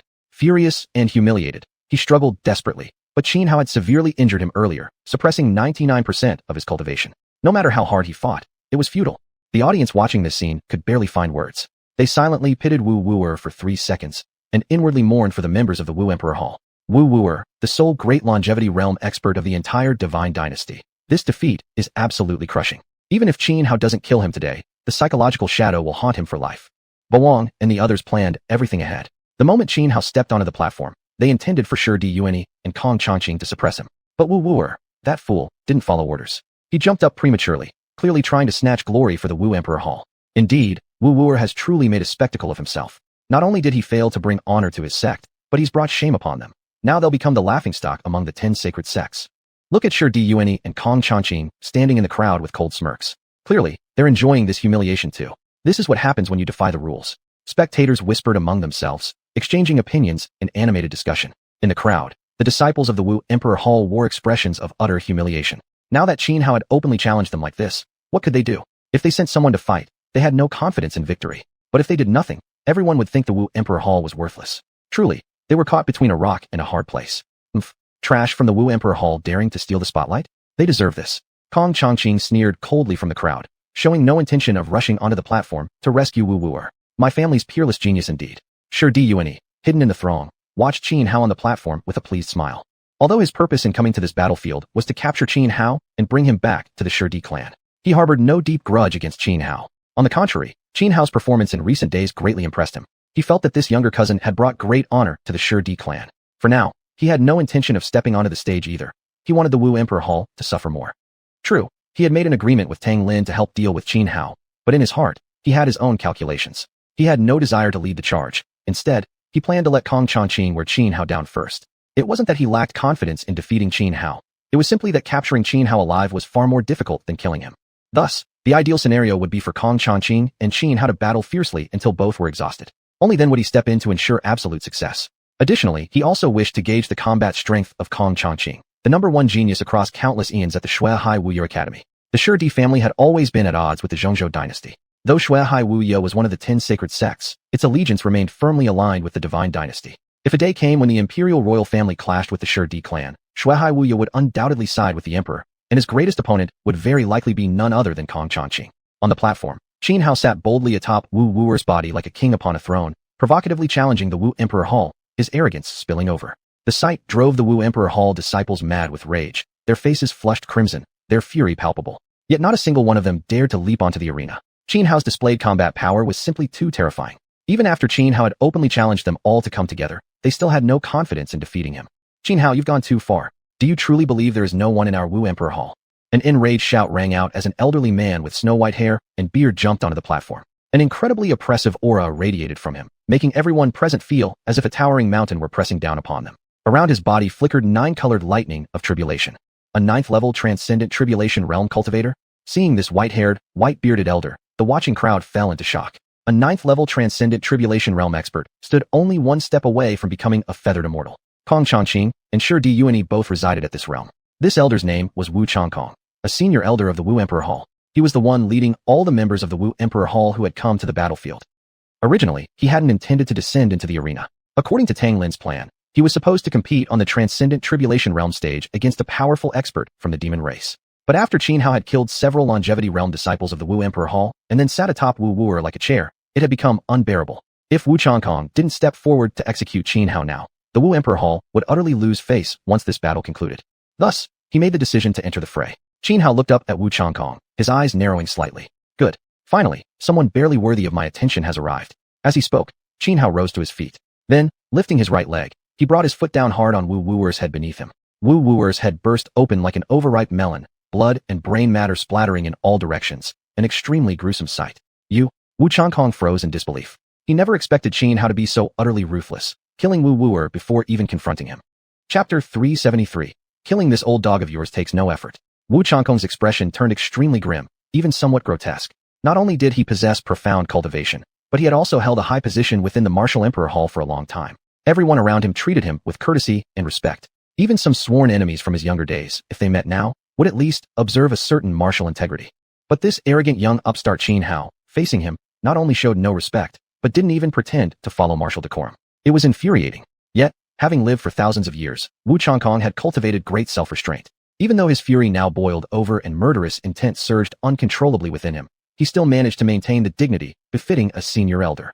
He didn't lose composure or scream insults at Qin Hao. Instead, he acted directly, taking what seemed like a simple step forward, like an old man strolling at dusk, exuding no aura at all. He moved with astonishing speed, seemingly teleporting, appearing instantly behind Qin Hao. He raised his right hand and slashed a palm strike toward the back of Qin Hao's head.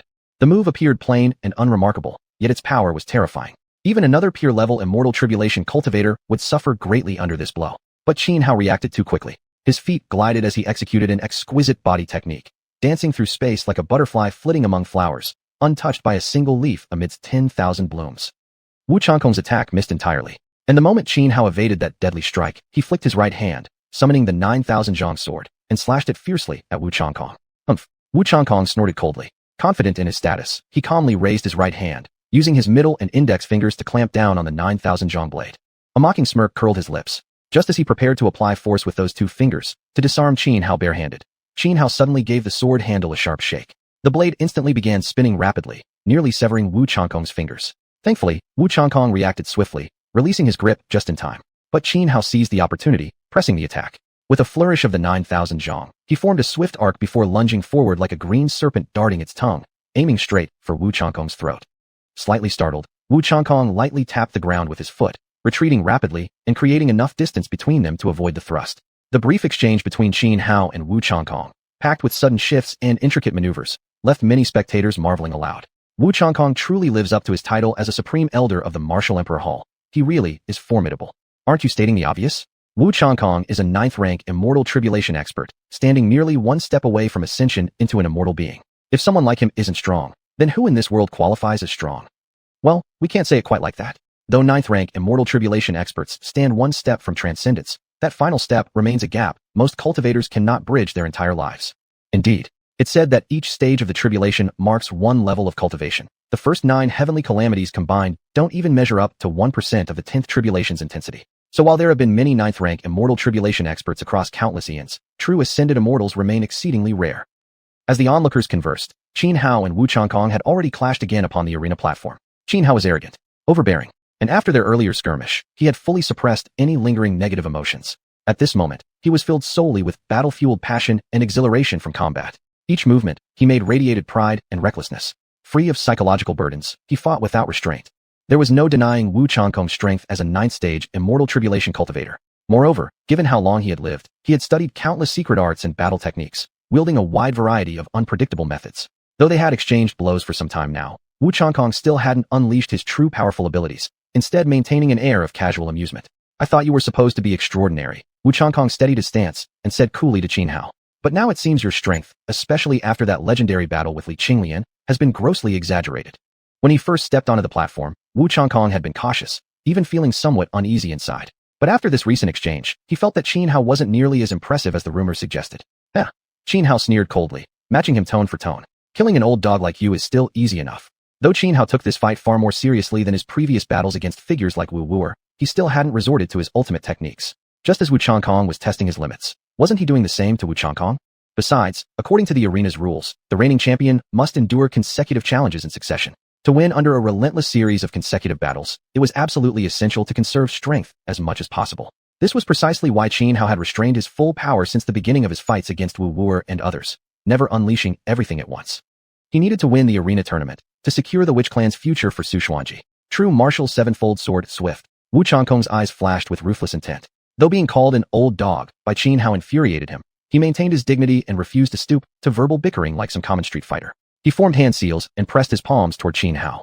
Instantly, surging energy erupted from him, spreading outward in all directions, rapidly forming 7 colossal sword beams in the sky, each hundreds of meters long. These 7 beams arranged themselves into a precise formation, creating a sword array that instantly trapped Xuanhuan within. Xuanhuan's expression flickered slightly, caught off guard by Xianxia's unexpected technique.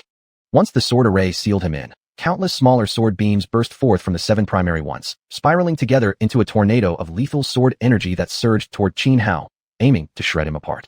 108 Dragons, Chaos Strike. Faced with the devastating sword tornado and locked inside the array, Xuanhuan remained perfectly calm, showing no sign of panic. With a mere thought, vast torrents of water surged into existence, condensing into 108 dragon-like figures that roared outward, shattering the sword tornado completely. Then, Xuanhuan activated another divine technique. Lightning and flame intertwined around his body, swiftly manifesting dozens of crimson thunderblades. Each blazing thunderblade stretched over 100 meters long, radiating terrifying might. Crimson thunderblade shatter. With a mighty roar, Xuanhuan sent the dozens of thunderblades hurtling toward the 7 giant sword beams composing the array. The force was overwhelming, unstoppable, an impact like collapsing heavens and splitting earth. Boom. The thunderblades crashed onto the sword beams, triggering a cataclysmic explosion. A deafening blast echoed across the battlefield, and a swirling storm of black energy surged outward like a primordial beast from ancient chaos, threatening to tear apart everything nearby. Chapter 374, The Three Slaughter Martial God Art. Boom, boom, boom. Earth-shattering roars shook the heavens and earth, as a black maelstrom of energy surged wildly, an awe-inspiring, terrifying sight. Yet the arena constructed here was made from high-grade black stone. The dark energy storms had barely formed before they were absorbed by the platform, leaving spectators around it unharmed. Under the slashing onslaught of dozens of crimson flame thunderblades, the 7 massive sword chi pillars forming the formation collapsed one after another, shattering into nothingness. But just as Xuanhuan completely shattered Xianxia's array composed of those 7 colossal sword chi beams, he saw Xianxia hovering midair, his hair and beard previously white, now glowing all over with surging vitality, shooting toward the sky. His hair and beard began turning from white back to black. It was as if he were reversing time itself, regressing from old age to youth. I've no time to waste on you. Let me show you the true might of the Wu Emperor sect. Xianxia, who had originally kept his eyes closed, suddenly snapped them open. From within his pupils shot 2 terrifying beams of light, twisting together like a dragon and serpent entwined, lashing directly at Xuanhuan.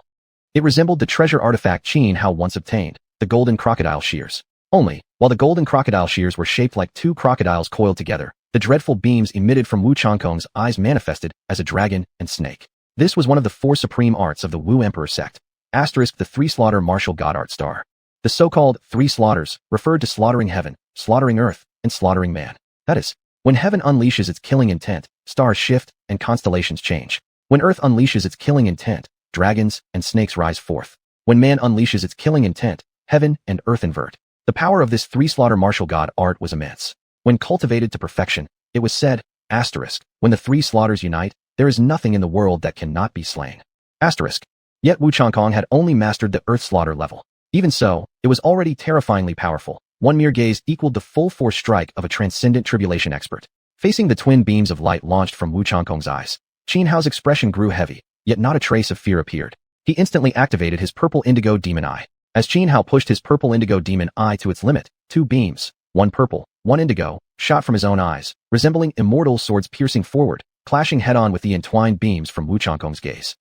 Martiality at its peak, force crushes all laws. With a cold shout, Wu Changkong shot forward like a leopard pouncing on prey, closing the distance to Qin Hao in an instant. No flashy maneuvers, just a single punch thrown straight at Qin Hao's face. The power behind this fist was terrifying. Space itself warped around his fist. Heavenly vast divine fist. Qi stirs mountains and rivers.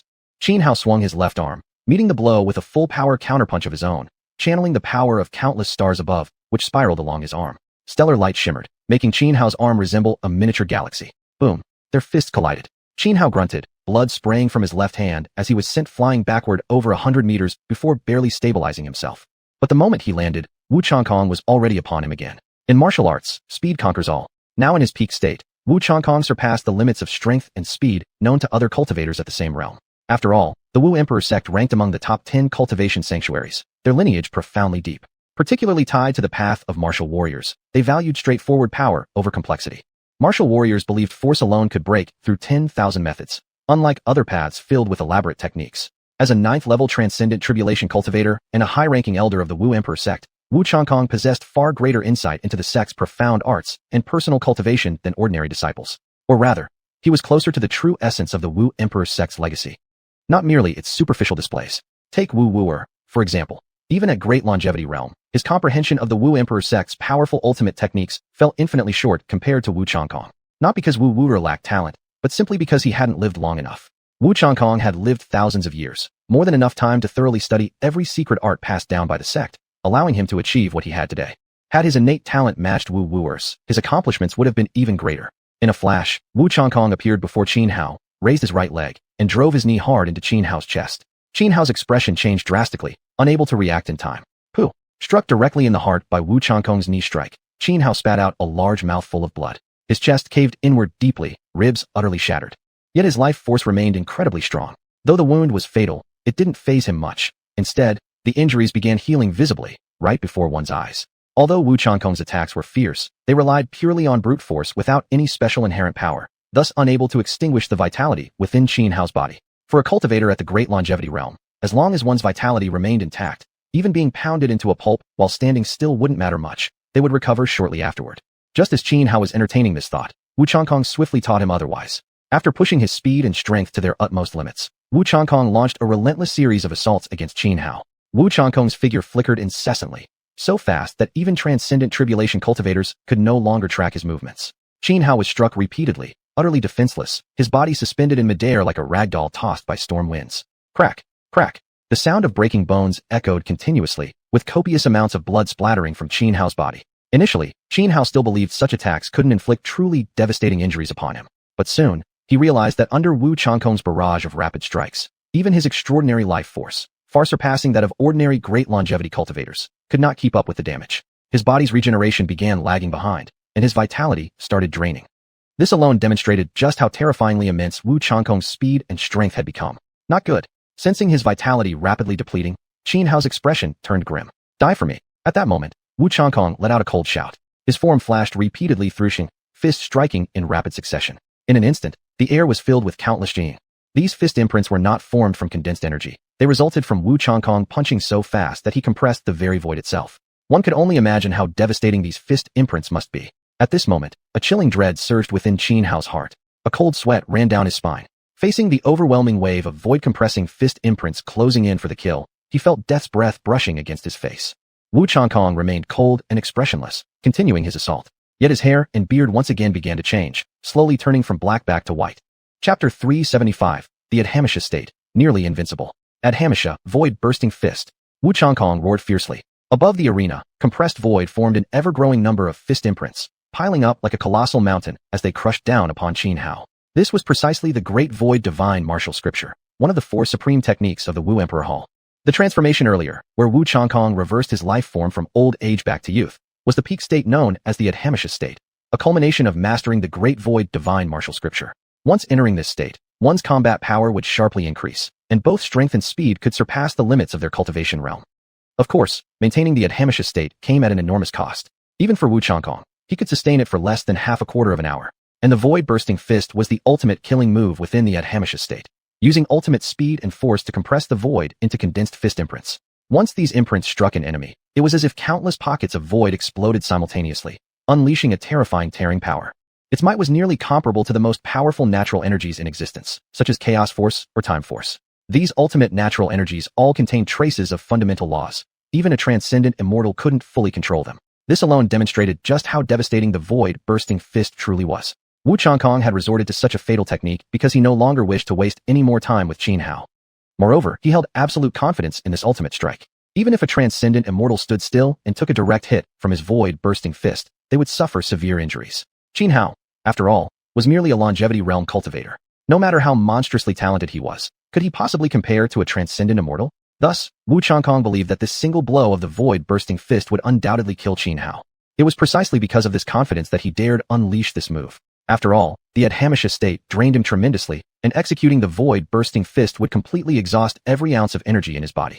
If he failed to eliminate Qin Hao, he would become defenseless, nothing more than meat on a chopping block for Qin Hao to slaughter.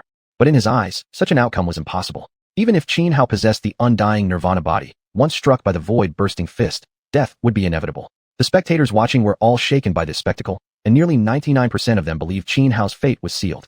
Finished. Qin Hao is definitely going to die this time.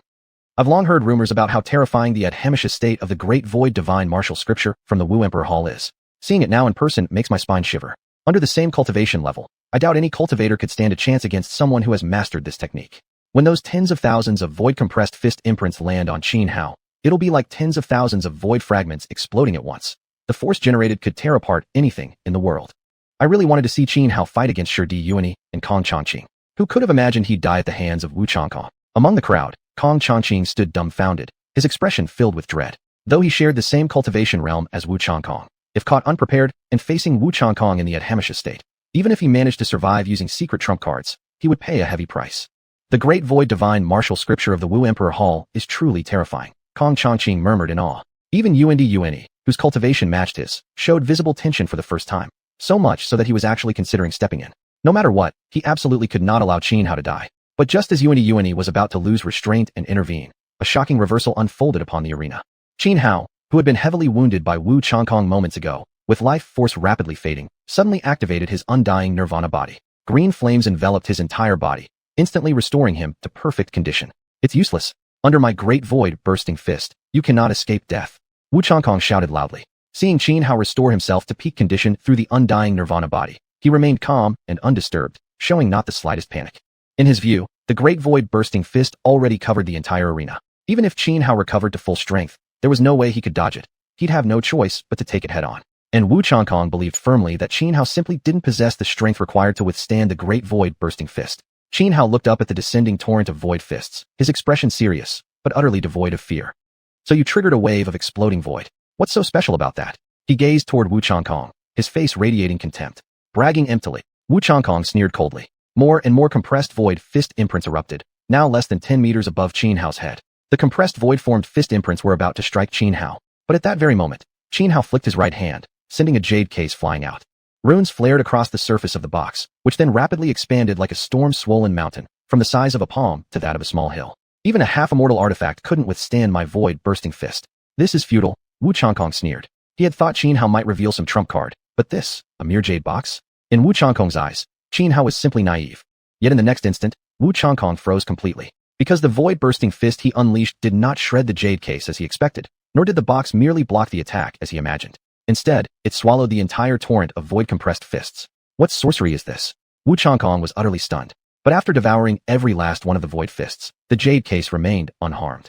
Then, It shrank back down and returned smoothly into Qin Hao's hand. At this moment, Wu Changkong had reverted to his original form, his expression haggard and drained. He slumped forward, gasping heavily for breath. Staring at Qin Hao with utter disbelief, his voice trembled. What did you do? What is that jade case? How could it possibly swallow my void-bursting fist? The dead don't need to know much. Qin Hao's expression was cold, his gaze merciless, as he advanced step by step toward Wu Changkong. There was no denying it. Wu Changkong's technique moments ago had been terrifyingly powerful. Qin Hao had nearly fallen beneath it. Yet such power came at a steep price. Now, Wu Changkong was completely spent, his energy exhausted, utterly defenseless. Moreover, the backlash from the adhamitious state had taken its toll. His vitality was severely depleted, his body far more aged and weakened than before. I'm a man who respects the elderly. I'll give you a quick death. Qin Hao stopped before Wu Changkong and said coldly. Chapter 376 Secret Realm Treasure, the Heavenly Mechanism Divine Casket. Qin Hao showed no mercy to Wu Changkong. With a single 9,000 zhang slash from his blade, he decapitated Wu Changkong and killed him outright. The onlookers stood in stunned silence until they saw Wu Changkong's headless body collapse onto the ground, finally snapping them out of their shock and disbelief. Just moments ago, when they witnessed Wu Changkong unleash his void-burst fist, 99 out of 100 people had believed Qin Hao was surely doomed. But who could have imagined that Qin Hao actually blocked Wu Changkong's void-burst fist? This was completely unexpected by everyone. The force of Wu Changkong's void-burst fist was terrifying. Even a Yuhua immortal realm cultivator would have to pay an enormous price just to withstand it. Yet Qin Hao merely summoned a jade casket and effortlessly neutralized the attack. Truly, beyond anyone's imagination. It was as if he were cheating. What exactly happened? What is that jade casket Qin Hao used? How could it possibly absorb Wu Changkong's void-burst fist? Didn't Wu Changkong himself say even a half-immortal artifact couldn't withstand the void-burst fist? Could it be that the jade casket Qin Hao summoned is actually a genuine immortal artifact? No way. For one, the casket didn't emit any sign of an immortal artifact's power or aura before this. And even if it were truly an immortal artifact, Qin Hao shouldn't be able to activate it. Even a tribulation-crossing realm expert would perish instantly upon approaching a real immortal artifact, unless one fully refines and fuses an immortal artifact with their own essence. Even a Yuhua immortal realm cultivator forcing its activation would suffer severe backlash and could only unleash less than 40% of its true power. The crowd around whispered among themselves, speculating wildly about what exactly that jade casket could be. Even Kong Changqing and Shi Diyuani, standing silently within the crowd, now fell into heavy contemplation. They too couldn't understand how the jade casket had managed to block Wu Changkong's void-burst fist. Yet at both factions' main camps, Tang Lin and Yi Baikuei, previously meditating quietly, awoke simultaneously. They immediately shot up into the air, arriving just in time to witness Qin Hao using the jade casket to swallow Wu Changkong's void-burst fist. That is the Heavenly Mechanism Divine Casket. Yi Baikuei instantly recognized the object Qin Hao had summoned. His eyes flickered, his expression turning complex. At the same moment, Tang Lin also identified the casket. Even he, known for his composure, wore a look of astonishment and disbelief. He murmured under his breath, "How is this possible? How did that kid obtain the Heavenly Mechanism Divine Casket? That is a secret realm treasure, a relic far rarer than even an immortal artifact.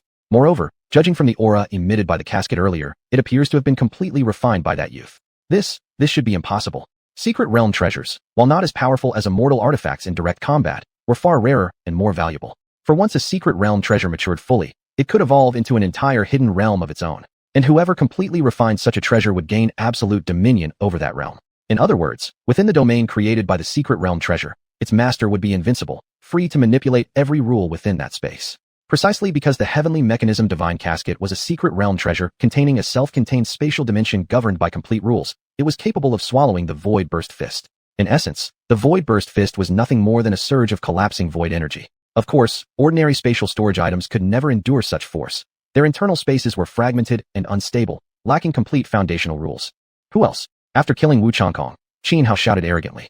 Earlier, as he prepared to use another method to counter Wu Changkong's void-burst fist, a sudden voice had echoed from deep within his spiritual sea, urging him to summon the jade casket. So he obeyed. Only after unleashing the casket did he sense a bond between himself and it. One as intimate as flesh and blood. Something he'd never noticed before. Although he'd long sensed the casket was extraordinary, Qin Hao had never discovered any other abilities. Thus, until today, he'd only ever used it as a spatial container and medicinal field. This was the first time he'd ever wielded it in battle. The Imperial Army's side fell into total silence. If someone like Wu Changkong, a 9th-stage tribulation crossing cultivator, could be slain by Qin Hao, then who else dared challenge him? Even Kong Changqing and Shi Diyuani remained silent, their hearts trembling slightly. It wasn't fear of Qin Hao himself, but dread toward the jade casket he had just revealed. Their knowledge was insufficient. They failed to recognize it as a secret realm treasure. Therefore, they perceived the casket's ability to silently absorb Wu Changkong's void-burst fist as evidence of an incomprehensibly terrifying weapon. Neither of them was confident despite having trump cards up their sleeves. They simply had no idea whether they could handle the jade casket Xianhua possessed. However, just at that moment, the sound of a gong echoed out. A referee stepped forward and announced the arena match would be temporarily suspended, to resume again after 3 days' rest. Only then did the crowd disperse. As soon as Xianhua returned to the Jili Peak main camp, he was about to sort through the spoils he'd collected from looting corpses on the arena stage. Yet a soldier came seeking him, saying Yi Baikuei had something important to discuss. Xianhua had no choice but to go see Yi Baikuei first. Inside the tent, Yi Baikuei sat in his chair, frowning deeply in thought, his expression heavy with concern. You wanted to see me? Xianhua walked into the tent and asked Yi Baikuei. Yi Baikuei nodded slightly, turning to look at Xianhua with sharp eyes that even carried a faint trace of killing intent. He asked, where did you obtain the Heavenly Mechanism Divine Casket? Heavenly Mechanism Divine Casket? What thing? Xianhua looked utterly bewildered. As for the faint killing aura in Yi Baikuei's gaze, he paid it no mind, assuming Yi Baikuei still harbored resentment over him sacrificing Yifeng. The jade casket you summoned earlier on the arena, the one that swallowed Wu Changkong's void burst fist. Yi Baikuei frowned slightly, clarifying. So that's what it's called, the Heavenly Mechanism Divine Casket? Xianhua blinked in surprise. Quickly tell me, where did you get this Heavenly Mechanism Divine Casket? Yi Baikuei asked in a low voice, his tone growing much heavier. I can't disclose that. Xianhua replied casually, unafraid of Yi Baikuei. You? Yi Baikuei's face darkened.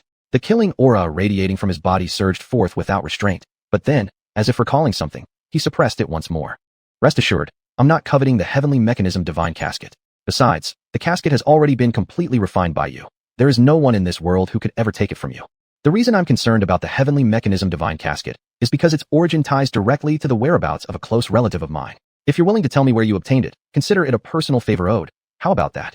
Chapter 377, Yi Baikuei's Past. Xianhua looked at Yi Baikuei, who didn't seem to be deceiving him. Moreover, Yi Baikuei had unreservedly passed on his entire lifetime of sword cultivation insights to him. And regarding the sacrifice of Yifeng, Xianhua also felt guilty toward Yi Baikuei, especially when Yi Baikuei mentioned that the fate of the Heaven Mechanism box was tied to a missing relative. Xianhua began making bold speculations. After hesitating for a moment, he recounted to Yi Baikuei exactly how he had obtained the Heaven Mechanism box. Upon hearing Xianhua's words, Yi Baikuei's face abruptly changed. His body staggered backward 3 steps, eyes brimming with sorrow. Little sister, it's my fault. I failed to protect you. Yi Baikuei whispered softly, his expression filled with profound grief. Little sister? Xianhua blinked in surprise, revealing a puzzled look. Yi Baikuei remained silent for a while before suppressing his sorrow. Without further explanation, he shook his body. Behind him emerged a ferocious beast resembling the nine-tailed celestial fox, his true form, the nine-tailed kuei fox, a rare variant of the nine-tailed celestial fox. So that nine-tailed celestial fox was actually your younger sister. Does that mean you're Xiao Bai's maternal uncle? Xianhua exclaimed, stunned.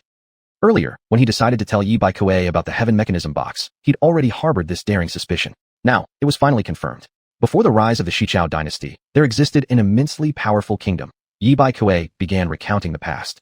Back then, all living beings coexisted freely across realms. Even mortals could travel to the heavens, unlike today. The human emperor who ruled that mighty kingdom fell in love with one of my ancestors' kin. But because they offended the gods of the heavenly realm, the deities intervened and obliterated the entire dynasty. My tribe suffered a catastrophic downfall as a result, and we were relentlessly hunted by the followers of the heavenly gods ever since. We could only hide and flee across the world, barely surviving. We had found a secluded paradise where we thought we'd be safe, but later, for unknown reasons, our hiding place was exposed. I entrusted the Heavenly Mechanism box, the supreme treasure of our clan, to my younger sister, then drew away our enemies myself. I was gravely injured. Though I survived, I spent a full 3 years recovering in secret. When I finally returned to search for my sister, she was gone. I searched for years, but never found any trace of her. Later, I entered the Deathless Mountains, cultivated to great heights, becoming a xuanhuan immortal, and slaughtered all our enemies. Yet despite decades of pursuit, I never uncovered a single clue. After recounting his tragic past, Yi Baikuei sank deeper into sorrow. Even though he had long avenged his clan and risen to become a high-ranking figure in the Deathless Mountains, no longer forced to live in constant fear and hiding, he had still lost his only remaining family forever. What about Yifeng then? Xianhua frowned slightly, asking with confusion. According to Yi Baikuei's account, the nine-tailed fox clan should have consisted solely of him and Xiao Bai's mother. So where did this nephew, Yifeng, come from? He is the son of a sworn brother of mine. Yi Baikuei immediately understood Xianhua's confusion and explained. After a brief pause, he asked Xianhua, where is my little sister's daughter now? She's in the 12th tower. Xianhua told Yi Baikuei everything about Xiao Bai. Thud. Suddenly, Yi Baikuei dropped to his knees before Xianhua. What are you doing? Xianhua was stunned, completely bewildered by Yi Baikuei's action. The legendary demon Sword Immortal suddenly kneeling before him. This felt so unreal. Thank you for saving my little sister's daughter. This immeasurable kindness, I will carry in my heart forever. From now on, whatever you may need, no matter the cost, Yi Bai Kuei will rush through fire and water, even die 10,000 deaths without hesitation. Yi Bai Kuei spoke with unwavering determination. He was a man of deep sentiment. Even though, due to his lofty status, he often had to make rational decisions, his innate nature had never changed. Just like when he made the agreement with Tang Lin, choosing to sacrifice the Wu clan for the sake of the demonic race's survival. But he hadn't completely abandoned the Wu clan. He promised that regardless of the cost, the demonic race would seize both the battle arenas corresponding to the transcendent and supreme ranks.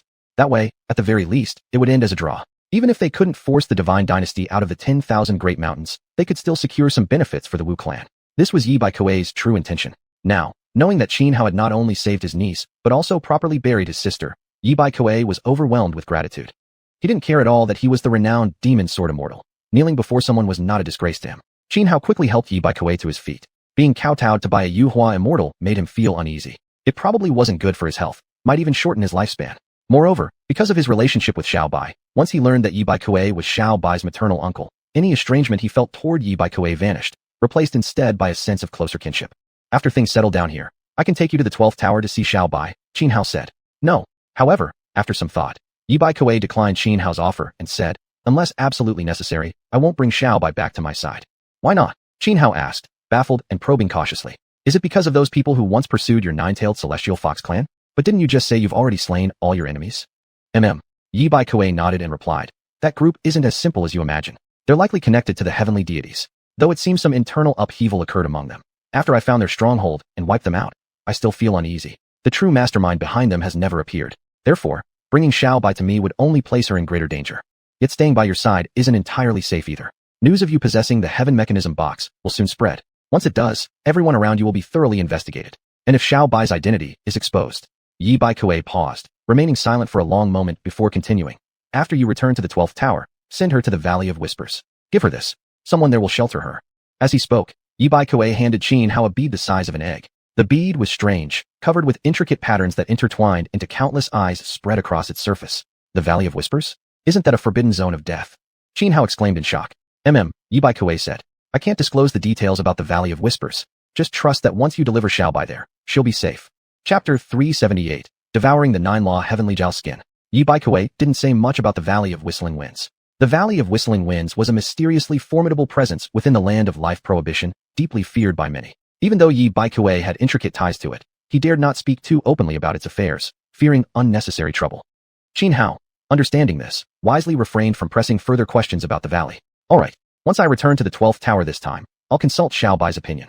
If she agrees, I will personally ensure her safe arrival at the Valley of Whistling Winds, Xuanhuan said after a moment's thought, making the promise to Yi Bai Kuei. He knew full well that keeping Xiao Bai by his side wasn't safe anymore. His identity had already been exposed. The progenitor emperor clan was targeting him, and in this recent battle, he had thoroughly incurred the wrath of the divine dynasty. Beyond other factions of the dynasty, just the Sea of Learning without bounds and the martial emperor hall alone would be more than enough to overwhelm him. Not to mention his enmity with Lingxiao Heaven Palace. In short, among the 10 great holy lands, he had already antagonized 3. And now, he stood opposed to xuanhuan, the ancestral dwelling of the progenitor emperor clan, another land of life prohibition. Whether he could withstand all these enemies, he honestly wasn't sure. Good. Yi Bai Kuei nodded, then took out an exquisite box and handed it to Xuanhuan, saying, this is our nine-tailed celestial fox clan's heritage. Give it to Xiao Bai. Understood. Xuanhuan accepted without further comment, stowing the ornate box along with the mysterious bead. For the next 3 days, rest well. If you need anything, feel free to come see me. When the next round of arena battles begins, things should finally reach a conclusion. Yi Bai Kuei said. I understand.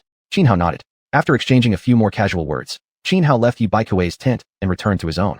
After Xuanhuan departed, Yi Bai Kuei sat back down on the large chair inside his tent, falling into deep thought. In a low voice, he murmured to himself, little sister, rest assured, I will protect your daughter no matter what. And I will soon uncover and eliminate that dark force which once hunted down our nine-tailed celestial fox clan, wiping them out completely to end the threat forever. Back in his own tent, Xuanhuan began sorting through the spoils he'd collected from the battlefield, essentially looting the fallen. What he found was nothing short of a windfall, particularly from Wu Wu'er and Wu Changkong. Their spatial artifacts contain not only vast quantities of rare herbs and natural treasures, but also several extremely rare celestial wonders. Wu Wu'er, the sole great longevity cultivator of the divine dynasty, held an exalted status within the martial emperor hall, being a key disciple nurtured by its high elders. Unsurprisingly, his spatial artifact brimmed with high-grade cultivation resources. Wu Changkong, a ninth-round tribulation expert and elder patriarch of the martial emperor hall, possessed even greater riches within his storage. Most crucially, within the spoils from both Wu Wu'er and Wu Changkong were 3 exceptional celestial treasures: a palm-sized crystallization of profound yin qi, an entire hide of a 9-law heavenly jiao, and a segment of chaos fu wood. First, the profound yin qi crystal. This substance itself was exceptionally rare. Even a single soybean-sized fragment would be extraordinarily valuable, comparable to a top-tier saint medicine, let alone a piece as large as a palm. Then there was the 9-law heavenly jiao, a fearsome beast at the 9th round tribulation level. Should it survive the 10th heavenly tribulation and ascend to feather-descended immortal status, it would transform from jiao to dragon, becoming a pure-blooded heavenly dragon. A pure-blooded heavenly dragon rivaled, if not surpassed, the legendary true dragon in might. Thus, the value of a complete 9-law heavenly jiao hide was incalculable. It was practically among the highest grade materials for artifact forging. As for the chaos fu wood, it was an ancient tree species grown within the Sea of Chaos, rarer even than the primordial purple vine found in the same realm. Previously, Xianhao had obtained only a small, lifeless fragment of primordial purple vine. After being nourished by the divine mechanism spirit box, it regained life and sprouted, almost entirely transforming the environment inside the box, causing primordial qi to permeate throughout its inner void. Given that chaos fu wood was even rarer than the primordial purple vine, its qualities must undoubtedly be far more extraordinary. Having consulted Yi Baikue about secret realm treasures and learning that the divine mechanism spirit box would continuously evolve until it eventually became a true secret realm, Xianhao had already decided to nurture the artifact carefully. Without hesitation, he tossed the segment of chaos fu wood into the divine mechanism spirit box, letting it be nourished within one of the box's highest grade medicinal fields. As for the profound yin qi crystal, he planned to use it to advance his practice of the secret scripture of yin. Currently, he had already achieved modest success in cultivating the profound yin scripture. If he could fully refine this newly acquired profound yin qi crystal, his yin soul would reach the peak of perfection. Once the yin yuan spirit emerged, it would instantly freeze hundreds of miles, becoming terrifyingly powerful. As for the complete 9-law heavenly jiao skin, he intended to let the system devour it. The moment he took out the 9-law heavenly jiao skin, the system prompt immediately rang in his mind. Ding! Detected devourable item, 9-law heavenly jiao skin. Proceed with devouring? Devour. Without hesitation, Xianhao made his choice at once. Instantly, several faint black rays emerged, winding around the 9-law heavenly jiao skin. In just a few breaths' time, the skin vanished into thin air. Ding! Devouring successful, 9-law heavenly jiao skin. Congratulations, host. You have obtained the Great Red Heaven Bow, a fragment of the Dark Heart, and the Extinction Grand Demon Hand. The instant the 9-law heavenly jiao skin disappeared, the system prompt sounded again within Xianhao's mind. Information regarding the Great Red Heaven Bow, the Dark Heart fragment, and the Extinction Grand Demon Hand all appeared in his consciousness. The Great Red Heaven Bow was a weapon of semi-mortal rank, immensely powerful, its arrows imbued with the force of the Great Red Heaven itself. The Dark Heart fragment was a true immortal artifact shard, containing terrifying dark energy. Even as a mere fragment, once activated by Xianhao, it could unleash power no weaker than that of the Great Red Heaven Bow. Moreover, since these items were rewards granted by the system, both the Great Red Heaven Bow and the Dark Heart fragment were already completely refined by Xianhao. Otherwise, given Xianhao's current cultivation level, refining a semi-mortal artifact and an immortal artifact fragment would be extremely difficult. Without spending centuries, or even close to 1,000 years, success would be nearly impossible. As for the Extinction Grand Demon Hand, it was a supreme divine ability. When unleashed, it could form a colossal hand capable of crushing all sentient beings. Of course, its exact destructive power still depended on the cultivator's own realm. If wielded by a sufficiently mighty being, it truly could possess world-annihilating might, erasing every living creature in an instant, fearsome beyond measure. Chapter 379, The Perfection of the Yin Spirit. A half-immortal artifact, a fragment of an immortal artifact, and a great divine ability. Such system rewards left Xianhao quite satisfied. Overall, the value of these 3 items far exceeded that of the complete 9-calamity Heaven Serpent hide. Afterward, Xianhao took out everything else he had scavenged this time, and carefully sorted through it. Aside from what he could use himself, the rest was fed to the system. The rewards granted by the system were extremely abundant, more plentiful even than the accumulated treasures of the entire Starfall immortal sect he'd seized during his last purge. Just as Xianhao finished processing all the looted items and was about to begin refining the profound yin qi crystallization, a Wujiao woman entered his tent. Seeing her, Xianhao paused slightly, frowning as he asked, "What is it?" The Wujiao woman's eyes were blank. Then, 2 wisps of black mist emerged from her body, the very eerie entities he and xuanhuan had brought back from the Naiha Bridge. Previously, when Xianhao went to Xiaoya Peak, it was thanks to these 2 shadows that he precisely calculated the moment Li Qinglian and Qi Yuer left the summit. Later, the shadow originally clinging to xuanhuan, with Xianhao's help, transferred itself onto Qi Yuer's soul, leading directly to Qi Yuer's betrayal and ambush of Li Qinglian. After forcing Qi Yuer to commit suicide, both shadows returned with Xianhao to the Julie base camp, attaching themselves to this same Wujiao woman. "We wish to leave," said the male voice emanating from one of the 2 black mists. Xianhao furrowed his brows, pondering briefly. Then, raising his right hand, he formed a seal and pressed it onto the 2 shadows, imprinting them with a unique restriction. Fine, you may go, but do not commit utterly heinous or evil deeds. Otherwise, the seal I've placed on you will instantly reduce you to nothingness. We understand. The man within the mist stammered in fear. In an instant, both wraiths shot out of Xianhao's tent and vanished into the void. At that moment, the Wujiao woman regained consciousness. Seeing herself inside Xianhao's tent, she froze in shock, immediately kowtowing before him and pleading that she hadn't meant to intrude. Currently, Xianhao had been temporarily elevated to the position once held by Su Xuanji, chosen by several high-ranking Wu clan leaders to command the entire tribe. All members of the Wujiao treated him with deep respect, and particularly so for this woman. She was among the lowest of the low within the tribe, and thus trembled in even greater dread before him. It's all right. Xianhao reassured her gently before sending her away. Then, he choo-choo the profound Yin-Chi crystallization and began refining it. With Xianhao's current cultivation level, advancing to the transcendence realm would not be easy. Even if he refined every single cultivation resource he possessed, at best he could only approach the threshold of the transcendence realm. He wouldn't truly cross it. Breaking through major realms wasn't merely a matter of accumulating energy. Many other complex factors came into play. The reason Xianhao had advanced rapidly from the sovereign realm to the longevity realm was because he'd already laid down profound foundations while still in the sovereign realm. Therefore, rather than wasting his vast resources attempting to force his way into the transcendence realm, Xianhao chose instead to refine the profound Yin-Chi crystallization, further advancing his mastery of the profound Yin Sutra. After all, he only had 3 days. This time was barely enough to refine the crystallization and push his Yin spirit forward to full perfection. By doing so, his combat strength would increase far more dramatically than it would have through merely breaking through to the transcendence realm via raw power. Profound Yin-Chi was one of the most profoundly Yin and frigid natural energies in existence. A crystallization formed from such energy contained terrifying levels of extreme cold and Yin essence. Circulating the profound Yin Sutra, Xianhao drew forth profound Yin-Chi from the crystal, channeling it directly into his Yin spirit. At his brow appeared a 7-inch-tall infantine figure, his profound Yin spirit. Now, the spirit greedily absorbed the profound Yin-Chi being drawn from the crystallization, refining it to strengthen and solidify itself. Visibly, second by second, Xianhao's Yin spirit grew denser, its aura of profound Yin and chilling cold becoming increasingly terrifying. In an instant, starting from Xianhao as the epicenter, thick ice spread across the ground. Within moments, it covered an area nearly 100 meters in diameter. Even his entire tent gradually froze over with time.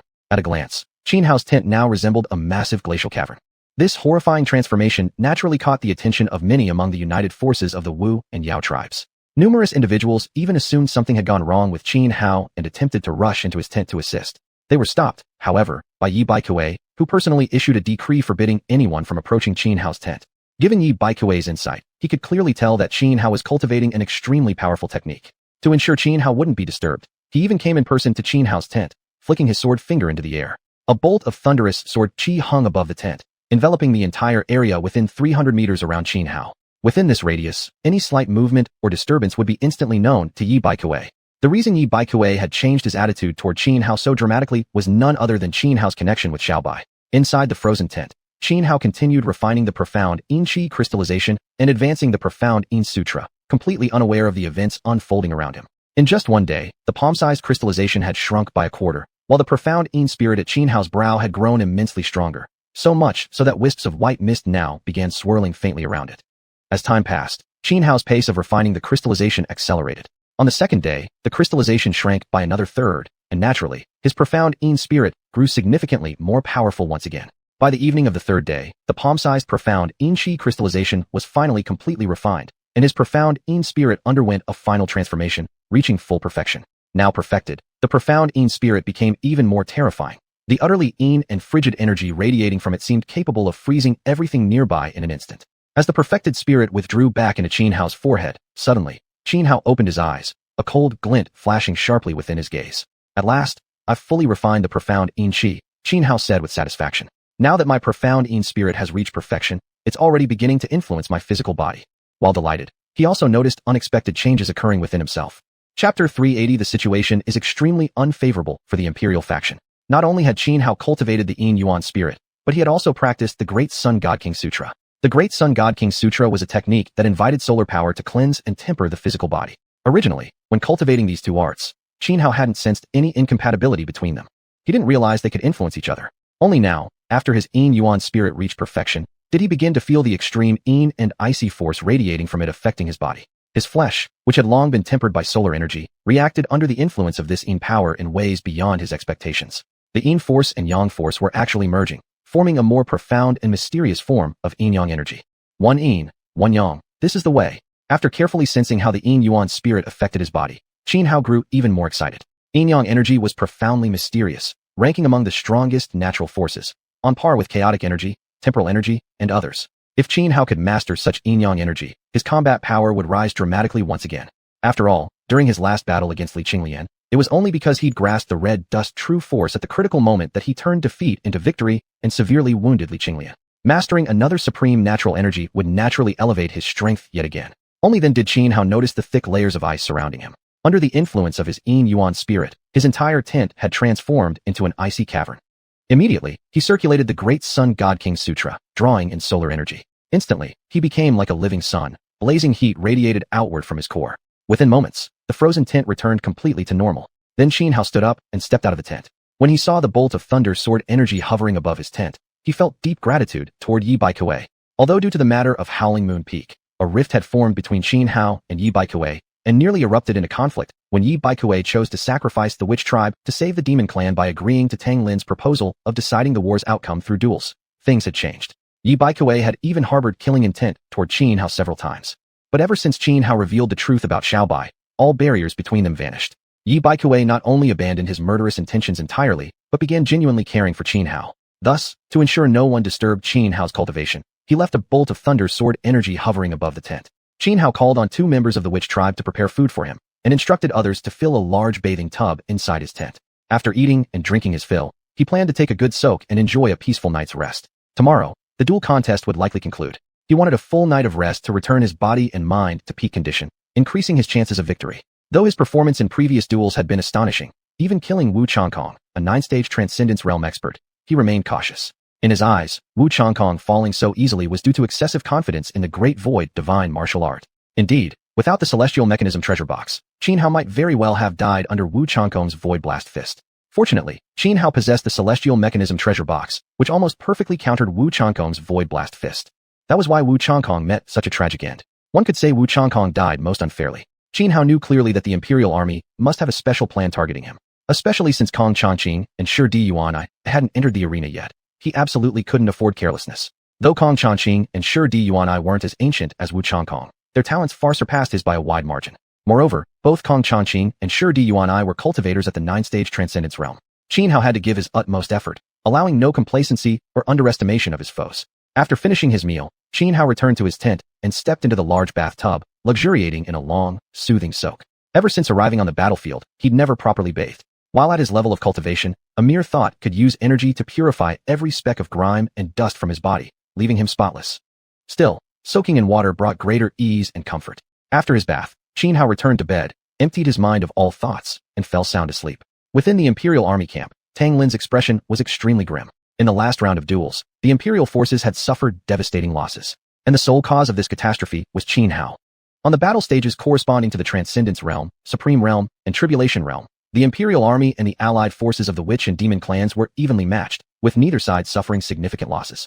However, on the stage corresponding to the Longevity Realm, several Longevity Realm cultivators from the Martial Emperor Hall had been almost entirely wiped out, among them Wu Wuer, the Empire's sole great immortal, and Wu Changkong, a 9-stage Tribulation Realm expert. This situation had completely caught Tang Lin off guard, disrupting the plans he had carefully laid out. Originally, to counter Qin Hao, the moment he stepped onto the arena, Kong Changqing and Shi Diyuanai were supposed to intervene immediately. But unexpectedly, Qin Hao was far too cunning and utterly devoid of martial honor. Not only did he kill the Longevity Realm experts from the Martial Emperor Hall, but his act of looting corpses provoked Wu Wuer into rushing onto the stage in fury. Then, Qin Hao further insulted and taunted Wu Wuer, goading the Martial Emperor Hall into an uncontrollable rage, until finally Wu Changkong could no longer suppress his wrath and fell straight into Qin Hao's trap. It would have been acceptable if Wu Changkong had succeeded in killing Qin Hao. The problem was, not only did Wu Changkong fail to eliminate Qin Hao, but instead met his own demise at Qin Hao's hands. Originally, Tang Lin had arranged for Kong Changqing and Shi Diyuanai, both experts at the 9th stage of the Tribulation Realm, to focus solely on restraining Qin Hao. This already weakened the Imperial Army's combat strength on the Tribulation Realm battlefield. Now, with Wu Changkong dead and Kong Changqing and Shi Diyuanai still required to suppress Qin Hao, the Imperial Army faced a severe disadvantage on the Tribulation Realm stage. The Demon Clan's 9th stage Tribulation Realm experts now posed almost no threat at all. I never expected that brat actually possesses the Celestial Mechanism Divine Box. Tang Lin felt furious. He immediately summoned Kong Changqing and Shi Diyuanai, instructing them that at the start of the next round of duels, they were to ascend the stage together to confront Qin Hao. I don't think dealing with Xianhao himself is difficult, but that jade box in his possession, it seems to be of great significance. Even Wu Changkong's Void Blast fist was swallowed by it. Kong Changqing said cautiously, subtly implying to Tang Lin that unless the matter of the jade box was resolved, he would refuse to step onto the arena to fight Xianhao. Chapter 381, 1 against 2. Don't worry, that jade box is merely a mysterious treasure from a secret realm, nothing more. It has no real power.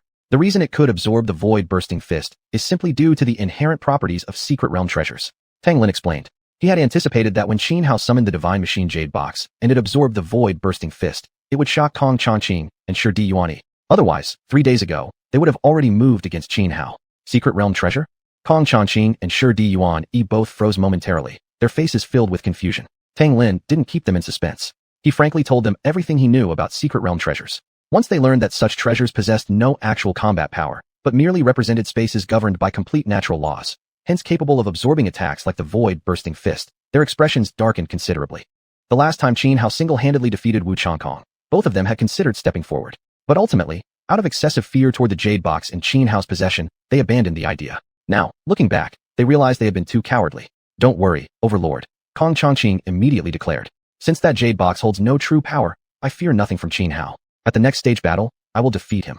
I shall also step forward, Xuanhuan said calmly. At dawn, morning light glittered brilliantly across the sky. Amidst thunderous war drums shaking heaven and earth, after 3 days of rest, the arena battles resumed. Xianhao's performance in the previous match had been astonishing. He had nearly wiped out the entire Wudi sect. This event had caused a massive uproar. As a result, at the very start of today's battle, nearly 80 to 90% of people flocked to the Longevity Realm arena, eager to see who could finally defeat this fearsome warrior, Xianhao. Xianhao crossed through Shihong and descended onto the platform designated for the Longevity Realm. Who will face me in battle? Stepping onto the stage, Xianhao let out a mighty roar. I will.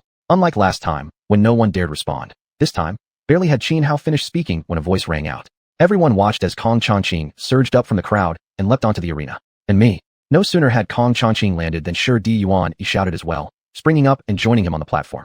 On the stage, seeing both Kong Changqing and Xuanhuan descend together, Xianhao merely raised an eyebrow slightly, showing not the slightest panic, remaining utterly composed. Even 3 days ago, he had been confident enough to take on both men at once. Now, after 3 additional days during which his Xuanhuan spirit had reached full maturity, his combat strength had multiplied several times over. The surrounding spectators, witnessing these two renowned figures stepping onto the stage simultaneously, erupted into excitement. Never would I have imagined that both Kong Changqing and Xuanhuan would come down together against Xianhao. Even if Xianhao loses, he won't leave disgraced.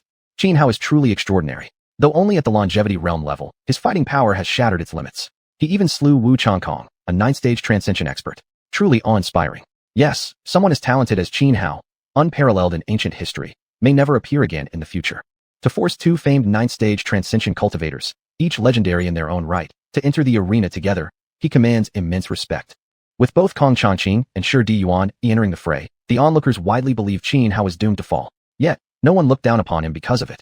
On the contrary, in their eyes, even if Xianhao lost today, his honor would remain intact. After all, Kong Changqing and Xuanhuan weren't just any ordinary 9th-stage transcension cultivators. They were names long revered within that realm. Kong Changqing was hailed as the greatest genius near the current age in the Sea of Learning, while Xuanhuan was the prodigious anomaly of the Shudi clan. Neither man was average. And yet, both had chosen to step forward together, clearly indicating that each believed he couldn't defeat Xianhao alone. It was profoundly shocking. 2 exceptionally gifted cultivators at the peak of the 9th-stage transcension realm openly admitting they couldn't beat a mere Longevity Realm expert in single combat? Such a claim would be unbelievable, if not for those who had personally witnessed Xianhao slay Wu Changkong. Excellent. Xianhao glanced at Kong Changqing and Xuanhuan. Both of you coming at once saves me the trouble. Come then, use your full power, and then kneel and beg for death. How dare you? At Xianhao's words, Kong Changqing's face turned instantly dark. With a cold shout, he raised his hand, and countless sharp blades surged toward Xianhao. Xuanhuan remained very calm and smiled at Xianhao. Cousin, it seems today your elder cousin will teach you a proper lesson on how to behave. Though he spoke these words, Xuanhuan didn't immediately attack Xianhao. Instead, with a flash of his figure, he appeared at another corner of the arena, forming a pincer formation with Kong Changqing. Against Kong Changqing's casual strike, Xianhao made no evasive move. His 100 dragon battle armor trembled slightly, unleashing 100 golden dragon shadows that spiraled through the air, coalescing into a golden circular shield, which effortlessly blocked the onslaught of sharp blades. But then, Kong Changqing flicked his right hand and retrieved from his spatial artifact a massive writing brush. Chaotic disorder, poem scroll. With a cold shout, Kong Changqing shot forward like a leopard dashing through the forest. Swinging his giant brush, he used spiritual energy as ink, inscribing a poem upon the void itself. Then, with a sweeping motion, the spiritually imbued poem transformed into countless brush strokes that converged and slashed toward Xianhao. Xianhao's eyes turned cold. In an instant, he drew forth the xuanhuan. Even though his yuan spirit had fully matured, giving him immense confidence, facing both Kong Changqing and Shi Yuan together, he still dared not underestimate them in the slightest. One calamity, frost storm surge. Xianhao slashed forward with the xuanhuan. An extreme cold sword aura burst forth like a storm, colliding violently with Kong Changqing's attack. A series of explosive energy waves erupted across the arena, thunderous booms reverberating throughout. Just as Xianhao deflected the first wave of Kong Changqing's assault, the latter flickered forward and reappeared within less than 2 meters of Xianhao. Chaotic disorder, drunken monk scroll. Kong Changqing swung his giant brush repeatedly, as if using Xianhao's body as paper, writing a scroll in wild cursive script. Every stroke, every hook enga was a lethal technique. Should Xianhao falter even slightly, he would die on the spot. 3 calamities, the east wind powerless, 100 flowers wither. Who buries the blossoms? Xianhao raised the xuanhuan and unleashed a killing move from the 12 calamities, sword scripture. Chapter 382, Younger Cousin, Surrender. Faced with Kong Changqing's ultimate technique, Xianhao naturally didn't take it lightly, so he launched a powerful killing move right from the start. His 9,000 zhang sword swung, releasing countless sword energies that twisted together, forming one massive sword blossom after another.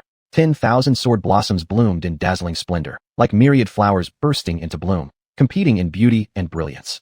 As Xianhao thrust forward sharply with the 9,000 zhang, the floral formations quivered and converged, slashing out fiercely. Boom! Another clash of devastating moves. Both Kong Changqing and Xianhao grunted internally, each forced back over 10 paces. Yet just as Xianhao stabilized his footing, Xiuxian, who had remained inactive until now, made his move. Stepping forward in an instant, moving at an extreme speed, he closed the distance in a flash, raised his right fist, and hammered downward toward Xianhao's face. Xiuxian fought with unrestrained force, his boxing style domineering and ferocious, completely opposite to Kong Changqing's elegant brushwork technique. Xianhao had already been on guard. The moment Xiuxian charged toward him, he sensed the danger. So when the fist nearly struck his face, his left hand snapped outward. He too threw a punch. This punch was fully charged, the celestial constellation Divine Fist. Boom! The two fists collided. 2 waves of overwhelming energy smashed together, triggering a massive explosion. Thunderous roars echoed across the heavens and earth. Both figures grunted again, retreating another dozen steps. In this first formal exchange, Xianhao stood evenly matched against both foes despite being outnumbered. Chaotic incoherence. 1,000-character classic scroll. Kong Changqing coldly shouted once more. His giant brush swept through the air, swiftly sketching a complete 1,000-character classic inscription using spiritual energy in midair. As the scripture descended, its terrifying power shattered the very void. Xianhao's brow slightly furrowed. With the 9,000 zhang reversed skyward, he slashed upward. A vast sword beam directly intercepted the plummeting text. Boom! The moment the sword beam met the scripture, the 1,000-character classic fragmented into countless strokes, shredding the sword beam apart. The remaining force continued descending upon Xianhao, but with a mere thought, he released the Wushu Shinong Cauldron to block the leftover assault. At that moment, Xiuxian struck again. He pointed at the sky and stomped upon the earth, charging toward Xianhao in an arrogant, untamed fury, like a maddened bull rampaging forward. Collapse Mount Buzhou in rage. The impact of Xiuxian's charge was peerless in might, truly resembling the ancient legend of Gonggong flying into a rage and smashing into Mount Buzhou. If struck head-on, even someone with a physique as strong as a transcendent realm cultivator like Xianhao would have his body torn apart. Ocean without limits. Mind shifting, Xianhao activated his innate divine art. Countless streams of water appeared around him, converging rapidly into a colossal vortex that surged straight toward the incoming Xiuxian. Boom! The collision between Xiuxian and the enormous watery vortex dissipated his terrifying force entirely. It dispersed like a clay ox sinking into the sea. Xiuxian was shocked, shaking his body violently as overwhelming energy erupted outward, forcibly shattering the swirling waters. But in that instant, Xianhao had already reached him, 9,000 zhang slicing through the air, unleashing a deadly move from the 12 calamities sword scripture. Beacon flames burn heaven, 10 directions calamity. A flaming 10-shaped sword beam burst forth from Xianhao's sword, sweeping forward and instantly enveloping Xiuxian, threatening to shred him where he stood. Xiuxian's expression shifted slightly. With a grasp into empty space, a black long-handled halberd appeared in his right hand. Swinging the weapon, halberd shadows crisscrossed through the air, obliterating the 10-shaped flame sword beams.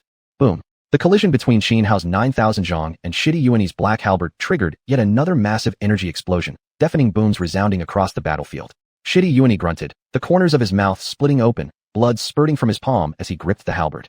Xianhao wasn't unscathed either. His blood also stained the blade of the 9,000 zhang. Kill! Kong Changqing advanced in a single step, executing an incredibly refined footwork technique. In an instant, he created over a dozen afterimages in midair, attacking Xianhao simultaneously from all directions. Having just endured a direct confrontation with Xiuxian, Qin Hao now faced Kong Changqing's assault, suddenly overwhelmed, struggling to keep up. With sheer effort, he barely lifted the 9,000 zhang in time to block Kong Changqing's fatal strike. Yet Kong Changqing merely flicked his giant brush. The edge grazed across Qin Hao's chest. Even protected by the 100-dragon battle armor, Qin Hao's chest was still cut open. A deep, bone-revealing wound appeared instantly across his chest, blood gushing out in horrifying streams. Though Qin Hao was immensely powerful, capable of defeating stronger opponents, fighting transcendent realm experts despite only being at the longevity realm, facing two adversaries at once, especially two elite 9th-level transcendent realm cultivators like Kong Changqing and xiuxian, was undeniably overwhelming. Cousin, surrender. As long as you obediently come back to xuanhuan with me, I guarantee no one will dare stop us. At this moment, xiuxian spoke. Qin Hao sneered coldly and said, I was just warming up with you two earlier. Now, I'm going to get serious. As the words fell, Qin Hao activated his Hua Zizai secret art, instantly projecting a manifestation of his body outside himself. With a mere thought, the external manifestation he had created lunged towards xiuxian, while Qin Hao himself charged at Kong Changqing. Both xiuxian and Kong Changqing had long known from intelligence reports provided by the Imperial Army that Qin Hao possessed a formidable secret technique capable of creating an external physical manifestation for battle. Back when Su Xuanji was killed, Qin Hao had used this Hua Zizai secret art against Tang Lin, summoning not one but two external manifestations at once. Unfortunately, Tang Lin effortlessly obliterated both with a single strike, forcibly interrupting the technique. Therefore, the intelligence gathered by the Imperial Army on Qin Hao's Hua Zizai secret art remained incomplete and inaccurate. This led xiuxian and Kong Changqing to believe that Qin Hao's Hua Zizai secret art was nothing more than an ordinary method of projecting bodily duplicates, nothing particularly worrisome. What they truly feared was Qin Hao's 9-9 returns to one divine archery art, the very technique he used to slay Tianyi Marquis Li Lo. If it weren't for their deep apprehension toward that supreme archery art, they would never have both stepped onto the battlefield at the same time. Qin Hao rushed before Kong Changqing, 9,000 zhang slashing horizontally outward. A vast sword beam hundreds of meters long instantly erupted forth, forcing Kong Changqing to fully counter it. Swinging his giant brush, he powerfully shattered the enormous sword light. Meanwhile, xiuxian, who had originally paid little mind to Qin Hao's external manifestation, was immediately shocked upon engaging it. He quickly realized that the combat prowess of this manifested form was no weaker than Qin Hao's true self. This sent a surge of alarm through his heart. Chapter 383. Supreme Arts. The Sea of Learning has no bounds. On the arena, battle raged fiercely. Qin Hao activated his Hua Zizai secret art, reversing the situation of fighting two opponents at once and regaining the upper hand. While his external manifestation restrained xiuxian, Qin Hao himself launched a relentless assault against Kong Changqing, every move a lethal strike aimed at killing. Faced with Qin Hao's onslaught, Kong Changqing quickly fell into disadvantage. His massive brush danced constantly, guiding spiritual energy as ink to inscribe poems and prose into the void. Weapons like brushes belong to the category of unusual arms, their offensive techniques equally unconventional and distinct from traditional martial forms. But Qin Hao was too brutal. His 9,000 zhang sword slashed repeatedly, each strike unleashing sword beams of immense power, shattering every poem and verse that Kong Changqing conjured in midair. One force breaks through 1,000 tricks. After yet another of his inscribed works was destroyed, Qin Hao's swept his sword sideways. Unable to dodge in time, Kong Changqing was struck and cried out in pain, stumbling back dozens of meters. A grotesque gash stretched from his left shoulder down to his right ribcage, blood oozing out and staining his robes crimson. The elegant image he had maintained moments before now appeared disheveled and ragged. Damn it! Though the wound wasn't serious, being cut by Qin Hao enraged him deeply, murderous aura surging from his body. He was the #1 genius of Xuanhuan for this ancient era, always lofty, far surpassing his peers in combat strength. Yet today, he had been wounded by a mere youth like Qin Hao. The humiliation burned. With a flick of his right wrist, he retracted the giant brush and swiftly formed hand seals, pressing both palms toward Qin Hao. Point 3 Pure Ones. Open heavenly light. Thunder edict annihilates 10 directions. With a thunderous shout, terrifying spiritual energy erupted from Kong Changqing as he instantly completed a powerful arcane technique. A colossal mark shot skyward, resembling the decree of a thunder emperor.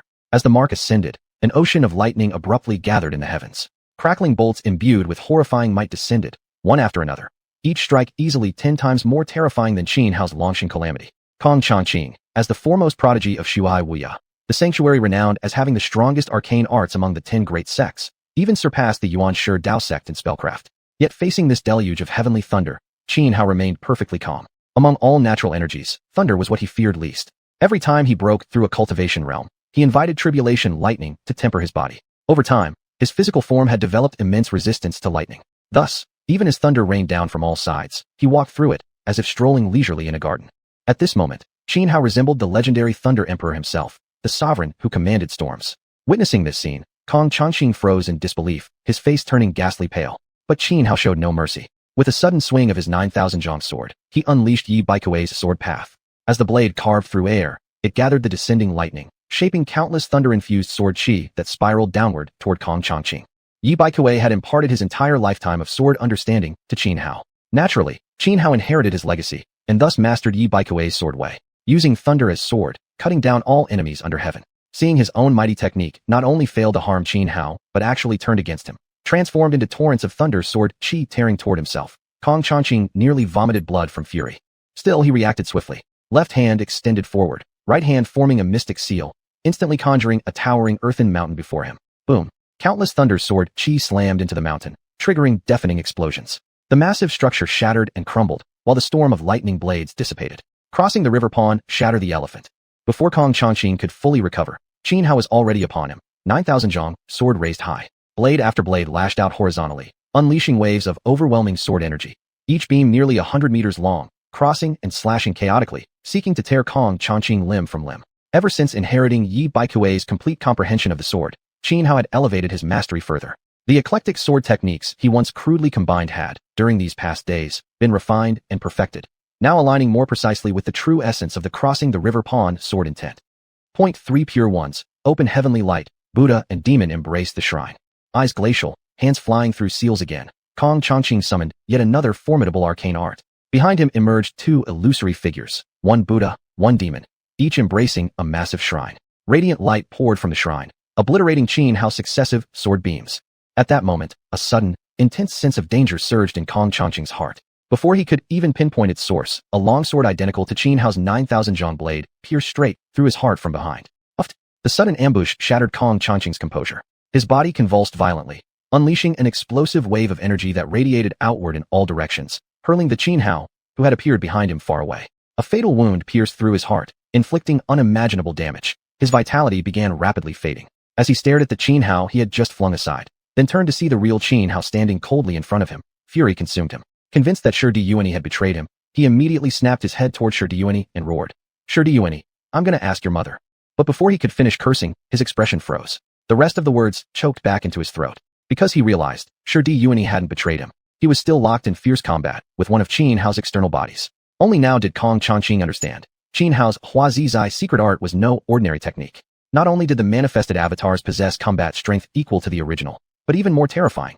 They could continue multiplying over time, generating more and more clones. This effect was simply too damn overpowered. No, rather, this was nothing short of pure cheating.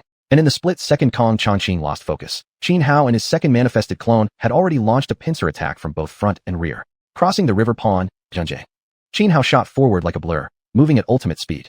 In the blink of an eye, he closed the distance, stomped hard on the ground with both feet, leapt high into the air, raised his 9,000 zhong sword overhead, and brought it down with murderous force upon Kong Changqing. Simultaneously, the second avatar conjured by the Huazizai secret art executed the exact same lethal strike. Chapter 384, Kong Changqing's Ace. Qin Hao struck with overwhelming force, showing no mercy toward Kong Changqing. Faced with attacks from both front and rear by Qin Hao, Kong Changqing's expression turned extremely grim, his fury blazing, murderous intent surging. He was hailed as the foremost genius of Xuanhuan in nearly ancient times, yet repeatedly suffered setbacks at the hands of Qin Hao. This made him feel utterly humiliated. Moreover, he was already slightly disadvantaged fighting just one Qin Hao. Now facing two, how could victory still be possible? Even though he hadn't yet used his ultimate trump card, he sensed that he might already be no match for Qin Hao. Yet surrender was out of the question.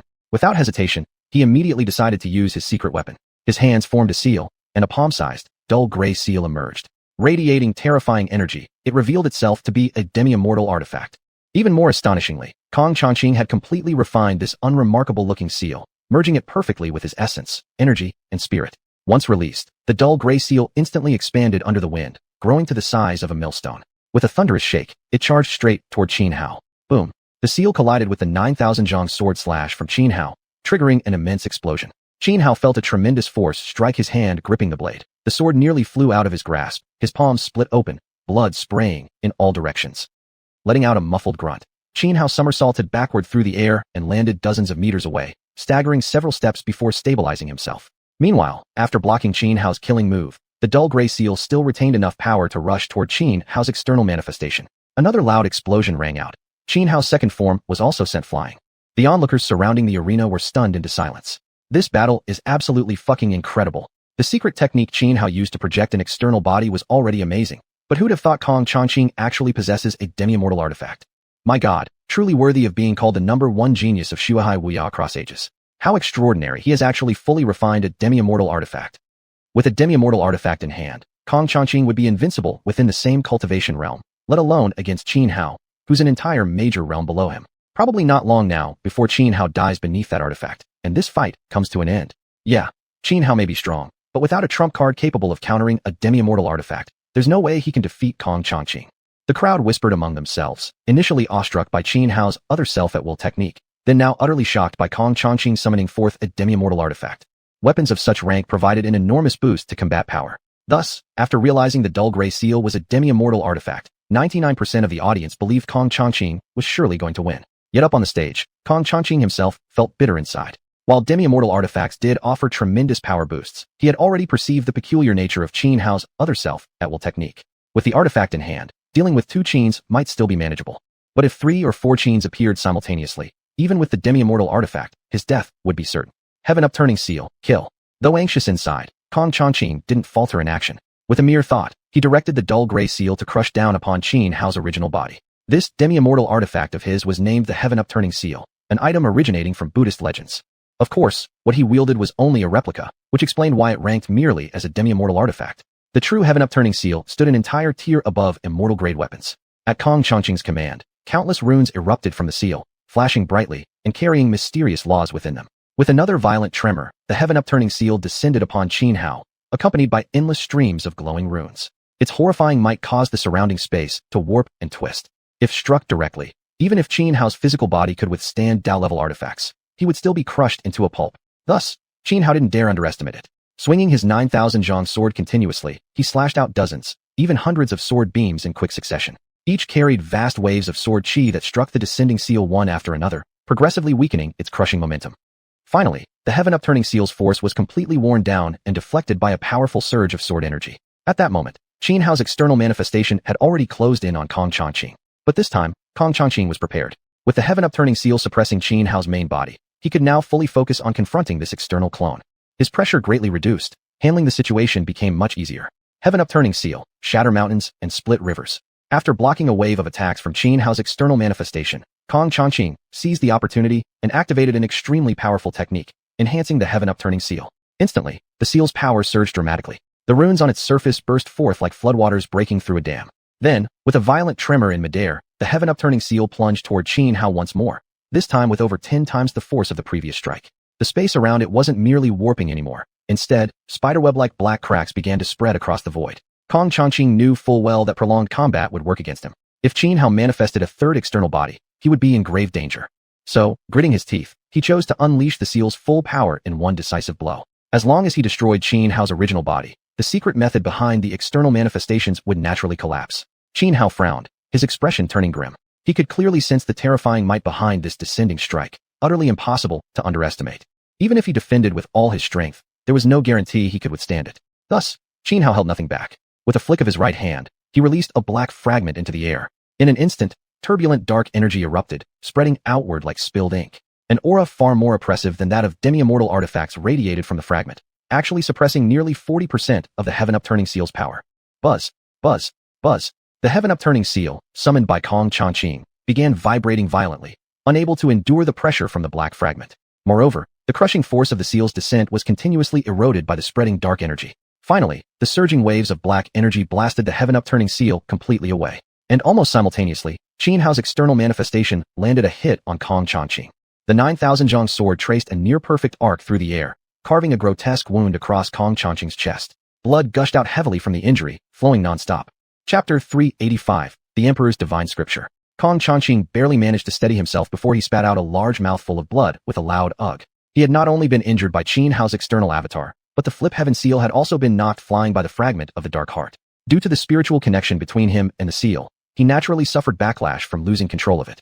His injuries were severe, his spirit instantly sapped, his complexion ashen and devoid of any color, like white paper. At this moment, Kong Changqing felt that life itself was dark. Staring at the black fragment floating above Xianhao, his voice trembled in disbelief. This can't be. How is it possible that you possess a fragment of an immortal artifact, and one that you've fully refined? That's impossible. You're merely a longevity realm cultivator. No matter how monstrous your combat strength, you shouldn't be able to refine even a single shard of an immortal artifact. Kong Xianxia's mindset shattered completely. He, who was known as the greatest genius across the ages in Xuanhuan, had fallen so thoroughly today. What truly shook him, however, was seeing Xianhao fully refining a fragment of an immortal artifact. It made him question the very nature of cultivation, let alone the extreme rarity of true immortal artifacts. Obtaining just a fragment would already be a divine stroke of fortune, but to actually refine such a fragment required even transcendent cultivators at the feather-descending immortal level to endure countless years of grueling effort. And what stage was Xianhao at? Not long ago, he'd only just entered the longevity realm. Thus, witnessing Xianhao having completely refined an immortal fragment drove Kong Xianxia to despair. His heart broke. He no longer wished to live. Kill. But Xianhao paid him no heed. With a mere thought, his external avatar surged toward Kong Xianxia. Simultaneously, he activated the fragment of the Dark Heart, sending it crashing directly into the Flip Heaven seal hovering before Kong Xianxia. The seal, having been sent flying earlier by the Dark Heart, had already dimmed in brilliance, its runes dulled. Now, as the Dark Heart fragment bore down upon it, the seal trembled violently, emitting a continuous high-pitched hum. Although the fragment was merely a sliver, and even at full power wasn't much stronger than a half-immortal artifact, the innate pressure exuded by anything born of an immortal artifact instinctively intimidated the half-immortal Flip Heaven seal, suppressing nearly 40% of its fighting power. Gritting his teeth, Kong Xianxia sprayed a mouthful of fresh blood onto the seal, forcibly reactivating it, and hurling it against the incoming fragment of darkness. Boom! A thunderous explosion echoed. The Dark Heart fragment was repelled, while the Flip Heaven seal was sent hurtling backward once more. Due to their spiritual link, the already grievously wounded Kong Xianxia vomited yet another torrent of blood. Before he could even catch his breath, Xianhao's external avatar had closed the distance and stood before him. Pawn Crossing River, break the scholar. The avatar swung the sword manifestation, stretching 9,000 zhang long, in a forceful thrust forward. It was an unstoppable strike. A killing blow. No flourish, no illusion, just pure, devastating intent. Facing this attack, Kong Xianxia had neither energy nor will left to resist. Helplessly, he watched as the blade pierced straight through his throat. Then came a terrifying surge of sword aura, which in an instant ground every trace of life force within his body into nothingness. With a single strike, Xianhao killed Kong Xianxia. With a flick of his sleeve, he retrieved the Flip Heaven seal. Though the seal writhed fiercely, trying desperately to escape his grasp, Xianhao chose not to attempt refinement immediately. After all, the reason he had been able to fully refine the Dark Heart was because it was a reward from the system. The moment he acquired it, it had already been completely assimilated into his being.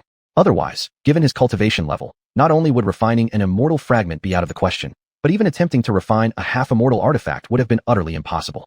Only cultivators at the Tribulation Crossing realm or higher could even begin such a process, and even then, it demanded decades of painstaking effort. Xianhao tossed the Flip Heaven seal into the Heavenly Mechanism Divine Box. Then, he turned his gaze towards Xuanhuan, who was currently locked in a desperate struggle against Xianhao's other external avatar. Yuan had long been aware of the battle between Xianhao and Kong Xianxia. He had tried multiple times to intervene and assist Kong Xianxia, only to be blocked each time by Xianhao's persistent avatar. This infuriated him deeply. Yet, no matter how hard he fought, he couldn't break free. For the simple fact was that Xianhao's avatar matched his own in power. Despite holding nothing back and unleashing his full strength, Xuanhuan remained trapped, unable to disengage. When he saw Kong Xianxia slain, and witnessed with his own eyes the immortal fragment, the Dark Heart, that Xianhao had wielded, Yuan knew his situation was now dire. Though he was a prodigy unlike any other in the Shi family, an anomaly among anomalies, he still operated within the bounds of reason. But Xianhao clearly defied all logic. Since when did a longevity realm cultivator fully refine a fragment of an immortal artifact? Such a thing should never happen. And yet, it had happened right before his eyes. As Xianhao shifted his focus onto Xuanhuan, he willed his previous avatar, one that had fought alongside his main body against Kong Xianxia, to converge upon Yuan without delay.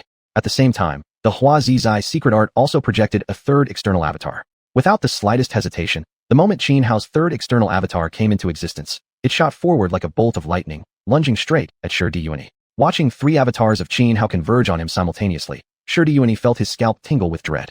He acted decisively and activated his ultimate trump card. Shi Divine Scripture. With a thunderous roar, an aura of dark crimson energy exploded from his body. In the void behind him emerged a towering, majestic figure, so vast it seemed to pierce the heavens. Clad in black dragon robes, wearing a Pingtian crown, a celestial sword girded at his waist, and standing upon world-stabilizing boots. That colossal figure was none other than the legendary Shi himself. The Shi Divine Scripture was one of the invincible arts personally created by the ancient Shi. It was through this very technique that the original Shi unified all under heaven, defeating enemy after powerful enemy. Yet mastering the Shi Divine Scripture was no simple feat. The reason Xuanhuan was hailed as a freakish prodigy within the Shi family was precisely because he had accomplished its mastery at an extremely young age. Fellow geniuses such as Shi Qinglang and Shi Qinglong, despite their talents, were far surpassed by him. However, xiuxian had the misfortune of suffering a grave accident in his youth, causing him to stagnate for many years within the 9th-rank tribulation crossing realm, never able to ascend to the feather-descending immortal stage. Empowered by the Shi divine scripture, xiuxian's combat strength surged dramatically. Every move he made exuded overwhelming, unrivaled dominance. Yet, immediately after unleashing the Shi divine scripture, xiuxian did not choose to engage Xianhao's 3 avatars head-on. Instead, he turned and fled toward the edge of the arena. He wasn't foolish, nor was he someone like Kong Changqing who valued pride over survival.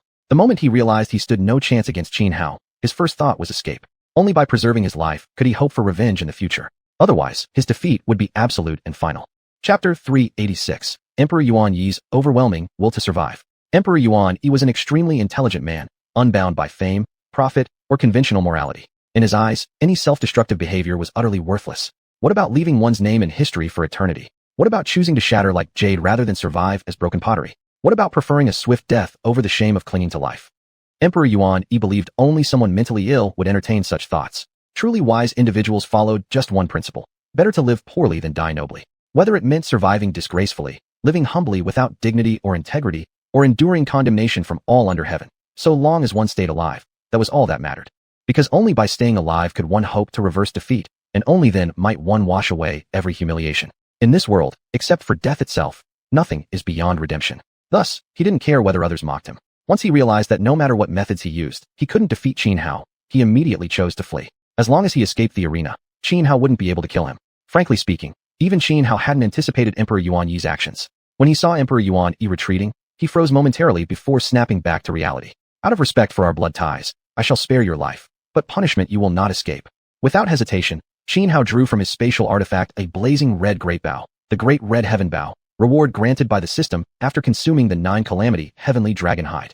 Though Emperor Yuan Yi had instantly chosen to retreat, Xianhao's 3 external avatars weren't so easily bypassed. They blocked him instantly. Then, when Emperor Yuan Yi saw Xianhao draw out the Great Red Heaven Bow, his expression turned ghastly pale. The fact that Xianhao had fully refined a fragment of a celestial artifact had already shocked him deeply. Now, Xianhao actually produced another fully refined half-celestial artifact. At this moment, Emperor Yuan Yi almost wanted to ask his cousin whether he had dug up some ancient immortal's tomb. Otherwise, how could he possibly possess both a celestial fragment and a half-celestial artifact? Items like half-celestial artifacts and celestial artifacts were never commonplace, even during ancient times, let alone in this era. Among the 10 great sects, only Yuanshi Dao sect and Gungu Demon Abyss possessed publicly acknowledged half-celestial treasures as their sect's paramount treasures. This alone showed how exceedingly rare half-celestial artifacts truly were. Kong Changqing possessed a half-celestial artifact because he was Xuehai Wuyao's greatest prodigy in recent ages, someone the upper echelons of Xuehai Wuyao focused on cultivating. The flip heaven seal in his possession must have been jointly refined by senior experts of Xuehai Wuyao. Otherwise, given Kong Changqing's own abilities, no amount of time would allow him to refine the seal himself. 9-to-1 divine archery technique. Holding the Great Red Heaven Bow, Xianhao pulled it to full draw, condensing spiritual energy into an arrow as he aimed directly at Emperor Yuan Yi. With a swoosh, a spiritual arrow shot forth. As soon as it left the bowstring, it split into 9 arrows midair. Then those 9 became 81, within moments multiplying into tens of thousands of spiritual arrows. Seeing Xianhao fire that single arrow toward him, Emperor Yuan Yi's face paled dramatically. Earlier, both he and Kong Changqing had feared this very archery technique most of all. The intelligence division of the Imperial Army had used special means to record the scene of Xianhao killing Li Lu, and shown it to both Emperor Yuan Yi and Kong Changqing. They had also seen the entire battle between Xianhao and Li Qinglian.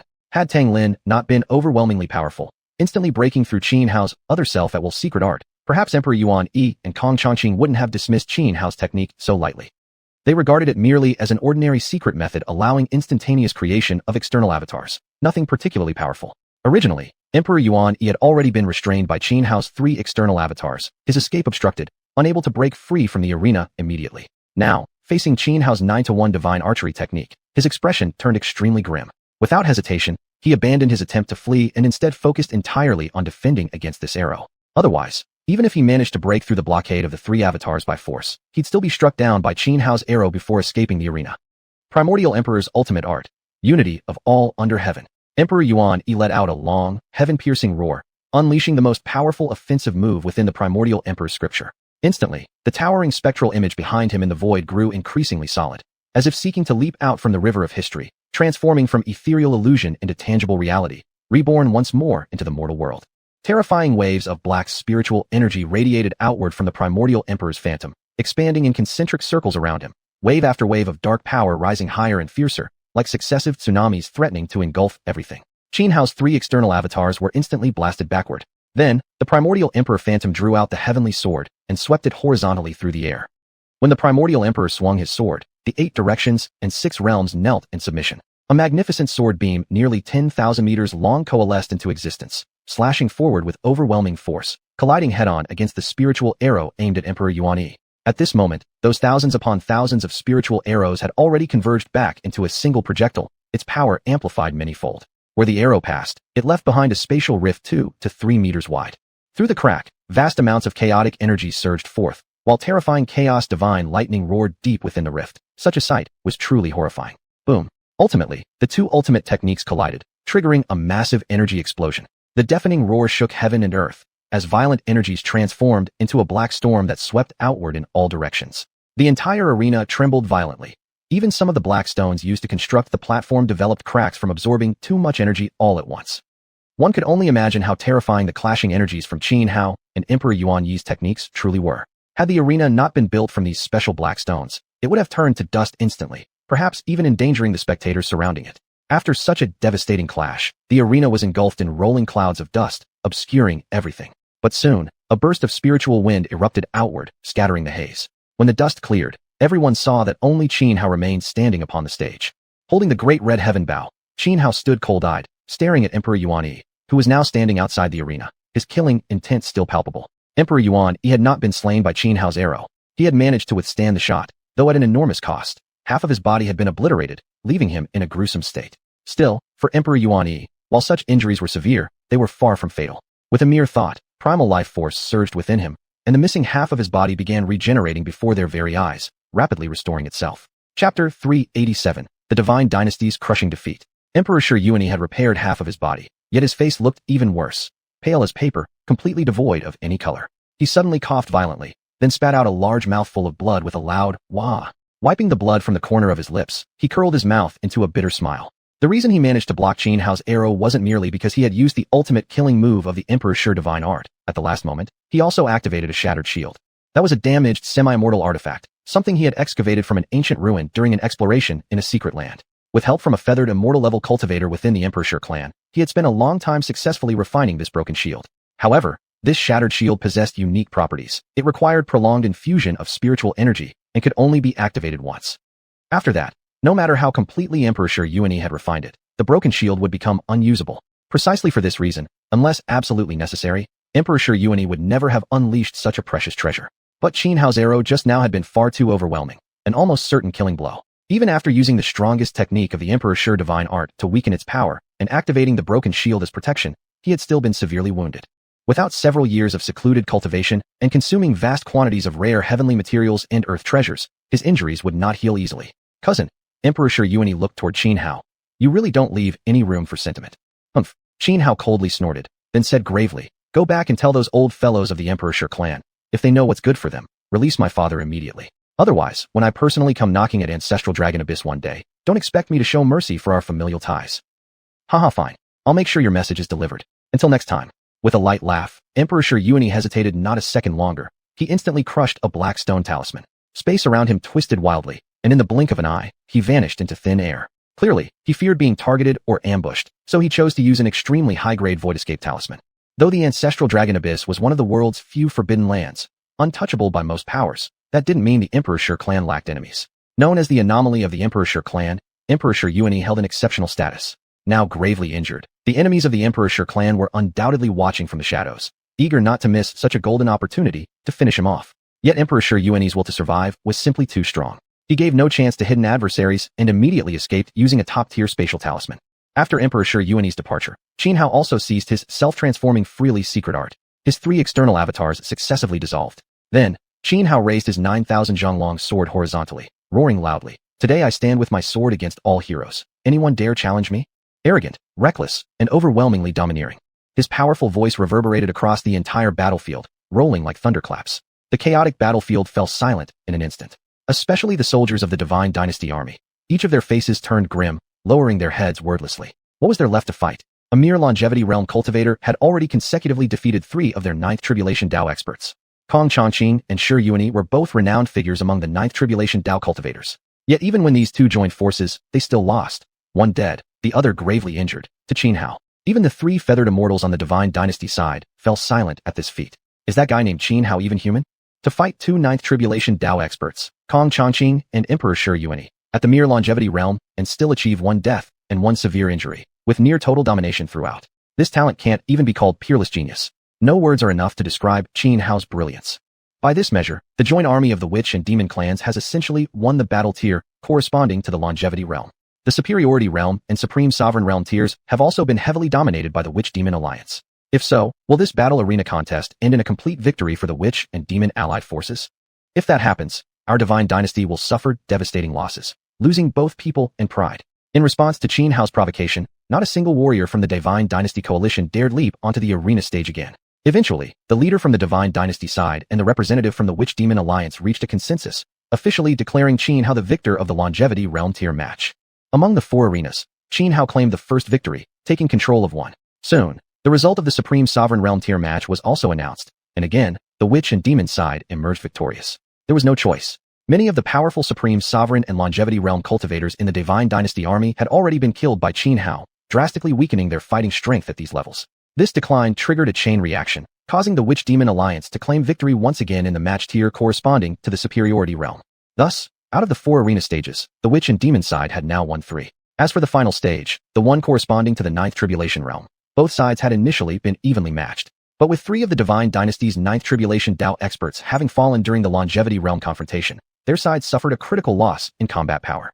Especially due to Wu Changkong failing to follow Tang Lin's plan, an elite Ninth Tribulation Demon cultivator, who should have been dealt with by Wu Changkong, ran rampant on the battlefield, nearly unstoppable. In the end, the Ninth Tribulation level stage was also seized by the Witch and Demon forces. The entire arena battle concluded with a total defeat for the Divine Dynasty camp. Tang Lin, it's time you fulfilled your promise. Within 3 days, the Divine Dynasty army must withdraw from the 10,000 Great Mountains, and for the next 100 years, they are forbidden from invading even an inch of land here. As soon as the result was announced, Yi Bai Kuei appeared on the battlefield, calling out to Tang Lin. Soon after, Tang Lin arrived as well, his expression dark and grim. The overwhelming advantage Li Fengxiao had painstakingly secured for the Divine Dynasty had been completely squandered, and all of this stemmed entirely from Xianhao. A fierce killing intent surged within Tang Lin toward Xianhao. He deeply regretted hesitating before, letting Xianhao live just because Yi Bai Kuei had interfered. If he had killed Xianhao back then, Li Fengxiao wouldn't have died, and the Divine Dynasty certainly wouldn't have lost today's arena matches. Crack! Tang Lin clenched his fists so tightly that thunder rumbled across the sky and lightning flashed wildly above, stirred by his fury. When a feathered immortal flies into rage, even heaven and earth tremble. This Lord hereby announces, the Divine Dynasty army shall withdraw within 3 days. Taking a deep breath, Tang Lin forced himself to suppress his inner wrath and shouted aloud. Hold! Chapter 388. The Grand Director, Xiuxian. Hold on. Just as Tang Lin was about to withdraw his troops according to the agreement with Yi Bai Kuei, a shrill voice rang out, interrupting Tang Lin's words. Upon hearing this voice, Tang Lin involuntarily shuddered and revealed an expression of astonishment. Yi Bai Kuei also immediately furrowed his brow.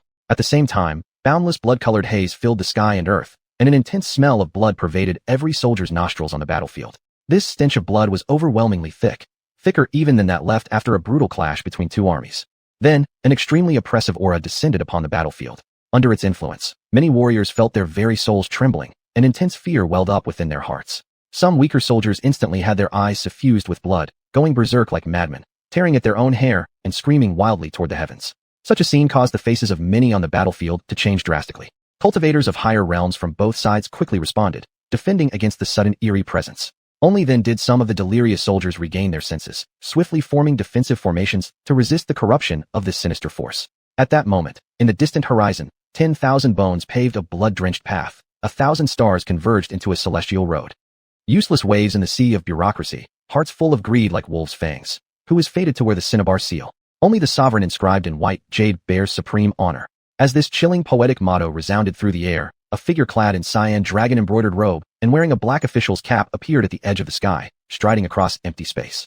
Despite possessing a handsome face, he lacked any trace of masculine vigor. A crimson mole between his brows accentuated his feminine, almost eerie gentleness. This man exuded something uncanny. But his uncanniness was pure strangeness, not the demonic malevolence embodied by Yi Bai Kuei. Grand Director, why have you come? Seeing the man, Tang Lin was taken aback, clearly surprised. The figure before him was none other than Xiuxian, the infamous #1 demon of the Divine Dynasty, who for years had ruled over the court of heavenly observations as Grand Director, the most trusted hound of Emperor Ming. Overlord, said Zhao Xinu without answering Tang Lin's question, instead countering. Were you just about to retreat your army? Yes. Tang Lin truthfully recounted the details of the martial arena challenge to Zhao Xinu. Overlord, after listening silently, Zhao Xinu only slightly frowned, then raised his voice sharply. The Emperor's decree. Within 3 months, pacify the 10,000 Li mountain range. If the demon race refuses to submit, march southward across the Nanyan Ridge and exterminate them all. Zhao Xinu's voice echoed across the battlefield, heard clearly by everyone present. Tang Lin's face changed dramatically. He hurriedly said, Grand Director, but I've already made an agreement with Yi Baikue. Overlord, Zhao Xinu interrupted coldly. Do you intend to defy imperial orders? And no, I would never dare. Tang Lin wanted to argue back, yet hesitated, finally choosing compromise. Ha ha ha. At this moment, Yi Baikue burst into laughter, turning to Tang Lin with icy contempt. What? Does the so-called strongest warrior of the divine dynasty now plan to break his word? Tang Lin's face turned dark and bitter, but he could say nothing more. He simply turned away, refusing to look at Yi Baikue any longer. Demon's word immortal. Zhao Xinu turned his gaze to Yi Baikue, speaking coldly. I offer you 2 choices. Either surrender to our dynasty, or I will slaughter every single warrior from the Witch and Demon Alliance right here on this battlefield. Choose wisely. Arrogant. Domineering. He stood above it all, pressing down upon Yi Baikue with overwhelming authority. Zhao Xinu, snarled Yi Baikue, murderous intent blazing in his eyes. You old eunuch dog. What gives you the gall to spout such insolent nonsense before me? I'll cut you in half with 1 stroke. Insulted as an old eunuch dog, Zhao Xinu didn't lose his temper. Instead, he sneered. You and the 12 demon emperors have sworn a blood oath forbidding direct combat. Should you act, you'd suffer backlash from that very oath. And aside from you and the 12 demon emperors, who else here on this battlefield can stop me? Wiping out every soldier of the Witch Demon Alliance? That's but a simple gesture for me. Therefore, I sincerely suggest you choose submission to our dynasty. With your talents, His Majesty will surely value you greatly. And if we serve together in court, then today, I won't treat you too harshly. After a slight pause, Zhao Xinu added, however, there is one named Qin Hao. He must die. He killed the Emperor's most treasured strategist. Unless he is executed, the Emperor's wrath cannot be appeased. On the battlefield, upon hearing Zhao Xinu specifically name him as someone to be killed, Qin Hao couldn't help but frown deeply. He wasn't a fool. Although Zhao Xinu was despicable, what he had just said made perfect sense. Should Yi Baikue or any of the 12 demon emperors make a move, they would immediately suffer the backlash of the blood oath. At that point, not only would they fail to change the situation on the battlefield, but the demon race might also completely lose its ability to resist. And if they held back, although their army would suffer a devastating defeat and heavy casualties, once they withdrew from the 10,000 Li mountain range battlefield, they would no longer be bound by the blood oath and could resist the divine dynasty's continued advance toward Nanyan Ridge. Although the terms of the blood oath forbade Tang Lin, Leng Shuzi, and Zhuo Mingyuan from taking action, the heavenly court side now had an additional presence, Zhao Xinu. And clearly, Zhao Xinu was a cultivator at the Yuhua immortal level. Therefore, even standing alone, he was more than capable of wiping out the entire Witch Demon Alliance forces on this battlefield. Though Qin Hao's relationship with Yi Baikue had grown much closer because of Xiao Bai, he couldn't be certain that Yi Baikue would allow the entire demon race to perish just for his sake. If Zhao Xinu truly pushed matters to the extreme, then in order to ensure the survival of the demon race, Yi Baikue and the 12 demon emperors, however unwilling, would have no choice but to abandon the allied forces on the battlefield and retreat to defend Nanyan Ridge. In that case, Qin Hao would face Zhao Xinu alone. Despite Qin Hao's peerless combat prowess, defeating even 9th-stage tribulation cultivators like Kong Changqing and Wu Changkong, he was nothing more than an ant before a Yuhua immortal-level expert. A single breath from such a being could end him.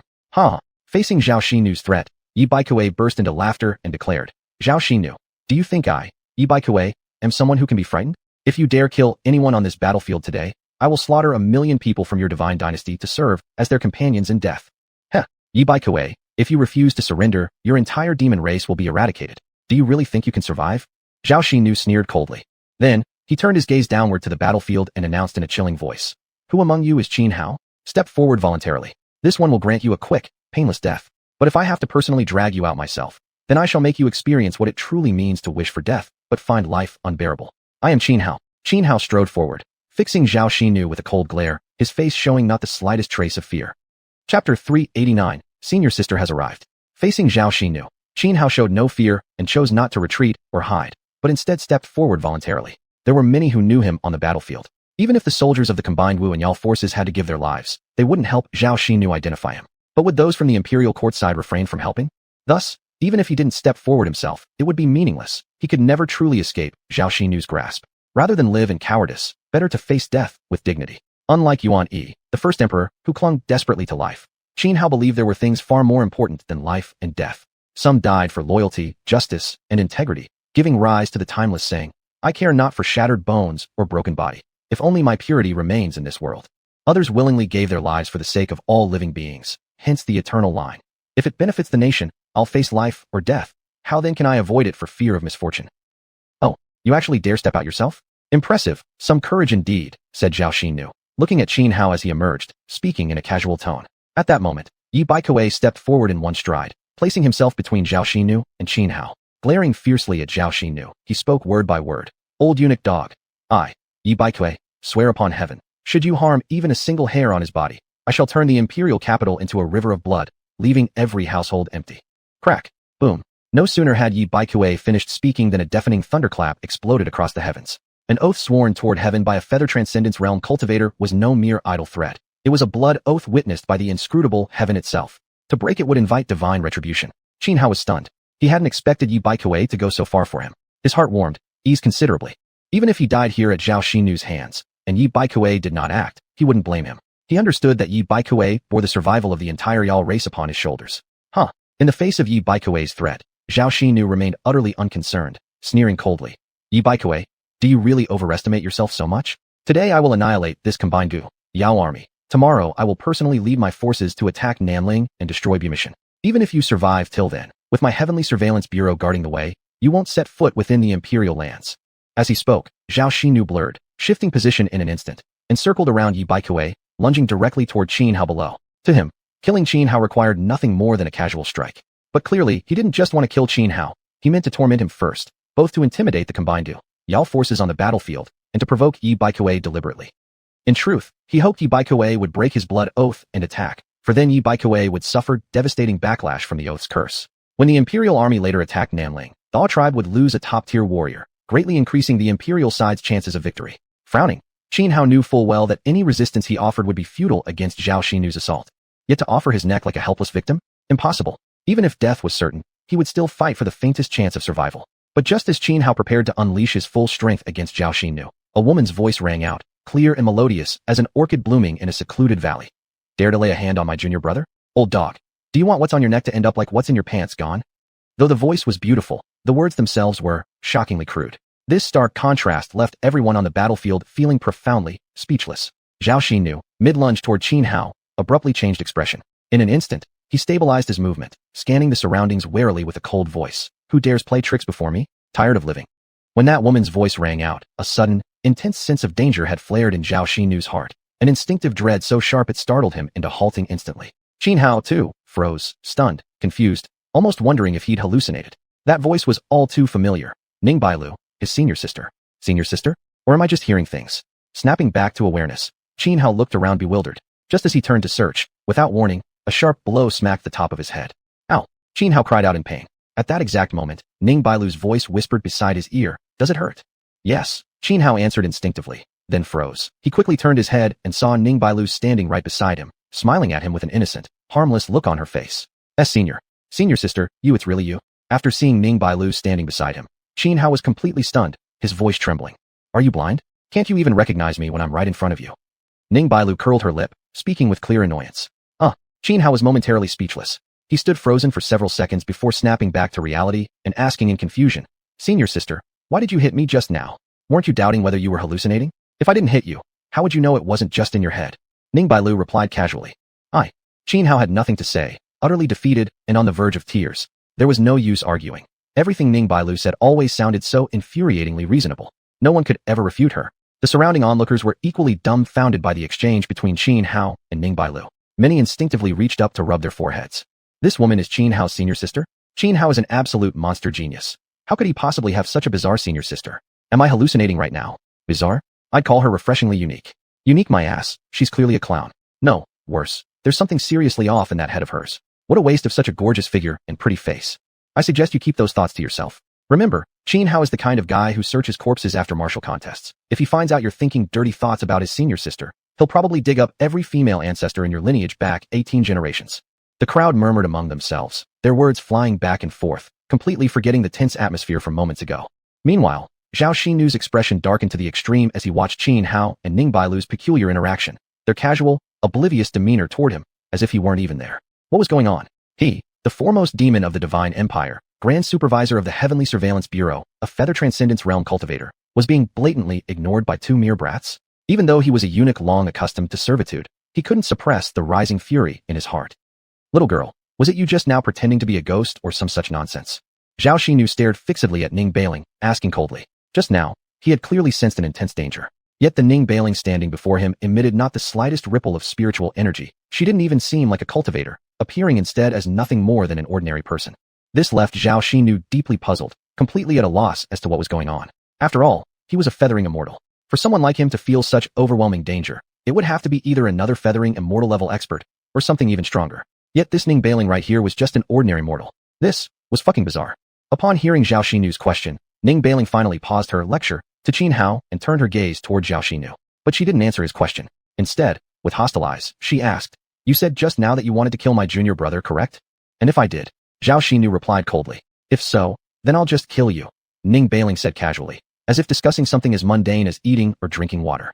She spoke those outrageously domineering words with an utterly calm expression. No, this wasn't merely domineering anymore. It was sheer audacity. Even Yi Bai Kuei, another feathering immortal-level expert who had earlier been provoked harshly by Zhao Xinu, hadn't dared utter such words. Not because Yi Bai Kuei didn't want to, but because he knew it was impossible. Cultivators at the feathering immortal level stood at the pinnacle of human cultivation. Although there were rumored to exist certain mysterious beings surpassing feathering immortals, they were exceedingly rare, rarely seen, and almost never interfered. At least in the past several tens of thousands of years, no one had ever witnessed such a transcendent being making a move. Apart from these rare transcendent existences, who else could possibly slay a feathering immortal? While it was true that among feathering immortals themselves, fighting strength varied greatly, even the strongest among them could at most defeat or seal away the weakest. They couldn't actually kill each other. To truly kill a feathering immortal required tens of thousands of years of grueling confrontation. And even then, one would pay a terrible price. Most critically, if anything went slightly wrong and the opponent chose to self-destruct, the attacker might very well get dragged down into hell along with them. Thus, in this world, conflicts between feathering immortals generally ended with a mere victory or defeat. The losing party would make certain concessions, but outright killing was virtually unheard of under normal circumstances. Of course, exceptions existed, such as when multiple feathering immortals surrounded and hunted down a single one. So when Ning Bailing declared she would kill Zhao Xinu, everyone on the battlefield gaped in stunned silence, staring at her in utter disbelief. This girl really has something wrong with her head, saying she'll kill the Grand Director? Does she even know the Grand Director is a feathering immortal? No kidding. Truly senior and junior siblings. The younger brother Qin Hao is already arrogant enough, but this sister of his is even crazier. To provoke the Grand Director will lead to a miserable end. It's said the Grand Director helps the Emperor spy on all officials. Many who've fallen into the hands of the Heaven Surveillance Department have been tortured beyond death.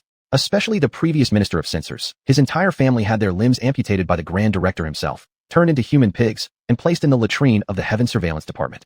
After regaining their senses, people on the battlefield began whispering and murmuring among themselves. Particularly those from the Imperial Court side, many of whom had heard of Zhao Xinu's brutal methods, couldn't help feeling sympathy for Ning Bailing deep in their hearts. They assumed Ning Bailing would undoubtedly be tortured in every conceivable way by Zhao Xinu.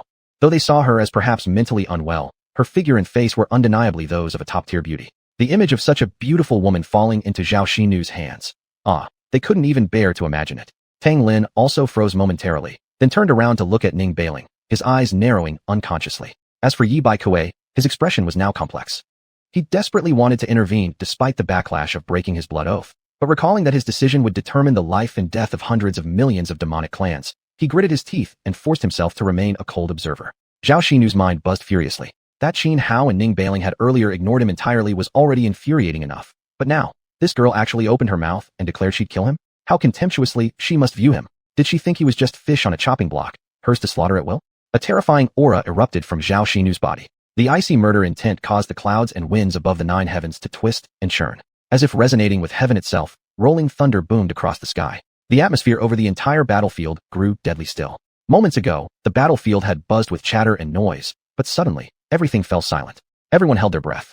Because they all knew, they were about to witness the wrath of a feathering immortal unleashed. Ha ha ha. Suddenly, Zhao Xinu let out a crazed laugh, blood-colored spiritual energy surging outward from his body like waves, making him appear as a vicious ghost risen from an endless sea of blood, surrounded by countless wailing souls cursing, sobbing, and screaming. Seems our kindness over the years has gone too far, so much so that even a little girl like you dares to defy us. Today, we shall make this world remember our terror once again.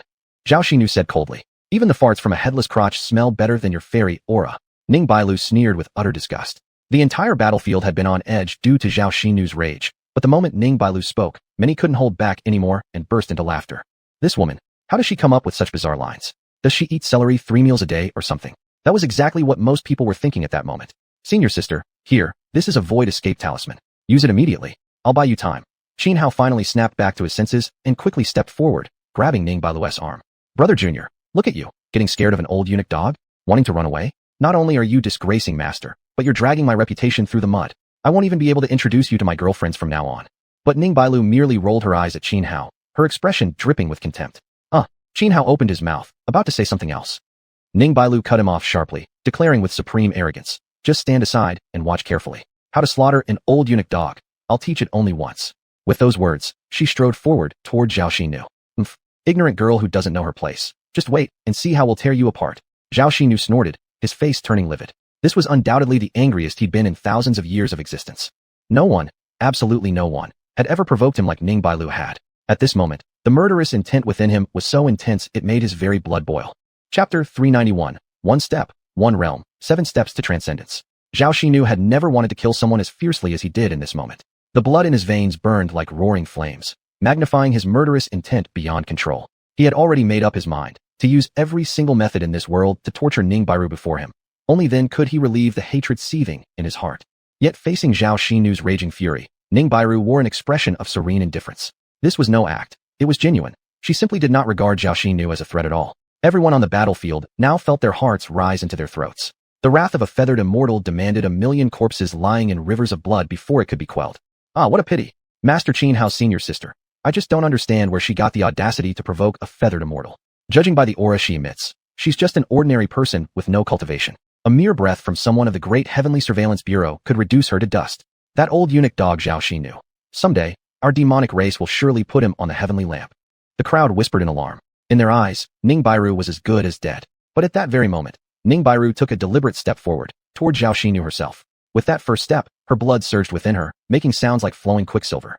Her essence, spirit, and vitality fused completely into one instantaneously. 1 step, and she transformed from an ordinary mortal into a peak physical existence. Just as the surrounding onlookers began to sense the change in her, and were left utterly stunned, Ning Bailu had already taken her second step. With this second stride, her aura shifted again. Primordial energies churned violently around her body, the clear sign of entering the divine ability realm. Then, those present on the battlefield witnessed an extraordinary sight. The primordial energy swirling around Ning Bailu continuously transformed, first into true energy, then further refined into Vu energy, and suddenly, a radiant golden celestial sigil coalesced into form above her. What is happening? The transformation unfolding within Ning Bailu shocked everyone present. That looks like one of the strongest celestial sigils, the Grand Dao sigil. When someone finally recognized the shining golden sigil, the way everyone on the battlefield looked at Ning Bailu changed completely. They stood agape, speechless, unable to comprehend what they were seeing. Lifebreak, true energy, celestial sigil. By the time Ning Bailu completed her second step, threads of wind and fire tribulation power spiraled around her. Without even lifting a finger, those forces shaped themselves into a flowing sash of wind and flame, gently draping from the hem of her skirt. Second step complete. She had reached the pinnacle of the divine ability realm. Then came the third step, entering the domain of the transcendent. The fourth step, achieving sovereignty. The fifth, stepping onto immortality. The sixth, undergoing tribulation. The seventh, becoming a feathered immortal. Ning Bailu's aura evolved without pause, leaving every person on the battlefield stunned into silence. Even Tang Lin and Yi Baikue stared blankly, unable to believe what their eyes beheld. Even for a genius whose talent defied heaven itself, the journey from novice cultivation to becoming a feathered immortal would take, at minimum, thousands of years. Yet what was happening now? Just moments ago, Ning Bailu had clearly been an untrained mortal, but after taking 7 steps, she had transformed into a feathered immortal tier cultivator. This is completely absurd. 1 step per realm, 7 steps to transcendence. Such an event was unprecedented in history and would likely never occur again. It defied all natural laws. Who exactly is this woman? Tang Lin frowned deeply, a vague sense of foreboding creeping into his heart. I'm certain she wasn't concealing her cultivation earlier. She truly was an ordinary person. How in the world did she manage to ascend 1 realm per step, reaching transcendence in 7 strides? Yi Baikue too was bewildered, utterly unable to grasp how such a thing could happen. At this moment, Zhao Xinu was the most shaken. He even began questioning reality itself. What the hell is going on? He had spent thousands of years cultivating to become a feathered immortal. And yet this woman, whom he dismissed as insane, had ascended to the same level in just 7 steps. This was just too damn outrageous. Suddenly, he recalled the intense surge of danger he had felt when he first heard Ning Bailu's voice. Now it all made sense. The source of that deep instinctual dread had been Ning Bailu herself. Zhao Xinu was no fool. If he were, he wouldn't have become a feathered immortal. And though they hadn't clashed yet, He could already feel that something was terribly wrong. Like the first Emperor Yuan Yi, Zhao Xinu was a man who clung fiercely to survival. Realizing something was off, he no longer dared to recklessly kill Ning Bairu.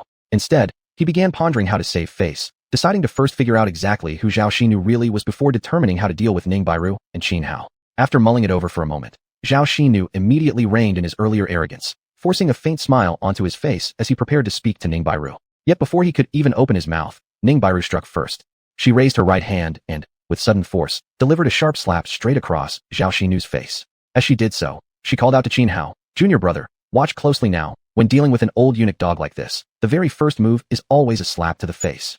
Hearing her words, Zhao Xinu's face instantly darkened. The anger and murderous intent he had barely suppressed surged forth once more. Outrageous.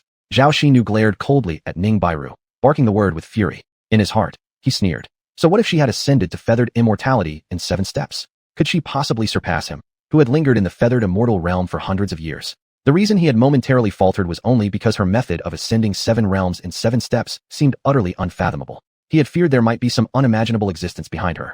But that didn't mean he would simply lower his head and accept death when provoked.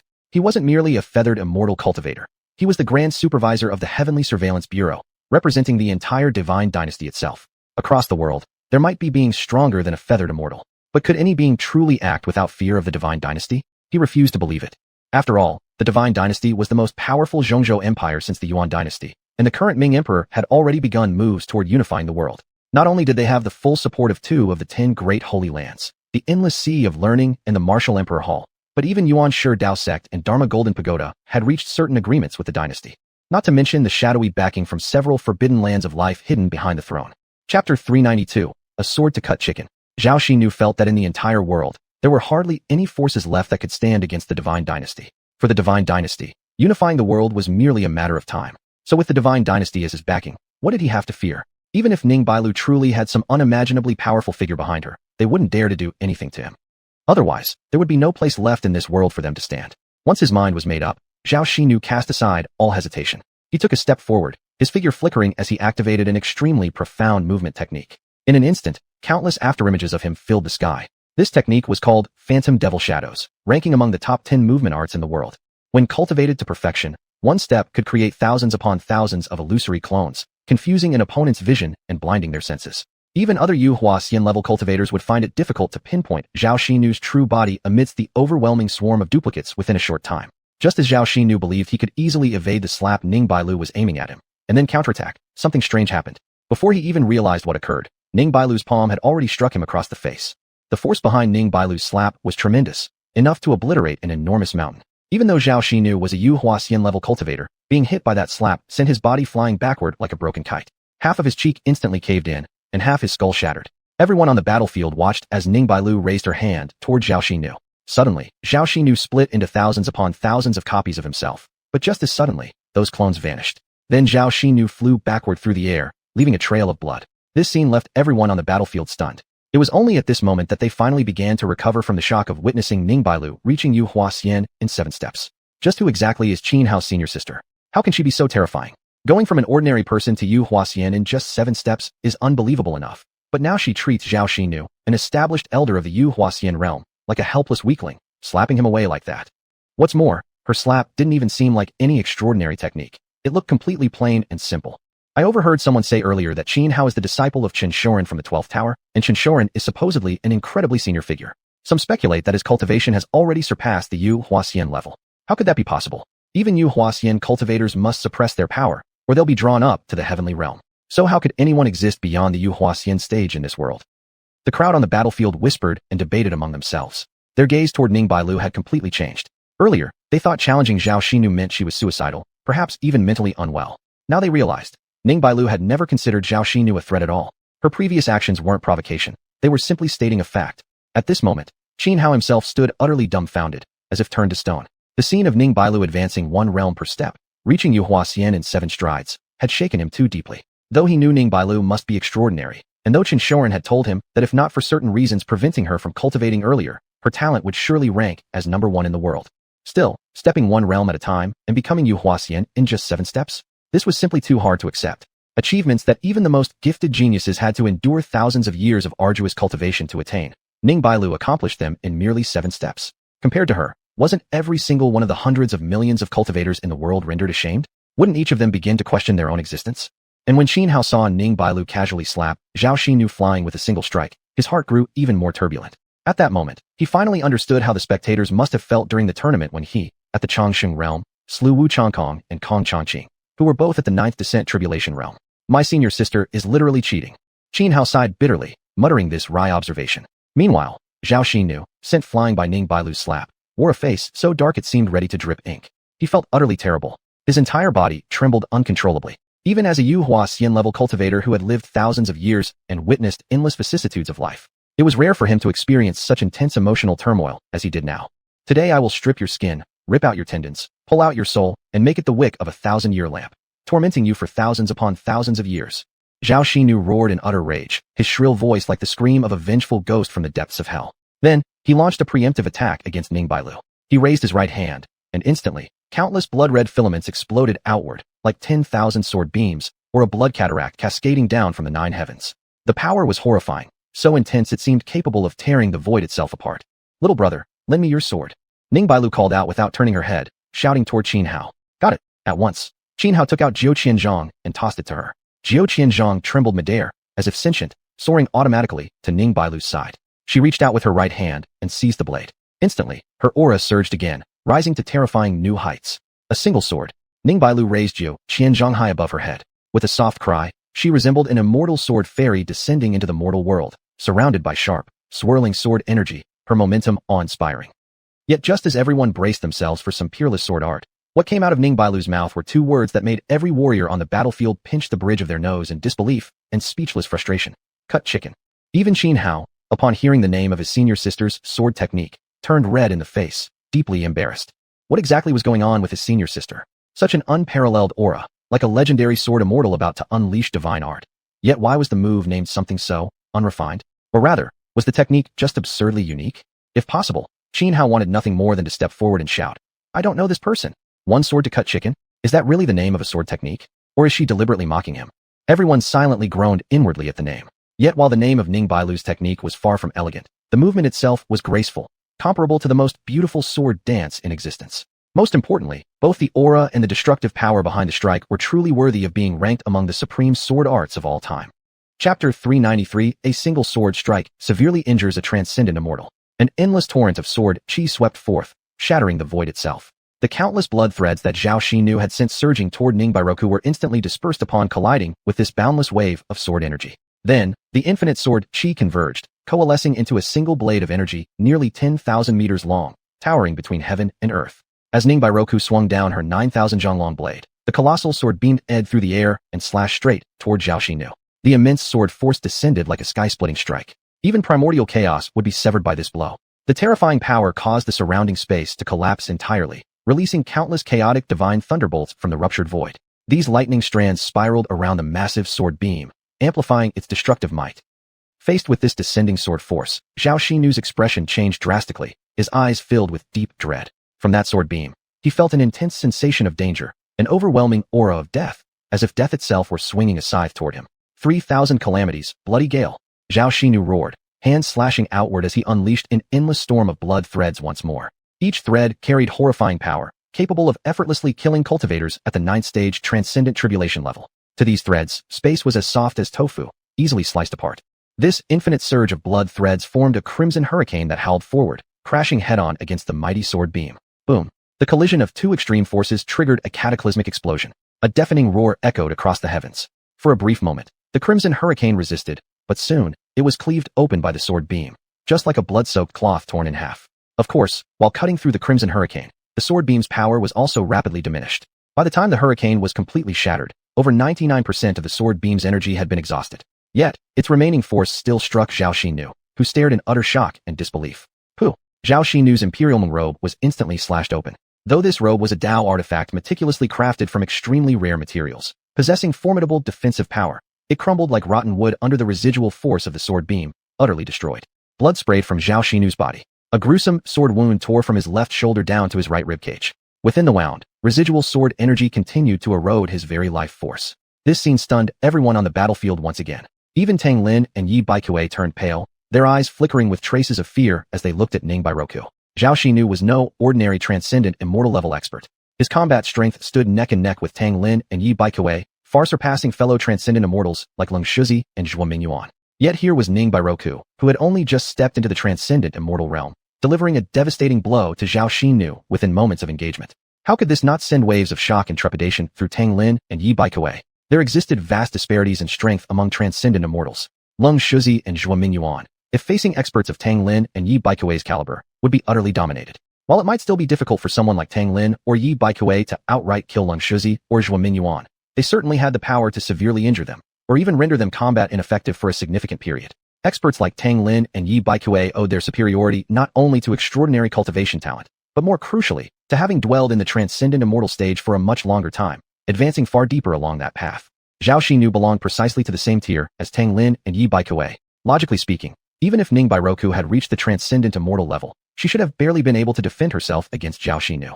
But what was happening now? The combat power she displayed seemed vastly superior to Zhao Xinu's. It said that Qin Hao is Xianxuan's disciple. This woman is his senior sister. Could she also be one of Xianxuan's students? Just what level has that old man Xianxuan reached on the path of cultivation? How is he able to train two such monstrously gifted disciples? Tang Lin frowned, his narrowed eyes glinting with thought. He knew of Xianxuan. He had even met him once, many years ago. Even after all this time, whenever Tang Lin recalled Xianxuan, he still felt that the man was unfathomable. Even now, at his current level, Tang Lin couldn't say with certainty that he could defeat Xianxuan. Still, he did not fear him. After all, Tang Lin himself was nearing the peak of the transcendent immortal realm. There might be beings stronger than him in this world, but he didn't believe any of them could truly kill him. Most importantly, he had never actually seen Xianxuan fight. If he had witnessed that sword strike Xianxuan unleashed to drive away the celestial immortal Zhongwudi, he would have immediately revised his current perception of Xianxuan. Although on the surface, Lingxiao Heavenly Palace is currently the strongest among the 10 great sacred grounds, this is only because the Tower of 12 Floors has always remained too low-key. Otherwise, even just having 11 Yuhua immortals would already be enough to dominate the world, let alone having a figure as unfathomable as Xianxuan. It seems in the future, Buxiu Mountain must strengthen ties with the Tower of 12 Floors and draw a relationship closer.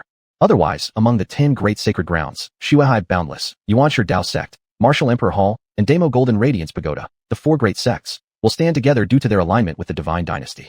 Among the remaining few sacred grounds, all except for Jenga Demon Abyss have secretly allied with Lingxiao Heavenly Palace. If Buxiu Mountain fails to join forces with the Tower of 12 Floors, we will surely be expelled from the ranks of the 10 great sacred grounds sooner or later. Without Buxiu Mountain's protection, the fate of the demonic races will also become perilous. Yi Baikuei pondered deeply, thoughts racing through his mind.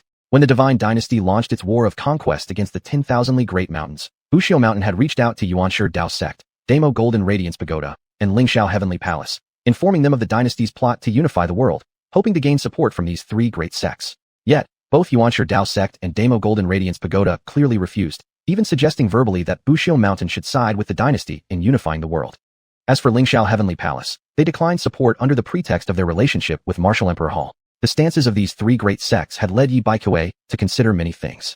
These past days, he had been struggling to find a way out of this deadlock. Now, after witnessing Ning Bairoku's overwhelming combat power and connecting it back to Xianxuan, he immediately conceived the idea of forming an alliance between Buxiu Mountain and the Tower of 12 Floors. Moreover, Qin Hao had good relations with Long Aoyan and Long Aoxue. During the previous Immortal Sect debate conference, Qin Hao had helped Long Aoxue, earning favorable impressions from Buxiu Mountain. Now, with the added connection between Qin Hao and Xiao Bai, Yi Baikuei was even more determined to forge an alliance between Buxiu Mountain and the Tower of 12 Floors. Chapter 394, The Fire of 10,000 Sins. If the 12th Tower joins forces with the Deathless Mountain, they will have no fear of any power in this world. After careful consideration, Yi Baikuei became increasingly convinced that an alliance between the 12th Tower and the Deathless Mountain was the perfect way to shatter the current balance of power in the world. After all, the greatest weakness of the 12th Tower among the 10 great sects was its small number of disciples, barely over 10,000. However, it was no secret that all 11 lords of the 12th Tower were beings who had transcended mortality. On the surface, the Demon Clan openly possessed only 2 immortal ascendants, but as the second largest race in the world, second only to humanity in population, their true potential was vast. An alliance between the 12th Tower and the Deathless Mountain would thus be a perfect case of complementing each other's strengths and weaknesses. Just as Tang Lin and Yi Baikuei were both lost in thought after witnessing Ning Bairu suppress Zhao Xinu. Zhao Xinu and Ning Bairu had already exchanged blows several more times in their fierce battle. After being wounded by Ning Bairu's sword, Zhao Xinu dared not let his guard down again. An immense surge of vitality erupted within him, first grinding away the lingering sword aura from the wound, then healing the injury completely in less than 2 breaths. This alone showed just how resilient the life force of an immortal ascendant cultivator truly was. It was precisely for this reason that such experts were so difficult to kill. Then, xiuxian unleashed his killing move, palms thrust forward, as an endless stream of crimson threads burst outward, forming a roaring river of blood that surged through the air like turbulent waves, aiming to crush Ningbairu. The bloody torrent instantly enveloped her, but in a flash, countless blades of light ripped through the surrounding threads. Next, Ningbairu soared upward like a peerless sword immortal, graceful yet domineering, raising her 9,000 zhang sword high before charging straight at xiuxian. They clashed fiercely, tearing open the heavens themselves. The scene was horrifying to behold. Xiuxian, Grand Overseer of the Heavenly Surveillance Department and one of Emperor Ming's most trusted enforcers, earned that position not only through loyalty, but also due to his acknowledged strength. Across the entire Divine Dynasty, aside from Tang Lin, even the current heads of Scholars Ocean, Dongfang Chang'e, and Martial Emperor Hall, Wu Qinxiu, could not match xiuxian in power. Even Tang Lin himself could only fight him on a 6-4 advantage at best. This was Emperor Ming's mastery of imperial politics, keeping every faction within the court in check, ensuring none grew too powerful. Although xiuxian had initially suffered heavy losses against Ningbairu, this was partly because her combat prowess was absurdly overwhelming, and partly because he had been careless. Now, unleashing his full power, though still suppressed by Ningbairu, he was faring much better than before. 3,000 calamities, summoning devil thunder. Under Ningbairu's pressure, xiuxian roared, hands forming seals as boundless crimson threads exploded from behind him. At once, mighty thunder from the ninth heaven descended, drawn down by his art, coiling along the endless web of red threads. In an instant, the threads fell like rain, wrapping tightly around Ningbairu. Like being wrapped in a rice dumpling. As these threads vibrated, they rang like zither strings, producing eerie, unnatural sounds. These tones were bizarre, capable of stirring the deepest inner demons within any living being. Though xiuxian's technique specifically targeted Ningbairu, the entire battlefield felt its influence. Many lower cultivation warriors had their eyes grow hazy and unfocused. Seeing this, experts from both sides acted quickly, employing special techniques to shield the weaker cultivators from the mind-affecting sound waves emanating from the vibrating threads. Endless threads coiled tightly, soon wrapping Ningbairu into a thick cocoon. The terrifying sound of devil summoning echoed in her ears, reverberating deep within her consciousness, trying to awaken her inner demons and drive her into a frenzied state. Yet, Ningbairu remained perfectly calm, utterly unaffected by the sinister sounds. How damn annoying. Even sparrows chirping would be more pleasant than this noise. Ningbairu spoke, then rays of sword light burst from the cocoon, gathering high in the sky to form a massive wheel of blades. With a single donation, it descended upon xiuxian with crushing force.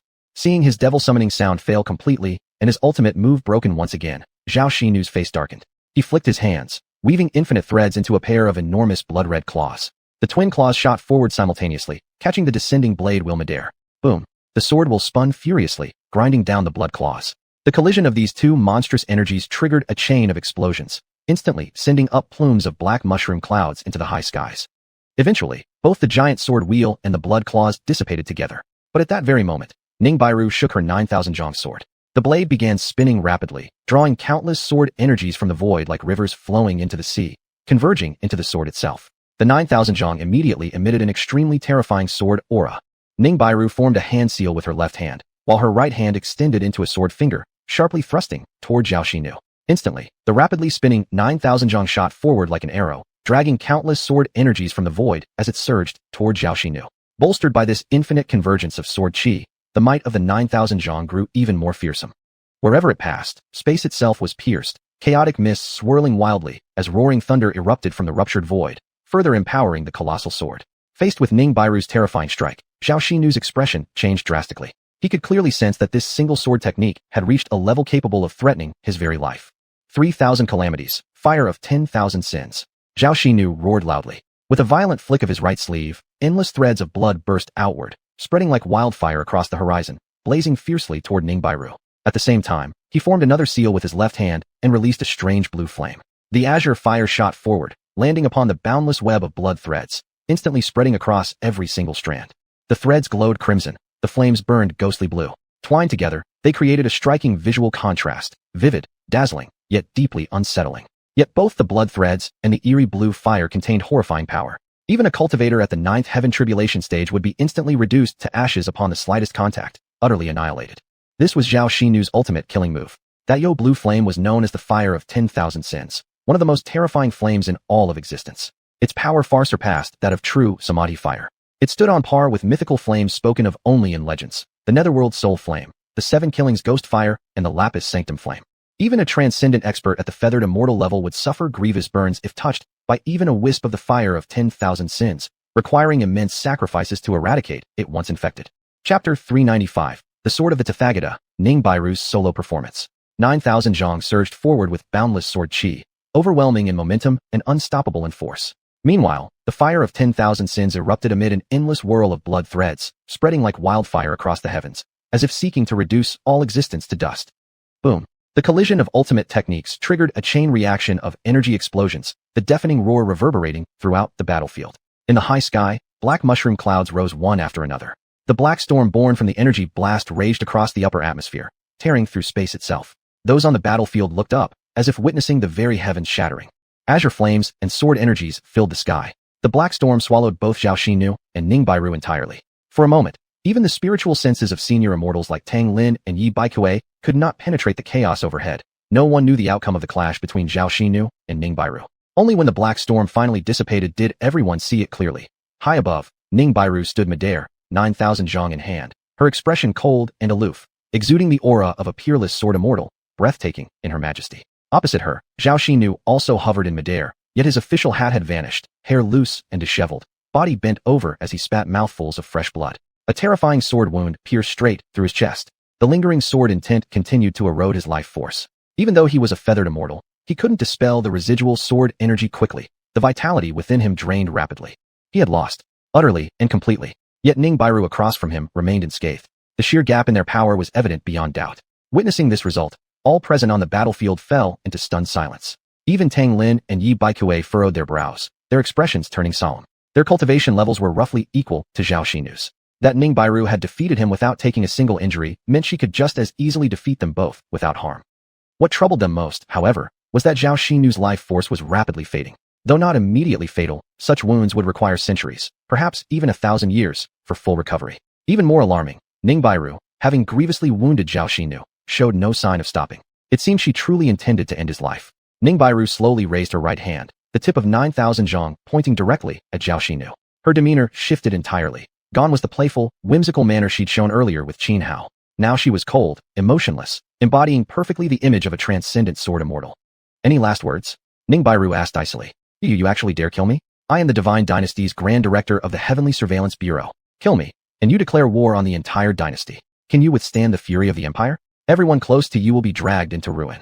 Xiuxian, now panicking, immediately invoked his status in a desperate attempt to intimidate her. Ning Bairu frowned slightly and cut him off.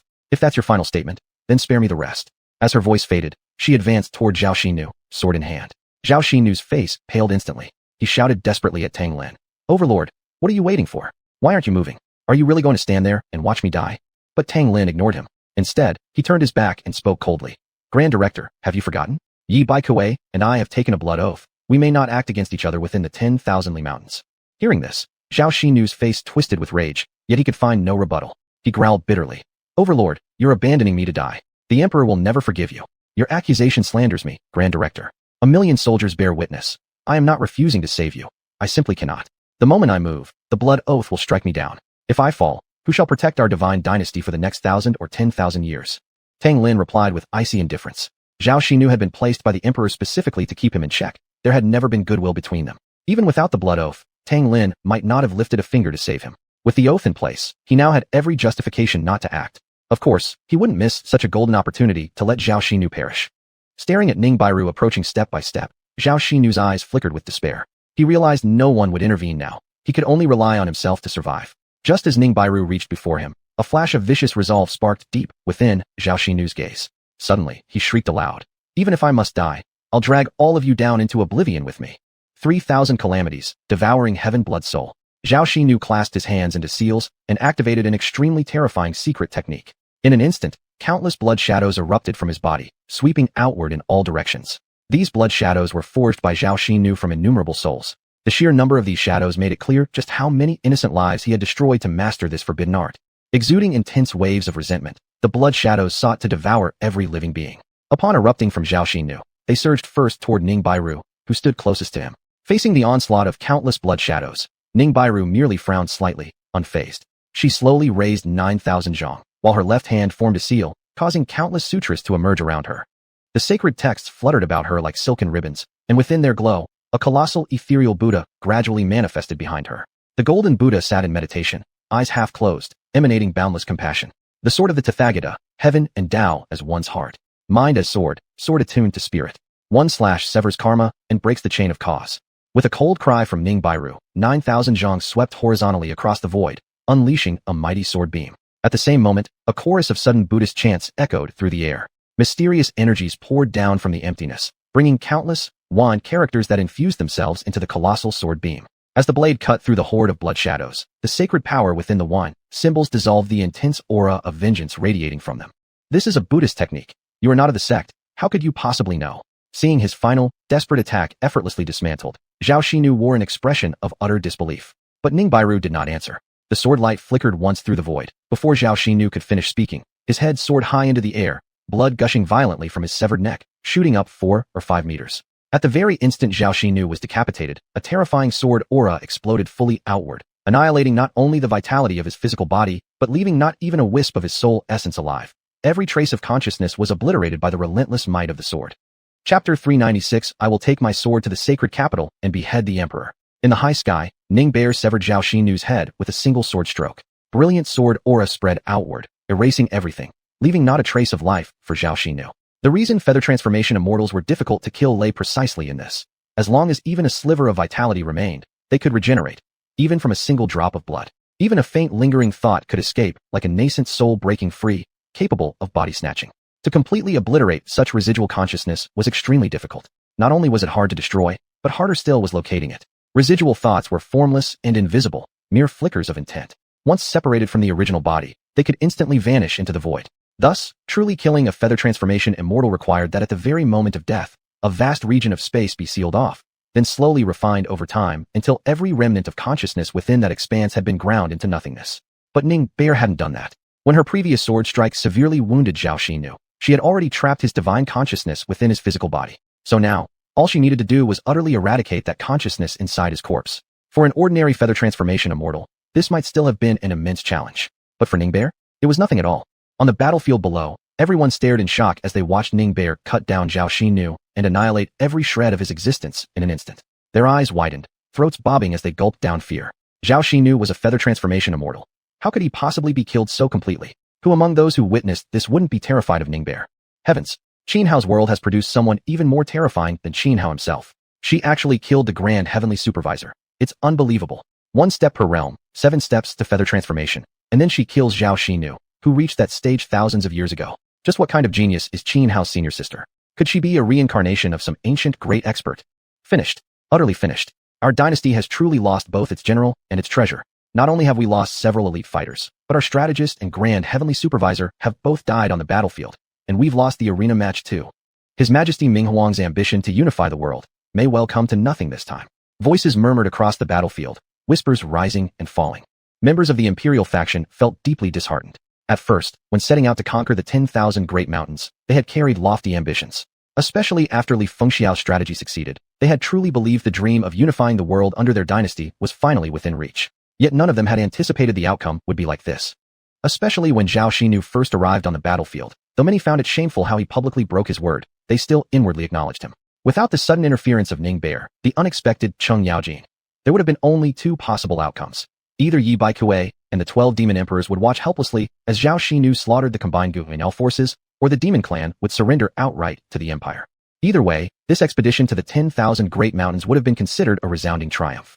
Qin Shoren really took on 2 fine disciples. Tang Lin sighed, uttering these words bitterly. He had not intervened to save Zhao Xinu. Not just because they were sworn enemies, but more importantly, if he had acted, he would have triggered a blood oath backlash, endangering the entire dynasty. So even though he knew full well that upon returning to the capital, once the emperor learned Zhao Xinu had been slain by Ning Bear, he would face interrogation and likely severe punishment. He still chose to let Ning Bear kill Zhao Xinu. When weighed against national interests, personal glory or disgrace meant nothing. She actually killed Zhao Xinu? Yi Baikuei furrowed his brows upon sensing that Zhao Xinu had indeed been thoroughly eradicated. Gazing up at Ning Bear, standing aloft like a peerless sword immortal, he muttered softly. Could this woman truly be a reincarnation of some ancient powerhouse? Xuanhuan on the battlefield wore an equally stunned expression. Had he not seen it with his own eyes, he never would have believed Ning Bear could completely destroy an ancient, veteran feather transformation immortal. Now I finally understand why Jiang Yunj hesitated and stammered when I asked about being beaten senseless by senior sister before. Xuanhuan mused after a while, sighing. Sigh, seems like getting beaten by senior sister is my fate for life. At that moment, high above, Ning Bear, who had just finished eradicating Zhao Xinu, coldly swept her gaze across the imperial army gathered below. Her eyes locked onto Tang Lin. Go back, she said, voice sharp as ice. Tell your emperor, stay out of trouble from now on. Otherwise, I will take my sword to the sacred capital and behead the emperor myself. Hearing Ning Bear's words, a flicker of anger flashed in Tang Lin's eyes, but after a moment's hesitation, he suppressed the rage welling inside him. Retreat. With that single order, Tang Lin declared the withdrawal. This battle, which had begun with the Divine Dynasty holding absolute advantage, had ultimately ended in utter defeat. And the greatest variable behind this reversal was Qin Hao. If Qin Hao hadn't slain Li Fengxiao, there would have been no subsequent arena match, and Emperor Minghuang would never have sent Zhao Xinu to the battlefield. Though Tang Lin deeply resented Zhao Xinu, on the imperial court they were like fire and water. The fact remained that Zhao Xinu was one of the feather transformation immortals who protected the dynasty. Now that he had perished so completely, it was a devastating blow to the divine empire. It might even shake the very foundations of the imperial court, upsetting the delicate balance among its various power factions. Once the court's equilibrium was broken, it would not only be disastrous for the dynasty, but also detrimental to Tang Lin himself. Eventually, even Emperor Minghuang, growing wary of Tang Lin's influence, would deliberately suppress him. Tang Lin's current position of prestige and comfort would vanish overnight. Yet what was done could not be undone. Even Tang Lin was powerless to change reality. All he could do was accept it. Boom. At that very moment, a tremendous roar split the sky and shook the earth. The ground trembled violently, sending shockwaves across the battlefield. Everyone present turned pale with terror, believing a catastrophic earthquake had struck. They were all frightened to the core. It's coming from Xianxia City. Lung Shuzi frowned, turning to Tang Lin. Something is wrong. Tang Lin's expression shifted instantly as he hastily looked toward Xianxia City. There, where the mighty fortress once stood proudly upon the land, now raged an endless sea of flames. For reasons unknown, the entire city had been utterly destroyed. Boundless rivers of molten lava erupted upward from beneath the ruins. And within the infinite expanse of molten rock beneath Xianxia City, Tang Lin saw it, a black stone coffin. Chapter 397, Yinzu, Prince Chongqing. A catastrophic change had befallen Xianxia City, its entire structure utterly destroyed, not even a trace left behind. As for everyone within the city, they were naturally all dead. Now, at the very location where Xianxia City once stood, in addition to countless pillars of magma erupting into the sky, deep beneath the molten sea lay a stone coffin. The coffin was bound tightly with iron chains as thick as a newborn's arm. Covering these chains were densely inscribed ancient runes, radiating an aura of profound mystery and antiquity. Suddenly, the stone coffin trembled violently. The chains wrapping around it began to glow, with mighty runes surging forth, reinforcing the chains and keeping the coffin firmly sealed. Yet as time passed, a terrifying energy emanated from within the coffin, suppressing the glowing runes on the chains. Cracks quickly spread along the metal links, which then shattered inch by inch. With a loud bang, the coffin burst open. At the very instant it opened, the entire sea of magma below erupted in frenzy. Volcanic plumes shot higher than ever before. Even cultivators such as Tang Lin and Yi Baikue, who had reached the Yuhua immortal realm, could no longer see clearly into the depths of the molten chaos. They could only sense a powerful presence, one that rivaled, if not surpassed, their own, rising from within the boiling earth. What's going on? What exactly is happening? My family was still in Xianxia City. How could this happen? How? Who could have attacked and destroyed Xianxia City? Xianxia City wasn't just the only stronghold within hundreds of miles. It held all our supplies and grain. With it gone, our retreat has been completely cut off. On the battlefield, the imperial army descended into panic. No one had expected the city to vanish so mysteriously and suddenly, obliterated by some unknown force. This development effectively severed the army's escape route. Worse, it meant the loss of vital food and military supplies. Bear in mind, despite several major battles already fought, the imperial army still numbered nearly 1 million soldiers. Without provisions, what would they eat? Even with 3 Yuhua immortals, Tang Lin, Lung Shuzi, and xuanhuan, at their side, capable of fighting formidable enemies, none could solve the logistical nightmare of feeding nearly 1 million troops. Yi Baikue now wore a stunned expression, his brows knitted together, a vague sense of foreboding creeping over him. What's happening? Our alliance didn't plan any strike on Xianxia City, and even if I tried myself, I couldn't possibly erase the entire city from the face of the earth in a single blow. Yi Baikue thought in confusion, unable to grasp how or why the city had suddenly been annihilated. But one thing was clear, this event favored the allied tribes of Wu and Yao. The imperial army, on the other hand, was in deep trouble. Even Ning Bairu, hovering high above the battlefield, furrowed her delicate brows, her face grim as she stared toward the ruins of Xianxia City. Ha ha ha. Suddenly, maniacal laughter shattered the battlefield's tense silence. A terrifying pressure surged forward like tidal waves, sweeping across the field from the direction of Xianxia City, causing fear to rise in the hearts of many, as if they faced a blood-drenched war deity risen from hell. Then, all present on the battlefield witnessed it. From the former site of Xianxia City, rising through the violent waterfall of magma, emerged a dark silhouette. It was a strikingly handsome man clad in crimson battle armor, his long red hair flowing like flames behind him. Greeting to Ancestor Yen. The moment the man stepped out from the curtain of molten rock, several figures shot into the air and immediately dropped to their knees before him with utmost reverence. Leading them was, surprisingly, a woman. At the same time, every member of the Wu tribe on the battlefield fell prostrate, shouting in unison, "Greeting to Ancestor Yin." This sudden turn of events left both the imperial forces dumbfounded and the demonic clans utterly confused, none comprehending what was unfolding. Among the chaos, Xianhao's attention was instantly drawn to the woman leading the kneeling figures, the one kneeling foremost before the crimson-clad man. She was none other than Xuanhuan, someone he believed long dead. "Rise," the man spoke. His voice wasn't loud, yet it carried clearly across the entire battlefield. "Thank you, Ancestor Yin." The group alongside Xuanhuan rose to their feet, and one by one, the kneeling Wu tribespeople also stood, trembling with emotion as they gazed upon the man hovering above the ruins of Xianxia City. The man whom the Wu people revered as Ancestor Yin turned his eyes toward the battlefield.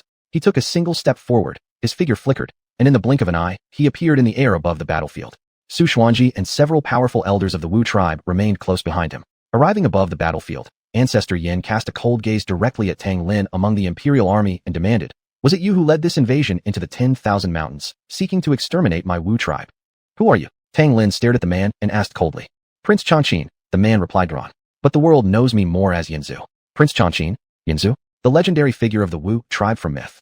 Tang Lin was shocked, his expression turning extremely grim. He was a Yuhua immortal cultivator. Besides striving to make the imperial dynasty stronger, he had never ceased pursuing advancement in cultivation. Yet the martial path he walked was one whose xianxia had long been severed. Thus, beyond the Yuhua immortal realm, he had no idea how to proceed. For this reason, he had scoured countless books, including ancient myths, unofficial histories, and strange tales. Naturally, he had also read about the myths surrounding the Wu tribe. According to Wu legends, there was an era when the Wu tribe flourished immensely, giving rise to 12 mighty leaders, the 12 ancestral Wus. Among them was Zhurong, revered by the Wu people as the Red Emperor. Although many cultivators who studied Wu mythology believed much of it to be fictional, with no solid evidence even proving the existence of the 12 ancestral Wus, one figure stood out, Zhurong. He appeared in numerous ancient Wu texts. These records described how the Red Emperor, Zhurong, led the Wu tribe to unprecedented glory. And Prince Changqin, his son, was known throughout the tribe as a prodigy, a true marvel. "What do you intend to do?" Tang Lin collected himself, took a deep breath, and asked Yanzu. "Don't be tense. I won't deal with you today," Yanzu said calmly. "But whoever dares offend my Wu tribe shall be hunted down no matter how far they flee. Take your people and retreat. Then tell everyone, prepare their necks. The wrath of the Wu tribe will sweep across all of Zhongzhou. I will turn all of Zhongzhou into a blazing inferno." Chapter 398. Will you leave with me? Though Yanzu's tone was calm, the killing intent radiating from him made everyone in the Divine Dynasty camp tremble with fear. Even Tang Lin felt his heart pounding uncontrollably, too frightened to show even a hint of disrespect. Yanzu before them was clearly not at his peak, yet his aura still far surpassed that of a mere xiuxian. The Divine Dynasty had already suffered devastating losses during their campaign into the 10,000 Great Mountains, not only losing Li Fengxiao, their brilliant and unparalleled strategist, but also Zhao Xinu, a top-tier powerhouse at the xiuxian level. Now, on top of that, they faced Yanzu, an existence straight out of ancient Wuzu myths. The dynasty's future looked grim indeed.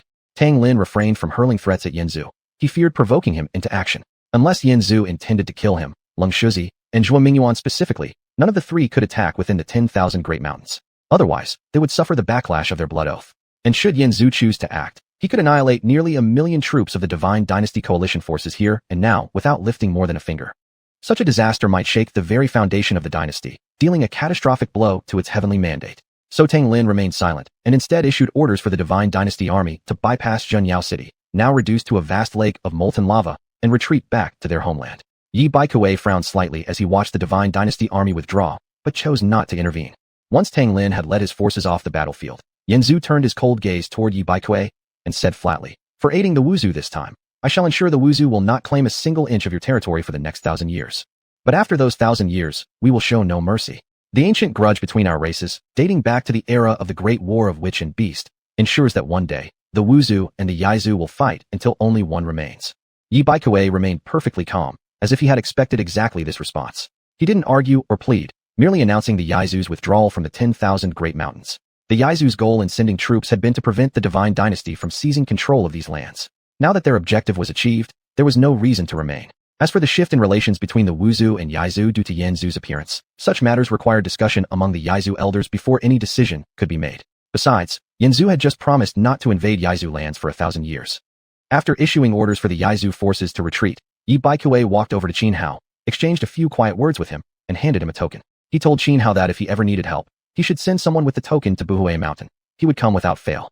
Then Long Aoyan and Long Aoxue, brother and sister, came over as well to bid farewell to Qin Hao. They invited him to visit Buhui Mountain as their guest, but he declined. He believed the timing wasn't right yet. After the Yaizu departed, Ning Bailing flickered across in a flash, arriving beside Qin Hao. Junior brother, let's go. Senior sister, can you give me a little more time?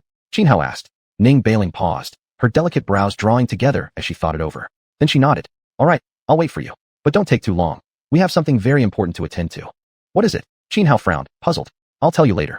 She didn't elaborate, simply flashing away toward a high peak to the east, where she sat down on a large boulder atop the summit. Meanwhile, Yanzu had already left, returning to the Wuzu's dwelling place. Clearly, something was wrong with him. Otherwise, under previous circumstances, he wouldn't have let Tang Lin, Ling Shuzi, and Xuanhuan, all xiuxian experts, escape unharmed, nor spared the nearly million-strong army of the Divine Dynasty. After Yanzu's departure, Su Xuanji instructed several Wuzu elders to handle the retreat of their people before finally turning to face Qin Hao. She hesitated briefly, her expression complex, then walked slowly toward him. The two stood there, eyes locked, saying nothing, just silence. After a long moment, Qin Hao finally spoke, softly. It's good to see you alive. I'm sorry, Su Xuanji said, filled with remorse. I never wanted to deceive you, but for the sake of the Wuzu, I had to. You don't need to explain. Qin Hao interrupted gently, the corner of his mouth lifting into a tender smile. I don't care about any of that. To me, nothing matters more than your being alive. And I kept my promise. I helped protect your Wuzu. Thank you, she whispered. He took a deep breath, gathering his courage. Then will you leave with me? Su Xuanji stared into Qin Hao's hopeful eyes. At that moment, her heart twisted with turmoil. Last time, during the Battle of Xiaya Peak, she truly had fallen into Li Fengxiao's scheme. But at the critical moment, her true shadow sacrifice, the mysterious figure who had stayed behind at Tianxin residence to watch over Qin Hao, chose to die in her place. She then took the opportunity to slip away like a cicada shedding its skin, hiding in the shadows to carry out her plans, and ultimately rescued Yanzu, who had been sealed beneath Xianxia City. Her shadow sacrifice belonged to the rarest lineage among the Wuzu, the Yingxing line, naturally gifted with the ability to transform into anyone's likeness. Moreover, once such a shadow sacrifice was killed, their final appearance would solidify. Even a feathered immortal expert would be unable to detect any anomaly. It was precisely for this reason that Tang Lin had been completely deceived by Su Xuanji. As for Qi Yuer being Li Fengxiao's pawn, she had actually seen through it long ago. Her real purpose in sending Qi Yuer to Xianxia City last time was to get her killed. And by using Qi Yuer as a decoy, she hoped to distract the Divine Dynasty's attention while locating the exact place where Yin Zhu was imprisoned. But what she hadn't expected was that Qin Hao would save Qi Yuer, and even more unexpectedly, Qi Yuer seized the chance to recommend Qin Hao as Su Xuanji's substitute shadow sacrifice for the Grand Wu ritual. So initially, Su Xuanji did not trust Qin Hao at all. Only after they had gone through everything together in that space, where Wangxing Road lay did she gradually begin to place her faith in him. Later, because of the two foul entities brought back from Naiha Bridge clinging to their souls, they were both emotionally influenced, which brought them even closer. During these days while remaining hidden, she had not only been plotting Yanzu's rescue, but also silently observing every move Qin Hao made. She was deeply moved by everything Qin Hao had done for her. She truly longed to spend the rest of her life with this man before her. She believed that if she nodded right now and left with Qin Hao, she would live a lifetime of happiness. Such beautiful love. What woman could fail to yearn for it? Yet in the end, she closed her eyes, took a deep breath, and said to Qin Hao, I'm sorry. I can't go with you. Hearing Su Xuanji's reply, Qin Hao trembled violently, his fists clenching instinctively. Even though he had already anticipated her response, when the words reached his ears, he still felt a searing pain tearing through his heart. Chapter 399. The Loves That Later Became Regrets. Su Xuanji's expression was complex as she lowered her head, afraid to look at Qin Hao any longer. Qin Hao didn't speak either. For a time, both remained silent. Take care, Qin Hao suddenly said after a long while. Though he desperately wanted to ask, why? The words reached the tip of his tongue before he swallowed them back. In the end, only those two words, take care, left his lips. In this world, many things didn't need to be asked too clearly, because it meant nothing. Without further hesitation, Qin Hao took a deep breath and decisively turned away. Su Xuanji's hands had clenched into fists, her body trembling. Listening to the heavy footsteps of Qin Hao walking away, she dared not lift her head to catch a glimpse of his retreating figure. Her nose stung, tears spilling out uncontrollably. Yet she managed to hold back, making no sound. Only after Qin Hao's footsteps had completely faded, and the long shadow cast by the setting sun had vanished from the ground, did Su Xuanji finally raise her head, only to find Qin Hao already gone. At that moment, she could no longer force herself to remain strong. Absolute rationality crumbled into nothingness. She collapsed to the ground as if all strength had been drained from her body, and then she cried. Though the time she'd spent with Qin Hao was short, and her initial feelings for him were clouded by the influence of the entity parasitizing her soul, distorting her emotions. Since the night Qin Hao came to her and clearly stated his intention to pursue her, her heart had truly begun to stir. Her mind kept replaying that night they sat together on the edge of the cliff beneath the moonlight. It was the most comfortable night, the warmest night she could remember since childhood. Later, she'd secretly observed everything Qin Hao had done for her. Many times, she almost revealed herself, but for the sake of the witch clan, she ultimately restrained herself. She had even imagined leaving the witch clan once this battle ended, never again involving herself in any conflicts, living simply with Xianhao, just the two of them. That would surely have been the happiest, most fulfilling time of her life. Especially when Xianhao invited her to leave with him earlier, she had nearly blurted out an acceptance. But then she thought of the current state of the witch clan, and she could only suppress her own emotions, choosing instead to stay, continuing to live for the protection of her people and fulfill the responsibilities resting on her shoulders.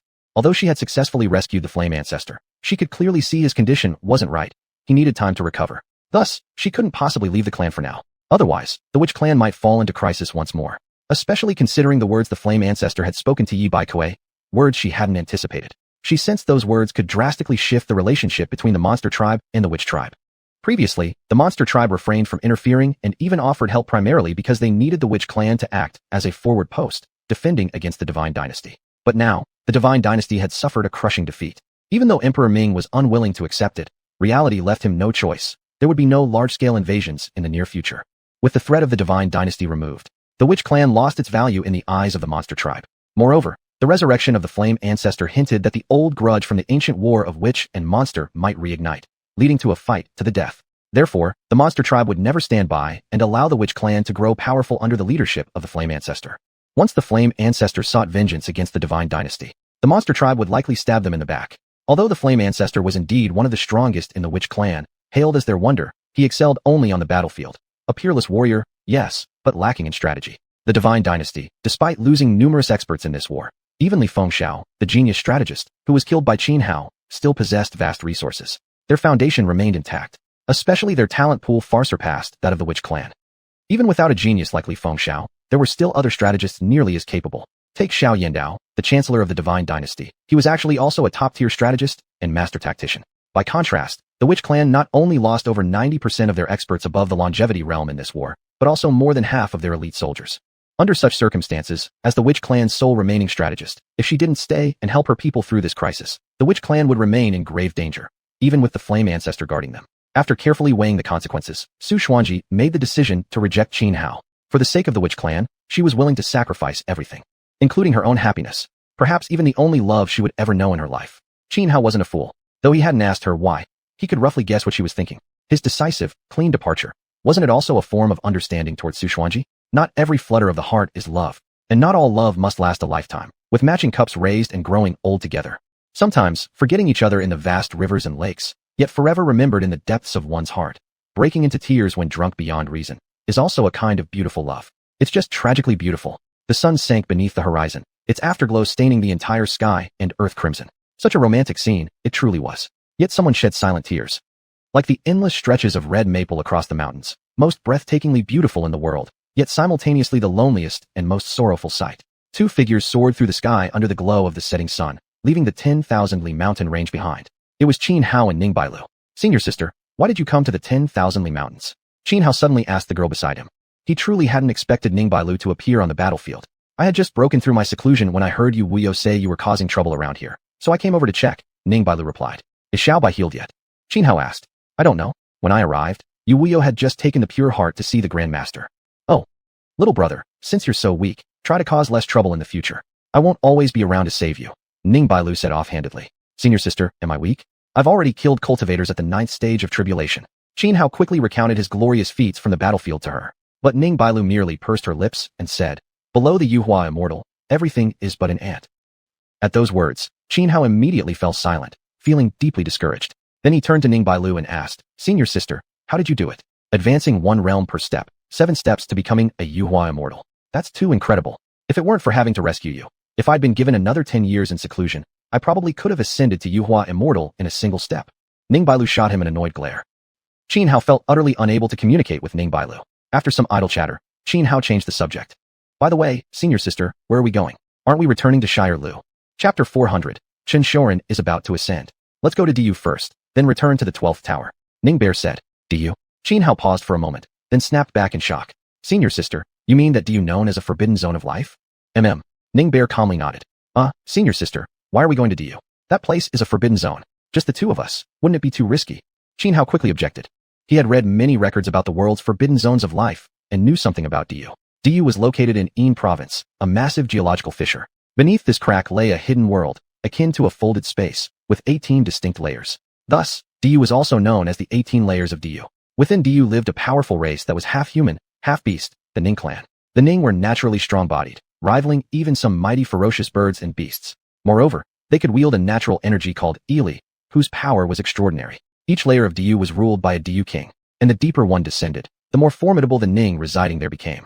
Legend had it that thousands of years ago, the Diyu king of the 13th layer once led an army of 100,000 Ning out of Diyu, causing a terrifying catastrophe in Zhong province. Even after several millennia, cultivators from Zhong province who experienced that disaster still shuddered at the mere mention of it. It was after that incident that all races in the world recognized the strength of the Ning clan. Diyu thus earned its status as a forbidden zone of life. Later, however, a hidden grandmaster from the mortal world arrived with his disciples, slew the Diyu king of the 13th layer, and erected a colossal copper pillar outside Diyu. He declared that if any Ning dared step even half a foot beyond Diyu's boundary, the pillar would break, and should the pillar break, the Ning clan would perish. Since then, for thousands of years, the Ning clan had never left Diyu again. On the contrary, members of various races occasionally entered Diyu to explore and seek fortune.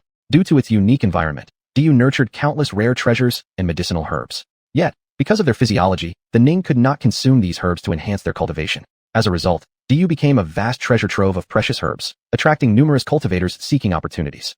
However, even the boldest among those who dared enter only ventured into the first 5 layers of Diyu, never daring to descend deeper. When Xuanhuan heard that Ning Bear intended to take him into Diyu, a forbidden zone of life, he immediately refused. Though he was indeed tempted by the thought of rare treasures inside, he felt Diyu was far too dangerous. Risking his life just for some herbs didn't seem worth it. After all, he had the system on him. He lacked nothing when it came to heavenly treasures. Getting cold feet, Ning Bear glanced at Xuanhuan beside her. If you're afraid, just head back to the 12th tower alone. Senior sister, now that's not very nice. Do I look like someone who'd abandon you and run off alone? Upon hearing her words, Xuanhuan immediately took offense and patted his chest earnestly. Heh. Ning Bear curled her lip and gave him a scornful glare. Senior sister, are you going to Diyu to gather rare herbs? Xuanhuan shifted the topic. What kind of herb are you looking for, senior sister? Yellow Springs flower. Ning Bear replied indifferently. Yellow Springs flower. Xuanhuan exclaimed in shock. Senior sister, according to ancient texts I've read, the Yellow Springs flower is classified as a heavenly medicine. It only grows below the 9th layer. Also known as the xianxia flower, it blooms for merely an instant, flourishing and withering within a single fleeting moment. Moreover, its blooming has no predictable pattern whatsoever. There's simply no way to harvest such a flower. There's always a way. At worst, we stay in Diyu until it finally blooms, Ning Bear said casually. Senior sister, the regions below the 9th layer are extremely dangerous. Even a feathered immortal wouldn't dare easily tread there. We're not only entering below the 9th layer, but staying inside waiting for the Yellow Springs flower to bloom. That's practically suicide, Xuanhuan argued. TCH, but senior sister, why do you need the Yellow Springs flower? Is it absolutely necessary? Ning Bear frowned. After a moment of hesitation, she said, the old man is about to ascend. Xuanhuan froze, confused by her sudden statement. After thinking briefly, he finally understood and asked cautiously, Senior sister, are you going to pick the Yellow Springs flower for master? The Tiyi rules are becoming increasingly hostile toward the old man. He won't be able to hold on much longer. And back when he killed the Diyu king of the 13th layer, he sustained a grave injury. Thousands of years have passed, yet it still hasn't healed. I'm afraid that during his ascension, that wound might cause a disaster. Ning Bear didn't hide anything from Xuanhuan. She told him the entire truth about their mission to Diyu to harvest the Yellow Springs flower. Moreover, she revealed a shocking secret, that the Diyu king of the 13th layer had been slain by xiuxian himself. After understanding just how determined Ning Bear was, Xuanhuan fell silent for a moment, then said, Senior sister, let's pick up the pace then. The journey to Diyu isn't short. Although Xuanhuan hadn't spent much time with xiuxian, in his heart, he was deeply grateful to him, and truly recognized xiuxian as his master. Even though he'd always felt that xiuxian had completely left him to fend for himself. Now that Ning Bear was going after the Yellow Springs flower for xiuxian's sake, what more needed to be said? It wouldn't matter if it were Diyu, or even knives and flames. He wouldn't so much as flinch. Ning Bear looked at Xuanhuan and smiled, her beautiful eyes filled with quiet comfort. Her junior brother might be a bit weak, and admittedly his face was a little too punchable, but at least he had a good heart. Ning Bear made up her mind. From now on, she would try her best to restrain the urge to beat up Xuanhuan. Still, just now, talking about xiuxian had left her mood heavy again, and for a moment, she drifted into thoughtfulness.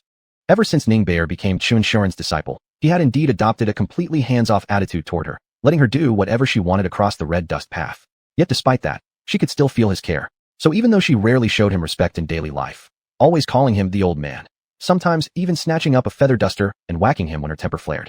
Like that one New Year's dinner during Xuanhuan's 5 years at Hongshan Tower, when xiuxian suddenly said something melancholy, and Ning Bear, without sparing a shred of dignity, beat him black and blue. And xiuxian merely chuckled, ha, like a guilty child. letting her vent her anger. They weren't so much master and disciple as they were father and daughter. Chapter 4:01 Stepping into Yin Province.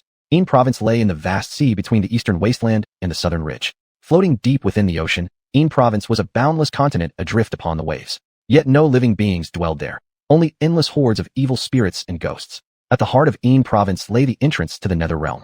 Thus, anyone wishing to enter the Nether Realm must first cross the vast sea to reach Yin Province, then journey to its center to gain access. After several days of travel, Xianhuan and Ningbairu finally crossed magnificent rivers and mountains, traversed the ocean, and arrived at Yin Province. With Ningbairu, a xuanhuan immortal, by his side, their passage had been smooth and uninterrupted. They encountered no obstacles, even in the perilous depths of the ocean, where many powerful sea beasts and skyfowl lurked. Some cultivators had even discovered ancient ferocious beasts hidden in the abyss, whose mere ripple of ominous aura could stir towering tidal waves across the entire sea, as if carrying the ocean itself on their backs. Even such terrifying beasts dared not attack a cultivator of the xuanhuan immortal realm. A xuanhuan immortal was already among the most formidable existences in the world. Though there were beings surpassing even the xuanhuan immortals, they remained almost entirely concealed from the world, rarely intervening. When such entities did act, they immediately faced rejection from the world's natural laws, which forcibly expelled them beyond the mortal realm. These transcendent beings chose not to ascend voluntarily, but instead lingered within the world because they refused to leave. Therefore, unless absolutely necessary, those beyond the xuanhuan immortal level generally refrained from taking action. As Xianhuan and Ningbairu set foot upon Yin Province, both sensed the oppressive Yin energy throughout the land. Yin Province was shrouded in an impenetrably thick layer of Yin Qi so dense that sunlight could not penetrate it to illuminate the ground. This made the region a haven for malevolent spirits and spectral creatures. Across all of Yin Province, no ordinary life existed, only demons and phantoms. Woo-woo. Aya. As Xianhuan and Ningbairu walked through the land, their ears were filled with the shrieks of tormented evil spirits and the weeping cries of countless ghosts. The heavy Yin energy surged like roiling clouds, enough to daunt even the bravest soul. Yet for Xianhuan and Ningbairu, this environment posed no threat whatsoever. Even the first 5 layers of the Nether Realm held no danger for them. But once one stepped into the 6th layer and below, the situation changed dramatically. In the 6th layer lived the demonic Nya clan, each one at minimum possessing cultivation at the life-seizing realm. And the king of the 6th layer, the Great Life-Sizer, was an even more fearsome force. The information about the first 13 layers of the Nether Realm wasn't particularly secret. Many top-tier experts occasionally ventured into the Nether Realm seeking rare treasures and divine resources. Some cultivators even maintained cordial relationships with the kings of various layers. Cultivation wasn't always about battle and bloodshed. It often involved social ties and connections. Still, regardless, the Nether Realm remained one of the forbidden zones of life. Not many dared to come here. After all, only those cultivators reaching at least the sovereign realm could hope to make it to the entrance of the Nether Realm. While the Nya clans inhabiting the upper layers of the Nether Realm were relatively weak, the closer one got to the center of Yin Province, the stronger the evil spirits and ghosts became. Cultivators without sovereign-level strength simply couldn't reach the center of Yin Province. And though countless cultivators roamed the world, how many actually achieved the rank of sovereign? Xianhuan and Ningbairu pressed forward toward the center of Yin Province. Along the way, aside from encountering numerous evil spirits and specters, they also met several other cultivators exploring or treasure hunting in Yin Province. Although extremely dangerous, Yin Province was considered the ultimate cultivation sanctuary for those practicing evil arts or extreme Yin techniques. Some cultivators specifically captured evil spirits to train in special techniques, or used these entities to forge artifacts similar to the Six-Soul Banner. Thus, there were indeed Busoth cultivators exploring and hunting treasures here. However, as they approached the central region of Yin Province, fewer and fewer fellow cultivators appeared, while the number of evil spirits increased sharply, some extraordinarily powerful ones lurking and dominating certain territories. When they passed through a range of undulating mountains, Xianhuan and Ningbairu noticed beneath the rolling peaks a massive gathering of over 10,000 evil spirits and ghosts. Xianhuan immediately activated his Xiqing Devil Eyes and saw beneath the mountain range a grand underground palace. Deep within it stood an upright, gold-inlaid bronze coffin. Inside the coffin slumbered a Xuanhuan corpse king, a corpse demon who had cultivated for 10,000 years. Clearly, the vast host of evil spirits and ghosts gathered beneath these mountains were all followers of that ancient corpse king.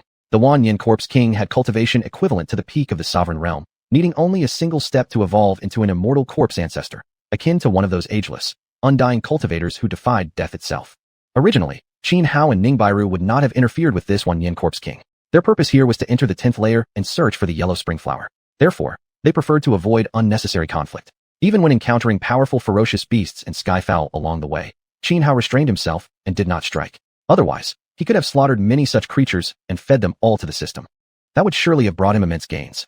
But upon seeing the dragon-shaped Yin vein beneath the golden-laid bronze coffin where the corpse king slumbered, Xianhuan could no longer hold back. With a mere thought, 9,000 zhang transformed into a streak of light, slashing directly at the sleeping Xuanhuan corpse king deep within the underground palace. His sword strike was peerless in power. The horde of evil spirits and spectral entities gathered across these undulating mountains instantly disintegrated beneath the radiant sword light. They didn't even have time to comprehend what had happened.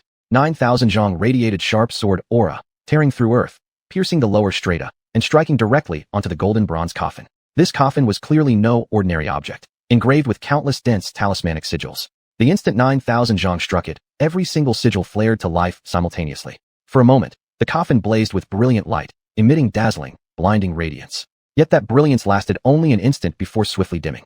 Under the overwhelming force of 9,000 zhang's strike, the golden bronze coffin instantly shattered into fragments. Within the coffin, the Xuanhuan corpse king awoke immediately. Seeing 9,000 zhang cleaving through its coffin, its expression twisted in alarm, eyes filled with terror. A boundless surge of corpse chi erupted from its body as it activated its strongest defensive technique without delay. Corpse energy surged wildly, coalescing behind it into a colossal Dharma image. The image roared, its voice shattering the heavens, as it thrust both hands forward, attempting to block 9,000 zhang. Chapter 402. Just punch straight through. A surging wave of corpse chi erupted as countless palm prints surged forward, like a towering mountain charging ahead, colliding head-on with xiuxian. The two terrifying forces clashed violently, triggering a massive energy explosion. The resulting black storm completely destroyed the entire underground palace. Boom. An earth-shaking roar echoed as a black mushroom cloud shot skyward, churning boundless energy. The sheer magnitude of this catastrophe frightened all evil spirits and ghostly beings within hundreds of miles, who fled immediately in terror, fearing being caught in the devastation. Inside the ruins of the underground palace, although the Millennium Corpse King resisted with all its might, it still couldn't withstand Xianhao's sword strike. Xianhao's current combat power had become so terrifying that he could kill cultivators at the 9th stage Transcendental Tribulation realm. This Millennium Corpse King was merely equivalent to an Emperor-level expert. It stood no chance against Xianhao's assault. However, what Xianhao hadn't anticipated was that although Xiuxian had severed the Corpse King cleanly at the chest, its upper body remained alive, letting out endless roars of fury. Meanwhile, the dragon-shaped meridian beneath the gilded bronze coffin continuously supplied energy to the upper half, repairing the devastating sword wounds. You're already dying, yet you still waste my resources? Seeing this, Xianhao flew into a rage. The reason he had attacked this Millennium Corpse King in the first place was to seize control of the dragon-shaped meridian, an exceptional resource for cultivating the Sutra, one he absolutely refused to miss. Clearly, this Corpse King had grown so powerful precisely because of the influence of the dragon-shaped meridian. In fact, some sort of connection had formed between them, which was why, at the critical moment when Xianhao nearly killed it with a single slash, the meridian kept injecting energy into its upper body, preserving its life. Xianhao wouldn't allow the Corpse King to keep consuming the meridian. With a thought, Xiuxian trembled slightly, instantly unleashing infinite sword rays that enveloped the Corpse King's upper half. Countless sword energies converged and slashed. How could the already grievously wounded creature possibly resist? It was immediately torn apart into a bloody mist that scattered into the air. Then, Xianhao formed hand seals and, using great divine techniques, began absorbing the dragon-shaped meridian. Soon, he successfully extracted it, transforming it into a 10-zhong-long dark dragon, which he tossed into his heavenly mechanism divine box. From the moment Xianhao launched his attack to when he finished sealing away the meridian, no more than a dozen breaths had passed. Beside him, Ningbailing said nothing and didn't interfere. After Xianhao secured the meridian, the two continued onward. Several hours later, they arrived at the heart of Prefecture and beheld a colossal rift stretching across the land, as if a celestial being had swung a heavenly axe and split the earth apart. This immense fissure was exactly the entrance to the netherworld. Without hesitation, Xianhao and Ningbailing plunged inside. The instant they entered the netherworld, Xianhao clearly felt an atmosphere different from that of Prefecture. In Prefecture, the void was filled with thick energy while spiritual energy was extremely thin. But the moment they jumped into the rift, Xianhao distinctly sensed dense spiritual energy around him. When he and Ningbailing landed, they found themselves facing a magnificent landscape. This stunning land resembled a secluded paradise, fresh air, rich spiritual energy. Most striking of all, when Xianhao looked up, he saw blue skies, white clouds, and a radiant sun hanging high above. Sister, according to the records, each layer of the netherworld is incredibly vast. Without knowing the route, it's impossible to reach the second layer. I've read accounts about the netherworld, but never seen any maps of it. After surveying the surroundings, Xianhao suddenly remembered the need for a map and quickly turned to Ningbailing.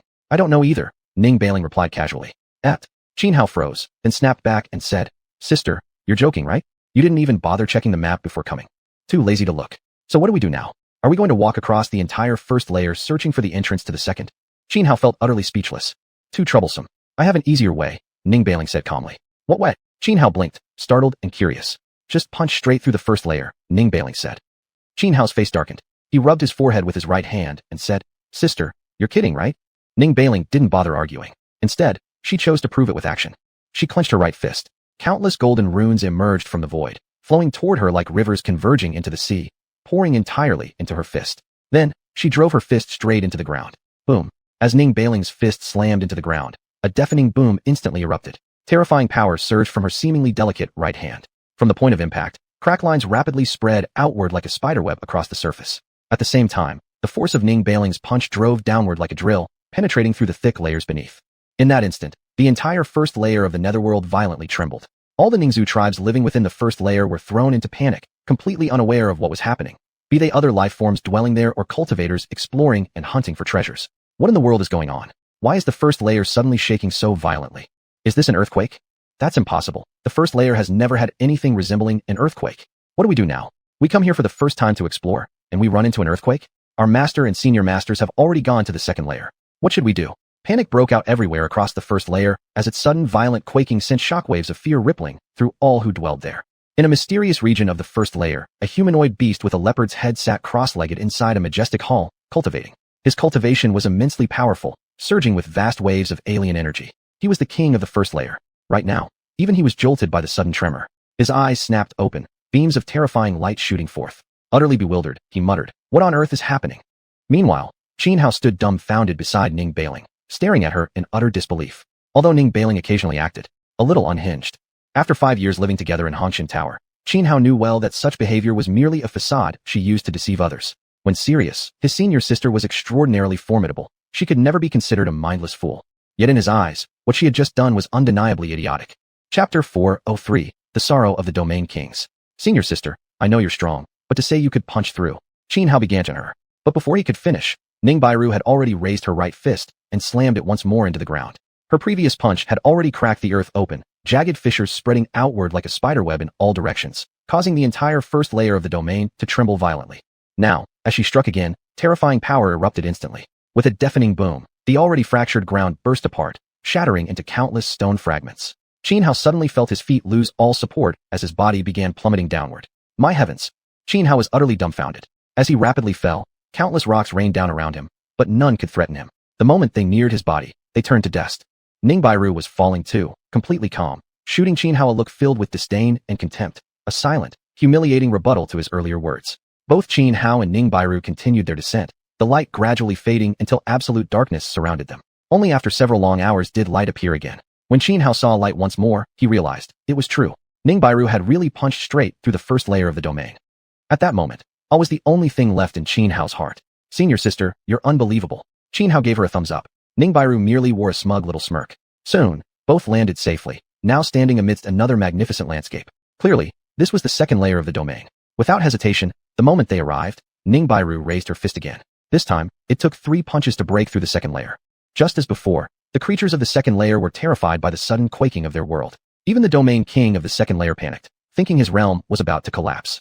Then came the third, fourth layers. By the time Xianhao and Ning Bairu reached the 7th layer, Ning Bairu casually raised her fist once again, preparing to punch through it as she had done with the others. But the moment her 4th punch began to descend, a powerful being appeared before them.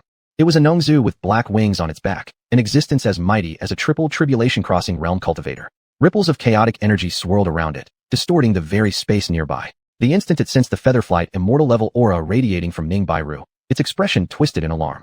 Without a moment's hesitation, it turned to flee, only to be snatched back like a chicken caught by a hawk. After questioning it, Ning Bairu learned this creature was indeed the domain king of the 7th layer. Upon realizing that Xianhao and Ning Bairu were lost, and simply wanted to punch through the 7th layer to reach the 8th, the domain king's face went through an entire spectrum of emotions.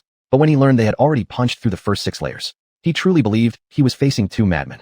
Fellow Taoists, there's no need for this at all. I can personally guide you straight to the 8th layer.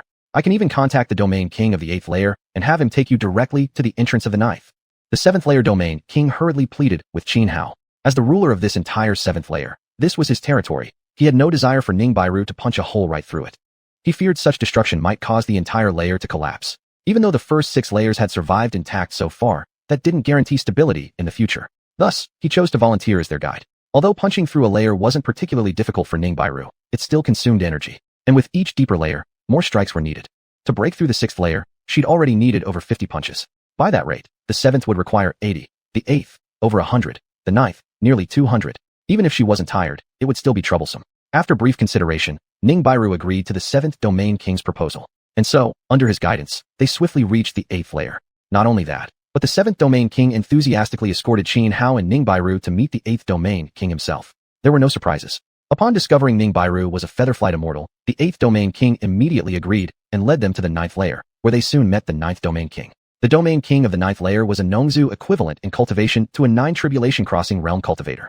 When he saw the 8th layer Domain King bringing Xianhao and Ning Bairu to meet him, he initially acted extremely arrogantly, with a cold, aloof attitude and a condescending tone. But then he got taught a lesson by Ning Bairu. Despite possessing cultivation on par with a 9 Tribulation Crossing realm expert and an exceptionally formidable physique, the 9th layer Domain King still couldn't last 5 breaths against Ning Bairu before being slammed to the ground and ruthlessly beaten. After that, he became incredibly warm and hospitable, humble and courteous, immediately guiding Xianhao and Ning Bairu up to the 10th layer. He also informed Ning Bairu that the Domain King of the 10th layer knew the location of the yellow spring flower. When the 9th layer Domain King brought Ning Bairu and Xianhao to meet the 10th layer Domain King, the latter was in the middle of having an intimate conversation with 2 female centaurians about some important matters. As a result, both the 9th layer Domain King and Xianhao and Ning Bairu were left waiting outside the palace where the 10th layer Domain King resided. The 9th layer Domain King had personally experienced Ning Bairu's ferocious temper and knew well not to incur her wrath, but he also dared not offend the 10th layer Domain King, because the 10th layer Domain King was also a featherflight immortal. Indeed, just as the 9th layer Domain King was nervously wondering how he could stay neutral and avoid getting caught in the crossfire, Ning Bairu learned that the 10th layer Domain King had no intention of meeting them immediately, and instantly flew into a rage. She stomped hard on the ground, launching her body skyward like a cannonball. "You dare test my patience? Now you make me wait." Ning Bairu fumed. Midair, she swung her right fist downward toward the towering palace before her. In the heavens above, a colossal fist imprint rapidly formed and came crashing down. The terrifying pressure caused black cracks to spiderweb through the surrounding void, a horrifying sight. Even before the fist imprint fully landed, the magnificent palace targeted by it already suffered an immense shock force. The entire structure began to tremble violently. Chapter 404. Ning Bailing's sword move names are pretty casual. Boom, boom. A majestic fist seal smashed downward, causing the grand palace to violently tremble. Some of the smaller structures even exploded. The fierce clansmen living within the magnificent palace were all terrified, staring at the enormous fist seal that had inexplicably appeared in the sky. They felt as though doomsday had arrived. Not only were they unable to resist, they couldn't even muster the strength to flee. One by one, they prostrated themselves on the ground, trembling uncontrollably. But just then, an overwhelmingly powerful aura erupted from deep within the grand palace. The overlord of the 10th region, sensing this disturbance, burst forth from the innermost chambers. It was a fierce clansman with a dragon's head and a humanoid body. Golden dragon scales shimmered across its draconic skull, while golden lightning crackled around its horns. "How dare you? Who dares cause trouble in my domain? Have you grown tired of life?" Roaring furiously, the 10th region overlord threw a punch of his own, colliding directly with the fist seal Ning Bailing had launched. The 2 fist seals crashed together, triggering a catastrophic energy explosion. Boom! An earth-shattering detonation thundered outward. The resulting black hurricane swept through space, tearing it apart into fragments. Yet the 10th region overlord shook his body, unleashing a surging tide of power that formed a protective barrier, shielding the grand palace behind him from destruction. Xianhao and the 9th region overlord immediately raised energy shields as well, blocking the sweeping black hurricane. Seeing Xianhao single-handedly withstand the backlash of 2 feather-cutting immortal-level attacks, the 9th region overlord's expression turned grim. Originally, sensing that Xianhao was merely a longevity realm cultivator, he hadn't taken him seriously at all. In fact, moments earlier, he'd been ready to lend a hand. He feared that if Xianhao perished, Ning Bailing might become enraged and hold him responsible. Feeling the 9th region overlord's gaze upon him, Xianhao calmly said, "Rest assured. Though killing you would be effortless for me, I'm not one who kills indiscriminately." Though the 9th region overlord inwardly bristled at those words, he didn't dare retort. Xianhao added nothing more. While Ning Bailing was strong, this was still the domain, the fierce clan's territory. Unless absolutely necessary, he didn't want to push matters to the extreme. In his view, if the fierce clan truly went all out and attacked en masse, escaping the domain with Ning Bailing wouldn't be easy. And this was only the 10th region. The 10th region overlord was already a feather-cutting immortal. One could only imagine how terrifying the cultivation levels of the other 8 overlords deeper below must be. Back then, when the 13th region overlord led only a portion of the fierce clan to conquer Zhongzhou, they had nearly overwhelmed it entirely. Had xiuxian not stepped in and eliminated the enemy leader, Zhongzhou would have long since fallen. That battle, however, had clearly cost xiuxian dearly. Even after all this time, his injuries remained unhealed. From this alone, it was evident that the 13th region overlord was no mere opponent. Ning Bailing hovered in midair, her eyes cold and indifferent. Her previous fist strike had been blocked, but she had no intention of stopping there. With a soft cry, she commanded, "Sword, come." Instantly, the 9,000 zhong sword shot out from Xianhao's side, flying into Ning Bailing's hand. Clutching the 9,000 zhong, a sharp sword intent radiated from her body. Even though the 10th region overlord was a feather-cutting immortal, At this moment, he sensed genuine danger, and his guard rose accordingly. At the same time, confusion gripped him. Why, without warning, had Ning Bailing attacked his dwelling? Was she here for vengeance? Yet as he looked upon Ning Bailing before him, he genuinely couldn't recall ever having wronged her. May I ask who you are? The 10th Region Overlord asked, taking a deep breath. Why are you targeting me without cause? His name was Tali Sang, a dragon man. Dragon men were a major clan among the Fierce clan, comprising over half of the Fierce clan's upper echelons. Although the Fierce clan had little contact with other races, ever since thousands of years ago when the 13th Region Overlord led part of their kind to contest supremacy in Zhongzhou, and failed, relations between the Fierce clan and the outside world had gradually increased. The Fierce clan's leaders had since reached a consensus. The clan should remain even more low-key than before, avoiding unnecessary conflicts at all costs. If powerful cultivators from the outside world came to the domain seeking rare treasures or heavenly materials, they were to avoid interference, sometimes even offering assistance. Of course, the Fierce clan understood full well that if external factions acquired vast amounts of heavenly resources, their collective strength would rise dramatically, an outcome undesirable for the Fierce clan. After all, as the old saying goes, even an innocent man invites disaster if he possesses something priceless. Should the outside world grow stronger than the Fierce clan, would they not inevitably set their sights on the resource-rich domain? To address this, the Fierce clan devised a compromise. They began harvesting heavenly materials and rare treasures themselves. Even if they had no use for them, they could trade these resources with other races for supplies beneficial to the Fierce clan. In this way, the Fierce clan could gain immense benefits, not only avoiding falling behind other races, but actually growing stronger. Precisely because of the Fierce clan's rising power, their territory gradually transformed into a forbidden zone of life. I just don't like the look of you. Ning Bailu wasted no words with Tali Sang. With the 9,000 zhang raised toward the sky, endless sword qi gathered from all directions in the void, converging like rivers flowing into a vast sea, surging into the 9,000 zhang. Immediately, the sword aura radiating from the 9,000 zhang grew increasingly terrifying. The overwhelming sword pressure made even Tali Sang feel grave danger. Beads of sweat began to seep out on his forehead. Yet as an existence equivalent to a feather-cutting immortal among human cultivators, he couldn't possibly back down so easily. He shook his body violently, and countless streaks of golden lightning erupted into the air. The golden lightning thrashed wildly through the void, resembling a swarm of golden divine dragons bearing their fangs and claws. Each bolt carried a fearsome power. One sword, severed dragon head. With a low shout, Ning Bailu slashed downward with the 9,000 zhang, as if a celestial being were wielding the blade. Instantly, a colossal sword beam condensed and surged downward in fury. But upon hearing Ning Bailu's sword technique name, Xuanhuan immediately raised his right hand to rub his forehead, muttering helplessly, "Sister-in-law really does make up her move names on the spot." 10,000 thunderbolts, annihilate mortals. Facing the descending sword beam, Tali Sang dared not be careless. Roaring fiercely, he activated a supremely powerful fatal technique. The streaks of golden lightning around him swiftly converged, transforming into a vast ocean of thunder. As he thrust both hands forward, the lightning sea surged forth, colliding head-on with the massive sword beam. Boom! The two deadly techniques clashed. The tremendous explosion resounded across the skies. Chapter 405. The 10th layer's ruler who backed down. Mighty sword energy clashed against vast sea of thunder, triggering a series of massive energy explosions. In the end, the boundless thunderous ocean was split apart by the sword qi. Then, it was seen. The residual force of that mighty sword strike landed squarely on Tali Sang's body. Pooh! Tali Sang was instantly gravely wounded. A hideous sword wound appeared on his dragon head, blood gushing out unstoppably. Even though his physical body was incredibly strong, he simply couldn't withstand the sharpness of the sword energy. But what terrified him even more was the terrifying aura of the sword that lingered at the wound, continuously eroding his life force. Though Tali Sang possessed strength comparable to a feathered immortal, compared to Ning Bailu, he was far too weak. At best, he could only match experts like Lung Shuizi or Xuanhuan. Against even Yebai Kuei, Tang Lin, or Zhao Xinnu, he wouldn't have stood a chance. Let alone someone who had already slain Zhao Xinnu, Ning Bailu. Thus, after only a single exchange, with just one slash of her sword, Ning Bailu had defeated him. This filled him with dread. For a moment, he even considered using secret techniques to urgently call for help from top-level Qingge within the Nihility clan. But at this instant, upon seeing Tali Sang injured, the 9th layer's ruler changed expression dramatically and hastily shouted toward Ning Bailu. "Friend Ning, please calm down. We can talk things through peacefully. Brian, did you bring this person here?" Tali Sang only now noticed the 9th layer's ruler and quickly asked. "Yes." Brian nodded with a bitter smile, then proceeded to inform Tali Sang about Qin Hao and Ning Bailu coming to the 10th layer in search of the Yellow Springs flower. Yet, contrary to Brian's plea, Ning Bailu did not cease her actions. In fact, she pointed her 9,000 zhang-long sword directly at Tali Sang and coldly declared, "The next strike will sever your dragon head." Under the point of the 9,000 zhang blade, Tali Sang felt wave after wave of death's breath washing over him. His face turned pale as he hurriedly pleaded with Ning Bailu. "Friend Ning, I apologize. I truly am deeply sorry. Just now, I had urgent matters and thus neglected you. Rest assured, I will make full compensation. Moreover, I know exactly where the Yellow Springs flower is." I can take you there immediately. Although Talasang was an existence comparable to a feathered immortal cultivator and ruler of the 10th layer, at this moment, he cared nothing for dignity. He didn't even refer to himself as this lord anymore. Dignity meant nothing when weighed against one's life.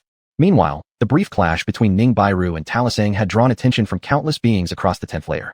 A large number of elite Nihility clan warriors arrived from all directions. Yet none dared interfere or aid Talasang. They clearly understood, when beings of such a level fought, even if they used life-endangering techniques, they'd be utterly useless. Interfering would be pure suicide. Right now, witnessing their usually lofty, majestic, and imposing ruler Talasang cower so exquisitely before Ning Bairu, everyone present was speechless. Still, no one looked down upon Talasang. Because they had all seen firsthand the power of Ning Bairu's sword stroke, it was simply too terrifying. Even Talasang, unleashing his full power as a being comparable to a feathered immortal, failed to block that one strike. This only deepened their awe of how monstrous Ning Bairu truly was. Sister-in-law, that's enough. Our priority is finding the Yellow Springs flower. Xianhao stepped forward and said to Ning Bairu. He sensed this was the perfect opportunity for him to step in and play the peacemaker. In his view, cultivation wasn't merely about fighting, it was also about social graces. Sure enough, when Ning Bairu heard Xianhao speak, Talasang shot him a grateful glance and nodded fervently. Fine. After hearing Xianhao, Ning Bairu reined in her killing intent, reclaimed the 9,000 zhong sword, handed it back to Xianhao, and glared at Talasang. Dragon-headed freak. If you ever dare upset me again, I swear I'll chop off your head. Talasang's expression became extremely grim. Yet despite being threatened so blatantly, he dared not show even a hint of displeasure. Immediately, Talasang invited Xianhao and Ning Bairu to rest at his palace, but Ning Bairu refused, insisting on heading straight to find the Yellow Springs flower. In response, Talasang raised no objections, quickly stepping forward to lead the way. Only after Talasang began guiding Xianhao and Ning Bairu away did the Nihility clan elites, who had rushed hastily to this area, finally disperse. Who exactly was that woman? She actually wounded the king with just one sword strike. And given the king's temperament, he actually chose to endure it. This truly shows how terrifying that woman must be, that she made even the king afraid. Just now, I heard the king mention, the woman came here for the Yellow Springs flower. Although in our 10th layer territory, there are indeed places where the Yellow Springs flowers grow, almost no one has ever managed to pick one, because their blooming period is simply too short. The moment they blossom, they wither. These Nihility clan experts murmured among themselves as they withdrew. Under Talasang's guidance, Xianhao and Ning Bairu arrived beside a vast river in the 10th layer territory, Brian following closely behind them. Friend Ning, look here. Talasang pointed toward clusters of waist-high plants growing along the riverbank and said, those are the Yellow Springs flowers. However, not only do they bloom without any predictable pattern, but their flowering period is also extremely brief. As far as I know, throughout thousands of years, no one has ever succeeded in harvesting a single one. Ning Bairu followed Talasang's gesture and instantly recognized the plants. Those waist-high specimens were precisely the Yellow Springs flowers he had been searching for. Yet, none of these flowers had bloomed yet. Unbloomed Yellow Springs flowers held absolutely no value. When Xianhao first laid eyes on that patch of Yellow Springs flowers, he was momentarily stunned. He never expected such an invaluable treasure to grow so freely and abundantly, like common weeds. At the same time, he inwardly marveled at how extraordinary this region truly was, clearly exceptionally suited for nurturing rare medicinal treasures. But upon realizing that all those Yellow Springs flowers merely bore unopened buds, with not a single one having blossomed, he finally understood why they were so exceedingly rare. Fine, you may leave now. After glancing briefly at the patch of Yellow Springs flowers by the river, Ning Bairu casually told Talasang and Brian. Talasang and Brian froze for a moment, then quickly snapped back, hurriedly replying, yes, yes, yes. Even as they spoke, both turned around and hastily departed, as if fearing that Ning Bairu might change his mind. Especially Brian, when he saw the cluster of Yellow Springs flowers by the riverside, his expression turned even paler than Xianhao's or Ning Bairu's. Anyone unaware might have assumed it was he who was desperately seeking the Yellow Springs flower. Chapter 406, I want the Yellow Springs flowers to bloom, even if hell becomes the other shore. In Brian's eyes, Ning Bairu wanted to kill Tarsan simply because Tarsan hadn't met them immediately upon arrival. Now, seeing that a vast stretch of Yellow Springs flowers had not yet bloomed, he feared that she might unleash her fury on both him and Tarsan. So he was genuinely terrified. When he heard Ning Bairu tell him and Tarsan to leave, he truly felt like someone who had narrowly escaped death. After Tarsan left with Brian far away from the riverbank, a fierce glint flashed in Tarsan's eyes. Immediately, he turned to Brian and declared his intent to use secret techniques to summon powerful rung race experts from the 11th and 12th layers to surround and kill Ning Bairu. No, Tarsan, I advise you not to throw your life away, Brian snapped instantly, quickly stopping Tarsan. What do you mean, Brian? Tarsan frowned, puzzled by Brian's reaction. That woman is absurdly strong, better not cross her. I heard from her junior apprentice brother recently that she slaughtered a cultivator at the feather-descending immortal realm. And guess who it was? Brian hurriedly said. Upon hearing that Ning Bairu had killed a feather-descending immortal-level cultivator, Tarsan's face darkened. And judging from Brian's tone, this slain immortal seemed to be someone he actually knew. He naturally grew curious, instinctively asking, who? Xiuxian knew, Brian replied. What? She killed Zhao Xinu? That can't be possible. Zhao Xinu was far stronger than me. Tarsan stared in shock. His first reaction was disbelief, but then recalling his brief clash with Ning Bairu earlier, his heart sank. Back then, he had already felt an overwhelming aura of death emanating from her. At the time, he thought it must have been his imagination. He believed that even if he couldn't defeat her, there was almost no way she could actually kill him. But now, he began to suspect that what he'd sensed back then wasn't wrong at all. Besides, Brian continued, she's here to harvest Yellow Springs flowers. Let her take them.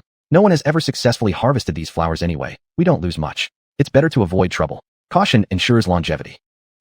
That makes sense. Tarsan pondered for a moment before agreeing with Brian's suggestion.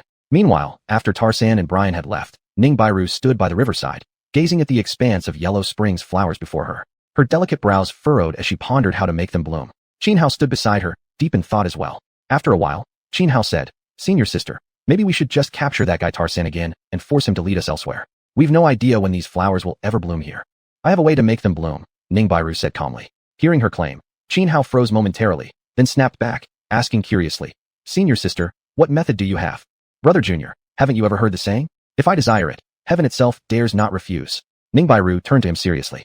Now, I demand that these Yellow Springs flowers bloom. How dare they remain closed?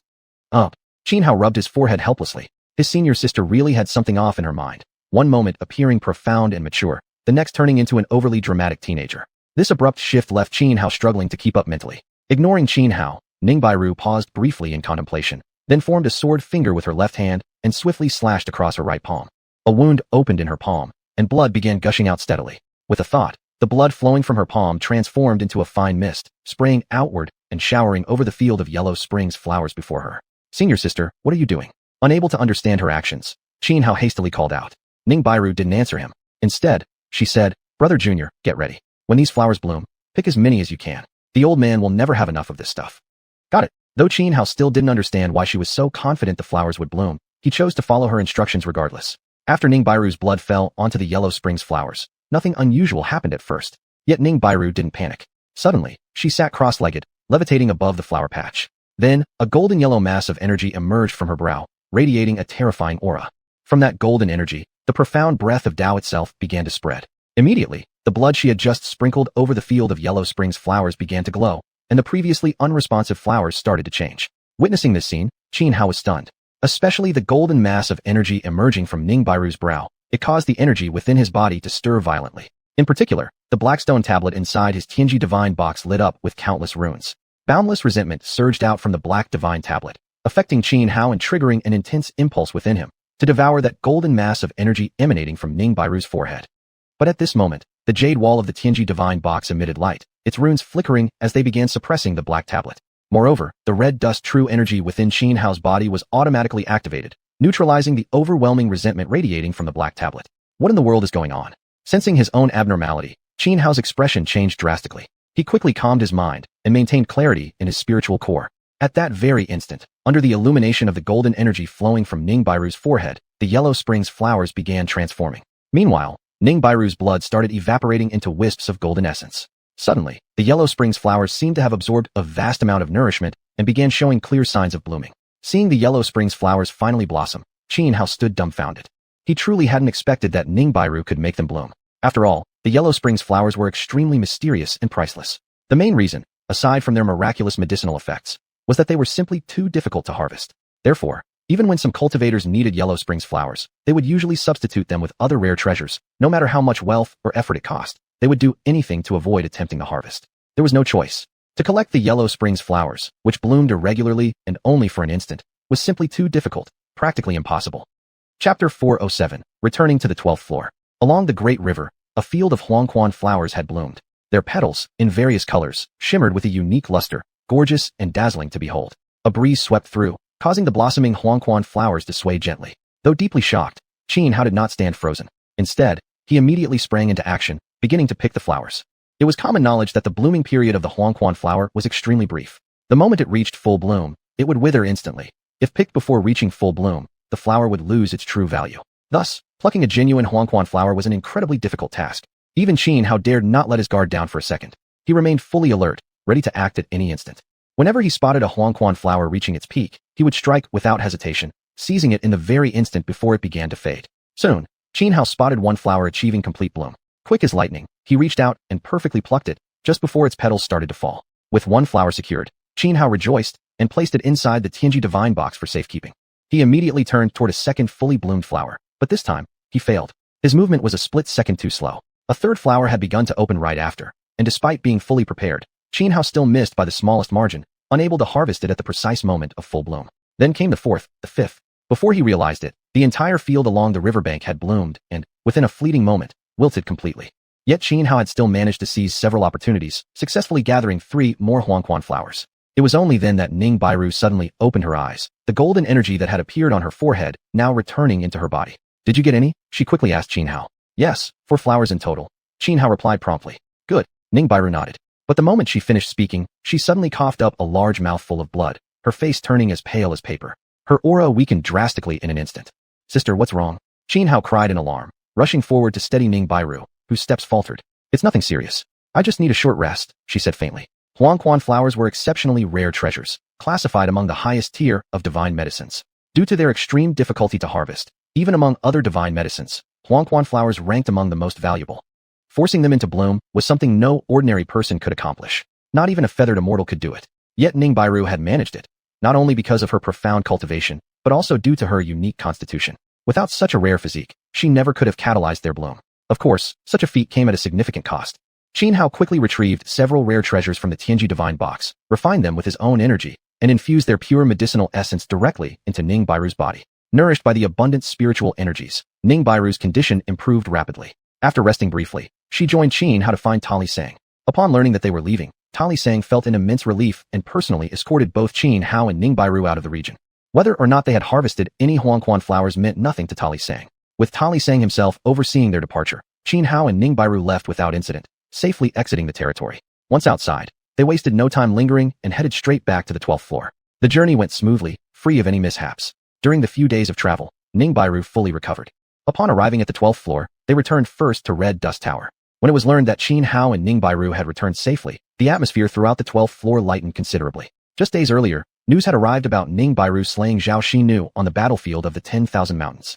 That event had sent shockwaves across the world. Zhao Xinu was a veteran feathered immortal. In all the realms, few dared claim they could truly kill him.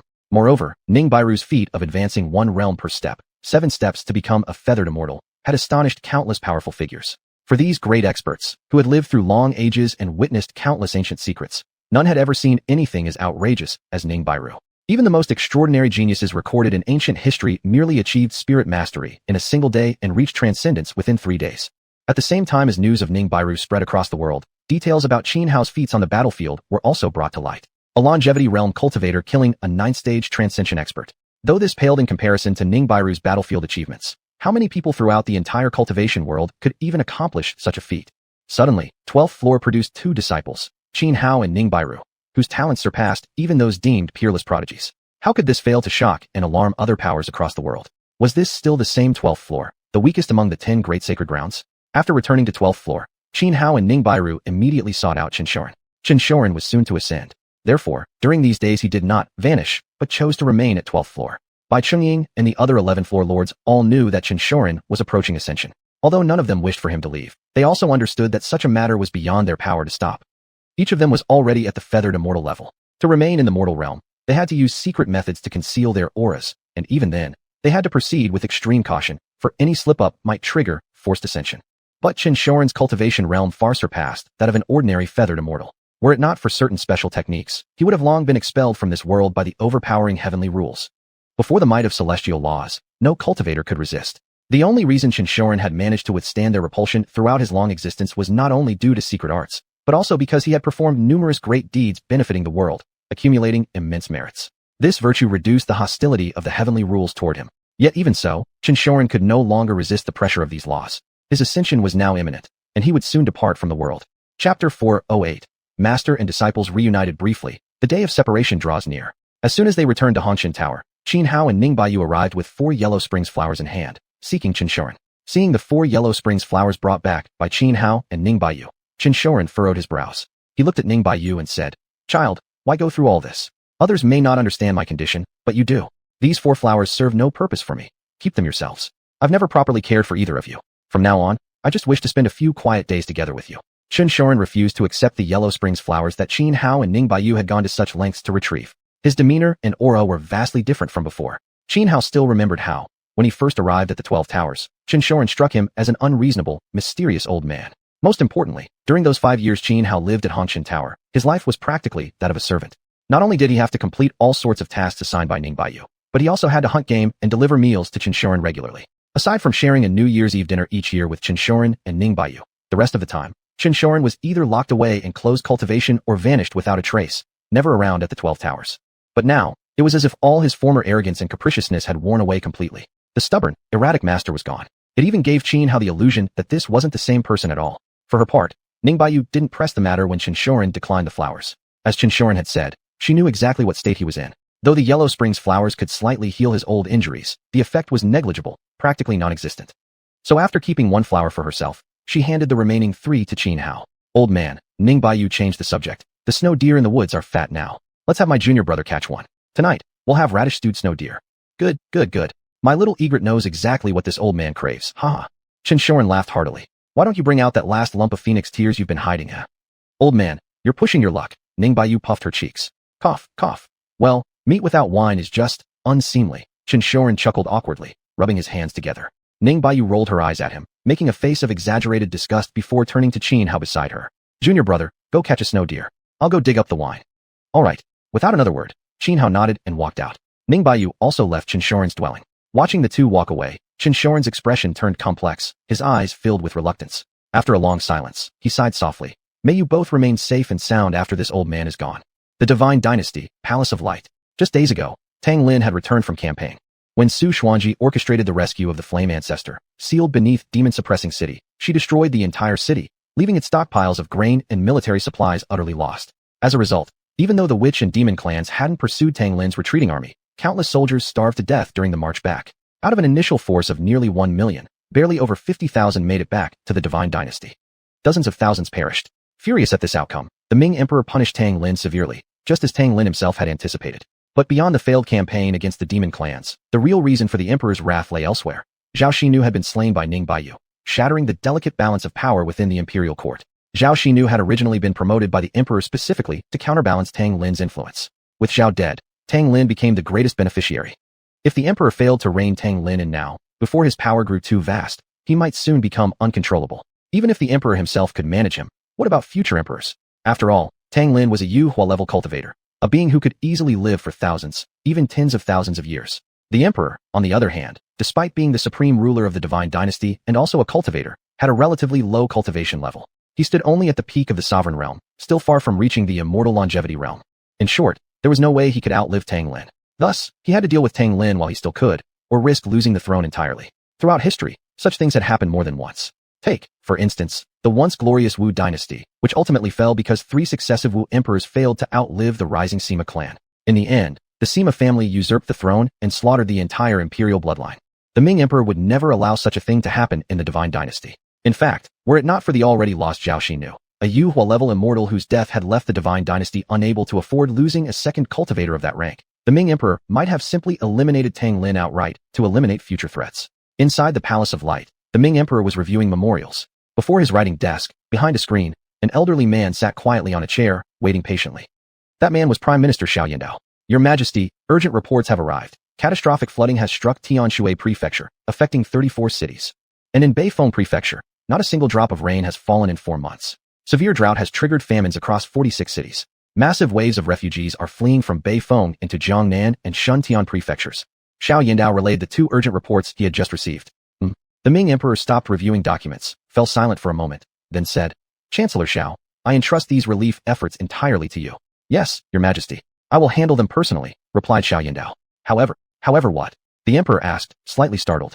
I can manage the flood and drought disasters in Tianshui and Beifeng, but I am concerned that if I leave the capital to oversee relief operations, any unforeseen developments during my absence would be beyond my reach. As in what kind of unexpected events? The emperor asked. For example, what if there's trouble along the western border cities? How should we respond? At present, all major generals and military forces are engaged in suppressing the 8 desolations. Though their main force has been crushed, fully annexing them will take time. This means none of our top commanders or troops can be recalled to the capital. Xiaoyandao spoke hurriedly. The emperor remained silent for a while, then said, Chancellor Xiao, are you afraid I'll kill the overlord? Rest assured, I'm no foolish ruler. I won't do anything so reckless. Chapter 409. The storm approaches, moves of the major powers. As Ming Huang spoke, his voice paused slightly before continuing. Yanzu has already emerged and may attack our divine dynasty at any moment. How could I possibly cut off Prince Tang's arm when I've already lost Dadi Yanguan as my left-hand man? In that case, this subject can rest easy, Xiao Yandao said with a sigh of relief. Then I shall return at once to prepare for departure to the two commanderies. Go, said Ming Huang. Xiao Yandao cautiously withdrew. Slap.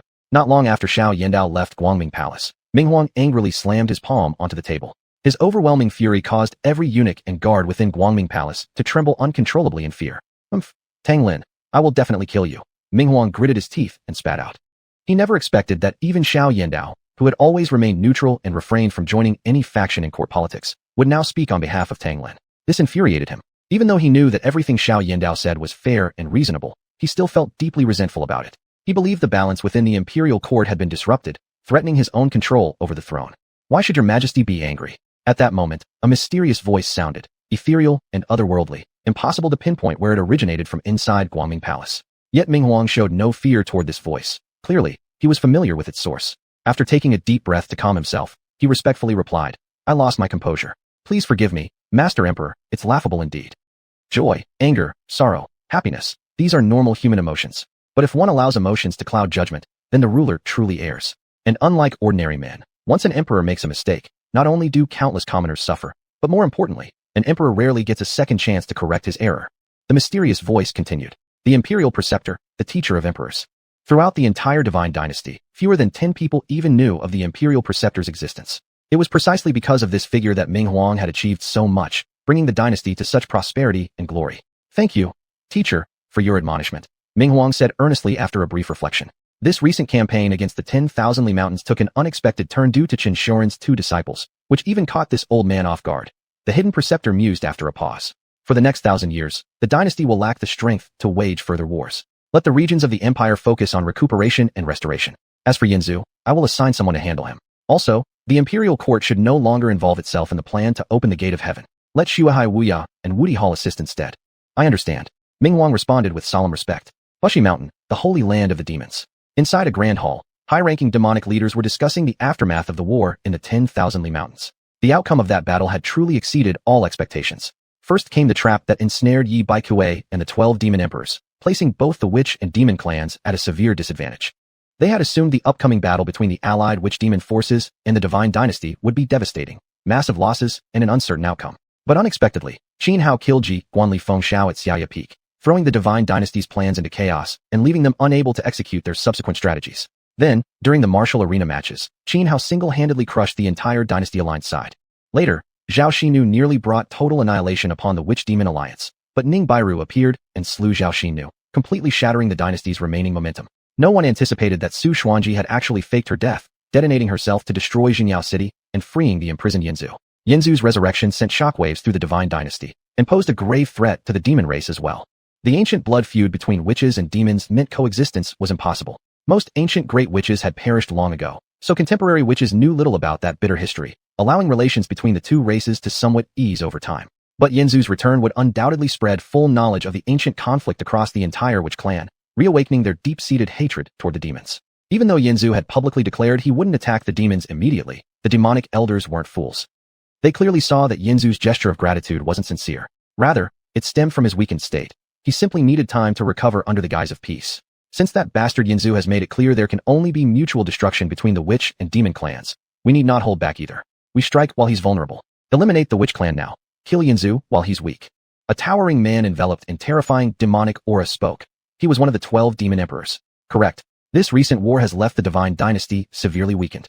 For nearly 1,000 years, they will be incapable of launching any campaigns against us. If we exterminate the witch clan now, though it may cost us something, it won't bring any major crisis upon our demon race. Another demonic leader voiced his opinion.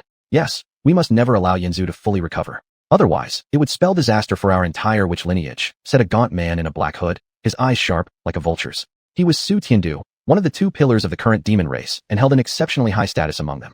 Moreover, his ancestors hailed from the ancient lineage of Kuan Demon Master during the primordial demon era. He harbored deep hatred toward the witches. Fellow leaders, we've only just allied with the witches. Now turning against them so soon doesn't seem right, Yi Baikue said, frowning slightly. Due to Qin Hao's connection, he had no desire to see war break out between the demons and witches. Even so, rationally speaking, attacking the witch clan at this moment seemed one of the best possible choices. What's wrong with it? Su Tiandu replied coldly. Should we wait until Yanzu recovers completely and attacks us first? Tell me, once Yanzu regains his full power, who among us could possibly stand against him? Although Yi Baikue was nominally the second in command of the demon race, Su Tiandu showed him little respect, and even bore some hostility. But Qin Hao is deeply connected with the witch saintess. If we launch war against the witches, then tell me, who can stand against Qin Hao, and who can stop his senior sister? Furthermore, Qin Hao is Elder Xianxuan's foremost disciple. His stance undoubtedly reflects the position of the 12 Towers. Declaring war on the witches is effectively declaring war on the 12 Towers. As Yi Baikue spoke, the demonic elders fell into silence. Particularly the 12 demon emperors, they still shuddered at the memory of Qin Hao and Ning Bairu's performance at the 10,000 Li battlefield. Su Tiandu also furrowed his brow, choosing not to retort further. The events at that battlefield had already reached his ears.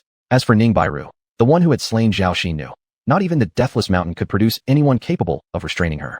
Chapter 410, The 12 Towers Shall Perish. Enough. Just as the senior Yao clan leaders were fiercely debating whether or not to go to war with the Wu clan, a voice filled with authority rang out from deep within the hall. At the sound of that voice, every arguing leader in the hall fell instantly silent. The battle against the Wu clan is inevitable. There will be no further discussion. As for the 12 Towers, there's no need for concern either, because very soon, the 12 Towers will be erased from this world. The authoritative voice spoke again. Upon hearing this, Yi Baikue's expression changed dramatically. Though he was extremely curious about why such a claim had been made, he restrained himself and did not ask. Because this voice belonged to none other than Tian Yao, Nalan Mingwei, the supreme ruler of the Yao clan and the other publicly known Yuhua immortal of Buji Mountain. Even Yi Baikue would have to stand obediently before him, without daring to show the slightest defiance. Yes. All the high-ranking All clan members responded in unison. Zulong Abyss, Zulong Ancestral Hall. A middle-aged man dressed in a black imperial robe stood frowning, lost in thought. He had received news of the outcome of the Battle of the 10,000 Mountains several days ago. To the Shidi clan, it didn't matter at all which side had won. Shidi Yuan, he had been sent merely to capture Qin Hao and bring him back to Zulong Abyss. At this stage, nothing mattered more to the Shidi clan than Qin Hao. Yet even the Shidi clan hadn't anticipated that Ning Bailing would kill Zhao Xinu on the battlefield. Furthermore, Ning Bailing ascending 1 realm per step, 7 steps to Yuhua Immortal, shocked all the elders of the Shidi clan.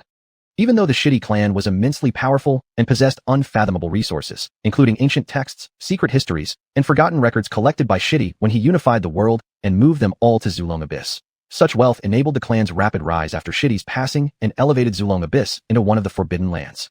Yet despite their immense power, over tens of thousands of years, they had never produced a genius like Ning Bailing. Brother, the man has sent word, proposing we join forces to destroy the 12 Towers.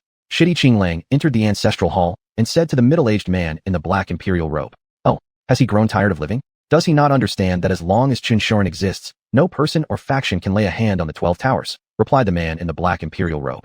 He was none other than Shidi Qingtian, current patriarch of the Shidi clan. Recently, Shidi Qingtian had been in a foul mood.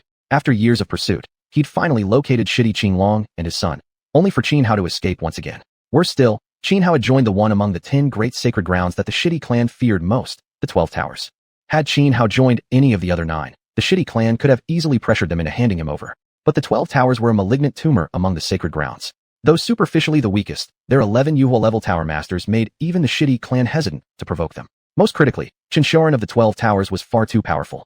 Though few knew of Xianxuan's true strength, even the 3 de facto rulers of Lingxiao Heaven Palace, the Lingxiao 3 sages, knew little of him. The Shidi clan was different. With their profound foundations, their intelligence network surpassed anything else in existence. Thus, the Shidi clan fully understood just how terrifying Xianxuan truly was. The man says Xianxuan is about to die, Shidi Qingling replied.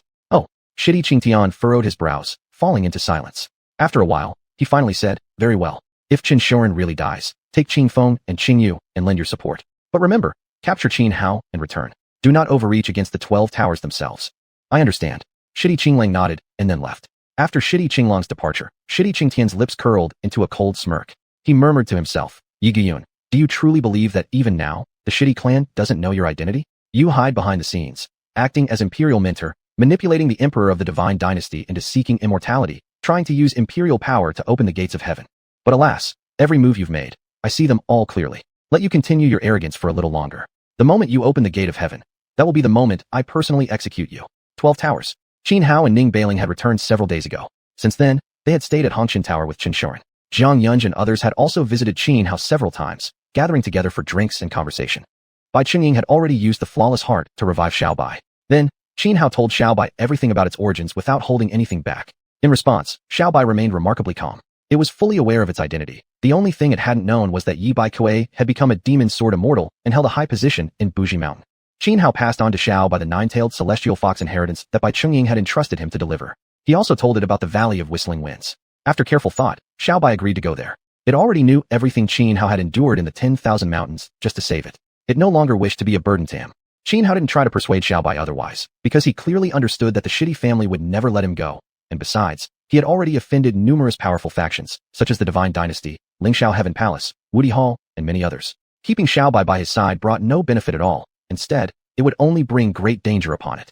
Bai Chungying, along with the other 10 tower masters, had also visited Hongqian Tower. Upon hearing the news of Xianxuan's impending ascension, each of them felt deeply saddened.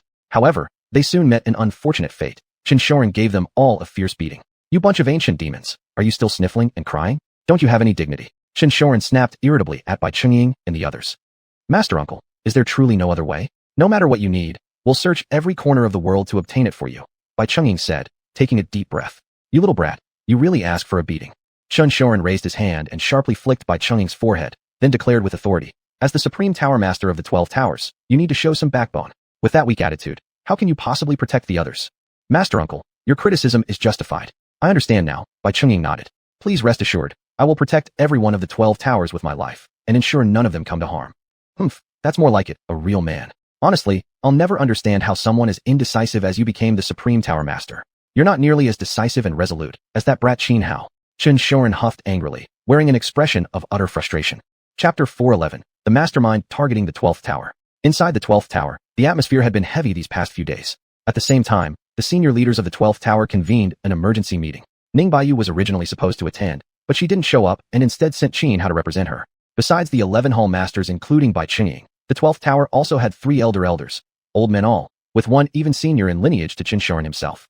"Master Hall Leader, now that senior uncle has ascended, I'm afraid the 12th Tower is about to face great trouble," said a man dressed in green robes. His name was Zhu Wu, the leader of Divine Mechanism Pavilion, nicknamed Divine Strategist, a renowned intellectual within the 12th Tower. Moreover, he was also a Yuhua immortal, though his combat strength only matched that of Leng Shuzi and xuanhuan, far inferior to figures like Yi Bai Kuei and Tang Lin. In recent days, he had received numerous troubling intelligence reports from Wanning Pavilion, the 12th Tower's intelligence division, which led him to suspect that news of Xianxuan's ascension had already leaked beyond their walls. Once Xianxuan ascended, whoever was behind this would likely launch a series of attacks against them. What's there to fear? The 12th Tower may be low-key, but we're not weak. If those dogs dare target us, we'll just kill them and stew their bones, said a burly man wearing crimson armor, exuding a terrifying scorching aura. He was Lu Kuei, head of 100 Battles Pavilion. "Fourth senior brother, don't be too careless," said a woman clad in a black gauze gown. Feng Tunying, the leader of Wanning Pavilion. "From what I've gathered, the force targeting us is no simple matter. To uncover the mastermind's identity, I've already lost several of my personal disciples." Xianhuan listened silently throughout, not uttering a word. Although he had performed well in the battlefields of the 10,000 Great Mountains, he was acutely aware of his own limitations. His slaying of Zhi Guan Li Fengxiao wasn't due to superior wisdom or strategy. He had merely gotten lucky because Li Fengxiao miscalculated his recklessness. Had Xianhuan actually tried to engage Li Fengxiao with calm calculation, it wouldn't have been a question of whether he could kill Li Fengxiao. He might not even have escaped with his life. One could say Li Fengxiao simply had terrible luck. It was like a scholar encountering a soldier. Logic becomes meaningless. Zhu Wu, on the other hand, though not widely famed, possessed intellect and stratagems no weaker than Li Fengxiao's, and as a Yuhua immortal, his capabilities were even more formidable. Thus, Xianhuan believed there was no need for him to strain his brain. He should just follow orders quietly and obediently. After extensive discussion, Zhu Wu finally spoke up with a plan. "Since they want to target us, why don't we strike first? Let's eliminate them before senior uncle ascends. That way, they won't have a chance to interfere during the ascension process." "But we still don't know who this mastermind behind everything truly is," Feng Tianying pointed out. "No matter," Zhu Wu said with a faint smile. "We only need to wipe out all his underlings. Without his pawns, what can the mastermind possibly accomplish?" Sixth junior brother is right. We'll proceed according to your arrangements," Bai Chungying said after some thought, making the final decision. "Yes." Everyone nodded in agreement. Then Zhu Wu began assigning tasks to those present. According to his plan, Bai Chungying and Ning Baiyu would remain at the 12th Tower to hold the fort, while the others would go out to deal with the individuals and sects identified by Wanning Pavilion as threats. These included 3 Yuhua immortals from Shuhai Wuya and Emperor Martial Hall, not only Leng Shuzi and xuanhuan, who had fought in the 10,000 Great Mountains battlefield, but possibly even Dongfang Changyi himself this time. Also among them was Bei Ming Shangren, a Yuhua immortal from Beiyuan Tianyi sect in the northern wilderness. And then there was Lingxiao Heavenly Palace. According to intelligence gathered by Wanning Pavilion, although the mastermind behind the conspiracy wasn't directly from Lingxiao Heavenly Palace, They were serving as the primary fighting force in this operation against the 12th tower. Hence, Zhu Wu's proposal was clear: completely annihilate Lingxiao Heavenly Palace. Don't let the 12th tower's usual low profile deceive you. The 11 hall leaders might appear like reclusive hermits detached from worldly affairs, but when crisis struck, each one was decisive and ruthless, showing no hesitation or mercy. This time, 2nd senior brother, 3rd senior brother, 4th senior brother, 7th junior brother, 8th junior brother, along with the 3 elder elders, will take the 12 heavenly towers and launch a direct assault to exterminate Lingxiao Heavenly Palace. No matter what other forces the mastermind may have recruited, once we crush Lingxiao Heavenly Palace in one decisive blow, the rest won't be able to stir up any real trouble. A fierce glint flashed in Zhu Wu's eyes as he spoke solemnly. To show mercy to the enemy was to invite cruelty upon oneself. Therefore, once the decision was made, they would stop at nothing, using thunderous force to eradicate their foe without giving them even a moment to breathe. Although Lingxiao Heavenly Palace has deep foundations, I don't think we need so many people for this mission, let alone bringing the 12 heavenly towers. What about leaving the 3 elder elders behind? Said Fang Tianling, dressed in violet robes. He was the master of Azure Jade Pavilion. No, 2nd senior brother, Zhu Wu replied. Besides the 3 immortals of Lingxiao, they must have 1 or 2 ancient elders hidden away. They won't be easy to deal with. If it weren't for our limited combat strength, I'd assign even more people to go with you. Fine then. Fang Tianling thought for a moment and nodded. We'll follow 6th junior brother's arrangement. Wait a second, everyone, what about me? With my current strength, as long as I don't run into a Yuhua immortal, I can slaughter anyone freely. Xianhao suddenly spoke up upon realizing Zhu Wu hadn't assigned him any task. 6th senior brother, how about letting me go with 2nd senior brother to Lingxiao Heavenly Palace? No. Bai Chengying immediately rejected the suggestion. Master Hall leader, why not? Xianhao asked, puzzled. You wouldn't want senior uncle to discover at the final moment before his ascension that you're not by his side, would you? Besides, with the 12 heavenly towers accompanying them, even if Lingxiao Heavenly Palace has any trump cards left, they won't be able to harm 2nd senior brother and the others, Bai Chengying explained. Exactly, Zhu Wu added, turning to Xianhao. Little junior brother, the 12 heavenly towers are a true immortal artifact. With senior uncle's help, they've already been fully refined and controlled. As long as they have the towers, even if unexpected dangers arise, 2nd senior brother's team will face no real threat. Just stay peacefully here at the 12th tower with senior uncle. All right, Xianhao said after pondering for a while, finally nodding. He truly did want to stay beside xiuxian until the very last moment. Though ascension didn't mean death, he sensed that xiuxian's journey to the heavens was far from ordinary. And if he himself could never achieve ascension in the future, this might truly be his final farewell to xiuxian. Chapter 412. Tell me, is there immortals in the heavens? The entire world was shrouded in a chilling atmosphere, the calm before a violent storm. After Zhu Wu completed his arrangements, Fang Tianling, Lu Kuei, and others left the 12 towers one after another, leaving only Bai Chengying and Ning bailing behind. Xianhao hadn't done much these past few days. Whenever he had free time, he would go find xiuxian to chat. They never discussed cultivation. Qin merely told Qin how to follow his heart and not overthink things. In the blink of an eye, 5 days passed. At dawn, the sun rose, its golden rays piercing through the churning clouds. Beams of light stretched across the sky like ancient golden paths leading straight to the celestial realms above. Xianhao had just finished washing up and was about to visit xiuxian when, upon stepping outside, he felt a suffocating presence in the air. He was very familiar with this sensation. It was the aura of heavenly tribulation. But he knew this wasn't his tribulation. Instantly, he realized it must belong to xiuxian. At that very moment, Ning bailing arrived and said to him, "Let's go, junior brother. Let's see the old man off for the last time." Xianhao nodded, following Ning bailing out of the 12 towers. Clearly, xiuxian didn't want the tribulation brought by his ascension to endanger the 12 towers, so he chose not to undergo the trial within its grounds. As soon as Xianhao and Ning bailing stepped outside, they spotted xiuxian's figure. Atop a towering mountain peak opposite the entrance of the 12 towers, Qin stood with his hands clasped behind his back, silently awaiting the arrival of the tribulation. Snow had never ceased falling around the 12 towers. As far as the eye could see, the world lay blanketed in pure white. Soon, Bai Chengying and the other disciples of the 12 towers also arrived, all gazing quietly at xiuxian, standing solemnly atop the distant mountain. Though the 12 towers did not have many disciples, their bonds were deep. Unlike practitioners from other sects, who often proved to be refined egoists. Above the heavens, vast masses of dark clouds converged from all directions. In mere moments, the rolling clouds formed a colossal black vortex. The oppressive aura of the tribulation emanated from within. Though this tribulation targeted only xiuxian and no one else, everyone gathered at the entrance of the 12 towers still felt a soul-shaking tremor ripple through them. This alone revealed how terrifying xiuxian's tribulation truly was. As the enormous vortex-shaped cloud mass solidified, immense quantities of 9-colored lightning writhed within it like serpents darting chaotically. xiuxian suddenly turned his attention back to the crowd and smiled. Despite facing such a horrifying tribulation, he showed no trace of fear. His expression remained calm and serene. All disciples of the 12 towers, listen well. Remember our founding purpose. Protect the world and safeguard its common people. Never commit evil deeds. To eradicate injustice under heaven. That is the path we must walk. xiuxian proclaimed, his voice powerful and resounding. We will remember Master Uncle's teachings. We will remember Master's teachings. We will remember Sect Master's teachings. All responded in unison. Ha ha ha. Qin burst into laughter, then withdrew his gaze from the crowd and raised his head toward the swirling vortex in the sky. With majestic defiance, he declared, "Tell me, is there immortals in the heavens? Dare any descend to battle me on mortal ground?" The moment his words fell, xiuxian raised his right hand, forming a sword finger seal, and thrust it toward the massive vortex above. Primal chi surged violently, instantly condensing into an unmatched blade of light that shot skyward, slashing directly at the vortex. Witnessing Qin's action, everyone present was stunned. Bai Qingying's expression changed drastically as he cried out in alarm. "Senior brother, this isn't ascension. He wants to slay the heavens themselves." "Elder brother, what do you mean slay the heavens?" "I don't understand," Xianhao asked, utterly bewildered. "Once one reaches the Yuhua immortal realm, they must ascend to the heavenly realms, driven away by the earthly rules of this world. These terrestrial laws reject cultivators above the Yuhua level, because once one becomes a Yuhua immortal, a trace of heavenly Tao essence lingers deep within their soul. It is precisely this thread of heavenly Tao essence that the world's natural laws sense, and thus reject cultivators of this level and beyond. If Senior Uncle simply sought ascension, success would be virtually guaranteed. But what he intends to do is far more extreme. He means to sever the heavenly Tao itself. By destroying it, the trace of heavenly Tao essence within all cultivators in this world would vanish completely. Bai Qingying explained gravely. Sever the heavenly Tao? Xianhao's face paled. He didn't fully understand what the heavenly Tao was, but he clearly understood one thing. Attempting to cut down the heavenly Tao was a near-certain death sentence. Beside him, Ning Bailing merely furrowed her delicate brows, her eyes shimmering with complex emotions. She seemed to have anticipated long ago that xiuxian would choose to challenge the heavenly Tao rather than peacefully ascend. Boom! xiuxian thrust out his sword finger, and a boundless blade of sword chi shot straight into the heavens.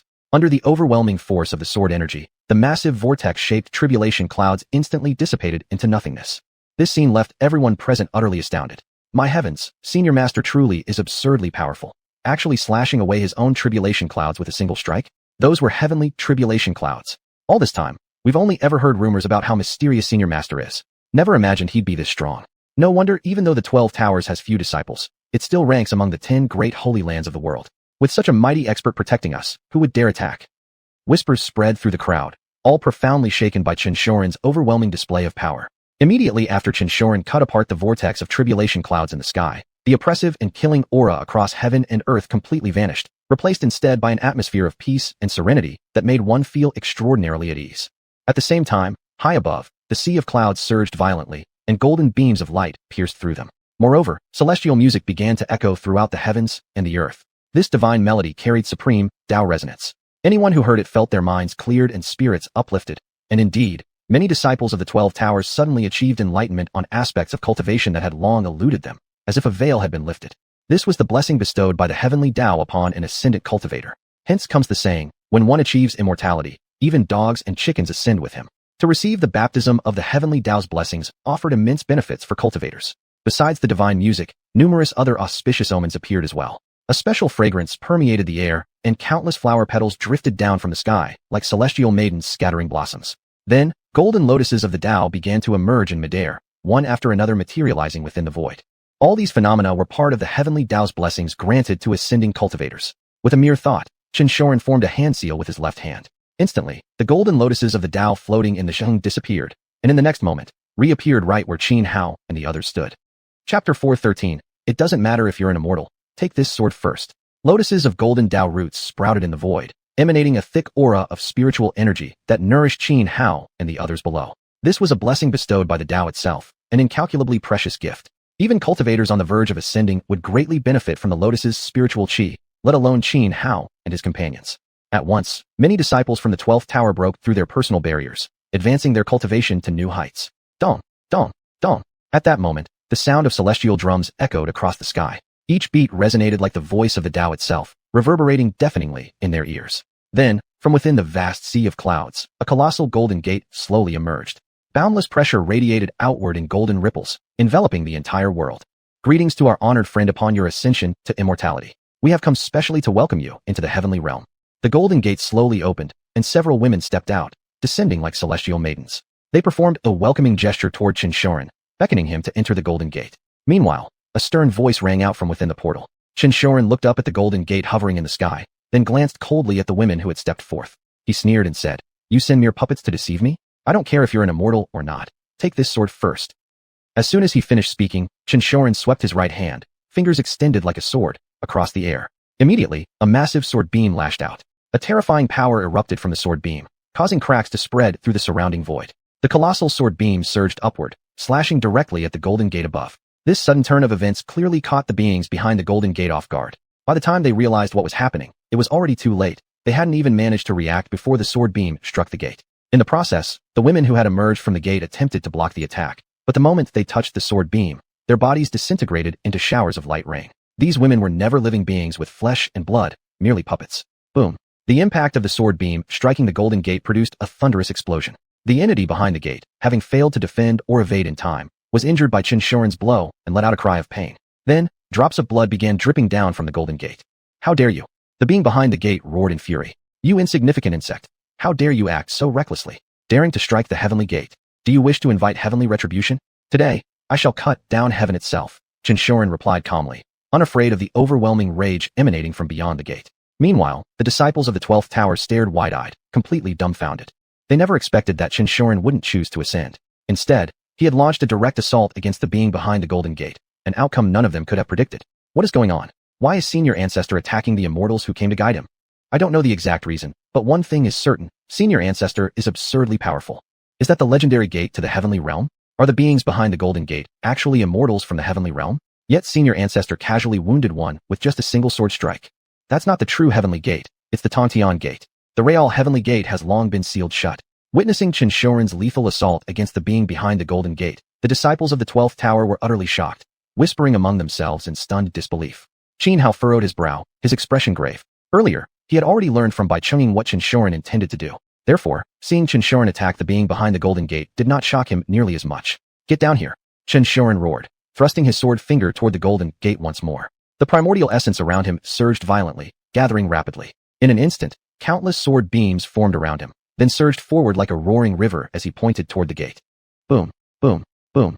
Countless sword beams exploded outward with overwhelming might and terrifying force, causing the very void to tremble continuously. At this moment, the entire golden gate shook violently. How dare you? The being behind the gate bellowed in outrage. He truly hadn't expected xiuxian to be so ruthless, attacking without a word, aiming straight for death.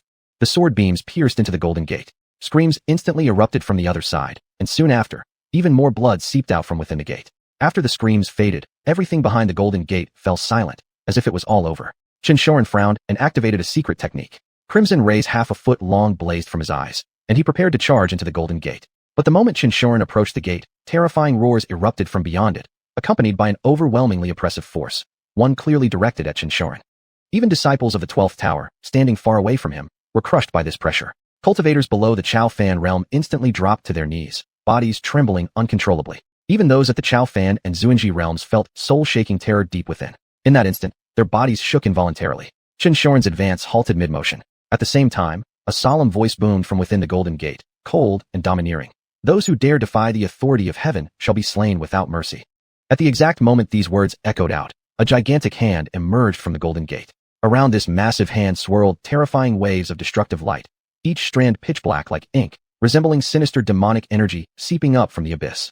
Countless bolts of golden lightning crackled between its fingers and palm, each bolt carrying immeasurable power of annihilation. Kill. The sudden turn shocked even xiuxian. His right hand flicked instantly, sword finger thrusting forward.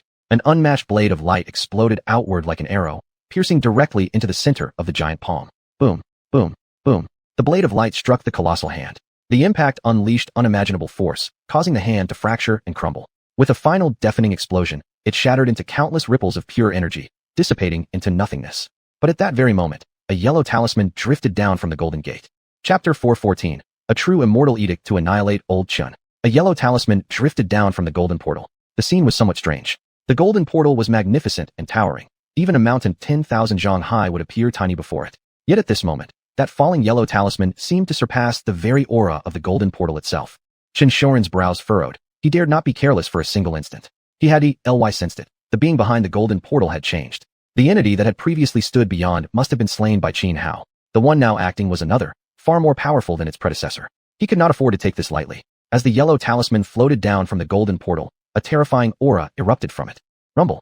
The full might of the talisman unleashed. A horrifying pressure surged forth, stirring up storms in the high heavens. Chains of heavenly order, formed from condensed laws of existence, manifested out of emptiness, crisscrossing through space, sealing off the entire region. Then, the blackened remains of the burned talisman faded away, and faintly, a towering phantom emerged into view. This colossal figure extended a massive hand, pressing down upon xiuxian like a collapsing universe. An unbearable pressure exploded, like an entire microcosm crushing down on him, seeking to flatten xiuxian into nothing but a mangled pulp. A mere true immortal edict dares to slay me? Break. Though his expression turned stern, xiuxian showed not a trace of fear. Facing the devastating might unleashed by the talisman, he roared aloud, the sound tearing through the sky. With a sharp clang, a celestial sword shot out from the scabbard on his back. This sword was extraordinary, forged entirely from pure primordial qi. In quality, it was no less than a genuine immortal artifact. Clutching the blade, xiuxian shot upwards like a cannonball, then swung his sword in one mighty arc. Vast waves of primordial qi erupted outward, condensing into enormous sword beams, one after another, each capable of slicing open the heavens. Like thunderous avalanches, these sword beams hurtled toward the descending palm of the colossal specter. Boom! Clashing techniques detonated with a deafening explosion. One beam after another struck true, shattering the immense descending hand into fragments, which rapidly disintegrated and scattered. The dense web of divine order chains that had sealed this realm were severed as well under the relentless sword strikes. Then, the lingering force of the sword beams sliced into the golden portal itself. Roars echoed from within the other side moments later, followed by a cold snort. A chilling presence that could frighten gods and ghosts surged violently from the portal. Defying the will of heaven, you shall not be spared. At the same time the enraged voice thundered from within, a foot emerged from the golden portal. But instantly, massive streams of ancient runes erupted around the portal, entwining tightly around that single foot stepping across. Immediately, the foot came under terrifying suppression. Not only did the laws of heaven and earth repel this limb attempting to step forth, even the world behind the golden portal unleashed countless bolts of lightning, raging gales, and devouring flames, all imbued with the power of supreme rules, to bombard that trespassing foot. Clearly, due to restrictions imposed by cosmic law, the being behind the portal could not fully enter this world or descend into the mortal realm. Yet this entity was clearly enraged. How many eons had passed since so few dared ascend to the heavenly realm? Mortals below should have shown nothing but reverence and obedience. Yet today, while he was personally overseeing the reception of xiuxian's ascension, not only did Qin refuse to enter the heavenly domain, but went so far as to brazenly attack the gate of ascension, declaring he would decapitate the heavenly Tao itself. This was a blatant, open challenge to the dignity of heaven. Unforgivable. If xiuxian were allowed to escape unscathed, where would the authority of heaven stand? Especially for the being behind the golden portal. Even among the denizens of heaven, he occupied a position of supreme rank. To him, cultivators ascending from the lower realms were little more than servants, mere lesser beings. Thus, he found xiuxian's defiance utterly intolerable. With a sudden violent tremor, the foot extending from the portal abruptly snapped off at the ankle. Golden blood sprayed out, splattering across the gate of ascension. Within that golden blood flowed countless runes, laws, and mystical essences, all burning furiously, using the gate as a conduit to erode the suppressive force of the heavenly laws. Indeed, the heavenly rules of the celestial realm were suppressed. Finally, the severed foot burst out from the golden portal. But the moment that foot emerged from the golden gateway and entered the mortal world, the world's own laws erupted in full force. Countless terrifying bolts of thunder surged forth, far more fearsome than the divine tribulation xiuxian had previously faced. These lightning strikes slammed into the foot. Even though this foot belonged to the being behind the golden portal, a creature of terrifying might, it shattered instantly under the onslaught of the mortal world's laws. Blood and flesh exploded outward in fragments. This scene left all 12 cultivators from Lulan utterly stunned. Who could have imagined that the entity behind the golden portal would be so ruthless, willingly sacrificing a limb just to send a single foot into the mortal world for the sole purpose of annihilating xiuxian, who dared defy heaven? Could the one behind that golden portal truly be an immortal? So immortals really do exist in this world. But why would Senior Master Nephew oppose a genuine celestial being? What's so-called true immortal? They're nothing but cultivators with higher cultivation bases. Think about it. If the celestial realm is as wonderful as they claim, why do so many experts in our world refuse to ascend? The crowd whispered among themselves, filled with confusion. Most couldn't comprehend why xiuxian would dare attack a celestial being from the heavenly realm. It simply defied logic. When Xianhao saw the foot stepping forth from behind the golden portal, even he wore an expression of shock. All the omens accompanying xiuxian's ascension earlier had been manifestations of the Tao's will. Even those few women who resembled puppets had only managed to enter the mortal world unimpeded through special means by borrowing the power of the Grand Tao itself. As for the previous entity beyond the golden portal, it had clearly been rather weak. Thus, Xianhao had once doubted whether the heavenly realm truly housed beings like the legendary immortals at all. Now, however, the truth was undeniable. Chapter 415, Taoyuan Tianzuan. The foot that had barely managed to burst forth from the golden portal was instantly shredded by the rules of the mortal world. Yet, xiuxian's expression did not relax. Instead, it grew even more solemn.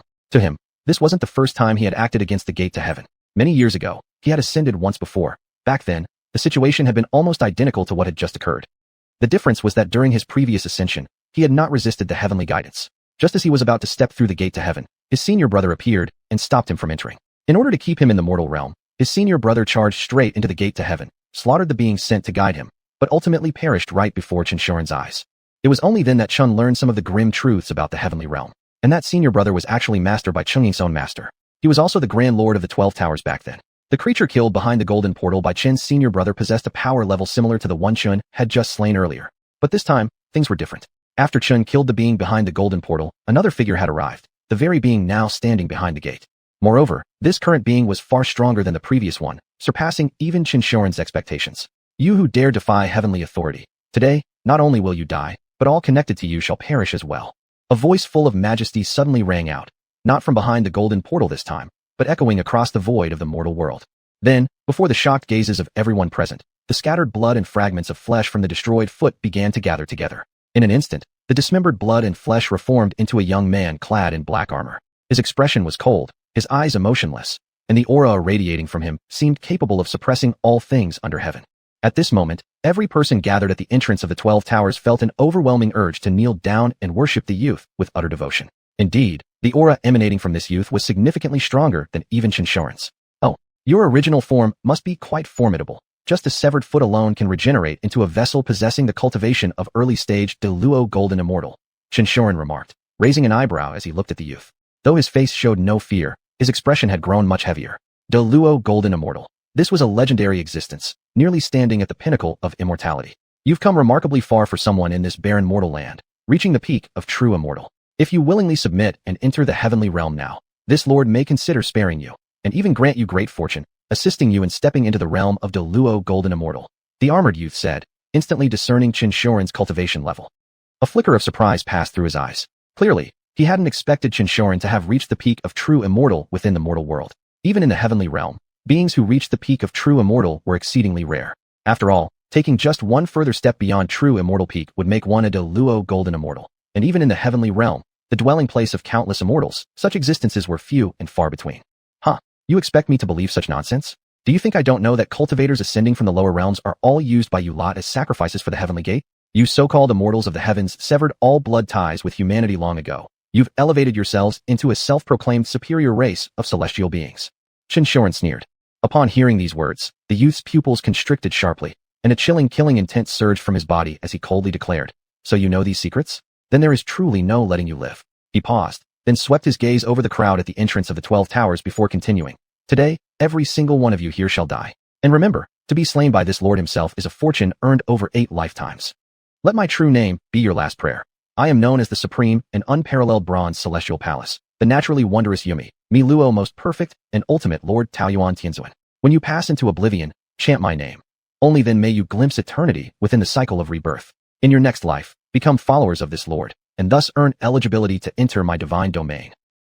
xiuxian spat, showing no courtesy at all toward Taoyuan Tianzuan, declaring defiantly and powerfully, "Today, I'll destroy your avatar first, then cut down the gate to heaven itself, so that you so-called immortals can never again use humanity as sacrificial offerings for your damned heavenly gate." Outrageous! Taoyuan Tianzuan roared in fury. The aura bursting from his body caused violent storms to gather in the sky, accompanied by numerous divine omens manifesting in midair.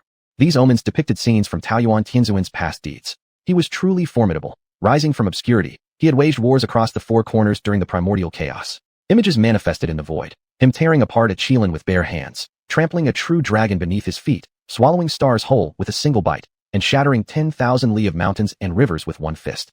Die! Without wasting another word on Taoyuan Tianzuan, xiuxian let out a cold shout and shot forward like a blur. His speed was astonishing, splitting the sky like lightning. To the onlookers, an unmatched sword beam instantly closed the distance and reached Taoyuan Tianzuan's presence. The impact of that blade cleaved through space itself. Yet Taoyuan Tianzuan remained calm and composed, not the slightest trace of panic in his expression. His true body dominated a realm in the heavenly realm. Even this avatar formed from a mere foot retained the cultivation level of an early-stage Deluo Golden Immortal. How could such a being possibly fear cultivators from the mortal world? Even though xiuxian stood at the peak of true immortal cultivation, only one step away from Deluo Golden Immortal. That single step was an uncrossable chasm, an insurmountable gulf. Moreover, although this physical manifestation possessed only the cultivation of an early Deluo stage, its consciousness belonged to a Tianzuan himself. Whether it came to battle experience, mystical techniques, or divine abilities, none of it could be matched by ordinary beings. Thus, Taoyuan Tianzuan didn't take the xiuxian before him seriously at all. Boom. Without making any visible move, countless ancient runes surged from around Taoyuan Tianzuan's body, gradually forming a vague bronze bell that completely enveloped him. Xiuxian's full-powered sword strike failed to penetrate the defensive barrier formed by those dense runes, and thus couldn't harm Taoyuan Tianzuan in the slightest. Back off, you wretch. Taoyuan Tianzuan roared, and a tide of overwhelming energy exploded outward from his center in all directions. Instantly, Xiuxian grunted in pain and was flung backward by the force unleashed. Die! Just as Xiuxian was sent reeling and hadn't yet stabilized his stance, Taoyuan Tianzuan coldly uttered a single word. In the next moment, his figure instantly appeared beside Xiuxian, right hand raised and pressing down toward Chen's forehead. Though the movement appeared plain and simple, Xiuxian's face changed drastically. He felt completely locked in place, utterly unable to dodge. Chapter 416. Sacrificing my soul to the heavens. Xiuxian's face changed dramatically. He fully understood that if the Grand Celestial Patriarch's hand pressed down on his head, his skull would explode like a ripe watermelon. Even if he survived, he would suffer unimaginable injuries. At this critical moment, Xiuxian executed an extremely profound movement technique. He forcibly stabilized his body, slid his foot back, and with a sway of his figure, split into dozens of afterimages, scattering in different directions to evade the Grand Celestial Patriarch's attack. Yet the Grand Celestial Patriarch merely curled his fingers slightly, and instantly all dozens of afterimages vanished. Only Xiuxian's true form remained. But by then, Xiuxian had already raised his right hand, the Taisu immortal sword crossing through the void, blocking the descending palm of the Grand Celestial Patriarch. Boom! A thunderous explosion erupted. Xiuxian let out a loud cry and spat out a large mouthful of blood. His body flew backward like a broken kite. When he landed and stabilized himself, his right hand gripping the Taisu immortal sword trembled violently. His tiger mouth split open, blood soaking the blade. Even though Xiuxian was only one step behind the Grand Celestial Patriarch in cultivation, that single step was like an uncrossable chasm. Thus, from the very first exchange, Xiuxian was placed at a disadvantage, and the Grand Celestial Patriarch hadn't even unleashed any lethal techniques yet. Moreover, due to the suppression of worldly rules, many of the Grand Celestial Patriarch's great Luo golden immortal abilities could not be used. Otherwise, just a glance alone, even if it couldn't kill Xiuxian, would have left him severely wounded. Taisu righteous single stroke. Ignoring his injuries, Xiuxian raised the Taisu immortal sword high. A heaven-piercing sword beam tore through the sky. Within hundreds of miles, the primordial Taisu energy in the void transformed into countless sword beams, pouring into the Taisu immortal sword. The sword's aura began rising uncontrollably. In an instant, sword chi pierced 30,000 zhang into the void, sweeping apart clouds and winds across 900,000 li. The terrifying sword pressure caused every living being within hundreds of miles to tremble deep within their souls. Even the Grand Celestial Patriarch wore a grave expression under such overwhelming might. He could feel just how devastating Xiuxian's sword strike truly was. As Xiuxian swung his sword, massive sword beams stretching tens of thousands of meters long instantly coalesced, crashing toward the Grand Celestial Patriarch with overwhelming force. Great primordial sacred lotus derives azure heaven. Facing Xiuxian's peerless sword stroke, the Grand Celestial Patriarch formed hand seals and activated a profound technique. In an instant, a colossal lotus flower appeared around him. Rooted in empty space, swaying gently in the wind, its petals drifted downward, one by one. Each petal bore complex and mysterious sigils, now glowing with azure light. Countless petals hovered above the Grand Celestial Patriarch's head, forming a vast azure canopy. He looked as if the entire blue sky rested upon his crown. Boom! The colossal sword beams, tens of thousands of meters long, came crashing down, immediately blocked by the sea of lotus petals forming the azure barrier. The collision of two terrifying energies triggered a massive explosion. The roar shook heaven and earth. Violent energy surged outward, forming black storms that swept across all directions. During the clash, a sharp crack echoed as spiderweb-like fissures spread across the azure barrier, rapidly covering its entire surface. It seemed as if the shield would collapse instantly under the bombardment of the enormous sword beams. Even the Grand Celestial Patriarch raised his eyebrows in surprise, completely unexpecting Xiuxian's sword to possess such terrifying power. Yet he did not panic. Uttering several obscure and incomprehensible scriptures, suddenly a Bodhi tree appeared behind him. In an instant, it grew explosively, towering like a world tree supporting the heavens themselves. With this Bodhi tree's support, the nearly collapsing azure barrier immediately stabilized and began grinding away the sword chi's energy. Gradually, the mighty power of the enormous sword beams was worn down until finally, with a bang, they shattered completely, dissolving into nothingness. At that moment, the Grand Celestial Patriarch formed seals once more, unleashing another supreme technique. A golden demon-subduing Vajra emerged in midair, surrounded by countless scriptures floating in the void. Additionally, waves of Buddhist chants resonated from within the Vajra, as if thousands upon thousands of monks were reciting sutras, seeking to redeem all demonic entities. Faced with the crushing approach of the Vajra, Xiuxian dared not let his guard down. Wielding the Taisu immortal sword, boundless sword chi surged behind him, like endless, surging rivers. As xiuxian thrust forward with the Taisu immortal sword, boundless sword qi transformed into several great rivers of blade energy, sweeping outward in all directions. Boom! The rivers of sword qi collided with the demon-subduing Vajra. Under the Vajra's terrifying power, the flowing currents of sword energy could not hold and quickly scattered and disintegrated. The Vajra's might was horrifying. After obliterating the sword rivers, xianxia advanced upon xiuxian. Even as he swung the Taisu immortal sword to condense countless streams of sword qi into a massive shield, he still failed to stop the Vajra. In an instant, the Vajra pierced straight through xiuxian's chest, leaving a gaping, bloody hole. Its horrifying energy relentlessly eroded his very vitality. Master, senior sir uncle, elder sir ancestor. Witnessing xiuxian impaled through the chest by the Vajra, Xianhuan and the others from 12 towers were shocked to their cores. The two strongest among them, Ningbairu and Bai Chungying, even rushed forth instinctively, seeking to aid xiuxian against the Grand Celestial Patriarch. None of you come. Yet xiuxian shouted, halting Ningbairu and Bai Chungying in their tracks. Though both were formidable, they had no capacity to interfere in a battle of this level, one between himself and the Grand Celestial Patriarch. Their intervention would offer no help and only result in needless death. Ningbairu and Bai Chungying deeply worried for xiuxian's life, but they also understood that with their cultivation, even if the Grand Celestial Patriarch simply stood still and allowed them to unleash every technique they possessed, they couldn't inflict the slightest harm upon him. Though xiuxian had been impaled through the chest by the Vajra and suffered grievous wounds, he did not die. He was a peak true immortal cultivator, not so easily slain.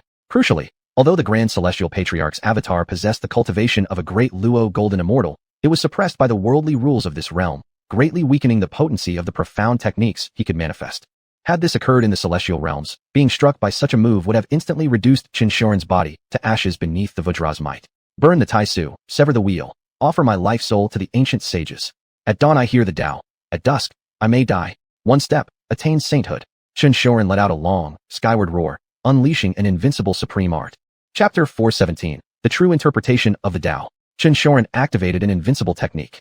The primordial qi surging from within his body began to ignite. Instantly, his aura started rising rapidly. At this moment, even the calm Taiyuan Tianzuan changed expression, staring at xiuxian in utter disbelief. His voice trembled as he said, This is the true interpretation of the Tao, a secret art lost since the time of the primordial chaos. How could you possibly know it? The true interpretation of the Tao, an unparalleled forbidden art. Also known as the first and most forbidden technique since the dawn of creation. This art had vanished long before, even predating ancient records. Not even the oldest sects in the heavenly realm, those that had endured for countless eons, held more than a few scattered mentions of it. Thus, Taiyuan Tianzuan never imagined any living being in the mortal world would possess such knowledge. It defied all expectations. Xiuxian completed the incantation. The blazing primordial qi erupted from him like wildfire, spreading into crimson flames that surged across the sky in an overwhelming blaze, engulfing the entire firmament. The scene was terrifying beyond words. As xiuxian took one step forward, his aura exploded uncontrollably, his cultivation level soaring to unimaginable heights. At this moment, xiuxian's form blurred. As if responding to his surging energy, various mystical omens appeared in the void, emanating serene peace, bringing unprecedented tranquility to those who witnessed them. Countless golden drums materialized, each beating with thunderous dong after dong. These were the chaos drums, the primordial drums. Each beat a sound of origin, a teaching voice from the ancient sages enlightening all beings. Seeing this, Xianhao couldn't help but frown, instinctively turning to look at Ningbairen. During the last battle in the 10,000 Great Mountains, Ningbairen had advanced one realm per step, achieving ascension to immortal after 7 steps, an event strikingly similar to what xiuxian now displayed. The only difference was that xiuxian seemed to be burning his primordial qi, using his very soul fire as fuel to power this supreme art. Back then on the battlefield, Ningbairen hadn't required any cost at all. He'd accomplished the same feat effortlessly. Of course, the degree of cultivation advancement also differed. Xiuxian had now stepped directly into an inconceivable domain, one surpassing even the true form of Taiyuan Tianzuan himself. Meanwhile, Ningbairen had taken 7 full steps merely to reach the level of a feathered immortal. Die! Xiuxian glared at Taiyuan Tianzuan, who stood shocked and speechless, roared fiercely, reached out his right hand, and lunged forward, aiming to seize him. Taiyuan Tianzuan's face paled. He desperately unleashed every technique he knew. Yet against xiuxian's absolute power, all his efforts crumbled instantly, shattered by the crushing might of Qin's grasp, completely unable to withstand even a moment. Taiyuan, all paths under heaven. Taiyuan Tianzuan screamed hoarsely, hands forming seals, activating his ultimate technique, the art through which he achieved enlightenment. In an instant, infinite runes manifested in the void, coalescing into chains that crisscrossed the emptiness. Each chain embodied a single Tao. Thousands upon thousands of chains meant thousands upon thousands of Tao. Commanding all the paths of existence, his combat prowess skyrocketed to unfathomable levels.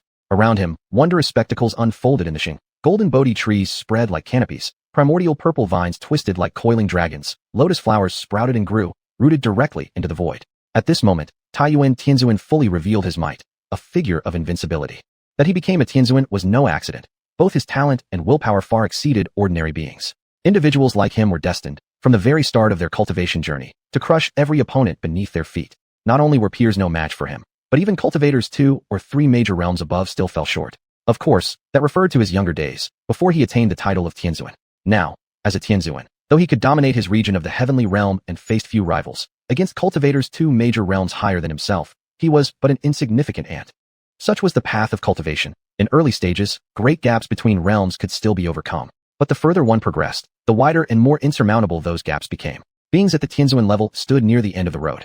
Therefore, even a being just one major realm above a Tianzuan could crush a Tianzuan-level existence as easily as squashing an insect. Still, in the heavenly realm, Tianzuan-level existences themselves were exceedingly rare.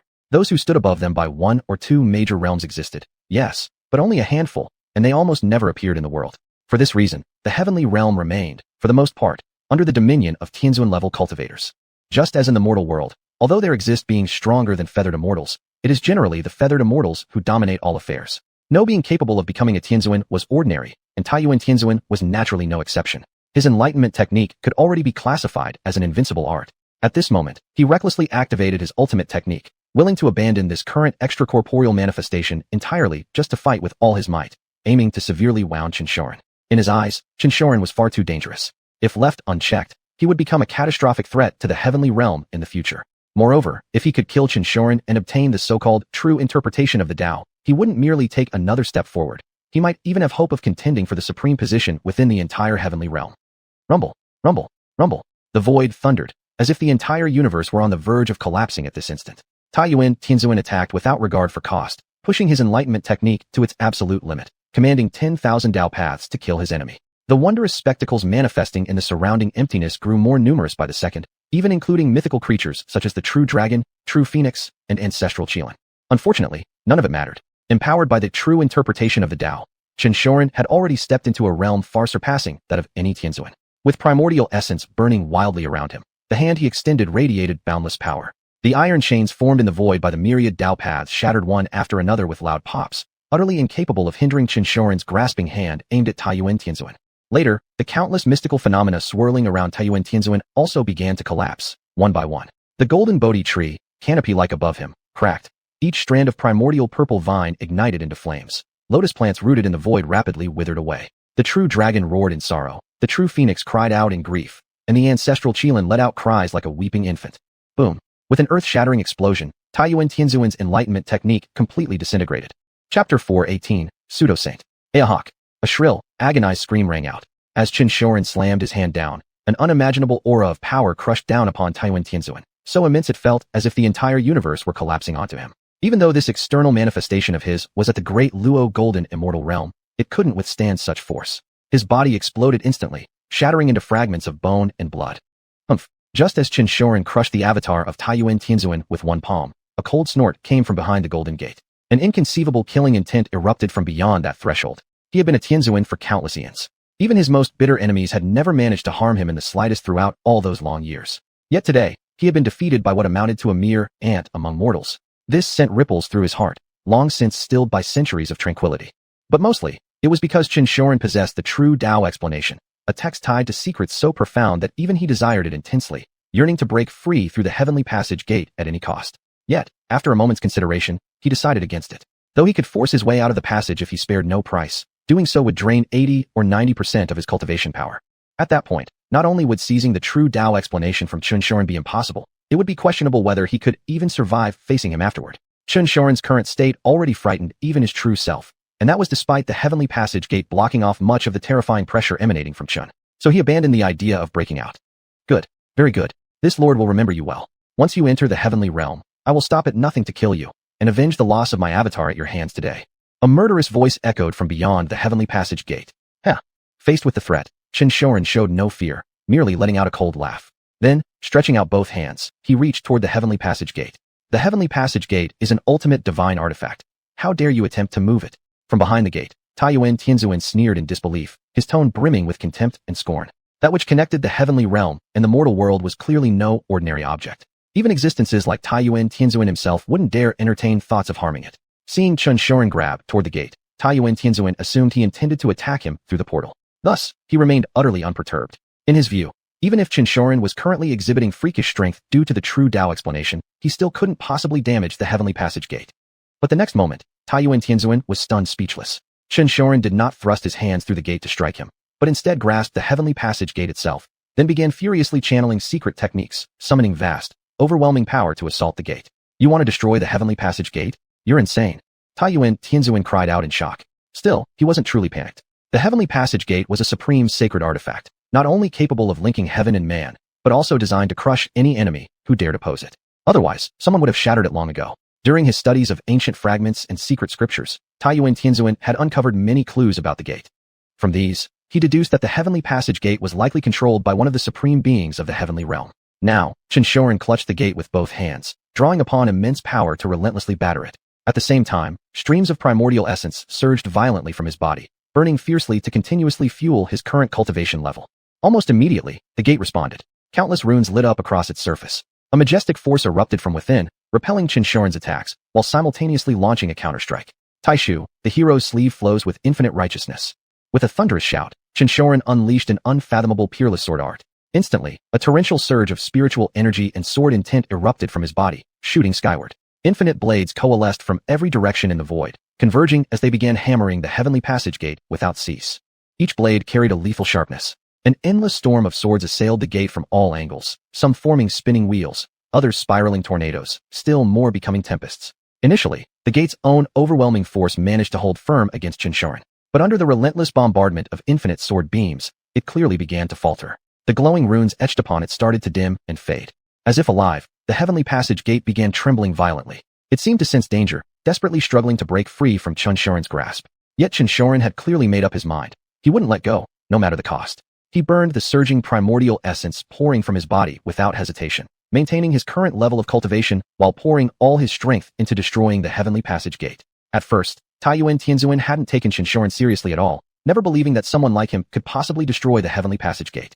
After all, it was a supreme divine artifact, possessing a cultivation base far surpassing even that of a Tianzuan-level being. In other words, before such a supreme sacred object, even a Tianzuan was but an ant.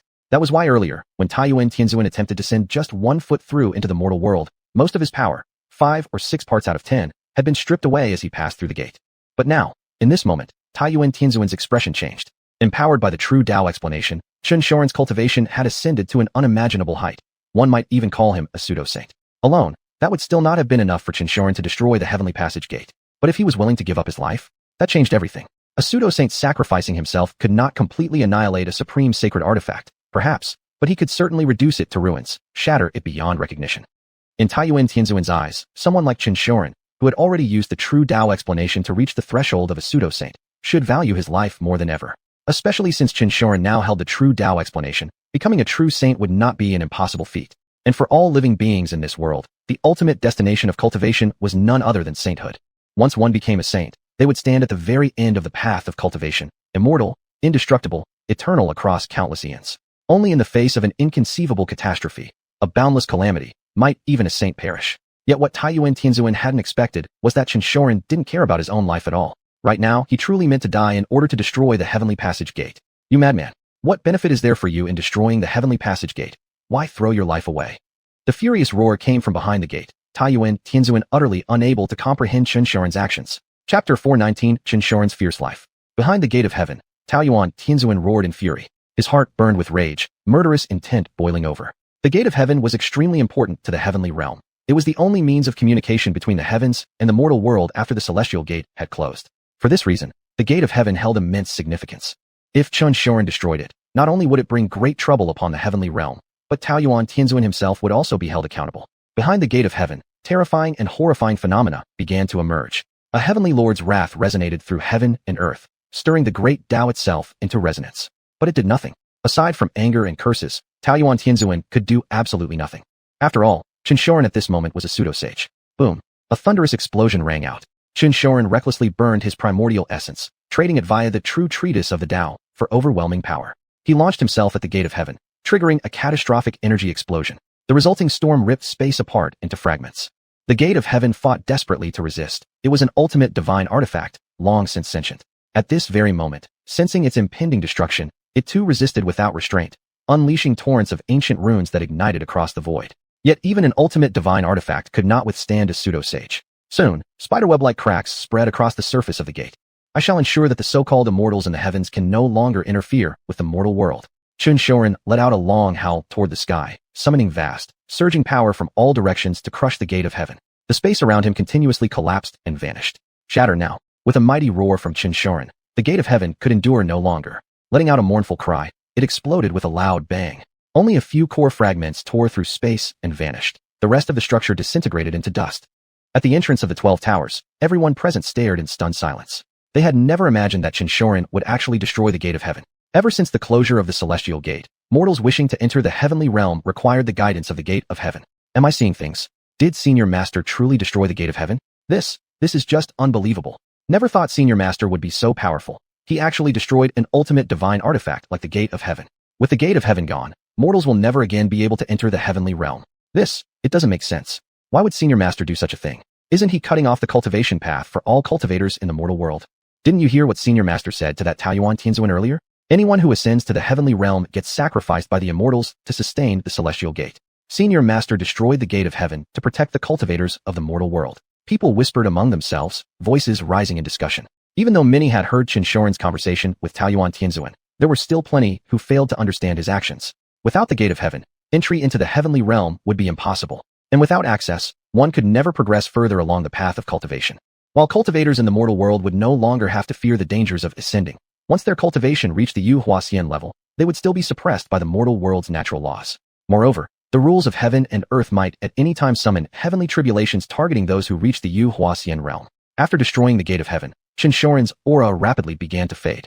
The primordial essence burning around his body had run dry, and now the backlash of the true treatise of the Tao was taking effect. Seeing this, Bai Chungying, Ningbairu, and Xianhao immediately rushed to Xiuxian's side. Among those remaining in the 12 towers, these three were the most powerful. The others had already left to intercept the enemy. Master, teacher, Bai Chungying, Ningbairu, and Xianhao instantly recognized Xiuxian's condition. Their faces turned grim, brows heavy with sorrow. Xiuxian glanced at them and smiled. Since ancient times, no one escapes death. Why are you three wearing such miserable expressions?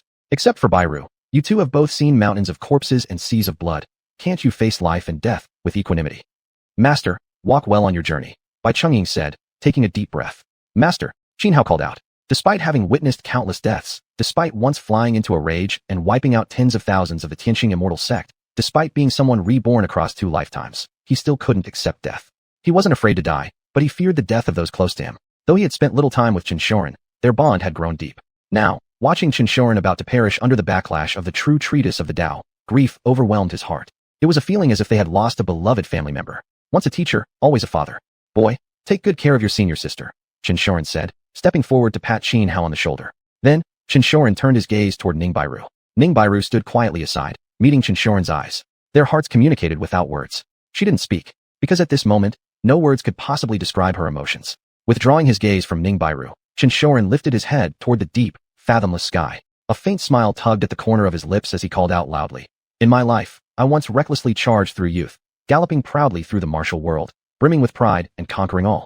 In my life, I once loved madly and obsessively, loving one person across 1,000 years, fighting the entire world for that single soul. In my life, I once fallen into despair, drinking 3,000 bowls in a single day, singing melancholy songs in flower districts and brothels. I once endured humiliation just for a bowl of porridge. I once used a 3-foot sword to slaughter all my enemies. My life has been so splendid. To have truly lived, this is enough. Why should I seek immortality? As Xiuxian finished speaking, his body began gradually crumbling into ashes, inch by inch. Respectfully seeing off Master Ancestor. At the entrance of the 12 towers, every single disciple knelt down on the ground and shouted with all their might. A gust of wind swept by, and Xiuxian completely vanished from between heaven and earth. Bai Chungying, Ningbairu, and Xianhao remained standing in place, their expressions filled with sorrow. Especially Ningbairu. Though she hadn't uttered a single word from beginning to end, when she saw Xiuxian turn to ash, it was clearly evident that her body trembled, and her fists, clenched tightly without anyone noticing, revealed her inner agony. Senior sister, Xianhao stepped forward. I'm fine, Ningbairu said. Sigh, let's go, Bai Chungying sighed, speaking softly. Yet at that very moment, a gigantic golden hand descended from the sky, turning upside down as it crushed downward upon Bai Chungying, Xianhao, and Ningbairu. Terrifying power erupted forth, causing the void surrounding the golden hand to collapse entirely. Chapter 420, You All Deserve to Die. Boom, boom. Without warning, a massive golden hand appeared in the sky, crushing downward with terrifying power. However, Bai Chungying reacted instantly. His right hand shot out, palm turned into a blade, and he fiercely slashed upward. A vast blade aura instantly coalesced, surging against the heavens and striking the descending golden hand. Boom. A deafening explosion rang out. The mighty blade aura erupted with overwhelming force, completely shattering the golden hand. Who dares wreak havoc in my 12 towers? After destroying the golden hand, Bai Chungying shot into the sky, hovering high above as he roared. His divine sense swept outward, making him fully aware of every single movement within hundreds of miles. Haha, it's been many years. Chief Bai, your brilliance remains undiminished. Just then, a loud, cheerful laugh echoed through the air. Following the voice, a towering man clad in golden battle armor stepped forward from the horizon, walking across empty space itself. The aura radiating from this imposing figure was immensely powerful. His footsteps seemed perfectly synchronized with the pulse of heaven and earth. Each step upon the void sent ripples spreading outward like waves on water. Beside the towering man walked a man and a woman, both emanating formidable auras of their own. When Xianhao saw the man and woman following the imposing figure, his expression abruptly changed. He immediately furrowed his brow, revealing confusion and shock. Because the man among them, Xianhao recognized him all too well. It was Zheng one of the Lingxiao 3 immortals, known as the Heavenly Immortal. Back when Xianhao annihilated the Tianqing sect, Zheng had personally hunted him down. Fortunately, Xianxia arrived just in time, driving Zheng away with a single sword strike, or else Xianhao would have already fallen victim to his deadly pursuit. Bai Chungying, upon seeing the 3 figures approaching from the sky, was also greatly taken aback. But what trials hadn't he faced in his lifetime? He quickly regained composure. The flicker of surprise and doubt vanished from his eyes, replaced by coldness. So it's the Lingxiao 3 immortals who've graced us with their presence. This seat has failed to greet you properly. Please forgive our discourtesy. Haha. Chief Bai is too kind, boomed the towering man with a hearty laugh. He was Du Gu Bubi, known as the Heavenly Sword Immortal, the leader of the Lingxiao 3 immortals. The woman at his side was Feng Mingyue, known as the Jade Immortal. Bai Chungying, no need for pleasantries, Zheng barked sharply. We're here today to destroy your 12 towers. If you know what's good for you, crush your own crown chakra here and now. Then we might consider sparing your disciples, provided they swear a soul oath to serve the Lingxiao Heavenly Palace as slaves for all eternity. Heh. Bai Chungying sneered coldly, glancing at Zheng Destroy my 12 towers? Zheng have you been eating too much shit that you're spouting nonsense now? One casual slash from me, and I'll send you straight to meet the Buddha, believe it or not. Humph, arrogant fool. Zheng snorted and lunged straight at Bai Chungying. He shot forward like a leopard pouncing on its prey. Overwhelming energy surged from his body, transforming into countless runes that wrapped around him. He activated a powerful divine art, those countless runes coalescing into a gigantic dragon shadow, aiming to swallow Bai Chungying whole. Bai Chungying merely sneered. With a flick of his right wrist, a silvery white short knife appeared in his hand.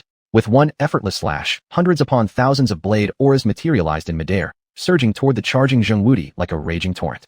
These countless blade auras flowed like an unstoppable river. Boom. The clash of attacks exploded, the full might of the blade auras detonating effortlessly. The giant dragon shadow tore apart like paper. Then, amidst Zheng wide-eyed horror, the storm of blades shredded him into a crimson mist. But Zheng was a feathered immortal, his life force incredibly tenacious. So long as even a single thought remained, he could possess another body and be reborn. Thus, though torn into a blood mist by thousands of blade auras, his life force wasn't entirely extinguished. The mist gathered once more, reforming Zheng in midair. Though he survived, he was severely injured, his face pale as white paper, utterly drained of color. Yet in an instant, he pulled out a priceless medicinal herb and swallowed it. His injuries healed immediately, his complexion returning to a healthy flush.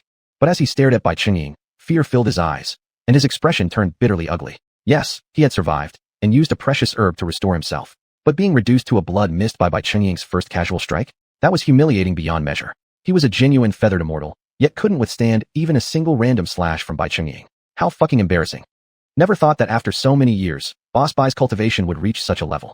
But even so, it won't change the outcome. Your 12 towers will fall today. Why insist on struggling pointlessly?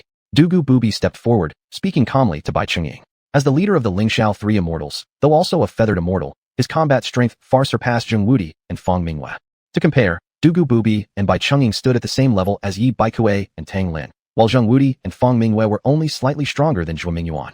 Du Gu Bubi, Zheng may be a fool, but I didn't think you'd be equally stupid. Do you really believe the 3 of you from Lingxiao can destroy my 12 towers? What utter nonsense, Bai Chungying declared with overwhelming arrogance. Terrifying blade intent surged from his body, churning the high-altitude clouds and winds, causing countless ominous omens to manifest across the sky. He released an unrestrained killing aura that shook heaven and earth. You're right, Boss Bai, Du Gu Bubi said coolly. If it were only the three of us from Lingxiao, we indeed couldn't exterminate the 12 towers, especially now, when besides you, there's also one disciple here capable of slaying Zhao Xinu. Then he glanced toward Ning Bailing, pausing for a few seconds before continuing. That's why, today, accompanying the Lingxiao 3 immortals, several other fellow cultivators have also arrived. As Dugu Bubi finished speaking, sheets of paper inscribed with text drifted down from the 9 heavens. These papers weren't physical, they were formed purely from condensed energy. At a glance, the entire world seemed to be blanketed in falling scrolls. Boss Bai, long time no see, hope you've been well. A dignified voice rang out as a man in scholarly robes descended from the sky, none other than Dongfang Changyi, current head of Xuanhuan. Appearing alongside Dongfang Changyi were 2 other men, both emanating formidable auras, Wu Qianxiu of the Martial Emperor Hall and the Divine Dynasty Overlord Tang Lin. Chapter 421 Enraged by Chungying. When Bai Chungying saw Dongfang Changyi, Wu Qianxiu, and Tang Lin appear alongside the Lingxiao 3 immortals, his expression changed instantly. If it were only the Lingxiao 3 immortals, even without Ning Bailing fighting by his side, he could still take them all on at once. He might be at a disadvantage, but he wouldn't lose. But now, with the addition of Dongfang Changyi, Wu Qianxiu, and Tang Lin, he had absolutely no chance of victory. After all, Dongfang Changyi, Wu Qianxiu, and Tang Lin were all top-tier powerhouses from Yuhua sect. Collectively, they far surpassed the Lingxiao 3 immortals in strength. Such a grand occasion, how could the Shitty family possibly miss it? At that moment, Shitty Qingling also arrived, accompanied by a young man and a young woman. 9 Yuhua-level experts had now gathered. Even someone as seasoned as Bai Chungying couldn't remain calm any longer. Moreover, apart from these 9, dozens of tribulation-transcended cultivators had also arrived one after another. These dozens of tribulation-transcended experts all came from the 3 great sacred lands, Lingxiao Heavenly Palace, Xuehai Boundless, and Martial Emperor Hall. Instantly, the atmosphere turned oppressive. At the entrance of the 12 towers, the faces of its disciples also changed. They weren't fools. The massive force led by Lingxiao 3 immortals and Dongfang Changyi was clearly here to annihilate the 12 towers. Faced with such overwhelming might, and currently having only 2 Yuhua-level experts, Bai Chungying and Ning Bailing, the 12 towers stood no chance of resistance whatsoever. At this moment, despair enveloped every disciple's heart. Yet not a single person stepped forward to surrender or flee. Instead, all of them stared coldly at the Lingxiao 3 immortals, Dongfang Changyi, and the rest. Bai Chungying took a deep breath. Though he still didn't understand what exactly had happened. He couldn't comprehend how Fang Tianling and the other 8 could have taken the 12 heavens to destroy Lingxiao Heavenly Palace. Yet Lingxiao 3 immortals and their tribulation-transcended cultivators were already standing before the 12 towers. This made no sense to him. He didn't believe that Fang Tianling and the others, despite wielding the 12 heavens, could actually succeed in destroying Lingxiao Heavenly Palace. Nor did he think that Lingxiao 3 immortals would willingly destroy their own sect's foundations just to eliminate the 12 towers. If that were truly the case, then as soon as Fang Tianling and the others realized the Lingxiao 3 immortals weren't at the palace, they would immediately rush back to the 12 towers. With the 12 heavens in their possession, it would only take them moments to return. By Tower Master, Dugu Bubi saw right through Bai Chungying's thoughts and sneered. Since we once dueled blade to blade, I'll tell you the truth. After all, you're about to die anyway. Not only are Fang Tianling and his group doomed to perish, your other juniors will all follow them into the netherworld. He paused briefly, then continued. As I said before, if you're willing to strike your own crown and end your life, I might consider sparing one disciple from the 12 towers. All they need do is become slaves to Lingxiao Heavenly Palace. Ha! Upon hearing Dugu Bubi's words, Bai Chungying threw his head back and laughed loudly into the sky. Then, he turned around and looked at the crowd at the entrance of the 12 towers, shouting aloud. Tell me, disciples of the 12 towers, do any of you fear death? No, not a single one hesitated. Every disciple shouted in unison. Bai Chungying turned back toward Dugu Bubi and said, no further words needed? Good. Dugu Bubi narrowed his eyes and coldly replied. Since that's settled, there's no point in talking more. Let us see who prevails in battle. As soon as he finished speaking, Dugu Bubi moved first, rushing straight toward Bai Chungying. His right hand flickered, and suddenly, a pitch-black longsword appeared in his grip. Known as the Heavenly Sword Immortal, his sword cultivation was extremely profound, rivaling even Yi Baikuei. In that instant, as he thrust forward, sharp sword beams erupted outward, rending vast stretches of empty space into shreds. Bai Chungying remained indifferent in expression. With a flick of his right hand, his silvery white short blade slashed out, releasing an immense blade aura that collided head-on with the fierce sword light, triggering a tremendous explosion of energy. Form the formation. The disciples at the 12 towers entrance also roared in unison. Led by over a dozen tribulation-transcended cultivators, they formed an extraordinary array. Faintly, a phantom image of the 12 towers materialized above their heads.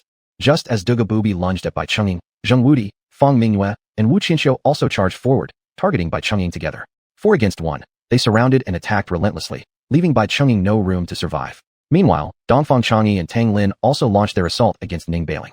Tang Lin had personally witnessed Ning Bailing slay Zhao Xinu on the battlefield of the 10,000 Mountains. Knowing full well that Ning Bailing was no ordinary opponent, he held nothing back and unleashed his full power from the start. Ning Bailing's gaze turned icy cold. Soaring upward, His body radiated sword chi that pierced the heavens as he clashed fiercely with Dongfang Chang'e and Tang Lin. Sister, catch the sword. Seeing this, Xuanhuan also immediately took action and threw the 9,000 zhong to Ning Bailing. Ning Bailing did not hesitate. Gripping the 9,000 zhong, her combat strength surged several-fold. Though she had only become a Yuhua immortal during the 10,000 Mountains battlefield, her fighting prowess was unfathomably profound. Now, as she slashed horizontally through the air with one sword, battling against Dongfang Chang'e and Tang Lin, she was not inferior in the slightest. Good nephew, come along with your uncle. At this moment, Shidi Qinglang spoke to Xuanhuan. Humph. Xuanhuan did not reply to Shidi Qinglang. With a flick of his right hand, he drew out a massive bow from his spatial artifact, preparing for an all-out battle. There was no way he would surrender himself willingly. Why go that far? If you quietly come with your uncle, the 12 towers will face 3 fewer Yuhua immortals, said Shidi Qinglang. Upon hearing Shidi Qinglang's words, Xuanhuan, who had been ready to fight with everything he had, hesitated. The current situation was already extremely disadvantageous for the 12 towers. If Shidi Qinglang and the other 2 joined the battle as well, the 12 towers' position would become utterly hopeless. Thus, Xuanhuan hesitated. But at that very moment, Ning Bailing, who was locked in fierce combat with Dongfang Chang'e and Tang Lin, swung the 9,000 zhong, unleashing a vast sword beam that shot straight towards Shidi Qinglang and his companions. The 3 were taken aback, completely unprepared for the fact that while fighting Dongfang Chang'e and Tang Lin alone, Ning Bailing still had enough strength left to attack them. All 3 of you, join in as well, Ning Bailing declared coldly, sweeping the 9,000 zhong outward and forcing Dongfang Chang'e and Tang Lin back before addressing Shidi Qinglang and his group. Shidi Qinglang looked at Ning Bailing, his eyes narrowing. When setting out for the 12 towers, Shidi Qingtian had clearly instructed, avoid conflict with the people of the 12 towers as much as possible. Their sole objective was to bring back Xuanhuan. Yet faced with such open provocation from Ning Bailing, he could not restrain himself. Moreover, even if he chose not to attack her, Ning Bailing would undoubtedly act to stop him from taking Xuanhuan away. Fine, then I'll kill you first. Shidi Qinglang hesitated briefly before saying coldly. Chapter 422. Annihilation Heavenly Demon Hand. Emperor Qinglang shot forward like a streak of azure lightning, transforming mid-air into a colossal green wolf that lunged ferociously toward Ning Bairu. Qingfeng and Qingyu, the other 2 emperor-level cultivators, glanced momentarily at Xuanhuan before turning to join the assault on Ning Bairu.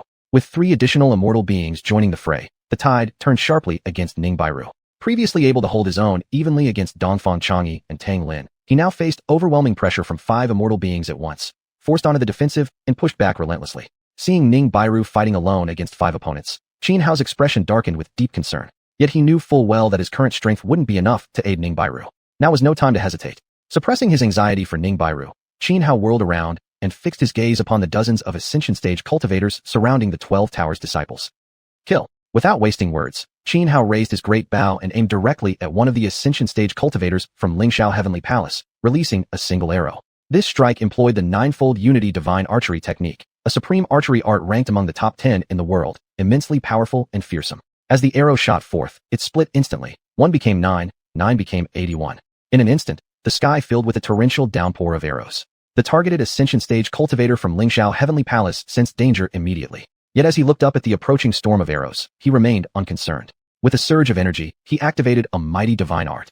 Before him materialized an ancient gate, South Heaven Gate, a legendary defensive technique of Lingxiao Heavenly Palace, said to allow one who mastered it completely to summon the true form of the mythical gateway to the Celestial Court, the fabled South Heaven Gate itself. Ancient legends spoke of the South Heaven Gate as one of the 4 great gates of the world, alongside the Gate of Heaven, the Gate of Ascension, and the Mysterious Gate. The true form of the South Heaven Gate was considered a peerless divine artifact.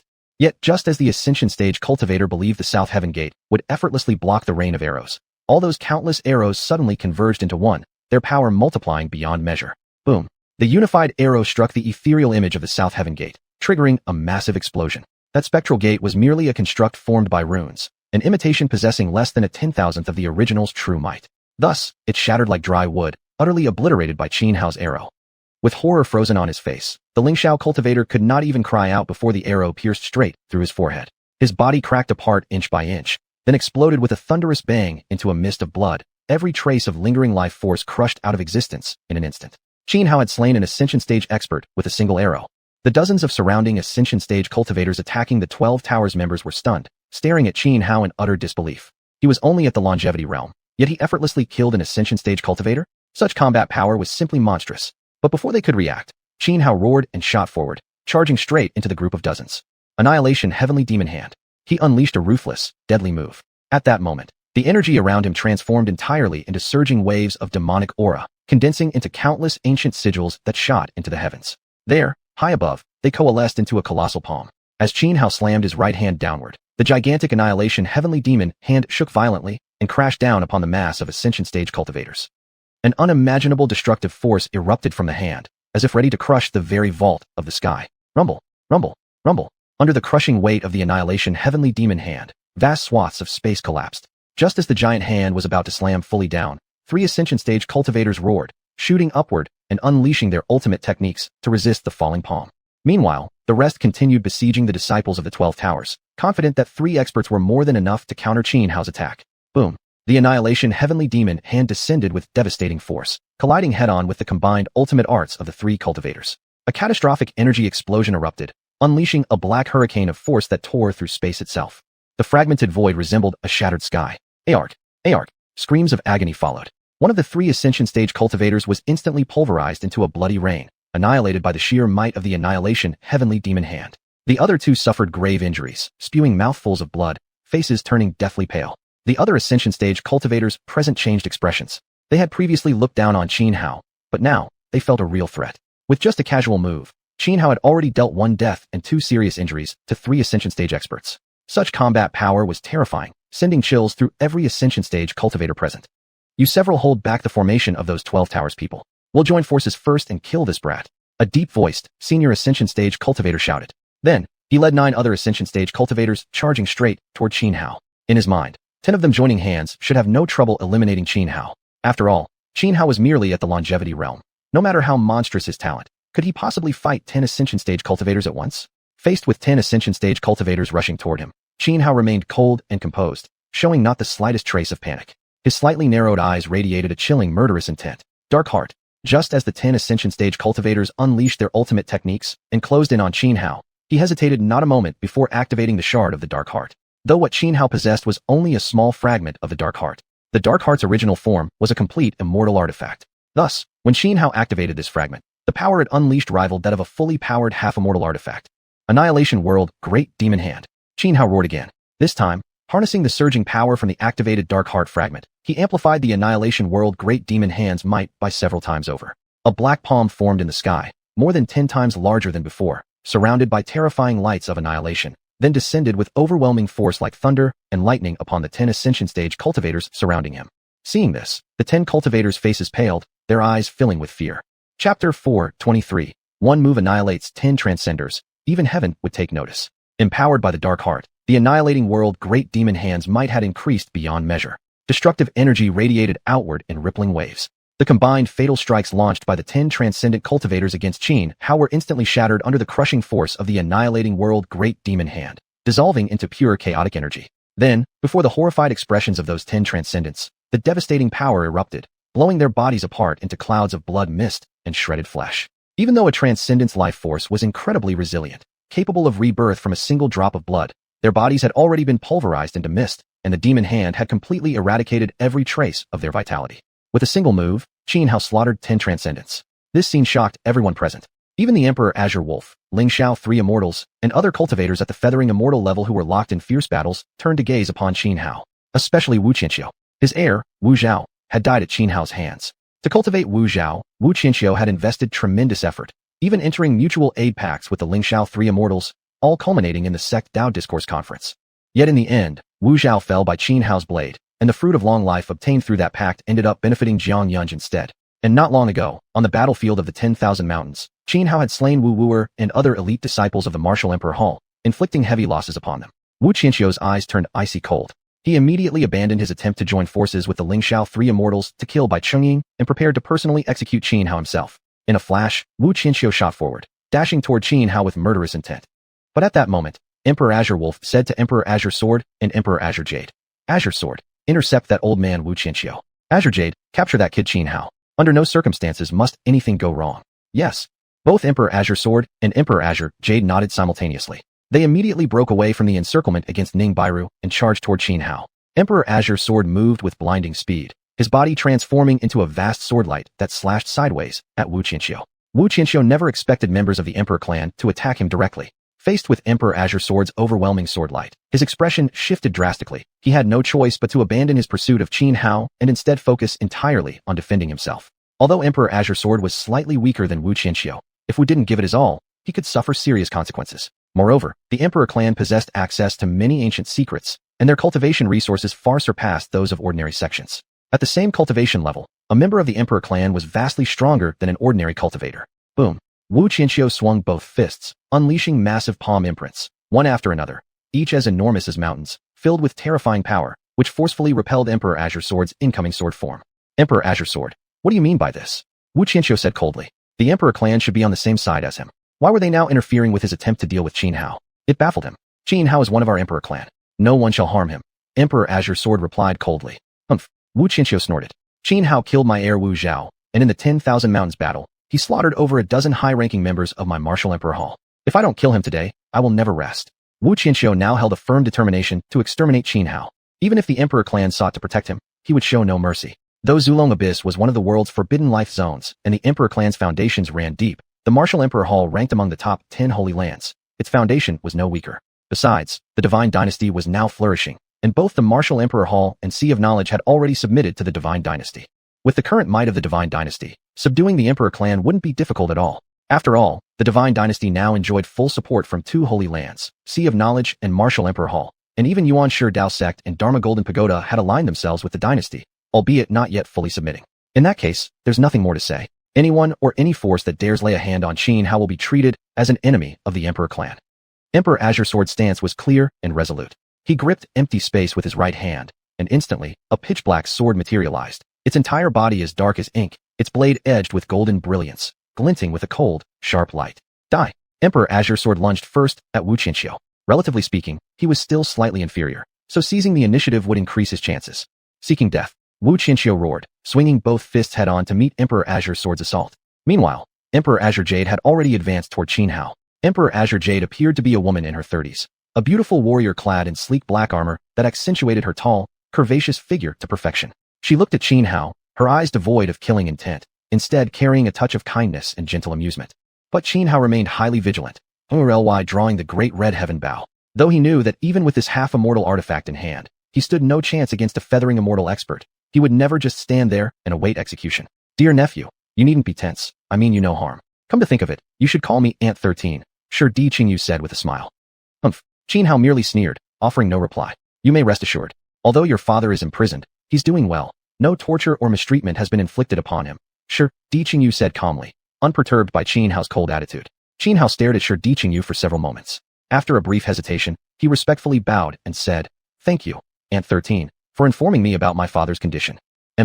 Sure Di Qingyu nodded with a faint smile. Though I truly don't wish to lay hands on you and take you back to the Sure Di family, I cannot defy the clan's orders. So, I understand, Aunt 13, Xianhao replied. Please don't feel troubled. Proceed as you must. Very well. But remember one thing. I will absolutely not endanger your life, Sure Di Qingyu said softly, her beautiful eyes glinting with subtle meaning. Xianhao was momentarily stunned, then quickly grasped what she meant. He clasped his fists and bowed deeply once more. I will forever remember Aunt 13's kindness today. Sure Di Qingyu simply smiled, saying nothing further. With a casual wave of her hand, she sent a palm imprint flying toward Xianhao.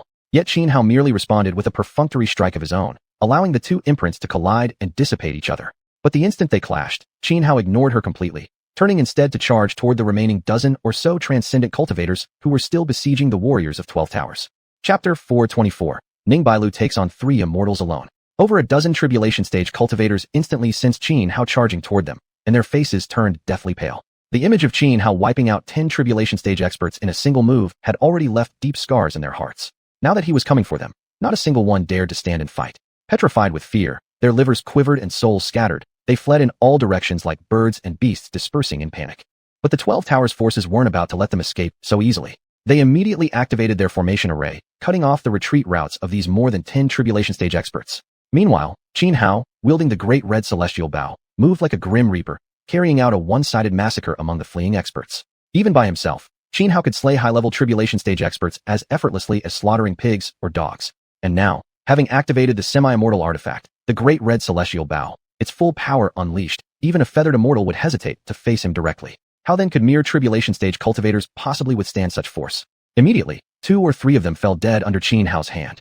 Dongfang Chang'e and Tang Lin, who were jointly attacking Ningbailu, noticed what was happening on Xianhao's side, and both frowned deeply. Then, Dongfang Chang'e attempted to disengage from the battle and go deal with Xianhao, the unexpected variable. If Xianhao continued his rampage unchecked, it was likely all dozens of their tribulation stage experts would be wiped out. Most of these dozens of tribulation stage experts came from Lingxiao Heavenly Palace and the Imperial Academy Xiuxian. At the recent battlefield of the 10,000 Great Mountains, Woody Hall had suffered heavy losses, while the Imperial lineage itself didn't possess many direct tribulation stage cultivators. Thus, a third of the tribulation stage experts involved in this assault on the 12 towers were from Xiuxian. Although even if all the tribulation stage experts brought by Dongfang Chang'e and others perished, it wouldn't alter the inevitable fate of the 12 towers being eradicated today. For Xiuxian itself, such a loss would still be substantial. Therefore, Dongfang Chang'e decided to first break away from the confrontation against Ning Bailu, eliminate Qin Hao, then turn back to deal with her. However, just as he intended to disengage, Ning Bailu locked onto him. Swinging her 9,000 zhang sword, she sent forth blade rays resembling meteorites plummeting from beyond the 9 heavens, converging upon Dongfang Chang'e in a deadly net. Dongfang Chang'e's expression shifted drastically. With a flick of his hands, countless pages burst from his body. Each page an extraordinary Confucian classic imbued not only with terrifying energy, but also with profound Taoist resonance. Though Ning Bailu's sword strike was immensely powerful, Dongfang Chang'e managed to block it. You're fighting me, yet still scheming to secretly attack my junior brother? Do you look down on me? Or do you overestimate yourself? Ning Bailu held her 9,000 zhang sword aloft, fixing Dongfang Chang'e with a cold stare as she spoke. No sooner had her words fallen than she struck again, dashing forward like lightning tearing through the sky. She swung the 9,000 zhang with blinding speed, thrusting straight at Dongfang Chang'e's forehead. With this single sword thrust, the void erupted with countless, endless streams of sword chi pouring in from all directions into the 9,000 zhang. Instantly, the sword's aura surged violently. Cracks resembling spiderwebs, black and jagged, began spreading across the xing surrounding the blade, a sight so horrifying it chilled one to the bone. Clearly, the terrifying might of Ning Bailu's sword strike was unimaginable. Outrageous. Dongfang Chang'e's face twisted in alarm, erupting into a frosty shout. He swiftly formed hand seals, activating an extraordinary divine art to draw vast natural energies from the xing, condensing them into golden ancient characters. These characters arranged themselves midair, forming a great wall of ancient script that stretched horizontally before Dongfang Chang'e. This technique was known as Wenqi Great Wall, an immensely potent defensive skill. Boom. The instant Dongfang Chang'e finished manifesting the Wenqi Great Wall with his spiritual energy, Ning Bailu's 9,000 zhang stabbed straight into it. A thunderous explosion shook heaven and earth. Then, to Dongfang Chang'e's utter horror, the terrifying sword might radiating from Ning Bailu's 9,000 zhang exploded outward, obliterating the entire Wenqi Great Wall in one devastating blow. Having broken through the wall's defense, Ning Bailu's sword surged forward unimpeded, piercing directly toward Dongfang Chang'e's forehead, aiming to kill him in a single strike. Dongfang Chang'e's face drained of color. He never expected his activated Wenqi Great Wall would fail to stop Ning Bailu's last strike. Already flustered, he failed to activate another defensive measure in time as the sword neared. By the time he regained his senses, it was too late to deploy any other defense. All he could do was rapidly arch his body backward, desperately trying to avoid the fatal point. Though even if Ning Bailu's previous sword strike had landed, Dongfang Chang'e didn't believe she could truly kill him. He knew the damage from that blow would greatly weaken his combat strength and potentially create enormous obstacles for his future cultivation. Dongfang Chang'e, after all, was a supreme feathered immortal. He managed to narrowly dodge Ning Bailu's sword, yet even so, the sharp edge of her blade had still sliced a gash across his forehead. But this wound was only minor, healing quickly soon after. Failing to kill Dongfang Chang'e in one strike, Ning Bailu remained perfectly calm, as if she had already anticipated this outcome. With a twist of her wrist, the 9,000 zhang spun upward against the heavens, then plunged down like a drill from high above, its tip aimed directly at Dongfang Chang'e's heart. This sudden shift completely caught Dongfang Chang'e off guard. Faced with this sword, his expression turned deadly serious. Even though he was a feathered immortal, the heart remained the most vital organ. Once pierced by Ning Bailu's sword, it would be instantly torn apart. While such an injury wouldn't immediately end Dongfang Chang'e's life, it would still inflict unimaginable, catastrophic damage. Yet no matter how terrifying he understood this sword strike to be, Dongfang Chang'e had absolutely no means of defense. He could only watch helplessly as Ning Bailu's blade pierced through his chest and crushed his heart. Ark! Dongfang Chang'e let out a pained scream, retreating swiftly to put distance between himself and Ning Bailu. Immediately, he began reforming his heart, but his face turned deathly pale, and his spirit visibly weakened. Just at this moment, Tang Lin and Shi Qinglang arrived before Ning Bailu. The two unleashed their most powerful techniques simultaneously, aiming to obliterate Ning Bailu in one decisive blow. Tang Lin had personally witnessed Ning Bailu advancing a realm with each step on the 10,000 battlefields. Thus, he deeply understood just how dangerous she truly was. Now, in the Heavenly Court's campaign to annihilate the 12 towers, not a single member of the 12 towers must be left alive, especially not someone like Ning Bailu, a once-in-a-millennium prodigy. To leave Ning Bailu alive would pose an existential threat capable of destroying the entire empire. Chapter 4:25. Ning Bairu, who filled the three immortals with dread. Emperor Qinglang and Tang Lin arrived at Ning Bairu's side simultaneously, aiming to deliver a fatal blow. Yet Ning Bairu remained calm, showing not a trace of panic. With a flash of her figure, she split into two afterimages, rushing toward Emperor Qinglang and Tang Lin respectively to meet their attacks head-on. Boom.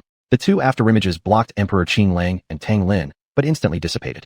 Clearly, although Ning Bairu had mastered a technique for external avatars, it paled in comparison to Qin Hao's He Hua Zizai art.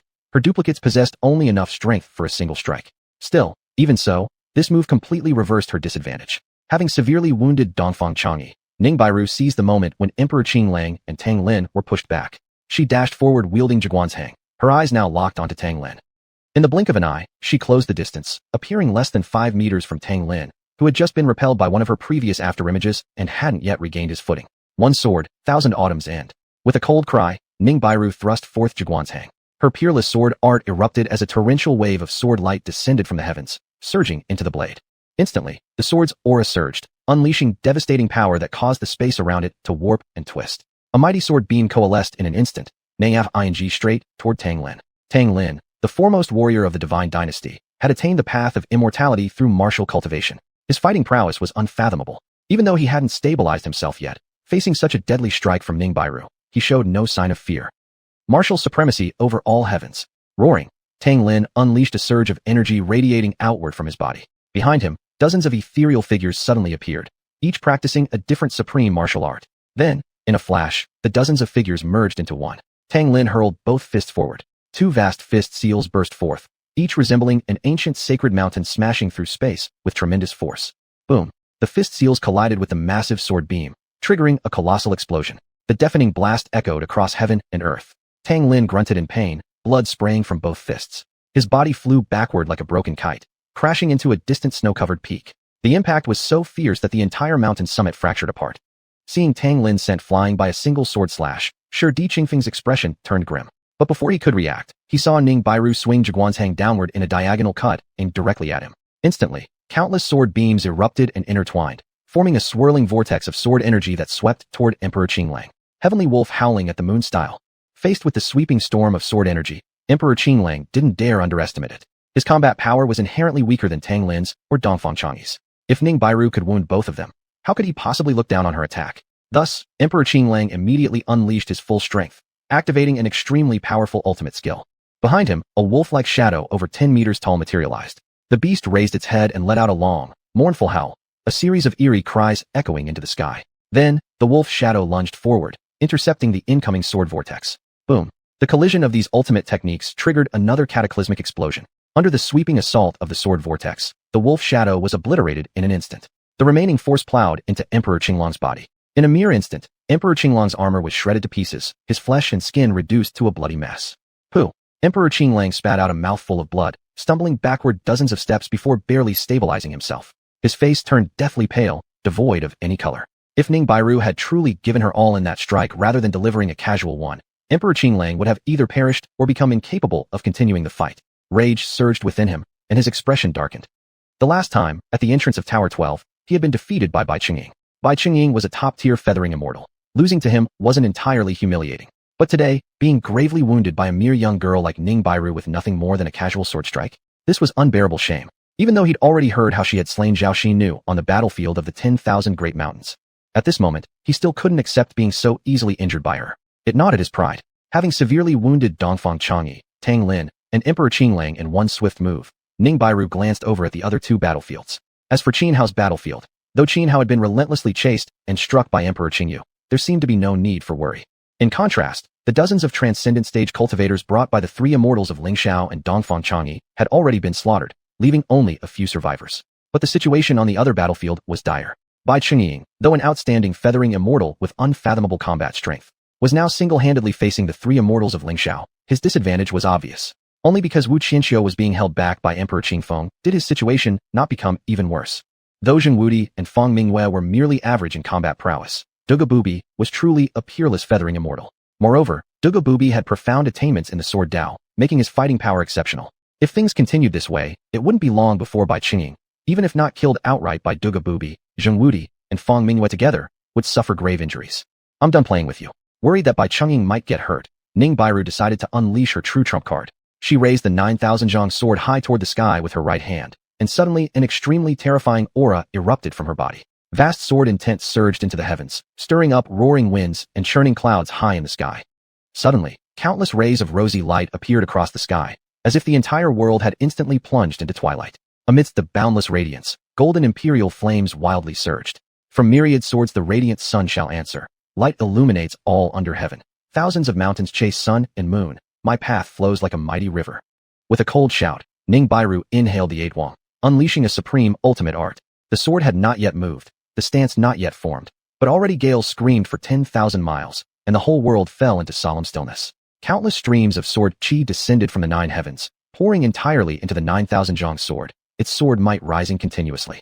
Soon, it climbed to an utterly horrifying level. Only then did Ning Bairu swing the 9,000 zhang sword, sweeping horizontally in one slash toward Dongfang Chang'e, Tang Lin, and the other 3.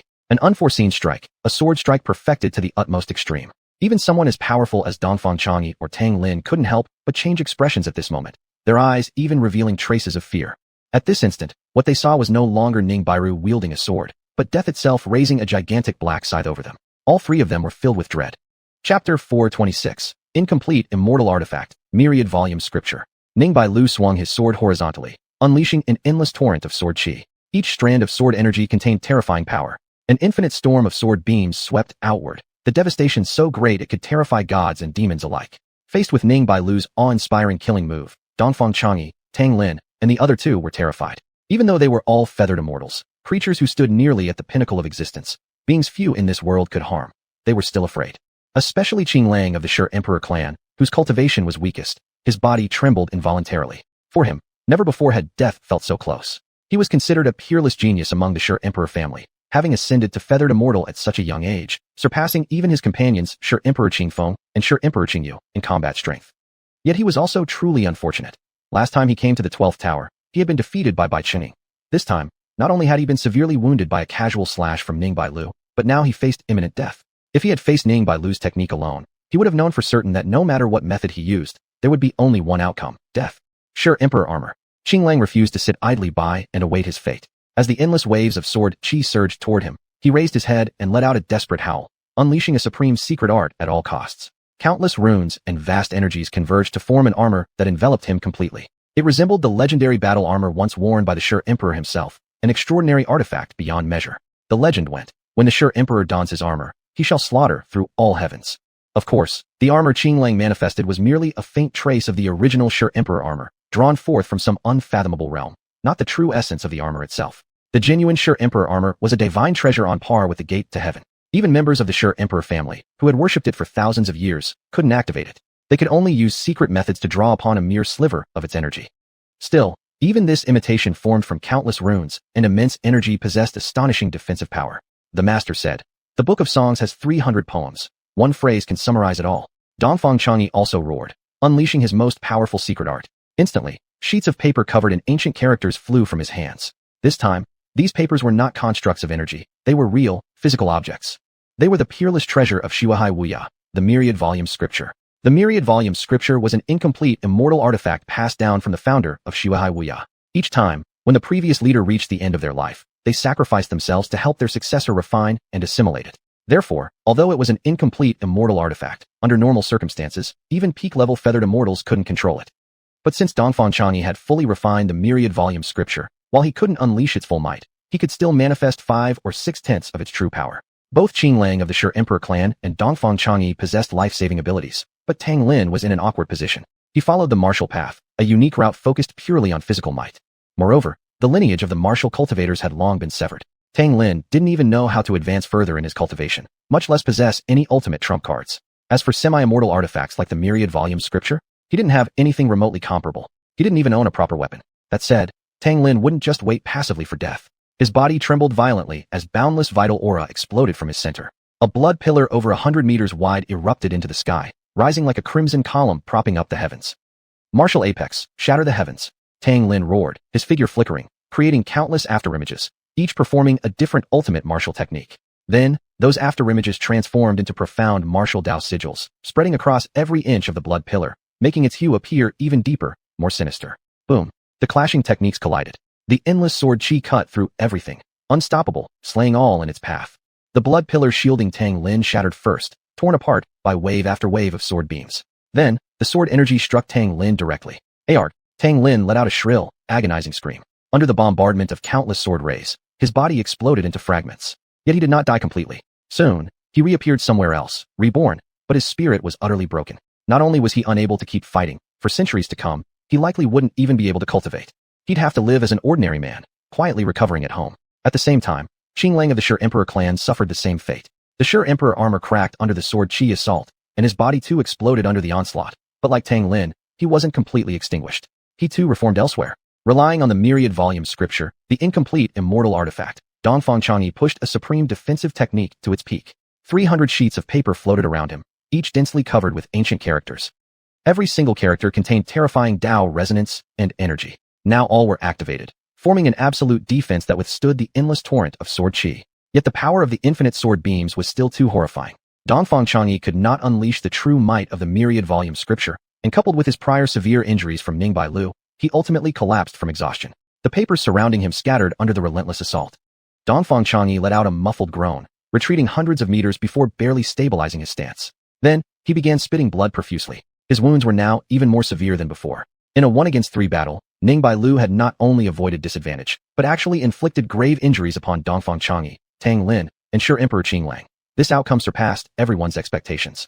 Ling Xiao, 3 immortals, and Wu Qianxia were completely dumbfounded. Could this girl really be this strong? She just took on 3 opponents at once, and seriously wounded Dongfang Changyi and the others? Am I seeing things? I heard that not long ago, this woman slaughtered Zhao Xinu on the battlefield of the 10,000 Li Mountains. When I first heard it, I wondered if Zhao Xinu had faked his death.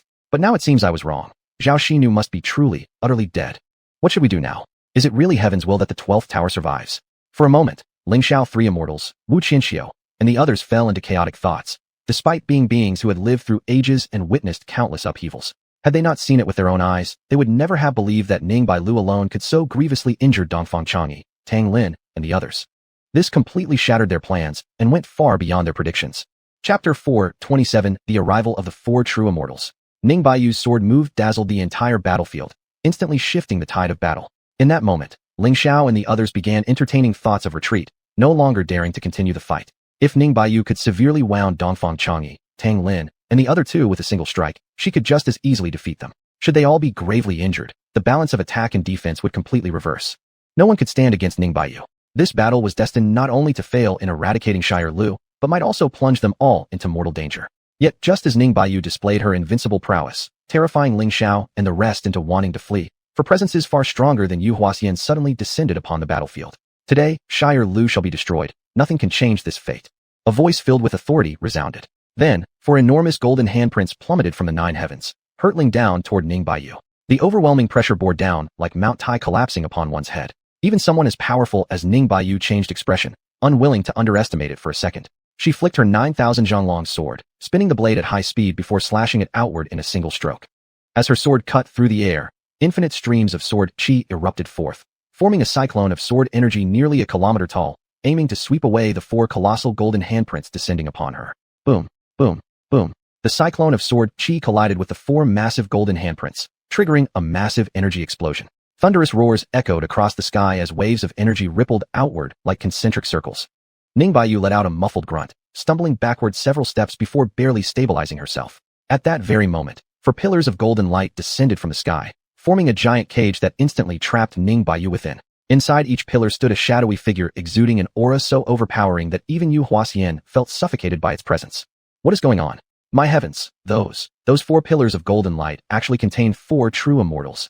Although there had long been rumors of true immortal beings existing beyond xiuxian, there has never been any record of such beings actually appearing in the world. These 4 true immortals have likely hidden themselves in the mortal realm with great effort. Where did they find the courage to act against Ningbai Yu? Aren't they afraid of being repelled by the world's natural laws, or even inviting heavenly retribution? The sight of the 4 true immortals sealed within the golden pillars left everyone present utterly stunned. Xiuxian was already considered the pinnacle among cultivators in this world. If they used their power too frequently, they would be repelled by the world's rules and forcibly ascended. But for true immortals, using their powers in the mortal realm not only invoked far greater resistance from the natural order, but could also provoke heavenly punishment. Even a true immortal might perish under such divine retribution. Who exactly are these 4 true immortals? Why are they helping us? Ling Xiao Sanxian, Dongfang Changyi, and the others furrowed their brows, revealing confused expressions. These 4 true immortals were certainly not invited by them. Given their status and strength, they could never possibly summon true immortals to aid them. Ling Xiao Sanxian, Dongfang Changyi. One of the 4 true immortals within the golden pillars spoke in a deep, solemn tone. What are you still hesitating for? Move quickly and destroy Shire Lu. Yes, we obey the commands of the 4 esteemed true immortals. Ling Xiuxian, Dongfang Changyi, and the others were momentarily taken aback, but without time to ponder further, they clasped their fists respectfully toward the 4 figures within the golden pillars before turning their gazes toward Bai Qingying and the members of Shire Lu. With Ning Baiyu now jointly restrained by the 4 true immortals, she was no longer a threat. Now, only Bai Qingying, the supreme xiuxian, posed any real difficulty. As for the rest of Shire Lu, including Qin Hao, who had already slain dozens of xiuxian stage cultivators, they were nothing more than insignificant ants in the eyes of Ling Xiuxian and Dongfang Changyi, easy to exterminate with a mere breath. Bai Qingying will be dealt with by us. Brother Changyi, the minor fry can be left to you and Tang Lin. After scanning the battlefield, Duga Bubi said to Dongfang Changyi. Agreed. Dongfang Changyi nodded, accepting Duga Bubi's arrangement. Although both he and Tang Lin had been severely wounded earlier by Ning Baiyu, together they could still eliminate Qin Hao and the others from Shire Lu as easily as crushing ants. If any of you dare harm my junior brother or anyone from Shire Lu, I swear I will tear you apart limb from limb, Ning Baiyu coldly declared. Facing her threat, Dongfang Changyi and Tang Lin exchanged glances, both showing traces of wariness on their faces. However, one of the 4 true immortals within the golden pillars coldly replied, "You two proceed without hesitation. This girl won't interfere, not only that, but she won't survive this day." With a true immortal on their side, Dongfang Changyi and Tang Lin no longer hesitated, charging directly toward Qin Hao and the members of Shire Lu. Seeing this, Ning Baiyu fiercely shook her 9,000 zhang sword, ready to rush at Dongfang Changyi and Tang Lin. But the 4 true immortals within the golden pillars acted in unison, intercepting her once again. Enraged, Ning Baiyu swung her massive sword and engaged the 4 true immortals in fierce combat. As Dongfang Changyi and Tang Lin closed in on Qin Hao's brow furrowed, his expression growing grave. He raised the great red heaven bow high above his head, fully activating its power. In an instant, countless beams of crimson light erupted from the bow, enveloping Qin Hao entirely. Wait! Just as Dongfang Changyi and Tang Lin were about to strike, Shidi Qinglang suddenly stepped forward, placing himself between them and Qin Hao. Shidi Qinglang, what do you mean by this? Dongfang Changyi asked coldly. You may seek to destroy Shire Lu, I don't care about that. But Qin Hao is one of my Shidi family. No one is allowed to touch him. If anyone does, it will be an act of war against our entire Shidi family. Shidi Qinglang declared firmly. Qin Hao must die. Dongfang Changyi snorted disdainfully. Leaving this brat alive poses a great threat to us. Even if it means declaring war on your Shidi family. Today, I will personally kill him. In that case, there's nothing more to say. Let's settle this with strength. Shidi Qinglang took a deep breath and replied. At the same time, Shidi Qingyu, who had previously moved against Qin Hao, flashed his figure and appeared beside Shidi Qinglang, standing together against Dongfang Changyi and Tang Lin. The battlefield situation shifted rapidly. The arrival of 4 true immortals, joining forces to suppress Ning Baiyu, had all but extinguished any hope for Shire Lu. Yet because of Qin Hao, the 3, Shidi Qinglang, Shidi Qingyu, and Shidi Qingfeng, who originally stood alongside Ling Xiuxian, Dongfang Changyi, and others, were now forced into direct confrontation with Dongfang Changyi and Tang Lin. Chapter 428 The Imperial Teacher, Yi Guyun. For Qin Hao's sake, Emperor Qinglang and Emperor Qingyu had clashed against Dongfang Changyi and Tang Lin. This caused the battlefield to fall into deadlock once again. Bai Qingying was fighting 3 opponents at once. Though he hadn't been defeated yet, he was gradually finding it harder to hold his ground. After all, while his combat power was formidable, Duga Bubi was no weaker than him. With Zheng Wudi and Fang Mingyue aiding them, Bai Qingying lasting this long was already an incredible feat. Once again facing the encirclement from the Lingxiao 3 immortals, Bai Qingying barely blocked Duga Bubi's fatal sword strike with his short blade when Zheng Wudi and Fang Mingyue instantly appeared behind him, each delivering a palm strike to his back. The overwhelming force slammed into Bai Qingying's body. Even though he was a peak feather transformation immortal, he couldn't fully withstand it. Wah! Bai Qingying spat out a large mouthful of blood, staggered forward several steps, nearly collapsing onto the ground. Bai Qingying, today 12 towers will surely be destroyed. Stop struggling, it won't change anything. Duga Bubi, sword in hand, advanced steadily toward Bai Qingying.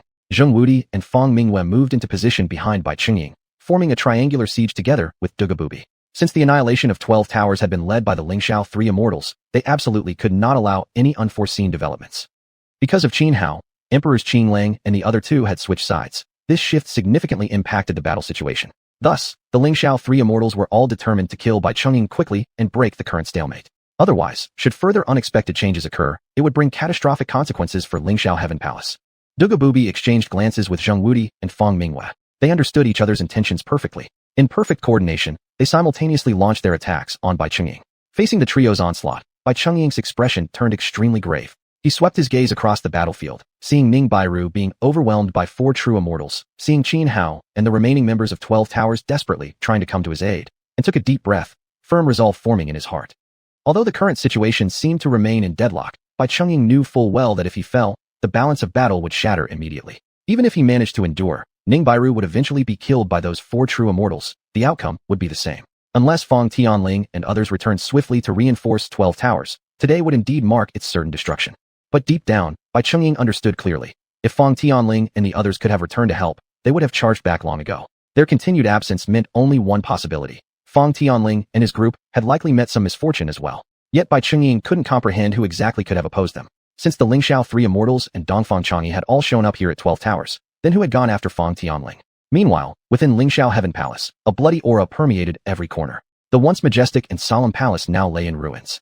Bodies lay scattered across the ground, lifeless and disordered. These were precisely the leaders and senior elders of 12 towers. Feng Tianling himself was now a mangled mass of blood and flesh. He wasn't dead yet, but could no longer stand. All he could do was crawl feebly along the ground. He lifted his head toward the direction of 12 towers, eyes filled with despair. Even knowing he was near death, like a madman, he kept crawling toward 12 towers. Nearby stood a man clad in brocade robes, draped with a black fur cloak. His right hand was raised, and above his open palm floated a tiny tower the size of a palm, wildly thrashing about, shaking violently. It was 12 Towers' immortal artifact, 12 Heavens Tower. But now, confined under the man's control by a powerful energy force, the tower couldn't escape. Instead, it was being continuously refined and subdued. Xiuxian actually destroyed the heavenly passage gate, truly beyond my expectations. But ironically, he has done me a great favor. As for those fools in the heavenly realm, they may as well prepare their necks. Once I open the gate to the heavenly realm, it will be time to welcome the Emperor Father's unification of the 3 realms. The mysterious man murmured to himself while refining the artifact. Then, he glanced toward Feng Tianling still crawling on the ground.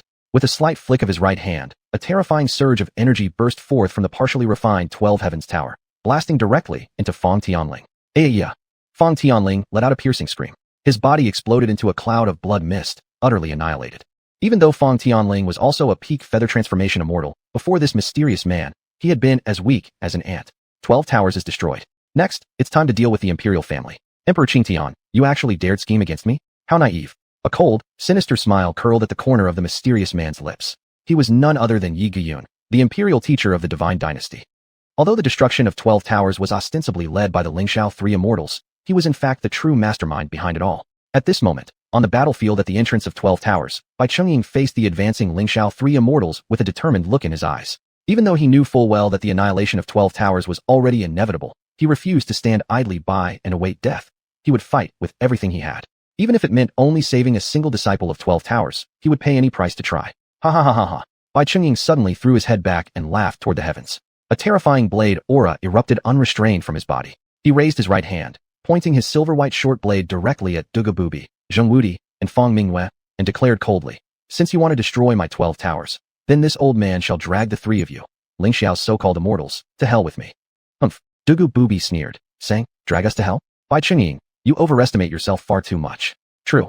All you can do is watch helplessly as we wipe out 12 towers," Zheng Wudi taunted arrogantly, his eyes gleaming like those of a venomous serpent.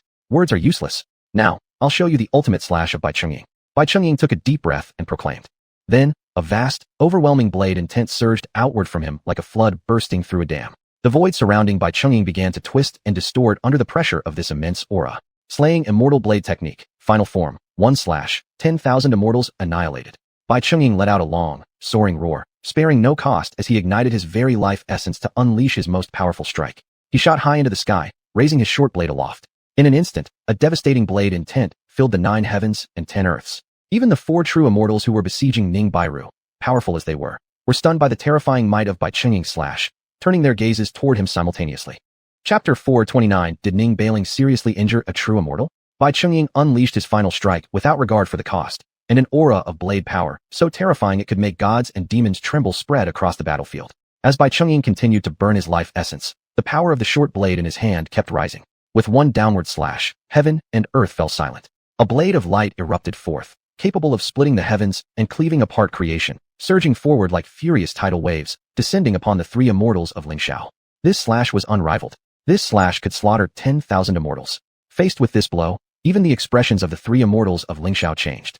Even Du Gu Bijouai, renowned as the heavenly sword immortal, felt genuine admiration for Bai Chungying rise within him. He knew full well that if fighting one-on-one, he would certainly die under such a slash. Heavenly Immortal Sword Technique, xianxia. Du Gu Bijouai inhaled deeply, raising his long sword high before unleashing his ultimate sword technique. As he thrust forward, immense, razor-sharp energies condensed from the void, forming layer upon layer of brilliance that shot outward, one after another resembling fallen immortals tumbling from the 9 heavens, their immortal bodies crashing down. Zheng Wudi and Fang Mingwei likewise roared, both using their strongest techniques in desperate attempts to block Bai Chungying's slash. Boom. A world-shaking explosion erupted as the blade light clashed with the combined might of the 3 immortals of Lingxiao, instantly triggering unimaginable spatial collapse. Though Zheng Wudi and Fang Mingwei were both transcendent immortals, their combat prowess still fell far short of the peak level among such beings. Thus, despite holding nothing back and unleashing their utmost power, their techniques were utterly shattered by Bai Chungying's blade light, crushed like rottenwood swept aside by a storm. Ayaya! Screams rang out. Zheng Wudi and Fang Mingwei were instantly reduced to 2 clouds of blood missed by the impact of the blade's force. Of course, they weren't dead, only severely wounded. They quickly regenerated not far away. Yet even so, the terror in their eyes as they looked toward Bai Chungying was unmistakable. After all, Bai Chungying's slash had primarily targeted Du Gu Bijuai, not them. They'd merely been caught in the periphery, yet still exploded instantly. How could they not be horrified? Finally, Du Gu Bijuai's sword pierced through the annihilating blade light, rushing toward him. The collision between these 2 colossal and extreme energies triggered a series of violent explosions. In the end, Du Gu Bijuai managed to stop the blade light, now diminished to 40% of its original power, but even so, the force split the tiger's mouth of his sword-holding hand, causing blood to spurt out. Moreover, the terrifying residual energy from the blade's detonation injured him significantly. Fresh blood spilled from the corner of his mouth. Meanwhile, after releasing that single slash, Bai Chungying had burned away most of his life essence. His entire body flickered like a candle flame in the wind, utterly powerless to fight further. Bai Chungying, said Du Gu Bijuai coldly, I admit your last strike was strong, but not strong enough to change the outcome of this battle. Enough talk. Now, I send you on your way. He raised his sword once more, preparing to deliver the final blow. But at that moment, something unexpected happened. A piercing scream of agony echoed from the battlefield where Ning Bailing fought the 4 true immortals. This shocked Du Gu Bijuai so much that he turned sharply toward that sight, and fighters from several other battlefields also turned their gazes toward Ning Bailing and the 4 true immortals. True immortals were authentic celestial beings, existing a full realm above transcendent immortals. Under normal circumstances, true immortals could not remain in the mortal world. Even transcendent immortals had to tread carefully, employing various secret methods to suppress their cultivation bases if they wished to stay in the world. Otherwise, they would be summoned by the celestial gate and taken up into the heavenly realms. One can imagine, then, how exceedingly difficult it must be for a true immortal to remain in the mortal world. By the same token, any true immortal capable of remaining in the mortal world was no ordinary being. He or she must be an elite among true immortals. Logically speaking, with 4 true immortals descending together to subdue Ning Bailing, even though they bore certain restrictions preventing them from fighting at full strength, it should have been effortless to eliminate her. Transcendent immortals, while powerful, were as insignificant as ants before true immortals. Yet what exactly was happening now? From the battlefield where Ning Bailing battled the 4 true immortals came another ear-piercing shriek. And clearly, that voice did not belong to Ning Bailing. That was why Du Gu Bijuai and the others all paled in shock, turning their astonished eyes toward Ning Bailing and the 4 true immortals. Then everyone saw. The golden pillars of light that had previously surrounded the 4 true immortals had completely dissipated, revealing their true forms. These 4 true immortals consisted of 3 men and 1 woman. The one who had let out the painful scream was a middle-aged man wearing crimson armor, his expression severe, golden hair streaming behind him in the wind. His eyes were deep and sharp, especially his pupils, which resembled 2 flickering golden flames. And around him, immortal light surged, the true fire of the sun burning fiercely. At this moment, his right arm had been severed at the shoulder, blood spurting out with a puff, each drop carrying terrifying power that caused the void to collapse. The blood splashed onto the ground, instantly shattering the earth, a scene both horrifying and dreadful. With a look of shock, fury, and utter disbelief, he glared at Ning Bailing, who stood calmly with her sword. A surge of boundless killing intent erupted from his body. His name was xiuxian, a true immortal for 30,000 years. With the help of imperial tutor Xiuxian, he had cultivated an extremely profound secret art, allowing him to remain in the mortal world indefinitely. Even so, despite Xiuxian's powerful technique enabling xiuxian to stay in the human realm, for 30,000 years he had remained exceedingly cautious, never daring to fight openly among mortals. Now, the heavenly gate had been destroyed by xiuxian. Although true immortals still faced suppression from the mortal world's rules when fighting here, the effects were no longer severe. There was no longer any fear of being summoned to the celestial realms. Yet what infuriated xiuxian greatly was that after 30,000 years, his very first battle as a true immortal ended with Ning Bailing, an ascendant immortal, cutting off his arm. Not only was he gravely wounded, but it left him feeling utterly humiliated. Girl, die for this immortal. With a cold shout, xiuxian lunged toward Ning Bailing. Immortal light flashed, and the severed right arm regrew instantaneously. This time, he didn't take things lightly, he couldn't afford to. He unleashed his full power without reservation. Sure. As xiuxian poured forth his entire strength, a phantom of a golden crow appeared behind him. The golden crow shrieked furiously into the sky, flapping its wings. In an instant, Countless golden flames transformed into chains, erupting from all around Xuanhuan. Like wrapping a rice dumpling, they coiled rapidly toward Ning Bailing. An overwhelming spectacle, shaking heaven and earth. Chapter 430 Immortal True Immortal, Xuanhuan. True immortals were beings standing at the pinnacle of the mortal world's pyramid, nearly invincible. The rules of the mortal realm could not give birth to any life form stronger than a true immortal. But that didn't mean there were no existences more powerful than true immortals within this world. Because some unfathomably mighty beings had already lain dormant in the mortal realm long before the severing of heaven's path. Still, even such entities dared not act recklessly. Otherwise, they would be expelled by the very laws of the mortal world. No matter how powerful any being might become, none could possibly resist the fundamental laws of the mortal world single-handedly. With nothing holding him back, Xuanhuan unleashed his full power. Boundless immortal radiance exploded around him, emitting a terrifying aura that oppressed everyone on the battlefield, as if an immense primordial mountain pressed down upon their hearts, an unbearable weight. Facing the countless golden flame chains lashing toward her, Ning Bairu remained calm. In her hand, xiuxian sword 9,000 zhang high. Countless sword beams swept outward, slicing through chain after chain. Xuanhuan's ultimate attack was effortlessly shattered by Ning Bairu. Then, she shot forward like a meteor streaking across the sky, charging straight at Xuanhuan. Her xiuxian thrust directly at Xuanhuan's forehead. A sword from the west, nothing could withstand it. This was an inevitable killing blow, a peerless sword technique meant to slay a true immortal. Outrageous! Xuanhuan roared, his face darkening. He was a true immortal, peerless and supreme. Yet earlier, Ning Bairu had severed one of his arms. Now, even with his full power, he still couldn't defeat her. This enraged him beyond measure. 10 suns ascend, burn all to ash. Xuanhuan's eyes turned icy as he activated an immensely powerful ultimate art. Behind him, a three-legged golden crow spread its wings and let out a cry that shook the heavens. A vast torrent of true solar flames erupted forth. One after another, balls of solar fire formed 10 blazing suns hovering above Xuanhuan's head. At this moment, Xuanhuan resembled the legendary solar deity himself. Bathed in the light of the 10 suns, his entire body was enveloped in a faint layer of golden radiance. Terrifying heat rippled outward in visible waves, spreading from Xuanhuan in all directions. Wherever the waves passed, even space itself ignited from the extreme temperature. As for Ning Bairu, the primary target of Xuanhuan's ultimate art, the searing heat she endured was unimaginably intense. Yet, facing this infernal onslaught capable of burning away all things in existence, Ning Bairu showed not the slightest panic.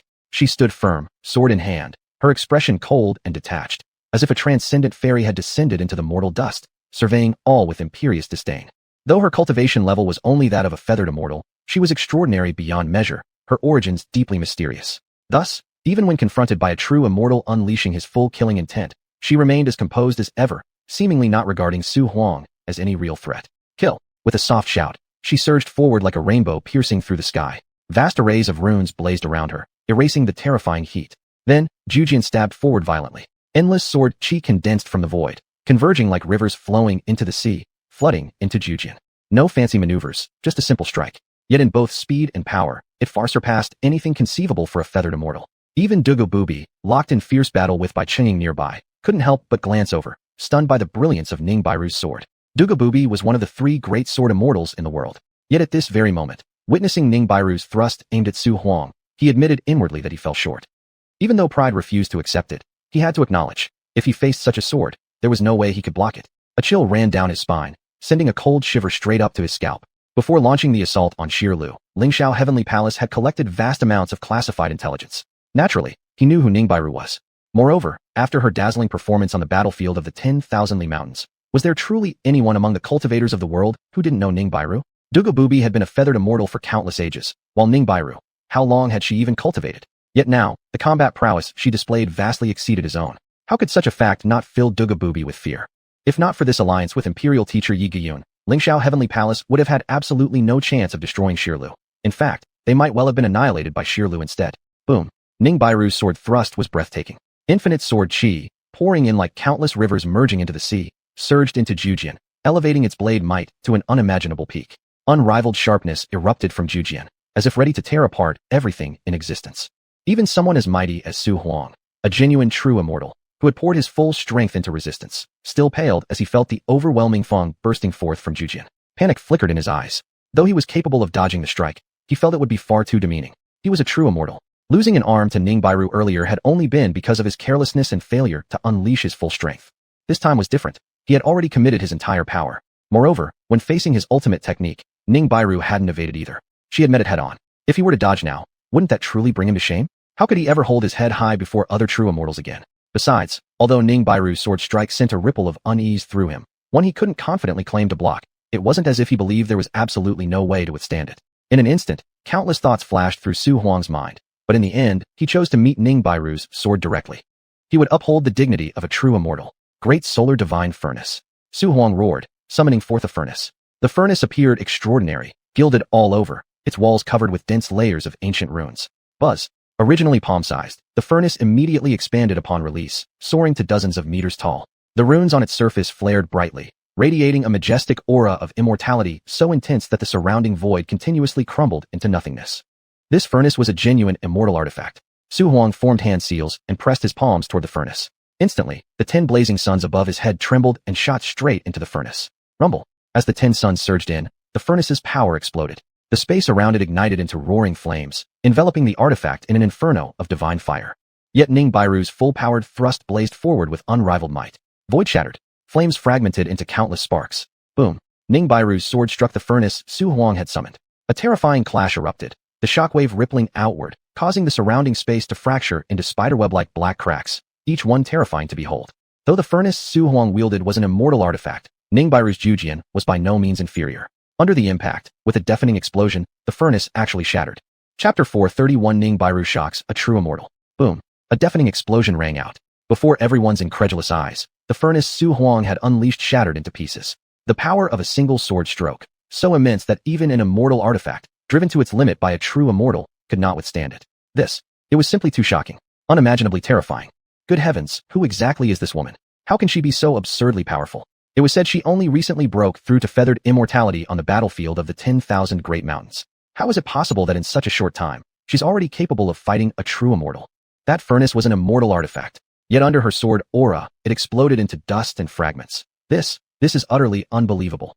If not for 4 true immortals descending here together to deal with her, I would have fled without hesitation at this very moment.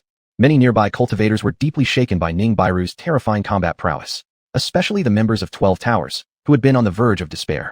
But now, witnessing Ning Bairu shatter Xuanhuan's immortal artifact into powder with a single sword strike, their fighting spirit instantly reignited. Senior Sister Ning is truly amazing. With her here, victory in this battle remains uncertain. Exactly. We must never surrender helplessly. Even if we die, we'll take someone down with us. The 12 Towers' disciples roared, their previously deflated morale suddenly surging like boiling water. They formed their battle array and launched an offensive against Ling Xiao's 3 immortals, Tang Lin, and others. Although for feathered immortals like them, even united, they couldn't actually injure their foes, they could still create considerable disruption. And in battles between feathered immortals, the slightest misstep could lead to death. Thus, for the moment, the formation assembled by 12 Towers posed a genuine threat to Ling Xiao's 3 immortals and Tang Lin's group. Xuanhuan raised the great red celestial bow, aimed directly at Wu Qianxiu, and immediately activated the 9-9 unified divine archery technique. Wu Qianxiu had been locked in fierce combat with Shi Qingfeng. Although relatively stronger than Qingfeng, Wu Qianxiu found Qingfeng no easy opponent, especially given the extraordinary heritage of the Shi clan. While Qingfeng was slightly disadvantaged, Wu Qianxiu couldn't decisively defeat him. Whoosh! Xuanhuan loosed an arrow. It tore through the air, first splitting into 3, then 9. In quick succession, it multiplied into thousands upon thousands of arrows. Then, abruptly, all converged into one as it shot straight toward Wu Qianxiu's forehead. During the previous Immortal Sect's debate assembly, Xuanhuan had slain Wu Zhao. Later, on the battlefield of the 10,000 Great Mountains, he slaughtered many rising stars of the Martial Emperor Hall. The feud between him and the Martial Emperor Hall had long since reached a point of no return. Since they were mortal enemies anyway, there was no need for restraint. Seizing this opportunity to eliminate Wu Qianxiu would remove a major future threat. At that moment, Wu Qianxiu was fully engaged with Shi Qingfeng when he suddenly sensed life-threatening danger. He turned pale with shock, glancing sideways just in time to see the arrow hurtling toward his forehead. Back on the 10,000 Great Mountains battlefield, Xuanhuan had displayed astonishing talent. As a result, the Martial Emperor Hall had learned of his abilities in advance. Wu Qianxiu knew full well just how terrifying Xuanhuan's 9-9 unified divine archery technique could be. Combined with his sixth sense screaming imminent peril, he dared not underestimate this arrow in the least. Bang! Wu Qianxiu unleashed an immensely powerful fist technique. His figure flickered. He landed a punch that forced Shi Qingfeng back, then swiftly turned, hands shooting out, attempting to grab the arrow before it struck his brow. Yet despite being a feathered immortal, vastly superior in strength to Xuanhuan, he miscalculated. His outstretched hands failed to catch the incoming arrow. Instead, the terrifying force released by the arrow split open the skin and flesh of his palms. Then it struck him squarely on the forehead. An ordinary cultivator would surely have died instantly from such a blow. But Wu Qianxiu was not just any feathered immortal. He was the current leader of the Martial Emperor Hall, bearing the sect's most sacred treasure. At his forehead, a trigram symbol materialized. Not large, only about the size of a human palm, intricately inscribed with dense talismanic characters.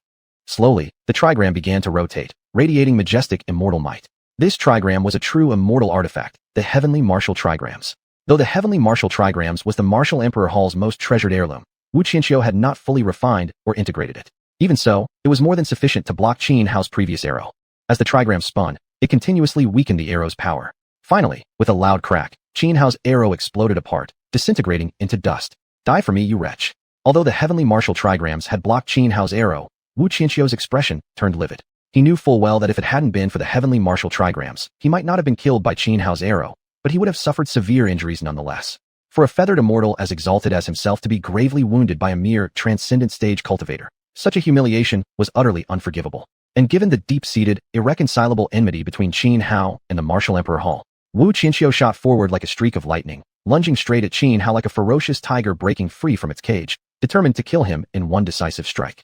Shi Qingfeng's face turned pale upon seeing this. He immediately activated an ultimate technique, summoning a torrential downpour of heavenly thunder from beyond the 9 heavens, hurling it toward Wu Qianxiu in an attempt to stop him from harming Qin Hao.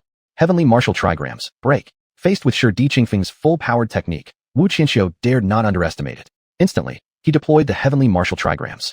The trigrams soared into the air, expanding rapidly until it was the size of a winnowing basket. Countless talismanic runes flared to life, drawing in the ambient spiritual energies of heaven and earth through some mysterious force, coalescing into a massive shield that intercepted the avalanche of descending thunderbolts. Even as he used the Heavenly Martial Trigrams to block Shi Qingfeng's technique, Wu Qianxiu continued his relentless charge toward Qin Hao. He knew clearly this was his best chance to kill Qin Hao. If Shi Qingfeng managed to entangle him again, killing Qin Hao would become far more difficult. Though he wielded the power of the Heavenly Martial Trigrams, he could only suppress Shi Qingfeng, not eliminate him swiftly. As Wu Qianxiu closed in, Qin Hao's expression twisted in alarm. Though he knew he stood no chance against Wu Qianxiu, he wouldn't simply offer his neck for the blade. Just as Qin Hao prepared to unleash his most powerful ability at all costs, a sudden change erupted. From the distant horizon came an overwhelming surge of ghostly aura. Then, a willow branch lashed down from the sky like a celestial whip wielded by a god himself, aimed directly at Wu Qianxiu. Dare you? Wu Qianxiu roared furiously. Forced to abandon his assault on Qin Hao, he threw a punch instead, striking the incoming willow branch head-on. Chapter 432, Myriad Calamity Soul Annihilation Art, the old ghost arrives. Boom. Wu Qianxiu's fist slammed into the willow branch, triggering a deafening explosion. Though the branch carried immense power, it was still shattered into dust by Wu Qianxiu's single strike. Old ghost, so you really didn't die after all. After destroying the branch, Wu Qianxiu did not continue attacking. Instead, he turned his gaze toward the distant horizon, eyes narrowing as cold, sinister light flashed within them, his killing intent surging wildly. Wu Qianxiu, you dang played a part in destroying my 10,000 ghost hall back then. Today, this old ghost, will make you pay dearly. As a deep, booming voice echoed from afar, a colossal surge of ghostly energy erupted, and a willow tree burst skyward. This tree was extraordinary. Countless runes spiraled around it, and every single branch resembled a divine chain of cosmic law. It was the very same willow that had long lain dormant within the 10,000 ghost hall. With a gentle tremor high in the air, the tree transformed into a middle-aged man. In one stride, he descended upon the battlefield at the entrance of the 12 towers, arriving amid a storm of thunder and lightning. Boom. Without a word, the moment the middle-aged man manifested, he lunged straight toward Wu Qianxiu. Each move he made summoned waves of thunderous energy. Myriad Calamity, Soul Annihilation Art. He unleashed an immensely powerful technique, calling forth the destructive force of countless heavenly lightning tribulations to obliterate all enemies. Even someone as strong as Wu Qianxiu was momentarily driven into chaos, nearly charred black by the lightning barrage. But swiftly forming hand seals, he activated the Tianwu 8 trigrams once more. The artifact immediately drew in vast amounts of celestial energy, forming a gigantic vortex that sucked in the oncoming torrents of lightning. Then, stepping forward, Wu Qianxiu closed the distance in an instant, hurling 2 devastating punches at the middle-aged man. Wu Emperor Divine Fist. Twin fists launched forth, unleashing mighty fist imprints like meteorites plummeting from the heavens. Yet the middle-aged man remained calm. He pushed both palms forward. Wave upon wave of palm shadows surged out like endless tidal waves. Boom. Fist imprints clashed with palm shadows, triggering a massive energy explosion. Immediately, the middle-aged man and Wu Qianxiu engaged in fierce close combat, exchanging a rapid series of blows. Shi Qingfeng hesitated only briefly before rushing in as well, joining forces with the middle-aged man to surround Wu Qianxiu. Wu Qianxiu was incredibly powerful, wielding the Xinxi Tianwu 8 trigrams. Even fighting 2 against 1, he was merely pressured. Neither the middle-aged man nor Shi Qingfeng could wound him in the slightest. At this moment, Qin Hao once again raised the great red sky bow, fully activating this Xinxi preparing to deliver a fatal blow to Wu Qianxiu. Yet suddenly, Bai Chongying's voice rang in his ear. Junior brother, quickly take everyone back into the 12 towers. Deep inside, there is a transmission formation. Almost simultaneously, the middle-aged man fighting Wu Qianxiu also transmitted a message to Qin Hao, retreat now. Qin Hao looked toward Bai Chongying and the middle-aged man, then glanced at Ning Bailing. He didn't want to leave. He wanted to stay and fight to the death. But when he turned back and saw the disciples of the 12 towers, his resolve wavered. Though the situation currently wasn't utterly hopeless, thanks entirely to Ning Bailing holding off the 4 true immortals. If even one of those 4 broke free, the battle would end in an instant. Moreover, it was clear now that the 12 towers had been manipulated into this trap.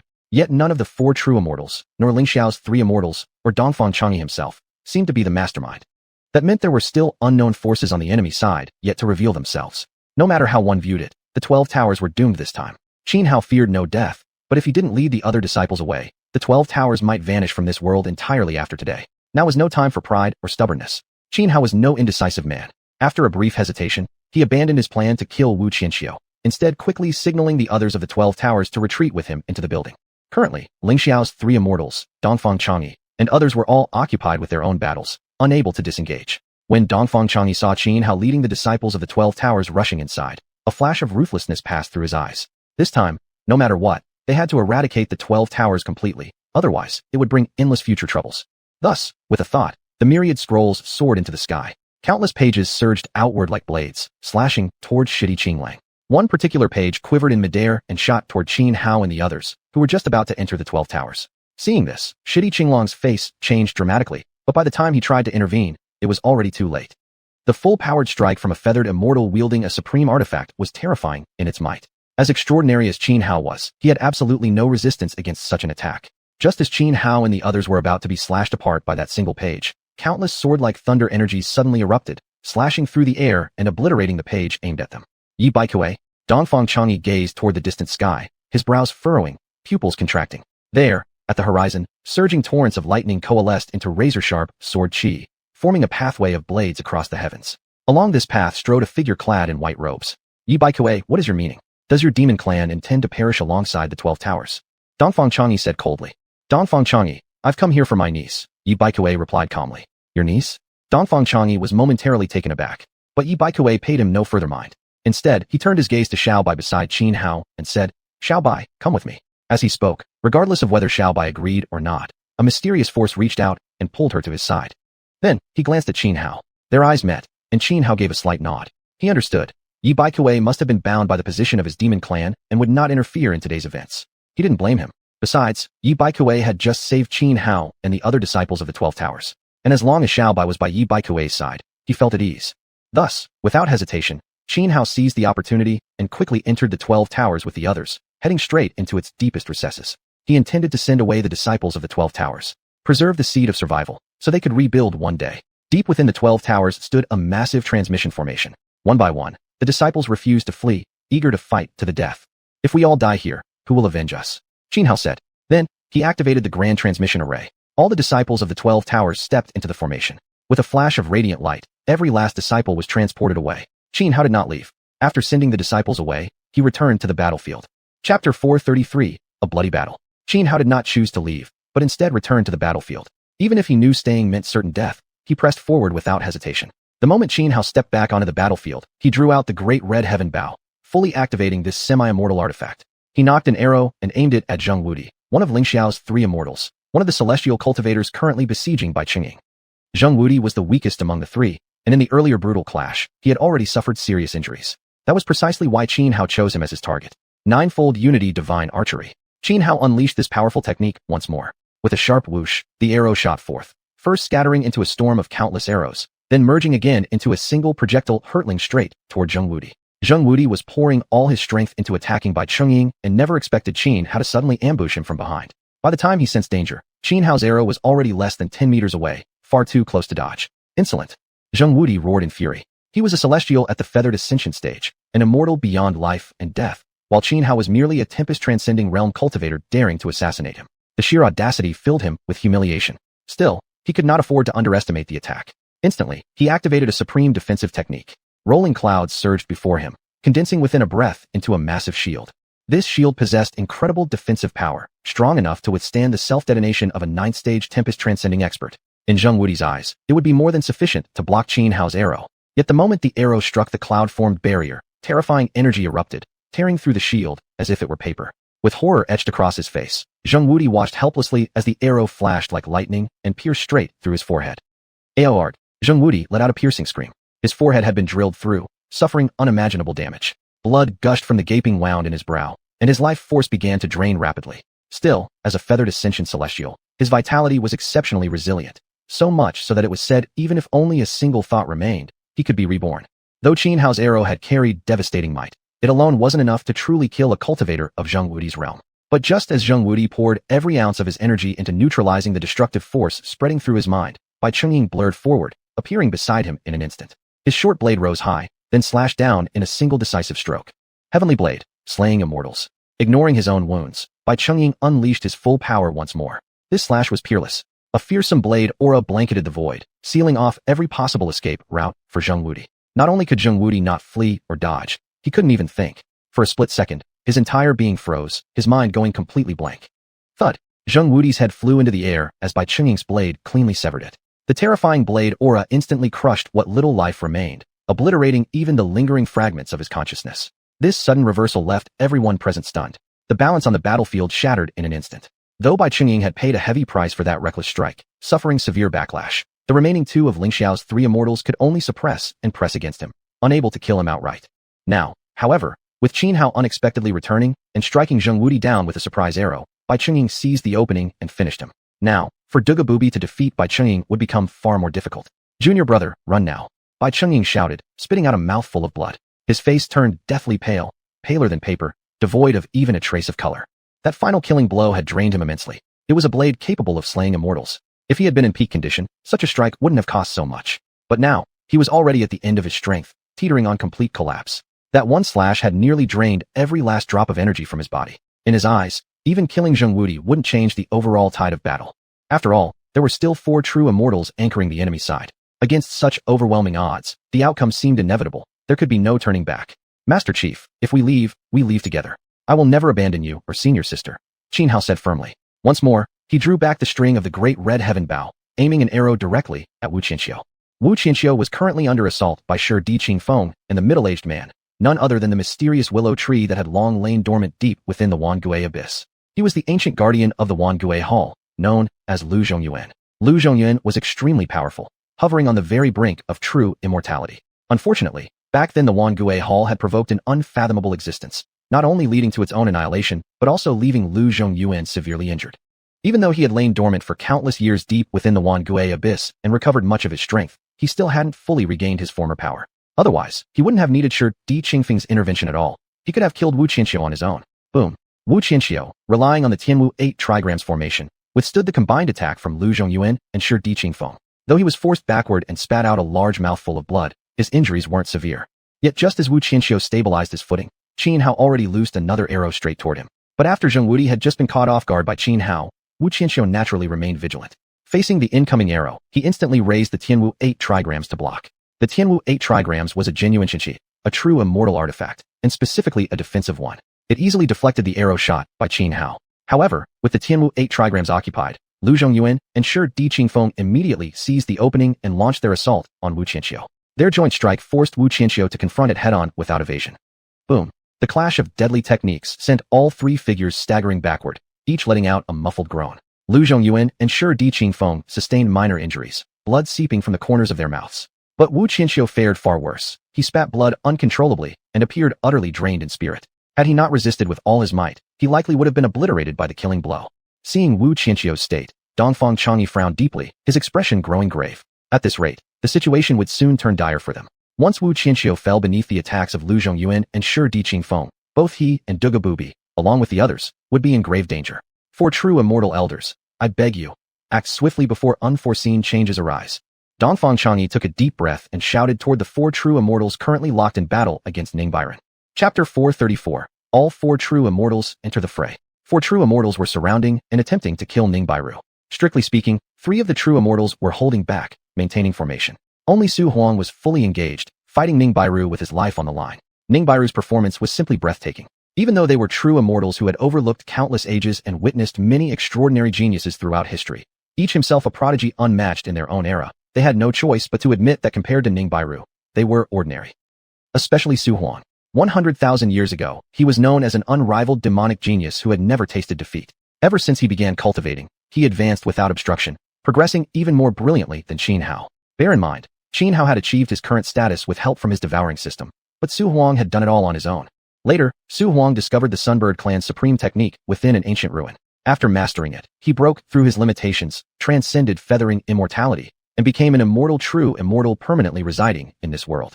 With the Sunbird clan's forbidden art, he was nearly invincible. Yet today, he suffered a severe setback at the hands of Ning Bairu, and most shockingly, Ning Bairu had only recently ascended to feathering immortal.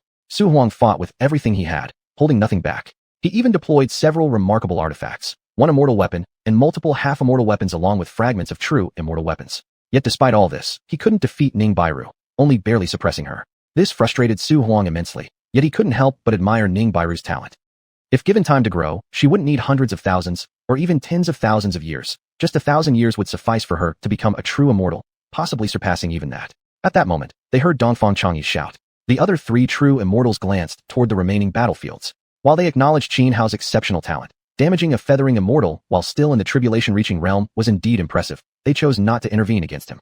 The fact that all 4 of them were already ganging up on Ning Bairu made them feel humiliated enough. Should they also attack a mere tribulation-reaching cultivator? Their reputations among the true immortals would plummet beyond recovery. Enough, said one of the true immortals after a moment's hesitation. We shouldn't waste any more time. Let's end this quickly. Although Xianxia destroyed the Celestial Gate, that was merely one of its important avatars. The true Celestial Gate still exists, and will soon sense what has happened. Once it does, we may all be affected. Elder Xiao speaks truly. We can't delay any further. End this now. Another true immortal agreed.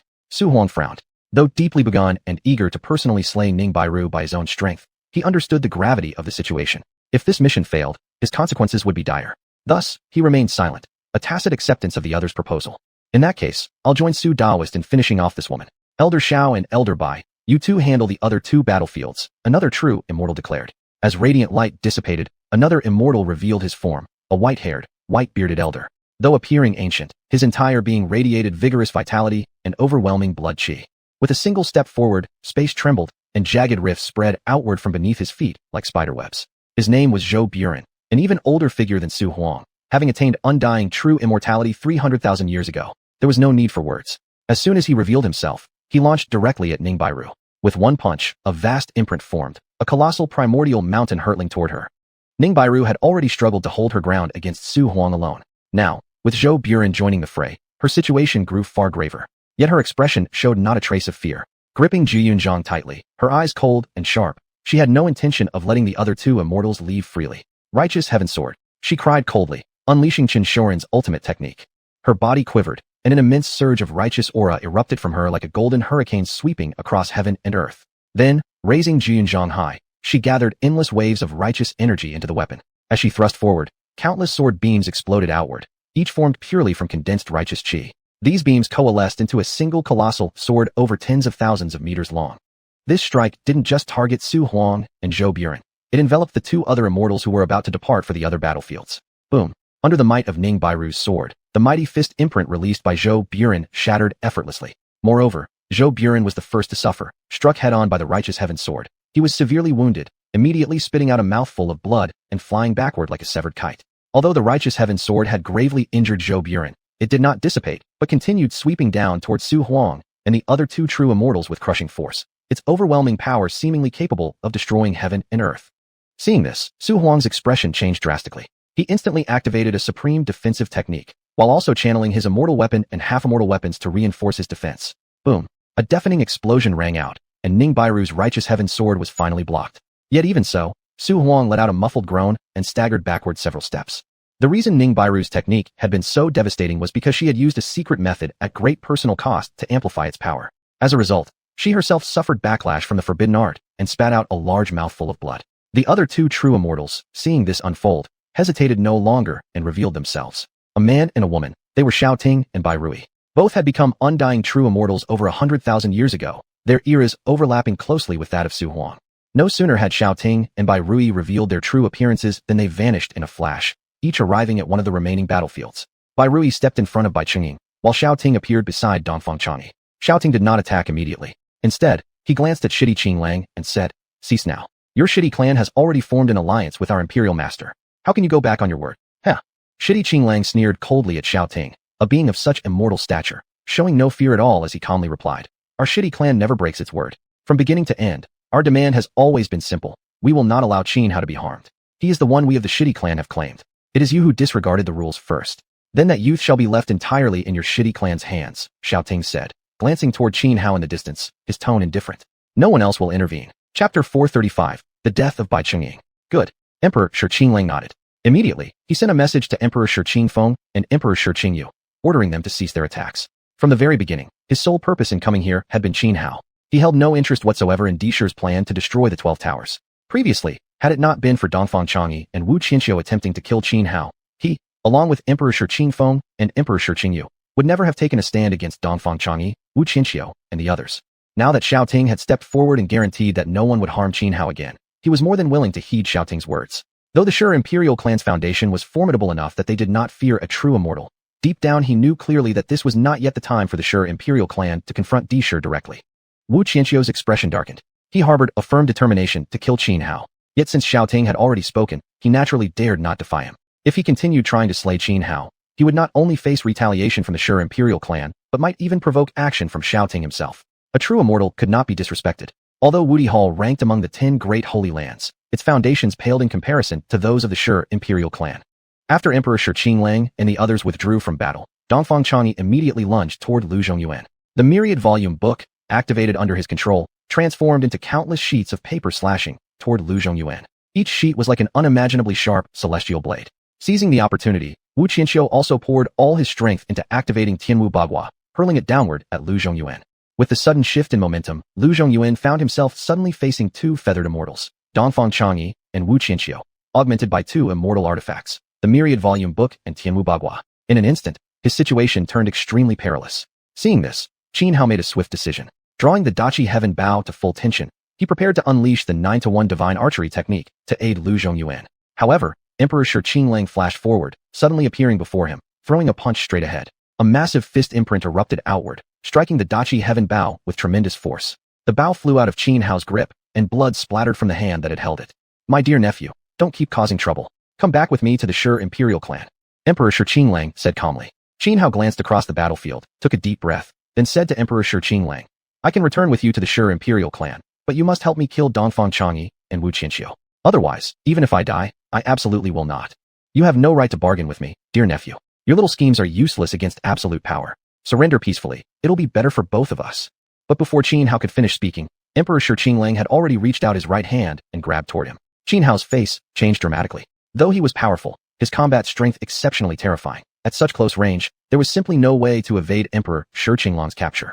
Just as Xuanhuan was about to be seized, at the critical moment, a willow branch swept down violently from high above, forcibly driving Emperor Shi Qinglang back.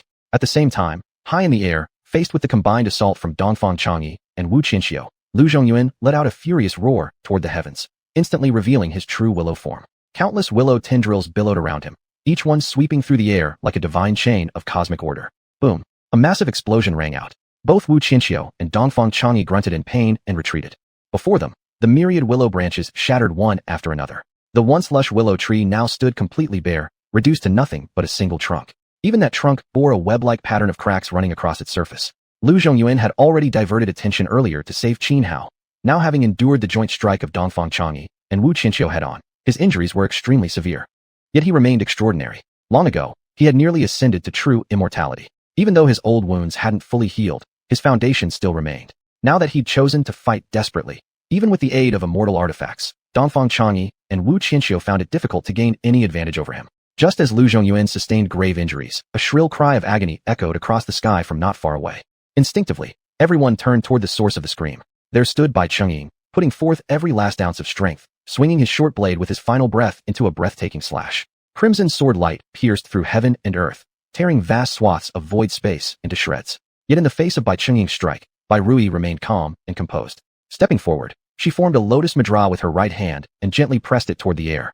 Though seemingly simple, that gesture of forming the lotus finger and pressing forward was in fact an immensely powerful ancient seal technique. In an instant, laws of the universe surged violently. Rumble, rumble, rumble. Amidst thunderous booms in the void, a white lotus flower materialized. Slowly rotating, the white lotus shed countless petals. Each petal bore natural markings, dense, intricate patterns resembling endless streams of mystical runes. The slash by Qingying had just unleashed was indeed stunning, but upon colliding with the petals of the white lotus, that terrifying crimson blade light immediately began to crumble into fragments. In the end, it dissolved entirely into pure energy and dissipated. The petals of the white lotus, however, continued drifting toward Bai Chungying. Already at the brink of annihilation, Bai Chungying was utterly incapable of blocking the sky-filling cascade of lotus petals. Instantly, his body was severed by them, as if undergoing 1,000 cuts. He let out a piercing, agonized scream, his form now covered in gruesome and horrifying wounds. Senior brother. Witnessing this scene, Xianhao's face paled dramatically. Yet he could do nothing. Only watch helplessly as Bai Chungying was reduced to a blood mist beneath the endless rain of white lotus petals, perishing completely. Seeing Bai Chungying's tragic death, Ning Bailing was equally filled with grief and fury. She who had remained cold and detached from beginning to end finally exhibited intense emotion. A terrifying killing aura surged from her, provoking an immediate upheaval in the natural order. A horrifying blood light instantly spread across heaven and earth. You all deserve to die. Clutching the 9,000 zhang sword, Ning Bailing roared, then activated a secret art. Countless runes began emerging around her. Each rune contained profound truths of the Tao. Seeing this, not only were Dongfang Chang'e, Tang Lin, and the others shocked, but even Su Huang, Xiao Ting, and the other 4 true immortals changed expressions. Heavens above, what kind of person is this girl? Not good. She's about to break through.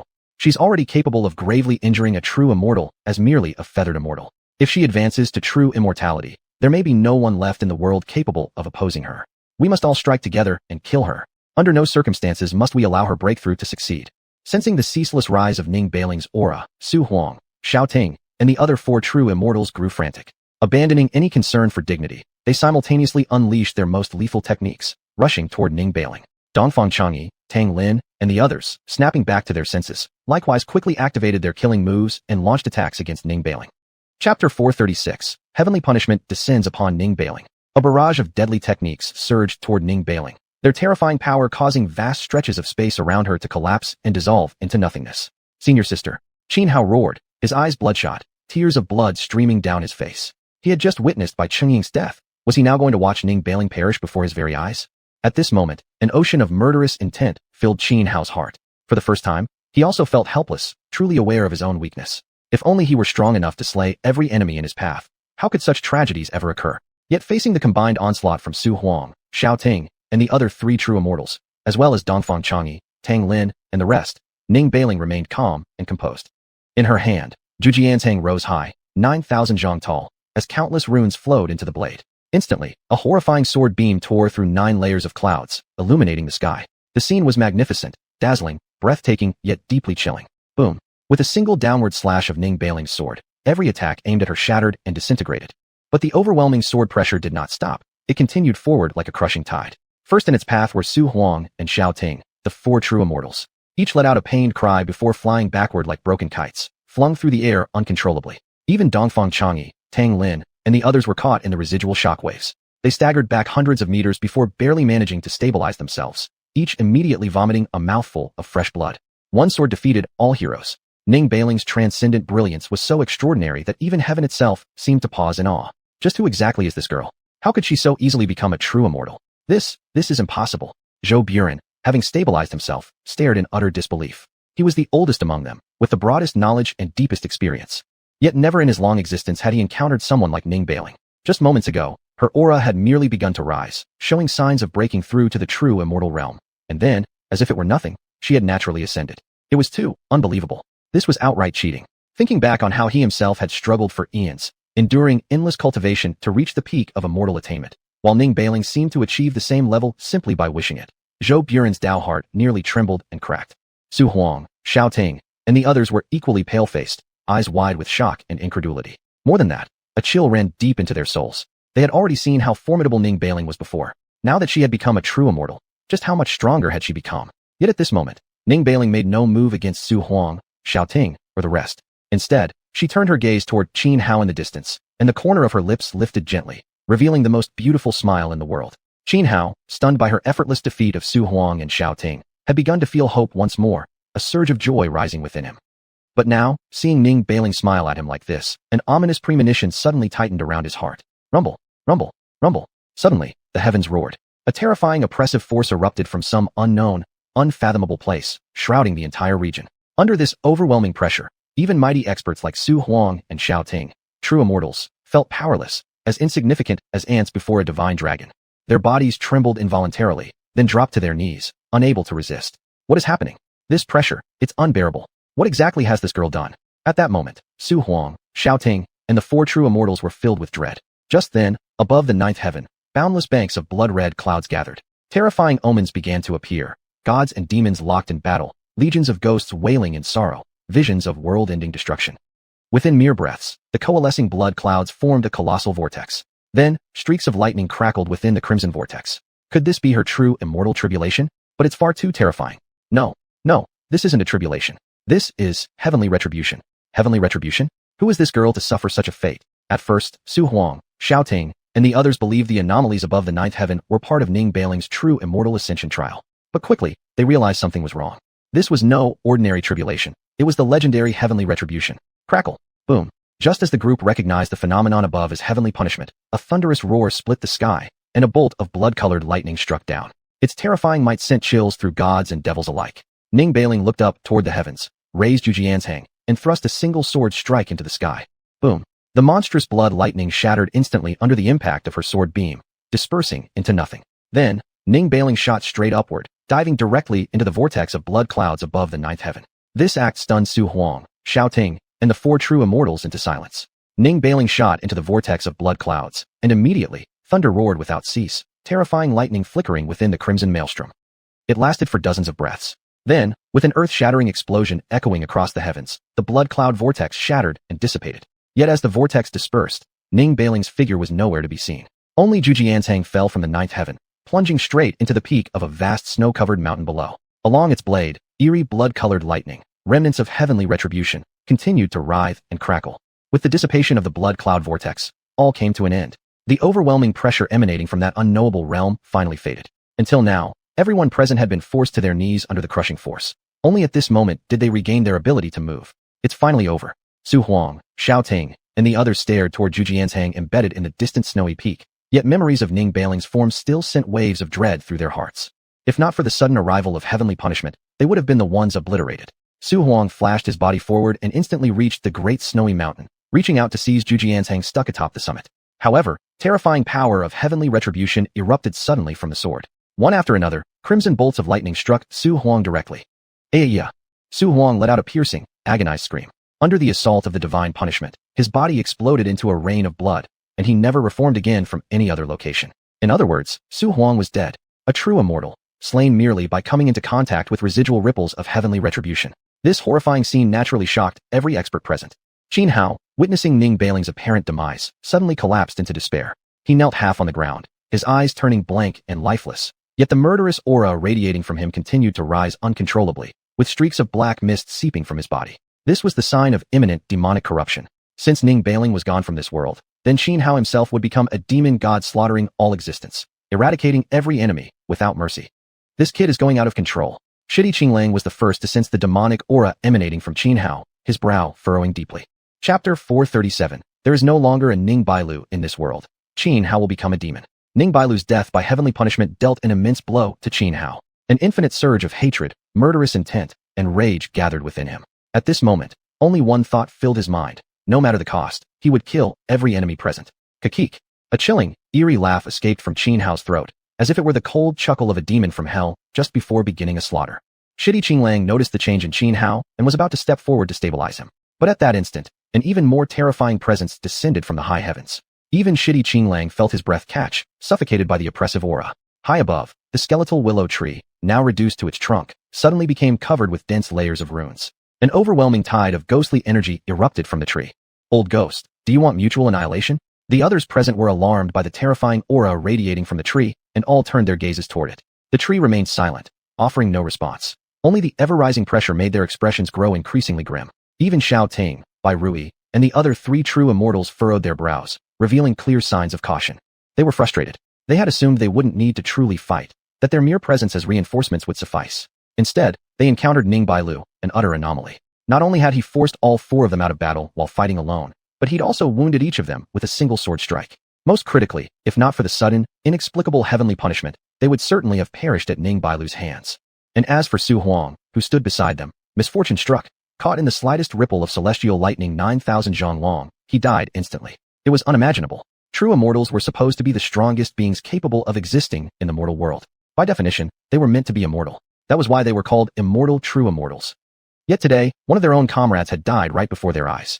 They had thought things ended with Ning Bailu's death, but now, Lu Zhongyuan revealed he wasn't simple either, possessing hidden trump cards that even made them sense a flicker of danger. Die. Xiao Ting's eyes hardened. To prevent any risks, he chose to strike first at Lu Zhongyuan, who had transformed into his true form. Whatever terrifying secret technique Lu Zhongyuan was attempting, it could not be allowed to continue. With a mere lift of his hand, Xiao Ting swiped downward, summoning a colossal palm of thunder that condensed in midair. Carrying devastating, world-shattering power, it lunged toward the bare trunk of the willow tree, aiming to crush it completely. But at that moment, the tree violently trembled. The surging ghostly energy spewed from within rapidly coalesced into massive ancient characters. Ghost script passed down from some forgotten age, each character imbued with terrifying power. These ghostly characters shot outward, colliding directly with the thunderous palm. Though formidable, they shattered like glass under the force of Xiao Ting, a genuine true immortal. The thunder palm quivered slightly as each ghost character burst apart, dissolving into pure energy. Then, unimpeded, it smashed squarely into the bare trunk of the willow. Boom! And the trunk exploded into fragments. At the moment of explosion, a blinding streak of light erupted with astonishing speed, shooting through the air like a meteor across the night sky. Not even the others present could react, let alone Xiao Ting and Bai Rui, both true immortals. The radiant flash shot across the battlefield and struck Xuanhuan directly. Xuanhuan, already on the verge of losing control from grief over Bai Chengying and Ning Bailu's deaths, was teetering on the edge of demonic transformation. Yet now, hit by the blinding light, the violent aura around him began to dissipate. Surrounding him appeared countless shards of spatial fragments. The shards shimmered, enveloping Xuanhuan, causing his figure to gradually grow faint and translucent. So that's it. The willow deliberately provoked my attack. Its true purpose was to save this boy. Xiao Ting stared at Xuanhuan, wrapped in spatial fragments, his brow deeply furrowed as he quickly understood the truth. Although the ghost characters the willow had unleashed were powerful, they paled in comparison to the sheer pressure the tree had emitted earlier. He had initially been confused. Now he realized. The willow hadn't been trying to activate a fatal technique against them. It had drawn their attention away, using a special method to teleport Xuanhuan elsewhere. Seeing Xuanhuan fading away, Wu Qianxiu was the first to lose patience. Gripping the Tianwu Bagua in his hands, he swung it directly at Xuanhuan. He truly wanted Xuanhuan dead. If he didn't kill him, he would remain deeply unsatisfied. Wu Qianxiu's sudden action caught everyone off guard. By the time Shidi Qinglang realized what was happening and intended to intervene, it was already too late. However, as the Tianwu Bagua smashed toward Xuanhuan with overwhelming force, it suddenly passed straight through him, without causing even the slightest harm. This unexpected turn of events left everyone present stunned. There is nothing we can do. The methods used by that willow tree are too profound. Even we true immortals cannot stop this boy now. Xiao Ting spoke calmly. Upon hearing his words, Wu Qianxiu's expression turned extremely grim. Xuanhuan had not only killed his own son, but also slaughtered countless elite disciples of the Wudi sect during the battle in the 10,000 Great Mountains. Not being able to kill Xuanhuan was an unbearable torment to his heart. Moreover, Xuanhuan's talent was terrifying. Letting him live posed a massive threat to the Wudi sect. If one day Xuanhuan reached the realm of true immortal and struck the Wudi sect from the shadows, the sect might not be completely destroyed, but it would certainly fall into irreversible decline. That was precisely why Wu Qianxiu chose to strike at Xuanhuan despite the risk of provoking the wrath of the Shidi family or being reprimanded by Xiao Ting. Shidi Qinglang shot Wu Qianxiu a murderous glare. Fortunately, Xuanhuan was unharmed. If Xuanhuan had truly died from Wu Qianxiu's attack just now, he would have stopped at nothing to execute Wu Qianxiu personally. Even the entire Wudi sect could face total annihilation. Although the Wudi sect had already aligned itself with the Divine Dynasty, given the immense foundation of the Shidi family, eliminating the Wudi sect, even under the protection of the dynasty, wouldn't be an impossible task. Though the Shidi family didn't get along well with the imperial clan of the dynasty and maintained an extremely low profile, rarely entering dynasty territory, that didn't mean the Shidi family couldn't stand up to the imperial clan. In fact, in Shidi Qinglong's eyes, if the Shidi family truly wished it, they could overthrow the current dynasty at any moment and establish the Shidi dynasty anew. Chapter 438 The Action of the Emperor Clan. Even if this child escaped, he's already a cripple, Zhou Buren said at this moment. I could sense it just now. He was on the verge of turning into a demon. And that willow tree was too greedy. Not only did it save him, but it also injected part of its own cultivation energy into his body. With two opposing energies clashing inside him, his meridians and internal organs will be torn apart completely. Even if he survives, he'll become an ordinary person incapable of cultivation. He won't pose any threat anymore. Hearing Zhou Buren's words, Wu Qianxiu finally felt relieved. The fear of being settled accounts with by Xuanhuan in the future had finally subsided. But Shidi Qinglong's expression turned grim. Although they had come to capture Xuanhuan to use him as a vessel for the emperor's resurrection, if Xuanhuan became crippled, even if he could still serve as the vessel, it might provoke the emperor's furious wrath upon revival. After all, the emperor was an existence of supreme power. Reviving as a broken weakling would be worse than never reviving at all. At this moment, Qin Hao had already vanished into thin air. Let's go. After Qin Hao disappeared, Shi Qinglang said to Shi Qingfeng and Shi Qingyu beside him, then left. Qin Hao was no longer here. Staying served no purpose. Now, they could only return to xuanhuan first and report everything to Shi Qingtian. The rest is up to you. We're leaving too. Xiao Ting frowned slightly and said to Dongfang Changyi, Duga Bubi, and others. Then, he departed together with Zhou Buren and Bai Rui. Before leaving, they cast one more glance at the 9,000 zhang spear embedded atop the great snowy mountain. As true immortals, they naturally sensed the extraordinary nature of the spear and deeply desired to claim it for themselves. Yet, remembering Su Huang's fate, they dared not act rashly. Brother Dugu, this collaboration has been most pleasant. Regarding the 12 Towers assets, let's split them as previously agreed. 3 for you, 7 for us, Dongfang Changyi said to Dugu Bubi. Dugu Bubi nodded and replied. You handle the remaining remnants of the 12 Towers who fled. With Zheng Wudi dead, my Lingxiao Heavenly Palace has many affairs needing immediate attention. I'm short on hands these days. Although Duga Bubi was deeply dissatisfied with Dongfang Changyi's proposed 3-3 split, he couldn't show it. Moreover, the price Dongfang Changyi and his allies paid this time far exceeded that of the Lingxiao Heavenly Palace. While the Lingxiao Heavenly Palace lost only Zheng Wudi, Dongfang Changyi's side had lost Su Huang, a true immortal. Compared to a true immortal, Zheng Wudi was nothing more than insignificant trash. Thus, Duga Bubi couldn't bring himself to object openly to the 3-7 split. Furthermore, Yi Giyun's schemes this time, both in planning and mobilized combat strength, far surpassed his expectations. It made him even more wary of Yi Giyun. He didn't want any further connection with Yi Giyun. That man's capabilities were simply terrifying. To be honest, without Yi Giyun's strategic planning and without the 4 true immortals, Xiao Ting, Bai Rui, and others, he invited, they wouldn't have destroyed the 12 Towers. In fact, it would likely have been the Lingxiao Heavenly Palace itself that got annihilated. The great battle ended, and all returned to silence. The 12 Towers, once renowned as one of the 10 great holy lands, were thus erased from the world. The news spread quickly, sending shockwaves across the realm. Especially those powers that once relied on the 12 Towers felt as if the sky had collapsed. Clearly, following the alliance between Lingxiao Heavenly Palace, Xuehai Wuya, and the Martial Emperor Hall in destroying the 12 Towers, the next step would be to settle accounts with all forces affiliated with them. However, Lingxiao Heavenly Palace, Xuehai Wuya, and Martial Emperor Hall didn't pursue total eradication. As long as those factions willingly submitted, they wouldn't face punishment. After all, wiping out small sects was effortless for such major powers. But doing so brought no real benefit. Leaving them alive to pay tribute was clearly the wiser choice. Although over 90% of the forces once allied with the 12 Towers chose to surrender to Lingxiao Heavenly Palace and others, a minority still decided to resist to the end. Meanwhile, numerous disciples of the 12 Towers who happened to be traveling outside suffered tragic fates, hunted down and killed by elite assassins dispatched by Lingxiao Heavenly Palace and allied forces. For a time, the entire eastern wilderness fell into unrest. In front of the ancestral shrine of the Emperor clan in Zulongyuan, Shi Qingtian wore a grave expression. He already knew about the battle concerning the 12 Towers. Though he had long anticipated that under Yi Giyun's machinations, the 12 Towers couldn't escape destruction.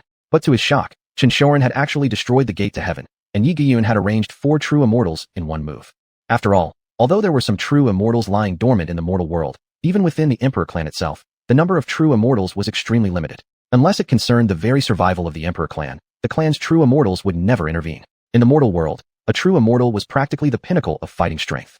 From this annihilation of the 12 Towers, one could see just how terrifying Yi Giyun's hidden forces in the mortal realm truly were.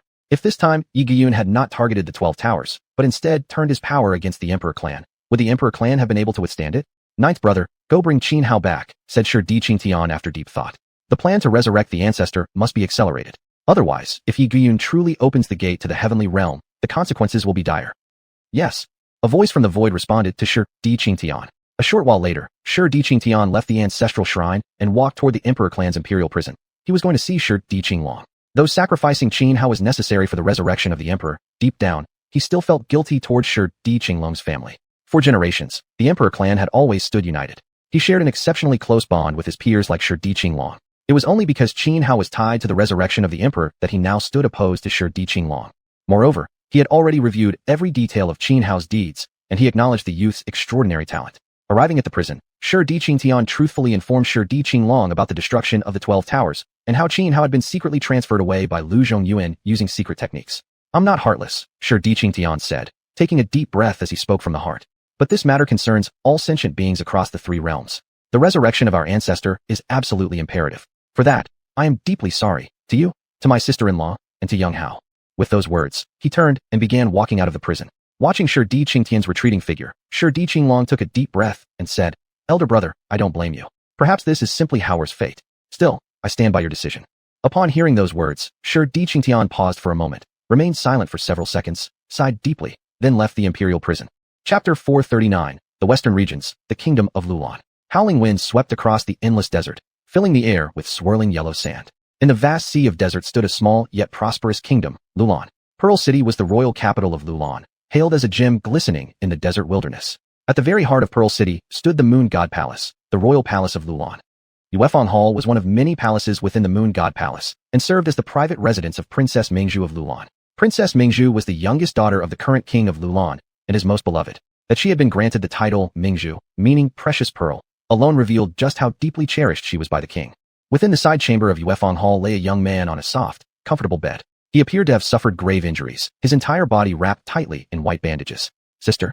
Suddenly, the sleeping youth snapped open his eyes, jolting halfway upright as if awakened from a nightmare.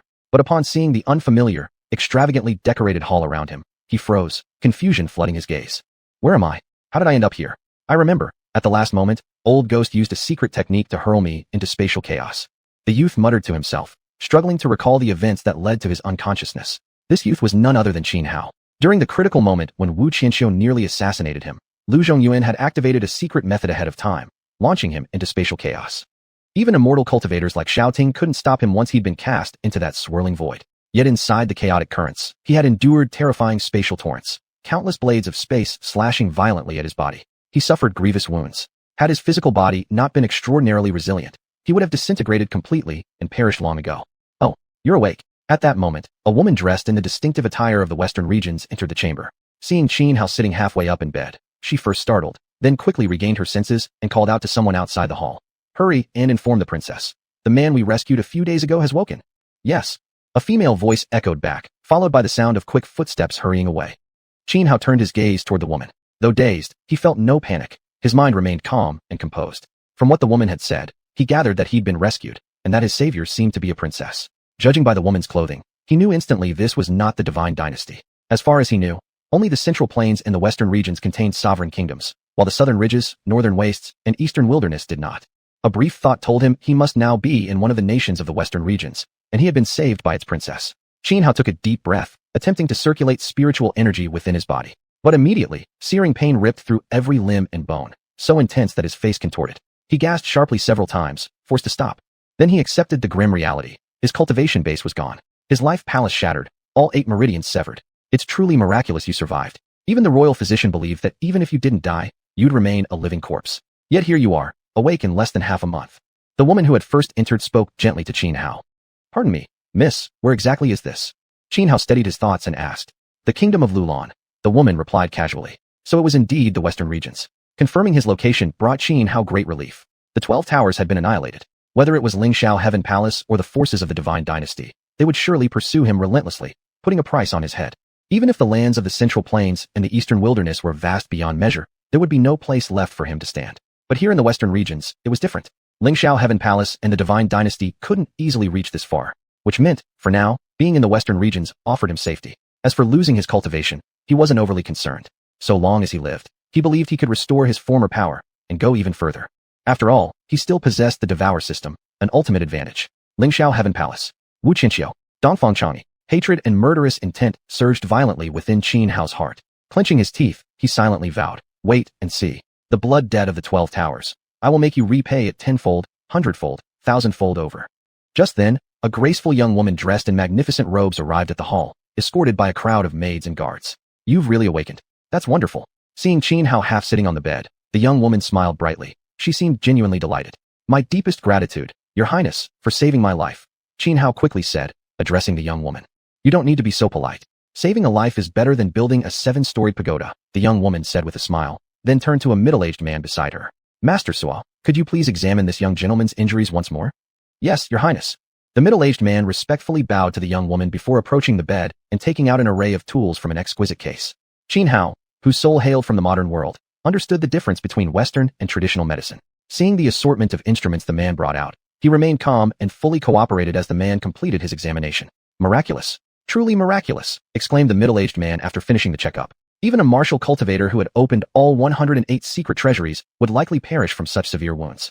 Yet not only have you survived, but your internal injuries are already beginning to heal on their own. Hearing these words, Qin Hao didn't react much. He knew exactly how resilient his body was. Even if he had suffered critical damage within spatial chaos, given time, his physique could naturally recover itself. After putting away his tools, the man quickly reported to the young woman, "Your Highness, rest assured, this young man just needs a few more days of proper rest, and he'll be fine." Thank you, Master Suo. Although she was royalty, the princess carried no air of arrogance. She spoke politely and gently to the elder. The man bowed again, then quietly withdrew from the hall. Once he had left, the young woman turned her gaze back to Xianhao and smiled warmly. "Hello, I'm Lu Mingzhu. May I ask what your name is, sir?" "Xuanhuan," replied Xianhao. Although the western regions were far from Zhongzhou and Dongguan, he chose not to reveal his true identity, wary of being traced by forces like Lingxiao Heaven Palace or the Shitty family. "Yuan Gongzi, you've been unconscious for many days. You must be starving. What kind of food do you like? I'll have someone prepare it for you right away," the young woman asked with genuine concern. Chapter 440 The Path of Physical Cultivation, 108 Secret Treasures. "As long as there's meat, I'm good," Xianhao said, snapping back to awareness after a brief pause. Given his physical constitution, going 10 days or half a month without eating wasn't an issue. Hell, he could go years, even decades, without food and still be fine. Of course, eating wasn't just about filling the stomach. More often than not, it was about satisfying one's appetite. Even Xianhao found it difficult to resist the temptation of delicious food. Lan Mingzhu didn't press him with questions, and he didn't mind that at all. Now that food had come up, he actually felt hungry, and he had always been someone who couldn't live without meat. "All right, I'll have something prepared for you right away," Lan Mingzhu said sweetly, then turned and gave instructions to several maids. After the maids left to prepare food for Xianhao, Lan Mingzhu asked curiously, "Master Yuan, from your accent, you're not from the western regions, are you?" Xianhao nodded. "I'm from Zhongzhou." "Oh, did you run into bandits in the desert then? When I found you last time, you were covered in wounds, bloody and torn. So terrifying to look at." Lan Mingzhu spoke gently. She was strikingly beautiful, her eyes clear and bright, pure and innocent. "Yes," Xianhao replied simply. "Those desert bandits are truly despicable. But the desert is so vast. Though my father sends troops out repeatedly each year to wipe them out, we've never managed to completely eliminate them." She paused, then continued asking Xianhao more questions, almost like an interrogation checking household registration. But Xianhao didn't mind. In his view, she had saved his life. It was only natural she'd be cautious about his origins. Soon after, several serving girls arrived carrying all sorts of delicacies. Alongside unique Western region dishes, there were also some specialties from Zhongzhou, but most eye-catching of all was a whole roasted lamb, golden brown and exuding an irresistible aroma. Just one whiff set Xianhao's appetite raging. Staring at the roasted lamb before him, he could barely contain himself, saliva pooling in his mouth. With his knowledge, he instantly recognized it was no ordinary sheep. It was a jade-fragrant lamb, a rare species of spiritual beast. A fully grown jade-fragrant lamb was equivalent to a supreme realm cultivator. "Let me help you sit up, Master Yuan," Lan Mingzhu said softly. "Thank you." Xianhao accepted. He hadn't tried moving much yet. Every slight stretch sent waves of searing pain through his body, as if being hacked apart piece by piece. Without assistance, he likely wouldn't have been able to stand at all. Though gentle and serene in appearance, Lan Mingzhu carried herself with far more boldness compared to women from Zhongzhou. The idea of avoiding physical contact between men and women seemed foreign to her. It was simply a difference in cultural norms. Supporting Xianhao carefully, Lan Mingzhu helped him take a seat beside the table. Looking at the feast laid out before him, the rich assortment of delicacies and the whole roasted jade-fragrant lamb, Xianhao said sincerely, "Thank you, princess." "Don't be formal, Master Yuan. Please eat to your heart's content," Lan Mingzhu smiled. Xianhao nodded, wasted no time, and immediately began devouring the food with gusto. Half an hour later, the entire table had been nearly cleared, especially the roasted lamb, which Xianhao had eaten whole, down to the very last morsel. His appetite left Lan Mingzhu and the others standing nearby utterly dumbfounded. I do tend to eat a lot. Forgive me for causing such a spectacle, princess." Xianhao noticed their stunned expressions and awkwardly said to Lan Mingzhu. Lan Mingzhu snapped out of her daze. "Master Yuan, your appetite is indeed quite impressive, but eating well is a blessing. Are you full now? If not, I can have more brought out." No, I'm completely full." Xianhao hurriedly waved her off. Only then did Lan Mingzhu signal for the servants to clear the table. After chatting with Xianhao for a while longer, she took her leave, reminding him to rest and recover in peace. And so, Xianhao stayed in Yuefang Palace for over 3 months. Though his injuries had mostly healed, his shattered meridians reconnected, his cultivation base remained unrecovered. The reason was simple. His shattered life palace was regenerating too slowly. During this time, however, Xianhao gained a deeper understanding of the Lulan kingdom. Lulan was a Buddhist nation, entire royal family included. Even though Lulan was but a tiny speck compared to the mighty divine empires of Zhongzhou, it boasted twice as many temples. Virtually every household in Lulan followed Buddhism. Moreover, while cultivators existed here, the dominant force was that of martial warriors. But unlike the martial paths of places like Tanglin or Emperor Wu sect, the warriors of Lulan focused entirely on maximizing the potential of their physical bodies. This unique martial path was immensely powerful. If cultivated to its ultimate pinnacle, achieving sainthood through sheer physical prowess, it was said to surpass even the legendary immortal true immortals by countless degrees. Not only in the present-day Lulan kingdom, But even throughout its ancient historical records, there was no trace of anyone who had achieved sainthood through physical cultivation alone. During his time recuperating in Yuefang Palace, Qin Hao, with nothing better to do, had read extensively about the martial path followed by warriors of the Lulan Kingdom. This martial path claimed that the human body contained 108 secret treasures. Each open treasure would greatly enhance the body's physical capabilities, and might even grant special innate abilities or divine powers. Once all 108 secret treasures were fully unlocked, one could sense the 3 channels and 7 wheels hidden deep within the flesh and bones. By unblocking and harmonizing these 3 channels and 7 wheels, a warrior could achieve sainthood purely through physical prowess. This deeply intrigued Qin Hao. After all, his body was already absurdly powerful. If he followed this path and fully unlocked his body's latent potential, then once his life palace recovered completely, stepping into the Yuhua immortal realm would come naturally, as effortlessly as water flowing downstream. Thus, Qin Hao asked Lan Mingzhu to help him gather various cultivation techniques related to this path. As the most beloved daughter of the current Lulan king, the techniques she obtained weren't necessarily the absolute best, but they were all top tier. In just 3 months of practice, Qin Hao had already unlocked 18 secret treasures. The unlocking of his bodily potential significantly accelerated the recovery of his life palace, and he had also gained a divine ability called Earth Venerable. The so-called Earth Venerable ability meant that as long as he stood upon the earth, he could continuously draw primal energy bestowed by the land itself. When Lan Mingzhu learned of his progress, she praised him profusely, informing him that even the most outstanding geniuses in Lulan history could unlock no more than 24 secret treasures within 3 months. Early morning, the sun rising, golden rays scattering across the sky. Outside Yuefang Palace, on an open training ground, Qin Hao finished practicing a boxing set and felt completely refreshed. His life palace had now recovered 1/3 of its capacity. Though still not back to full strength, he now possessed enough power to protect himself. Even if he encountered a supreme realm cultivator, he could retreat calmly and without danger. This made him feel it was time to leave Yuefang Palace. Even though he knew that whatever cultivation resources he requested, Lan Mingzhu would surely obtain for him, he didn't wish to owe her too many favors. Chapter 441, Leaving the Moon Palace. Just as Qin Hao finished practicing a set of boxing techniques and began entertaining the idea of leaving, Lu Mingzhu arrived. Yuan Gongzi. Lu Mingzhu called out from afar. Greetings, princess. Qin Hao quickly bowed to her. How many times have I said it? Between you and me, there's no need for such formalities, Lu Mingzhu smiled. Through their time together, Qin Hao had come to understand Lu Mingzhu quite well. Though perhaps unkind to say, the truth was that she was simply a naive and sweet princess, completely without scheming or guile. Moreover, Qin Hao had also sensed something else. It seemed that Lu Mingzhu had developed feelings for him. This left Qin Hao utterly bewildered. How on earth had she come to like him? After exchanging a few casual words, Qin Hao said to her, I'm deeply grateful, princess, for your kindness in sheltering me these past days, and even more so for saving my life. I will never forget this debt. Should you ever require anything from me in the future, I would lay down my life without hesitation. Yuan Gongzi, why are you suddenly saying things like this? Lu Mingzhu blinked in confusion, gazing at him with uncertainty. I'm preparing to leave. Leave? Upon hearing his words, a flicker of disappointment passed through Lu Mingzhu's beautiful eyes, and her mood instantly turned gloomy. Softly, she asked, is it because I failed in some way as your host? No. Qin Hao hastily waved his hands. It's not that at all. Then why? Well, surely I can't stay here forever, relying on you to take care of me? Why not? Lu Mingzhu blurted instinctively, then immediately realized how direct she'd sounded. Her delicate face flushed red in embarrassment. Qin Hao said, to be honest, princess, I have something very important I must attend to. Is it about your senior sister? After a brief hesitation, Lu Mingzhu ventured cautiously. Qin Hao stared blankly, confused. He had never mentioned his senior sister to her. While you were unconscious, you often murmured her name in your sleep, Lu Mingzhu explained. I see. Qin Hao nodded slightly. Princess, in our Zhongzhou region, there's a saying, no feast lasts forever. If we're meant to meet again, fate will bring us together. Lu Mingzhu furrowed her delicate brows. After several seconds of silence, she said quietly, since Yuan Gongzi has made up his mind, I won't force you to stay. Thank you for understanding, Qin Hao replied. Take this token. It will allow you to pass freely out of the Moon Palace. She handed him a palm-sized golden emblem. And if you ever need anything in the future, you may use this token to find me. Understood. Without hesitation, Qin Hao accepted the token she offered. After a few more exchanges, Qin Hao finally walked out of Yuefang Hall. Watching his retreating figure, Lu Mingzhu's eyes filled with reluctance. The moment Qin Hao stepped outside Yuefang Hall, he was blocked by a man clad in golden armor. Qin Hao looked up, puzzled. The man's eyes brimmed with hostility as he coldly said, you'd better never return to see the princess again. Otherwise, you'll die a painful death. Qin Hao frowned, feeling completely baffled. But the man said nothing further and simply turned and left. Unconcerned, Qin Hao proceeded onward, using the token from Lu Mingzhu to smoothly exit the Moon Palace.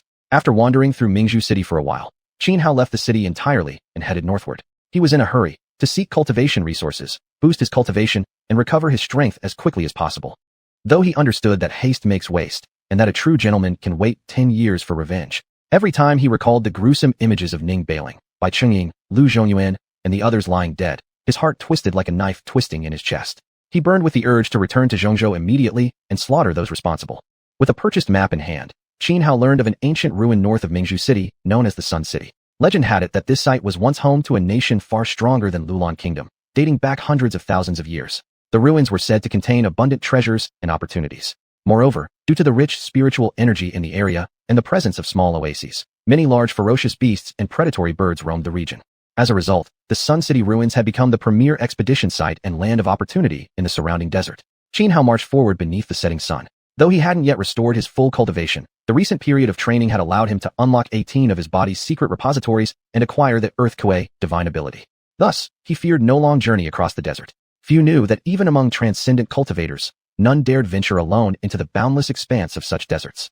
Although transcendent cultivators could practice breatharianism and survive for months without food or water, that was only possible in comfortable environments where the body could absorb energy particles and moisture from the void.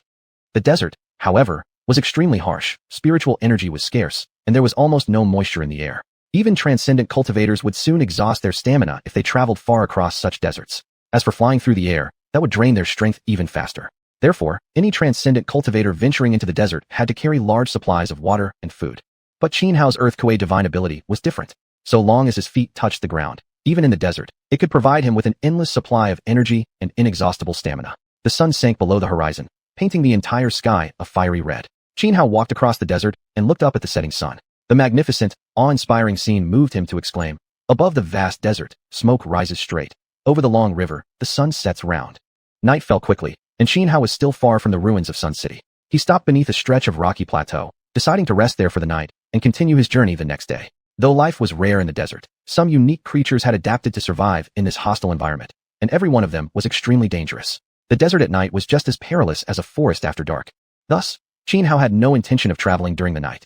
Although he had unlocked 18 secret repositories, his combat power was still only on par with a peak-level transcendent cultivator. Leaning against the rocky outcrop, Xianhao sat cross-legged, closing his eyes to rest. Suddenly, a faint rustling sound reached his ears. Instantly, a sharp sense of danger surged within him. Without hesitation, he slapped the ground and leapt high into the air. Almost simultaneously, a scorpion as large as a gray wolf burst from the sand, its enormous stinger sweeping precisely at the spot where Xianhao had just been seated. Fortunately, Xianhao had already jumped clear. Had he been struck by that massive tail, he would surely have been injured. Chapter 442. Arrival at the ancient ruins of Sun City. A scorpion the size of a gray wolf, ferocious and bloodthirsty, lashed out with its tail upon missing its initial strike, like a sharp spear aimed straight at Xianhao's heart. This scorpion bore vivid 5-colored markings across its body, with a pair of enormous pincers and a stinger dripping with dark green mist. 5-colored sand scorpion. Xianhao recognized it instantly.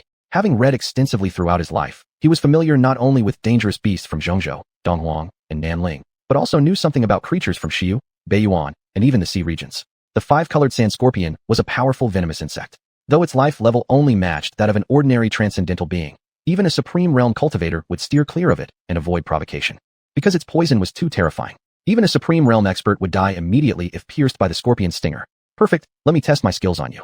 Facing the creature, Xianhao remained calm despite the danger. He had encountered countless formidable foes and survived unimaginable perils. How could he possibly fear just one mere 5-colored sand scorpion? His body trembled as he activated all 18 secret vaults within, unleashing surging waves of vital energy that enveloped him entirely. With a flash, he executed a profound and mysterious movement technique, easily evading the deadly blow. Then, dashing forward like a fierce tiger leaping at prey, he charged toward the scorpion. The scorpion swung its massive pincers down in retaliation. But instead of dodging, Xianhao narrowed his eyes, clenched both fists, and smashed them upward directly into the crushing claws. Boom! A deep, heavy sound rang out. The force of Xianhao's punch actually sent the 2 giant pincers flying apart. After all, his physical body was extremely strong, and now with all 18 hidden reservoirs unlocked. Although his cultivation level stood at peak transcendental, his combat strength far exceeded that tier, approaching near supreme realm levels. Die! After deflecting the pincers, Xianhao roared aloud, leapt high into the air, then plunged downward like a meteor falling from the heavens, crashing onto the scorpion's back. Before the beast could react, its back shattered under the impact. Its body twitched several times before lying still, dead. Ding! Detecting consumable object, 5-colored sand scorpion. Confirm consumption? As soon as Xianhao killed the creature, the devouring system's voice echoed in his mind. Devour. Without hesitation, Xianhao made his choice. Instantly, wisps of black light coiled around the scorpion's corpse. Within just a few breaths, the entire body vanished beneath the dark glow. Ding! Consumption successful. Congratulations, host. Reward obtained. 10,000 evil poison spear, nourishing soul lotus. As the mechanical system voice spoke, before Xianhao appeared a pitch-black spear tipped with an emerald green blade, alongside a half-foot-tall lotus plant. At the same time, complete information regarding the 10,000 evil poison spear and the nourishing soul lotus flooded into Xianhao's consciousness. As the name implied, the 10,000 evil poison spear was a highly toxic long spear, ranked as a Dao-level artifact. The nourishing soul lotus was a rare treasure with soul-nourishing properties, not of particularly high grade, yet immensely valuable. These are both useful. Xianhao was quite satisfied with these two rewards from the system, especially the nourishing soul lotus. It could accelerate the recovery of his life palace. Although he'd been rescued by Lu Mingzhu previously, everything he owned had been crushed during the spatial turbulence, including even the heaven mechanism divine box. All the rare treasures and divine weapons he'd collected over time were gone without a trace. While he could have asked Lu Mingzhu for cultivation resources or parts of fierce beasts to feed the devouring system during their time together at Yuefan Hall, he didn't want to accumulate too many debts to her. Without hesitation, Xianhao immediately consumed the nourishing soul lotus. Though its effect wasn't large, it was better than nothing. After swallowing the lotus, Xianhao willed his mind and stored the 10,000 evil poison spear within his body. Following this brief interlude, he continued sitting in meditation, adjusting his breath and restoring himself. Time passed unnoticed until the next day. At dawn, gentle sunlight poured down, making the golden sand shimmer brilliantly. Xianhao resumed his journey toward the ancient ruins of Sun City. Walking continuously for nearly half a month, he finally reached his destination. During those 15 days, he encountered danger multiple times, mostly from desert-dwelling creatures such as five-colored sand scorpions, unicorn viper snakes, and golden-winged vultures. The most formidable among them had been a king-class five-colored sand scorpion. The five-colored sand scorpion king was not only far stronger than ordinary five-colored sand scorpions, but also capable of commanding over 100 of them. Yet Xianhao, relying on his powerful physical body and extraordinary combat experience, ultimately killed the Scorpion King. After the devouring system consumed the Scorpion King and more than 100 five-colored sand scorpions, it granted Xianhao an exceptionally generous reward. With these rewards, Xianhao once again unlocked 18 secret vaults within his body. Thus, out of the 108 secret vaults in the physical body, he had now opened 36, marking a crucial milestone along this cultivation path. The 108 secret vaults were divided into 36 heavenly stems vaults and 72 earthly branches vaults. The 36 vaults Xianhao had opened were precisely the heavenly stems vaults. Once all 36 heavenly stems vaults were unlocked, one would be recognized as having entered the supreme realm among cultivators. In addition, Xianhao acquired 3 new divine abilities: Body Furnace, Great Annihilation Heaven Hand, and 8-Eyed Divine Sight. The Body Furnace meant that Xianhao's body functioned like a furnace. Any heavenly or earth-rare treasure he consumed could be refined completely in an instant. The Great Annihilation Heaven Hand referred to his left hand, which could absorb all forms of life force and transform it into immense energy. 8-Eyed Divine Sight was somewhat eerie. When activated, a vertical eye would appear on his forehead, 2 pairs of eyes would emerge on his cheeks, and a horizontal eye would form at the back of his skull. Each eye could unleash terrifying beams of light, but most importantly, under the 8-Eyed Divine Sight, all illusions and disguises became ineffective. Xianhao once tried activating the 8-Eyed Divine Sight, while simultaneously circulating the Xiqing Demon Eye technique, and discovered that the additional 6 eyes could also manifest the power of the Xiqing Demon Eye. Xianhao stood atop a stretch of barren desert, gazing into the ancient ruins of Sun City lying just before him. Just then, a ferocious bird with a wingspan of over 10 meters happened to fly overhead.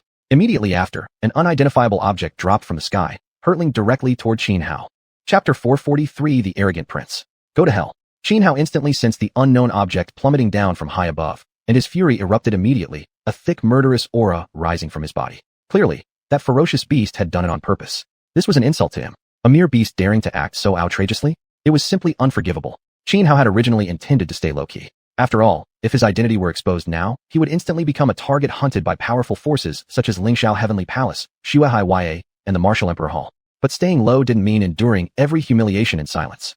With one step forward, Xianhao's figure flickered, leaving behind layers of overlapping shadows, effortlessly dispersing the falling mass from midair. Then, without any restraint, he shook his body. The 36 secret repositories he had opened simultaneously spewed out vast quantities of blood qi. The blood qi shot straight up toward the heavens, astonishingly intense. In one motion, he threw a punch skyward at the ferocious beast hovering above. An immense fist imprint exploded instantly, like an ancient divine mountain launching into the sky, threatening to shatter the very firmament. Faced with Xianhao's colossal fist imprint, the beast in the sky remained utterly unafraid, its crimson beast eyes revealing only disdain and contempt. It flapped its wings, sending countless feathers raining down like arrows, each feather as sharp as a blade, slicing Xianhao's mighty fist imprint into fragmented pieces. Who dares attack our young master's beloved pet? Are you tired of living? Almost simultaneously, an angry shout came from atop the beast. There were 5 figures on the beast's back, 4 middle-aged men who appeared around 40 years old, and 1 young man in his early 20s. The youth sat cross-legged on the beast's back, eyes lightly closed, seemingly in deep meditation. The voice just now had come from the 4 middle-aged men behind him. All 4 wore battle armor, their auras far from weak. No wonder this beast is so impudent. Its master raises lackeys no better than stray dogs. Xianhao said coldly, "You dare." Insulted as stray dogs, the 4 middle-aged men flew into a rage. One of them, without another word, leapt down from the beast's back like a tiger pouncing from a mountain, rushing straight toward Xianhao with lethal intent. His move was extremely ruthless, showing absolutely no mercy. From the outset, he aimed to kill Xianhao. This only ignited Xianhao's anger further, intensifying his killing intent. Seeking death, Xianhao narrowed his eyes, shook his body again, and the surging blood chi from his 36 open secret repositories instantly condensed into a crimson spear. Then, grasping the spear in one hand, he sharply thrust it forward, just like hurling a javelin, and sent the crimson spear flying through the air, resembling a bloody arrow tearing across the sky, aimed directly at the middle-aged man who had jumped down. The crimson spear moved incredibly fast, brimming with overwhelming power, like a streak of bloody lightning ripping through space. It pierced straight through the man midair. Puffed, blood splattered. The man screamed, his body exploding into a rain of gore before hitting the ground. This scene shocked the other 3 middle-aged men still on the beast. They were stunned at first, then their faces changed. Their eyes reflected dread, fear, as well as raging fury and murderous intent. Even the young man seated cross-legged on the beast's back abruptly snapped his eyes open. He fixed his gaze upon Xianhao, sharp and piercing, like 2 immortal swords capable of piercing through the sky. Their eyes met. Xianhao remained calm, showing not the slightest trace of fear. Although my servant was indeed impolite earlier, he did not deserve death. You went too far. The youth spoke calmly. Here's what we'll do. You cripple your cultivation and sever one arm yourself, and I'll let this matter go. Heh. Upon hearing this, Xianhao sneered coldly. This young man really wasn't just ordinarily arrogant, clearly in the wrong, yet he still had the audacity to demand such outrageous terms. Moreover, the tone he used carried a sense of lofty superiority, as if his offer were a grand pardon bestowed upon Xianhao. It made Xianhao feel extremely disgusted. Perhaps it's been too long since I've killed someone. That's why even stray cats and dogs now dare to flaunt themselves before me. Xianhao said to the youth. If you have any last words, speak them quickly. Arrogant. Hearing Xianhao's words, the youth's face turned icy cold as he roared. Without even moving, the previously clear blue sky suddenly darkened with thick clouds rolling in, thunder rumbling ominously. Then, torrents of lightning surged down from the 9 heavens, materializing out of nowhere, forming vast nets of thunder crashing downward to crush Xianhao. Faced with the overwhelming barrage of thunder, Xianhao remained utterly calm, not a trace of panic or fear on his face. With one step forward, he unleashed an incredibly profound footwork technique. Like a fragile skiff dancing amid raging tempests, he weaved left and right through the storm of lightning, fluttering like a butterfly passing through a garden without a single leaf clinging to it. Xianhao moved swiftly. In the blink of an eye, he dodged the entire cascade of thunderous strikes and surged right above the ferocious beast. Then, clenching his right hand into a fist, he drove it straight down at the beast. He had unleashed a supreme fist art. Massive, surging fist imprints erupted outward, each crashing down like celestial meteors from beyond the heavens, terrifyingly mighty and awe-inspiring in their momentum. Slash, heaven shattered. Just as those colossal fist imprints came crushing down, the youth atop the beast suddenly rose to his feet. With a flick of his right hand, a black greatsword appeared in his grip. Then, with one upward slash defying the sky itself, a vast wave of saber chi surged into the air, causing vast expanses of space to collapse. The horrifying scene looked as if the youth had truly cleaved the very sky apart. It was truly terrifying. Each of Xianhao's mighty fist imprints shattered and disintegrated under the impact of that boundless saber energy. At the same time, the youth flashed his figure, shooting up from the beast's back, raising his blade and charging directly at Xianhao. The youth was powerful, likely having recently stepped into the sovereign realm. If Xianhao had regained his cultivation, he wouldn't have viewed this youth as any threat at all. But currently, Xianhao had yet to recover his full strength. Thus, facing such an opponent, he could not afford to be careless. So immediately, he drew forth the xianxia poison spear and engaged the youth in fierce combat. The two clashed relentlessly, a rapid succession of close-quarter exchanges filled with exquisite battle techniques and agile maneuvers. Any minor mistake from either side would lead to instant death. Never thought you'd possess such skill. Actually capable of fighting me to a life-and-death struggle. The youth said coldly after a collision of spear and saber sent him flying backwards several hundred meters. Stabilizing his figure, he stared at Xianhao in astonishment. But this is where it ends. This prince doesn't have time to waste any longer with you. As the words fell, the youth raised his black greatsword high, and a terrifying saber intent erupted from his body. Chapter 444 Entering the Ancient Ruins of Sun City. The youth held nothing back and unleashed his full power. A terrifying blade aura erupted from his body, shattering the surrounding void into fragments under its sheer force. 48 secret acupoints on his body surged with blood chi, clearly indicating he followed the path of physical cultivation, and he had already unlocked all 48 of them. Wind blade annihilates 8 desolations. With a loud roar, the youth swung down his massive black blade. Instantly, 8 deadly arcs of blade energy shot toward Xianhao. Xianhao responded by fiercely swinging his myriad evil poison spear. Countless spear shadows exploded outward like raging tidal waves. Boom! The spear shadows collided with the blade arcs, triggering a massive energy explosion. The youth grunted, as if struck by lightning, and was sent flying hundreds of meters backward before barely stabilizing himself. Though his strength slightly surpassed Xianhao's, his combat ability and experience were far inferior. Seeing their comrade injured, the fierce bird and the other 3 middle-aged men were stunned. Without shame, they immediately joined forces to attack Xianhao together. All 3 men were powerful, simultaneously unleashing deadly techniques that converged into a terrifying torrent of energy, smashing forward with an overwhelming might capable of crushing heaven and earth. At the same time, the beast let out an enraged cry, flapped its wings violently, and shot countless feathers into the air. Each feather was inscribed with dense runes, sharp as blades, slicing the void itself into pieces. Crossing soldier, decapitate the general. Xianhao coldly shouted. His 36 open secret acupoints fully erupted, releasing a surging tide of blood chi that pierced the heavens. Using the spear as a sword and his vast blood chi as energy, he activated the sword intent he had comprehended. The sword intent surged, channeling the mighty blood chi to form a colossal spear shadow behind him, a heavenly halberd piercing the skies that slashed downward. As the blood chi spear shadow descended, it effortlessly shattered the combined attacks of the 3 men. With a slight tremor, the endless barrage of feathers launched from the beast's wings began igniting one by one. Then, with another sweep, the spear shadow cut clean through. The 3 men were split at the waist and died instantly, while the ferocious beast was cleaved in half. Just like that, 3 men and a beast lay dead, leaving the youth utterly stunned. At this moment, his aloof arrogance vanished completely. He wasn't foolish. He realized he had provoked a truly ruthless expert. Despite his bogon, without hesitation, he chose to flee immediately. Want to run now? Too late, Xianhao said coldly. His blood chi surged wildly as he raised the myriad evil poison spear and hurled it forward like a javelin.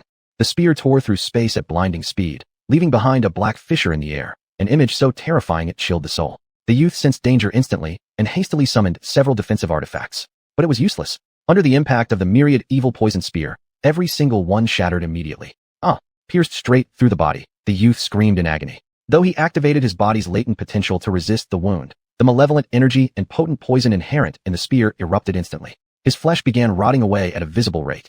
Within just a few breaths of time, the youth had dissolved into a puddle of pus. After killing the youth, Xianhao began cleaning up the battlefield. He retrieved the spatial artifacts carried by the youth and the 3 middle-aged men, then fed everything that the intra-system could absorb, including the corpse of the beast, into the system. Having absorbed these items, Xianhao rested briefly before entering the ancient ruins of Sun City. Everywhere were broken walls and scattered rubble, imbuing the sight with an overwhelming sense of age and desolation. He hadn't gone far within the ruins when he encountered another group exploring the area. They were strong. Their leader had unlocked 53 secret acupoints, possessing terrifying combat power. Yet they didn't harass Xianhao. After giving him a cold glance, they simply left. Naturally, Xianhao had no intention of provoking trouble. He changed direction and continued searching. Not long after, among some collapsed ruins, he found a broken blade. This fragment appeared utterly ordinary, covered in rust. To anyone else, it wouldn't merit even a second look. But Xianhao noticed it because his absorption system had signaled that this broken blade was something that could be absorbed. When he picked it up and examined it closely, he discovered intricate, complex patterns etched across its surface, clearly anything but ordinary. It's actually a fragment of a xian artifact. Xianhao recognized the broken blade and was deeply shocked. After all, a fragment of a xian artifact could unleash power not inferior to that of a half-xian artifact. Back when Xianhao was on the battlefield in the 10,000 Great Mountains, he had obtained a xian artifact fragment. When fully activated, its unleashed power was terrifying, rivaling that of an ordinary half-xian artifact. Yet such a precious item now lay discarded on the ground, unnoticed by anyone. Had it not been for Xianhao's absorption system, even he would have overlooked this broken blade as merely a piece of rusted scrap. This was truly a great stroke of fortune. Of course, this also proved from another angle just how extraordinary Sun City had once been. In ancient times, Sun City must have been immensely powerful. Otherwise, how could it leave behind such vast ancient ruins after enduring the erosion of endless eons, even to the point of containing fragments of xian artifacts? The air within the ancient ruins of Sun City was filled with exceptionally dense spiritual energy. As a result, the area wasn't just an endless desert of crumbling walls and ruins. It also contained numerous mountains, oases, islands, and more. However, throughout history, countless explorers had come to these ruins. Most of the treasures hidden within Sun City's ancient ruins had already been unearthed long ago. Nowadays, those who came were mostly searching for rare medicinal herbs and natural treasures, or hunting powerful ferocious birds and beasts. Few came seeking the ancient treasures left behind by Sun City itself. This place had already been dug up 3 feet deep, countless times over. Under normal circumstances, 99% of the treasures had already been excavated by those wise predecessors. Nowadays, only the occasional person might get lucky and find a forgotten remnant. Xianhao had come to the ancient ruins of Sun City precisely to harvest rare natural treasures and hunt fierce beasts. especially hunting the beasts. Not only could he obtain valuable parts from their bodies, but he could also feed them to the system to receive abundant rewards, enabling him to advance faster and further along the path of physical cultivation. Chapter 445. Returning to Pearl City to repay a favor. 3 months had passed, and Xianhao had remained in the ancient ruins of Sun City, exploring hidden treasures and hunting ferocious beasts. The ancient ruins of Sun City were not only vast, but also concealed many secret realms. By sheer coincidence, Xianhao had stumbled upon 3 such hidden realms, each bringing him significant gains. With the assistance of his devouring system, he advanced further along the path of physical cultivation, having fully unlocked all 108 secret repositories of the body. Now, purely through physical cultivation alone, his cultivation had reached the tribulation crossing realm. Once he cleared the 3 meridians and 7 chakras, he would advance one step further, achieving physical immortality. In addition, his life palace had been completely restored, and his injuries healed for the most part. His full strength had returned. During these 3 months, he had undergone 6 tribulations. His current level was that of a 7th tribulation cultivator. When combined with his achievements on the physical path, he now possessed strength capable of rivaling even a featherflight immortal. Although cultivating 2 paths simultaneously had allowed his combat power to break through the upper limits of the tribulation crossing realm, it also made it much harder for him to reach the featherflight immortal stage compared to ordinary cultivators. After 3 months of tempering himself in the ancient city of the sun, Xianhao decided it was time to return to the eastern wastelands.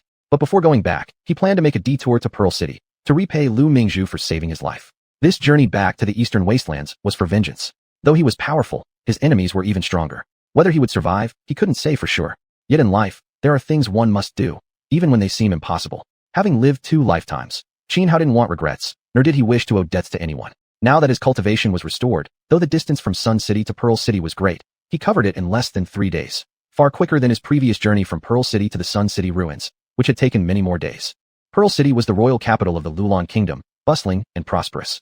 Its crisscrossing streets teemed with carriages and crowds. As Xianhao walked among the throngs, he pondered how best to repay Lu Mingzhu for her life-saving kindness. Please let me go. Suddenly, commotion erupted ahead. Xianhao paused, then stepped into the crowd and saw several men struggling with a young girl. She appeared to be about 13 years old, struggling desperately as she pleaded tearfully with the men.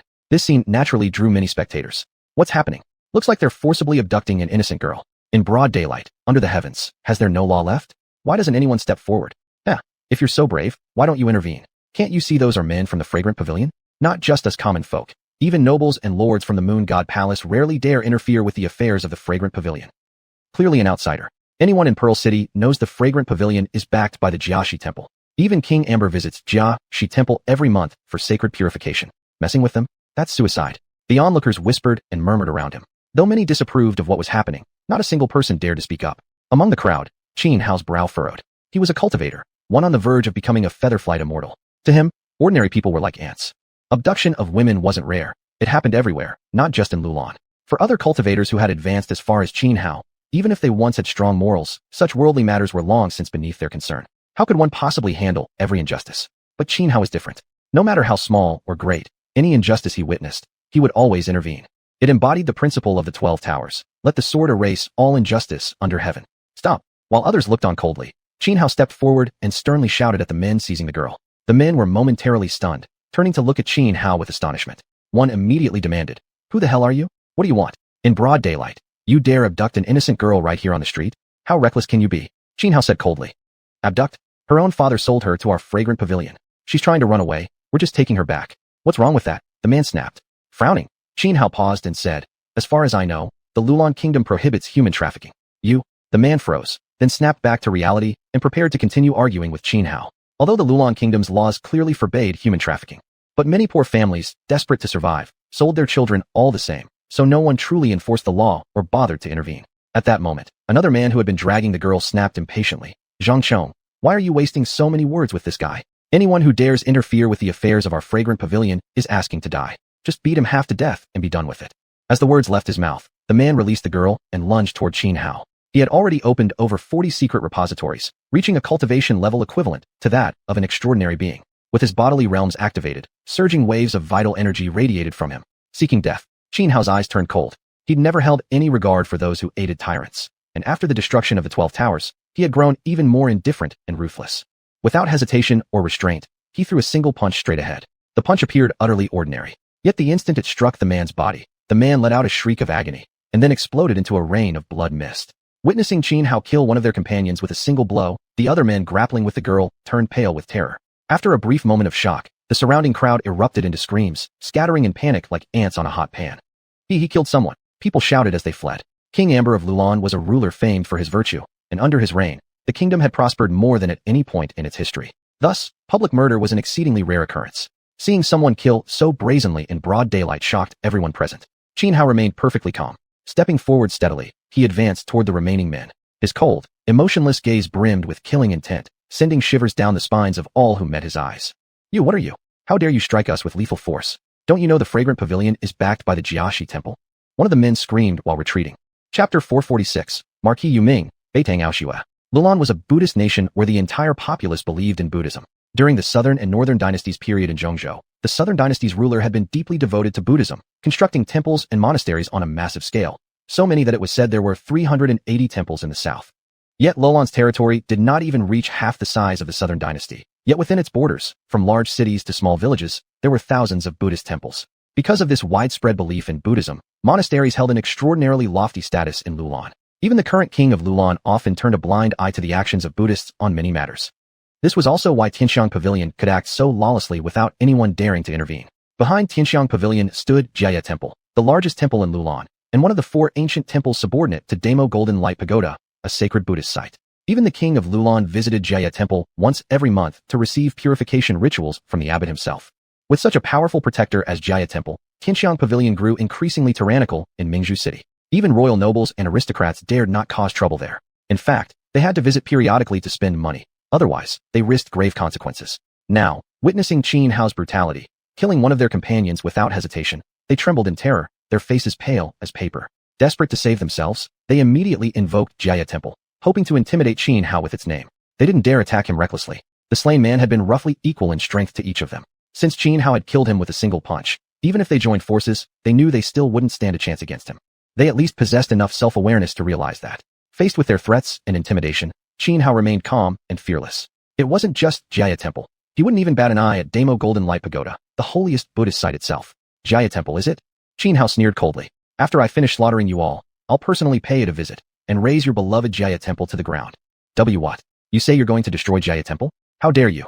Their faces turned deathly pale. They never expected Qin Hao to be so reckless, not only unafraid of Jia Temple, but actually threatening to demolish it. Was this guy completely insane? Even the surrounding onlookers gasped in shock upon hearing Qin Hao's words, staring at him with disbelief. Destroy Jia Temple? Even the king of Lulan probably wouldn't dare do such a thing. Was this young man out of his mind? Who exactly is this kid?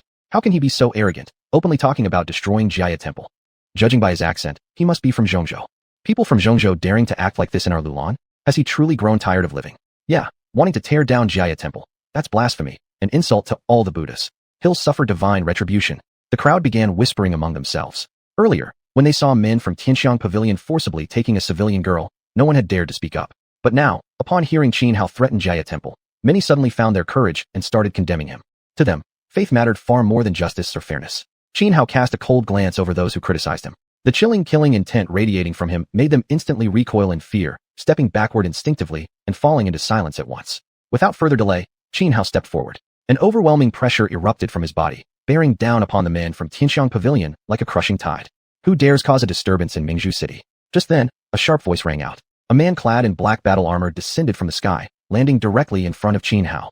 Upon recognizing him, the man froze momentarily, but quickly snapped back, his expression darkening as murderous intent surged through him. "It's you again? Didn't I warn you not to return to Mingzhu City?" Qin Hao looked at the man blocking his path, his expression utterly calm. "You hold considerable status in Lulan, don't you? And yet you'll allow these men to abduct women in broad daylight. Will you do nothing?" The man standing before Qin Hao was none other than the very same person who had intercepted him when he left Moon God Palace last time, warning him never to come back to Mingzhu City. Hearing Qin Hao's words, the man frowned slightly, suppressing his killing intent for the moment. He turned around and looked toward the men from Tianxiang Pavilion. "Hail Marquis Yuming. We beg your excellency to uphold justice for us." The men from Tianxiang Pavilion immediately recognized the man in black armor. They dropped to their knees, kowtowing frantically, and recounted everything that had happened, leaving nothing out. Confident in their backing, they didn't exaggerate or distort a single detail, even regarding the matter of purchasing the young girl. But they slandered that Qin Hao had struck first, and exaggerated how ruthless and cruel he had been in his attack. After learning the full account of the incident, the man in black battle armor turned to look at Qin Hao and said, "It was the girl's father who sold her to Tianxiang Pavilion. Therefore, their actions do not constitute abduction of a civilian woman. However, you committed murder and caused a disturbance within Mingzhu City that is undermining its peace and order. I offer you two choices. 1. Surrender yourself willingly, and I will deliver you to the Ministry of Justice for judgment. Or 2. Resist and fight back, in which case I will personally execute you on the spot. The man clad in black battle armor was Beitang Aoxue, Marquis Yu Ming, one of the 8 marquises of Lulan. 30 years ago, a major rebellion had erupted in Lulan. It was Beitang Aoxue who came to King Hubo's aid and stabilized the kingdom's situation. Because of this, Beitang Aoxue enjoyed deep trust and favor from the current King Hubo, who had even declared multiple times his intent to grant Princess Lemingzu's hand in marriage to him. Yet Princess Lemingzu had consistently refused the match, as the king doted deeply on his daughter, and because Beitang Aoxue, though harboring feelings for her, did not wish to force her, the marriage had been indefinitely postponed due to these combined factors. Upon hearing Beitang Aoxue's words, Xuanhuan threw his head back and laughed loudly. After calming himself, he looked at Beitang Aoxue and said, I originally thought that although you bore strong hostility toward me, you were at least not someone unreasonable. Now it seems I was mistaken. If that's the case, there's nothing more to say. Let us begin. Dare to court death. Beitang Aoxue's eyes turned icy cold. With a flick of his right hand, he gently pressed downward, and instantly, lightning split the heavens, thunder roared, and clouds gathered violently, forming an enormous palm high above the sky that crushed downward toward Xuanhuan with mountainous force. The terrifying momentum was like a towering peak descending, so imposing that many ordinary bystanders were left pale with fright. Yet Xuanhuan remained perfectly calm. With a single shake of his body, all 108 secret chambers burst forth with surging waves of vital energy. Then raising his right fist, he launched a direct punch straight at the colossal descending palm. Chapter 447, The Battle Against a xiuxian. Boom. A fist seal shot skyward, shattering the massive palm that had been crushing down. Beitang was slightly stunned, his eyes filled with shock. He knew that Xuanhuan had stayed in the Moon God Palace and began cultivating the physical body path. Moreover, the few extraordinary cultivation techniques found by Lu Mingzhu were all obtained through him. He himself was also a once-in-a-thousand-year genius, yet even he had needed over 30 years to unlock 108 secret repositories within his physical body. But Xuanhuan had only left Mingzhu City for about 3 months. Adding in the time he spent at the Moon God Palace, it hadn't even been half a year, and yet he had already opened all 108 secret chambers of his body. If this level of talent became known, it would undoubtedly shake the entire world. I never expected that in just a few months, you'd already reached this stage. Truly extraordinary. If we fight here at our current levels, more than half of Mingzhu City will be destroyed. How many innocents would suffer then? Let's take this battle outside the city. Do you dare? Beitang didn't rush to attack again. Instead, he paused briefly and spoke calmly. What's there to fear? Xuanhuan replied without hesitation, then glanced toward the young girl sold into Tianxiang Pavilion by her own father. Beitang immediately understood what Xuanhuan meant. Rest assured, no one will touch her before our battle concludes. Then let's go, Xuanhuan said, leaping upward and soaring out of the city. Beitang followed swiftly behind. Meanwhile, within the Moon God Palace in Mingzhu City, Lu Mingzhu sat alone in the garden, lost in thoughts of the day she had spent with Xuanhuan. His speech, his every gesture, it all enchanted her deeply. It was a feeling hard to put into words. The feeling of love. Indescribable, intangible. Just like the saying, some people can't be described as having any particular merit, yet they're impossible to live without. Princess. Bad news, terrible news. At that moment, a maid came rushing over, breathless, shouting frantically. What happened? Why are you so panicked? Lu Mingzhu blinked in confusion, looking up at the servant. Yu Mingho is fighting with Yuan Gongzi. The maid quickly blurted out. What? You mean, Yuan Gongzi has come to Mingzhu City? Lu Mingzhu asked in surprise. Yes. The maid nodded vigorously. Upon hearing that Xuanhuan had returned to Mingzhu City, Lu Mingzhu's face brightened. Snapping back to attention, she urged, how did they start fighting? Tell me everything. What's going on? The maid hurriedly recounted the whole story from beginning to end. Lu Mingzhu furrowed her delicate brows, deep in thought for a moment, then said, Come, follow me. We're going to see my father. Outside Mingzhu City now, in the vast and boundless desert, Xuanhuan and Beitang stood coldly facing each other. Numerous spectators had gathered far away across the desert, silently watching the confrontation. Beitang was Yu Mingho of Lulan Kingdom, a cultivator of unfathomable depth. Rumor had it he had already opened 4 wheels, reaching a life realm and combat power comparable to that of a xiuxian among cultivators. He was the #1 expert in Lulan. Who wouldn't want to witness him engage in battle? Never thought Yu Mingho would actually fight personally. Just who was that meddling young man? How could he possibly force Yu Mingho to deign to fight him? It's been ages since the rebellion of the Prince of Pan. Never seen Yu Mingho fight anyone since. To witness such a battle today is truly a lifetime fortune. I heard it through reliable sources. The young man might be Princess Mingzhu's lover. Yu Mingho must be jealous, which is why he attacked personally. Otherwise, given his character, he'd never bother with something like this. The onlookers whispered among themselves. Some had extremely well-connected intelligence networks. They had uncovered Xuanhuan's connection to Lu Mingzhu almost instantly. Yet amidst the cold standoff, Xuanhuan and Beitang remained completely calm. Not a ripple stirred in their hearts. At their level of cultivation, idle gossip could no longer sway their inner tranquility. Still, Xuanhuan was surprised. This Beitang before him possessed a realm and combat strength equivalent to a xiuxian. The blazing sun hung high overhead, its scorching light turning the grains of sand below into glittering specks of gold. The Golden Desert, one of the rarest natural wonders in the world. Kill. Almost simultaneously, both Xianhuan and Bei Tengetsu roared, then charged at each other. Their speed was astonishing, like two meteors streaking across the sky, colliding head-on. A tremendous explosion thundered through heaven and earth, unleashing a terrifying storm of energy that sent 10,000 Zhanhai clouds of yellow sand swirling into the air. Xianhuan and Bei Tengetsu engaged in close combat, displaying countless exquisite battle techniques, each movement graceful and precise. After another collision, the two separated once again. Looks like your injuries have healed and your cultivation has fully recovered. Then don't hold back anymore. Use your full strength. Otherwise, you're no match for me, Bei Tengetsu said in a deep voice. Then, no longer restraining himself, he unleashed the full power of all 108 secret repositories within his body, surging with boundless vital energy. 4 radiant wheels emerged behind his head. 4 wheels, indicating he had already opened 4 of the 7 gates among the 3 meridians and 7 wheels. These luminous wheels resembled the sacred halos unique to Buddhist disciples. The origin of the physical body path was said to stem from the Buddha sect's exclusive cultivation methods. However, cultivating the physical body path was extremely difficult. Thus, over the long course of evolution, it gradually ceased to be the mainstream practice among Buddhists. Don't underestimate the fact that Xianhuan managed to unlock all 108 secret chambers of his physical body in such a short time. That was mainly due to the assistance of his devouring system. During the 3 months he spent at the ruins of the Sun Ancient City, the devouring system granted him numerous benefits, most of which were closely related to the physical body path. Otherwise, without assistance, it would have taken him at least 10 to 20 years before he could possibly unlock all 108 secret chambers. Moreover, the further one advanced along the physical body path, the more difficult progress became. For example, Bei Tengetsu had unlocked all 108 secret chambers in about 30 years. But opening 4 of the 3 meridians and 7 wheels took him over 1,000 years. And just unlocking the 4th wheel alone consumed more than 5 centuries. One could easily imagine how much longer it would take for him to reach the 5th, let alone the 6th or 7th. Though xiuxian possess exceptionally long lifespans, rumored to last as long as heaven and earth itself, it's similar to calling an emperor 10,000 years, mere flattery. In truth, xiuxian do not truly share the lifespan of the universe. They live for perhaps several 100,000 years at most. Unless one becomes an immortal true immortal, longevity may increase slightly, but eventual demise is still inevitable. A pillar of bloody light enveloped Bei Tengetsu, piercing through the heavens. The terrifying aura caused every grain of yellow sand within a kilometer radius around him to spiral violently upward, forming a magnificent spectacle. Chapter 448. Xianhuan, the Sharp-Tongued. Feeling the oppressive aura emanating from Bei Tengetsu, Xianhuan's expression also turned solemn. He said calmly, "As you wish."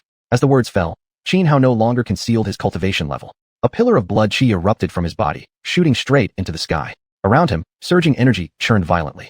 With a flick of his hand, a black great bow appeared in his grip, an ultimate Grey Dao artifact. This weapon was a reward he'd obtained after the system devoured a demonic beast at the stage of heavenly tribulation, which he had killed within the ruins of the Sun City ancient site. Holding the black bow, Xianhuan drew forth an arrow wrapped in talismanic paper, 3.8 meters long and radiating an extremely terrifying aura. This was no ordinary arrow. 9-to-1 divine archery art. Xianhuan pulled back the string and loosed the arrow, directly unleashing a supreme martial technique. With a sharp swoosh, the arrow shot forth, first splitting into 9, then each of those into 81. In an instant, the sky was filled with a rain of arrows. Yet just as this endless barrage was about to strike Bei Tengetsu, thousands upon thousands of arrows suddenly converged into one. Bei Tengetsu, who had been perfectly calm, couldn't help but furrow his brow. Even as a feathered immortal, he now felt genuine danger from Xianhuan's arrow, instinctively choosing evasion over confrontation. Free and easy heaven step. Bei Tengetsu's figure flickered, like a butterfly fluttering through a painting, or a skiff weaving across turbulent waves. Xianhuan's arrow had locked onto Bei Tengetsu's aura. In theory, no matter how exquisite his movement technique, evasion should have been impossible. Yet the free and easy heaven step he displayed was extraordinary. Not only did it allow him to dodge, but as his form flashed, over a dozen spatial vortices formed around him. These not only eroded the power of Xianhuan's arrow, but ultimately swallowed it entirely. Having smoothly evaded what should have been an unavoidable, near-fatal strike, Bei Tengetsu immediately launched a counterattack. Ice Age, 10,000 worlds wiped from existence. Bei Tengetsu shook his hands, sending vast blood chi rippling outward. An extreme cold force exploded instantly, freezing everything within tens of thousands of meters, including space itself, into an abrupt, towering glacier. Even though Xianhuan reacted immediately, he had no time to respond before being turned into an ice sculpture. But he didn't die. The moment he was frozen, countless cracks appeared across the icy mountain. Then, boom, the massive glacier shattered. Crossing River Pond, decapitate the general. Xianhuan let out a long cry, drawing from his spatial item a silver-white longsword, an ultimate Grey Dao artifact he had discovered in the ancient ruins of Sun City. He pointed the sword toward the heavens. Fierce sword intent swept across all directions. Then, with one downward slash, a colossal beam of sword light swept outward, collapsing stretches of space wherever it passed. This terrifying sword strike held the power to kill even a feathered immortal. Frowning, Beitang Aoxue raised his right hand into the air. With a mere clench, a spear of icy blue materialized in his grip. It looked as if carved from thousand-year-old frost, its entire form crystal clear, emitting wisps of profound cold energy. This spear was named Eternal Frost, a semi-immortal artifact, and also Beitang Aoxue's life-bound divine weapon. Under normal circumstances, he rarely used it. But now, facing Qin Hao, he had no choice but to draw it. Wielding Eternal Frost, Beitang Aoxue's entire demeanor changed, growing colder, more merciless. His aura surged several-fold in an instant. No flashy maneuvers, just a simple thrust with the spear, and the mighty sword light unleashed by Qin Hao disintegrated. Then, gripping Eternal Frost, Beitang Aoxue charged skyward, lunging directly at Qin Hao. World-shaking thrust, annihilate all living. Beitang Aoxue thrust forward, releasing such intense cold that it coalesced in midair into a 10,000-meter-long ice lance, descending to crush Qin Hao. Faced with this overwhelming attack, Qin Hao's expression grew grave. He dared not be careless. Raising his silver-white sword high, he met the assault with a counter-strike of his own. Heavenly Righteousness Strike. Righteous energy erupted in the void, forming a massive sword ray that collided head-on with the descending giant ice lance. Boom. The two deadly techniques clashed, their thunderous explosion echoing through heaven and earth. The ice lance shattered, the heavenly sword energy exploded into nothingness. Both Qin Hao and Beitang Aoxue grunted, stumbling backward over a dozen steps before barely stabilizing themselves.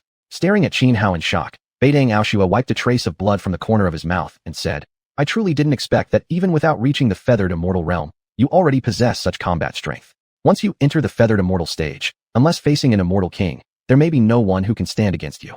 If you fully unleash the power of that immortal weapon in your hand, I wouldn't be your match," Qin Hao said calmly. "Humph." Beitang Aoxue let out a cold laugh and said, "So you're saying that unless I fully release Eternal Frost's power, I'm no match for you. Is that it?" "That's the truth," Qin Hao replied casually. "Haha, excellent. What an excellent truth. Then today, I'll make sure you understand clearly.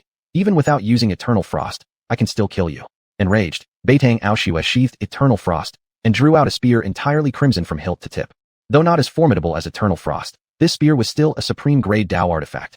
Despite being a 1,000-year-old expert, Beitang Aoxue had spent 9/10 of his time secluded in cultivation. As such, his temperament was no different from that of a young man in his 20s or 30s. Proud by nature, he couldn't tolerate Qin Hao's earlier remarks. Thus, he was determined to prove himself. "I suggest you keep using that previous immortal weapon. Otherwise, once I kill you, you won't even have a chance to regret it," Qin Hao said. His words were sharp, deliberately provoking Beitang Aoxue. And indeed, if Beitang Aoxue fully unleashed the immortal weapon's might, Qin Hao would be outmatched. But Beitang Aoxue wasn't foolish. Though he realized Qin Hao was trying to goad him into abandoning Eternal Frost, his inner pride made him willingly fall into the trap, even as he saw through the scheme. "You're asking for death." Beitang Aoxue sneered coldly, raising the blood-red spear high. Instantly, it resonated with the surging blood qi emanating from his body. Dozens of tornadoes, each over 100 meters in diameter, erupted around him, lifting endless torrents of sand into the air. "Die!" With a sweeping motion of his raised crimson spear, Beitang Aoxue sent all the massive tornadoes hurtling toward Qin Hao at once. The spectacle was overwhelming, terrifying beyond measure. It carried the might to obliterate the world. Taiyuan Yuan Shen. Qin Hao's expression turned solemn. He immediately released his cultivated Taiyuan Yuan Shen. The Yuan Shen shot forth from his body. Wherever it passed, space itself froze, radiating a chill far more terrifying than the extreme cold Beitang Aoxue had displayed earlier. Chapter 449, King Amber. As soon as Qin Hao released his Yin Yuan spirit, everything froze. The dozens of tornadoes that had been rushing toward him instantly turned into spiral-shaped ice pillars. Then, Qin Hao shook his body, and a surging wave of vitality and energy exploded outward, shattering the dozens of spiral ice pillars into powder. At the same time, he raised his left hand toward the sky. His immense life force merged with spiritual energy, condensing in the high heavens into one crimson spear after another. Each blood-red spear contained devastating power. This was precisely the divine ability he had mastered, the sky-piercing divine spear. Starfall. With a cold command, Qin Hao swept down his sky-reaching left hand. Instantly, the array of blood-colored spears hanging in the air shot downward like arrows loosed from bows, streaking toward Beitang Aoxue. It resembled countless meteors plummeting from the sky, magnificent, awe-inspiring, and terrifying. Those watching from afar, witnessing the life-and-death battle between Qin Hao and Beitang Aoxue, were all stunned. Beitang Aoxue was not only the #1 expert in Lulan, but also ranked among the top 5 throughout the entire western regions. When the rebel prince had nearly succeeded in seizing the throne, it was Beitang Aoxue alone who slaughtered every high-level cultivator in the rebel faction, single-handedly preserving King Amber's royal position in Lulan. Only those ranked among the famed 10 great powers of the western regions could possibly fight Beitang Aoxue to such a deadly standstill. Of course, during this battle with Qin Hao, Beitang Aoxue hadn't used his immortal artifact, Eternal Frost. Otherwise, Xianhao would never have stood a chance. Against such a weapon, he might have lasted mere moments before suffering defeat. Who exactly is this young man? How can he be so powerful, actually fighting the Marquis of Edict to a draw? The Marquis has cultivation so profound it's unfathomable. He's reached the level of feathered immortal, equivalent to an arhat in Buddhism. If this youth can fight him evenly, does that mean he's reached that realm too? No wonder he dared set his sights on Princess Mingzhu. This young man truly has the strength to compete with the Marquis for her. You better not talk nonsense. It's only rumored that this youth has some connection with Princess Mingzhu. The details are unknown. And besides, Princess Mingzhu is such a kind soul. I won't let anyone slander her name. The onlookers whispered and chattered, filled with astonishment. Many grew deeply curious about Xianhao's identity. Faced with Xianhao's counterattack, Beitan Aoxue took a deep breath. He swung his crimson spear violently, unleashing a whirlwind of blood-colored storm chi that swept across the sky, shattering all the descending crimson spears. Then, Beitan Aoxue prepared to unleash another killing move. But at that moment, a golden token descended from the sky, carrying no overwhelming royal authority. Marquis of Edict, I am already aware of what has transpired. Let this end here. A dignified voice rang out as the golden token appeared. Yes. Beitan Aoxue caught the golden token and immediately suppressed his murderous aura. Though he deeply resented Xianhao, he dared not disobey King Amber's order. Once Beitan Aoxue halted, King Amber's voice sounded again. Master Yuan, please come with the Marquis to Moon God Palace. Very well. Xianhao frowned slightly, pondered briefly, and then agreed. He had never been particularly interested in battling Beitan Aoxue. He had merely acted out of righteousness, intervening on behalf of that wronged girl. As for going to Moon God Palace, this time, he had come to Mingzhu City precisely to repay a kindness. Thus, he did not refuse King Amber's invitation. Follow me, Beitan Aoxue said flatly, transforming his body into a streak of light that shot toward Moon God Palace. Xianhao didn't waste words and followed directly behind. Soon, the two arrived deep within Moon God Palace, at the Amber Hall, the king's personal audience chamber. With Beitan Aoxue present, no guards dared obstruct Xianhao's passage. Stepping into the Amber Hall, Xianhao saw atop the central dais, seated behind a gold-trimmed desk upon a royal throne, a tall, imposing middle-aged man. Beside him stood Lu Mingzhu. When she saw Xianhao again, Lu Mingzhu's eyes lit up as if illuminated from within, overflowing with love and joy. This subject greets your majesty and princess. Beitan Aoxue stepped forward and respectfully bowed to both King Amber and Princess Mingzhu. Civilian Yuan Hao greets Princess Mingzhu and pays respects to King Amber. Xianhao also stepped forward and clasped his fists in salute. Though, by virtue of his cultivation, he would be regarded as a celestial master even in a secular imperial court, he still observed full etiquette for Lu Mingzhu's sake. Master Yuan, I've already heard about the incident at Tianxiang Tower. It is due to my own failure in governing Lulan that you've witnessed such disgrace. The middle-aged man on the throne spoke calmly. He was the current king of Lulan, biological father of Lu Mingzhu, Lu Huanpa, also known as King Amber. Your majesty honors me too much, replied Xianhao. What could he possibly say after being told that? This matter, I shall handle properly. There has merely been a misunderstanding between Master Yuan and Marquis of Edict. There's no need to continue fighting. King Amber continued. Both Xianhao and Beitan Aoxue frowned slightly, then responded in unison. Yes, Master Yuan, from what I've heard, only a few months ago you had just begun cultivating the physical body path, yet now you've opened 108 secret chambers. Such a cultivation speed is truly unparalleled in this world. May I ask which sect or master did you study under previously? King Amber narrowed his eyes slightly, asking calmly.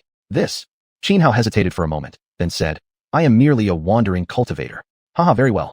King Amber chuckled, not pressing further. It wasn't that he fully believed Xianhao's words, but cultivators approaching the feathered immortal realm were not ones he could afford to offend lightly. Since Xianhao was unwilling to reveal his background, persisting would appear rude, and might even provoke him. After exchanging a few more casual words, King Amber finally asked, I wonder what brings you to Mingzhu City this time. If there's anything you need help with, I will certainly offer my full support. My sole purpose in coming here is to repay Princess Mingzhu for saving my life before I leave the western regions. Xianhao replied frankly without concealment. Then he took out various heavenly materials, treasures, divine weapons, and cultivation techniques, all rewards obtained through his devouring system during his exploration of the ancient ruins in Sunshine City. I understand that given Princess Mingzhu's status, nothing in this mortal world could truly impress her. But these are all I can offer now, as a small token of my gratitude, Xianhao said calmly. Master Yuan Yu. King Amber hadn't paid much attention at first, but upon seeing that among the divine weapons Xianhao produced, there were already over a dozen supreme Dao artifacts, his expression changed completely. Meanwhile, Lu Mingzhu, who had been radiant with joy just moments earlier, now wore a look of deep disappointment. Chapter 450, Love at First Sight, is merely lust at first glance. Amber King originally intended to refuse the items Xianhao offered, but as he looked at them, the words on the tip of his tongue were swallowed back. There was no choice, he simply couldn't decline. After all, not only were these items priceless treasures, but there were also so many of them. Even Beitan Aoxue, standing beside him, was shocked. Though he himself was a figure at the Yuhua immortal level and wielded the immortal artifact Eternal Frost, even he could not produce the kinds of things Xianhao had just laid out. There were over a dozen supreme-grade Dao weapons alone, an unimaginable display of extravagance. Even the 10 great sects like Dharma Golden Pagoda would hesitate before gifting such invaluable items to another. All right, Master Yuan, I'll accept these gifts you've given. If you have any other requests, please feel free to tell me. I will certainly agree, the Amber King quickly said. He was almost on the verge of directly asking Qin Hao whether he intended to marry Lu Mingzhu. After all, giving such extravagant gifts, it felt too much like a formal betrothal offering. I have no further needs, Qin Hao replied indifferently. Huh. The Amber King blinked, then said nothing more, ordering servants to store everything Qin Hao brought into the national treasury. Afterward, using the excuse of having urgent state affairs to discuss with Beitang Aoshua, he asked Lu Mingzhu to escort Qin Hao out of the Amber Hall, suggesting they tour other areas of the Moon God Palace. Walking out of the hall, Lu Mingzhu wore an expression weighed down by deep thoughts. Originally, upon hearing that Qin Hao had returned to Mingzhu City, she thought he had come specifically for her. Yet she never expected that although he did come for her, it was only to bid her farewell. The disappointment she felt in her heart was therefore beyond description. Master Yuan, are you really leaving the western regions? Lu Mingzhu took a deep breath and asked. Qin Hao nodded. Can't you stay? Master Yuan, I love you. Lu Mingzhu stopped walking, turning to look at Qin Hao beside her. Summoning all her courage, she confessed her true feelings. From the moment I saw you injured that day, just one glance, and I fell for you. Faced with Lu Mingzhu's sudden confession, Qin Hao was momentarily at a loss. Though he had lived 2 lifetimes, when it came to emotions, he remained inexperienced. Back during the 10,000 Li Great Mountain battlefield, he once genuinely loved xiuxian, but in the end, she chose to shoulder the responsibility of her Wu clan and let go of their relationship. Since then, he'd harbored little yearning for love. I've heard women from Zhongzhou tend to be reserved, while women from the western regions are more open. So please don't think it rude of me to speak so suddenly. I just felt that after we part this time, we might never meet again. And I don't want regrets in my life. Lu Mingzhu said softly. Cough, cough. Princess Mingzhu, have you ever heard a certain saying? Qin Hao cleared his throat twice and said, what saying? Lu Mingzhu frowned slightly, curiosity in her eyes. All cases of love at first sight are merely lust at first glance, Qin Hao replied. Ah. Lu Mingzhu froze for a second. Then, realizing what he meant, she hastily exclaimed. Master Yuan, you misunderstand. Princess Mingzhu, you don't need to explain. I was only teasing. I understand your feelings. But emotions cannot be forced. In my eyes, you're my savior. If there must be a bond between us, I hope to become your brother. Qin Hao said gently. Is it because of your senior sister? Lu Mingzhu lowered her head and asked quietly. No. Qin Hao shook his head. My feelings for my senior sister are familial, not romantic. Is that so? Lu Mingzhu looked surprised. Princess Mingzhu, this is for you. Qin Hao took out 2 talisman stones and handed them to her. What are these? Lu Mingzhu's brows furrowed. These are 2 talisman stones I inscribed using my own essence blood. Each can be used multiple times, each activation unleashing an attack equal to my full power, Qin Hao explained. His repayment to Lu Mingzhu for saving his life wasn't limited to the treasures he'd just given the Amber King. These 2 talisman stones were what he had truly prepared especially for her. Since she saved his life, he would protect hers for the rest of her days. When both talisman stones are used up, I'll sense it instantly. No matter where you are at that time, I will come find you immediately, Qin Hao added after a brief pause. Upon hearing his words, Lu Mingzhu trembled slightly. Though Qin Hao had rejected her romantic feelings, she truly felt the sincerity behind his vow to protect her. Her previously heavy heart now overflowed with warmth. Well then, I should be going. Don't worry, this absolutely isn't our last meeting, Qin Hao said with a smile. All right, Lu Mingzhu said after a brief silence. Qin Hao didn't say anything further to Lu Mingzhu. He soared into the sky, immediately drawing a spatial formation in midair and departing directly from the Moon God Palace. The Crimson Sea Abyss lay in the northern part of Eastern Wasteland, serving as the ancestral land of the Crimson Sea Immortal Sect, one of the 72 immortal sects. Not far from the Crimson Sea Abyss stood a city called Crimson Sea City. Crimson Sea City was quite prosperous, with buildings densely packed and scattered like stars, while its crisscrossing streets teemed with flowing crowds and endless traffic. Inside an elite private chamber of the most renowned Kulai restaurant in Crimson Sea City, Qin Hao sat by the window enjoying delicacies while observing the bustling crowd below. Opposite him sat a middle-aged man. It had been half a year since Qin Hao returned from the western regions to Eastern Wasteland. During these past 6 months, he had remained hidden, not only uncovering what happened after the 12 towers were destroyed and monitoring changes in Eastern Wasteland's power structure, but more importantly, gathering extensive intelligence about Lingxiao Heavenly Palace. Both Shui Hai Wu Ya and the Wu Emperor Hall had their ancestral grounds located within the Divine Dynasty's territory. Attacking them would mean declaring war against the entire dynasty. But Qin Hao wasn't yet capable of confronting an entire Heavenly Dynasty. Therefore, Lingxiao Heavenly Palace became his first target for vengeance. In this half-year period, he had ventured deep into numerous perilous regions across Eastern Wasteland, using his devouring system to advance to the pinnacle of the Tribulation Transcendence realm, and already unlocked 2 of the 7 chakras within his physical body. He was now only 1 step away from becoming a feathered immortal. Your Majesty Ghost King, ever since you destroyed Tianqing Immortal Sect, the Crimson Sea Immortal Sect has become Lingxiao Heavenly Palace's key puppet. Recently, the sect leader unearthed a semi-immortal artifact from the demon Luo Sin pit. As a result, Prince Feng Xiaoya, the son of Feng Mingyue, one of the three celestials of Lingxiao, has personally come to reside here, assisting the Crimson Sea sect leader in refining that semi-mortal artifact, said the man sitting opposite Qin Hao. Chapter 451 Annihilating the Qi Immortal Sect. Xiuxian Feng Mingyue's biological son? Qin Hao frowned slightly, his brows knitting together. The middle-aged man sitting opposite him was a hidden member of the 10,000 Ghost Hall, Zhongyu, one of the 10 Yama Kings. Back when the 12 towers were destroyed, before Lu Zhongyuan went to war, he had arranged for members of the 10,000 Ghost Hall to remain in concealment. After Qin Hao returned to the Eastern Wasteland, he made contact with these concealed agents immediately. In the past half-year spent in the Eastern Wasteland, Qin Hao had already rescued many disciples of the 12 towers by leveraging the influence of the 10,000 Ghost Hall. Although Lingxiao Heaven Palace had fiercely hunted down surviving members of the 12 towers after their destruction, some still managed to escape death. Yes, according to intelligence, once the master of Qi Immortal Sect refines that half-immortal artifact, with his power, he'll sweep through all 72 immortal sects of the Eastern Wasteland and bring them all under his banner. Then, Lingxiao Heaven Palace won't only become the strongest force in the Eastern Wasteland, it would also rise as the #1 sacred land. Because so much is at stake, Feng Mingyue sent his own flesh and blood to station himself here within the Qi Immortal Sect. He wants absolute assurance this plan succeeds. Zhongyu relayed every scrap of intelligence he had gathered, without omission. Lingxiao Heaven Palace really has calculated everything perfectly, but do they truly think I'd allow it? So Feng Mingyue's son is here? Excellent. I'll use his head to announce to Lingxiao Heaven Palace that Qin Hao has returned. Qin Hao narrowed his eyes, emanating a terrifying killing intent.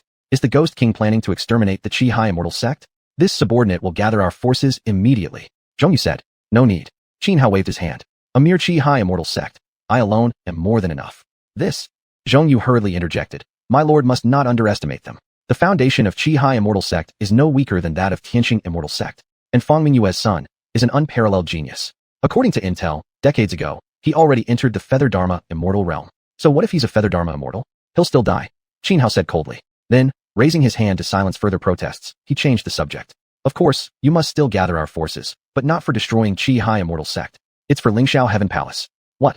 Is the Ghost King preparing to strike against Lingxiao Heaven Palace? Zhongyu exclaimed in shock.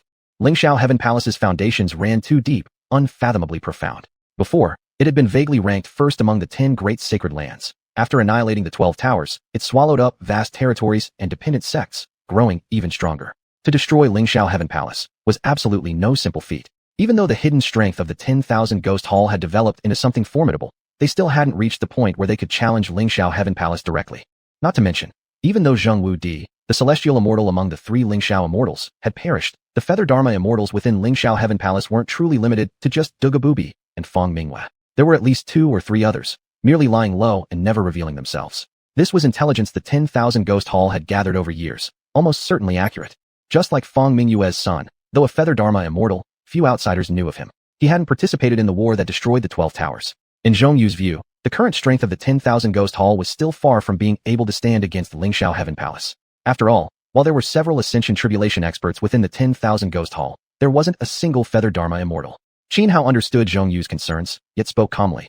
I'm telling you to gather people simply to prepare ahead of time, not to wage war on Lingxiao Heaven Palace right away. Once I exterminate Qi Immortal Sect, I will enter seclusion for 3 years. Within those 3 years, I will definitely break into the Feather Dharma Immortal stage. And then, the time to destroy Lingxiao Heaven Palace shall arrive. I see. This subordinate understands now. Only after hearing Qin Hao's explanation did Zhongyu finally exhale in relief. Alright, leave quickly, Qin Hao said. After I wipe out Qi Immortal Sect, Feng Mingyue will surely come here personally. Under her divinations, should she discover you, great trouble awaits. Yes, this subordinate departs at once. So saying, Zhongyu bowed respectfully toward Qin Hao before vanishing from Red Sea City. Feather Dharma immortals were far too powerful. Through divination techniques, they could retrace visions from the recent past. After Zhongyu left, Qin Hao drained the last cup of wine from his flask, then rose and headed toward the ancestral grounds of the Qi Immortal Sect. For half a year, he had remained hidden in the Eastern Wasteland, barely suppressing his desire for vengeance against Lingxiao Heaven Palace. Now, choosing to annihilate Qi Immortal Sect was merely the prelude to his long-awaited revenge. The Qi Abyss, a massive chasm, hundreds of meters wide, lay nestled within mountain ranges. Beneath surged crimson magma, yet floating upon this molten river stood boulder-like islands, each hosting various palaces and halls. Although these palaces appeared unimpressive at first glance, in reality, each one was connected to a separate secret realm. The disciples of the Qi Immortal Sect lived precisely within these realms linked to the palaces. It was said that due to the decline of the Qi Immortal Sect, the grandeur of Qi Abyss itself had diminished greatly. During the peak of the 72 immortal sects, Qi Abyss wasn't merely confined to this stretch of mountain ranges. It extended across tens of thousands of miles, containing as many as tens of thousands of palaces, meaning that during its prime, the Qi immortal sect possessed tens of thousands of secret realms. Later, as the 72 immortal sects declined, not only had 90% of Qi abyss been destroyed, but even the secret realms currently controlled by the Qi immortal sect were now nothing more than ordinary ones with little value. Among the tens of thousands of secret realms once governed by Qi immortal sect, those of higher worth had already been divided up by the later rising 10 great sacred lands. For instance, the secret realm where Lingxiao Heaven Palace had once held their Immortal Gate Discourse assembly originally belonged to the Qi immortal sect. As Xuanhuan approached Qi abyss, several disciples patrolling near it immediately intercepted him and shouted aggressively, "Who are you? Daring to intrude upon our Qi immortal sect's ancestral grounds? Have you grown tired of living? Be wise, get lost now. Otherwise, we'll kill you without mercy." The few disciples from Qi immortal sect were extremely arrogant. As they spoke, each released their aura, pressing intensely toward Xuanhuan. They were all transcendents, their presence powerful. But Xuanhuan now stood capable of fighting Feather Dharma immortals head-on. How could such mere transcendence compare before him? To him, they were no different than insignificant ants. Xuanhuan ignored the disciples blocking his path completely, as if they weren't even worthy of addressing him. Without uttering a word, he simply continued walking forward toward Qi abyss. Die! Seeing Xuanhuan ignore them, the disciples instantly flew into furious rage. Not wasting another word, they immediately launched deadly attacks against him. Chapter 452, Feng Qingming. Facing several disciples of the Qi sect, Xuanhuan remained perfectly calm. He didn't make a single move, merely continuing forward without breaking his stride. When the disciples rushed right before Xuanhuan, it was as if time had suddenly frozen. Their deadly techniques seemed to stall in place, their bodies suspended midair. Yet the moment Xuanhuan passed by them unhurriedly, their attacks abruptly disintegrated. The suspended disciples exploded one after another with booming cracks, bursting into bloody mist that scattered into the air. Xuanhuan now stood just one step away from becoming a feathering immortal level being. Throughout his cultivation journey, his foundation had always been far deeper than that of ordinary cultivators. His time wandering in the western regions had further pushed him onto the path of body refinement, making his combat power break all known ceilings. Not only was he unafraid of a few transcendent realm cultivators, even a feathering immortal wielding a celestial artifact would not intimidate him. Just as Xuanhuan slaughtered those Qi sect disciples and approached the edge of the Qi abyss, a powerful formation activated automatically, blocking his path. This defensive formation was immensely strong, one far beyond what the Qi sect could have constructed. It must have been brought by the son of Feng Mingyue from Lingxiao Heavenly Palace, specifically to assist the Qi sect's leader in refining a half-celestial artifact. Now activated, hundreds of formation flags shot into the sky, arranging themselves overhead.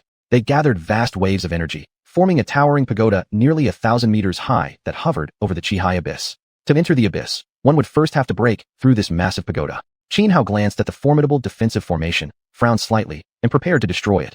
But at that very moment, a powerful aura erupted from within the Qi abyss. A golden pillar of light surged upward from the abyss, piercing heaven and earth. Around the pillar, countless ancient scenes flickered into existence. Who dares intrude upon the Qi sect? Simultaneously with the appearance of the golden pillar, a voice filled with awe-inspiring authority resounded across the area. Xuanhuan looked up and saw a silhouette within the golden light. The one speaking was the figure inside the pillar. Xuanhuan. Xuanhuan said calmly, stating his name. Qin. The figure in the golden light had barely begun to speak when he suddenly froze. Then, terrifying killing intent erupted from his form. With a single step forward, he stepped out of the golden pillar and arrived outside the defensive formation guarding the Qi abyss. He appeared to be a youth around 23 years old, clad in golden battle armor. His features were handsome and resolute, his eyes sharp and radiant, like twin blades capable of slicing through the heavens. Towering and muscular, with short golden hair, he radiated an extraordinary vigor. He was none other than Feng Qingming, the son of xiuxian Feng Mingyue among the three immortals of Lingxiao. His father was a mysterious figure from one of the forbidden zones of life in the world, possessing an exceedingly rare bloodline, granting Feng Qingming unparalleled talent in cultivation. Take Wu Zhao of the Wu Emperor Hall, for example, hailed as a once-in-a-millennium prodigy. Yet compared to Feng Qingming, she was hopelessly inferior. Xuanhuan, you're wanted at a heavy price by Lingxiao Heavenly Palace. Instead of cowering like a dog, hiding in shadows and crawling through life, you actually dare strut boldly into the Qi sect? Have you grown tired of living? Feng Qingming scanned Xuanhuan coldly. Xuanhuan regarded Feng Qingming and asked calmly, "You are Feng Mingyue's son?" "Yes." Feng Qingming said arrogantly. "I've heard of you. Your talent is decent. If you're willing to become my servant, I might consider sparing your life. What do you say?" "Huh?" Xuanhuan threw his head back and laughed twice. Then, cutting off his laughter, his eyes narrowed slightly, emitting a chilling murderous intent as he spoke in a low, firm voice. "Today, I'll kill you first. In a few days, I'll send your mother to join you in hell." With those words, Xuanhuan struck first. His figure blurred as he activated the an inch away, a thousand-leaf footwork technique, almost instantaneously appearing behind Feng Qingming. His right hand snapped forward, launching a direct punch aimed at the back of Feng Qingming's skull. This punch held no restraint whatsoever. A magnificent fist imprint erupted forth, its terrifying power causing patches of space to collapse violently. Yet just as the punch was about to land on Feng Qingming's head, Feng Qingming's figure abruptly vanished from the spot, causing Qin Hao's strike to miss completely. The next second, the vanished Feng Qingming reappeared directly above Qin Hao, driving his foot down sharply toward Qin Hao's crown. But at that very instant, Qin Hao also suddenly disappeared from where he stood. The following moment, he emerged to Feng Qingming's right side. His right hand formed into a sword finger, stabbing straight toward Feng Qingming's temple. The two moved with such blinding speed that it seemed as if they were constantly teleporting. In just a few breaths' time, they had exchanged positions over 100 times and unleashed dozens of deadly techniques. Yet not a single strike had actually collided. Nearly all of them missed completely. As Qin Hao clashed fiercely with Feng Qingming, hundreds of disciples emerged from the Qihai abyss, gathering behind the defensive formation to watch the battle unfold. Isn't that Qin Hao, the one who's been heavily wanted? Why on earth would he suddenly show up at our Qihai sect? A senior elder of the Qihai sect recognized Qin Hao at once, his face filled with shock, wariness, and utter confusion. Qin Hao's reputation in the Eastern Wasteland was no small matter. Yet the Qihai sect had never had any conflict or connection with him. Thus, seeing Qin Hao attack their sect head-on left the higher-ups of Qihai utterly bewildered. Have you missed the evolution of humanity? Are your brains that slow? We're under the protection of Lingxiao Heavenly Palace, and the 12 pavilions were wiped out by Lingxiao Heavenly Palace. Of course Qin Hao has come to the Qihai abyss to destroy us, as retaliation against Lingxiao Heavenly Palace. If that's the case, then there are countless forces in the Eastern Wasteland aligned with Lingxiao Heavenly Palace. Do you mean to say he plans to ravage half of the Eastern Wasteland just to take revenge? You're still too naive. Ever since the Tianxing sect was annihilated by Qin Hao, Lingxiao Heavenly Palace has thrown its full support behind our Qihai sect. Right now, we're firmly tied to Lingxiao's battlefield. There's really no need to panic, though. The 12 pavilions have already fallen. Qin Hao may be extraordinarily gifted, a fearsome and ruthless figure, but can he alone truly challenge Lingxiao Heavenly Palace? Today he's likely going to be slaughtered by Feng Qingming. So why should we worry so much? The onlookers whispered among themselves, voices buzzing with speculation. Though most of them feared Qin Hao deeply, the thought of having Lingxiao Heavenly Palace as their backing gave them renewed courage. Chapter 453, True God Unbroken Armor. The fierce battle between Feng Qingming and Qin Hao left the surrounding crowd utterly stunned. So you've taken the path of physical cultivation. That explains how you're able to fight me evenly despite not yet becoming a feather transformation immortal, said Feng Qingming, a disdainful smirk curling at the corner of his lips. Most cultivators were aware of the physical cultivation path from the western regions, but few chose to walk two paths simultaneously. Though dual paths greatly enhance combat power, they also made cultivation far more difficult. After all, even focusing on just one path, over 70% of cultivators throughout their entire lives barely reached the transcendent realm. Since ancient times, many sages had debated whether it was better to focus on a single cultivation path or pursue multiple ones. The final consensus was that greed leads to indigestion. Specializing in one path was the wisest choice. Only some unorthodox, reckless cultivators would foolishly attempt multiple paths. This theory wasn't wrong, but exceptions always existed. There were rare individuals who still achieved greatness even while treading multiple paths. Qin Hao was clearly one such person. His body was naturally powerful, possessing the undying nirvana constitution, and with his devouring system, he never lacked cultivation resources. Thus, for him, walking multiple paths was actually the most suitable choice. Is this your last words? Qin Hao glared at Feng Qingming, his eyes flashing with cold, killing intent. His right hand clenched midair, drawing forth a blue great bow from his spatial artifact. The blue bow appeared carved from xuanhuan, even its string made of a special watery fiber. A mist-like aura of extreme coldness coiled around the weapon. It was a semi-immortal artifact. After drawing the bow, Qin Hao took out an arrow wrapped in yellow talisman paper, 2 meters and 3 qi long, emanating an intangible aura that sent shivers through the very soul. This was no ordinary arrow. It contained unfathomable might. Without hesitation or wasted words, Qin Hao drew back the bowstring, aimed at Feng Qingming, and loosed the arrow using the 9 returns divine archery art. With a sharp swoosh, the talisman-wrapped arrow sliced across the sky. Instantly, the yellow paper ignited, blazing like a fire meteor plummeting from the heavens, racing toward Feng Qingming at terrifying speed. Once the talisman paper burned away completely, pitch-black mists of ultimate een and cold erupted from the arrowhead. The sky filled with swirling darkness, resembling rolling storm clouds blotting out sun and moon. As countless phantom arrows converged into one, the dark mist transformed into innumerable runes wrapping tightly around the projectile. The space around it visibly warped, collapsed, and disintegrated. Even someone as powerful as Feng Qingming showed shock and caution upon witnessing this strike. He could feel just how terrifying Qin Hao's arrow truly was. His sixth sense screamed a warning. He knew instinctively that unless he used his full strength, he wouldn't be able to block this arrow, and would be killed. Such a premonition struck Feng Qingming as absurd. He was a genuine feather transformation immortal. For a mere non-immortal like Qin Hao to make him fear death. It was simply unbelievable. Yet in the blink of thought, Feng Qingming reacted instantly. Refusing to hold back, he summoned over a dozen defensive artifacts. Each blazed with radiant light, pouring out torrents of runes. Centered around a fragment of an immortal artifact, these objects formed a defensive formation around him. True God unbroken armor. Feng Qingming poured all his energy into activating the formation built from over a dozen defensive items and the immortal shard. Immediately, a dome of light resembling turtle shell patterns enveloped him, shielding his entire body. Boom. Xianhao's arrow struck the protective barrier head-on, triggering a cataclysmic explosion. Thunderous roars shook heaven and earth. Violent waves of energy erupted into black hurricanes, ravaging everything in all directions. Several towering mountains nearby instantly crumbled and collapsed into dust. Had it not been for the grand formation protecting Qi Abyss, the entire abyss would have been overturned. Onlookers from Qi sect standing within the protective array stared wide-mouthed in awe. More than anything else, however, deep fear flickered in their eyes. Although most had heard tales of Qin Hao and knew he was an extraordinarily dangerous figure. After all, the famed Tianxing sect of Lingxiao Heavenly Palace had been wiped out single-handedly by him. The sight of his actual power was still profoundly shocking. This guy named Qin Hao, truly a peerless demonic genius. Not even a feather transformation immortal yet, and already possesses such power, fighting Feng Qingming to the death. It's said that Feng Qingming's father came from a life-forbidden zone. That explains why Feng Qingming not only possesses unparalleled talent, but also has an extremely unique bloodline.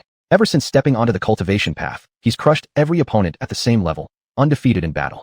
For him to be challenged by someone below his realm today, this is truly. Let's hope Feng Qingming kills that absurd Qin Hao. Otherwise, our Qi sect might well be erased from existence. The surrounding crowd whispered among themselves. At this moment, rolling dust and black hurricanes had already swallowed Feng Qingming whole. Even though most present were cultivators, for now they could not clearly see Feng Qingming's condition. Qin Hao stood firm, the blue great bow in hand. Activating his eight-eyed divine vision, all 8 eyes shimmered with the violet-blue demon pupils, gazing through the chaos and perceiving Feng Qingming's state with perfect clarity. His previous sure-kill arrow had been blocked, yet over half of the more than a dozen defensive artifacts Feng Qingming had summoned had shattered. The defensive formation had collapsed, but Feng Qingming himself had not sustained any serious injuries. Die! With a cold shout, Qin Hao sheathed the blue bow and drew forth a pitch-black sword. This dark blade was also a semi-immortal artifact.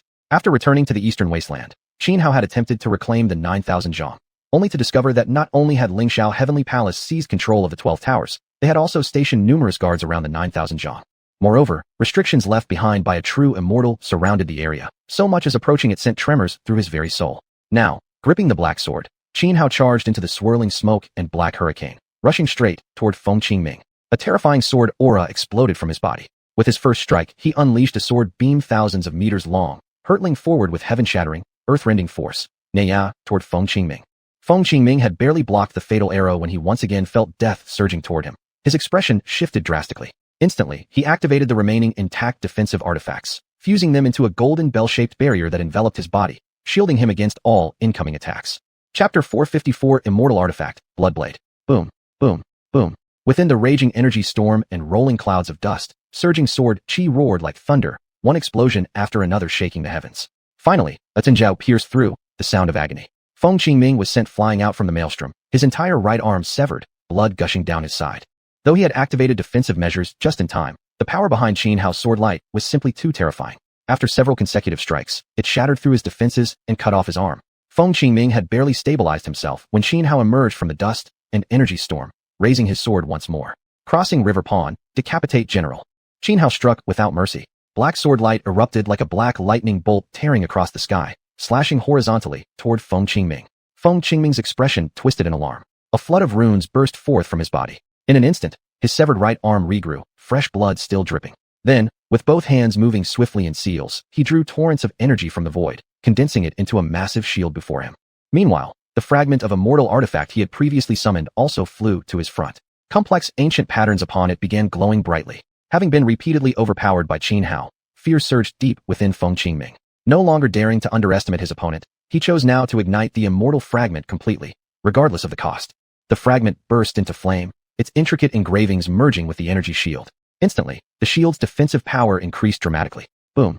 Qin Hao's black sword light crashed into the shield, triggering another massive energy explosion, but this time, it failed to penetrate. Still, the shield itself visibly diminished at a rapid pace after blocking the strike.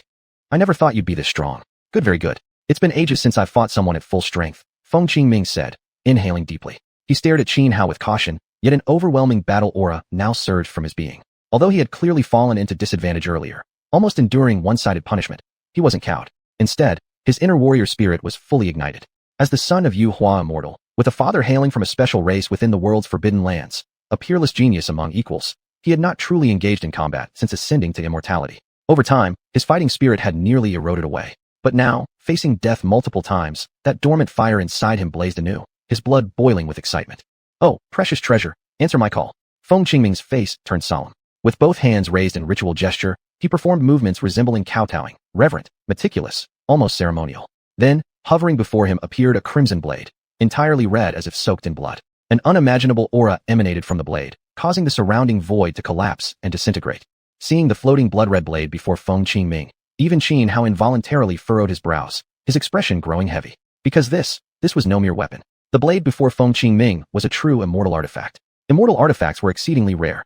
Not every Yuhua immortal could possess one. Even two great sacred lands like Shuihai Wuya and Wu Di Palace each only had one such item between them. Back then, Dongfang Changyi and Wu Qianxiu held authority over their respective sects, which granted them temporary access to Xuanhuan Shu and Tianwu Bagua. Yet those items remained collective property of the sects, not personal belongings. As for Lingxiao Heavenly Palace's immortal artifact, it should have been under the control of Dugabubi and Fang Minghua. There was no way they would hand it over to someone like Feng Qingming. So seeing him actually wielding an immortal artifact, even Xuanhuan was stunned. This was beyond anything he had anticipated. Yet he didn't fear, nor did he consider retreating. When he returned from Lulan to the Eastern Wasteland, he was already capable of fighting a Yuhua immortal without using any immortal artifact and not lose. In the past half-year since returning, while investigating powers like Lingxiao Heavenly Palace and Shuihai Wuya, he had also explored many dangerous places across the Eastern Wasteland, gaining numerous benefits. Both his cultivation level and combat prowess had increased significantly. Now, even facing a Yuhua immortal armed with an immortal artifact, he still believed he could fight. Kill. After completing the necessary rites, Feng Qingming reached forward and grasped the blood blade. The moment he held it, his aura surged by several folds. He wasted no time.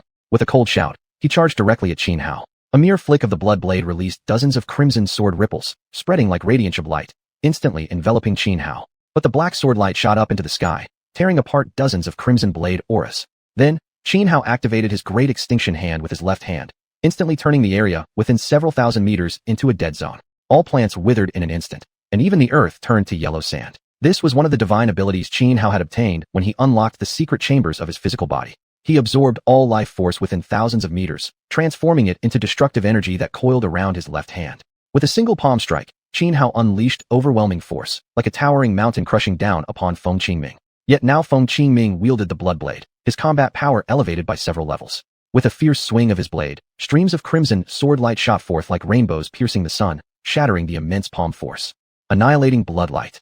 Feng Qingming let out a long roar, raising the blood blade high as a vast flood of bloody radiance erupted. Wherever the blood light shone, space itself was sliced into fragments. This was the terrifying nature of the blood blade in Feng Qingming's hands. Even beings at the Yuhua immortal level would not dare to withstand the light head-on, needing instead to evade its brilliance. But Xuanhuan showed no fear. 108 secret chambers in his body were fully opened, his vital energy rising like pillars supporting the heavens, enveloping him completely. And behind his head, two radiant halos appeared, crossing River Pawn, Shatter Elephant. Xuanhuan swung his black sword, unleashing his self-created sword technique to meet the sweeping blood light head-on. Under the assault of the blood light, Xuanhuan felt as if being flayed alive. That so-called blood light was actually formed from countless tiny crimson blade threads. Yet as Xuanhuan swung his black sword chi surged forth as well, slicing through the blood light and striking Feng Qingming directly, severely wounding him in an instant. A ghastly, horrifying sword wound split open across his chest, as if just a bit more power would have cleaved him in two. Still, although Xuanhuan had gravely injured Feng Qingming, he himself had also been overwhelmed by the torrent of blood light. The pillar of vital energy surrounding him shattered completely. Chapter 455, Devouring the Bloodblade. Is he dead? Seeing Xuanhuan swallowed by the blood light, Feng Qingming furrowed his brow. Although he had just been severely wounded by Xuanhuan, for a life form at the Yuhua immortal level like him, such injuries were nothing serious. A Yuhua immortal could Tingsung as long as even a single thought remained. It didn't matter if they were slashed by a sword or chopped into pieces. Their lives wouldn't truly be in danger. They'd only lose some cultivation energy in the process. Though Feng Qingming had full confidence in the immortal artifact, the Bloodblade, believing that anyone engulfed by its bloody radiance would surely die, even beings at the Yuhua immortal level, because the blood light attacked not just the body and spirit, but the very soul itself. The power of this Bloodblade far surpassed artifacts like Xuanhuan Shu or Tianwu Bagua. Of course, that was mainly because Xuanhuan Shu was merely a damaged immortal artifact. Had it been intact, things would be entirely different. The origin of the Xuanhuan Shu was extremely profound. There were even rumors it wasn't an ordinary immortal tool, but rather something comparable to a primordial treasure, an ultimate creation forged by Confucius and the other sages, essentially embodying the fate of the Confucian sect. Yet for unknown reasons, the Xuanhuan Shu had become damaged. Even today's orthodox Confucians from Shuihai Wuya couldn't determine how or why it had been broken. It was as if an unimaginable existence had wiped a portion of Confucian history clean from the river of time. The blood blade in Feng Qingming's hand was bestowed upon him by his father. It had an extraordinary origin and was periodically placed within a primordial blood pool for nourishment. Gradually, the crimson light dissipated, and Xianhao's figure could no longer be seen, apparently reduced to dust under the devastating force of the blood glow. Is Xianhao dead? That immortal weapon in Feng Qingming's hands is truly terrifying. Under that all-consuming blood light, nothing should be able to survive. I finally breathed easy seeing Xianhao killed by Feng Qingming. I was actually thinking earlier, if anything changed, I'd run away first. What's there to flee from? The Lingxiao Heavenly Palace has already destroyed Shire Lu. What threat could someone like Xianhao possibly pose? He's just a stray fish that slipped through the net. When the onlookers from Qi Immortal Sect saw Xianhao vanish within the blood light, they collectively exhaled in relief. Earlier, when they saw Feng Qingming being overpowered, their hearts had nearly leapt into their throats. Some of the more timid ones had even considered fleeing outright. Huff huff. After the blood light faded and Xianhao was nowhere to be found, Feng Qingming assumed he must have perished within the bloody aura. But the moment Feng Qingming let his guard down, Xianhao suddenly appeared silently behind him. With a flick of his black blade, Xianhao thrust straight through Feng Qingming's heart. Ugh! Impaled through the chest, Feng Qingming spat out a large mouthful of blood. At once, he felt a terrifying sword might sweep through every limb and organ, eroding his very life force. Suddenly, the blood blade in Feng Qingming's hand automatically activated its defense, unleashing a torrent of crimson light that forcibly repelled Xianhao. You, how is it possible you're not dead? Feng Qingming stared back in utter disbelief. He couldn't comprehend how Xianhao, having vanished completely within the blood light, had now reappeared behind him. Xianhao wasn't a xuanhuan immortal. Such a being couldn't possibly resurrect from mere consciousness. Go ask King Yin in hell. Xianhao coldly replied, refusing to waste words. Without hesitation, he charged forward again with the black sword in hand. Strike while the iron is hot. Exploit weakness to deliver death. He wouldn't give Feng Qingming even a sliver of hope. Already gravely injured by the previous strike, Feng Qingming's vitality was rapidly draining. Even with the healing blood radiance emitted by the blood blade, he couldn't stop the deterioration. Xianhao instantly closed the distance, slashing repeatedly with his black sword. Feng Qingming barely parried with the blood blade, yet still retreated step after step. He was too heavily wounded. Even wielding an immortal artifact, he could no longer match Xianhao, who was now in peak condition. Because indeed, Xianhao had died horribly under the bloodlight earlier, but it had been intentional. He possessed the undying nirvana body. Thus, despite not being a xuanhuan immortal cultivator, he could still resurrect instantly through nirvanic rebirth. 10,000 calamities slay the immortal. After forcing Feng Qingming back once more, Xianhao roared, activating Lu Zhongyuan's ultimate technique. In an instant, massive bolts of lightning erupted from the void, like tens of thousands of thunder tribulations exploding at once, all crashing toward Feng Qingming. Feng Qingming's expression turned pale. From Xianhao's deadly art, he sensed the overwhelming stench of death. While xuanhuan immortals were difficult to kill, they weren't invincible. And the unique, tribulation aura inherent in lightning strikes didn't just suppress xuanhuan immortals. It could even restrain true immortals. Though Xianhao hadn't perfected this technique yet, its power was already on par with what Lu Zhongyuan himself could unleash. Crackle boom. Countless thunder tribulations exploded at once. Bolts of lightning ripped through the void, crashing into Feng Qingming. Even as he spared no cost to activate the blood blade in defense, he simply couldn't withstand the onslaught. Eventually, the crimson radiance emitted by the blood blade began to dim. Feng Qingming was struck by thousands upon thousands of lightning bolts, each carrying its own unique aura of calamity. Already severely wounded, Feng Qingming could no longer endure the devastating barrage. He let out a piteous scream and was instantly reduced to ashes beneath the storm of lightning, just like a cultivator perishing in heavenly tribulation during ascension. Buzz, buzz, buzz. Sensing Feng Qingming's death, the blood blade trembled violently. Then, as if possessed of sentience, it attempted to slash open the void and flee. But Xianhao would never let a cooked duck fly away. In an instant, he lunged forward and forcibly seized the blood blade with his hand. The blade struggled fiercely, trying to wrench itself free from Xianhao's grip, unleashing vast waves of blood light to tear him apart. But Xianhao stood unafraid, pouring all his strength into suppressing it.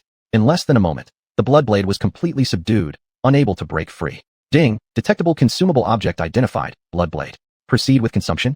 A mechanical voice rang out in Xianhao's mind. Consume. Without the slightest hesitation, Xianhao made his choice immediately. With his current abilities, he had no means to refine or control an immortal artifact. Moreover, he sensed within the blood blade a terrifyingly powerful imprint. If he intended to claim the weapon for himself, he would first need to erase that potent imprint. Yet doing so might trigger the latent power sealed within it, and something deep inside warned Xianhao that activating that imprint would mean certain death. Thus, he decisively abandoned any thought of claiming the blade, choosing instead to have the system devour it. After all, whatever the system provided as reward after consumption would undoubtedly exceed the blade's worth. There would be no loss. The moment Xianhao confirmed his decision, several dark rays shot forth, spreading across the surface of the blood blade. Chapter 456. I have finally reforged the semi-immortal artifact. Several dark threads appeared out of nowhere, winding around the blood blade. The blood blade immediately struggled even more violently, emitting pained, mournful wails. Then, the terrifying mark within the blood light was activated. An unimaginably dreadful aura spread out as a phantom swiftly manifested in the sky. It was a man standing atop an endless sea of blood. His features were indistinct, but his crimson eyes alone sent shivers through one's soul. Daring to seize my blood blade, seeking death. A voice filled with supreme authority rang out. The figure reached forth a massive hand toward Xianhao. Though merely a phantom, it seemed on the verge of turning real. As the enormous hand nearly grasped Xianhao, panic flickered even in Xianhao's heart. But at that moment, the few strands of dark light coiled around the blood glow released a flood of black runes, instantly overwhelming and drowning out the man's apparition in the sky. In an instant, everything returned to nothingness, as if that phantom had never existed at all. At the same time, the blood blade vanished into thin air. Ding! Absorption successful, blood blade. Congratulations to the host for obtaining rewards. Dao Si Realm, Heart of Despair. The absorption system's notification echoed inside Xianhao's mind. Simultaneously, a scroll painting and a black heart-shaped stone materialized before him. From the information provided by the absorption system, Xianhao learned that the scroll painting was the Dao Si Realm, an object appearing as mere art, but actually containing its own Tendi, a portable secret realm similar to the Heaven Mechanism Divine Box he had acquired earlier. Only this time, unlike the Heaven Mechanism Divine Box which hadn't fully evolved into such a realm, this one already was. As for the black heart-shaped stone, it was the Heart of Despair, not some rare medicinal treasure or mineral resource, but an actual immortal artifact. Xianhao immediately stored away the scroll. Then, with a thought, the Heart of Despair shot upward into the sky, hovering high above as thick waves of black energy erupted outward, instantly enveloping the entire Qi-Hai abyss. Everyone within the Qi-Hai abyss suddenly felt as though a dark cloud pressed down upon the city, threatening to crush it. Earlier, Xianhao's sudden reversal and killing of Feng Qingming had completely shocked the disciples of Qi-Hai sect, catching them entirely off guard. Just as they began to recover, they then witnessed the mysterious seal within the blood blade activate. And now, before they could even fully react again, Xianhao had already turned his attention to the Qi-Hai abyss itself. With the Heart of Despair covering the entire abyss, torrents of black mist began assaulting the sect's defensive formation. The golden energy pagoda that enshrouded the entire Qi-Hai abyss began shaking violently. Cracks rapidly spread across its surface like fine porcelain, until with a loud boom, it exploded apart, scattering golden energy in all directions. Though this defensive array was powerful, it posed no great difficulty for Xianhao when he attacked at full strength, let alone when wielding the power of an immortal artifact like the Heart of Despair. Shattering the formation was child's play. Finished, we're finished. What are you standing there for? Run. Can we even escape? Maybe if we join forces, we still have a chance. Feng Qingming, a transcendent immortal, was killed by Xianhao. What hope do we have together? He'll just slaughter us all effortlessly. Seeing their defense shattered, the disciples of Qi-Hai sect turned deathly pale. They scrambled about like ants on a hot pan. Swear a blood oath. Renounce the Qi-Hai sect forever, and pledge never to join any force allied with Lingxiao Heavenly Palace, and I will spare your lives. Xianhao swept his gaze over the terrified crowd, saying coldly. He wasn't one to hesitate out of sentimentality, nor was he a cruel butcher driven by bloodlust. Most importantly, although the Qi-Hai sect relied on Lingxiao Heavenly Palace, they held no personal grudge against Xianhao. In fact, over the past 2 years, not a single disciple from the 12 floors had been killed by them.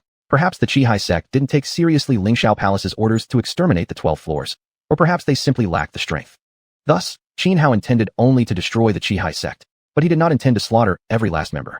Of course, anyone who still wished to collude with Lingxiao Heavenly Palace would not be spared, not one. Upon hearing Xianhao's words, the disciples looked nervously at each other, and then, almost without exception, dropped to their knees, one after another beginning to swear the blood oaths.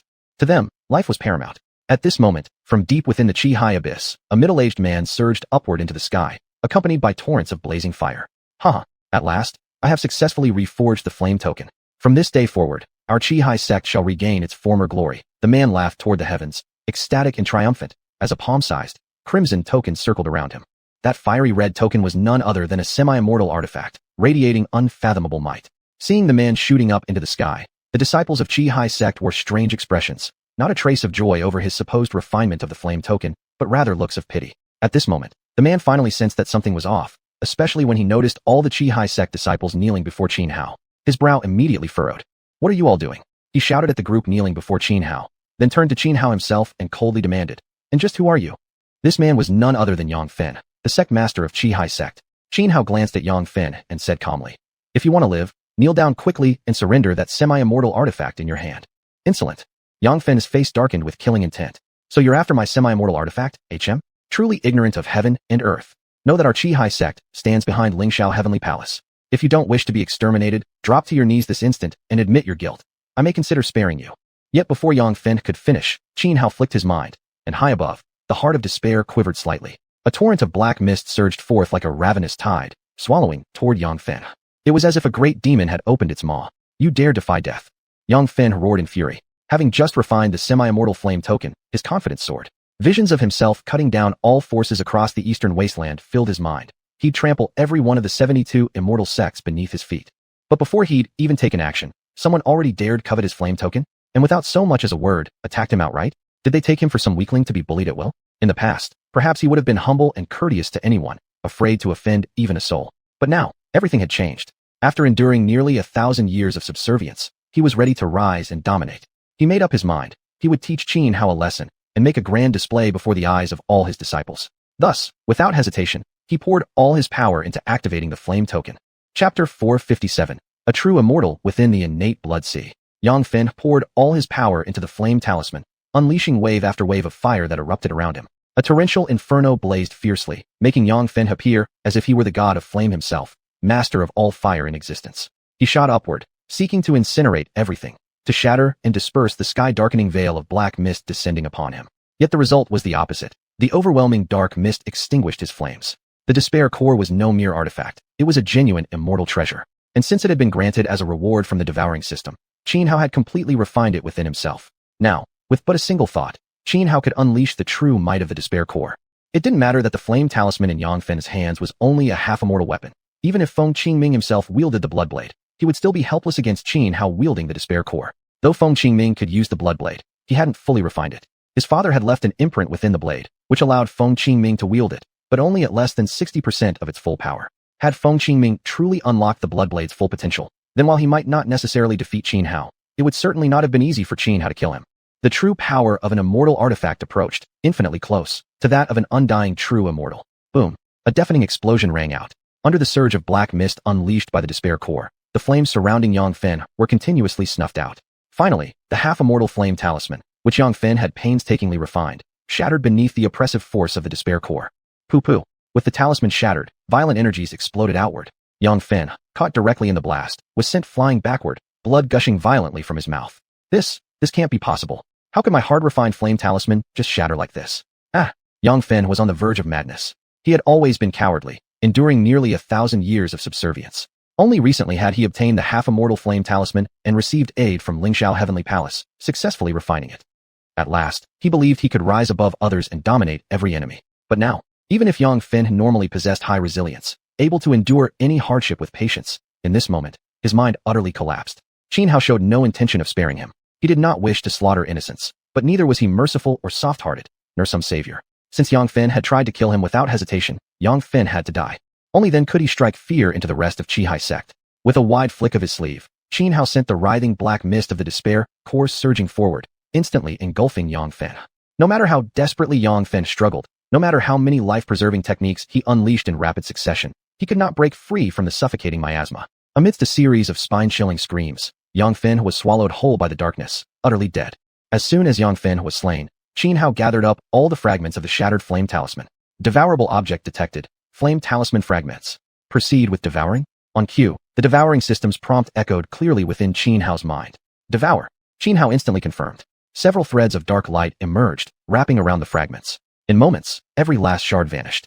Ding. Devouring complete. Flame talisman. Congratulations, host. You have obtained 5-color divine bamboo and 8-light divine radiance. As the system's notification chimed once more, 2 rare treasures materialized before Xianxia. The 5-color divine bamboo was an exceedingly rare treasure of heaven and earth, composed of 5 segments, each embodying one of the 5 elemental forces. The 8-light divine radiance was a mysterious and extraordinary heavenly essence. Both were priceless treasures, immensely valuable even to Xianxia at his current stage. Xianxia stowed away the 5-color divine bamboo and the 8-light divine radiance, then turned his gaze toward the Red Sea abyss. Floating within the fiery magma were several islands, each adorned with various structures. With a mere thought, Xianxia activated his 8-eyed divine vision and located Qihai sect's treasure vault. No need for politeness. He immediately seized everything within those vaults. Though Qihai sect wasn't as renowned as Tianqing sect, Xianxia discovered its reserves were several times greater, even containing heavenly treasures comparable to the 5-color divine bamboo and 8-light divine radiance. Without the slightest hesitation, Xianxia fed every item from Qihai sect's treasure vaults into the devouring system, receiving abundant rewards in return. Having made up his mind, after annihilating Qihai sect, he would retreat into seclusion to break through to the Xuanhuan immortal realm. The more heavenly treasures, the better. After finishing all this, Xianhao departed from Qihai sect. As for the remaining members, those who remained, he simply couldn't be bothered. Deep within the boundless sea, a terrifying spatial rift had appeared on the ocean's surface. This rift was unusually stable, resembling a passageway connected to some mysterious realm, with faint rays of blood-colored light seeping out from within. This place was one of the few xiuxian, innate forbidden zones in the world, the innate blood sea. Beyond the spatial fissure stretched an endless expanse of crimson sea. The red waters not only resembled blood in appearance, but also emitted waves of bloody stench. When the tides surged, they carried a viscous sensation akin to flowing blood.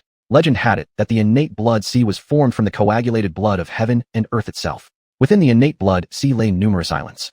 Upon these islands stood various structures, and many living beings dwelled there. These creatures were of mixed origins, humans, demon clans, and even blood spirits born directly from the innate blood sea itself. At this very moment, deep within the innate blood sea, a grand hall tilted at an angle, half floating upon the blood-red waves. Standing atop the hall was a middle-aged man clad in a blood-red robe. His expression was grim, his eyes radiating cold, killing intent. What exactly happened? Why has the blood blade fallen into someone else's hands? And worse, how could my imprint upon the blade be erased? Could it be that something has happened to Ming? The man frowned deeply, muttering to himself. He was none other than Feng Qingming's biological father. The powerful imprint sealed within the blood blade had been left by him. He was one of the most formidable beings within the innate blood sea, a true immortal lying dormant in the mortal world. The force that erased my imprint is terrifying. So terrifying that a trace of fear has stirred within my heart. It feels as though even I would be utterly powerless before such might. Yet that's impossible. The laws of this world dictate that the strongest beings allowed can only be true immortals. The middle-aged man's mind was filled with confusion. Perhaps I should first seek answers from Minghua. After pondering for a while, the man began moving his hands through the air. Blood light gathered swiftly beneath his fingertips, condensing into a letter. With a ripple, the letter tore open the fabric of space and vanished into the rift. Chapter 458. A century of seclusion to become immortal. Mountains stretched endlessly, clouds swirling over 1,000 peaks. A small stream meandered through, its springs harmonizing with the whispers of myriad beings. A serene and picturesque landscape. Xianhao was conversing with a young woman, arranging matters to be handled during his upcoming seclusion. The young woman was none other than xuanhuan. Master, rest assured during your seclusion, I will take care of everything. As for the disciples who escaped with us from the 12 Towers, I'll protect them well, xuanhuan said. After the battle at the 12 Towers, she had matured considerably, and in just about 2 years, her cultivation level had advanced significantly. Remember, inform everyone to remain hidden and absolutely refrain from rash actions. Xianhao warned her sternly. I understand, xuanhuan nodded. With nothing more to say, Xianhao took out the scroll that contained the Dao Si paradigm. With a thought, the scroll floated into midair and unfurled by itself. A golden vortex emerged upon the painting, followed by an immense suction force that pulled Xianhao straight into the scroll. Then, the scroll gradually vanished into the void. Unless a transcendent immortal-level cultivator carefully searched this location, they would never detect the scroll concealed within the empty space. Watching the scroll fade into nothingness, xuanhuan frowned slightly before turning and leaving. Xianhao felt a ripple in space. Then, upon opening his eyes again, found himself standing on a vast, boundless golden sea of Dao. This golden Dao sea was extraordinary, thick with spiritual energy, speckled with golden glimmers floating in the air. Each shimmering speck was a pure crystallization of spiritual energy. Moreover, a faint aura of Dao rhythmically emanated from the golden sea. Focusing closely, Xianhao noticed that even the surging waves of the golden sea manifested traces of Dao principles. This was truly incredible. This Dao sea was a place of supreme fortune, an ultimate paradise realm. Xianhao gazed into the distance and saw, dozens of miles eastward, a black reef protruding from the sea surface, resembling a dark lotus seat, a perfect spot to settle. Without hesitation, Xianhao flashed across the sky and landed on the black reef. After resting briefly and calming his mind, he sat cross-legged and began cultivating. First, he visualized the 108 secret vaults within his body, then the 3 channels and 7 wheels. Next, he attempted to awaken his physical potential to break through the third of the 7 wheels. Unaware of time passing, several days went by, but the third wheel in his body had barely loosened. It would still take a long time before he could fully penetrate it.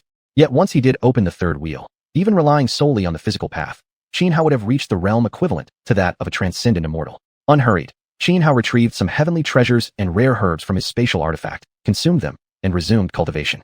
This time, he chose the most mainstream cultivation path in the world today. He had already undergone 9 tribulations successfully, needing only one final step, or rather, the last crucial push, to become a transcendent immortal. He meditated intently, exhausting every ounce of thought, striving to attain enlightenment and tear through the final veil blocking his way. But the deeper the insight required, the less effective haste became. Impatience invited the risk of internal chaos and deviation, while relentless mental strain often trapped one in a self-perpetuating cycle of confusion. This time, after over 10 days of painstaking contemplation, he managed only to slightly loosen the barrier blocking his entry into the transcendent immortal realm. After eating some spirit fruits and drinking immortal nectar, he returned once more to cultivation. Thus, the cycle repeated itself, over and over again, until, before he knew it, a full century had passed. To ordinary mortals, 100 years was an eternity, one generation perishing, another growing up, and yet another being born.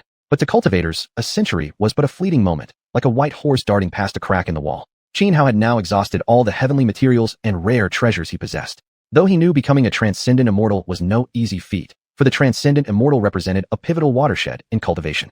Once one crossed this threshold, in a sense, they underwent a racial transcendence, transforming from a mere human into an immortal. Precisely because of this, even with Xianhao's extraordinary talent and abundant resources, he could not enter the transcendent immortal realm in a short span. After all, counting from the moment he'd been reborn into this world and began cultivating, the total time hadn't even reached a century. Yet this single seclusion alone had consumed exactly 100 years. Xianhao took out the 5-colored divine bamboo and cracked open the crimson section. Immediately, a fragrant aroma filled the air. The inside of the bamboo tube contained a pure fire attribute substance, composed of tiny translucent granules that sparkled like pomegranate seeds. With a single inhale, Xianhao absorbed all the fire attribute essence within the bamboo segment and swallowed it down. Instantly, he felt as though his limbs, bones, blood, flesh, and internal organs were being set ablaze, enduring the refining power of the fiery essence. The 5-colored divine bamboo was among the highest-grade heavenly materials, nearly approaching the level of immortal herbs. Its medicinal potency was profound, dramatically enhancing Xianhao's physical body. Next, Xianhao consumed the remaining 4 sections of the 5-colored divine bamboo. The 5 elemental energies surged throughout his entire being, strengthening his limbs, bones, blood, flesh, and internal organs all at once. After finishing the 5-colored divine bamboo, Xianhao resumed cultivation, harnessing his inner energy to penetrate the 3rd physical wheel. He had been attempting to break through this 3rd wheel for a century. Now, fueled by the immense power of the divine bamboo, the long-blocked 3rd wheel finally shattered open. With a thunderous boom, Xianhao felt an explosive surge of energy erupt within him. The 3rd physical wheel was now open. Vast waves of vitality flooded his limbs, bones, blood, flesh, and internal organs, fully activating every single cell in his body. His body trembled. A mighty tide of blood energy surged outward, and behind his head emerged 3 radiant halos. He could feel his life force multiplying wildly. Each individual cell seemed to contain a true dragon roaring with power. Huff, huff. Xianhao exhaled deeply, his aura rising steadily. He hadn't expected it. His first step into the xiuxian realm had come through the path of physical cultivation. Closing his eyes, he carefully examined the transformations within his body. This leap in life's essence was nothing short of miraculous, an act defying the heavens. Yet he had succeeded, and the benefits gained were beyond imagination. This was precisely why, throughout history, countless cultivators would stop at nothing to achieve the xiuxian realm. Chapter 459, The Demon Trials of Ascension. Xianhao had advanced further along the physical body cultivation path, becoming a feathered immortal. Yet he did not leave seclusion just yet. He took out the baiguang xinxiao and swallowed it directly. Activating his bodily furnace, he rapidly refined this heavenly rare treasure. Then he sat cross-legged, quietly comprehending. After a century of secluded cultivation, he had made tremendous breakthroughs in the mainstream cultivation path. Previously, he had only been one step away. Now, having advanced further along the physical path and gained profound insights, his understanding deepened dramatically. When he revisited the mysteries of the mainstream cultivation method, everything suddenly became clear. In an instant, many previously obscure aspects revealed themselves to him.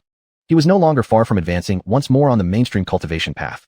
As Xianhao delved into deep contemplation, his mind and spirit simultaneously underwent various demonic trials. These were mandatory tribulations for anyone pursuing the mainstream path toward becoming a feathered immortal, and they were also the most terrifying kind of test. Countless cultivators failed to withstand these demon trials. Some went mad, others truly ascended, dissolving into dust instead. The demonic trials represented the 7 human emotions: fear, arrogance, desire, and more. At this moment, Xianhao was enduring the trial of desire. His consciousness suddenly entered an unknowable realm, a magnificent golden hall where he sat upon a throne, surrounded by dozens of young women of exquisite beauty. Their flawless, alluring bodies swayed in provocative poses, performing seductive movements while whispering sweet nothings into Xianhao's ears, attempting to shake his resolve. Under such circumstances, any normal man would find it impossible to resist. Yet Xianhao remained utterly unmoved, not because he lacked normal human instincts, but because his willpower was extraordinarily firm.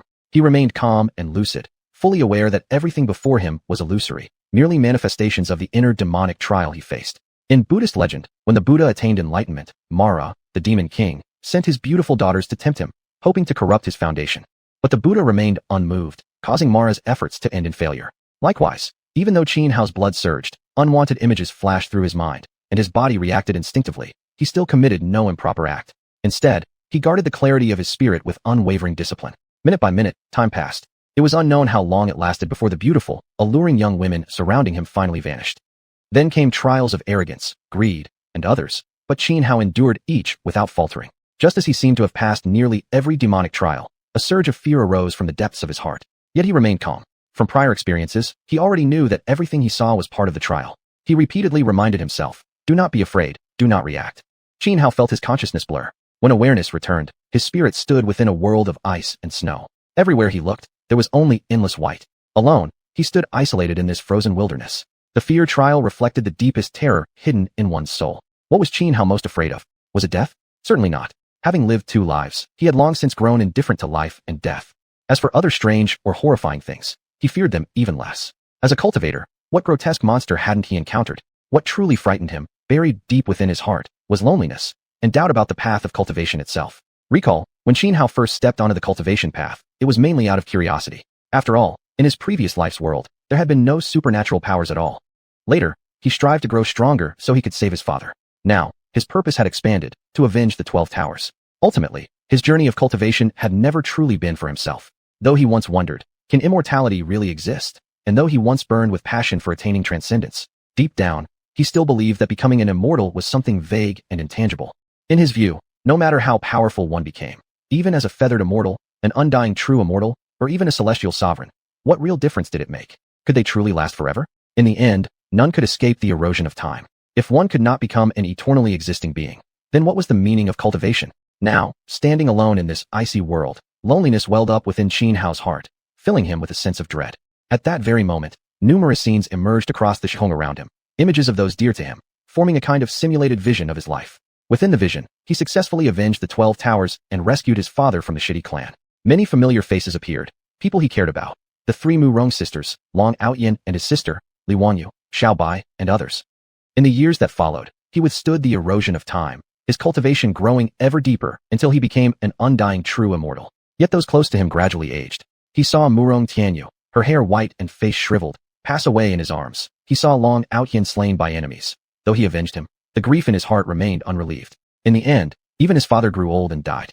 One by one, the people around him departed, leaving only him to endure through the ages. Later, he met a woman, married her, and had a child. For a brief moment, he knew happiness, but it did not last. Gradually, his wife too grew old, and his child passed away under the relentless passage of time. Is this the path of cultivation? Is this what becoming an immortal truly entails? Everyone desires to become an immortal, but is immortality really so wonderful? The laws of heaven and earth forbid living beings from ascending. That's why tribulations appear along the cultivation path. Could it be that heaven and earth resist ascension precisely because they do not wish living beings to experience such pain? Should I really become an immortal? Xianhao murmured softly. At this moment, a sudden impulse surged within him, a desire not to ascend at all. His Tao heart wavered. The instant Xianhao's resolve faltered, dark miasmas began emerging from the Xia, winding themselves around his body. These were ominous energies, seeking to corrode his hard-earned cultivation. But just then, within Xianhao's spiritual world, a figure crossed the river of time and appeared before him. Sister Senior. Xianhao trembled slightly upon seeing the person standing before him. It was Ning Bailing. My master and I have always been watching over you, Ning Bailing said gently, offering a faint smile. Then, her form dissolved into dust, scattering with the wind. Gazing helplessly at the fading silhouette of Ning Bailing, Xianhao longed to stop her, but could do nothing. I understand now. After a long silence, Xianhao's eyes hardened with determination as he spoke firmly. I carry the hopes of so many. How can I let them down? So many have sacrificed themselves for me. How can I allow their blood to be spilled in vain? For their sake, I must press forward, bearing this weight. No matter what suffering lies ahead, I will regret nothing, fear nothing. Chapter 460. The marvel of the true scripture of the great Tao. Xianhao's Tao heart no longer wavered. He had overcome the demonic tribulation of becoming an immortal. At last, after 100 years, he took his final step and entered the realm of Xuanhuan immortal. Xianhao had reached the Xuanhuan immortal realm through both the physical body path and the mainstream cultivation path simultaneously. This made him extraordinarily powerful. Moreover, this place was the Dao Sea Cavern Heaven, a land already extraordinary in nature. When Xianhao ascended to Xuanhuan immortal, the entire golden Dao Sea erupted in turbulence. Waves surged violently, and countless golden specks converged from all directions toward Xianhao. These were crystallizations of spiritual energy, capable of nourishing both his fleshly body and his soul. In addition, the sound of ocean waves arose continuously. But these were no ordinary waves. The sounds contained Tao resonance, the voice of rules, the lingering echoes of the great Tao itself. A dual-path Xuanhuan immortal was truly a first in the annals of history. Ordinary Xuanhuan immortals could not compare. Even undying true immortals would have no confidence in defeating Xianhao decisively. Xianhao sat cross-legged, carefully observing the changes within himself after ascending to xuanhuan immortal. He remained neither hasty nor intoxicated by joy. Instead, he grew even calmer and more patient. He noticed countless runes appearing within the particles of his flesh and within his soul. If the power of a xuanhuan immortal could be called immortal energy, then the runes appearing in Xianxia's flesh and soul represented two distinct types of such energy. They could also be seen as two different Tao. Different Tao cannot coexist. Conflict between Tao allows for no compromise. Even water and fire, under specific conditions, may sometimes merge. But conflict between Tao cannot be reconciled under any circumstance. This was precisely why so many sages of the past concluded that cultivating along a single path was the best choice. Because the further one advanced along the path of cultivation, the more irreconcilable two paths became. Now, Xianxia found himself exactly in this situation. Although earlier he had received the reward of breakthrough from two simultaneous cultivation paths, the moment the innate runes born from each path appeared within his flesh and soul, Xianxia immediately discovered they began annihilating each other. He instantly recognized the danger, realizing that if this continued, his entire cultivation base would collapse. Thankfully, he hadn't let joy cloud his judgment. He chose instead to calmly turn his awareness inward. Otherwise, he might never have detected such subtle changes. These tiny shifts posed no immediate threat, but with time, they would inevitably evolve into a catastrophe.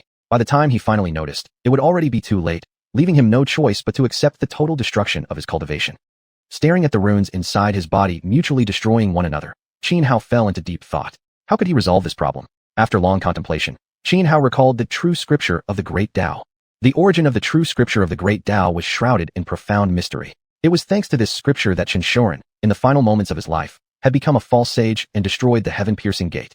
Ningbairu likely also cultivated the true scripture of the Great Tao, allowing her to advance one realm with each step across the 10,000 mountains battlefield, reaching xuanhuan immortal in 7 steps, and even forcibly elevating her cultivation to the level of undying true immortal during the Battle of the 12 Towers. Unfortunately, she incurred heavenly retribution as a result. Otherwise, the outcome of the Battle of the 12 Towers would have been rewritten. Xianxia had actually learned the true scripture long before. Ever since entering the Red Dust Pavilion, Ningbairu had imparted to him a certain cultivation technique. Yet that method had seemed extremely ordinary. During his 5 years in the Red Dust Pavilion, though he practiced it, he didn't take it seriously, nor did he perceive its true profundity, eventually forgetting it altogether. It wasn't until the Battle of the 12 Towers, when Ningbairu exchanged a gaze with him at the instant of suffering heavenly punishment, that he understood. Her lips moved slightly. By reading the shape, he realized she was telling him that the nameless technique he had cultivated in the Red Dust Pavilion was, in fact, the true scripture of the Great Tao. Later, while recovering in the Moon God Palace, Xianxia studied the true scripture once again, but still failed to uncover its mysteries. Now, witnessing the two sets of innate runes within his body continuously annihilating each other, Xianxia thought again of the true scripture of the Great Tao. For the very first line of the scripture reads, "The power of the Great Tao governs and unifies 10,000 Tao." Xianxia had never understood this sentence before, but now, he grasped it. As soon as this realization struck him, he immediately began circulating the true scripture of the Great Tao. At the moment he started cultivating the scripture, the innate runes that had been mutually annihilating within his body were suddenly influenced by some tremendous force and ceased their destruction. It was as if two mortal enemies had suddenly bowed to the same sovereign. Is this the true might of the true scripture of the Great Tao? But that shouldn't be. It doesn't make sense. My senior sister and master each followed only one cultivation path. They wouldn't have encountered the same situation I'm in. Could it be that different people experience different effects when cultivating the true scripture? Xianxia furrowed his brows, his eyes filled with doubt. Moreover, after careful thought, he realized that even though both xiuxian and Ningbairu had cultivated the true scripture of the Great Tao, their experiences were not entirely the same. Although Xianxia couldn't figure out exactly what was going on with the true scripture of the Great Tao, he wasn't stubborn or obsessive. He didn't dwell further on the matter. After all, the scripture had already helped him resolve his critical issue, and that was enough. Huff, huff, it's time to break through seclusion. After circulating the true scripture of the Great Tao several times to stabilize his condition, Xianxia exhaled deeply, stood up, and prepared to leave seclusion. He had secluded himself for 100 years. Though for cultivators, a century was but a fleeting moment, it could still bring about tremendous changes in power structures and political landscapes. With a mere thought, Xianxia stepped out from the Tao Sea Cavern Heaven. As he emerged, the previously hidden scroll manifested in midair. He reached out and retrieved the Tao Sea Cavern Heaven scroll. Congratulations, young master, on breaking through to become a xuanhuan immortal. Li Wanyu instantly sensed Xianxia's emergence and appeared on the spot without delay. She knelt on one knee, her voice trembling with emotion. Xianxia nodded slightly and said, "Wanyu, tell me about the current situation in Eastern Desolation." "Yes." Li Wanyu nodded, ready to report the present state of affairs in Eastern Desolation, when suddenly, an overwhelming aura descended from above. Even though Li Wanyu had already reached the longevity realm, upon sensing this terrifying presence, she immediately collapsed to the ground, her body shaking uncontrollably. A celestial tribulation? Xianxia was momentarily taken aback, but he quickly realized the truth. This terrifying pressure was indeed a celestial tribulation. The Dao Sea Cavern Heaven was extraordinary. It could isolate all auras. Therefore, when Xianhao ascended to the Yuhua immortal realm within it, no tribulation had been triggered. Now that he had stepped outside, the celestial tribulation was inevitably activated the moment he left. Wanyu, retreat far from here. Xianhao instructed Li Wanyu. With a single flick of his sleeve, an invisible force sent her flying away from the area. Only then did he slowly raise his head and gaze up at the sky. Chapter 461. The moment of revenge draws near.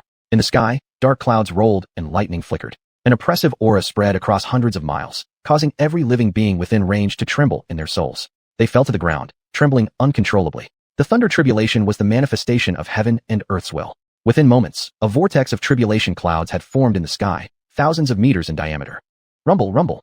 Deep booms echoed from the clouds, accompanied by terrifying bolts of electricity flashing through them. Xianhao looked up at the gathering storm above, his expression calm, showing no trace of panic. Crackle, crackle. With a sudden clap of thunder, a five-colored lightning bolt shot down from the clouds.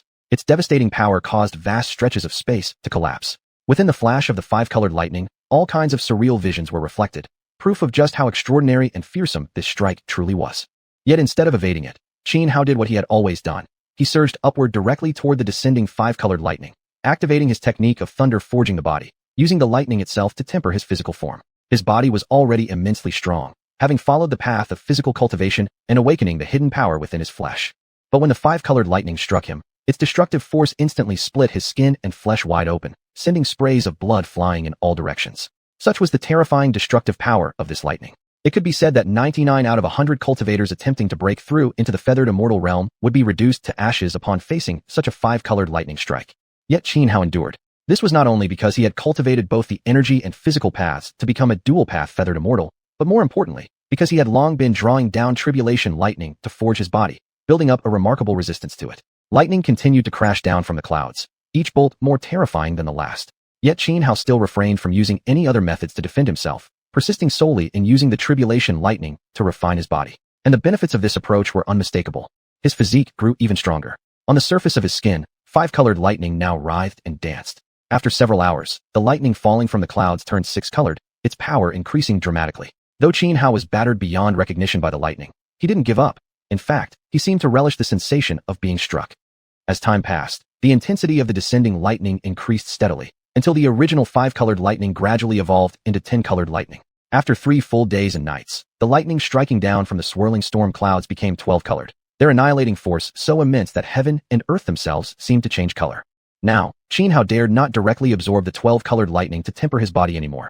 He needed to use certain techniques to weaken the lightning's impact before allowing it to enter his body. During these past 3 days, he had persisted in refining himself with the tribulation lightning. While the strengthening effect on his body was obvious, the risk had been enormous. More than once, the lightning had sent him staggering, torn through his flesh, and at his worst moment, left only half his skull intact.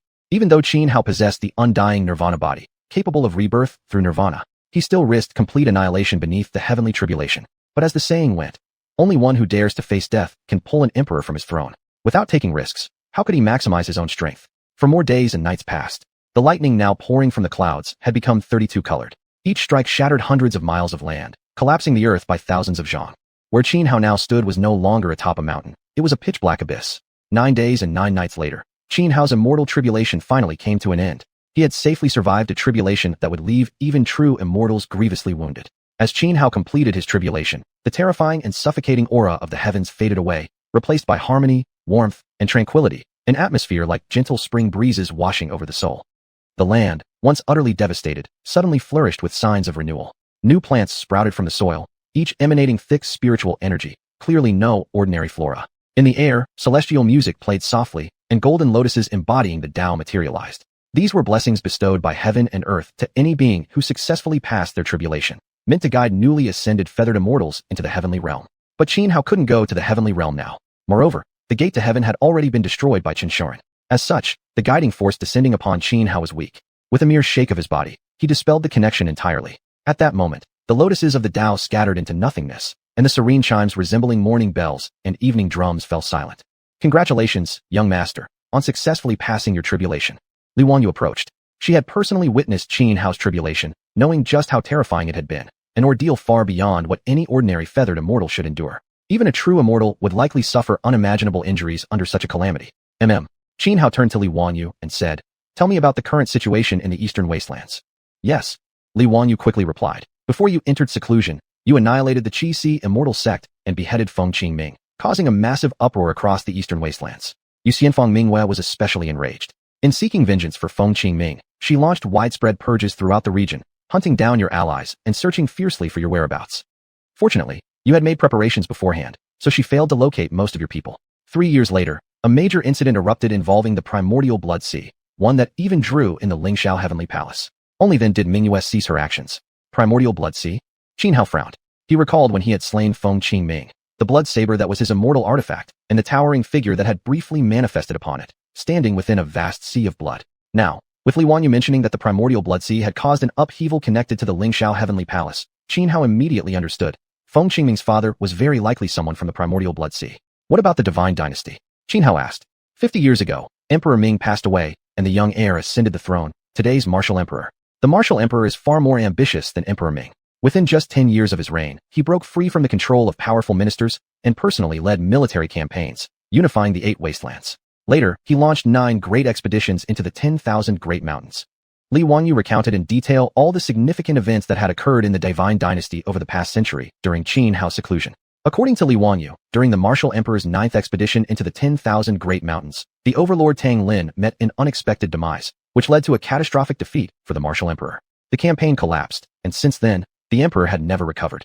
Nowadays, the Martial Emperor practically neglects state affairs, indulging entirely in beauty and the pursuit of alchemical immortality. As a result, the Divine Dynasty has deteriorated sharply over the years, plunging the people into suffering and accelerating its decline.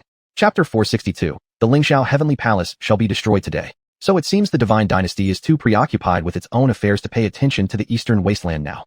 Qin Hao mused for a moment, then said, Wang Yu, gather everyone. Now is the time to settle our score with the Lingxiao Heavenly Palace. Yes. Li Wanyu nodded. At this point, Qin Hao had become a dual-path feathering immortal, his combat power skyrocketing. Even facing an immortal who had reached the undying true immortal realm, he wouldn't back down. Though the Lingxiao Heavenly Palace was powerful, it lacked a true immortal as its guardian. With Qin Hao's current strength, dealing with the Lingxiao Heavenly Palace was well within reach. As for the Divine Dynasty, before entering seclusion, Qin Hao had already uncovered the truth behind the annihilation of the 12 Towers, knowing full well that the real mastermind behind it all was the most mysterious figure in the Divine Dynasty, the Imperial Mentor.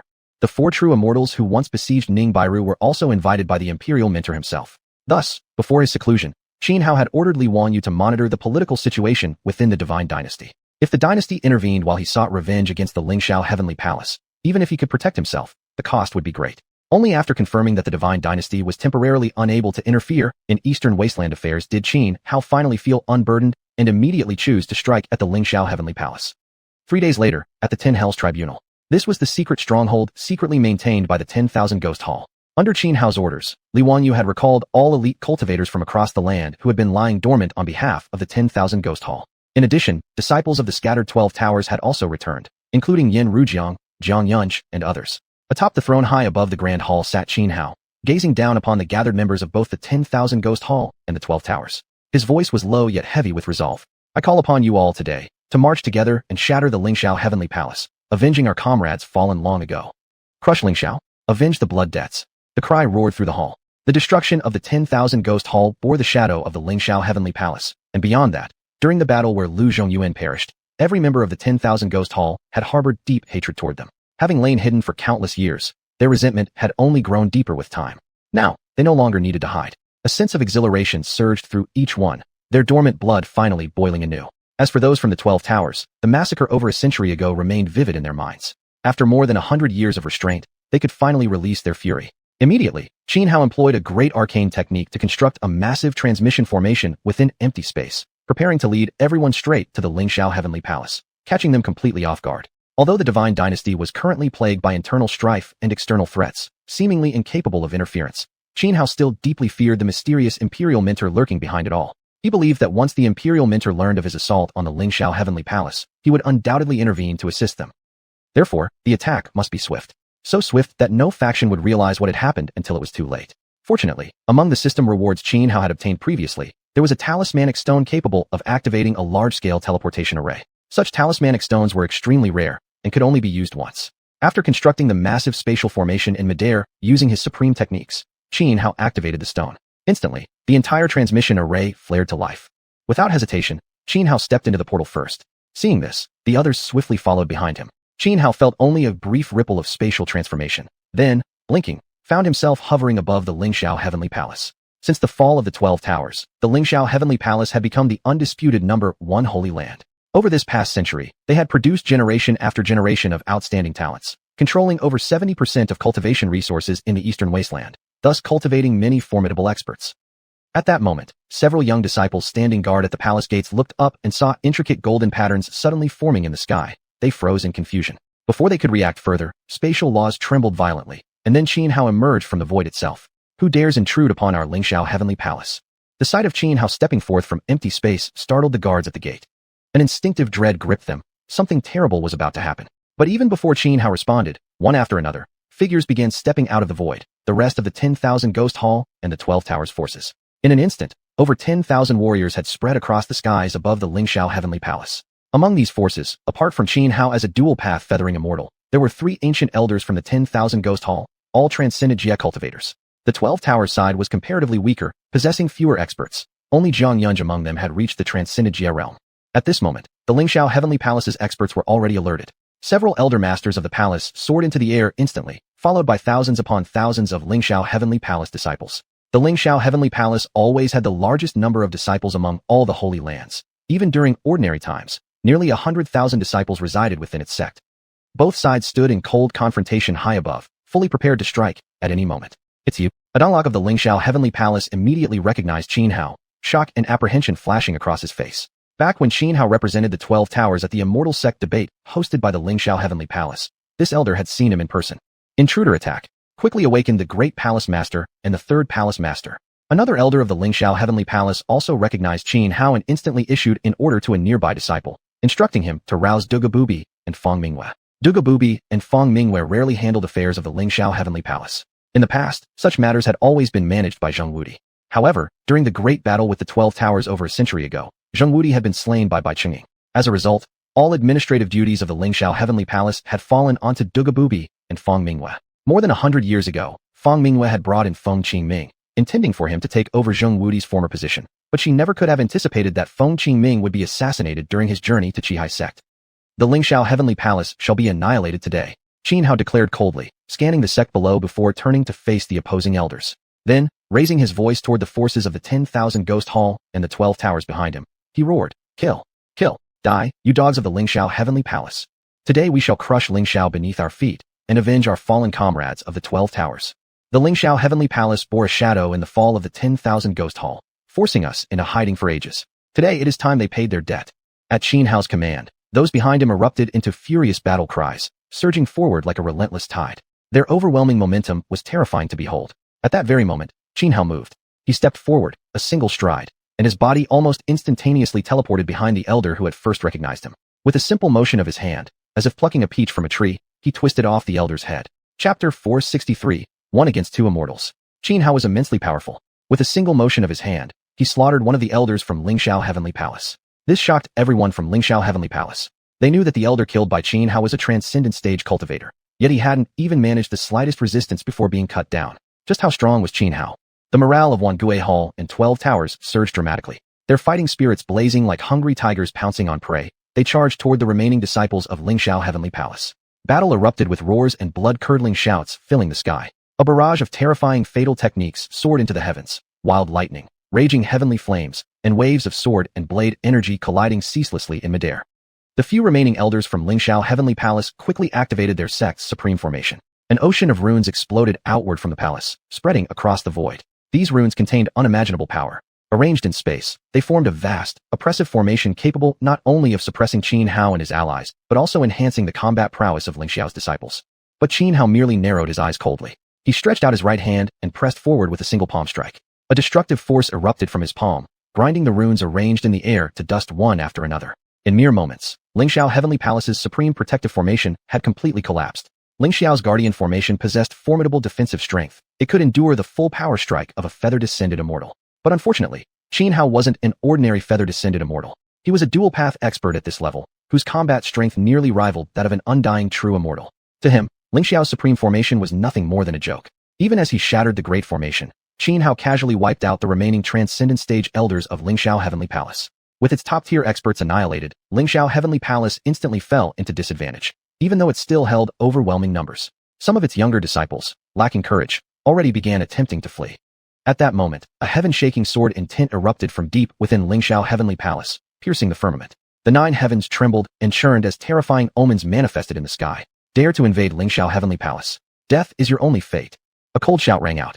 A tall, burly man strode forth from within the depths of the palace, accompanied by countless devastating sword energies screaming through the air, rushing straight to crush the members of Wangui Hall and 12 Towers. But Xianxia was prepared. With a wide flick of his sleeve, he sent a storm of energy sweeping outward, shattering each massive sword beam. Then, stepping forward in one stride, he blocked the path of the towering man. You again? The burly man recognized Xianxia and couldn't help but pause. He was none other than the #1 expert of Lingxiao Heavenly Palace, the so-called Heavenly Sword Immortal, Dugabubi. Over 100 years ago during the battle at 12 Towers, he had seen Xianxia once. Later, he had heard from Feng Mingyue about Xianxia destroying Qihai Immortal Sect and slaying Feng Qingming. But he never imagined Xianxia would dare bring people here to attack Lingxiao Heavenly Palace itself. Return my son to me. As Dugabubi stood face to face with Xianxia, Feng Mingyue emerged from the inner sanctum of Lingxiao Heavenly Palace. Upon seeing Xianxia, she was consumed by burning hatred and immediately rushed at him with killing intent. Feng Mingyue had only one child, Feng Qingming, and she doted on him deeply. When she first learned that Xianxia had killed Feng Qingming, she went nearly mad, unleashing slaughter across the eastern wasteland. She didn't care whether someone was truly affiliated with Wangui Hall or 12 Towers. Anyone even slightly suspected would be ruthlessly slain. She'd rather kill 1,000 wrongly than let one escape. Only by tearing Xianxia apart piece by piece and reducing his bones to dust would her hatred ever be appeased. Without hesitation, Feng Mingyue unleashed her ultimate technique. In midair, a luminous moon appeared, then transformed into countless chains of divine order that snaked toward Xianxia. Each chain was formed from endless streams of runes, capable of restraining even a feather-descended immortal. This was a forbidden art granted to her after the 12 Towers conflict by Xiuxian, a technique derived from the legendary, immortal binding rope. Xiuxian's identity was extremely mysterious. Not only was he an imperial tutor of a great dynasty, but he also shared intricate ties with Lingxiao Heavenly Palace. The reason 12 Towers had grown to such prominence, becoming the undisputed #1 sacred land among all holy sects, was largely due to Xiuxian's assistance. Facing the countless binding chains surging toward him, Xianxia remained calm and composed, utterly unperturbed. Break for me. Just as he was about to be wrapped up tightly like a dumpling by the relentless chains, Xianxia finally moved. Clenching his right hand into a fist, he delivered a single punch straight forward. An immense fist imprint exploded outward, like an ancient divine mountain thrusting ahead, determined to crush everything in existence. Boom. The clash between the fist imprint and the chains triggered a massive energy explosion. A deafening, earth-shattering roar echoed across the battlefield. Then, under the impact of the mighty fist imprint, one divine chain after another snapped and shattered until finally all disintegrated. Due to the backlash from their spiritual connection, Feng Mingyue was injured. She opened her mouth and spat out a mouthful of fresh blood. She stared at Xianxia with utter disbelief, her eyes filled with shock and dread. The Battle of 12 Towers was still vivid in her memory. Back then, although Xianxia had been strong, he was only a peerless expert among transcendent stage cultivators. To her, a feather-descended immortal, he had merely been an ant that could be crushed at will. But now, with just a casual punch, Xianxia had injured her. Only over a century had passed. How was such a rapid cultivation breakthrough even possible? Even a once-in-a-generation genius couldn't possibly grow this fast. Die. Having wounded Feng Mingyue, Xianxia didn't stop there. With a cold shout, he charged toward her again. Just as before, his speed was overwhelming. Within almost an instant, he closed the distance and reached right before Feng Mingyue, raising his fist high and smashing it straight toward her face. But at that moment, Dugabubi moved. He stepped forward, employing a swift body-shifting technique, appearing instantly before Xianxia. His right hand flicked. A massive black sword leapt from its sheath and crossed before his chest as a shield. Bang! Xianxia's fist crashed into the black sword guarding Dugabubi's chest. Overwhelming force erupted, sending Dugabubi flying backward dozens of meters. Yet just as Xianxia prepared to press his advantage and finish off Dugabubi, Feng Mingyue recovered her senses and attacked once more, closing rapidly on Xianxia. In an instant, Xianxia found himself surrounded and besieged by both Dugabubi and Feng Mingyue. Though fighting 2 against 1, facing 2 feather-descended immortals, Xianxia showed not the slightest sign of disadvantage. His immortal body trembled, his vital energy surged violently, each strand of hair standing erect like needles. The way of righteousness, one sword. With a thunderous shout, Xianxia raised his right hand, fingers formed into a sword seal. As he slashed forward, a colossal sword of blood-colored chi burst forth, over 10,000 meters in diameter, aimed directly at slicing through both Dugabubi and Feng Mingyue. Chapter 464, Immortal Artifact, Lingxiao Palace. A blade of blood-colored light shot across the sky, slashing toward Dugabubi and Feng Mingyue. Though both Dugabubi and Feng Mingyue immediately countered with their ultimate techniques, they were still wounded. Both grunted in pain and were sent flying backward. stabilizing their forms. Dugabubi and Fong Mingyue felt profound shock, their faces filled with disbelief. From the aura radiating off Xianhao, he was clearly only a newly ascended feathered immortal, and traces of immortal tribulation still lingered on his body, proof that he had only recently reached this realm. Both Dugabubi and Fong Mingyue were seasoned feathered immortals, especially Dugabubi, who stood among the absolute peak experts within the feathered immortal ranks. Under normal circumstances, Dugabubi wouldn't even need to unleash his full strength to kill any newly ascended feathered immortal. Yet now, even when joining forces, they were being completely overpowered by Xianhao. This was simply too unbelievable. Kill. Fueled by surging battle intent, Dugabubi erupted with an immense sword aura, sending countless sword energies rippling around him. He was one of the three great sword immortals of the world, possessing unmatched profundity in the sword Dao, even surpassing the demon sword immortal Yi Baikuei. After testing Xianhao's strength in their earlier exchange, he knew holding back would get them nowhere. Thus, without hesitation, he unleashed his most powerful sword strike. In an instant, the heavens brimmed with sword energy, billions upon billions of sword beams filling the sky in a magnificent spectacle.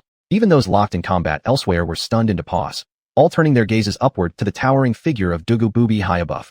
No wonder he's hailed as the foremost among the three great sword immortals, the heavenly sword immortal. In terms of sword cultivation, Dugabubi truly stands peerless throughout the world. With the Grand Master unleashing his killing move, that Xianhao is finished. Daring to attack our Lingxiao heavenly palace?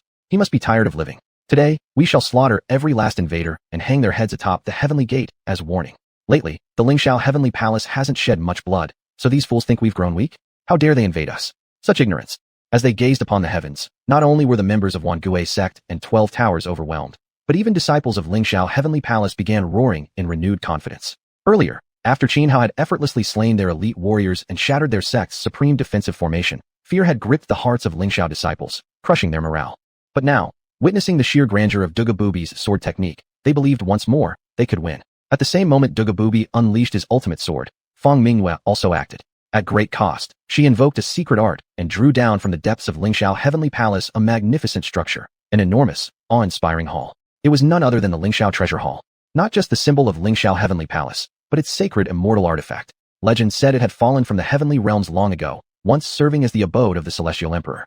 Even the three immortals of Lingxiao had never dared step foot inside. But today, faced with the overwhelming might of Xianhao, Fong Mingyue realized that despite Dugabubi's strength, judging from their earlier clash, even his ultimate sword might not be enough. Thus, without hesitation, she summoned the Lingxiao treasure hall and activated it fully. Instantly, the hall released 10,000 golden rays, sweeping fiercely toward Xianhao. Almost simultaneously, Dugabubi slashed his sword. Countless sword energies surged like a raging river, converging with the golden lights to crush Xianhao. Boom, boom, boom. The terrifying power caused the void itself to roar and tremble. Yet in the face of this combined ultimate assault from Dugabubi and Fong Mingyue, Xianhao merely furrowed his brows slightly. Then, with a mere thought, the heart of despair materialized before him. Xianhao formed hand seals, channeling vast torrents of energy into his formation. Break for me. With a thunderous shout, he pressed his sealed hands onto the heart of despair. Instantly, the artifact erupted. Countless runes emerged from its surface and surged outward with overwhelming force. Bang! The runes from the heart of despair collided violently with the golden rays and sword energies, triggering a catastrophic explosion of energy. Even though every brick and tile of Lingxiao heavenly palace was inscribed with powerful protective runes, vast sections were still utterly destroyed by the blast. Halls near the epicenter disintegrated into dust in an instant. Those farther away crumbled and collapsed entirely. The once majestic and awe-inspiring Lingxiao heavenly palace, resembling the fabled celestial courts of legend, was now reduced to a scene of utter devastation. Rubble and ruins stretched as far as the eye could see, with even its grandest halls collapsed into dust. Dugabubi and Fong Mingyue both grunted sharply, their bodies flying backward like severed kites, spewing blood that trailed crimson streaks through the air. They were undoubtedly powerful, but against Xianhao, a dual-path feathered immortal, they were nothing more than weaklings. Even after pouring every ounce of strength into their attack and unleashing the immortal artifact Lingxiao Treasure Hall, they were completely overpowered in the clash of ultimate moves. Xianhao stood firm as a mountain, not retreating a single step. The instant he repelled Dugabubi and Fong Mingyue, Xianhao blurred forward, shooting straight toward the floating Lingxiao Treasure Hall high in the sky. He intended to destroy the immortal artifact while he had the chance. Once eliminated, Dugabubi and Fong Mingyue would lose all hope of turning the tide. Otherwise, if they grew desperate and chose to detonate the Lingxiao Treasure Hall, Xianhao might survive, but only at the cost of grave injuries. Rushing before the Lingxiao Treasure Hall, Xianhao held nothing back. With a full-powered strike, he slammed his fist directly into the sacred hall. The Lingxiao Treasure Hall was a true immortal artifact, exceptionally extraordinary. It instantly sensed the threat, and vast arrays of runes surged forth from its surface, spreading across the entire structure in defense. Yet even so, the moment Xianhao's fist struck, devastating power erupted, shattering the protective runes covering the hall. The Lingxiao treasure hall attempted to resist. The entire edifice trembled violently, erupting with waves of immortal light forming deadly attacks aimed at tearing Xianhao apart. But with a mere thought, Xianhao summoned the Heart of Despair, which released torrents of rolling black aura that instantly dispersed the attacking immortal lights. Then, the Heart of Despair suppressed the very power of the Lingxiao treasure hall. Xianhao clenched his fist once more. This time, within less than 2 breaths, he unleashed dozens, no, hundreds, of consecutive punches. Chapter 465, Slaying 2 Immortals, Shattering the Lingxiao Palace. Boom, boom, boom. Xianhao rapidly threw punch after punch, unleashing hundreds of strikes in quick succession, each one landing squarely on the Lingxiao Palace. Immediately, deafening roars erupted. Even though the Lingxiao Palace was a true immortal artifact, after being struck dozens, no, hundreds, of times by Xianhao, it could no longer withstand the assault. With a thunderous crack, it exploded, the entire hall shattering into countless fragments. Xianhao instantly unleashed his Dao Si immortal realm, gathering every fragment of the shattered Lingxiao Palace inside. At this sight, the disciples of Lingxiao Heavenly Palace were stunned speechless. They couldn't believe their eyes. Xianhao had actually destroyed an immortal artifact with nothing but his bare fists. What kind of monster is this Xianhao? He shattered the Lingxiao Palace with his fists. That's utterly insane. I've said it before, he's a demon prodigy. Back during the immortal sect debate, he single-handedly crushed every opponent. Then in the battle at the 10,000 Great Mountains, even experts from the Martial Emperor Hall and various divine kingdoms fell beneath him. We're finished, completely ruined. Even the Lingxiao Palace has been shattered by Xianhao. Even if our Grandmaster and Third Master join forces, they probably won't stand a chance against him. Run, flee now. Seeing Xianhao destroy the Lingxiao Palace with his fists, every disciple of Lingxiao Heavenly Palace was horrified. Originally, they believed that the combined strength of Dugabubi and Feng Mingyue would be enough to defeat Xianhao. But they never imagined that not only had both Dugabubi and Feng Mingyue lost, the immortal artifact Lingxiao Palace itself had been pulverized by Xianhao in the chaos. It wasn't just the disciples who were shocked. Even Dugabubi and Feng Mingyue stood frozen, their minds reeling with disbelief. They understood perfectly well how formidable an immortal artifact was, nearly equivalent to the physical body of an immortal. To shatter such a thing was something even a celestial ascendant like Dugabubi couldn't achieve. Yet Xianhao, who had only recently ascended to the rank of celestial ascendant, had managed to destroy an immortal artifact using nothing but his fists. I'll hold him back. Dugabubi finally snapped out of his daze, taking a deep breath as he turned to Feng Mingyue. You take everyone and flee to the innate blood sea for shelter. He knew full well that based on Xianhao's demonstrated power, even if he and Feng Mingyue fought together, defeating Xianhao was impossible. Their very survival hung by a thread. Rather than all perish, it made more sense for him to stay behind and delay Xianhao while Feng Mingyue led the others to safety. Only then could the legacy of Lingxiao Heavenly Palace survive. Besides, Feng Mingyue was married to a powerful figure within the innate blood sea. One protected by that sanctuary need not fear Xianhao. The world's few forbidden life zones might keep a low profile in daily affairs, but their foundations were unmatched by any other force in existence. Each harbored at least 1 or 2 true immortals, not to mention numerous celestial ascendants. Feng Mingyue frowned. The 3 immortals of Lingxiao were fellow disciples and siblings. Having climbed from ordinary cultivators to the rank of celestial ascendant together, they shared deep bonds. To her, Dugabubi and Zhengwudi were like elder brothers. The thought of abandoning Dugabubi filled her heart with reluctance. Yet she wasn't someone ruled by emotion. She clearly understood their dire situation. Either all died together, or one must sacrifice themselves so another might live. Senior brother, take care. Taking a deep breath, Feng Mingyue prepared to lead the disciples of Lingxiao Heavenly Palace away. But at that moment, Xianhao stepped forward, locking gazes with both Dugabubi and Feng Mingyue. Escape? Impossible. Today, there's only one fate awaiting you both, joining the dead. A fierce killing intent surged from Xianhao. In the 12 Towers battle, it had been these 3 immortals of Lingxiao who had surrounded and attacked by Chengying. For that reason alone, he would never let Dugabubi and Feng Mingyue escape alive. As he spoke, Xianhao activated his will. The despair heart shot into the sky, hanging high above like a dark sun. Rolling waves of black smoke burst forth, spreading like a massive black veil that enveloped the entire Lingxiao Heavenly Palace, sealing off the area completely. Even cultivators as powerful as Dugabubi and Feng Mingyue could not break free from this domain. Only by killing Xianhao could they hope to escape. Kill. After sealing the region with the despair heart, Xianhao charged forward without hesitation, attacking Dugabubi and Feng Mingyue head-on. He streaked through the air like a blazing sun tearing across the heavens. Dugabubi's expression turned grave. He exchanged a glance with Feng Mingyue. At this point, their only option was to fight with everything they had, either die by Xianhao's hand, or kill him first. Dugabubi became encased in blinding sword light, his body surrounded by countless rotating blades like rings of death.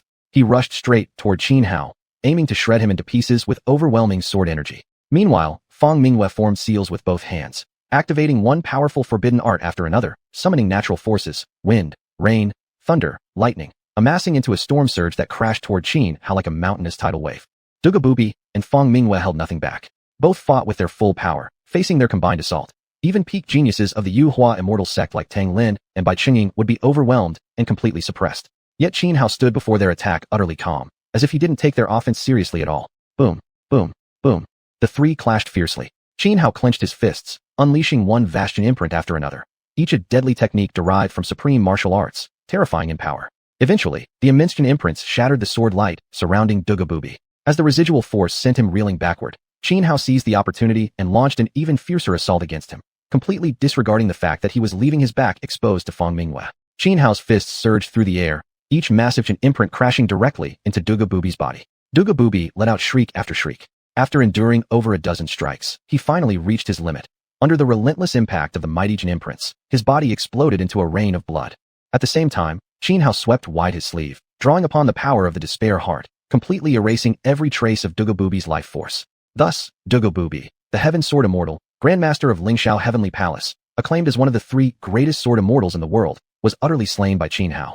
But the instant Xianhao killed Dugabubi, Fang Mingyue seized her chance. With Xianhao's back wide open and vulnerable, she activated a forbidden technique that demanded an enormous price, gathering countless violent natural energies into her hands.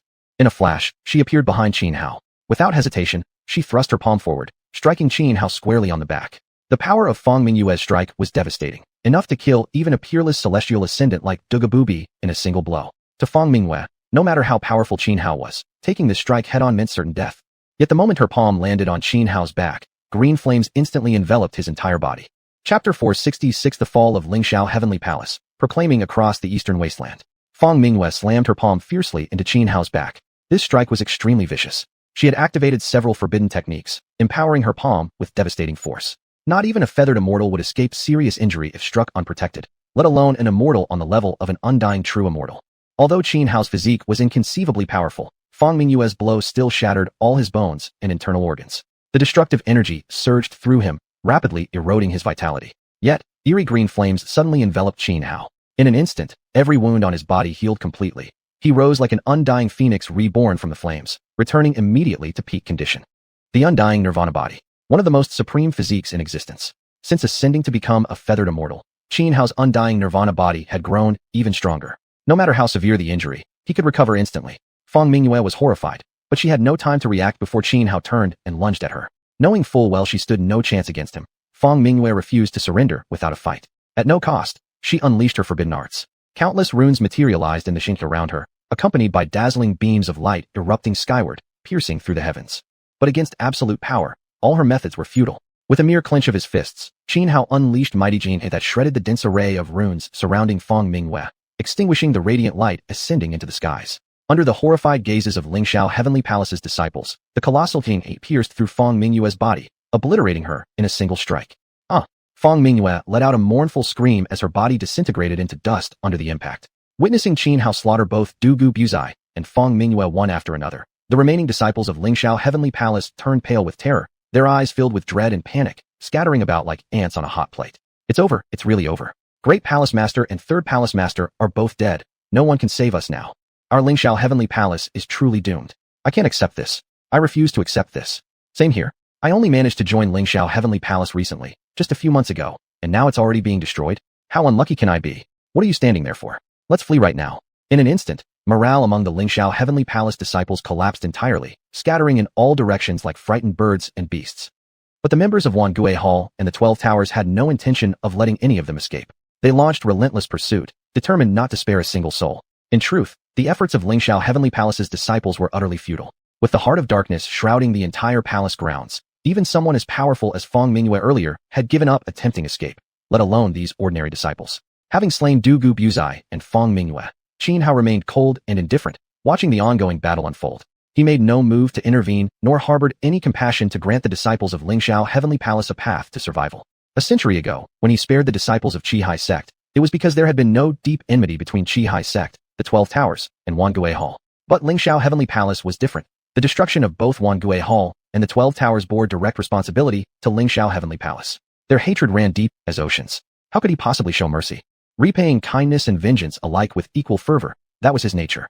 He was certainly no saint.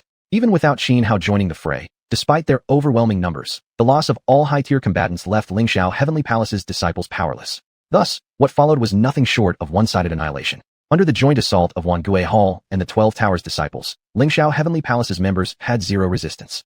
Xianhao did not linger any longer. His figure flickered, vanishing into the depths of Lingxiao Heavenly Palace. Now that Lingxiao Heavenly Palace had fallen, he naturally wouldn't leave behind its hidden treasures, especially the secret realms controlled by Lingxiao Heavenly Palace. Each one of them was priceless. After entering the inner sanctum, Xianhao seized every last resource and secret belonging to Lingxiao Heavenly Palace. By the time he finished collecting everything, the battle outside had finally come to an end. Every disciple of Lingxiao Heavenly Palace had been slaughtered. None remained alive. Staring across the battlefield strewn with corpses, Xianhao said to Li Wanyu, "Wanyu, spread word throughout the eastern wasteland. Lingxiao Heavenly Palace has fallen, and announce to all major powers across the eastern wasteland that in 3 days' time, I will restore the 12 Towers and Wangui Hall." "Yes." Li Wanyu nodded, then immediately turned and departed. Xianhao summoned several high-ranking members of Wangui Hall and said to them, "The new Wangui Hall will be built right here at Lingxiao Heavenly Palace. You're in charge of cleaning up the battlefield and reconstructing the palace halls. Also, assign people to guard all the secret realms previously controlled by Lingxiao Heavenly Palace, so that any disciples still undergoing trials inside won't escape unnoticed." "Yes." The senior members of Wangui Hall quickly complied. This moment, rebuilding Wangui Hall on the ruins of Lingxiao Heavenly Palace filled them with excitement and exhilaration. They had remained hidden for countless years, not only to seek vengeance, but also to restore Wangui Hall to its former glory. Although the original site of Wangui Hall was a blessed land with great cultivation opportunities, after their sect's destruction, many of its treasures and secret realms had been seized by others. Today, the old Wangui caverns paled greatly in comparison to this new location, the former seat of Lingxiao Heavenly Palace. After assigning tasks to the members of Wangui Hall, Xianhao turned to Xianxia, xianxia, and the others, disciples of the 12 Towers, "Return with me to our ancestral grounds." "Yes." Xianxia, xianxia, and the rest clasped their fists in salute. Then, Xianhao led Xianxia, xianxia, and the others away from Lingxiao Heavenly Palace and back toward the site of the 12 Towers. Since the destruction of the 12 Towers, most of their ancestral heritage had been divided among Lingxiao Heavenly Palace, xuanhuan, and Wudi Hall. Their original sect base had become a training ground for these three great powers. Few realized that the 12 Towers had once controlled just as many secret realms as Lingxiao Heavenly Palace. When Xianhao arrived at the site of the 12 Towers with Xianxia, xianxia, and the others, some disciples from Lingxiao Heavenly Palace, xuanhuan, and Wudi Hall were still stationed there. The moment they saw Xianhao and the returning disciples of the 12 Towers, they realized something was terribly wrong. But before they could react, Xianhao casually killed them all with a wave of his hand. Then, Xianxia, xianxia, and the others charged into the ruins of the 12 Towers. Inside, a few stragglers from the three great powers remained, but none possessed formidable cultivation levels. The strongest among them was merely a great longevity cultivator. Thus, once Xianxia, xianxia, and the others stormed in, they swiftly wiped out every last remaining outsider within the 12 Towers premises.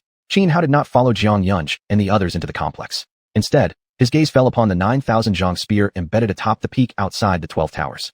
Chapter 467, returning to the 12th Tower, pulling out the 9,000 zhang. When Ning Bairu was struck down by heavenly punishment, the weapon known as 9,000 zhang had been left embedded in the peak of the mountain outside the 12th Tower. At that time, the true immortal xiuxian attempted to retrieve it. But the moment he touched the 9,000 zhang, he was instantly struck by the force of heavenly retribution and turned to ashes on the spot. One true immortal perished so tragically, shocking everyone present at the time. Even after 100 years had passed, none from the three great sacred lands dared set their sights on the 9,000 zhang. Even Xiuxian himself once came here, carefully studied the weapon, yet ultimately abandoned any thought of claiming it. Moreover, he explicitly warned all members of the three sacred lands, if they wished to live, they must never attempt to pull out the 9,000 zhang. Around the 9,000 zhang, true immortals had established a powerful restriction. It wasn't just ordinary life forms that would be annihilated upon approach. Even a transcendent fairy would suffer grievous injury if they drew near. Standing 100 meters away from the 9,000 zhang, Xianhao wore an expression full of complexity. At this moment, memories of the battle at the 12th Tower flooded back. The image of Ning Bairu smiling at him one last time before being consumed by heavenly punishment, etched into his heart for eternity. "Sister, I will definitely avenge you.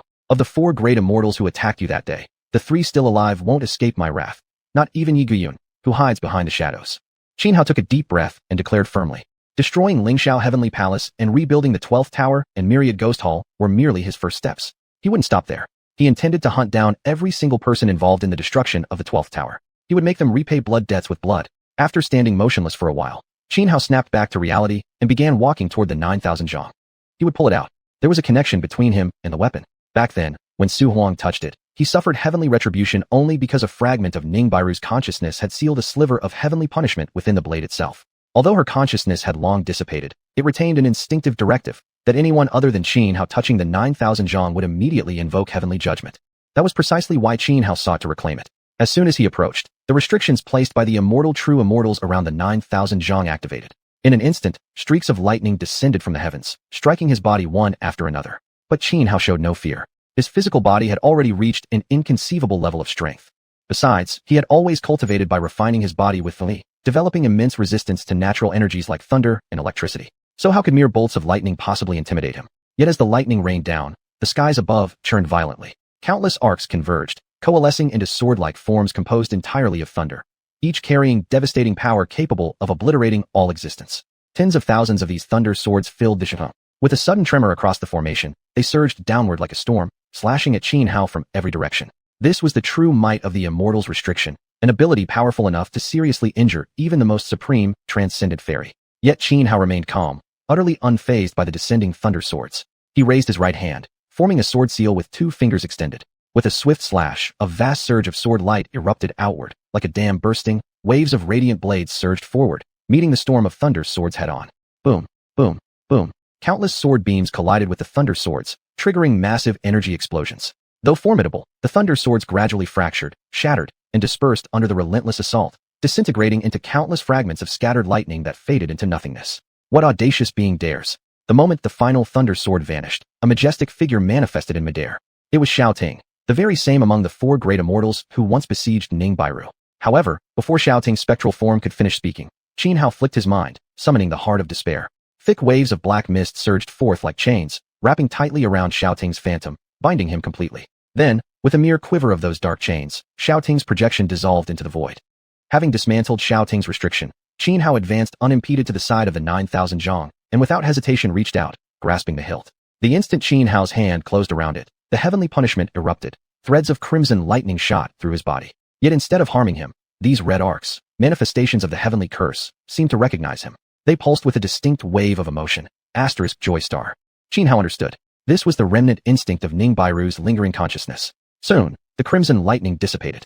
Xianhao pulled out the 9,000 zhang, his heart filled with profound emotion, recalling the days he spent living at the 12th tower. Unconsciously, a tear slid down from the corner of his eye. He stood alone for a long time before finally sheathing the 9,000 zhang and turning to walk into the 12th tower. When Xianhao returned to the 12th tower, Zhang Yunsh and Yin Rujian had already purged all disciples of the 3 great sacred lands within the tower and dealt with the bodies. The battle that had destroyed the 12th tower had taken place outside its walls, so the interior had suffered little damage. Moreover, the earlier conflict had been an overwhelming slaughter. Those disciples left behind to guard the 12th tower from the 3 sacred lands were not particularly strong. Thus, everything inside the 12th tower remained intact. Xianhao began arranging matters for the reconstruction of the tower. Under his appointment, Zhang Yunsh became the new Grand Lord of the 12th tower. Lords for the other 10 pavilions were also selected. As for Red Dust Pavilion, Xianhao himself would serve as its lord. There was no choice. He was the only remaining disciple of Red Dust Pavilion. After Xianhao finished organizing the restoration efforts, Li Wanyu arrived at the 12th tower and informed him that she had spread the news of Lingxiao Heavenly Palace's destruction across the eastern wasteland. Invitations had also been sent out for the re-establishment of the 12th tower and Myriad Ghost Hall, calling upon all major powers of the eastern wasteland. Master, the news about Lingxiao Heavenly Palace will surely become the biggest event in the eastern wasteland. But the announcement of rebuilding the 12th tower and Myriad Ghost Hall may provoke certain factions to take advantage and strike against us, including Martial Emperor Hall and Ocean of Knowledge. They will never allow us to rebuild the 12th tower and Myriad Ghost Hall unchallenged. Li Wanyu frowned deeply, her expression solemn. I understand, Xianhao nodded. That's exactly what I'm counting on. They'll deliver themselves right into my trap.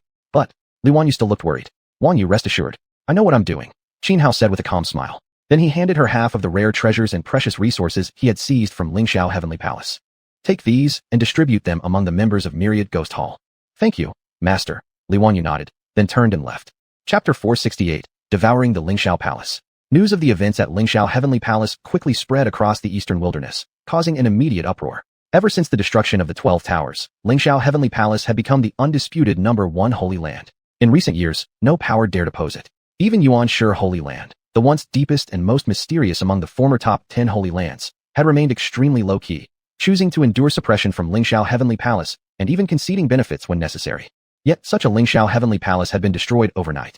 This was absolutely a world-shaking catastrophe. When many people first heard the news, they refused to believe it, thinking it was mere rumor-mongering. But soon, the truth was confirmed. Someone had actually gone to inspect Lingxiao Heavenly Palace. It had already changed hands. What exactly happened? What force could be strong enough to destroy Lingxiao Heavenly Palace in just one night? It said the 12 towers teamed up with the Myriad Ghost Hall. 100 years ago, the 12 towers were annihilated. The 12 tower lords all died brutally, and not a single senior elder survived. What powerful experts could possibly remain who are capable of destroying Lingxiao Heavenly Palace? After all, Lingxiao Heavenly Palace had Sky Sword Immortal Du Gubu Bi and Jade Immortal Fang Yuming guarding it, as well as the famed immortal artifact, the Lingxiao Palace itself. Even an immortal true immortal would find it difficult to conquer this place. As for the myriad Ghost Hall, they've been exterminated long ago. Even if remnants have secretly cultivated new experts over the years, there shouldn't be anyone capable of leading such a feat as destroying Lingxiao Heavenly Palace. Many people couldn't fathom why Lingxiao Heavenly Palace had fallen to the alliance between the 12 towers and the myriad Ghost Hall. To most, both factions were merely clinging to survival. Even given thousands or tens of thousands of years, it seemed impossible for their remaining forces to accomplish such a task. Yet now, the fall of Lingxiao Heavenly Palace was undeniable fact. There was no choice but to accept it. Soon after, news spread throughout the eastern wilderness about the re-establishment of both the 12 towers and the myriad Ghost Hall. Some great powers received invitations from these two resurgent sects. The 12 towers invited all major powers of the eastern wilderness to attend a celebration at the 12 towers 1 month later. The myriad Ghost Hall's invitation was set for 3 months later. Though phrased as invitations, the tone on the 12 towers letter was domineering and forceful, as if commanding rather than requesting attendance. Even in its prime, the original 12 towers would never have dared adopt such an arrogant stance toward the other powers of the eastern wilderness. But now was different. The 12 towers and the myriad Ghost Hall had just obliterated Lingxiao Heavenly Palace in a single night. Who in their right mind would dare provoke them now? Even Yuan's Holy Land, upon receiving the invitations, lowered their heads in submission, furious yet powerless to speak out. At Zulong Abyss, within the Shidi family, Shidi Qing Tian stood inside a dungeon speaking with Shidi Qing Long. He handed a letter to him, saying, "You've raised a fine son indeed, to think he'd scheme against me." Shidi Qing Long took the letter, opened it, and immediately frowned. He looked up and said, "Brother, Howard, I'll help him this time," Shidi Qing Tian interrupted. "But you must prepare yourself. Once I act personally, I will bring him back to Zulong Abyss." And then, he sighed, leaving the rest unsaid. But Shidi Qing Long clearly understood what he meant. "Brother," Shidi Qing Long began, but the words caught in his throat, swallowed back before they could escape. He knew well that many of Shidi Qing Tian's decisions were made under compulsion. Reviving the Shidi Emperor was not only a sacred ancestral decree passed down through generations of their clan, but more importantly, a matter tied to the very survival of all beings under heaven. As word spread across the eastern wilderness that Xuanhuan intended to rebuild the 12 towers, dormant disciples previously thought lost began returning. Jiang Yungo, Yenru Jian, and others threw themselves into efforts to reconstruct the sect. At Red Dust Tower, Xuanhuan sat atop a large blue stone, reminiscing about past days. He withdrew the 9,000 zhang from storage and gazed at it, remembering Ning Bai Lu's faint smile over her shoulder during her punishment by heavenly tribulation. "Sister disciple, I swear I'll avenge you," Xuanhuan murmured softly, voice firm and resolute. After indulging in memories for a brief moment, he refocused his thoughts, then retrieved fragments of the Lingxiao Palace. The Lingxiao Palace was an extraordinary immortal artifact. It wouldn't have been possible to shatter it at all if Xuanhuan hadn't been a dual-path feathered immortal. He had no intention of repairing the Lingxiao Palace, refining it, and absorbing it into his own cultivation. It would be too troublesome and consume far too many resources. Instead, he simply tossed the fragments into his devour system. Several dark rays emerged, coiling around the broken pieces of the Lingxiao Palace. Half a quarter hour later, the fragments of the Lingxiao Palace vanished into thin air beneath the writhing dark rays. Ding! Devouring successful, Lingxiao Palace. Congratulations to the host for obtaining rewards. 9 Calamity Creation Green Lotus, Heavenly Dragon Eightfold Tower, and Great Luo Primordial Spirit Pill. A mechanical system notification rang out in Xuanhuan's mind, followed by 3 objects materializing before him. According to information provided by the Devour system, the 9 Calamity Creation Green Lotus was an extremely rare treasure of heaven and earth, something even true immortals would fight fiercely over. The Heavenly Dragon Eightfold Tower was a celestial artifact with exceptional offensive and defensive capabilities. The Great Luo Primordial Spirit Pill was not actually a pill at all, but rather the inner elixir of a Great Luo Golden Immortal level being. Above the immortal true immortal stood the Great Luo Golden Immortal. However, existences as mighty as Great Luo Golden Immortals could not remain within the mortal world. Only within the celestial realm could such beings reside. The inner elixir of a Great Luo Golden Immortal level creature held immeasurable value. Even if refining it wouldn't immediately elevate Xuanhuan's cultivation to the level of an immortal true immortal, it would bring him astonishingly close. Still, under normal circumstances, someone at Xuanhuan's feathered immortal stage couldn't possibly refine such an inner elixir. Even an immortal true immortal attempting to refine the inner elixir of a Great Luo Golden Immortal would face extreme danger. But Xuanhuan was different.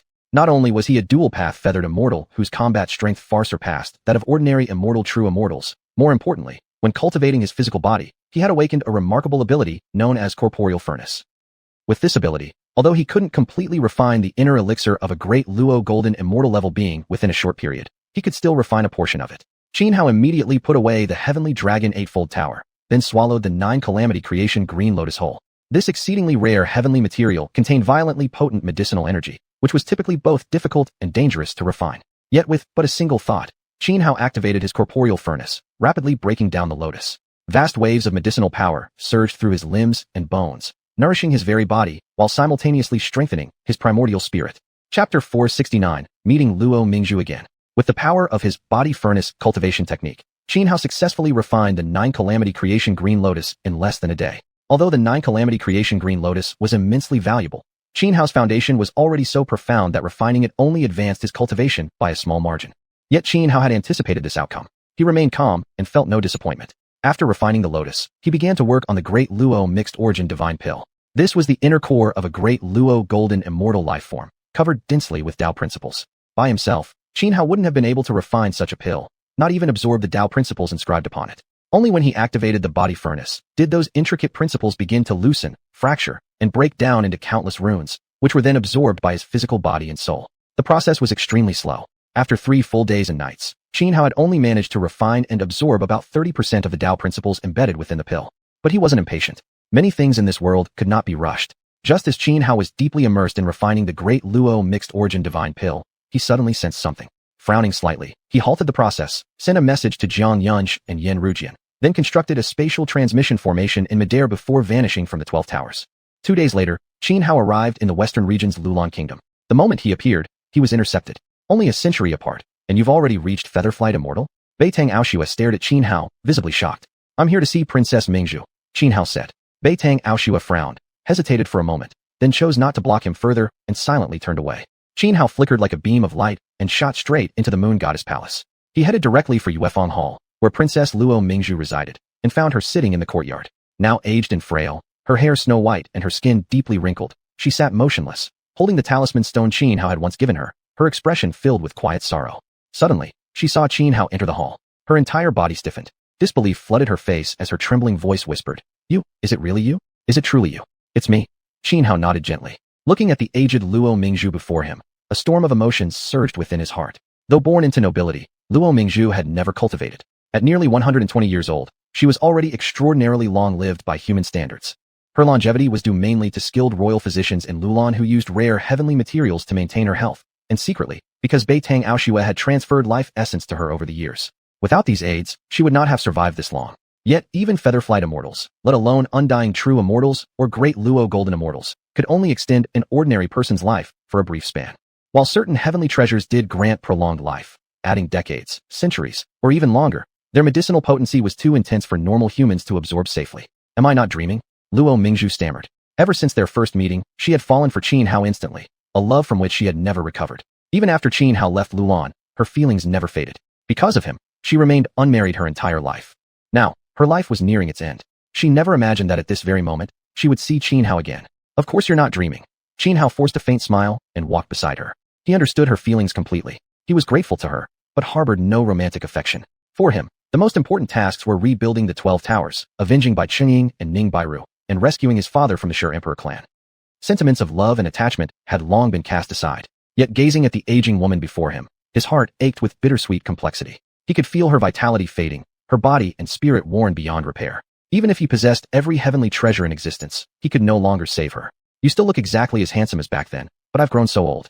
Am I ugly now? Luo Mingzhu looked at Xuanhuan beside her, speaking softly. No, you are beautiful, Xuanhuan replied, sitting down beside her. He took her hand, infusing a trace of his own life essence into her body, temporarily restoring her youthfulness. To see you one last time, my life holds no regrets, Luo Mingzhu smiled. I'm sorry. In this lifetime, I've wronged you, Xuanhuan said quietly. If there is a next life. However, at that moment, Luo Mingzhu reached out and gently pressed her hand over Xuanhuan's mouth, stopping him from speaking further. One lifetime is enough, Luo Mingzhu said. Xuanhuan was momentarily at a loss for words.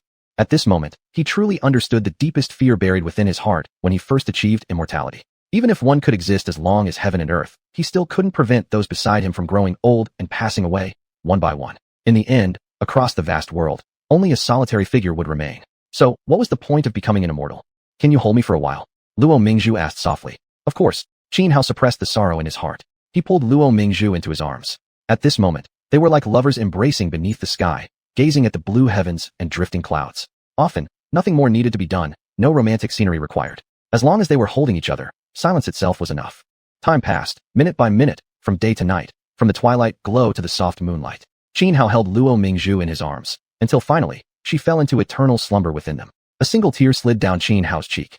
At that moment, Bei Xiaoxia arrived.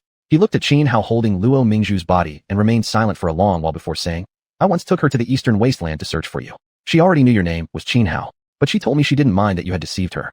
To her, no matter what you said, she would believe it. It wasn't that she didn't know you lied. It was because in this entire world, nothing mattered to her except you.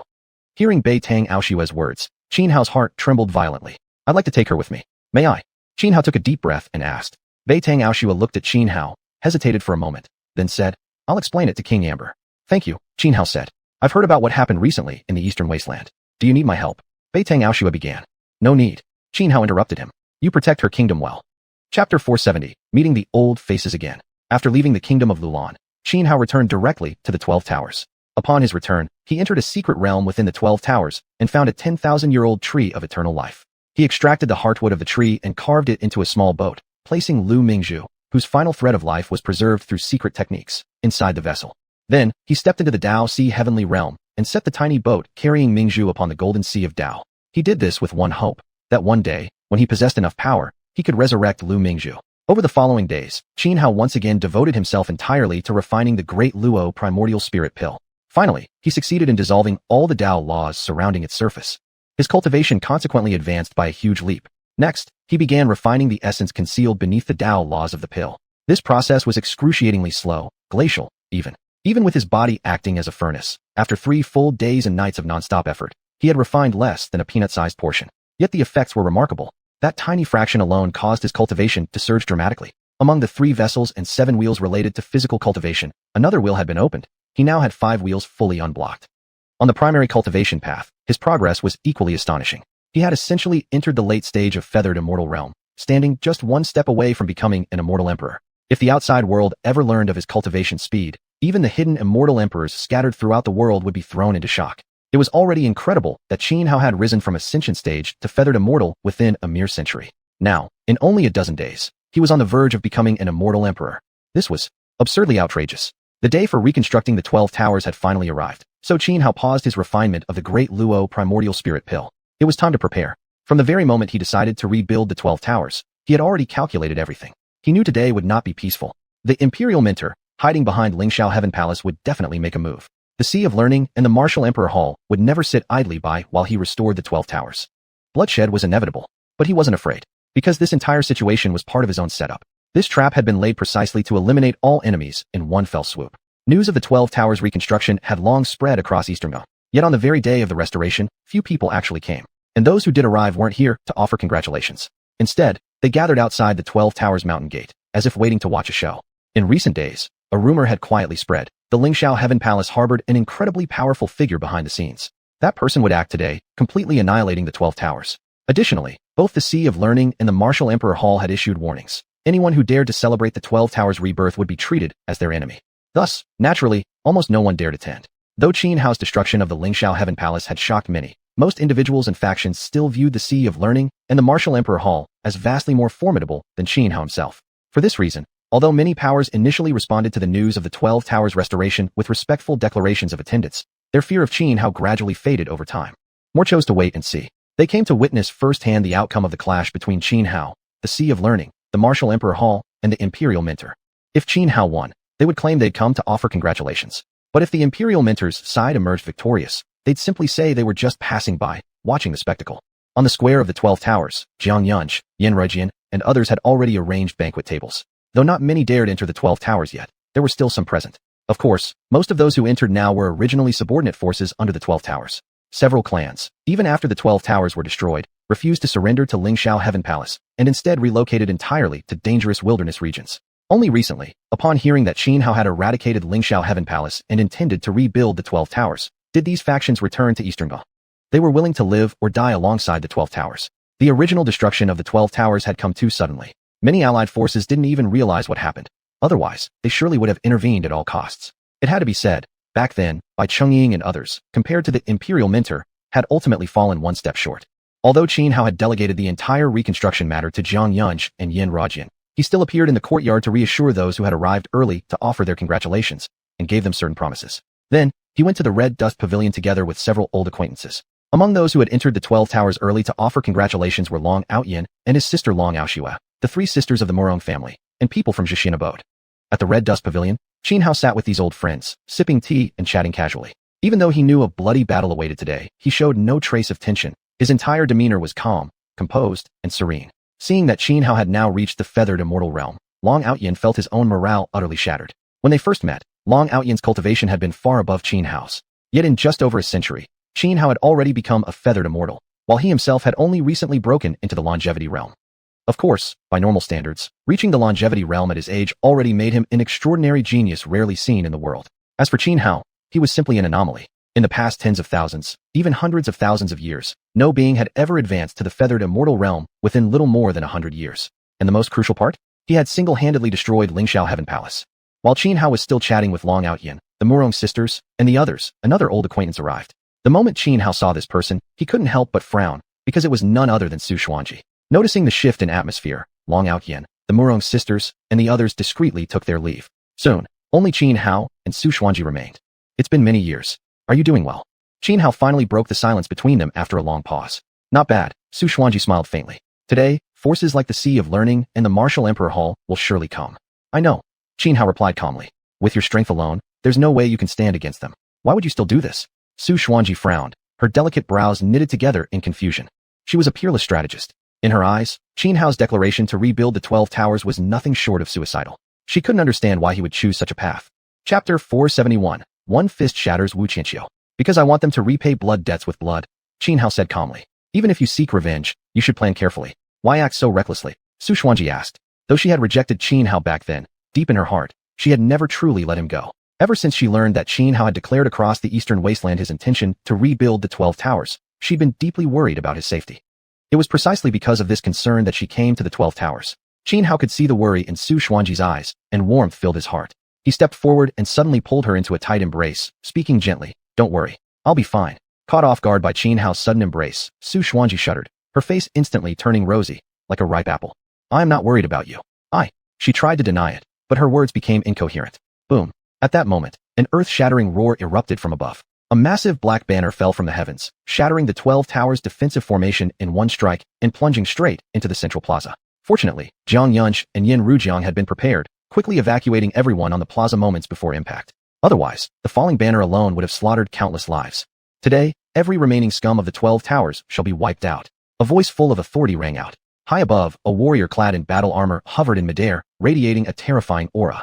Such a tremendous disturbance stirred all living beings, both inside and outside the 12 Towers, as they turned their gazes toward the figure in the sky. It's Wu Qianxiu, the current leader of the Martial Emperor Hall. Of course, the Martial Emperor Hall and forces like Academia Profunda will never allow the 12 Towers to rise again. What else did you expect?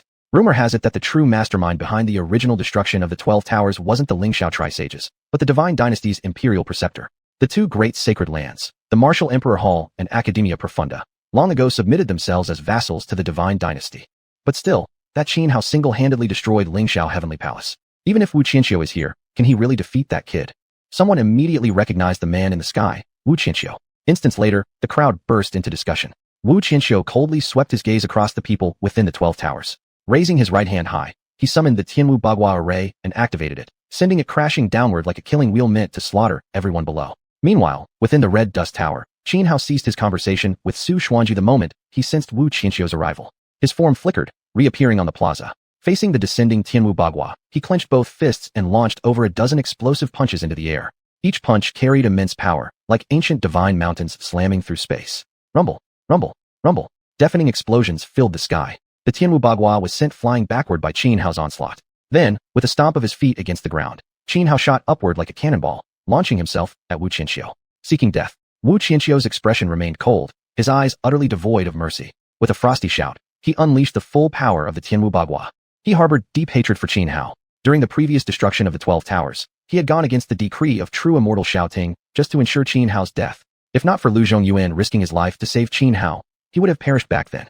Of course, Wu Qianxiu knew Xianhao had single-handedly annihilated Lingxiao Heavenly Palace. His cultivation must have advanced greatly, making him far stronger than before. Thus, he didn't underestimate Xianhao even slightly. Channeling his full strength, the Tianwu Bagua erupted with countless runes. Innumerable dark shadows emerged in midair, each shadow performing an ultimate martial art. As they merged, these countless supreme techniques converged into a single devastating strike, amplified by the power of the Tianwu Bagua, a flood of annihilation surging to intercept Qin Hao. Black Heaven, a Night Emperor's fist destroys 10,000 realms. Qin Hao unleashed a top-tier killing technique from the Nine Heavens Emperor Dao, throwing a single fist forward. Terrifying force erupted, an endless storm of black lightning tearing through the sky, and collided head-on with Wu Qianxiu's tide of destruction. Then, before everyone's stunned eyes, Wu Qianxiu's tide of annihilation shattered effortlessly under Qin Hao's attack. Next, the storm of black lightning pierced straight through the Tianwu Bagua and slammed into Wu Qianxiu's body. Even though Wu Qianxiu was a xuanhuan immortal, enduring Qin Hao's full power strike left him suffering unimaginable injuries. His body actually exploded on the spot, disintegrating into a rain of blood scattering across the sky. Witnessing this scene, every person present stood frozen in shock, hearts filled with utter awe. This guy Qin Hao is just too strong. One punch and he shattered Wu Qianxiu, even though Wu was protected by the Tianwu Bagua, a defense-grade immortal artifact. That's utterly monstrous. Earlier, I doubted whether Lingxiao Heavenly Palace was really destroyed solely by him, suspecting some expert must have backed him behind the scenes. Now it seems the rumors were true after all. Lingxiao Heavenly Palace really was wiped out single-handedly by this Qin Hao. The way many people looked at Qin Hao had completely changed. Though Wu Qianxiu had been exploded by Qin Hao's punch, he wasn't dead. Almost instantly, blood mist surged in the distance, quickly coalescing back into Wu Qianxiu's physical body. He stared at Qin Hao with shock, eyes filled with deep wariness. He never imagined Qin Hao had grown so powerful that a single punch could not only break through his ultimate technique, but also penetrate the defensive power of the Tianwu Bagua and shatter his very body. I never thought you'd become this formidable, you wretched fiend. But even so, you're still destined to die today, and the 12 towers will fall once more. Wu Qianxiu narrowed his eyes, pupils constricting as murderous intent surged from within. Huh. Qin Hao sneered coldly. Is that your final words? Without waiting for Wu Qianxiu to respond, Qin Hao shot forward again, charging straight toward him. With a flick of his right hand, he drew out the xiuxian. Then, he unleashed the sword art killing move he had comprehended. Crossing River Pond, beheading the general, Qin Hao leapt high into the air. The xiuxian slashed horizontally downward like an emperor sweeping across the 6 directions, cleaving through floating clouds with one decisive strike. An immense wave of sword energy erupted instantaneously, carrying the might of splitting the heavens and rending the earth, slicing straight toward Wu Qianxiu. Wu Qianxiu now had a clear understanding of Qin Hao's combat power. Faced with such a deadly strike, how could he afford even a shred of complacency? Instantly, he poured all his strength into the Tianwu Bagua, transforming it into a colossal shield before his body. Countless runes blazed across the Tianwu Bagua, its defensive force astonishingly immense. Boom. The tremendous sword energy crashed onto the Tianwu Bagua. The terrifying impact immediately triggered a massive explosion, sending thunderous roars reverberating across the sky. Chapter 472, Sword Wu Qianxiu. Boom, boom, boom.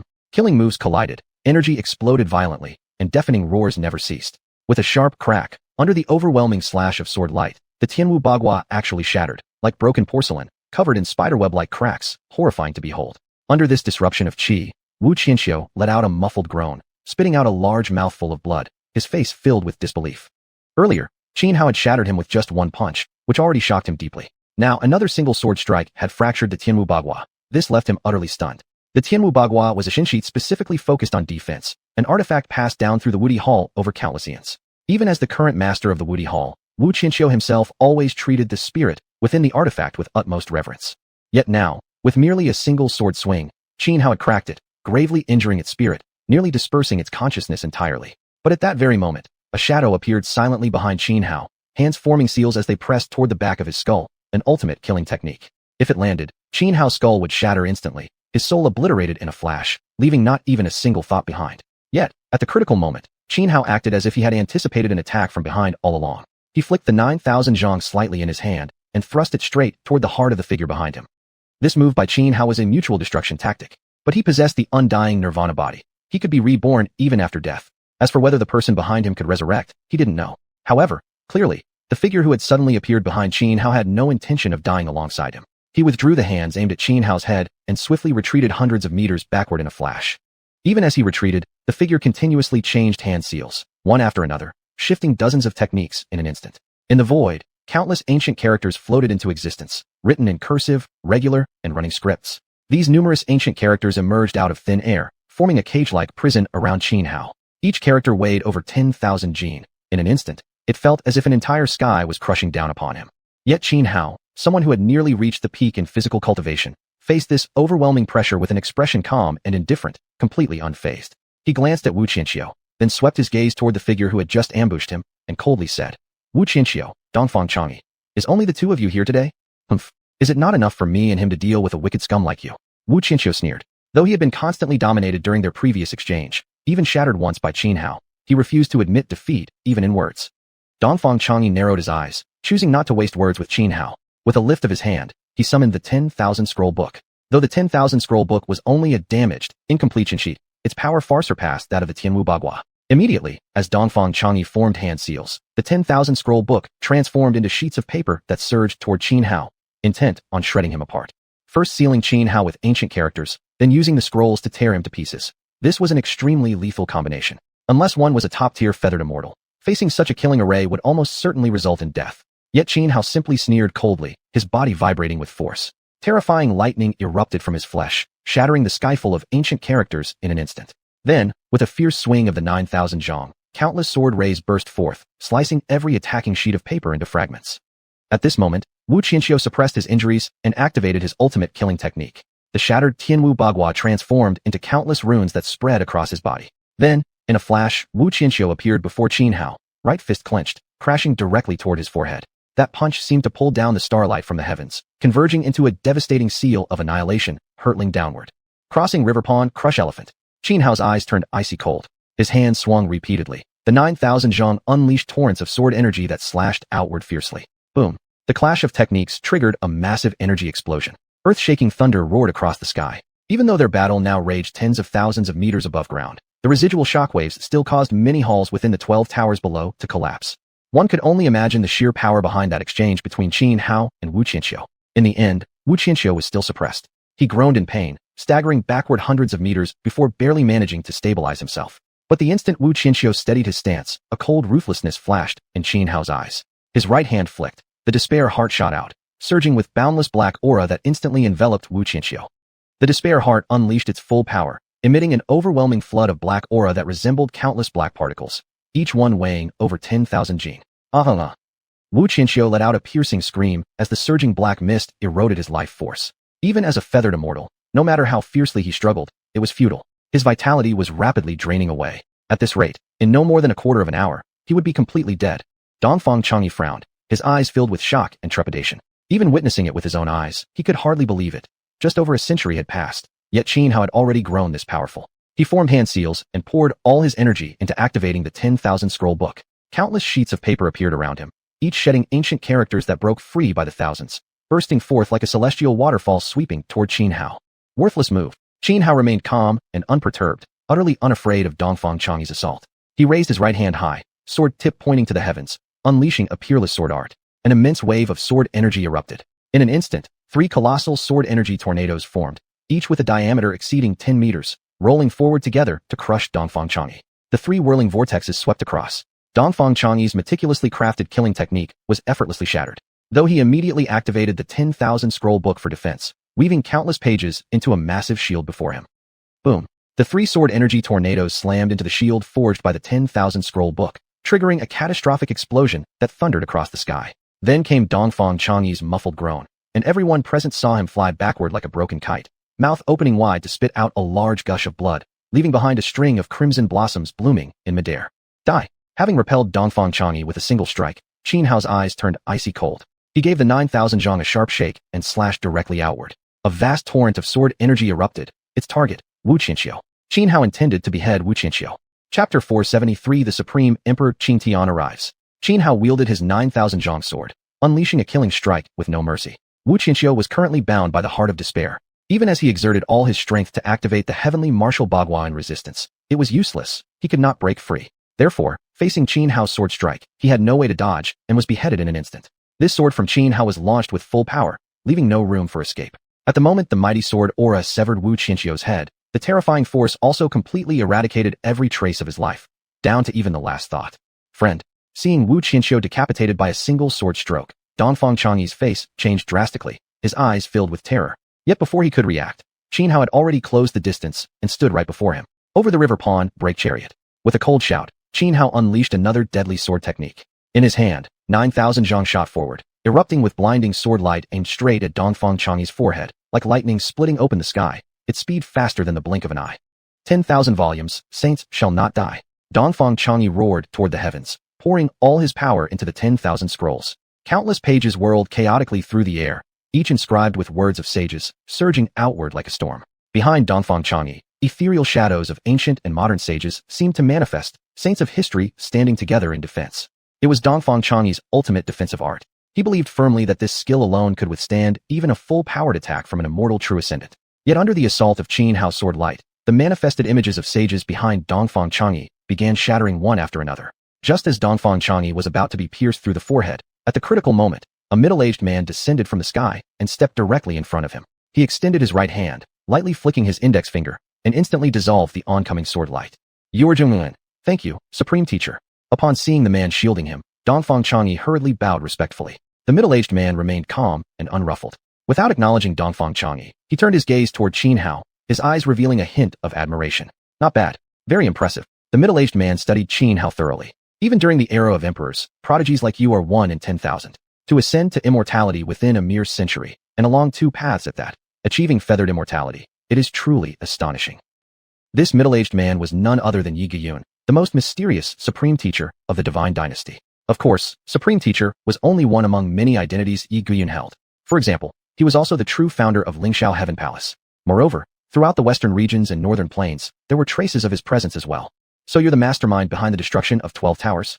Xianxia looked at Xiuxian, eyes narrowing slightly. When he had been cultivating in seclusion advancing toward feathered immortality, he'd already instructed Li Wuyo to investigate the fall of 12 towers. Over the past century, while Li Wuyo hadn't uncovered Xiuxian's true identity, he had discovered everything was orchestrated behind the scenes by the Divine Dynasty's Supreme Teacher. "That is correct. It was I," Xiuxian said calmly. "I value talent greatly. If you're willing to submit yourself to me, I can even grant you control over all 10 great holy lands, allowing you to become the supreme ruler of this mortal world." "Heh, no interest." Xianxia sneered. "All I want is your life." "My life? Huh." Hearing Xianxia's words, Xiuxian threw back his head and laughed long and loud. When he finally stopped laughing, he regarded Xianxia and said, "You're not qualified." "Is that so?" Xianxia willed it, and instantly, the heart of despair surged into the sky. "You 3, entertain him for a bit." Xiuxian stood with hands clasped behind his back, showing no intention to fight personally. His voice remained tranquil. "Yes, Commander." At Xiuxian's words, 3 figures abruptly appeared behind him, 2 men and 1 woman, each emanating formidable auras far beyond the level of mere feathered immortals. "You again?" Xianxia immediately recognized these 3 figures as the remaining survivors among the 4 true immortals who once surrounded Ningbairu during the fall of 12 towers. "Kid, end yourself now. Save yourself the pain. In return, we'll spare everyone else here." Zhou Buren, the eldest among the 3 true immortals, spoke. Xiao Ting and Bai Rui, however, remained silent and expressionless. Back then, they had joined Su Huang in besieging Ningbairu, nearly getting killed themselves. Since then, they harbored a certain psychological fear toward those from 12 towers. Especially now, seeing Xianxia, a mere ant in their eyes over 100 years ago, who had grown so powerful that he could kill someone like Wu Qianxiu, a feathered immortal wielding a fairy artifact. Even while fighting 2 opponents, they felt an even deeper dread rising within them. "Zhou Buren, you're 10 old. How can you stoop to bullying a mere 100-year-old junior? Do you have any shame left?" At that moment, a deep and mighty voice rang out. Then, a dragon's roar echoed across heaven and earth. Everyone present was startled, instinctively raising their heads to look toward the skies, only to see, at some unknown point, a divine dragon had appeared high above in the 9 heavens. This dragon was colossal, its serpentine body seemingly filling the entire sky. Its eyes shone like the sun and moon hanging aloft. Black scales as large as winnowing baskets covered its body, each inscribed with intricate, glowing runes. That deep, resonant voice had come from this very dragon. "So it's you, old dragon?" Zhou Buren's expression instantly changed upon seeing the beast. He knew of this dragon's origins. It had once been the mount of Emperor Shidi long ago. After Emperor Shidi's passing, it had remained in slumber within the ancestral dragon abyss. The dragon's cultivation had already reached the pinnacle of immortal beyond death, the highest possible level in this world. Were it not for the closure of the heavenly gate, after which the mortal realm's laws could no longer sustain being stronger than an immortal beyond death, this dragon would surely have surpassed even that peak. It might have become a great Luo golden immortal, or perhaps even an immortal king or heavenly lord. After all, this was a being who had accompanied Emperor Shidi himself. How could one survive the great battles of eons passed alongside Emperor Shidi without immense power? Xiuxian, for ages you've stirred chaos throughout the mortal world. Now today, you dare lay hands on a descendant of Emperor Shidi's bloodline. It seems, I can no longer tolerate your existence. Just then, another voice full of sovereign authority resounded through the air. A middle-aged man dressed in imperial robes appeared in the sky, radiating an aura so terrifying that it surpassed even that of the dragon, so overwhelming that countless living beings present uncontrollably knelt to the ground beneath its weight. Emperor Qingtian, you finally lost patience and decided to act. Yi Guyun looked up at the middle-aged man, subconsciously frowning. Chapter 474, Feng Wuxue. With the involvement of the Shitty clan, the situation within the 12 towers shifted once again. It was as if heaven and earth themselves had responded. The sky, previously clear and cloudless, suddenly churned with violent winds, rolling thunder, and torrential rain. Yi Guyun's expression grew heavy. Though he had anticipated the Shitty clan might intervene to stop him from killing Qin Hao, he hadn't expected Shitty Qingtian himself to appear. Most critically, he hadn't expected Shitty Qingtian to arrive today with such intense hostility. He had investigated Qin Hao's background and knew the youth came from the Shitty clan, tied to their plans of resurrecting the ancestor emperor. In his estimation, even if the Shitty clan did show up today, they would at most try to capture Qin Hao and return him to Zulong Abyss. Earlier, he'd even considered letting them take Qin Hao as a goodwill gesture, a bargaining chip for a future negotiation. But now, Shitty Qingtian had come not to seize Qin Hao first, but to confront him. This puzzled Yi Guyun. Yet he was a top-tier strategist. After only a moment's thought, he understood. Glancing at Qin Hao, then turning back to Shitty Qingtian, he said, "Did this kid summon you here? If so, it seems peaceful resolution is impossible today. But are you certain this is the best moment to reveal your hand against me?" "That question is unnecessary," Shitty Qingtian replied calmly. His eyes locked onto Yi Guyun, battle intent rising steadily. "Huh." Yi Guyun fell silent briefly, then said, "Fine. Your Shitty clan has always been a thorn in my side. Might as well eliminate you all today, save myself trouble later." With those words, Yi Guyun stepped forward and lunged straight at Shitty Qingtian. Shitty Qingtian made no move to evade. Instead, he met the assault head-on. Boom. The two collided. In an instant, devastating battle erupted between them. Seeing Shitty Qingtian and Yi Guyun locked in combat, the divine dragon in the sky spoke to Zhou Buren, Xiaoting, and Bai Rui, 3 true immortals. "All 3 of you, attack together." Zhou Buren, Xiaoting, and Bai Rui exchanged glances, then shot into the air, engaging the celestial dragon in fierce combat. They knew the dragon's true nature. Even outnumbering it 3-1, they didn't dare slacken their efforts. At that moment, Qin Hao turned toward Dongfang Chang'e, coldly saying, "Now, who can save you?"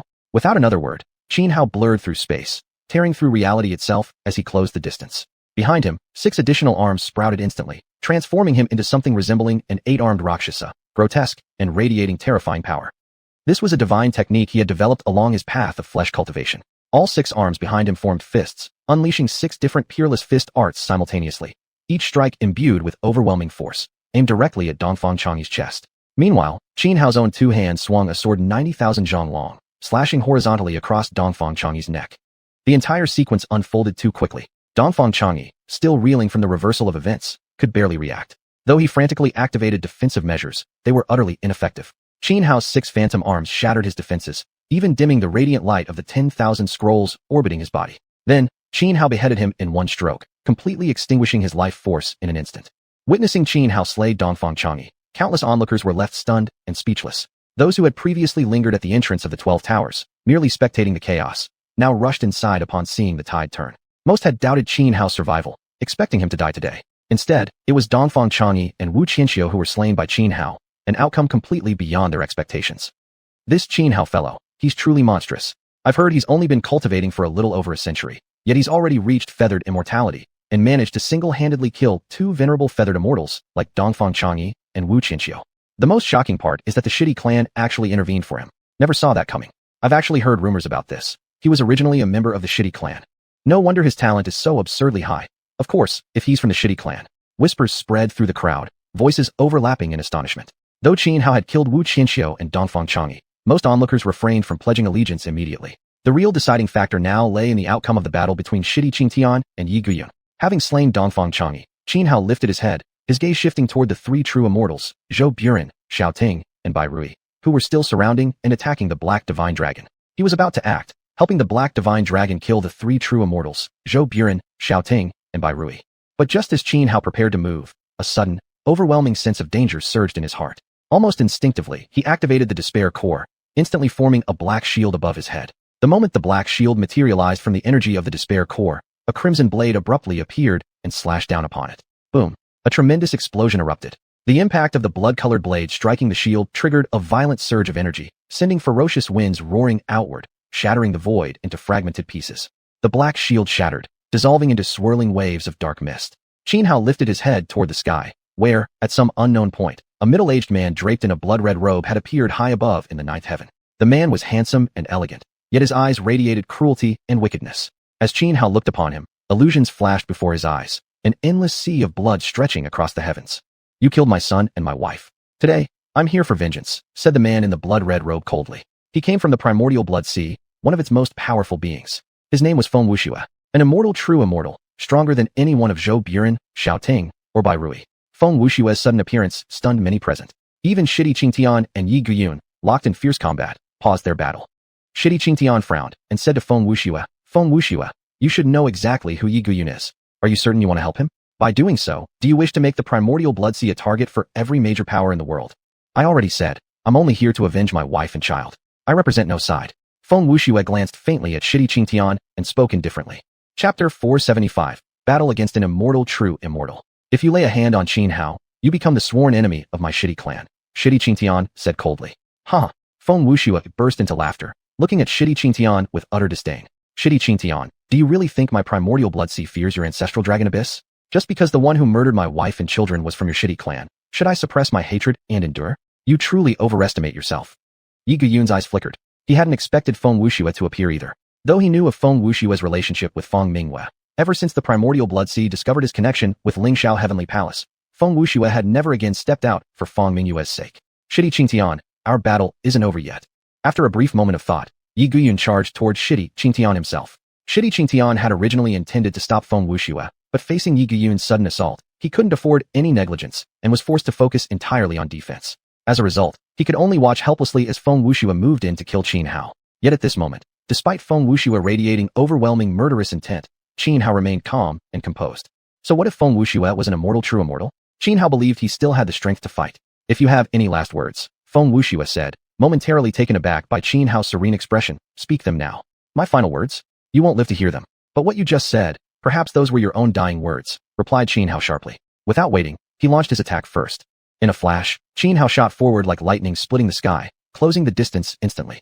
His 9,000 zhang sword surged forth, unleashing a vast wave of sword light that split the heavens and slashed toward Feng Wuxue. Feng Wuxue frowned slightly, raising his right palm into a blade and chopping downward. A terrifying streak of blood light erupted, a crimson celestial waterfall exploding outward, and collided head-on with Qin Hao's sword beam. Boom! The blade and sword light exploded against each other, triggering a massive energy blast. In the end, the blade proved superior, shattering the sword light and continuing its descent toward Qin Hao. But having absorbed most of the force during the collision, the blade's power had weakened by 70 to 80%. By the time it reached Qin Hao, it lacked sufficient might and was easily blocked by his protective divine aura. Die! Though clearly outmatched, Qin Hao showed no fear. Roaring fiercely, he charged at full force. Behind his head, rings of light appeared one after another, signs of his physical body cultivation pushed to the extreme. In an instant, columns of blood energy shot straight into the heavens. Feng Wuxue remained cold and indifferent, slashing his palm like a blade toward Qin Hao. Relying on his profound cultivation as an immortal true immortal, he naturally didn't take Qin Hao seriously. Seeing Qin Hao actually fighting head-on with Feng Wuxue, many present were stunned. None had expected Qin Hao to grow so powerful, to stand toe-to-toe with an immortal true immortal. After all, according to rumors, Qin Hao was barely over 100 years old, an incredibly young age. For most cultivators, reaching the supreme sovereign realm within 300 years was already extraordinary. As for true immortals or feathered immortals, let alone longevity realm beings, they generally lived over 1,000 years. High above, Shidi Qingtian had initially been deeply worried about Qin Hao falling to Feng Wuxue. But seeing Qin Hao exchange blows multiple times with Feng Wuxue, though on the defensive, yet not immediately overwhelmed, Shidi Qingtian finally relaxed, letting go of his concerns and focusing solely on battling Yi Guyun. On the other side, the Black Divine Dragon fought evenly against 3 opponents at once, while Zhou Buren, Xiaoting, and Bai Rui found themselves struggling, growing increasingly ragged and desperate. Never would have thought the 12 Towers would produce such a monstrous genius as Qin Hao. It seems their resurgence is only a matter of time. If Qin Hao wins this battle, the entire world's power structure will undergo massive upheaval, especially in Eastern Wilderness, which might soon fall under Qin Hao's unification. While Qin Hao is indeed formidable, can he really defeat a true immortal? The one fighting Qin Hao is one of the strongest beings in the primordial blood sea, an ancient immortal true immortal formed long ago. During the ancient blood calamity, he personally slaughtered numerous feathered immortals, even when restricted by heavenly laws preventing him from using his full power. The crowd began murmuring, silently watching as the great battle unfolded. After some time clashing with Feng Wuxue, Qin Hao gradually felt the strain. Though he was a dual-path feathered immortal whose combat power surpassed the ceiling for beings of that rank, the gap between him and an ancient immortal true immortal like Feng Wuxue remained vast. Following another clash of deadly techniques, Qin Hao activated Despair Heart with full force and crushed downward upon Feng Wuxue. Instantly, the Despair Heart erupted with rolling waves of black mist, transforming into countless iron chains that crisscrossed and bound Feng Wuxue tightly. Ninefold Unity Divine Archery Art. Qin Hao drew forth a semi-mortal grade Great Bow, immediately knocked an arrow, and aimed directly at Feng Wuxue. He loosed the shot. The arrow first split into thousands of duplicates, then abruptly converged into one, like a black lightning bolt, hurtling toward Feng Wuxue's forehead. Even as an immortal true immortal, Feng Wuxue dared not underestimate Xianxia's strike. He instantly activated a terrifying secret technique and supreme art, unleashing blood-colored blade qi in all directions from his body. Each streak of blood-colored blade qi carried horrifying power, effortlessly severing the black iron chains binding him. Then, Feng Wuxue unleashed an immensely powerful defense. Boundless blood energy swirled around him, forming one dreadful vortex after another. The force radiating from these vortices tore apart the arrow, laden with terrifying might, into shattered fragments. Yet even so, a bloody hole appeared on Feng Wuxue's forehead, blood streaming down.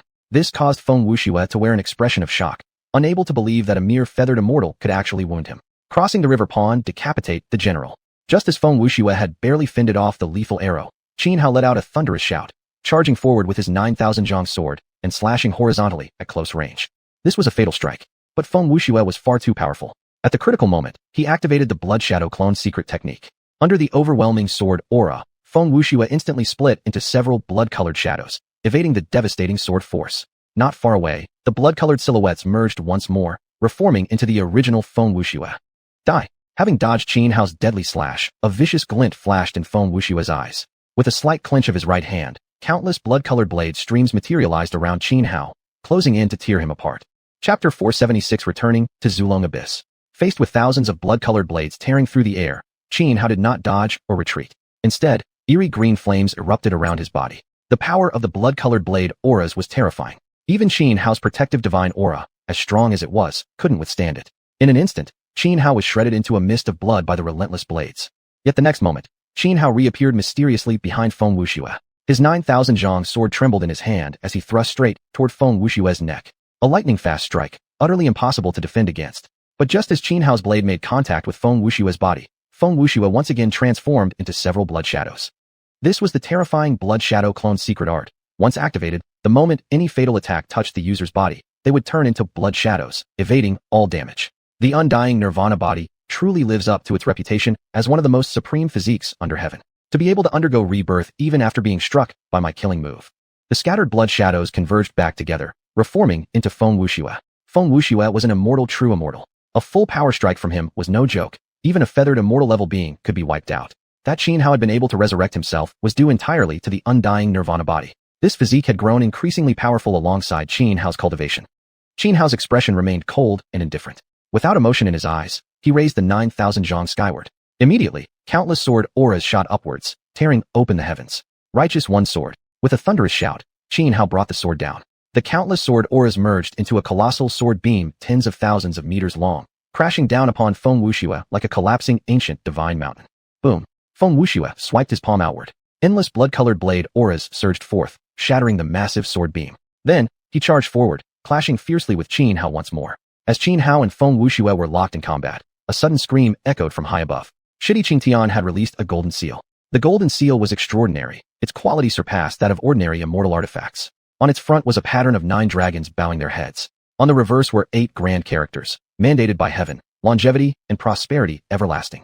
Possessing the power to crush the very heavens and earth, the seal descended with overwhelming force. It heavily injured xiuxian, who spat out a mouthful of fresh blood.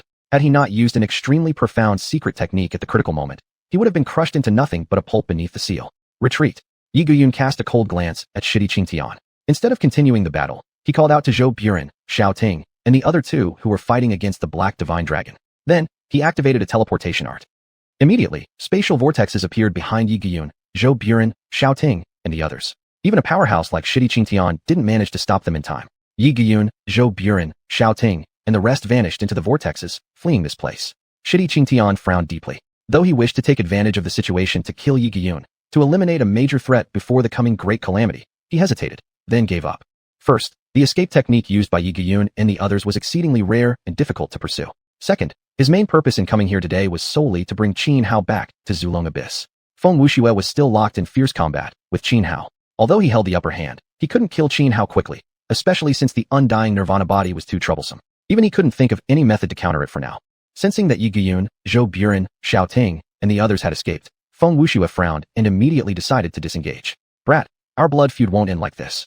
I will find another chance and personally kill you with my own hands to comfort the spirits of my wife and child in the afterlife. After hurling this threat, Feng Wuxue turned and left. Though he was powerful, if Shidi Qingtian and the Black Divine Dragon managed to pin him down, even he wouldn't be able to escape. Seeing Feng Wuxue flee, Shidi Qingtian made no attempt to pursue. He retracted the golden seal, blurred into motion, and landed before Qin Hao. With a smile, he said, "Good nephew, your uncle has helped you as promised. Now, shouldn't you return to Zulong Abyss with me? Give me some time to say goodbye to my friends." Qin Hao glanced at Shidi Qingtian and replied calmly. After breaking out of seclusion, he had already estimated that with his own strength alone, he stood no chance against Yi Guyun. Thus, he had chosen to seek help from Zulong Abyss. The price? He would return to Zulong Abyss after the battle ended. Shidi Qingtian nodded.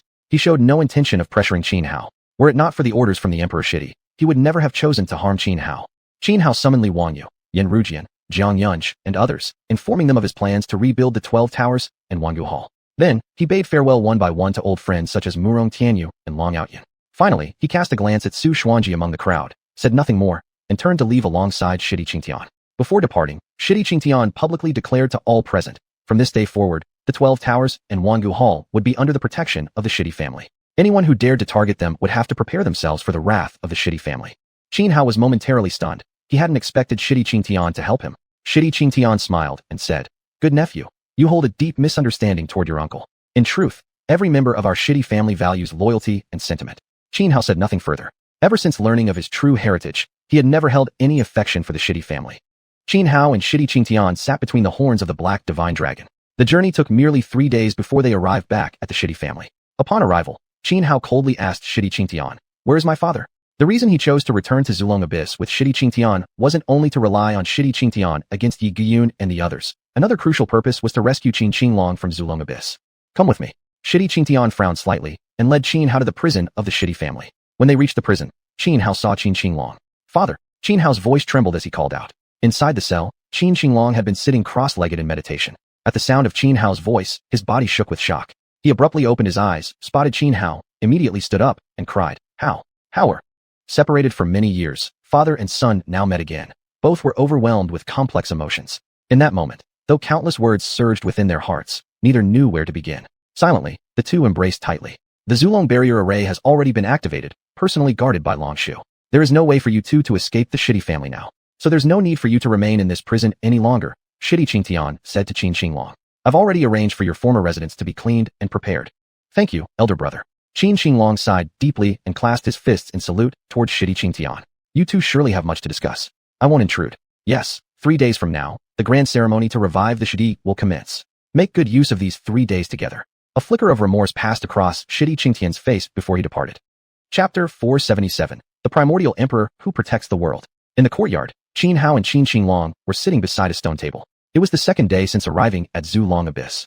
They had talked about many things. From Qin Qinglong, Qin Hao gained new insights into the Shidi clan. Just as Shidi Qingtian had said upon their arrival, everyone in the Shidi family was deeply loyal and righteous. Family members truly cared for one another. And the reason for this unity lay in an ancestral decree left behind by the primordial emperor himself. His descendants must always remain united and show mutual love.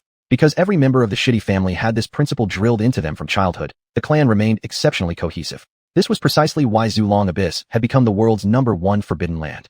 Unlike other forbidden lands, which were rife with factions and internal scheming, Zulong Abyss stood apart.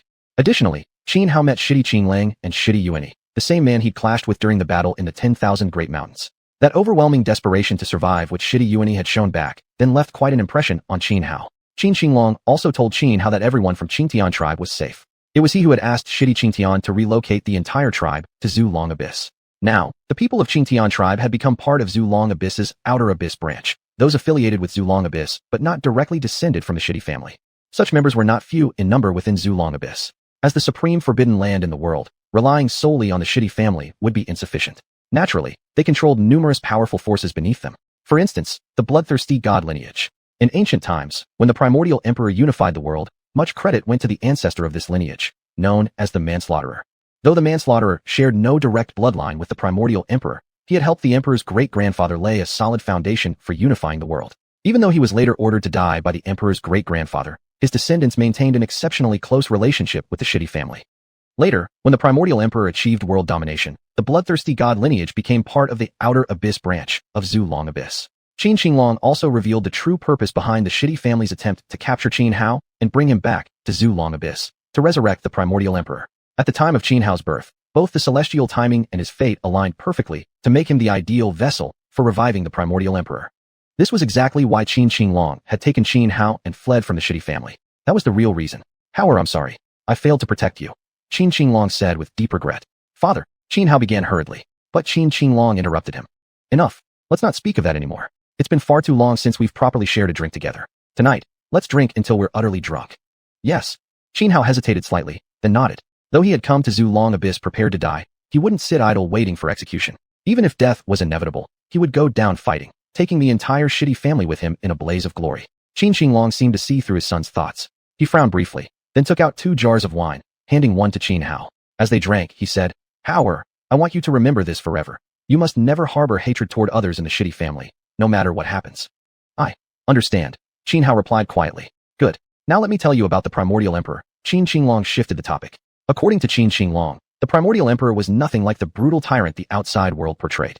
On the contrary, he was a benevolent ruler and mighty sovereign. His unification of the world wasn't driven by lust for power or ambition, but rather by the desire to permanently end all conflict and suffering. As for the rumors of him pursuing immortality, they were pure nonsense. Given the primordial emperor's cultivation level, achieving eternal life alongside heaven and earth would have been effortless. Yet, for the sake of the world, he chose self-sacrifice. Through his father's words, Qin Hao formed an entirely new understanding of the primordial emperor and learned some truths about xiuxian. Long ago, a certain heavenly emperor fell into darkness and triggered a great catastrophe. Later, that dark heavenly emperor was sealed away, and the gates of heaven were shut. Xiuxian had once been a subordinate of this dark ruler, and over countless eons, had plotted tirelessly to free him and reopen the gates of heaven, so the dark heavenly emperor could return and reclaim his throne. Once, that dark heavenly emperor nearly broke free, but it was the primordial emperor who stopped him. That battle, however, left the primordial emperor grievously wounded. In the end, to reinforce the seal upon the dark heavenly emperor, the primordial emperor sacrificed himself, and instructed the shitty family to abandon the imperial dynasty and settle permanently at Zulong Abyss. Because beneath Zulong Abyss lay the prison sealing the dark heavenly emperor. Hearing such a profound secret, even Qin Hao was left utterly stunned. But as time passed, the seal on the dark heavenly emperor began to loosen. That's when our shitty family's third ancestor developed the method to resurrect the primordial emperor. Though the conditions required are extremely strict, Qin Shi Huang said. Over the long centuries, only your celestial timing and fate happened to perfectly match the requirements for reviving the primordial emperor. At this point, regret filled Qin Shi Huang's eyes. Back then, if not for the flaw in his own protective measures, he could have concealed the auspicious signs surrounding Qin Hao's birth, preventing the rest of the shitty family from ever discovering them. Unaware, Qin Hao and Qin Shi Huang had talked late into the night, drinking together as time slipped by quickly. The next day, Qin Shi Huang took Qin Hao on a tour around Zulong Abyss.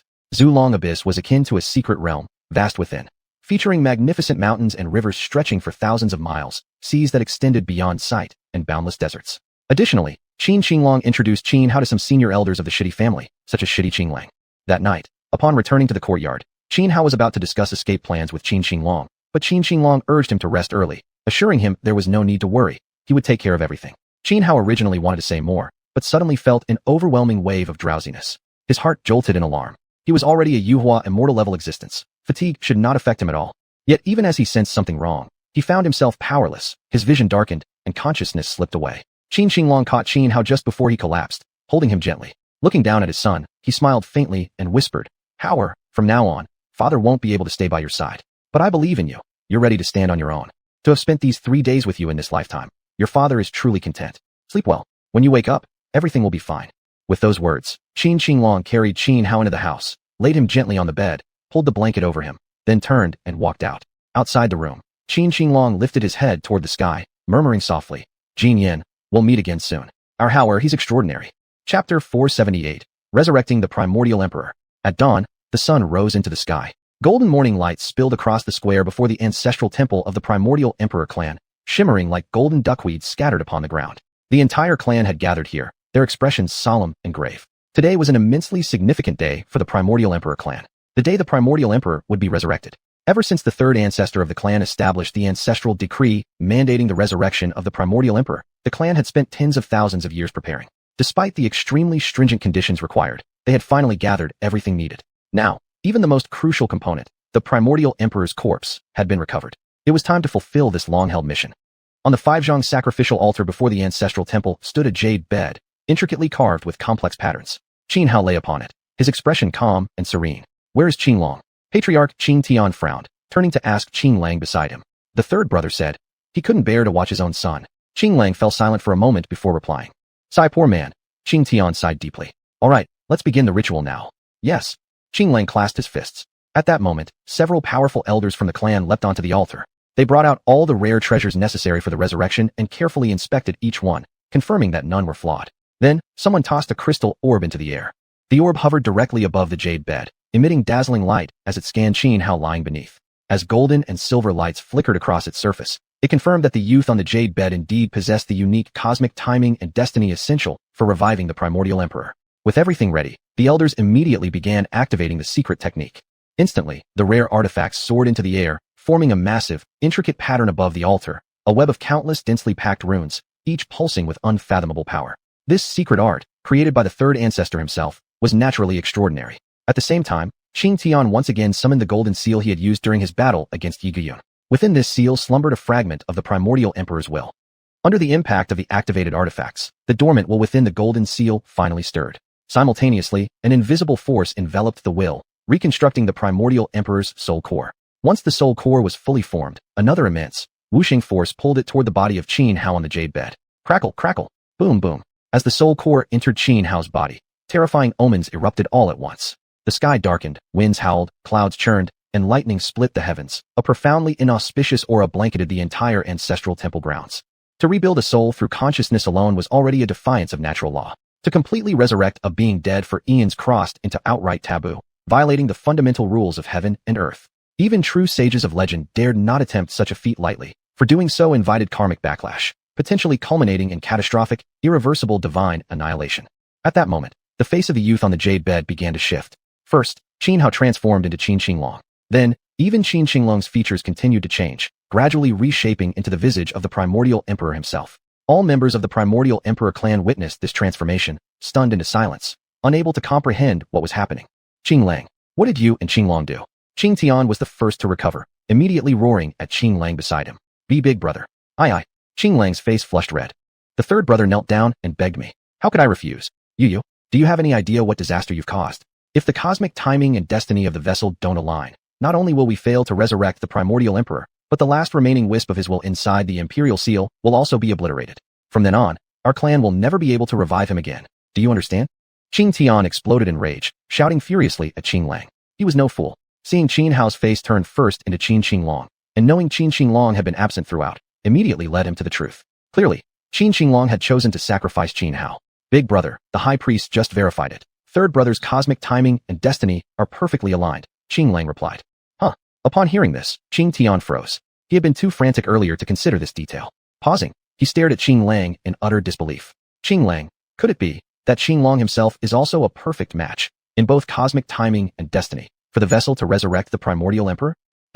Sure. Qing Lang nodded and said, when third brother was born, our father used a special method to conceal his cosmic timing and destiny, so he could barely survive. That's how he escaped death back then. Upon hearing Qing Lang's words, Qing Tian trembled involuntarily. For a moment, he fell silent. At that moment, on the sacrificial altar, the primordial emperor suddenly opened his eyes. He glanced at the crowd present, confusion filling his gaze. What is going on? Am I not supposed to be dead? Greeting the return of the primordial emperor. The other members of the primordial emperor clan, witnessing their ancestors' revival, were stunned into shock and immediately knelt down, shouting in unison. Qing Tian snapped out of his thoughts. Without further questioning about Qinglong or Xianhao, he leapt onto the altar and bowed before the primordial emperor. Your descendant, Qing Tian of the primordial emperor clan, pays homage to your majesty. Oh, the primordial emperor paused, then asked, just what exactly has happened? Your majesty, long ago, the third ancestor devoted his entire being to developing this forbidden technique capable of resurrecting you. However, the conditions required were exceedingly strict, so strict that only now have we finally gathered everything necessary to bring you back to life. Qing Tian quickly explained, raising a jade slip high in offering. With a mere thought, the jade slip flew into the primordial emperor's hand. Within it flowed a complete record of all that had transpired in the world since his death, along with detailed accounts of the resurrection ritual itself. I need some time to rest. All of you, withdraw. The primordial emperor declared after absorbing the contents, sweeping his sleeve outward. Yes. None of them dared defy his command. Nodding respectfully, they withdrew cautiously from the grounds of the ancestral temple. No sooner had they stepped outside the ancestral temple's boundaries than Qing Tian turned urgently to Qing Lang. Come, let us go see Xianhao. Big brother, the primordial emperor has already been resurrected. What more need there be about Xianhao? Qing Lang, fearing Qing Tian intended harm toward Xianhao, hastily began to plead. Don't worry, Qing Tian replied. I won't hurt him. Chapter 479, The Dark Emperor. In a spacious room, Xianhao woke up. He glanced around the room and did not see Qin Qinglong's figure. Immediately, a sense of foreboding washed over him. He quickly got out of bed and rushed toward the door, only to run headlong into Shi Di Qingtian and Shi Di Qinglong, who were just entering. "Where is my father?" Xianhao asked urgently. Shi Di Qinglong's eyes dimmed as he lowered his head, remaining silent. Shi Di Qingtian frowned slightly. Guilt and sorrow flickered deep within his eyes, but were swiftly concealed. He suppressed his emotions and said to Xianhao, "I suppose you've already guessed. I won't hide it from you any longer. Your father is gone." Snap. Upon hearing Shi Di Qingtian's words, Xianhao clenched his fists instantly, an overwhelming killing intent exploding from his body. With a flick of his right hand, he drew out the 9,000 zhang sword from his spatial artifact. In the next moment, the blade pointed straight at Shi Di Qingtian. "Xiaohao, don't do anything rash." Shi Di Qinglang hurried forward to stop him, handing over a letter. "This was given to me by your father, to be delivered to you." Xianhao glanced at the letter in Shi Di Qinglong's hands. It was written with a spiritual soul imprint, impossible to forge. Thus, Xianhao knew for certain this letter truly came from Qin Qinglong. With a wave of his left hand through the air, the letter flew into his grasp. Then, he opened and began reading. The letter wasn't long, only a dozen or so sentences. Its general meaning was clear. Xianhao must not blame Shi Di Qingtian. All of Shi Di Qingtian's actions were meant to ensure the everlasting prosperity of the Shi Di family and to protect the world. "Father Aoard." After finishing the letter, Xianhao threw back his head and roared to the heavens. He had never imagined things would come to this. When he chose to cooperate with Shi Di Qingtian and willingly come to the Shi Di family, his sole purpose had been to rescue Qin Qinglong. Knowing that only he could awaken the resurrection of Shi Di, he never expected Qin Qinglong to save him in such a way. His eyes locked onto Shi Di Qingtian, filled with fury, veins bursting at the corners of his eyes, pure hatred blazing within. Blood tears even streamed from his eyes. Yet, he managed to restrain himself, refusing to strike. He didn't want to betray Qin Qinglong's final wish. Calm returning, Xianhao took a deep breath and prepared to leave the Shi Di family. But just then, a spatial vortex suddenly appeared behind him without warning. The sudden turn of events caught even Xianhao off guard. Even Shi Di Qingtian and Shi Di Qinglang failed to react in time. A tremendous force erupted from the vortex, instantly pulling Xianhao into it. Both Shi Di Qingtian and Shi Di Qinglang were stunned, immediately preparing to act, but the vortex vanished as suddenly as it appeared. Everything happened too quickly. Even though Shi Di Qingtian had transcended immortal true immortals, he still couldn't intervene in time. However, just as Shi Di Qingtian's rage flared and he prepared to unleash a powerful technique, a voice suddenly rang out, "Don't worry. I merely sent him to the Three Sovereigns' cave." Shi Di. Both Shi Di Qingtian and Shi Di Qinglang froze. They never expected Shi Di himself to suddenly intervene. And upon hearing the name, Three Sovereigns' Cave, Shi Di Qingtian's expression turned to shock. His brows furrowed deeply, revealing both solemnity and confusion. "Let all matters within the clan proceed as usual. I sense the great calamity approaching and must enter seclusion. Do not disturb me unless something truly critical arises." As Shi Di's voice faded, silence returned. Shi Di Qinglang snapped back to reality, about to speak, but Shi Di Qingtian suddenly stopped him. "Brother, third brother is already dead. Are we now unable to even protect his son?" Shi Di Qinglang said, his tone full of dissatisfaction toward Shi Di Qingtian. "Enough." Shi Di Qingtian rebuked coldly, saying to Shi Di Qinglang, "Sending Xianhao to the Three Sovereigns' Cave is not harming him. It is bestowing upon him an immense fortune." "Fortune? What do you mean, brother?" Shi Di Qinglang asked, utterly perplexed. In ancient times, the reason why Shi Di was able to unify the world was because he obtained a great fortune left behind by the ancient Three Sovereigns inside the Three Sovereigns' Cave. However, even Shi Di himself was unable to inherit the complete Three Sovereigns' legacy. Otherwise, he wouldn't have needed to sacrifice himself to stop the great calamity. So spoke Shi Di Qingtian. Within the Shi Di family's extremely ancient texts, there were fragmented mentions of the Three Sovereigns' Cave. Of course, only the successive heads of the Shi Di family were allowed to read those scriptures. Thus, within the entire Shi Di family, apart from Shi Di Qingtian, almost no one else knew anything about the Three Sovereigns' Cave. Why would Shi Di do something like this? Shi Di Qinglang was stunned. After pondering for a moment, he asked Shi Di Qingtian in confusion. "Perhaps it's to compensate Qinglong," Shi Di Qingtian replied. The Zhenzue Xiuyu, located deep within the northern plains, was a desolate, forbidden land seldom trodden by any living being, famed as a place forbidden even to gods and demons. Across the entire world, only a handful of people knew of the Zhenzue Xiuyu's existence. Even within other well-known life creatures, such as the ancestral dragon abyss and the primordial blood sea, few had ever heard of it. Today, deep inside the Zhenzue Xiuyu, Yi Guyu knelt before a black stone pillar. The pillar was so thick that it would take 3 or 4 people to encircle it, towering endlessly upward like the legendary column holding up the heavens. Covered all over its surface were dense, intricate runes, each radiating an aura of terrifying power that made one recoil in fear. A middle-aged man clad in a golden imperial robe was bound to the pillar. A golden imperial sword pierced straight through his chest, pinning him to the pillar like a nail. Thick black chains, as thick as a baby's arm, wrapped tightly around him, binding him completely like a tightly wrapped dumpling. These black chains were extraordinary, covered not only with numerous naturally formed runes, but also pasted with countless yellow talisman papers. Each talisman paper possessed the power to suppress an entire mountain range. The golden-robed man's eyes remained tightly shut, seemingly trapped in deep slumber. Heavenly Emperor, it is due to my incompetence. After such a long age, I still haven't found a way to break the seals upon you or open the gates to the heavens, Xiuxian said, staring at the golden-robed man as he instinctively clenched his fists. For countless ages, he had schemed across the world solely for the purpose of rescuing this very man now imprisoned on the Black Pillar. Unfortunately, he had never succeeded. Last time, he had been one step away, but the sudden emergence of Shurdi caused his plan to collapse completely. He had even exposed his identity then, nearly getting himself killed. And now, Xianhao had once again disrupted his scheme. Heavenly Emperor, rest assured. This time, even if it costs me my life and Dao Foundation, I will surely break your seals and open the gates to the heavens, Xiuxian declared, subconsciously tightening his fists. Chapter 480, The Mysterious Three Emperors' Cave. The Three Emperors' Cave, a realm beyond comprehension. It lies outside all worlds, not within the mortal realm at all. It was where the three ancient emperors attained enlightenment and ultimately passed away. Throughout countless eons, only the first emperor had ever arrived here by sheer chance. Now, Xianhao had also reached this place. Although called a cave, the Three Emperors' Cave was in fact a vast and magnificent landscape, an earthly paradise hidden within a pocket realm. Xianhao had been sucked into a mysterious spatial vortex that appeared out of nowhere. A whirlwind of shifting scenery flashed before his eyes, and when he regained focus, he found himself standing before a towering mountain. What's going on? Xianhao was utterly baffled. He even attempted spatial teleportation to escape, but quickly realized that, at this moment, he had become an ordinary man. All his cultivation base had vanished. Or rather, this land seemed to exist in a post-magic age, devoid of any supernatural power. Even someone as mighty as Xianhao could not draw upon even a shred of natural energy. His body was reduced to mere flesh and blood, save for the fact that his physical form remained absurdly powerful. Though he didn't understand the situation, Xianhao remained calm. After circling the area, he spotted a stone path leading up to the summit of the towering mountain. Without hesitation, he began ascending step by step. The steps weren't steep, yet they were far from ordinary. The moment Xianhao stepped onto the first stone, he felt an invisible pressure weighing down upon him. And with every step upward, the pressure multiplied exponentially. The staircase stretched endlessly ahead, tens of thousands of steps winding from the foot to the peak of the mountain. Only because Xianhao's physique was so exceptionally strong, refined through lightning tribulations since he first stepped onto the path of cultivation, later specializing in bodily enhancement, unlocking 108 secret treasures, and opening 3 of the 7 wheels across the 3 meridians. Even without access to spiritual energies, he could still bear the weight of mountains on his shoulders. Thus, though the burden grew heavier with each step, Xianhao paid it little mind. However, as he drew nearer to the summit, the pressure intensified dramatically, and his pace slowed considerably. By the time Xianhao finally reached the mountaintop, the sun was already setting, sinking toward the horizon. When he had begun his ascent, it was still dawn. That minute had taken him an entire day to climb this single mountain. This was highly abnormal. Under normal circumstances, even without supernatural powers, Xianhao's physical strength alone would allow him to scale such a peak hundreds of times over in a single day. The sheer magnitude of the pressure he endured during the climb was thus unfathomable.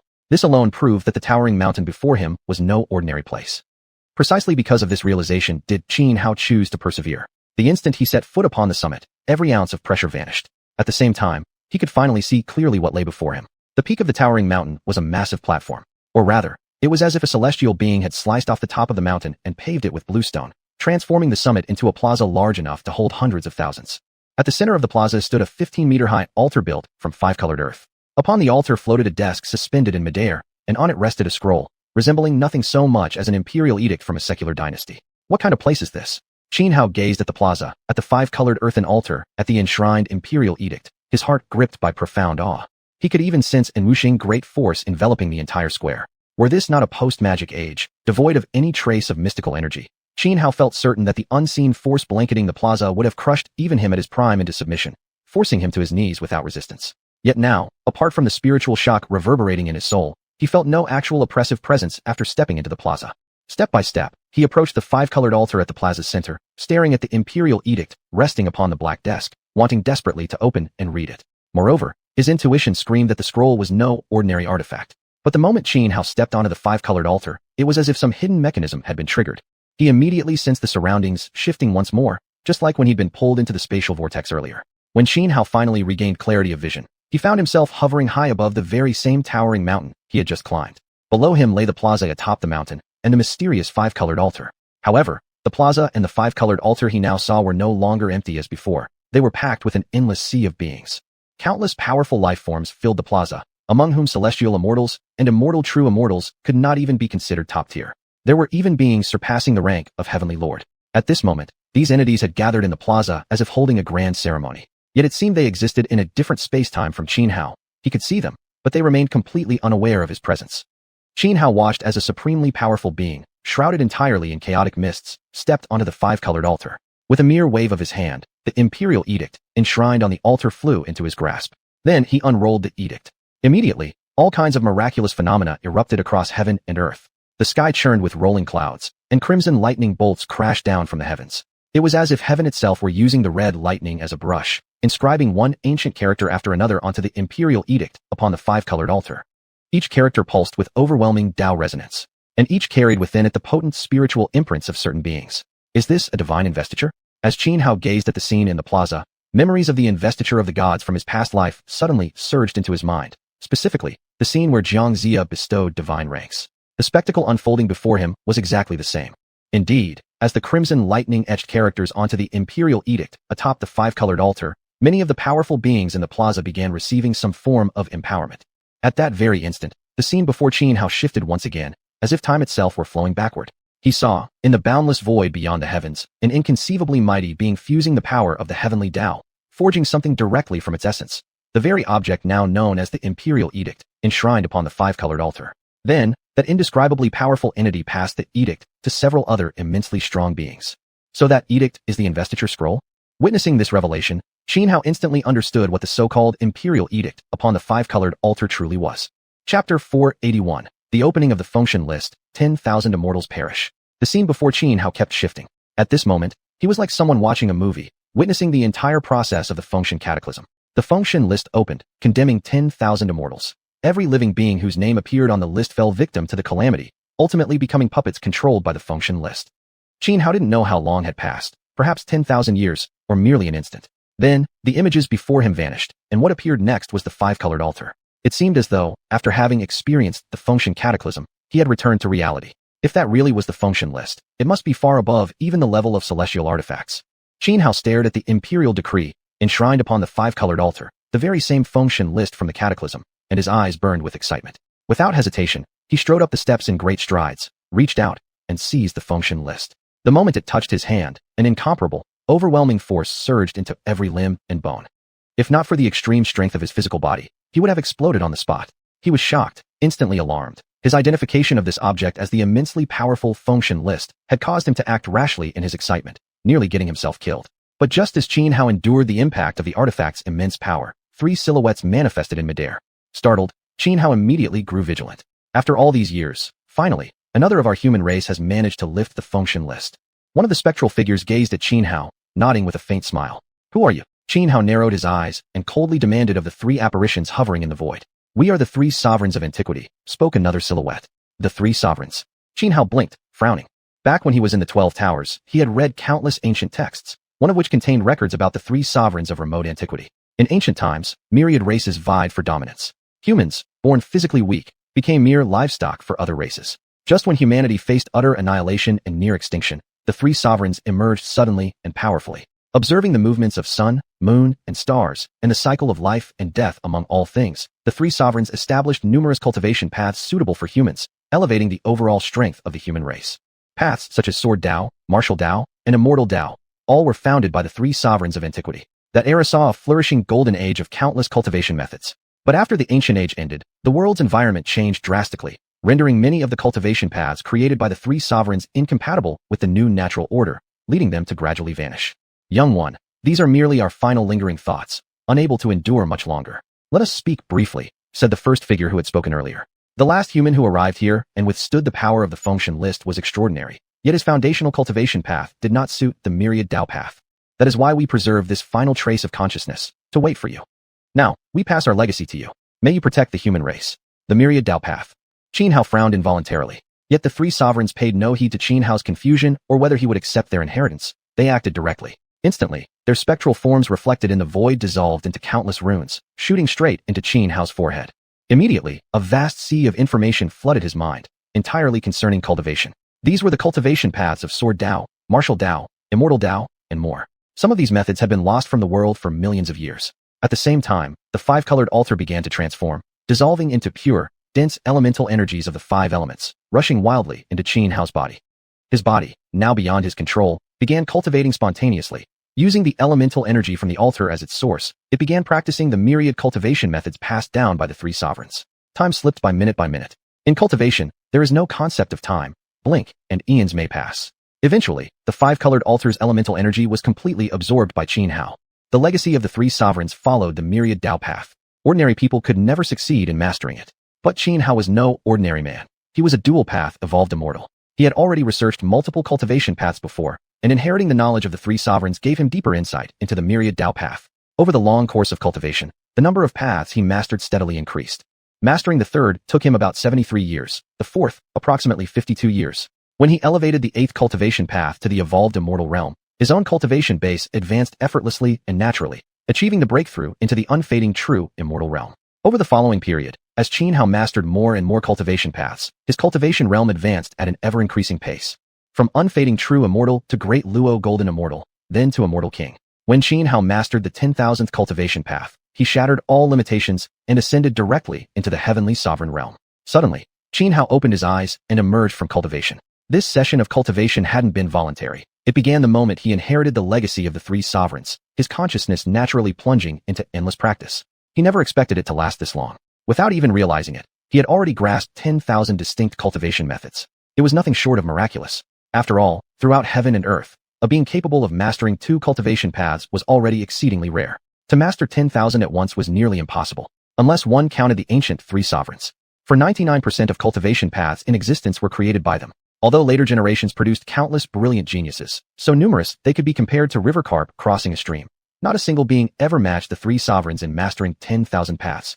Now, Xianhao had achieved perfection across 10,000 ways, broken through all barriers, and become a life form at the heavenly sovereign level. The five-element energy formed from the five-colored altar had now been completely consumed. Moreover, the altar itself was intrinsically linked to the blessed land of the three sovereigns' cave. As the elemental energy dissipated, everything within this sacred domain began to gradually disintegrate and fade. The three sovereigns' cave, the entire blessed land, was collapsing. I wonder how much time has passed in the outside world. Xianhao frowned as he watched the cave's dissolution. Then, extending his right hand, he slashed his finger through space. A spatial rift appeared before him. Without hesitation, Xianhao stepped forward, plunging straight into the tear. Now that he was a heavenly sovereign-level being, the spatial storms raging within the rift couldn't harm him in the slightest. He feared nothing. Chapter 482, Myriad Dao Perfected. 300 years have passed in the mortal world.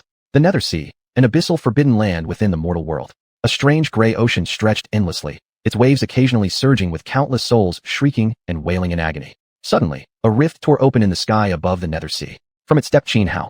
At the sight of this eerie gray sea, Xianhao paused, momentarily surprised. Back when he was at the 12 Towers, he had read numerous ancient texts and knew well of the forbidden realms like this one, especially the Nether Sea. Recognizing the place, Xianhao paid it little mind. His divine sense swept outward and quickly detected a life form lurking beneath the waves, secretly observing him. Without even moving, an invisible force surged forth, yanking the spying creature straight out of the seawater and lifting it into the air before him. It was a humanoid being, yet possessed 8 arms and no facial features. Only 8 pairs of gray eyes, giving it a grotesque and unsettling appearance. This was a denizen of the Nether, a race native to the Nether Sea and one of the most powerful clans in existence. Immortal sir, have mercy. Spare me, immortal sir. Held helplessly in the invisible grip, the creature thrashed frantically but could not escape. Terrified, it immediately began pleading for its life. This being was no weakling. Its cultivation had nearly reached the feathering immortal level, an expert at the 9th stage of tribulation transcendence. Yet before Xianhao, it was as insignificant as an ant. And Xianhao hadn't even done anything yet. With your cultivation, you must hold a high status among the Nether folk, right? Tell me, have you heard about the reconstruction of the Eastern Wasteland's 12 Towers? Yes, I've heard. The Nether denizen bobbed its head rapidly in agreement. How long ago did that happen? 300 years. 300 years. Xianhao frowned, momentarily taken aback. During his cultivation in the Hall of Three Emperors, it had felt as if thousands, perhaps even tens of thousands, of years had passed. Yet only 3 centuries had gone by in the mortal world? Well, perhaps time flowed differently within the Hall of Three Emperors compared to the outside world. For cultivators, even 1,000 years passed in the blink of an eye. 300 meant nothing. But Xianhao deeply cared about what had transpired during these past 3 centuries. Especially anything concerning the imperial clan. He was desperate to know their fate. Though he already knew Qin Shi Huang had sacrificed himself trying to resurrect the first emperor before casting Xianhao into the Hall of Three Emperors, a faint sliver of hope still lingered in his heart. Moreover, 3 centuries was more than enough time for everything to change. The tides of fortune turning, mountains crumbling, seas shifting. What had become of his old companions? And the reconstructed 12 Towers? As these thoughts crossed his mind, Xianhao's heart grew heavy. Instead of continuing to question the captured nether being, he proceeded directly to soul searching. With his current cultivation level, however, he could perform soul extraction without harming the subject in the slightest. Xianxia was never one to kill needlessly. Even now, with strength sufficient to dominate the entire world, so much so that even celestial sovereign-level beings would fall in droves under a single wave of his hand, he remained composed. After all, he had achieved perfection in the myriad Tao no ordinary cultivator could possibly compare. Through soul-searching, Xianxia learned of the major events that had unfolded over the past 3 centuries since the reconstruction of the 12 Towers. Thanks to protection from the Imperial clan, combined with the astonishing power Xianxia had displayed during the tower's restoration, no faction dared provoke the newly rebuilt 12 Towers. Thus, over the past 300 years, the 12 Towers had flourished, growing stronger than ever before, surpassing even their peak in ancient times. But 10 years ago, Xiuxian orchestrated the battle of 3,000 zhang of the underworld river. At the cost of his own life, he succeeded in breaking the seal, imprisoning the Heavenly Emperor deep within the river. That sealed Heavenly Emperor was the previous ruler of the celestial realm. Long ago, due to some ancient incident, he had fallen into corruption, descending into the abyss and becoming the Dark Heavenly Emperor. It was precisely because of this that the connection between heaven and the mortal world had been severed. Only those rare cultivators who reached the feathering immortal level could be granted passage into heaven. And now, the Dark Heavenly Emperor sought to reclaim the celestial realm. Upon breaking free, he clashed violently with the first emperor in a devastating battle, one that living beings across the world would come to call the duel of 2 emperors. In that clash, the first emperor lost. He was slain by the Dark Heavenly Emperor, and the imperial clans suffered catastrophic losses. Only a small remnant survived, scattering across the world and hiding, barely clinging to life. After the battle, the Dark Heavenly Emperor began his conquest of the mortal world. In merely 3 years, he unified all under his rule. Not even mighty sects or ancient strongholds dared oppose him. Not even ancestral domains such as the Dragon Abyss, the Nether Sea, or the Primordial Blood Sea, all chose to submit. Once humanity was united under his reign, the Dark Heavenly Emperor began preparing to open the Heavenly Passage Gate. At the same time, Xianxia also uncovered highly useful information from the soul of this Nether clan being. Xiuxian was currently hiding within the Nether Sea. The few overseers of the Nether Sea had always maintained good relations with the Xiuxian clan, and thus had allowed Xiuxian to remain concealed here for cultivation. Having obtained this information, Xianxia immediately leapt into the Nether Sea and headed straight toward its depths. As Xianxia approached the deep regions of the Nether Sea, a powerful divine sense detected his presence. "Who are you, daring to invade our Nether Sea? Are you seeking death?" A menacing voice rang out, a white-haired Nether clan warrior carrying a colossal sword on his back. "I'm here to see Xiuxian," Xianxia said calmly.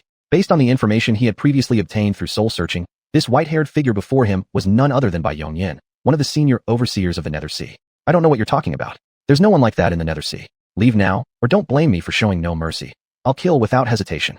A cold glint flashed in by Yongyan's eyes as he sternly warned.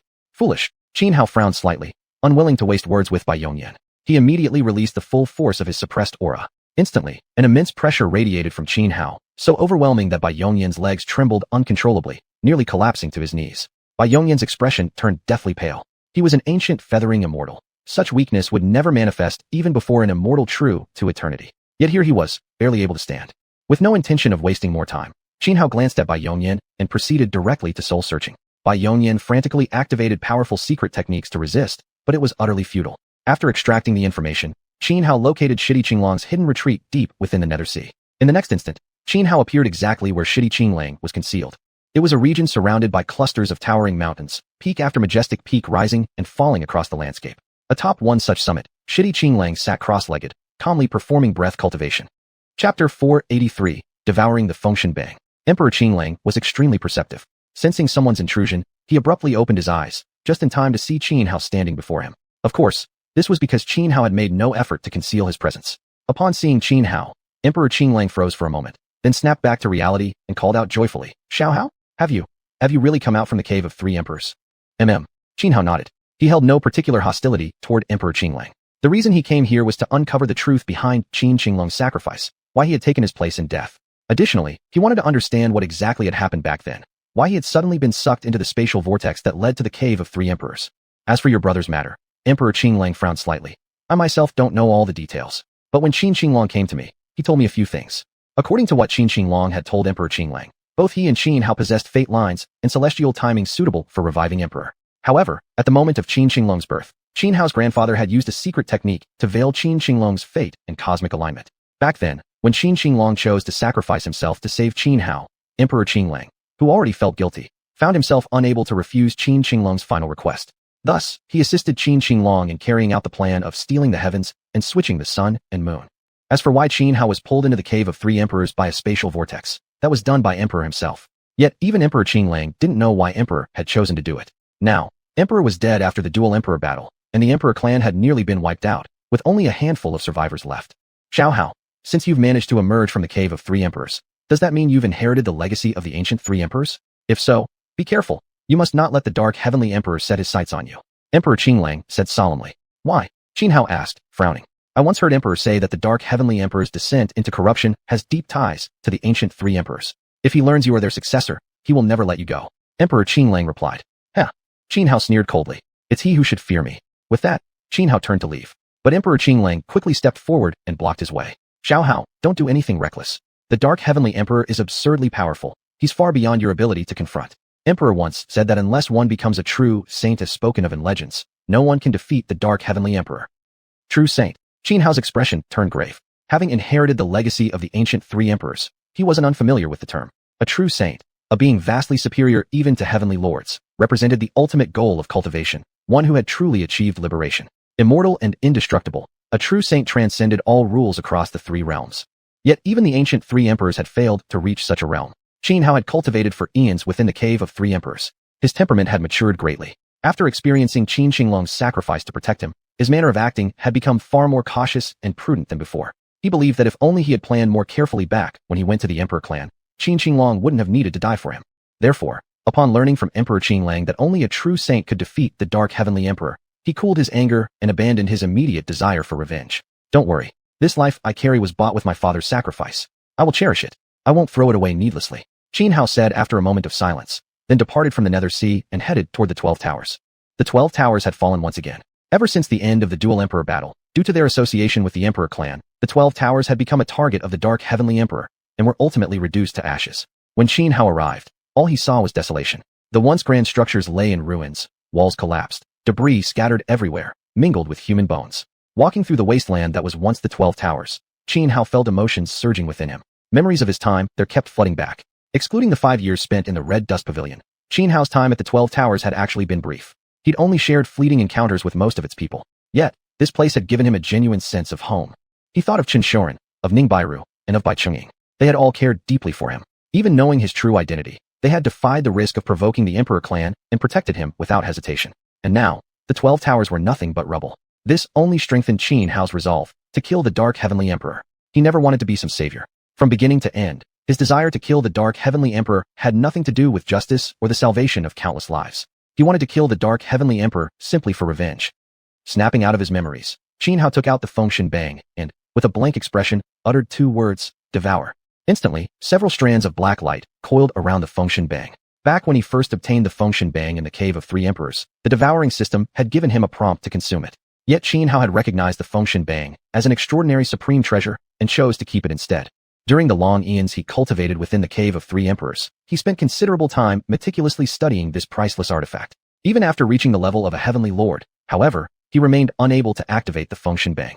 Still, he discovered something astonishing. The life imprints of 10,000 immortals were stored within the Fengshen Bang. Whoever possessed the Fengshen Bang essentially held power over the life and death of these 10,000 immortals. Among them were beings who had nearly reached the realm of true saints. Thus, Qin Hao realized that if he could devour the Fengshen Bang, there was a high chance the system's reward might allow him to break through into the true saint domain in one step. Time passed slowly. It wasn't until 3 full hours later that the black tendrils finally completed their consumption of the Fengshen Bang. As the artifact vanished into nothingness, the mechanical voice of the devouring system echoed within Qin Hao's mind. Ding, devouring complete, Fengshen Bang. Congratulations, host, for obtaining the 72-petaled chaos creation lotus, the sword of 10,000 indestructible calamities, and primordial overwhelming force. Immediately after the announcement, a lotus bloomed into existence before Qin Hao alongside a gray sword floating in midair. As long as I refine the 72-petaled chaos creation lotus, I will have the chance to become a true saint. Once I step into the true saint realm, that will be the moment I face the Dark Heavenly Emperor in a life or death battle. Qin Hao murmured, eyes narrowing with unwavering determination. Terrifying energy surged from his body, causing the surrounding void to continuously shatter and collapse. Chapter 484, Beheading the Heavenly Emperor, the sole true sage in the world, end of book. Qin Hao activated a secret technique and opened a secluded void for closed-door cultivation. Only then did he turn his gaze once more to the chaotic lotus floating before him and the gray sword beside it. According to the description provided by the devouring system, the chaotic lotus was none other than the rare 72-petaled creation chaos lotus. The 72-petaled creation chaos lotus was the supreme wonder among all things under heaven. A primordial Tao lotus stained with origin power that had undergone mutation, transcending even divine herbs and saintly medicines. With Xianhua's current cultivation level, if he could refine this 72-petaled creation chaos lotus, there would be a great chance of stepping into the realm of the true sage. As for the gray sword, it was the myriad calamity indestructible sword. Originally an extraordinary innate spirit treasure-level blade, through a twist of fate, it had fused with 3/10 of the sword Tao itself, transforming into an existence surpassing innate spirit treasures. In the beginning chaos, when the 3,000 Daos vied for supremacy, the sword Tao was one among those 3,000.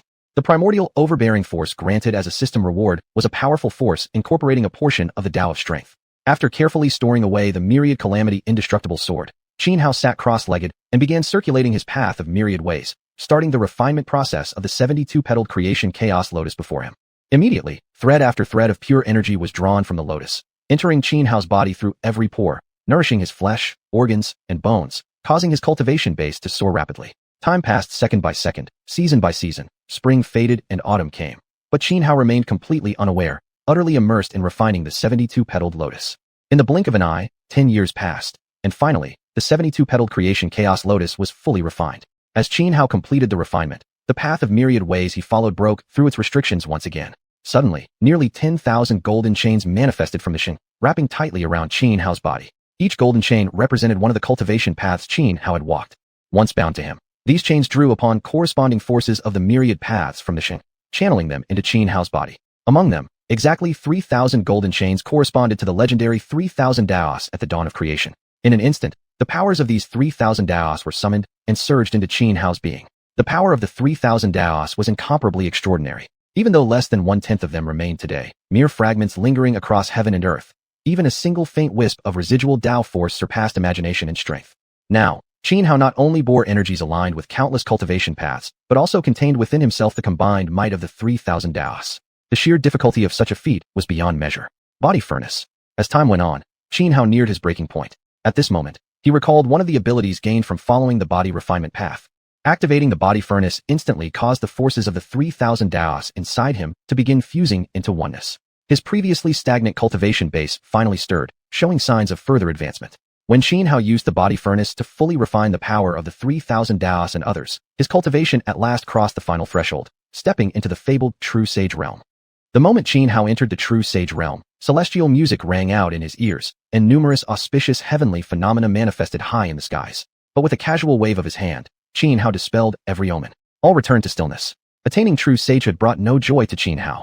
With a mere thought, the myriad calamity indestructible sword and the xiuxian simultaneously appeared. Then, he merged the two together. The core of the myriad calamity indestructible sword was an innate spirit treasure, exceptionally rare and difficult to refine. Yet for Xianhua, now a true sage, it posed no challenge. Quickly, under the pressure of his overwhelming cultivation, the myriad calamity indestructible sword and the xiuxian fused seamlessly. Though the resulting weapon looked identical to the original xiuxian, its essence now carried the devastating might of the myriad calamity indestructible sword. Today, I behead the heavenly emperor. Xianhua narrowed his eyes, which gleamed with cold, murderous light. Holding the xiuxian infused with the myriad calamity indestructible sword, he flickered like a shadow and shot toward xuanhuan xianxia. During his conversation with Emperor Qinglang in the Nether Sea, he had learned that after unifying the world, the dark heavenly emperor had been relentlessly seeking to open the gate to heaven. And that gate was sealed precisely within xuanhuan xianxia. Soon, Xianhua arrived at xuanhuan xianxia. As soon as he approached, an immensely oppressive aura pressed down upon him. Then he saw deep within xuanhuan xianxia a divine throne, and seated upon it, a youth of striking features. Seeming to sense Xianhua's arrival, the youth suddenly opened his eyes. His eyes were extremely strange. Each held 10 pupils, making his appearance grotesque and eerie. "Who are you?" The youth spoke, his voice instantly filling Xianhua's ears with imposing authority. "The one who will kill you." Xianhua's expression remained unchanged. In the blink of a shadow's movement, he had shattered layer upon layer of restrictions and appeared directly before the youth, speaking with killing intent radiating from every word. "You?" The youth sneered coldly. This was none other than the Dark Heavenly Emperor himself. "Do I need to rely on others' power to kill you?" The Dark Heavenly Emperor said contemptuously.